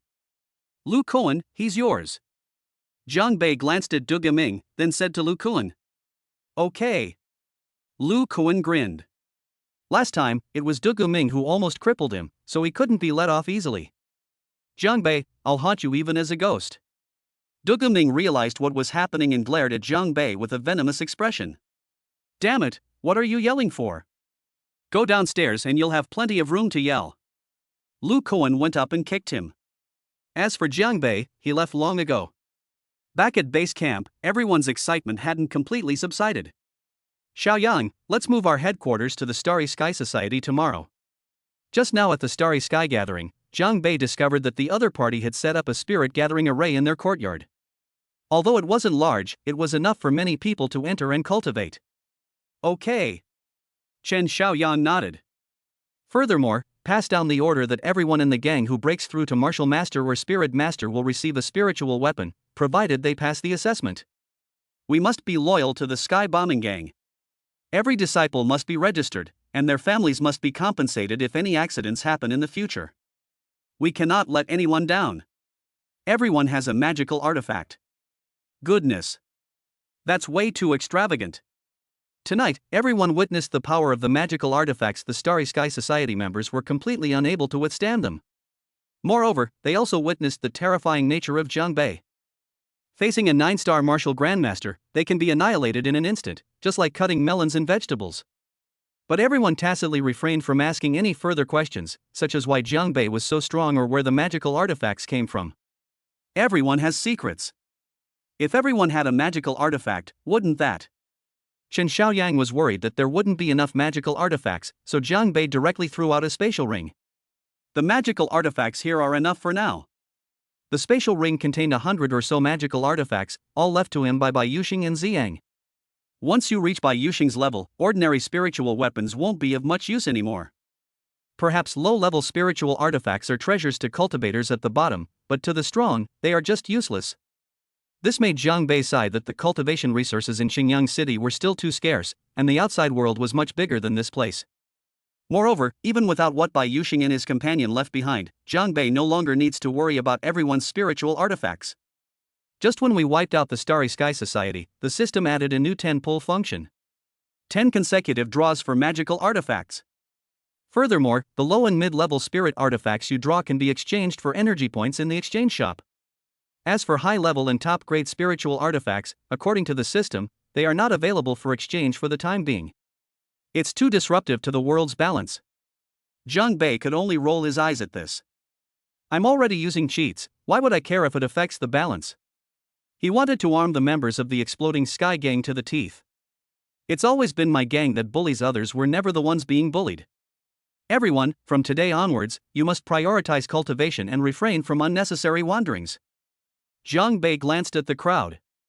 We can't let him handle everything from now on.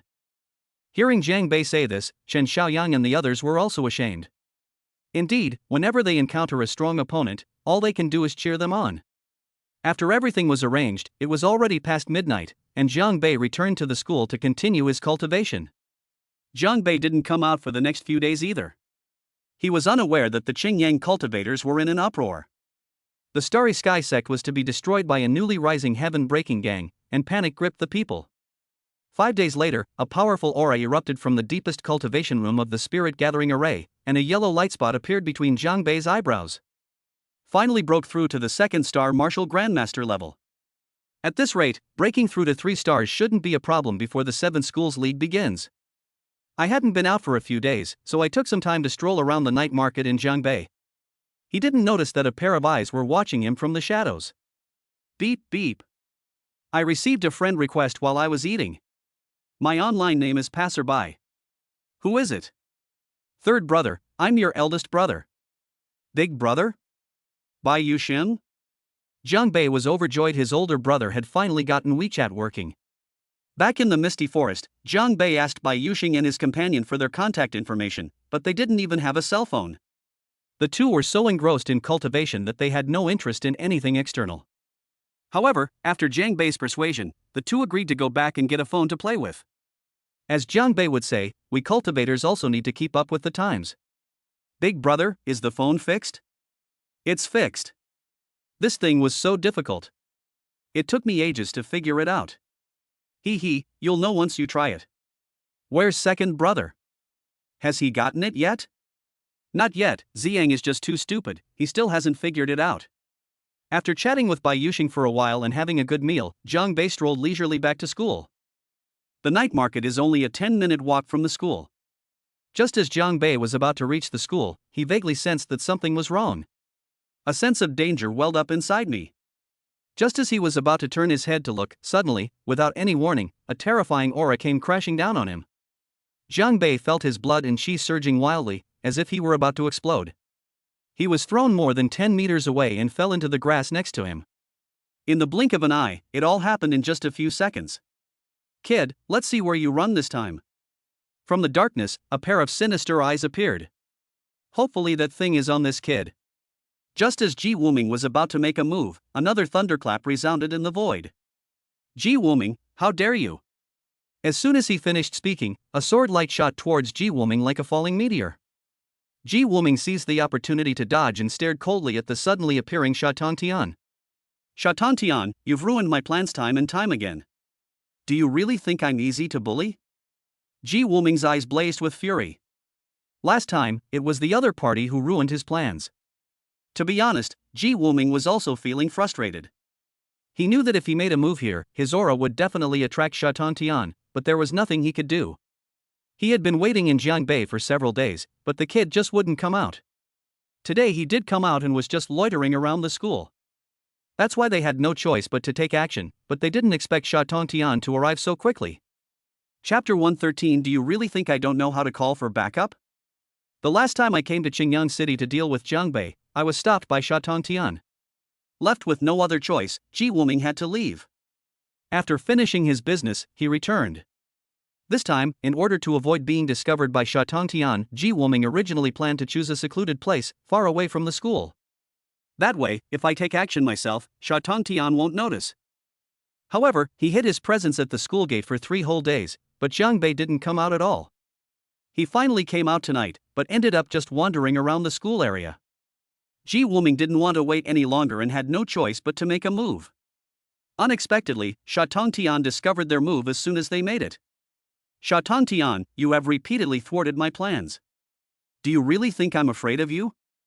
Ji Wuming was also furious. Ji Wuming, I told you long ago, this is not a place for you to run wild. Sha Tongtian's voice was indifferent. His gaze turned towards Jiang Bei, who was hiding in the bushes. This was quite a surprise. He couldn't sense any aura from Jiang Bei at all. Jiang Bei is dead? Ji Wuming, you're truly courting death. Sha Tongtian was furious, his eyes filled with rage. Jiang Bei was the hope of Qingyang Lingwu University, and the 7 Schools League was just around the corner, but now it had been killed by Ji Wuming. Give me your life. With a loud shout, a long sword appeared in Sha Tongtian's hand, its cold light gleaming. He slashed directly at Ji Wuming, the sword energy reaching over 10 zhang in length, traversing the heavens and earth, utterly devastating. This is outrageous. Ji Wuming's eyes also turned red, and with a flick of his wrists, he directly condensed a giant black hand, grabbing at the rushing sword energy. Click. Ji Wuming was already slightly weaker than Sha Tongtian, and the black giant hand shattered in the blink of an eye after touching the sword energy. Damn it! Ji Wuming cursed under his breath, a sweet taste rose in his throat, and blood trickled from the corner of his mouth. Sha Tongtian, you've ruined my plans. I will surely raze this place to the ground. Seeing that he was no match for Ji Wuming, he could only leave behind harsh words and retreat unwillingly. Sha Tongtian did not give chase. The other party was determined to escape and would not be so easy to catch. Looking at Jiang Bei in the haystack, Sha Tongtian's eyes were full of anger and sorrow. He was furious that Ji Wuming had killed Jiang Bei right under his nose, and worried that if Jiang Bei hadn't participated in the 7 Schools League, Qingyang Lingwu would most likely still be at the bottom. Alas! Qingyang finally produced a genius, but unexpectedly. Once I report this matter, the Black Dragon sect can expect to be wiped out. The Lingbu universities in various locations are not completely independent entities, there are people in charge of everything. If it were an ordinary student, Shatantian probably wouldn't care about this, but Jiangbei is different. 9 stars aligned. Ji Wuming has stifled a promising talent that the school was nurturing, one who had the potential to become a super strong person in the future. Well. Just as Sha Tongtian was sighing repeatedly, a sound came from the bushes. Cough. Cough. Ouch, that hurts so much. As soon as the sound rang out, Jiang Bei twisted his body and stood up. Sha Tongtian was stunned on the spot. Jiang Bei is not dead. He clearly noticed that Jiang Bei had lost all life force. What exactly happened? However, Sha Tongtian, realizing what was happening, was overjoyed. No matter what, the most important thing was that Jiang Bei was alive. Damn Ji Wuming, I'll kill you one of these days. Jiang Bei stretched his body, cursing under his breath. Hey! Old Sha, what are you doing here? Jiang Bei, are you alright? Jiang Bei shook his head. It's good that you're alright. Go back to school quickly. As Jiang Bei returned to school, Sha Tongtian's eyes narrowed slightly. Looking back now, it's clear that Ji Wuming came to cause trouble for Jiang Bei time and time again, and just now he clearly felt no life force, but now he's alive again. This kid is something else. As for Jiang Bei, he returned all the way to the cultivation room. That was close. Jiang Bei is indeed fine, but to be precise, he has just died once. Ji Wuming's attack was enough to take his life. Thank goodness I had the substitute puppet, otherwise I really would be dead today. Thinking back on what happened today, Jiang Bei still feels a bit scared. Looks like I'll have to be more careful from now on. This is the second time Ji Wuming has come to cause trouble, and he's already used a killing move right away. It would be a lie to say Jiang Bei isn't angry. It's true that my life was saved, but those substitute puppets weren't cheap either. It takes 1,000,000 energy points to exchange for one. What a huge loss. Moreover, if the other party finds out he's not dead, they definitely won't let it go. Do you really think Jiang Bei is so easy to bully? As Jiang Bei spoke, he took out his phone and sent a message to Bai Yuxing. They're starting to call for reinforcements. It's like I don't have anyone else. Meanwhile, Sha Tongtian summoned Zhu Chongjiu over. Chongjiu, have you made sure you've thoroughly investigated Jiang Bei's background and everything is clear? Sha Tongtian asked Zhu Chongjiu. Everything has been investigated and found out. Jiang Bei's parents were ordinary people who passed away in an accident when he was very young. Later, Jiang Bei was sent to an orphanage and stayed there until he grew up. Is that really true? Sha Tongtian's eyes gleamed. The parents were ordinary, but the child possessed top-tier cultivation talent with 9 stars aligned. At first, he thought Ji Wuming had his eye on Jiang Bei's aptitude. However, after this incident, things were clearly not that simple, and Jiang Bei was completely unharmed despite Ji Wuming's attacks. All of this made Sha Tongtian curious. What exactly did Jiang Bei do that made even a powerful figure like Ji Wuming visit him so many times? Or did Jiang Bei have something that Ji Wuming needed? However, something happened in Xingyang recently, which seems to be related to Jiang Bei. I was originally planning to report it to you, Elder Sha. What's up? The Starry Sky Gang was wiped out by a newly emerging force called the Sky Bombing Gang. The leader of the Sky Bombing Gang seems to be Jiang Bei. Besides Jiang Bei, there are several other students in the school who are also members. How did you know? It's already spread outside. Some people have witnessed it firsthand. 2 9-star sect level members of the Starry Sky Society died at Jiang Bei's hands. Oh? A sharp glint flashed in Sha Tongtian's eyes. It wasn't that simple after all. These next few days, keep a close eye on everything happening in Jiang Bei. Remember, don't let him find out. Don't worry, Elder Sha. After what happened last time, Jiang Bei never left the school again. He stayed in the cultivation room to cultivate. On the 5th day, Jiang Bei finally left the school. Because Bai Yuxing and Xiang have come to Qingyang City. Jiang Bei had barely left the school when Sha Tongtian already found out. Chapter 114. I was just passing by. Teacher Sha, Jiang Bei has left the school. It seems they went to the headquarters of the Starry Sky Society, or rather, the Sky Bombing Gang. Zhu Chongjiu rushed over and told Sha Tongtian about the movements in Jiang Bei. I see. Sha Tongtian nodded. He was prepared to investigate personally. I want to see what secrets Jiang Bei holds. By the way, Elder Shah, two more things have happened outside recently. What's up? The Black Dragon Gate was wiped out overnight. What? Upon hearing that the Black Dragon Gate had been destroyed, Shaitan Tian could no longer sit still. He stood up, his eyes filled with disbelief. The Black Dragon Gate is no small force. Although it has been in turmoil in the past 2 years, it still has several general-level experts in charge. How could they be wiped out overnight? Of course, the most shocking part of Shaitan Tian is not here. Previously, Ji Wuming came to cause trouble for Jiangbei, and only a few days later, the Black Dragon Gate was wiped out.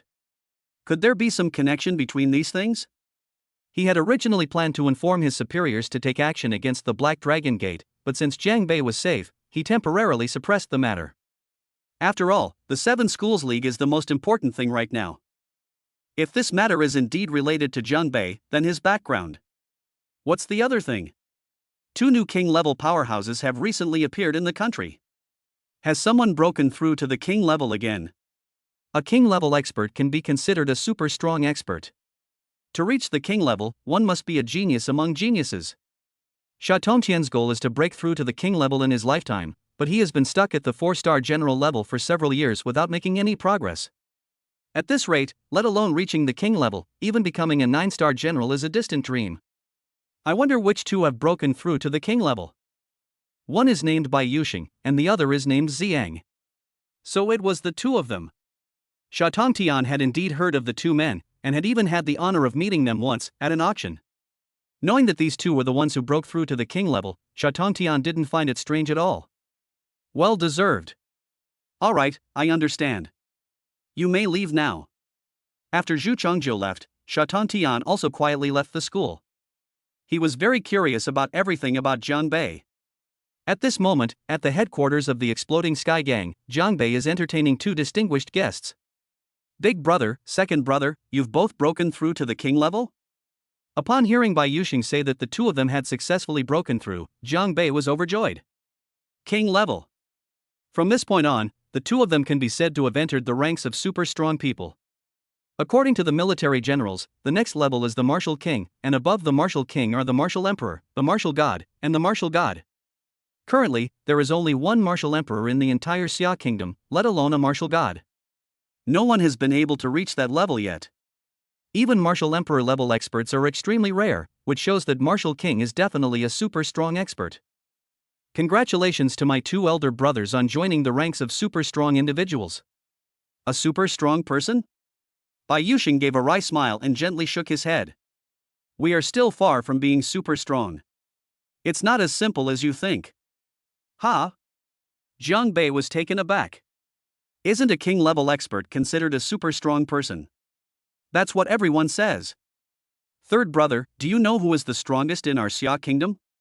It must be that War Emperor. That's only what's on the surface. Rumors circulate that there is only one martial emperor in the entire land of China, the War Emperor, but that is not true. As far as I know, there are 5 people who are no weaker than him. However, those people either hide in the mountains and forests, focusing on cultivation, or travel the world, disappearing without a trace. This is only what I know. There may be even more powerful beings. As for super strong individuals, if I can reach the Martial Emperor realm in my lifetime, I would barely qualify. Jiangbei was quite surprised. He had indeed never heard of these things before. Whether at school or outside, all I hear are legends about that War Emperor, a 1 in a million existence. Now it seems that's not the case. You're like a frog in a well, with a limited view of the sky. Hee hee, third brother, don't be discouraged. With your talent, it's not impossible for you to break through to the level of War Emperor in the future. Imperial Realm. Jiangbei raised an eyebrow. Should I be called Emperor Jiang or Emperor Bei then? By the way, we've already taken care of that Black Dragon sect you mentioned last time. Third brother, have you gotten into trouble lately? That's why your second brother and I came to check on you. A warm feeling washed over Jiangbei. I must say, these 2 older brothers were worth it. They're quite reliable, making a special trip over here. Wrong. Jiangbei seemed to remember something, and raised an eyelid. Brother, I said we just needed to kill Ji Wuming. You didn't mean to uproot the entire Black Dragon sect, did you? You'll have to ask your second brother about that. Humph. A mere Black Dragon Gate, just destroy it and that's it. It'll save you from having other people come looking for trouble later. Zi Yang sneered. Jiang Bei secretly gave a thumbs up. Second brother, you're still the most domineering. While the three were chatting, Bai Yuxing and Ziyang exchanged a glance, as if they had discovered something. How dare you? A mere 4-star general dares to spy. Just kill them. Ziyang grinned, then suddenly waved his hand, causing the space to ripple. Outside, a figure fell from mid-air to the ground, spitting out a mouthful of blood and turning deathly pale. An unknown nobody like you dares to spy on us? You're truly courting death. A cold glint flashed in Ziyang's eyes, and he was about to make a move. Senior, spare my life. Etc. Jiang Bei quickly stopped them. Isn't that Sha Tian, the old man? What is he doing here? Jiang Bei wasn't stupid. He quickly realized that Sha Tian must have been following him. Old Sha, what are you doing here? Jiang Bei took 2 steps out, pretending that he knew nothing. Sha Tian stood up, his eyes filled with fear. When Jiang Bei asked about it, Sha Tian didn't know how to answer. I can't exactly say I followed you here, can I? Those two in there would wipe me out in a heartbeat. I just happened to be passing by. After Sha Tian finished speaking, his face turned bright red. He then winked at Jiang Bei, as if to say, please put in a good word for me. After all, his lie was not well told at all. Even a fool could tell he was lying. I knew it. Jiang Bei nodded. Big brother, second brother, this is Elder Sha Tian, the person in charge of Qingyang Lingwu. I mentioned him before. He saved me twice. Sha Tian greets the 2 seniors. Sha Tian looked at the 2 people in the room with utmost respect, his body almost bent at a 90-degree angle. Good heavens, he was originally tracking Jiang Bei, but he never expected to run into these 2 masters. Chapter 115. We can't afford to offend him. Good heavens, Sha Tian will probably never forget what happened today. Jiang Bei attracted Ji Wuming's pursuit twice, and also destroyed the Starry Sky Society. This is something no ordinary student could do. Therefore, Sha Tian chose to follow Jiang Bei to see what was behind him. This was quite a sight. When he arrived at the headquarters of the Exploding Sky Gang and saw the 2 people sitting inside, he almost burst out laughing. He knows those 2 people. Bai Yuxing and Ziyang, aren't they the 2 newly promoted king-level powerhouses? Now he's not only come to Qingyang, but he's also sitting with Jiang Bei, chatting and laughing. He didn't hear what the others were talking about, for fear of being discovered. But it was eventually discovered. Upon hearing Jiang Bei address the 2 as elder brother, Sha Tian shuddered. Jiang Bei and the 2 king-level powerhouses addressed each other as brothers? This is really... Sha Tian greets the 2 seniors. With his back bent at nearly 90 degrees, Sha Tian was extremely respectful, afraid of angering the 2 and being killed on the spot. Get up. Bai Yuxing said calmly. Since you've done the third brother a favor, go back to where you came from. Yes. This junior takes his leave. Sha Tian breathed a sigh of relief, as if he had been granted a pardon. He glanced gratefully at Jiang Bei, then flew away at incredible speed. Jiang Bei's eyes sparkled. Sha Tian's appearance here must have made people suspicious of his identity. After all, it's hard for a student to be targeted by a powerful figure like Ji Wuming, especially with the Zhatian gang currently making waves in Xinjiang City. Some things don't need to be said out loud. But after today, Sha Tian will probably have a different attitude towards him. Boss, you were looking for us. Just then, Yang Mingkai and Lu Kuan arrived. Jiang Bei sent them. You've come. Jiang Bei pulled the 2 of them aside. See those 2 in the room? They're relatives from my hometown. They used to be so good to me. I called you 2 over so you could take them to Qingyang City for a few days. Remember, make sure they have plenty of good food, drinks, and entertainment. Remember, you 2, if you treat them well, you'll have a great opportunity. Boss, I remember you're an orphan. Where did you get a hometown and relatives from? Stop talking nonsense, just do as I say. Jiang Bei kicked Yang Mingkai directly. Why does this kid talk so much? If I told you that you were facing 2 king-level experts, you'd be so scared you'd fall to the ground. Alright, boss, just you wait and see. Then, Jiang Bei led the 2 into the house. Big brother, second brother, now that you've arrived in Xinjiang, let them take you around for a few days to relax and have some fun. Sure, we 2 are really out of touch with the times. It took us several days just to learn how to use a mobile phone. Bai Yuxing nodded. Third brother, is that bathhouse and body scrub you mentioned last time really that good? Ziyang asked. Before Jiang Bei could speak, Yang Mingkai jumped out.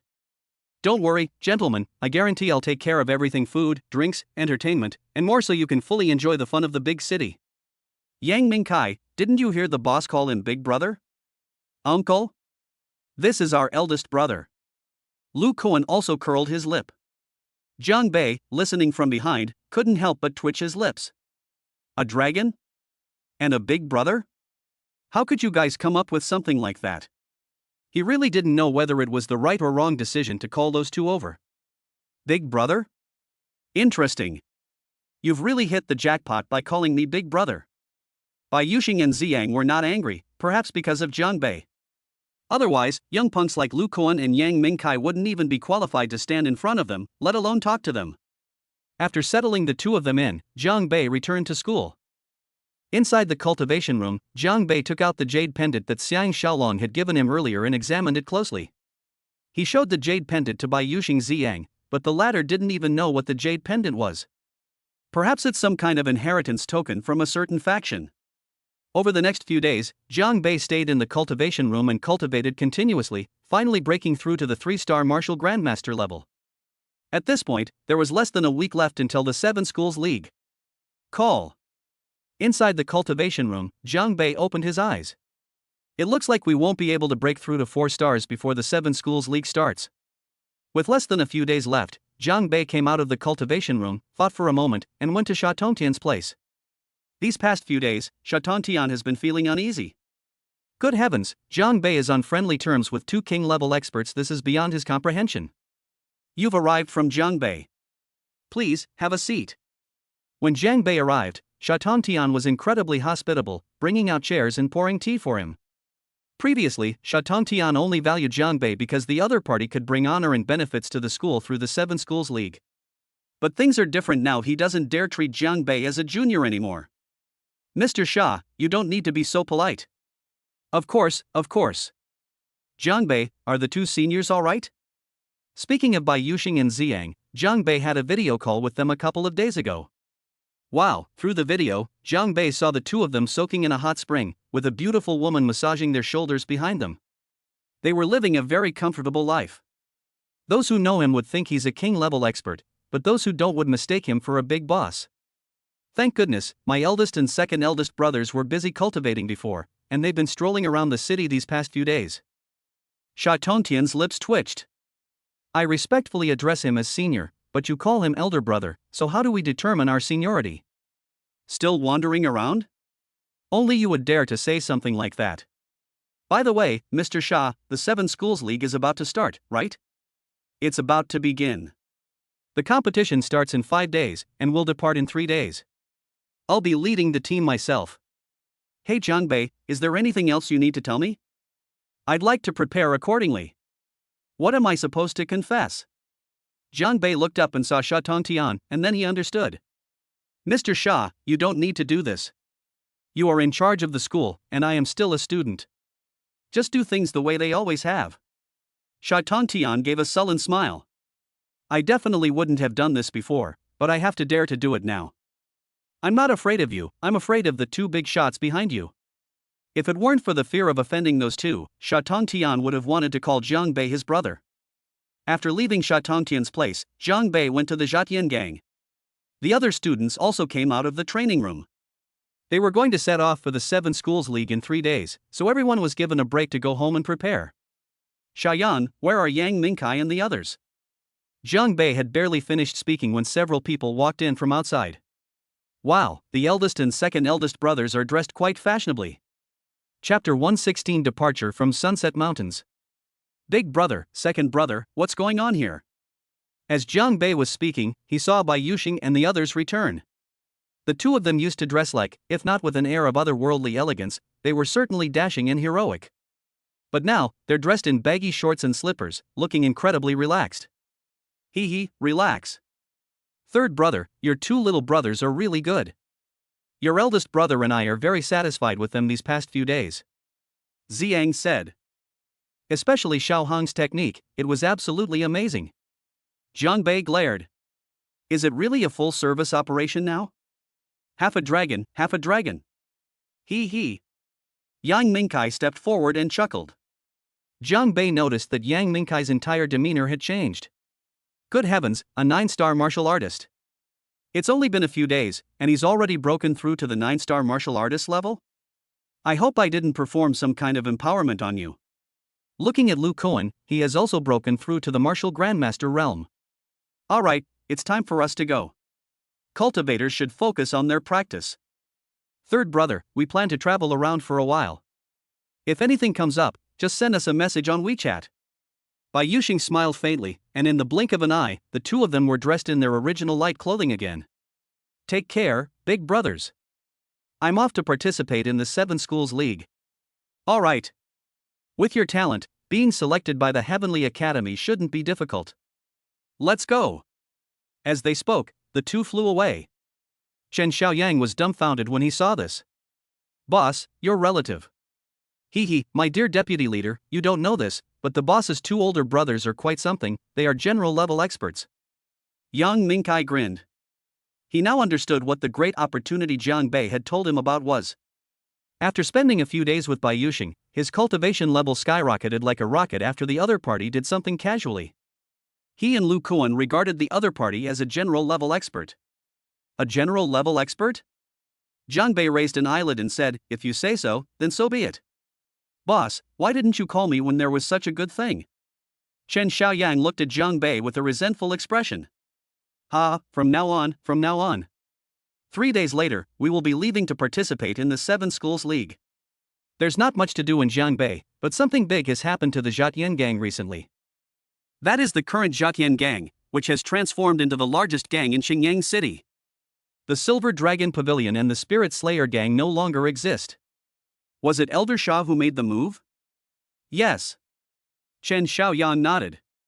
Those 2 general-level experts from Silver Dragon Pavilion and Spirit Slaying Gang were both killed by Elder Shah. Jiang Bei wasn't too surprised by this. Sha Tongtian's overtures to him now go beyond just valuing his talent, they also value Bai Yuxing and Ziyang behind him.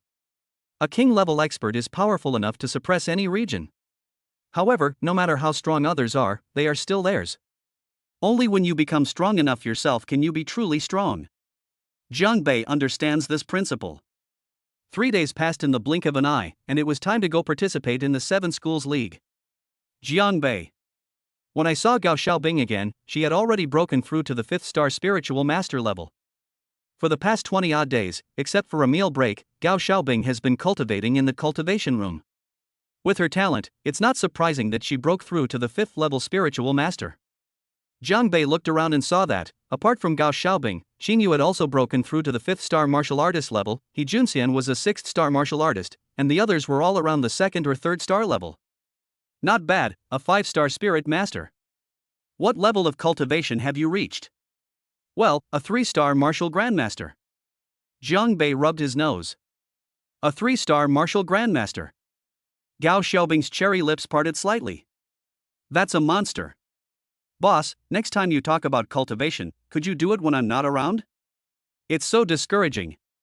He Junxian stood outside, looking miserable. Junxian, didn't I tell you before that I was number 1 in school and you were number 2? Now look, besides me, you're still the strongest. He Junxian's lips twitched. You really know how to comfort people. The school attaches great importance to the 7 School League, and in addition to Zhu Chongzhou, Sha Tongtian will also be there. Jiang Bei already knew this, but the other students didn't. When Sha Tongtian appeared, it still caused a stir. They had known for a long time that there was a general-level expert in the school, but they had never seen him. Little did they know that Jiang Bei had long been a frequent visitor to Sha Tongtian's home. Dear students, I will personally lead this team. You are all elite students selected by the school. Participating in the 7 Schools League is not only about the honor of the school, but you yourselves will also receive generous rewards, and you may even soar to the top and be noticed by the Heavenly Academy, entering the highest hall of cultivation. Of course, I'll give you an extra reward when we get back to school.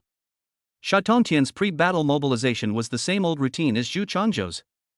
Hey, I heard that Tianyuan is the highest cultivation academy in our country. Those who can get in are all top geniuses selected from various universities. I wish I could get in. What are you thinking? Is the Heavenly Academy something we can even dream about? I don't ask for much. I'll be grateful if I can break through to the martial grandmaster level. The students started whispering among themselves. Sha Tongtian scanned the room, finally settling on Jiang Bei. He had originally wanted to ask Jiang Bei something, but the other man was looking down at his phone texting and wasn't even looking at him. How embarrassing. Alright, let's go. Everyone boarded the bus. Sha Tongtian could fly, but the students couldn't, so they had to take the bus. On the way, Zhu Chongjiu handed out a handbook to each of them. It records the competition venues for the 7 Schools League, as well as some historical information. Jiang Bei casually flipped through the list, and sure enough, Qingyan Lingwu had consistently been at the bottom since the event began, with remarkably stable results. Sunset Mountains. This is the venue for the 7 Schools League. There's also a detailed introduction to the Sunset Mountains above. Before the 7 Schools League, Sunset Mountain was a dangerous place, full of all kinds of dangers, the greatest of which was the monsters. Later, it is said that a royal-level expert and 3 king-level experts were dispatched to forcibly eliminate the powerful monsters in the Sunset Mountains and turn them into a competition venue. Although the venue is always Sunset Mountain, the location is changed each time. This is to prevent people from drawing maps of the area and to ensure that there is no cheating. After a long day's journey, the group finally arrived near the Sunset Mountains. Outside the mountains, the area was already packed with people and bustling with activity. The various modern buildings made it seem like a vacation spot. Chapter 117, Nothing Worth Buying. Jiang Bei originally thought that outside the Sunset Mountains, they would just arrange accommodations for the students and then hold competitions and such. But once we got there, we found out that it wasn't like that at all. The houses here are like those in a resort, nestled against the mountains and beside the water, consisting of detached villas and stylish little buildings. Moreover, there is a large market outside, with all kinds of things to buy and sell. The 7 Schools League is a major event in Jiang Province, and it's also a great opportunity for merchants to make money. Jiang Bei and his group were put into a villa, with 2 people sharing a room. The league starts early the day after tomorrow, so everyone will have a day to rest. Students, the league starts early the day after tomorrow. Please rest well for the rest of the day. You can check out the spirit stones you were given before coming here if you need them. Principal Zhu Chongjiu sent a message in the group chat. When we arrived, the school gave each of us 100 spirit stones. At first, Jiang Bei thought they were for us to use to restore our spiritual power during the competition, but now it seems that's not entirely the case. With these 100 spirit stones, you can buy whatever you need at the market. After packing up, everyone went out to shop. Jiang Bei, let's go to the market and take a look. I had only been inside for a short while when I received a message from Gao Xiaobing. Let's go, Junxian, let's go for a walk. As soon as they stepped out of the villa, Gao Xiaobing and Li Hongyun were already waiting at the door. What are those houses over there used for? Jiang Bei pointed to the rows of buildings next to the villa. I heard them say it's for the cultivators who come to watch the competition, and it costs at least 10 spirit stones a night. Good heavens, it costs at least 10 spirit stones. If the place is full, it must cost tens of thousands of spirit stones for one night. They really know how to do business. The 7 Schools League will be streamed online, right? What are you doing here? The atmosphere is different. Soon, the group arrived at the market. It was evening, but the market was still packed with people, with many lingering in front of each stall. Spiritual energy pills on clearance sale. Only 10 left, 5 spirit stones each. Take one and you'll instantly regain your fighting power. Everyone come and take a look. Anyone want a spirit weapon? It's an incredibly powerful one, only 50 spirit stones. Using my spirit weapon will at least double your combat power. There are 5 in total, first come, first served. Looking around Jiang Bei, the stalls selling magical artifacts had everything from swords and spears to halberds. But as for calling it a spiritual weapon, Jiang Bei really didn't believe it. If it were a spiritual weapon, 50 spirit stones wouldn't even buy a knife handle. This is clearly an ordinary weapon. Even so, some people actually bought it. Jiang Bei, should we buy some spirit pills? We might need them later. Beautiful lady, how about a few spirit pills? These are top quality pills, I guarantee you won't regret buying them. Only 10 left, you'll miss your chance if you don't buy them now. The stall owner was very enthusiastic when he saw that Gao Xiaobing was going to buy them, and poured the spirit pills into his hand as he spoke. Jiang Bei, take a look. Jiang Bei came over and exclaimed, good heavens, this is supposed to be a spirit power pill? It's a dark, black pill with a burnt smell. It doesn't even look as good as my super strength pill. Boss, how much sugar did you add to these spirit pills? It's mixed in. Are you going to buy it or not? If not, get out of here. The stall owner glared at Jiang Bei fiercely. Hey hey! Jiang Bei possesses Yuanling pills, just the scent of them is enough to refresh the mind and spirit. As for this so-called spirit power pill in front of him, please, if you're going to sell fake medicine, at least make it look somewhat legitimate. However, if Jiang Bei doesn't buy, someone else will. Not everyone has ever seen a pill. Moreover, it's cheap. After wandering around for a while, I found that they sold all sorts of things: magical artifacts, pills, spiritual techniques and martial arts skills, and even maps of the Sunset Mountains. However, many of them are of inferior quality or counterfeit. In the end, none of them spent any of their spirit stones. Lamb skewers, authentic Gaoshan goat meat. Just as Jiang Bei was about to turn back, he heard a sound coming from ahead. There's barbecue. Let's go get some barbecue. While the other students were wandering around the stalls, afraid of missing out on something good, Jiang Bei and his friends ordered a whole table of barbecue and started eating. Jiang Bei, are we really not going to buy anything? What's the point of buying this? It's a complete waste of spirit stones. Unless they've lost their mind. Jiang Bei took a big bite of the meat skewer. He had everything he needed here, and everything was genuine. I was here first, why should I give it to you? You're going too far. Don't you understand the principle of the highest bidder wins? Just then, a noisy commotion came from afar. Jiang Bei hadn't paid much attention at first, but one of the voices sounded familiar to him and was Li Dashuang's voice. It seems like Li Dashuang from our school got into an argument with someone. Jiang Bei turned around and saw two groups of people arguing fiercely in front of a stall in the distance. One of the groups was Wang Tailin, Li Dashuang, and several other classmates. Let's go take a look. Jiang Bei said something and stood up. In front of a magical artifact stall, Li Dashuang stood with a face full of anger, clenching his fists and staring intently at the people in front of him. He and some classmates went out to the market and finally found a magical artifact they liked. They even negotiated the price, but suddenly a group of people appeared and also took a liking to the artifact, and the two sides started arguing. Don't push your luck. I've already agreed on the price for this magical artifact. What's the use of agreeing on a price? I offered more spirit stones, so naturally it's mine. Don't you agree, boss? Sun Yuming's lips curled up, a smug look on his face. The stall owner stammered and didn't say anything. He was definitely willing to sell to someone who offered a higher price, but he had indeed agreed on a price with Li Dashuang beforehand. He can't afford to offend either side. We're all classmates, please give me some face.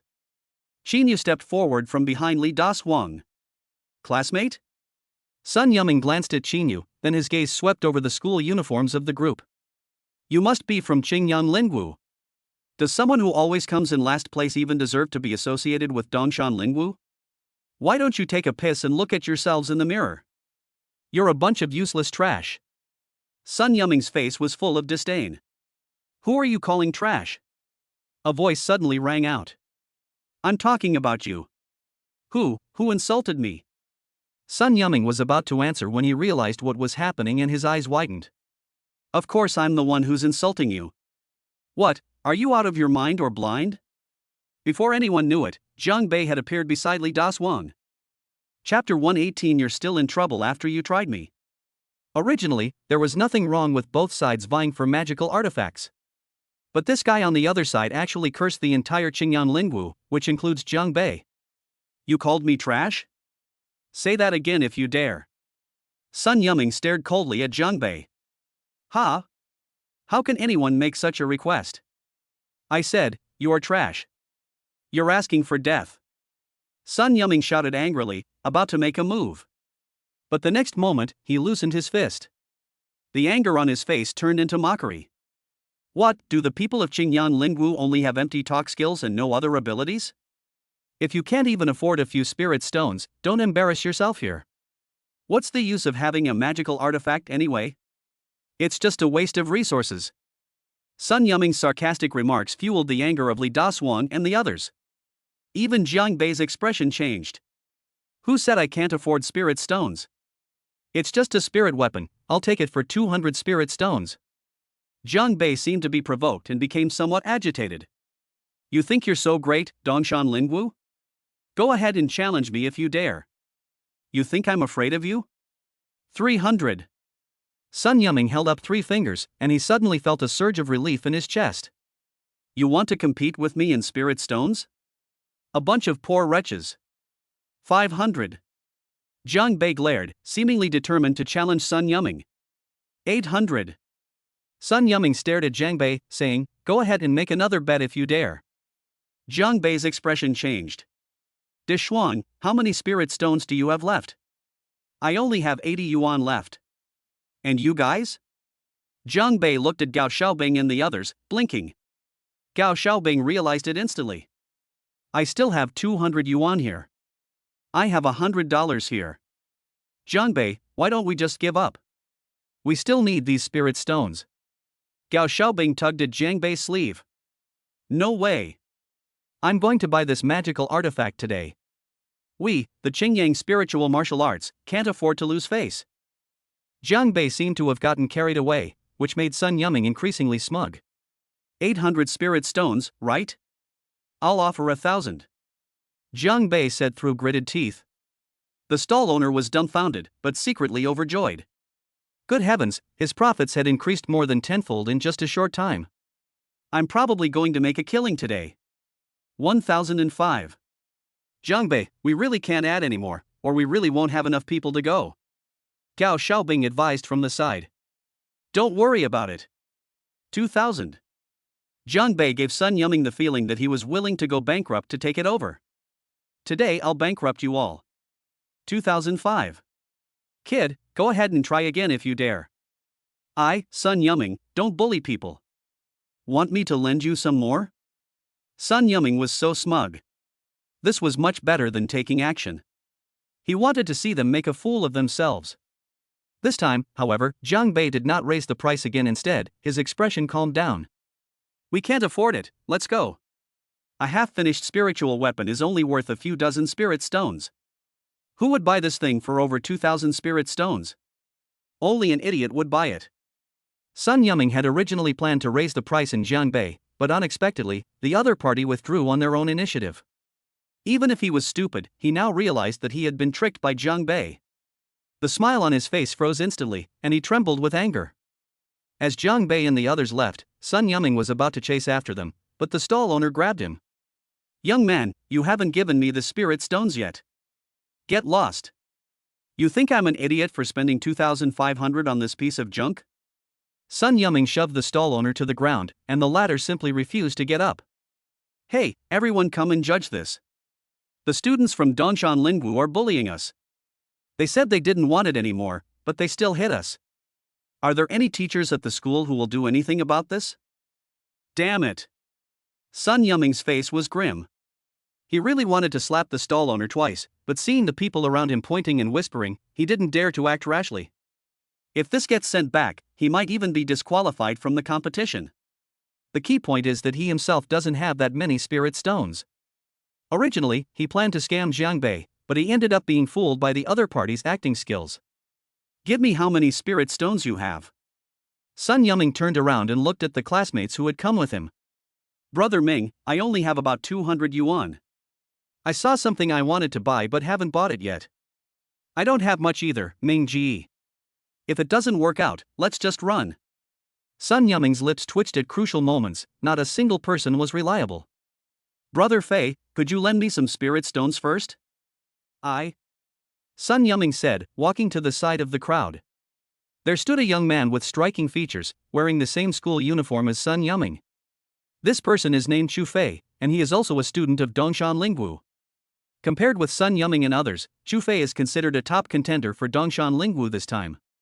Not only is he exceptionally strong and highly talented, but he is also naturally aloof and calm in the face of adversity, which is why the school's higher-ups value him highly.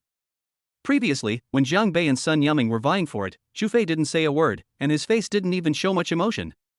Chu Fei glanced at Sun Yuming, who felt a chill run through his body, as if he had fallen into an ice cellar. If it weren't for the school's reputation, you wouldn't be qualified to stand in front of me and speak. Chu Fei's voice was icy. In the end, he paid with spirit stones. Sun Yuming held the half-finished spirit weapon in his hand, getting angrier and angrier as he looked at it. You people from Qingyang Lingwu, just wait, I won't let you get away with this. Sun Yuming's resentment detected, energy value plus 5,000. On the way back, Jiang Bei received a system notification and couldn't help but laugh out loud. That was so funny, I tried not to laugh the whole time. After leaving the market, Gao Xiaobing could no longer hold back. Jiang Bei, wasn't my acting good just now? Okay, now they can be used to film TV shows. But you're the most cunning one. Sun Yuming is probably furious right now. How can this be called underhanded? This is called a scheme. Jiang Bei, I really thought you were going to go after him just now, Li Dasuang said, scratching his head. That magical artifact isn't even low grade, it's more like a semi-finished product, worth only a few dozen spirit stones. Only a fool would actually buy it. Humph, it's not a big deal that you offended the people of Dongshan Lingwu, but you've dragged us all down with you. A discordant voice came from within the group. Jiang Bei looked back and saw Qinyu.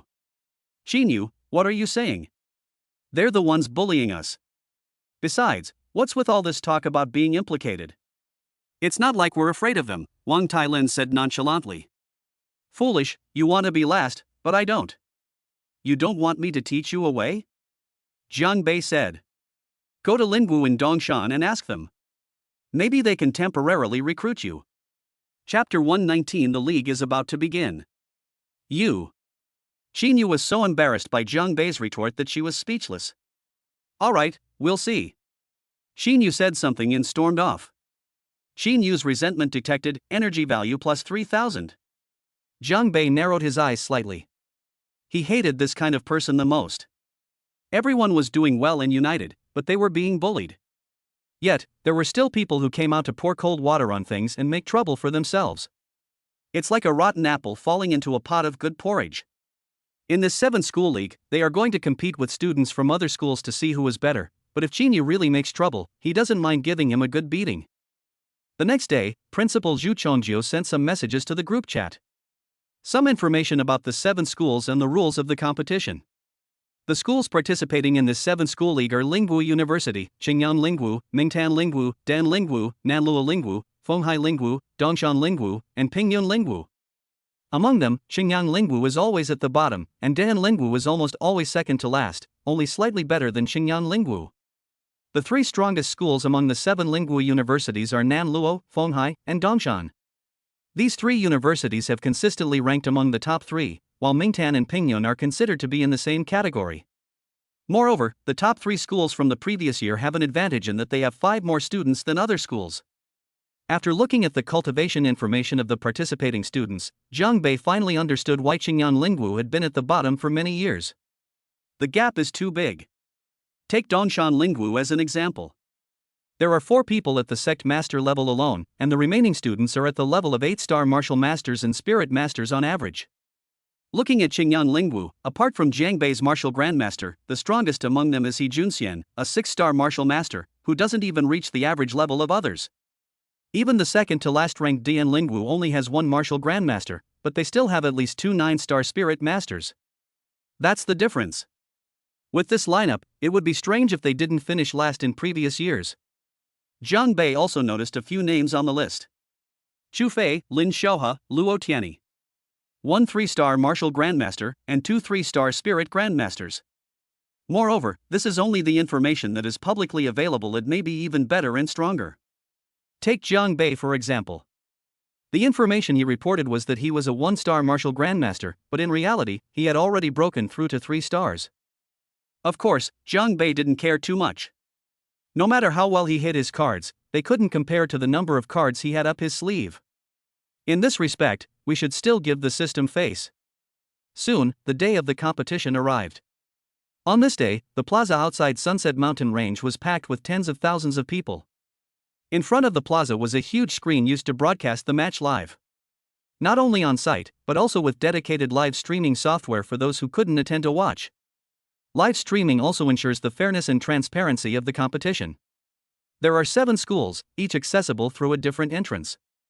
Students, the honor of Qingyang Lingwu this time depends on you. Sha Tongtian gave his final pre-battle pep talk. However, although these words seemed to be addressed to all the students, Sha Tongtian's gaze remained fixed on Jiang Bei. He himself knew that the other students had not even reached the level of other schools, and only Jiangbei could be compared with people from other schools. Don't worry, Elder Shah, we will definitely live up to our mission and make sure we don't fall behind. Alright, everyone, please go inside. The Sunset Mountains are shrouded by a massive array, making it impossible to enter or leave except through designated entrances and exits. Soon, everyone filed in through the light gate in front of them. Sha Tongtian's eyes flickered, and it was unclear what he was thinking before he returned to the stands. Ordinary spectators could only stay in the crowded square, while students from the 7 schools had special stands. Sha Tongtian, what's the point of your pre-battle pep talks? You always come in last place. If you ask me, you should just accept your fate. An elderly man with white hair glanced at Sha Tongtian and laughed. This person is Song Ren, a powerful figure from Ming Tanlingwu. His cultivation is slightly stronger than Sha Tongtian's, and he is a 5-star martial general. Exactly. The students of your Qingyang Lingwu martial arts school can't even reach the average level. If you ask me, there's really no point in continuing the program. You can't say that. There's another martial grandmaster in Xinyan Lingwu this time, which is already a record-breaking achievement. Maybe they can really surprise us. Surprise my ass. It's not like everyone doesn't have a grandmaster level student. What kind of waves can a 1-star martial grandmaster make? Faced with the ridicule from the strong students from other schools, Sha Tongtian's face turned red, and he was speechless. At first, he could still exchange a few words with the strong students from other schools, but later Qingyang Lingwu consistently ranked at the bottom, without exception, and he lost that confidence. Jiangbei, this time we're counting on you. Sha Tongtian thought to himself. The 7 Schools League is not only about the honor of the schools, but also offers generous rewards to the individuals involved. Sha Tongtian initially obtained the Qingyang spiritual martial arts through a lottery. Because he consistently ranked last, his personal rewards were greatly reduced. Not only did the school's overall strength fail to improve, but he himself also fell behind others. Alright, let's all keep quiet and watch the game. At this moment, an old man with red hair spoke, his voice as loud as a bell, carrying a strong penetrating power. Upon hearing the old man speak, the experts from various schools also fell silent, their eyes filled with awe. The old man's name was Yin Rohai, and he was a true king-level expert. Moreover, he came from the prestigious Tianyuan Academy, which surpasses all other schools. The ultimate goal of the 7 Schools League is to select the best students and send them to the Heavenly Academy. Yin Rohai is the person in charge of this year's 7 Schools League in Jiang Province. To date, 7 schools, including Dayan Lingwu, have had their students selected by the Heavenly Academy. Only Qingyang Lingwu, since its founding, has not had a single student enter the Heavenly Academy. As the students entered the Sunset Mountains, hundreds of drones began to operate, and tens of thousands of cultivators in the square stared at the electronic screens. Although the competition had nothing to do with them, being able to witness those exceptionally talented students enter the Heavenly Academy was a great honor in their lives. Years have passed, and I now have the right to boast, I once witnessed what a certain powerful figure looked like before he rose to prominence. As the match began, hundreds of thousands of people flooded into the live stream room. The comments section was flooded with messages. Ping Yu Lingwu rises. Watch my great An Lingwu annihilate you all in an instant. Go Qingyang. Are there still people cheering for Qingyang Lingwu?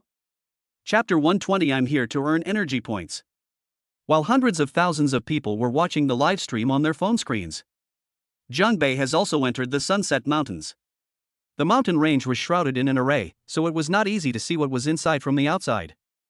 Jiangbei passed through the white light gate, and when he looked up again, he saw a vast wasteland with the shadowy mountains in the distance. Such rich spiritual energy. Even denser than the misty forest. The students were all captivated by the spiritual energy of the place and couldn't help but take a deep breath. Jiangbei, are we going to separate now? The competition lasted for half a month, and the results were ranked according to the number of elemental crystals obtained. Yuan Jing is an extremely hard mineral. A total of 10,000 pieces were placed there. Some were inside the bellies of monsters, some were in the cracks of rocks, and some were in a cave. In short, these 10,000 yuan crystals are distributed throughout the Sunset Mountains. For students, the competition tests not only their skills, but also their luck, perseverance, and so on. You might have to kill 100 monsters to get a few yuan crystals, but you could also find dozens in a hidden place. As for the rules of the competition, there is one strict rule: you cannot maliciously harm others, but you can obtain yuan crystals by any other means. Let's separate them. The elemental crystals are scattered in various places. If they are all concentrated in one place, they will be difficult to find. We'll meet up at that mountain in 10 days. Jiang Bei pointed to the distant mountain peak shrouded in white mist. Okay. Gao Xiaobing nodded. Humph. Xinyu snorted coldly, glanced at Jiang Bei, and left alone. Soon, only Jiang Bei remained in the same spot. Jiang Bei wasn't worried about Gao Xiaobing's safety at all. First of all, people shouldn't be harmed here. He had previously given Gao Xiaobing the high-grade spiritual weapon, the Frost Sword, as well as the Xian-level high-rank spiritual skill, the Profound Ice Sword control technique. Even if she encountered a martial sect or spirit sect, she would be able to handle it.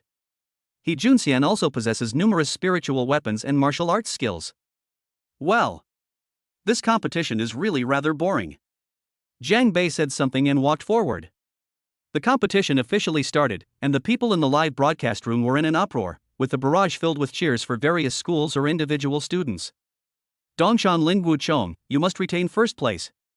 Go Chufei, you're the best. Bullshit, this time Fenghai will definitely be number 1, no one can compare to Junior Luo Tianyi. Go Qingyang Lingwu. The road to victory is about to begin. Oh my, someone's actually cheering for Qingyang Lingwu? The road to a comeback? Comeback my ass.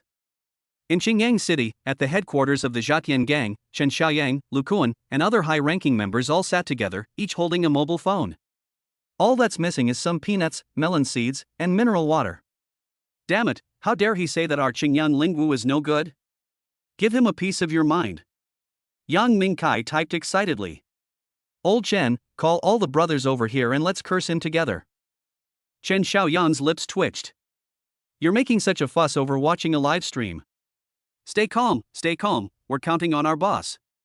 Chen Xiaoyang patted Yang Mingkai on the shoulder. Chen Xiaoyang stared blankly at his phone, which switched to the screen showing Jiang Bei. While other students were running around searching for Yuan Jing, Jiang Bei was leisurely strolling across the wasteland, his pace almost as slow as an old lady's. Why isn't the boss in a hurry at all? I hope he's not planning some bad scheme to trick people again. Watch your words, don't let the boss hear you. He can't hear me. In the Sunset Mountains, Jiang Bei walked slowly with his hands in his pockets when he suddenly sneezed. Damn it, which bastard is insulting me? Yang Mingkai was right. Jiang Bei had no intention of hunting monsters to find Yuan crystals at all. He only had 15 days, so why rush? He already had his own plan. His target wasn't some monster or cave, but students from other schools. Anyway, there's no rule against stealing, right? If there's an easy way, why bother hunting monsters? Ugh, I don't even have a cell phone, it's so boring. To prevent cheating, the school has confiscated all cell phones. Anyone who dares to conceal their phone use inside will be disqualified from the competition. All right, I brought my game console with me, I'm going to play games. Jiang Bei looked around and saw a small river not far from him. Upon arriving at the riverbank, Jiang Bei took out a parasol from his spatial ring and laid out a deck chair, a small table, and various snacks. That feels better. Jiang Bei lay on a deck chair, drinking soda and playing games, thoroughly enjoying himself. In the live stream, a group of people were stunned when the camera switched to Jiang Bei. Holy crap, who is this guy? Everyone else has gone to find Yuan Jing, and he's just lying by the river playing on his phone? Are you blind? That's a game console. Wow, judging by the school uniform they're wearing, it's from Qingyang Lingwu, right? Does this mean they know their school is definitely going to be at the bottom and they've given up? You really know your place. You know what, you're actually enjoying it. That's what they call a wise person adapts to circumstances. That's called giving up on yourself. You're not worthy of being a cultivator at all. Qingyang Lingwu really has no one left, sending out this guy. Jiang Bei was unaware that his actions had already sparked a heated debate in the livestream chat. However, he soon found out. Detected widespread ridicule from netizens, energy points plus 30,000. Jiang Bei, who was playing games, suddenly felt a jolt of excitement. Holy crap, this works too? You must have seen him through the live stream. 30,000 energy points, whether it's Yuan crystals or not, this wave of energy points is going to be profitable. I get excited just thinking about Jiang Bei. If only I had a mobile phone, I could go to the live stream and argue with other netizens. Got it. Jiang Bei quickly came up with a solution. Looking up at the sky, a drone was right above my head. Jiang Bei then gave the drone the middle finger while muttering something under his breath. He actually gave us the middle finger? Damn, this kid is too arrogant. What is he saying? Who can read lips? It's as if he's saying that Higashiyama Raibu is a bunch of weaklings. They changed it again. He said Fenghai Lingwu was a bunch of weaklings, and so is Nanluo Lingwu. Has this kid gone mad? Neuropathy. You scum of Xingyan Lingwu, just wait to be beaten to a pulp by my Dongshan Lingwu. Don't be so arrogant, kid. You'll regret it later. Brother Chufei, come and teach him a lesson. The comments section was filled with various attacks and taunts directed at Jiang Bei and Xingyan Lingwu. Anger detected from Dongshan Lingwu students, energy value plus 30,000. Taunting from a student of Nanluo Lingwu has been detected. Energy value plus 20,000. Detected. Chapter 121: A bountiful harvest of energy points.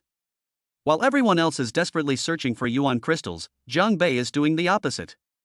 He's got a deck chair, drinking soda, gesturing at the drone, and occasionally saying something to himself. Welcome to our lip reading game. You know what, this trick really works. The energy level is skyrocketing. Anger detected from Dongshan Lingwu students, energy value plus 30,000. Taunting from a student of Nanluo Lingwu has been detected. Energy value plus 20,000. Detected. Damn, what is the boss doing? This is going to incite public anger. At the headquarters of the Exploding Sky Gang, Chen Xiaoyang and his companions were all somewhat bewildered. What's wrong with the boss? Instead of hunting monsters to find yuan crystals, why did they get into a fight with netizens? In the scene in Jiang Bei, the barrage of comments was filled with mockery and insults. Occasionally, a few people cheered for Xingyan Lingwu, but they were all quickly scrolled away. Well, you guessed right. I wonder what kind of trouble the boss is up to this time. Lu Koan said to Yang Mingkai with a smirk. Don't worry, with our boss's methods, he'll definitely take action later. Our Qingyang spiritual martial arts has been at the bottom for so many years, but this time, he. Yang Mingkai chuckled. Everyone agreed with this statement. Don't let Jiang Bei's seemingly carefree attitude fool you. There's nothing he can't handle, no matter what the situation. Outside the Sunset Mountains, on the stands, Shatong Tian's face was ashen. What's going on in Jiang Bei? Ah, this is really interesting. Shatong Tian, what are you doing, student? Instead of searching for the yuan crystal, you're treating this place like a vacation spot. What a weirdo. If you ask me, this kid probably knows that Xingyan Lingwu is going to be at the bottom anyway, so he might as well relax a bit. Shatong Tian, in this respect, you are not as good as your student. Humph, you'd better mind your own business. Shatong Tian sneered. Actually, he was also very uneasy, wondering what Jiang Bei was really up to. That's interesting. Imrohai looked at Jiang Bei on the screen and smiled slightly. This was the first time he had ever seen a student act like this. At this moment, Jiang Bei, the protagonist of everyone's discussion, was still lying leisurely on the recliner. In just half an hour, the energy value skyrocketed. At this rate, it might reach 1 million in less than a day. I've never felt this good since the system came along. Jiang Bei didn't leave the riverbank for an entire day. As evening fell, Jiang Bei stood up. Just when netizens thought he was about to take action, the next second, they saw Jiang Bei take out a blanket from his spatial ring, spread it on the recliner, and then lie down and fall fast asleep. Holy crap! Is this guy going to sleep? What exactly does he want to do? While everyone else was diligently searching for Yuan Jing, he was taking a nap. If you want to sleep, go home and sleep, okay? Why did you have to participate in the competition? Soon, another wave of ridicule from netizens followed. Originally, most netizens went to look at other students, but then they all turned their attention back to Jiang Bei. 200,000 to 300,000 people watched him sleep. With so many people watching, how can you possibly sleep? Do you think this kid will get expelled when he goes back? Definitely, that's just too arrogant. Maybe, they might have some plans. What kind of plan is that? I think it's because they're too weak to hunt monsters. The comments on the screen were all over the place, and everyone stopped looking at the other students and started chatting with them instead. The next morning, when it was bright daylight, Jiang Bei woke up, stood up, and stretched. Jiang Bei glanced at the drone overhead, grinned, and raised his middle finger. Unsurprisingly, this attracted a wave of ridicule and anger, causing the energy level to rise continuously. Jiang Bei checked and saw that he already had over 1 million energy points. It has to be said that this generation of netizens is really awesome. Exchange for a substitute puppet. I spent a full million energy points from the exchange shop to exchange for a substitute puppet. Although the price was so high that Jiang Bei gritted his teeth, the substitute puppet was indeed useful and could save his life in critical moments. After a day of leisure, it's time to get down to business. Jiang Bei glanced into the depths, packed up his belongings, and then walked towards a grove of trees in the distance. Look, he moved. He moved. It moved, so what? What's so strange about that? It's the one who slept yesterday. Really? I'd like to see what he's up to.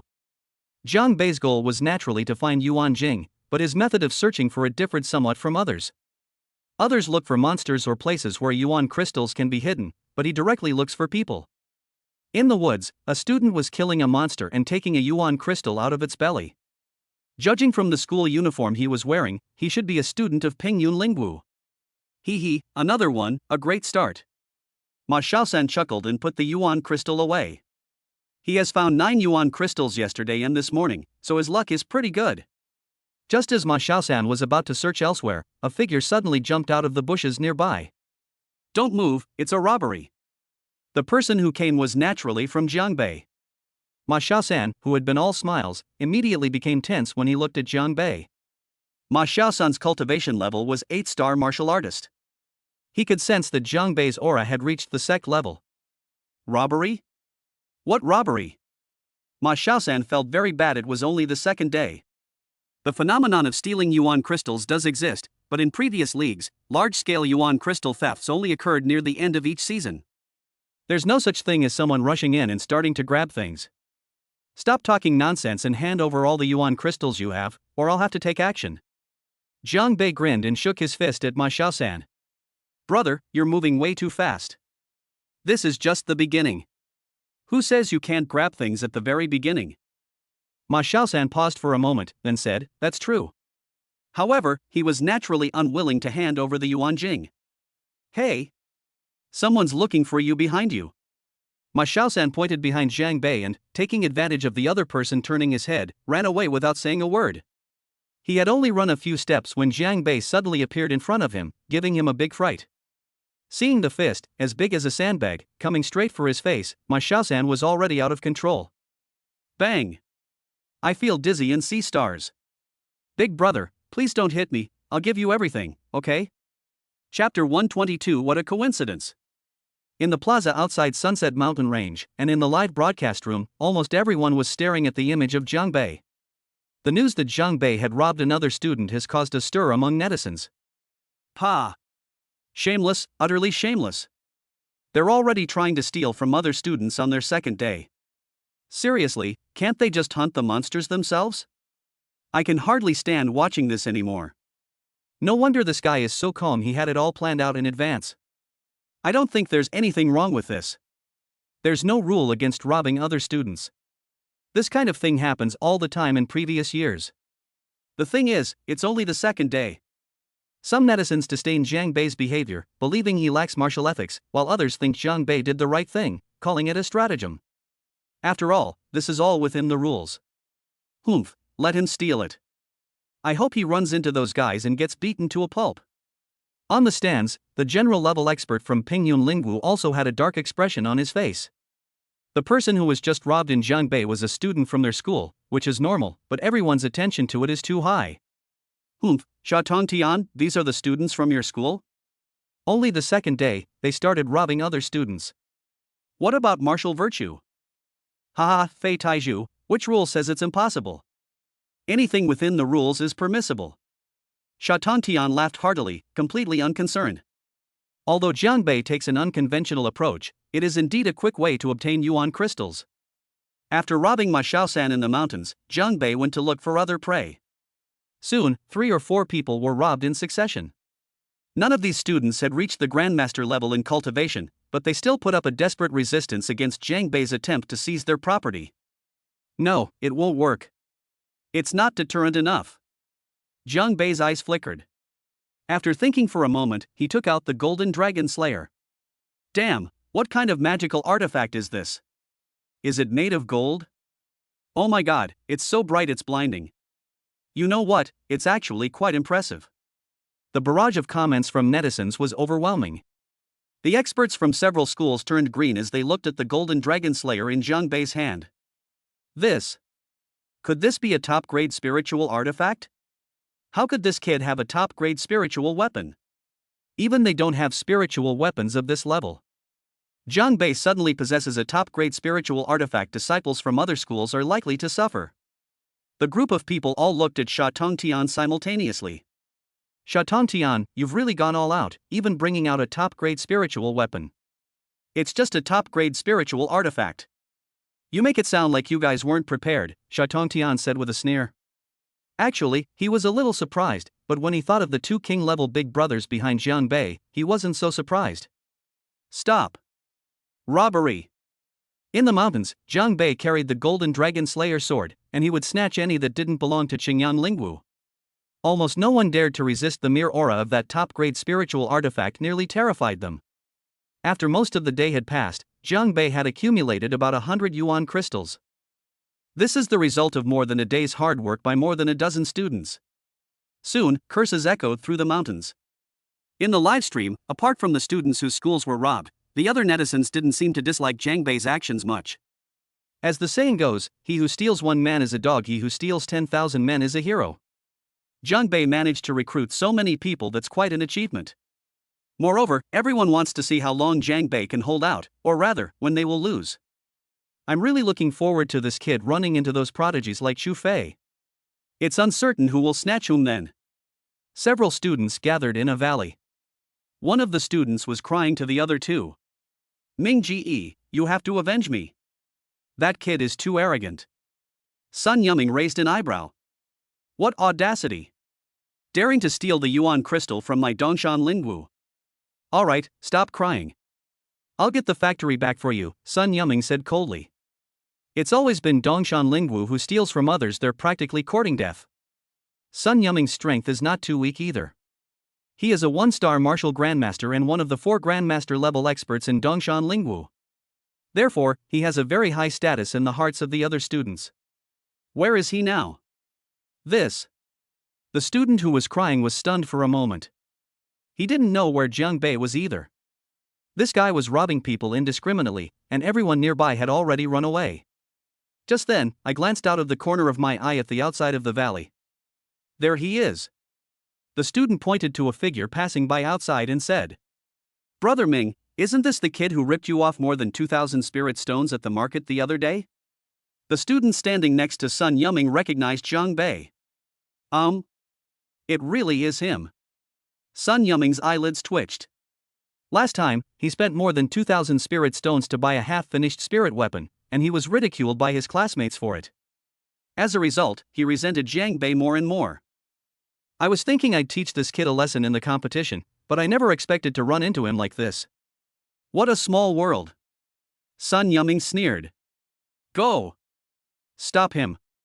Jiang Bei is now planning to move to another location because he has already robbed everyone in the area. Sigh, this is really not challenging at all. Just as Jiang Bei was walking, a shout suddenly came from behind him. Stop. Jiang Bei turned his head and saw that Sun Yuming and the other two had caught up. Upon seeing that it was Sun Yuming, Jiang Bei was delighted. How did he end up running into this guy? Next to Sun Yuming was none other than the student he had robbed earlier. Got it. They've come for revenge. Jiang Bei grinned. He was just worried about not being able to find anyone. What a small world. Kid, do you still recognize me? Sun Yuming stared at Jiang Bei, a cruel smile on his face. I haven't forgotten. By the way, how's that half-finished spirit weapon broadsword you bought last time? Is it warped? Jiang Bei's words almost made Sun Yuming explode. Putting aside how many spirit stones he had spent, the key issue was that the half-finished spirit weapon was just too damn difficult to use. Sun Yuming had encountered many demonic beasts before, and after several battles, the unfinished spiritual artifact had developed several chips, and in some places it was even curled up. This infuriated Sun Yuming. The thought of this makes me so angry that I can't calm down. Kid, don't get cocky. I didn't teach you a lesson at the market last time, but let's see where you run to today. Sun Yuming grinned maliciously, and a large, tattered sword appeared in his hand. No, I took the wrong one. Then, it was replaced with a low-grade spiritual weapon longsword. Chapter 123. One person leads a group. In the live stream, viewers also saw Jiang Bei and Sun Yuming meet. Sun Yuming is somewhat well known. After all, he comes from Dongshan Lingwu and is a one-star martial grandmaster, so his talent is also excellent. Haha, what goes around comes around. This guy has run into Sun Yuming from Lingwu in Dongshan. Now you can't be so cocky, can you? Sun Yuming is really good. Those who try to steal will be robbed themselves. At this moment, Jiang Bei, nestled in the mountains, received another system notification, its energy level continuously increasing. Do netizens really look down on me that much? Jiang Bei rolled his eyes clearly. Everyone seemed to want to see him get tortured. Jiang Bei was delighted to see Sun Yuming take out the magical artifact. Please don't embarrass yourself by showing off your low-level magical artifact. Kid, let's see where you run to today. Hand over all the yuan crystals you stole. Sun Yuming gripped his magical longsword, grinning as he seemed to already see Jiang Bei kneeling and begging for mercy. The thought alone filled him with a sense of satisfaction. Moreover, it seems like you can get quite a few elemental crystals for free. Run? Why should I run? Jiang Bei shrugged. Aren't you afraid? What am I afraid of? I thought I had already taken all this land, but you've delivered it to my doorstep on your own initiative, so why should I be polite? As Jiang Bei spoke, he took out the Golden Dragon Slayer sword and pointed it at Sun Yuming. Robbery! Sensing the aura emanating from the Golden Dragon Slayer, Sun Yuming and the others trembled and nearly collapsed to the ground. What level of spiritual artifact is this? Why is its aura so terrifying? In short, it is definitely not comparable to the low-level spiritual artifacts in his hands. Sun Yuming suddenly felt like he'd been tricked again. You want to fight? Then go ahead. I need to poop. Sun Yuming's lips twitched. He could tell that Jiang Bei was also at the Grandmaster level, just like him, but Jiang Bei's spiritual weapon was much more powerful. This hasn't even started yet, but the sheer aura it exudes is terrifying enough. Ning Ji, go. Hit him. The student who had been robbed earlier was still encouraging the other side. I'll go to your mother's head. Sun Yuming was so angry that he slapped him hard across the head. The student felt very wronged. So you can't beat them either? If you can't, why were you so smug just now? In the end, Jiang Bei left gracefully carrying the Golden Dragon Slayer, while Sun Yuming and the other two fared much worse. The three of them were stripped down to just their shorts. Damn it, kid, you just wait, I'm not done with you yet. Sun Yuming roared. Do you two have any more clothes? No, there aren't any left. He just took them all. Depend on. Sun Yuming was so angry that his lips turned blue. When he looked up at the sky, he saw a drone filming him. He almost fainted.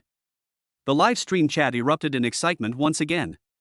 Come on, you kid who was bragging about Dongshan Lingwu just now, come out here. He's been stripped naked. Well, you still have one pair of underwear left. Ha ha, that's hilarious, all show and no substance. You know what, that guy's golden machete is really dazzling, it makes me want to get one too. We request that Fei Ge brother Fei fight. We request that Fei Ge brother Fei fight. Stop shouting, your Fei Ge can't see anything at all. The students of Dongshan Lingwu sent out a series of identical comments. Brother Fei is Dongshan Lingwu's top player, Xu Fei. However, Xu Fei couldn't see it at all. Oomph, that's too much. In the stands, an old man snorted coldly, his eyes clearly filled with anger. He is Huang Jixing, a powerful figure from Dongshan Lingwu, and a 6-star spirit general. Seeing his students standing there in just their underwear, Huang Jixing's beard trembled with rage. Shatan Tian, is your school full of petty thieves and scoundrels? Huang Jixing, you seem to have it backwards. It looks like your students are the ones causing trouble. Although Shatan Tian was 2 minor realms lower than Huang Jixing, he was not afraid of anything, because the other party would not dare to attack him here. You. Very well, just you wait. This time, they robbed Sun Yuming, and that guy had over 30 yuan crystals on him. Jiang Bei counted his earnings for the day, and wow, almost 200 yuan. There are only 10,000 spirit stones in the entire Sunset Mountain range, and Jiang Bei got more than 100 in just one day. And this is only the second day. Ha! There's someone up ahead. A customer has arrived. Jiang Bei chuckled and jumped up. Stand still, it's a robbery. When Ma Xiaosan heard that familiar voice, he almost cried. Big brother, it's me. Can you find someone else to rob me? You just robbed me this morning, and I haven't gotten anything yet. Oh, it was you. Jiang Bei realized that this was the first guy he had robbed, and he had run into him again. Alright, you go ahead with your work. Remember to come find me when you have yuan crystals. After saying that, Jiang Bei turned around and left. Ma Xiaosan was completely petrified. Looking for you? So I have to obediently offer myself up? Sigh, the Sunset Mountains are so vast, how come they just happen to be here at the same time as him? The next day passed quickly. On the third day, Jiang Bei continued to search for students from other schools, and he had already accumulated 400 yuan crystals. What he didn't know was that his actions had sparked a looting frenzy throughout the Sunset Mountains. Moreover, everyone seems to be taking extra care of the students from Qingyang Lingwu. All of this is thanks to Jiang Bei. On the fourth day, it seemed that the powerful figures from the outside schools could no longer stand by and watch, and issued a notice. Listen up, all participating students. Within 5 days, you are not allowed to steal other students' yuan crystals. Anyone who violates this rule will be expelled on the spot. Jiang Bei, who had originally planned to go out to find new prey, was also taken aback when he heard the news. Is this being targeted? Ha ha ha, let this kid get cocky. He won't be able to steal it this time, will he? These past 2 days have been absolutely crazy. The participating students have stopped looking for yuan crystals and are instead trying to steal other people's. The organizing committee finally couldn't stand it anymore and took action. In the live stream room, the barrage of comments kept coming one after another. As for Jiang Bei, if they don't allow us to rob, then we won't. In 5 days, everyone should have accumulated quite a few yuan crystals. We can come back and fight again then. Hey. Since they weren't allowed to steal it anymore, Jiang Bei didn't sit idly by. He spotted a monster the size of a small mountain in the distance and dashed over in a flash. Just as Jiang Bei was hunting monsters, not far away, in a valley, 2 groups of students clashed. Before them stood a group of monsters, including black tiger demons and black boar demons, numbering in the dozens. After much effort, Gao Xiaobing and her group managed to drive the group of monsters into the valley. Just as they were about to hunt them down one by one, another group of students arrived. Chapter 124 Teacher, he's cheating. You're going too far. We went through so much trouble to get these monsters in, why should we give them to you? Gao Xiaobing glared at the students from Nanluo Lingwu across from her, let out a sharp shout, and her expression was furious. This morning, she ran into Yi Junxian and several students from Qingyang Lingwu, and they discovered a group of demonic beasts. They had barely managed to fence it off when another group of people arrived. A student of Nanluo Lingwu. This group of people immediately wanted to split the money equally, which Gao Xiaobing and the others naturally disagreed with, leading to the scene before them. Although the people from Nanluo Lingwu were 1 less than them, their cultivation level was higher. The leader is Zhang Bin, a 2-star martial grandmaster, considered the second seed in Nanluo Lingwu. Why should I? Zhang Bin's lips curled up. Who can prove that these monsters are yours? This is Sunset Mountain Range, the venue for the competition. This is blatant robbery. It was just stipulated that no one is allowed to steal other people's yuan crystals within 5 days. On the Qingyang Lingwu side, some students were indignant. It's true that you can't steal other people's yuan crystals, but it doesn't say you can't steal from demonic beasts. Even if it's outright robbery, what can you do about it? Zhang Bin looked at the students of Qingyang Lingwu with disdain. Without a single sect-level expert, they still want to resist? It seems we have no choice but to fight them head-on. Yi Junxian, who had been silent until now, finally spoke up. Yi Junxian, I'll deal with Zhang Bin later, and you deal with that 9-star martial artist, is that alright? Gao Xiaobing's beautiful eyes sparkled. No problem. Yi Junxian nodded. He knew Gao Xiaobing's strength. Although Gao Xiaobing's cultivation was 1 star lower than his, he was no match for Gao Xiaobing in a real fight. With the frost sword in hand, Gao Xiaobing might not necessarily suffer a loss even against a grandmaster-level opponent. Looks like you still want to make a move? Zhang Bin raised an eyebrow. Haha, I really don't know where you get the courage to try and fight us. Originally, I didn't intend to make things difficult for you, but since your school dared to steal students from my Nanluo Lingwu, you must pay the price. Gao Xiaobing and the others had also heard about this incident. Moreover, yesterday, the students here seemed to have gone mad, chasing after the students of Qingyang Lingwu and trying to steal from them. She and He Junxian were also robbed. As for the incident where the students of Qingyan Lingwu stole other people's yuan crystals, it goes without saying that both of them know who did it. Apart from Jiang Bei, no one else could do such a thing. Brother Bin, stop talking to them.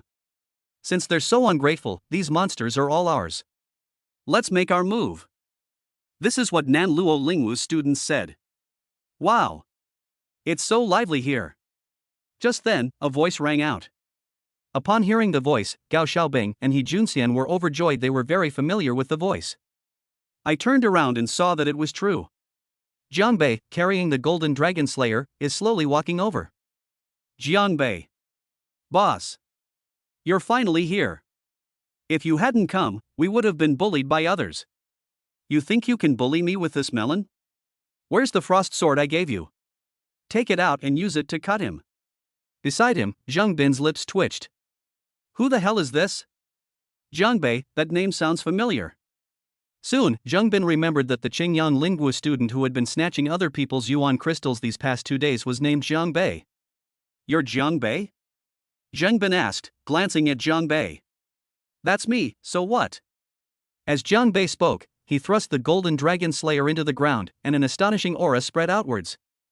Sensing this aura, Zhang Bin trembled, and the other students also started to shiver. This magical artifact has a very strong aura. Jiang Bei, it's like this. Gao Xiaobing came closer and told Jiang Bei the whole story. You were the one who stole someone else's yuan crystal the other day, weren't you? It's me. Boss, you're really having a good time, but we're all suffering. Students from other schools have been chasing us and beating us up these past 2 days, and they've even stolen our yuan crystals. He Junxian said with a bitter smile. Jiang Bei then realized why the rules had been changed. It turned out he had instigated a whole group of people. However, I'm always the one taking from others want to take from me? No way. Zhang Bin, right? I heard you're planning to steal our monster? Jiang Bei looked at Zhang Bin with an attitude that said, if you dare to agree, I'll do whatever you want. Zhang Bin was certainly not afraid of anything from Jiang Bei, but the large golden cleaver next to him was really intimidating. Judging from their appearance, they must all be high-grade spiritual artifacts. Humph. Zhang Bin snorted coldly and didn't say anything. If you're too scared, just lie still. You're nowhere near as good as someone trying to rob someone. You. Zhang Bin's face flushed red, and he was about to make a move. Jiang Bei, let's hurry up and hunt down these monsters, Gao Xiaobing reminded him. If they were delayed too long, it wouldn't be good if students from other schools were attracted. Good. Jiang Bei nodded and looked at the monster in the valley. Zhang Bin's eyes gleamed as he stood to the side. Brother Bin, shall we make our move? Let's not rush into action. I didn't expect this kid to have such a powerful spiritual weapon. I'm not entirely confident either. Looking at the golden dragon slayer next to Jiang Bei, a hint of envy flashed in Zhang Bin's eyes. Let them deal with the monsters first. We can attack when they're exhausted. Brother Bin's move was brilliant. No wonder Brother Bin is our leader. How could we possibly compare? Zhang Bin was very pleased with the flattery. Let's make our move. You don't need to do anything. Jiang Bei stopped Gao Xiaobing and the others from making a move. You're not planning to kill so many monsters all by yourself, are you? I'm so tired. Get out of the way, I have a plan. As Jiang Bei spoke, he took out 2 thunderclap bombs. It's been a long time since I've used this big lump, it'll come in handy today. After saying that, he threw 2 thunderbolts directly into the valley. 2 loud bangs. The sound of the explosion echoed throughout the valley, and the monsters fled in terror. Trying to run? Stay here, all of you. Jiang Bei curled his lip and threw out several more thunderbolts. Under the repeated bombardment, the monsters in the valley suffered heavy casualties, and those that were not dead were on the verge of death, barely clinging to their last breath. All right, let's get the elemental crystals. Jiang Bei clapped his hands and called everyone to go get the yuan crystal. Zhang Bin and the other students from Nanluo Lingwu were waiting for Jiang Bei and his group to exhaust themselves before they went up to snatch the loot, but what they saw before them truly shocked them. What did he just use? Zhang Bin's lips twitched, and his face turned as green as hell. Hand grenade? Bomb? Teacher, someone's cheating. They're using firearms. Chapter 125 Sailor Moon. Zhang Bin originally planned to reap the benefits without lifting a finger and wait until Jiang Bei was exhausted before making his move. As a result, several thunderbolts struck Jiang Bei, unleashing a barrage of explosions that killed or wounded many of the demonic beasts. It was done without lifting a finger. How can one possibly reap the benefits without lifting a finger? Netizens outside the city were also in an uproar. Holy crap, what was that just now? Was it a grenade? It was so powerful. What are you thinking? How can something like a hand grenade just be leaked out like that? Besides, this thing has a much greater explosive power than a hand grenade. Your hand grenades could kill the Black Tiger demon. I wonder if this guy has any more on him. If he does, then the others shouldn't bother playing either. Do you think Xingyan Lingwu will surprise us this time and break the curse of being at the bottom? It's really not certain. On the stands, the strong students from each school also looked rather grim. This is absolutely absurd. How can such a lethal weapon appear in a competition? I propose that this child be disqualified from the competition.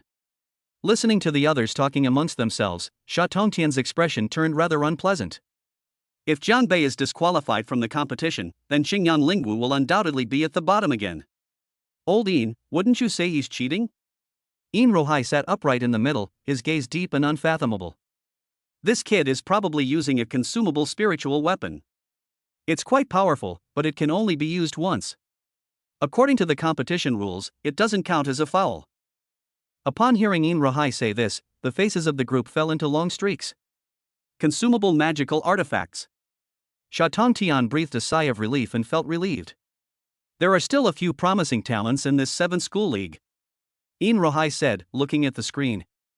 Huang Jixing, is that Zhu Fei from your school? That's right. Hearing Yin Rohai praise Zhu Fei, Huang Jixing's face lit up with joy. Gaining the former's approval meant that he had a chance to enter the Heavenly Academy. Indeed, thank you for your praise, Elder Yin. Zhu Fei's martial spirit talent has reached level 8, and he is also a key talent that our school is focusing on developing. Yin Rohai nodded. Martial spirit level 8 was already considered a genius among geniuses. Lin Xiaohua and Luo Tianyi are not bad together. The powerful figures from Nan Luo Lingwu and Fenghai Lingwu were also all smiles. Oh, and this kid named Jiang Bei is not bad either. Has Yin Rohai set his sights on Jiang Bei? Sha Tongtian was shocked and couldn't help but feel a surge of joy. Inside the mountains, Zhang Bin, seeing that there was no chance left, looked grim. He then snorted coldly and left with the students of Nan Luo Lingwu. Jiang Bei, all searched. A total of 67 yuan crystals. After Gao Xiaobing and the others finished their search, they returned to Jiang Bei's side. That's quite a lot, you can put it away first. Some of the monsters in the Sunset Mountains have yuan crystals placed inside their bodies, and some have more than one, while others have nothing at all. Gao Xiaobing and her group were lucky they found over 60 yuan crystals, which, combined with what Jiang Bei had, brought them to nearly 500. There are only 10,000 yuan crystals in total, and they have already collected 1/20th of them. What should we do next? I've heard that the deeper you go, the more yuan crystals you'll find, but it's much more dangerous than outside, He Junxian said from the side. Let's go deeper into the area then, and we'll all stay together this time. Jiang Bei thought for a moment and decided to have others accompany him on his journey. A couple of days ago, he went around robbing people from other schools, and many people hated him for it. If they were separated, they might be bullied by students from other schools. Having confirmed the route, the group of 6 headed deeper into the area. Meanwhile, somewhere in the Sunset Mountains, a young man held a long spear in his hand, his eyes gleaming with a sharp light. Before him stood a gigantic demonic beast. This demonic beast possesses the aura of a peak level 3 demonic beast, comparable to a 9-star martial grandmaster. The young man held a long spear, his figure graceful and unrestrained. With each strike, he was devastating, his spear shadows spreading as if there were thousands upon thousands of them. With a single move, the young man's spear pierced directly through the monster's body. This young man was none other than Zhu Fei, a promising player from Lingwu and Dongshan. As Zhu Fei instantly killed a level 3 peak monster, the live stream became even more lively. Ha, my Fei Ge is still the best. He killed a level 3 monster in one move. I told you long ago, Dongshan Lingwu will definitely be number 1 again this time. It's too early to say that now. Didn't you see it just now? Lin Xiaohua and Luo Tianyi were killing level 3 demonic beasts like it was nothing. And Jiang Bei has a plethora of treasures in his possession. Who knows who will have the last laugh? Higashiyama Raiwa was just being delusional, no arguments accepted. In the live stream, netizens were arguing fiercely, but the students in the Sunset Mountains were unaware of what was happening outside. At this moment, a large group of students are rushing towards the deepest part of the Sunset Mountains from all directions. The surrounding yuan crystals have been almost completely searched and gathered. To obtain more elemental crystals, one must venture to the deepest part. Every league is the deepest and most intense battlefield. Jiang Bei and his group also ventured deeper into the area, where a row of ancient-style buildings came into view. When they arrived, some students had already begun their search. Let's start looking too, 2 people per group. We'll meet outside in a bit. As Jiang Bei spoke, he walked towards one of the houses. I'll go with you. Gao Xiaobing quickly followed after seeing this. Just as Jiang Bei was about to enter one of the houses, another group of 7 or 8 people approached from a distance. In the center of this group was a young girl. The girl stood in the center as if she were surrounded by stars. She looked to be only 16 or 17 years old, with long golden hair tied in 2 large braids. Her features were delicate, especially her eyes, which were like clear springs, pure and innocent. She wore a blue and white striped short-sleeved top and a blue short skirt, revealing her long, slender, snow-white legs. She wore a pair of white boots. Wow, Sailor Moon. Judging from the color of their school uniforms, they should be from Fenghai Lingwu. Looking at the girl, Jiang Bei thought of someone. Luo Tianyi. The one who was known as the person with the strongest martial arts talent in Fenghai. What are you looking at? Gao Xiaobing noticed Jiang Bei's unusual behavior and followed his gaze, her expression turning strange. Aren't their legs white? It is quite. Jiang Bei was about to speak when he suddenly caught a glimpse of Gao Xiaobing's murderous gaze.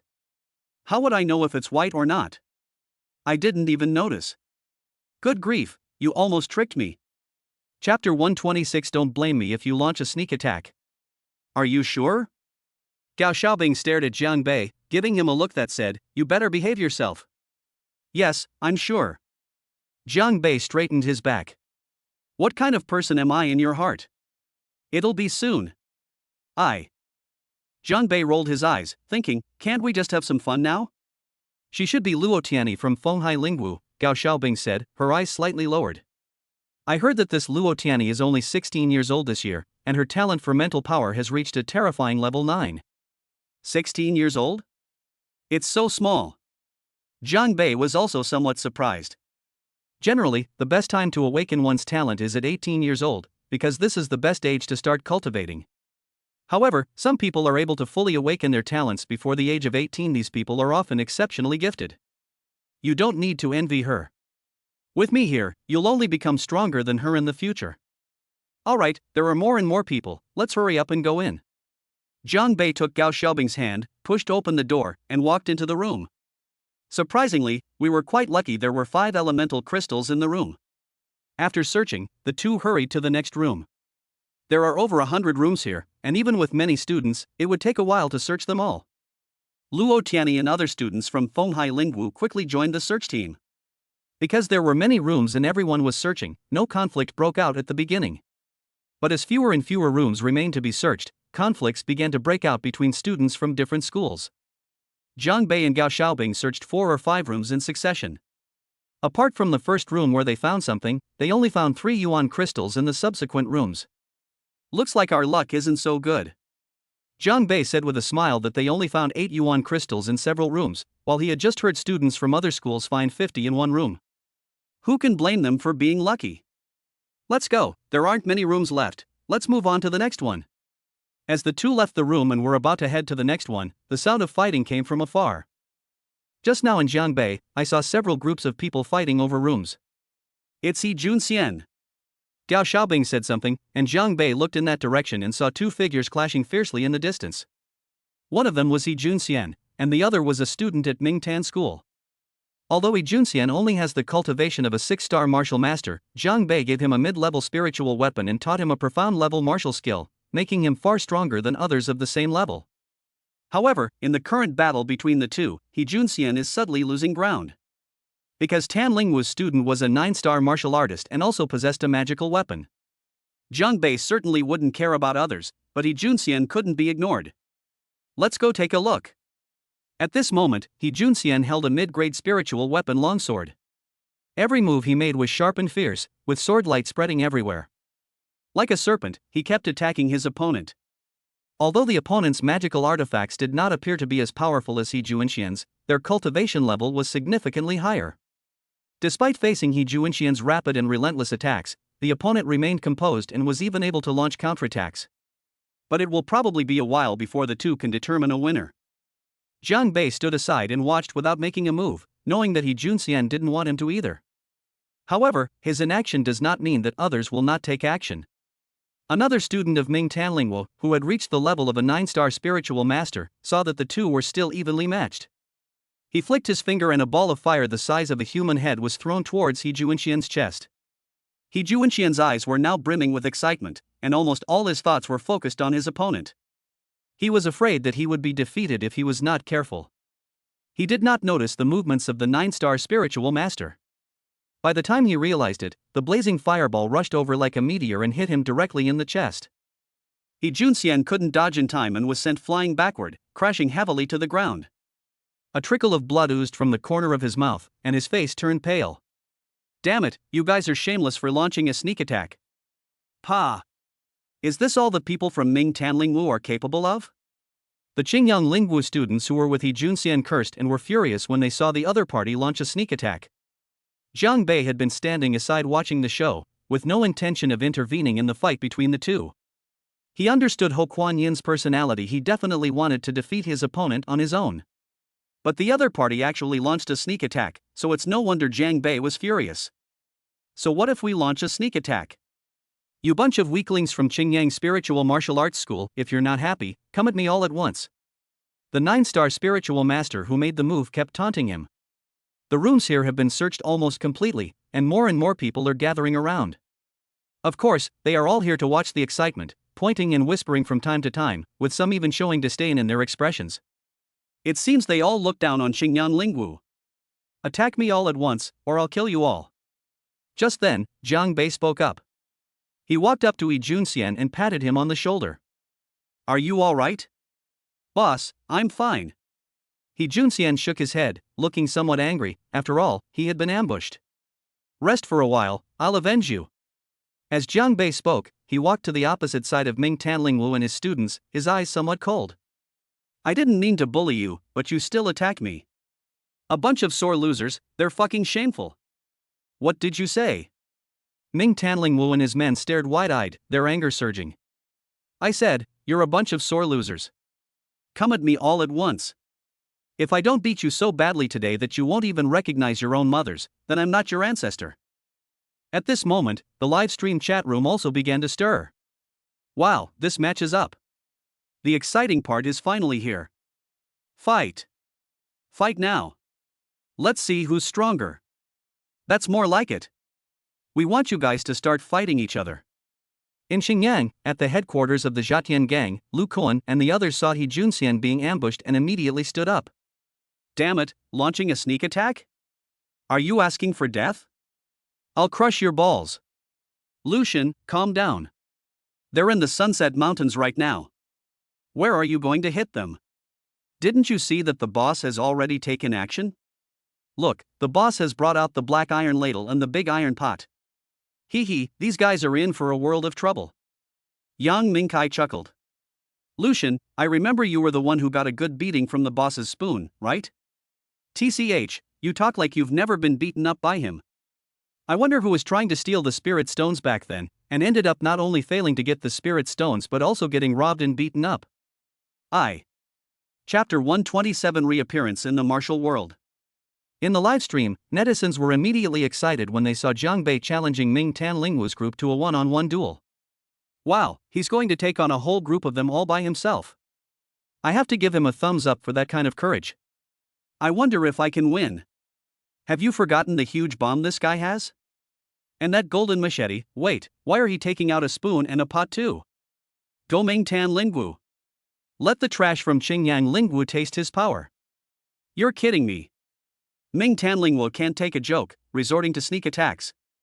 Doesn't he know how shameful he is? Exactly, it's so embarrassing. Sunset Mountains. What was supposed to be a fair fight turned into a surprise attack on He Junxian by Ming Tanling's men, enraging Jiang Bei. If it weren't for the fact that this place is unsuitable for killing, he would have already taken out the Golden Dragon Slayer sword. However, this does not stop him from giving the other party a profound lesson. It's time to bring the Shin Tai spoon and the Jin Yan iron pot back into the light of day. Hearing Jiang Bei tell them to all come at him together, Tan Lingwu and his group laughed. He paid even less attention to the spoon and pot that Jiang Bei was holding. Ha ha ha, is Qingyan Lingwu really this poor? They're even using cooking utensils now, it's hilarious. More and more people gathered around, and they couldn't help but chuckle as they looked at what Jiang Bei was holding. People from Fenghai Lingwu were also among the crowd. How interesting. This is the first time I've ever seen such a magical artifact. Luo Tianyi blinked her big eyes, her curiosity evident. But he's so handsome. Yeah, he's way more handsome than you guys. Several male students from Fenghai Lingwu twitched at the corners of their mouths, but dared not refute them. Don't let Luo Tianyi's innocent appearance fool you, she can be ruthless when she gets into a fight. Handsome? Can being handsome put food on the table? At this moment, the Fenghai Lingwu group really wanted to see Jiang Bei get beaten up like a pig's head, since Luo Tianyi had said that he was more handsome than them. So noisy. A cold glint flashed in Jiang Bei's eyes. Without wasting words with Ming Tanling's men, he vanished from the spot in a flash. Before Ming Tanling's 9-star spiritual master could react, Jiang Bei had already appeared before him. You! Bang! Before he could speak, he felt everything go black, and a sharp pain shot through his face as the golden flame iron pot was slammed into his face. The other person was sent flying backwards. Upon closer inspection, blood was seeping from his mouth, nose, and eyes. His face was covered in purple and blue marks. You dare hit me? Beat him up. The other students of Tan Lingwu were also furious that Jiang Bei would dare to take the initiative, and they rushed towards Jiang Bei. However, in Jiang Bei's eyes, their attacks were like children playing house. With the agility of the Yulong step, they couldn't touch him at all. But with the pots and spoons in his hands, one after another, in just a few blinks of an eye, 6 or 7 of Ming Tanling's students were lying on the ground groaning in pain. You think that's all? Not at all. Jiang Bei grinned, swung the ladle, and unleashed a barrage of attacks. This is a competition, he can't cripple a few people, let alone kill them. But surely it wouldn't be a problem to give them a good beating. The onlookers were stunned. Although none of Tan Lingwu and the others had broken through to the Grandmaster level, they shouldn't be this weak. 6 or 7 people couldn't even defeat one, or rather, none of them could even stand up. In the live stream, viewers watched the screen and the barrage of comments exploded. I didn't expect that a few pots and pans would take care of these guys. Where's that guy who was cheering for Ming Tanlingwu? Why isn't he saying anything? Wow, look at how badly he's been beaten by these guys, we can barely recognize him. Jiang Bei was furious and naturally wouldn't let these people off easily. Soon, only the wails of a few people remained nearby. You dare to ambush me? You've really got too big for your britches. The one who had just ambushed He Junxian became Jiang Bei's primary target. His face was now swollen, looking no different from a pig's head. Who dares to bully the people from Mingtan School? Just then, an angry shout rang out. The crowd looked in the direction of the sound and saw several people rushing over. Judging from their clothes, they were also Tan Lingwu's students. The young man in the lead had a powerful aura. It's Su Yuliang. Ming Tanlingwu's top contender, a 2-star martial grandmaster. The people of Qingyan Lingwu are in trouble now. However, Jiang Bei seemed oblivious to the discussions and did not stop at all. Su Yuliang was furious when he saw his classmate being beaten, especially since the other party showed no sign of stopping even after he arrived. You're asking for it. Overlord Fist. Immediately, Su Yuliang roared, and a wave of air exploded beneath his feet as he threw a punch directly at Jiang Bei. This punch seemed to have the force of 1,000 pounds, causing the surrounding space to tremble continuously. Although Jiang Bei did not stop, it did not mean that he was unaware of the surrounding movements. Seeing Su Yuliang make his move, Jiang Bei unleashed his dragon step once more, and with a single punch, he blasted Jiang Bei to pieces. But he couldn't be happy, because he had only hit an afterimage. Afterimage? Brother Liang, he's behind you. One of the students who came with Su Yuliang exclaimed in surprise. Su Yuliang turned around abruptly and saw Jiang Bei's harmless face. Eat my whole pot. Without saying a word, Jiang Bei swung the golden flame iron pot and swung it at Su Yuliang. The two were too close, and Su Yuliang had no time to dodge. Ah! I'll teach you the Overlord Fist, I'll teach you to scream. This. What's going on? The people around looked at each other, wide-eyed. Su Yaoyan's strength is not weak, so how come he fell down without even taking a single move? Enraged by Jiang Bei's barrage of attacks, Su Yuliang endured the pain and desperately dodged. Are you asking for it? Su Yaoyan's eyes were bloodshot, two yellow lights flickered between his brows, and his aura reached its peak. You still dare to resist? Jiang Bei raised an eyebrow, put away the golden flame iron pot and the black iron spoon, and the golden dragon slayer appeared directly in his hand. Immediately, an astonishing aura erupted, and the sharp aura emanating from the golden dragon slayer made everyone tremble involuntarily. Two-star martial grandmaster? You try taking one of my blades. As Jiang Bei spoke, he was about to cleave the blade. Little did anyone know that Su Yuliang would tremble all over and collapse to the ground. Big brother, I was wrong. He dared not deny his mistake. Good heavens, the sheer aura emanating from Jiang Bei's large cleaver was enough to overwhelm him. This thing must be some kind of top-grade spiritual weapon. If you really want to cut him, crippling him would be the least of your worries. Chapter 128 is available for pre-order. The moment Jiang Bei took out the golden dragon slayer sword, Su Yaoyan's anger subsided. He had completely sobered up. Shaken out? Jiang Bei glanced at Su Yuliang. Su Yaoyan's face flushed red, and he looked somewhat embarrassed. Just when everyone thought it was all over, Jiang Bei spoke up again. How many elemental crystals do you have? Su Yuliang was taken aback for a moment, then realized what was happening. According to the rules, you cannot take my Yuan crystal. I know the rules, but just because I can't steal now doesn't mean I can in the future. Jiang Bei grinned. There are 3 more days. After 3 days, all the Yuan crystals on the bodies of all the students of Mingtan Lingwu will have to be handed over to me. I've made a reservation. Have you made a reservation? Su Yaoyan's lips twitched, and anger flashed in his eyes. You're going a bit too far. So what if they go too far? So you don't agree? Jiang Bei brandished the golden dragon slayer sword in his hand, which startled Su Yuliang so much that he trembled all over.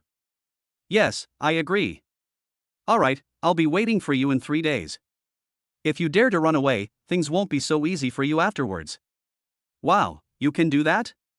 Are robberies now being pre-arranged? Not to mention those present, the viewers in the livestream were in an uproar.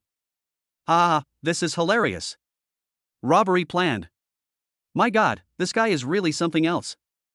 I wonder if the higher-ups at Mingtan Lingwu will be furious when they see this. He is truly a role model for us all. Outside the Sunset Mountains, Songren, a powerful figure from Mingtan Lingwu, was indeed furious.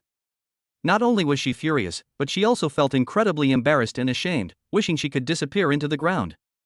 The students he sent out were easily subdued by the other party alone, and the Yuan crystals he had worked so hard to obtain were even reserved by them. They were to be handed over in 3 days. These idiots. All they did was get a beating, it's infuriating. He. A laugh rang out, and Songren turned his head to see that it was Sha Tontian. Sha Tontian, your Qingyang Lingwu is far too despicable.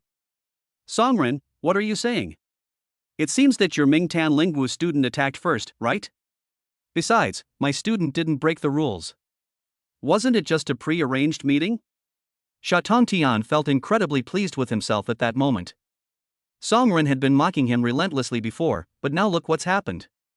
All the Yuan crystals I've acquired these past few days are about to be lost. What goes around comes around, no one escapes the wrath of heaven. The other top students from the other schools also didn't look too good. This Jiangbei area is completely unpredictable. They always do things that surprise people, and now they're genuinely worried that their school might offend the other side. Interesting. In Rohai said with a smile. On the other side, Jiang Bei had vented his anger and made all the necessary reservations. He wasn't worried about Ming Tanlingwa's students backing out, since no one could rival him anyway. If they don't do as he says, he'll wait a few days before robbing again, leaving the entire Mingtan Lingwu region with nothing. Let's go. Jiang Bei called Gao Xiaobing and the others, intending to leave, but they were blocked by someone. Luo Tianyi?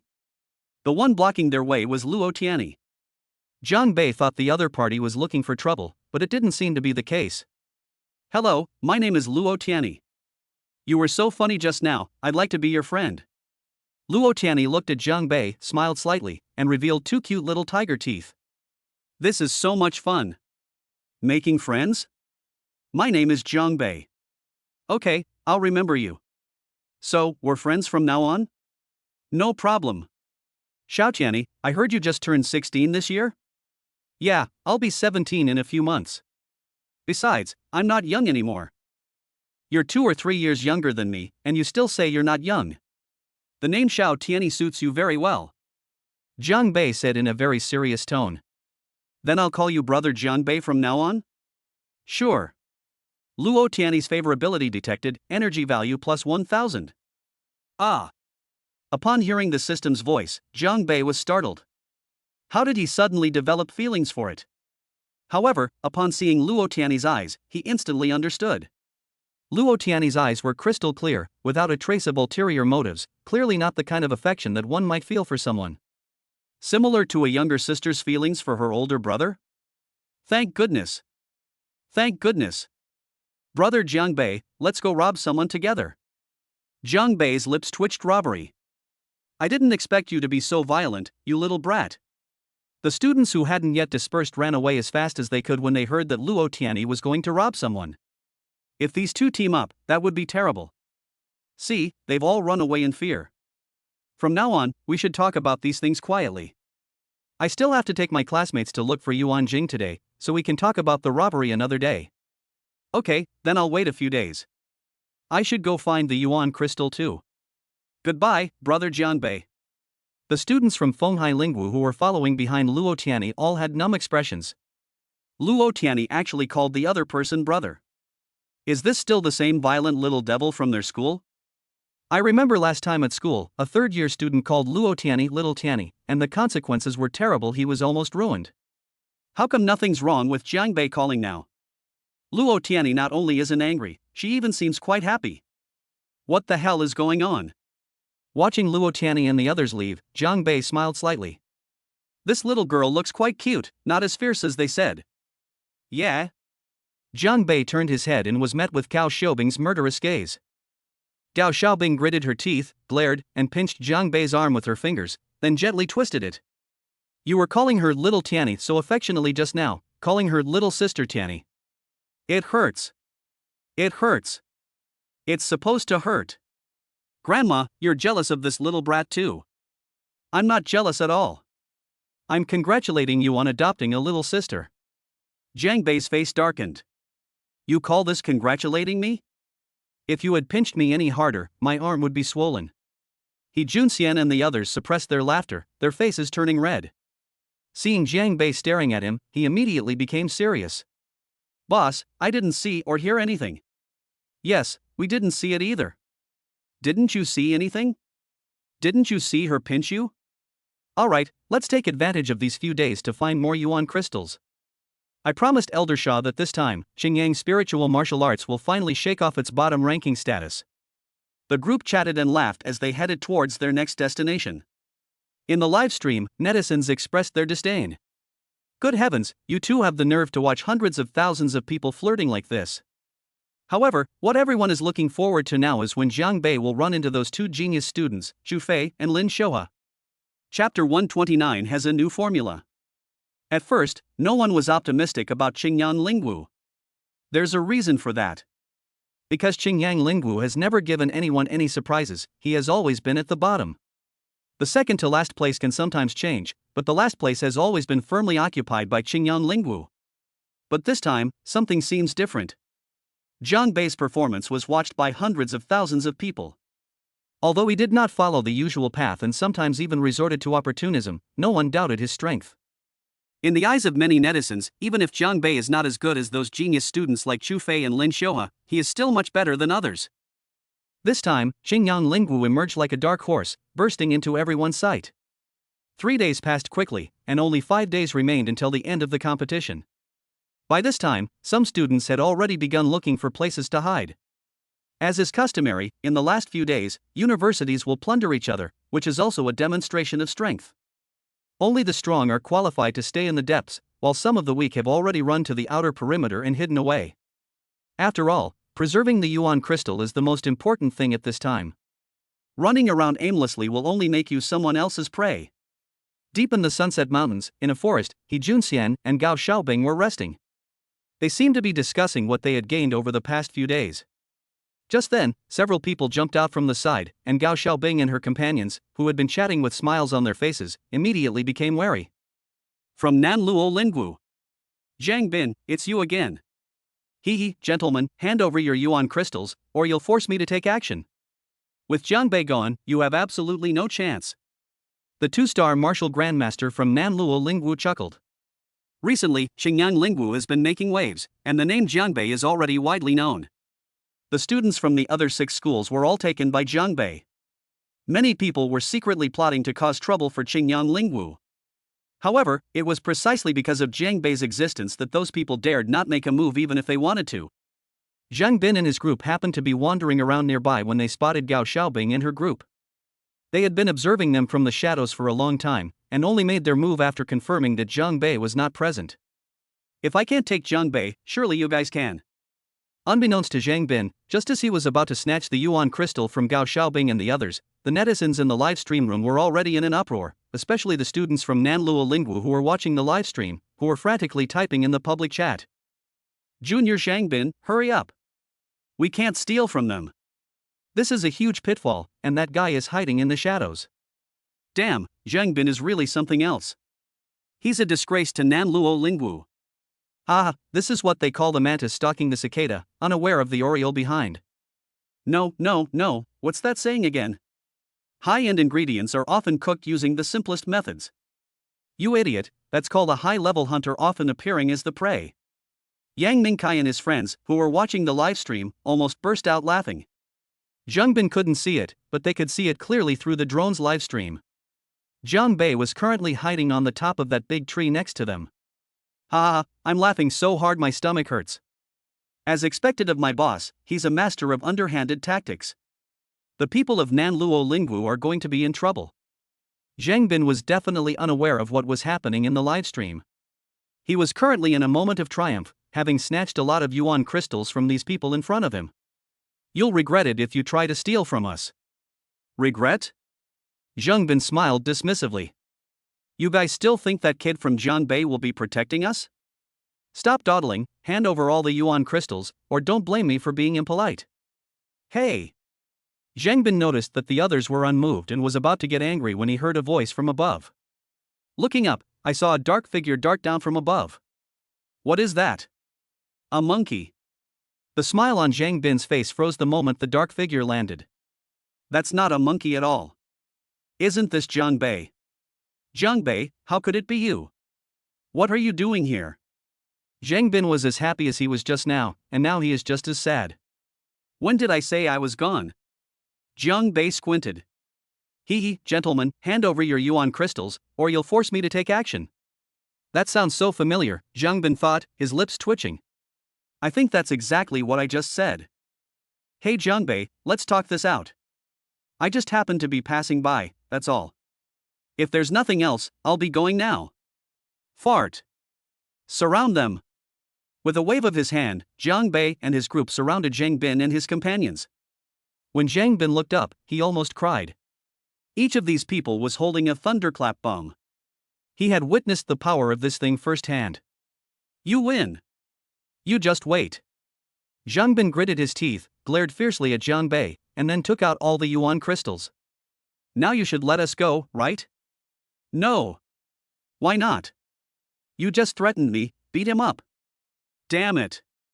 Before he could finish speaking, Zhang Bin was unable to say anything more. 10 minutes later, after seeing Zhang Bin and the others off, Jiang Bei counted the yuan crystals he had on him. Including the one Su Yuliang and the others had given him earlier, he now had about 1,000 yuan crystals in his possession. The total prize money for this competition was only 10,000 yuan, and Jiang Bei took 1/10 of it. Although Gao Xiaobing and her group didn't have as many spirit stones as Jiang Bei, they still had significantly more than the others. Boss, your trick is brilliant. How did you know they'd come and steal it? It's simple. A lot of people are eager to mess with me, but they don't have the guts. So if I'm not around, they'll definitely come looking for trouble. He had already figured out what was going on in this group of people's minds. However, this method can only be used once or twice, it won't work more often.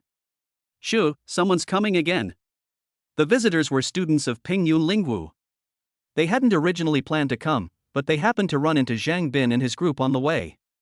No one knows how Zhang Bin and his friends managed to persuade them, but the students from Pingyun Lingwu started heading this way.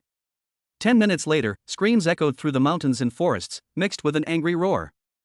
Zhang Bin, you bastard, I'll #%.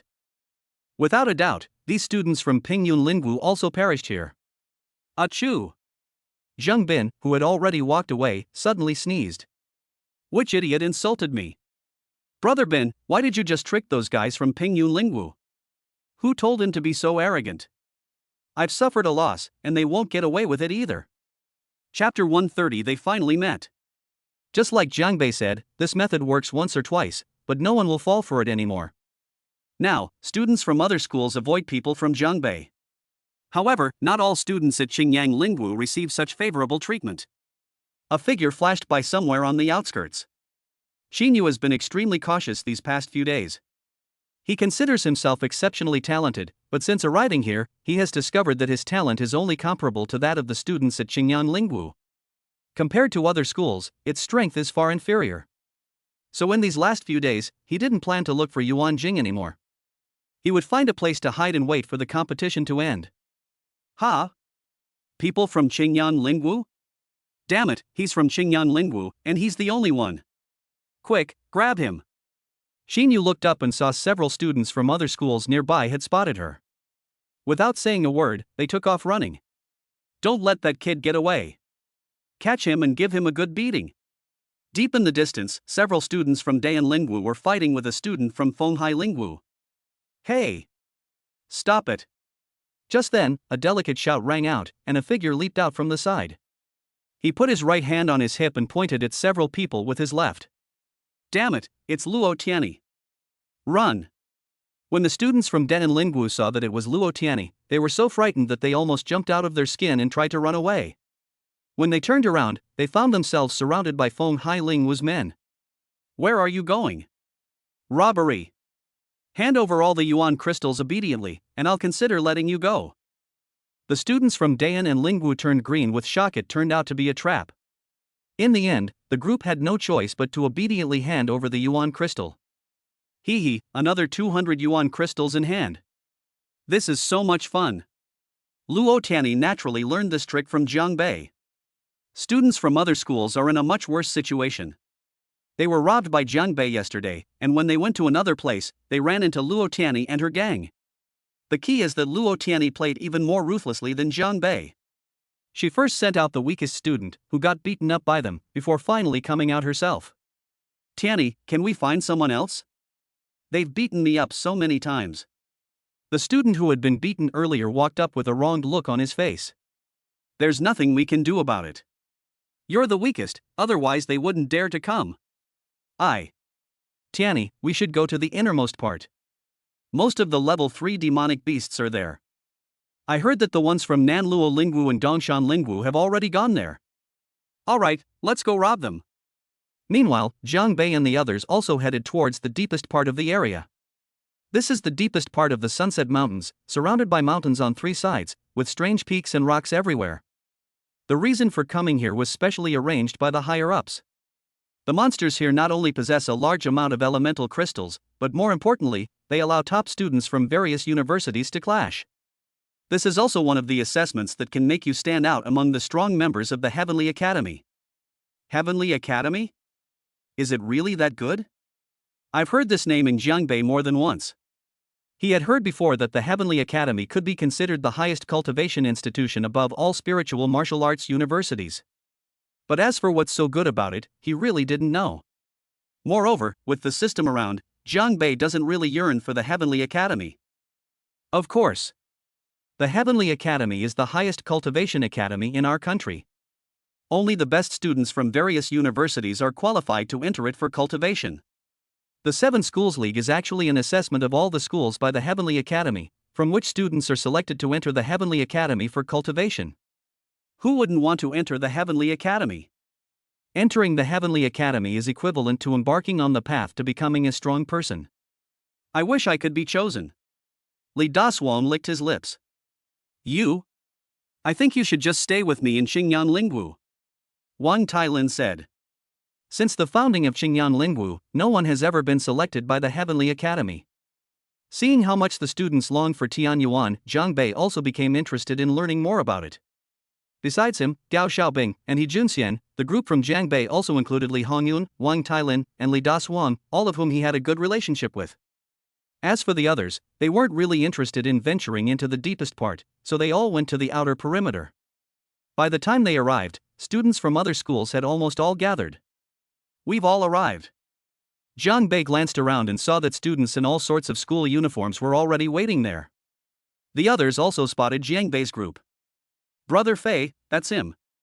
At the very front, in the Dongshan Lingwu camp, Sun Yuming pointed at Zhang Bei, his expression filled with resentment. He hated Zhang Bei so much that he was left with only his underwear. Beside Sun Yuming stood a tall, handsome young man with a bright, sparkling eye.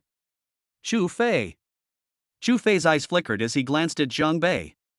Let him be happy for a while longer. Within Nanluo Lingwu's camp, a young man also looked towards the north of the river. The young man was quite handsome, with well-defined facial features. Lin Xiaohe, the seated player of Nanluo Lingwu. Young Master Lin, you'd better teach this kid a lesson later. Zhang Bin added fuel to the fire. Don't worry, I'll make him cough up the yuan crystals that stole from my Nanluo Lingwu. Lin Xiaohe didn't pay much attention to Zhang Bei, but focused his attention on Chu Fei, who was his real opponent. Zhang Bei, these people all seem to hate us. Wang Tailin whispered to himself. Hate them. The more you hate them, the better. Zhang Bei already knew the system's voice had been constantly ringing, and the energy value kept increasing. Brother Zhang Bei. Just then, a voice filled with surprise rang out. Zhang Bei looked back. The leader of the Feng Hai Lingwu people was none other than Luo Tianyi. Little Tianyi, we meet again. Zhang Bei could sense that Luo Tianyi meant him no harm. Brother Zhang Bei, you finally arrived. I've been waiting for you for so long. Well. Zhang Bei didn't speak, but turned to look at Gao Xiaobing. Thank goodness, I'm not angry. However, before he could speak, Gao Xiaobing stepped forward and grabbed Luo Tianyi. Tianyi, you're so cute. My name is Gao Xiaobing, and I'm Zhang Bei's boyfriend. Zhang Bei rolled his eyes. It seems like they didn't ask you. Boss, you don't understand. Your sister-in-law is asserting her dominance. He Junxian chimed in. Zhang Bei glared at him fiercely. Damn it, do you need to tell me? It's like I don't know anything. You're so knowledgeable, how come you haven't found a girlfriend yet? He Junxian blushed and was speechless. Okay, just pretend I didn't say anything.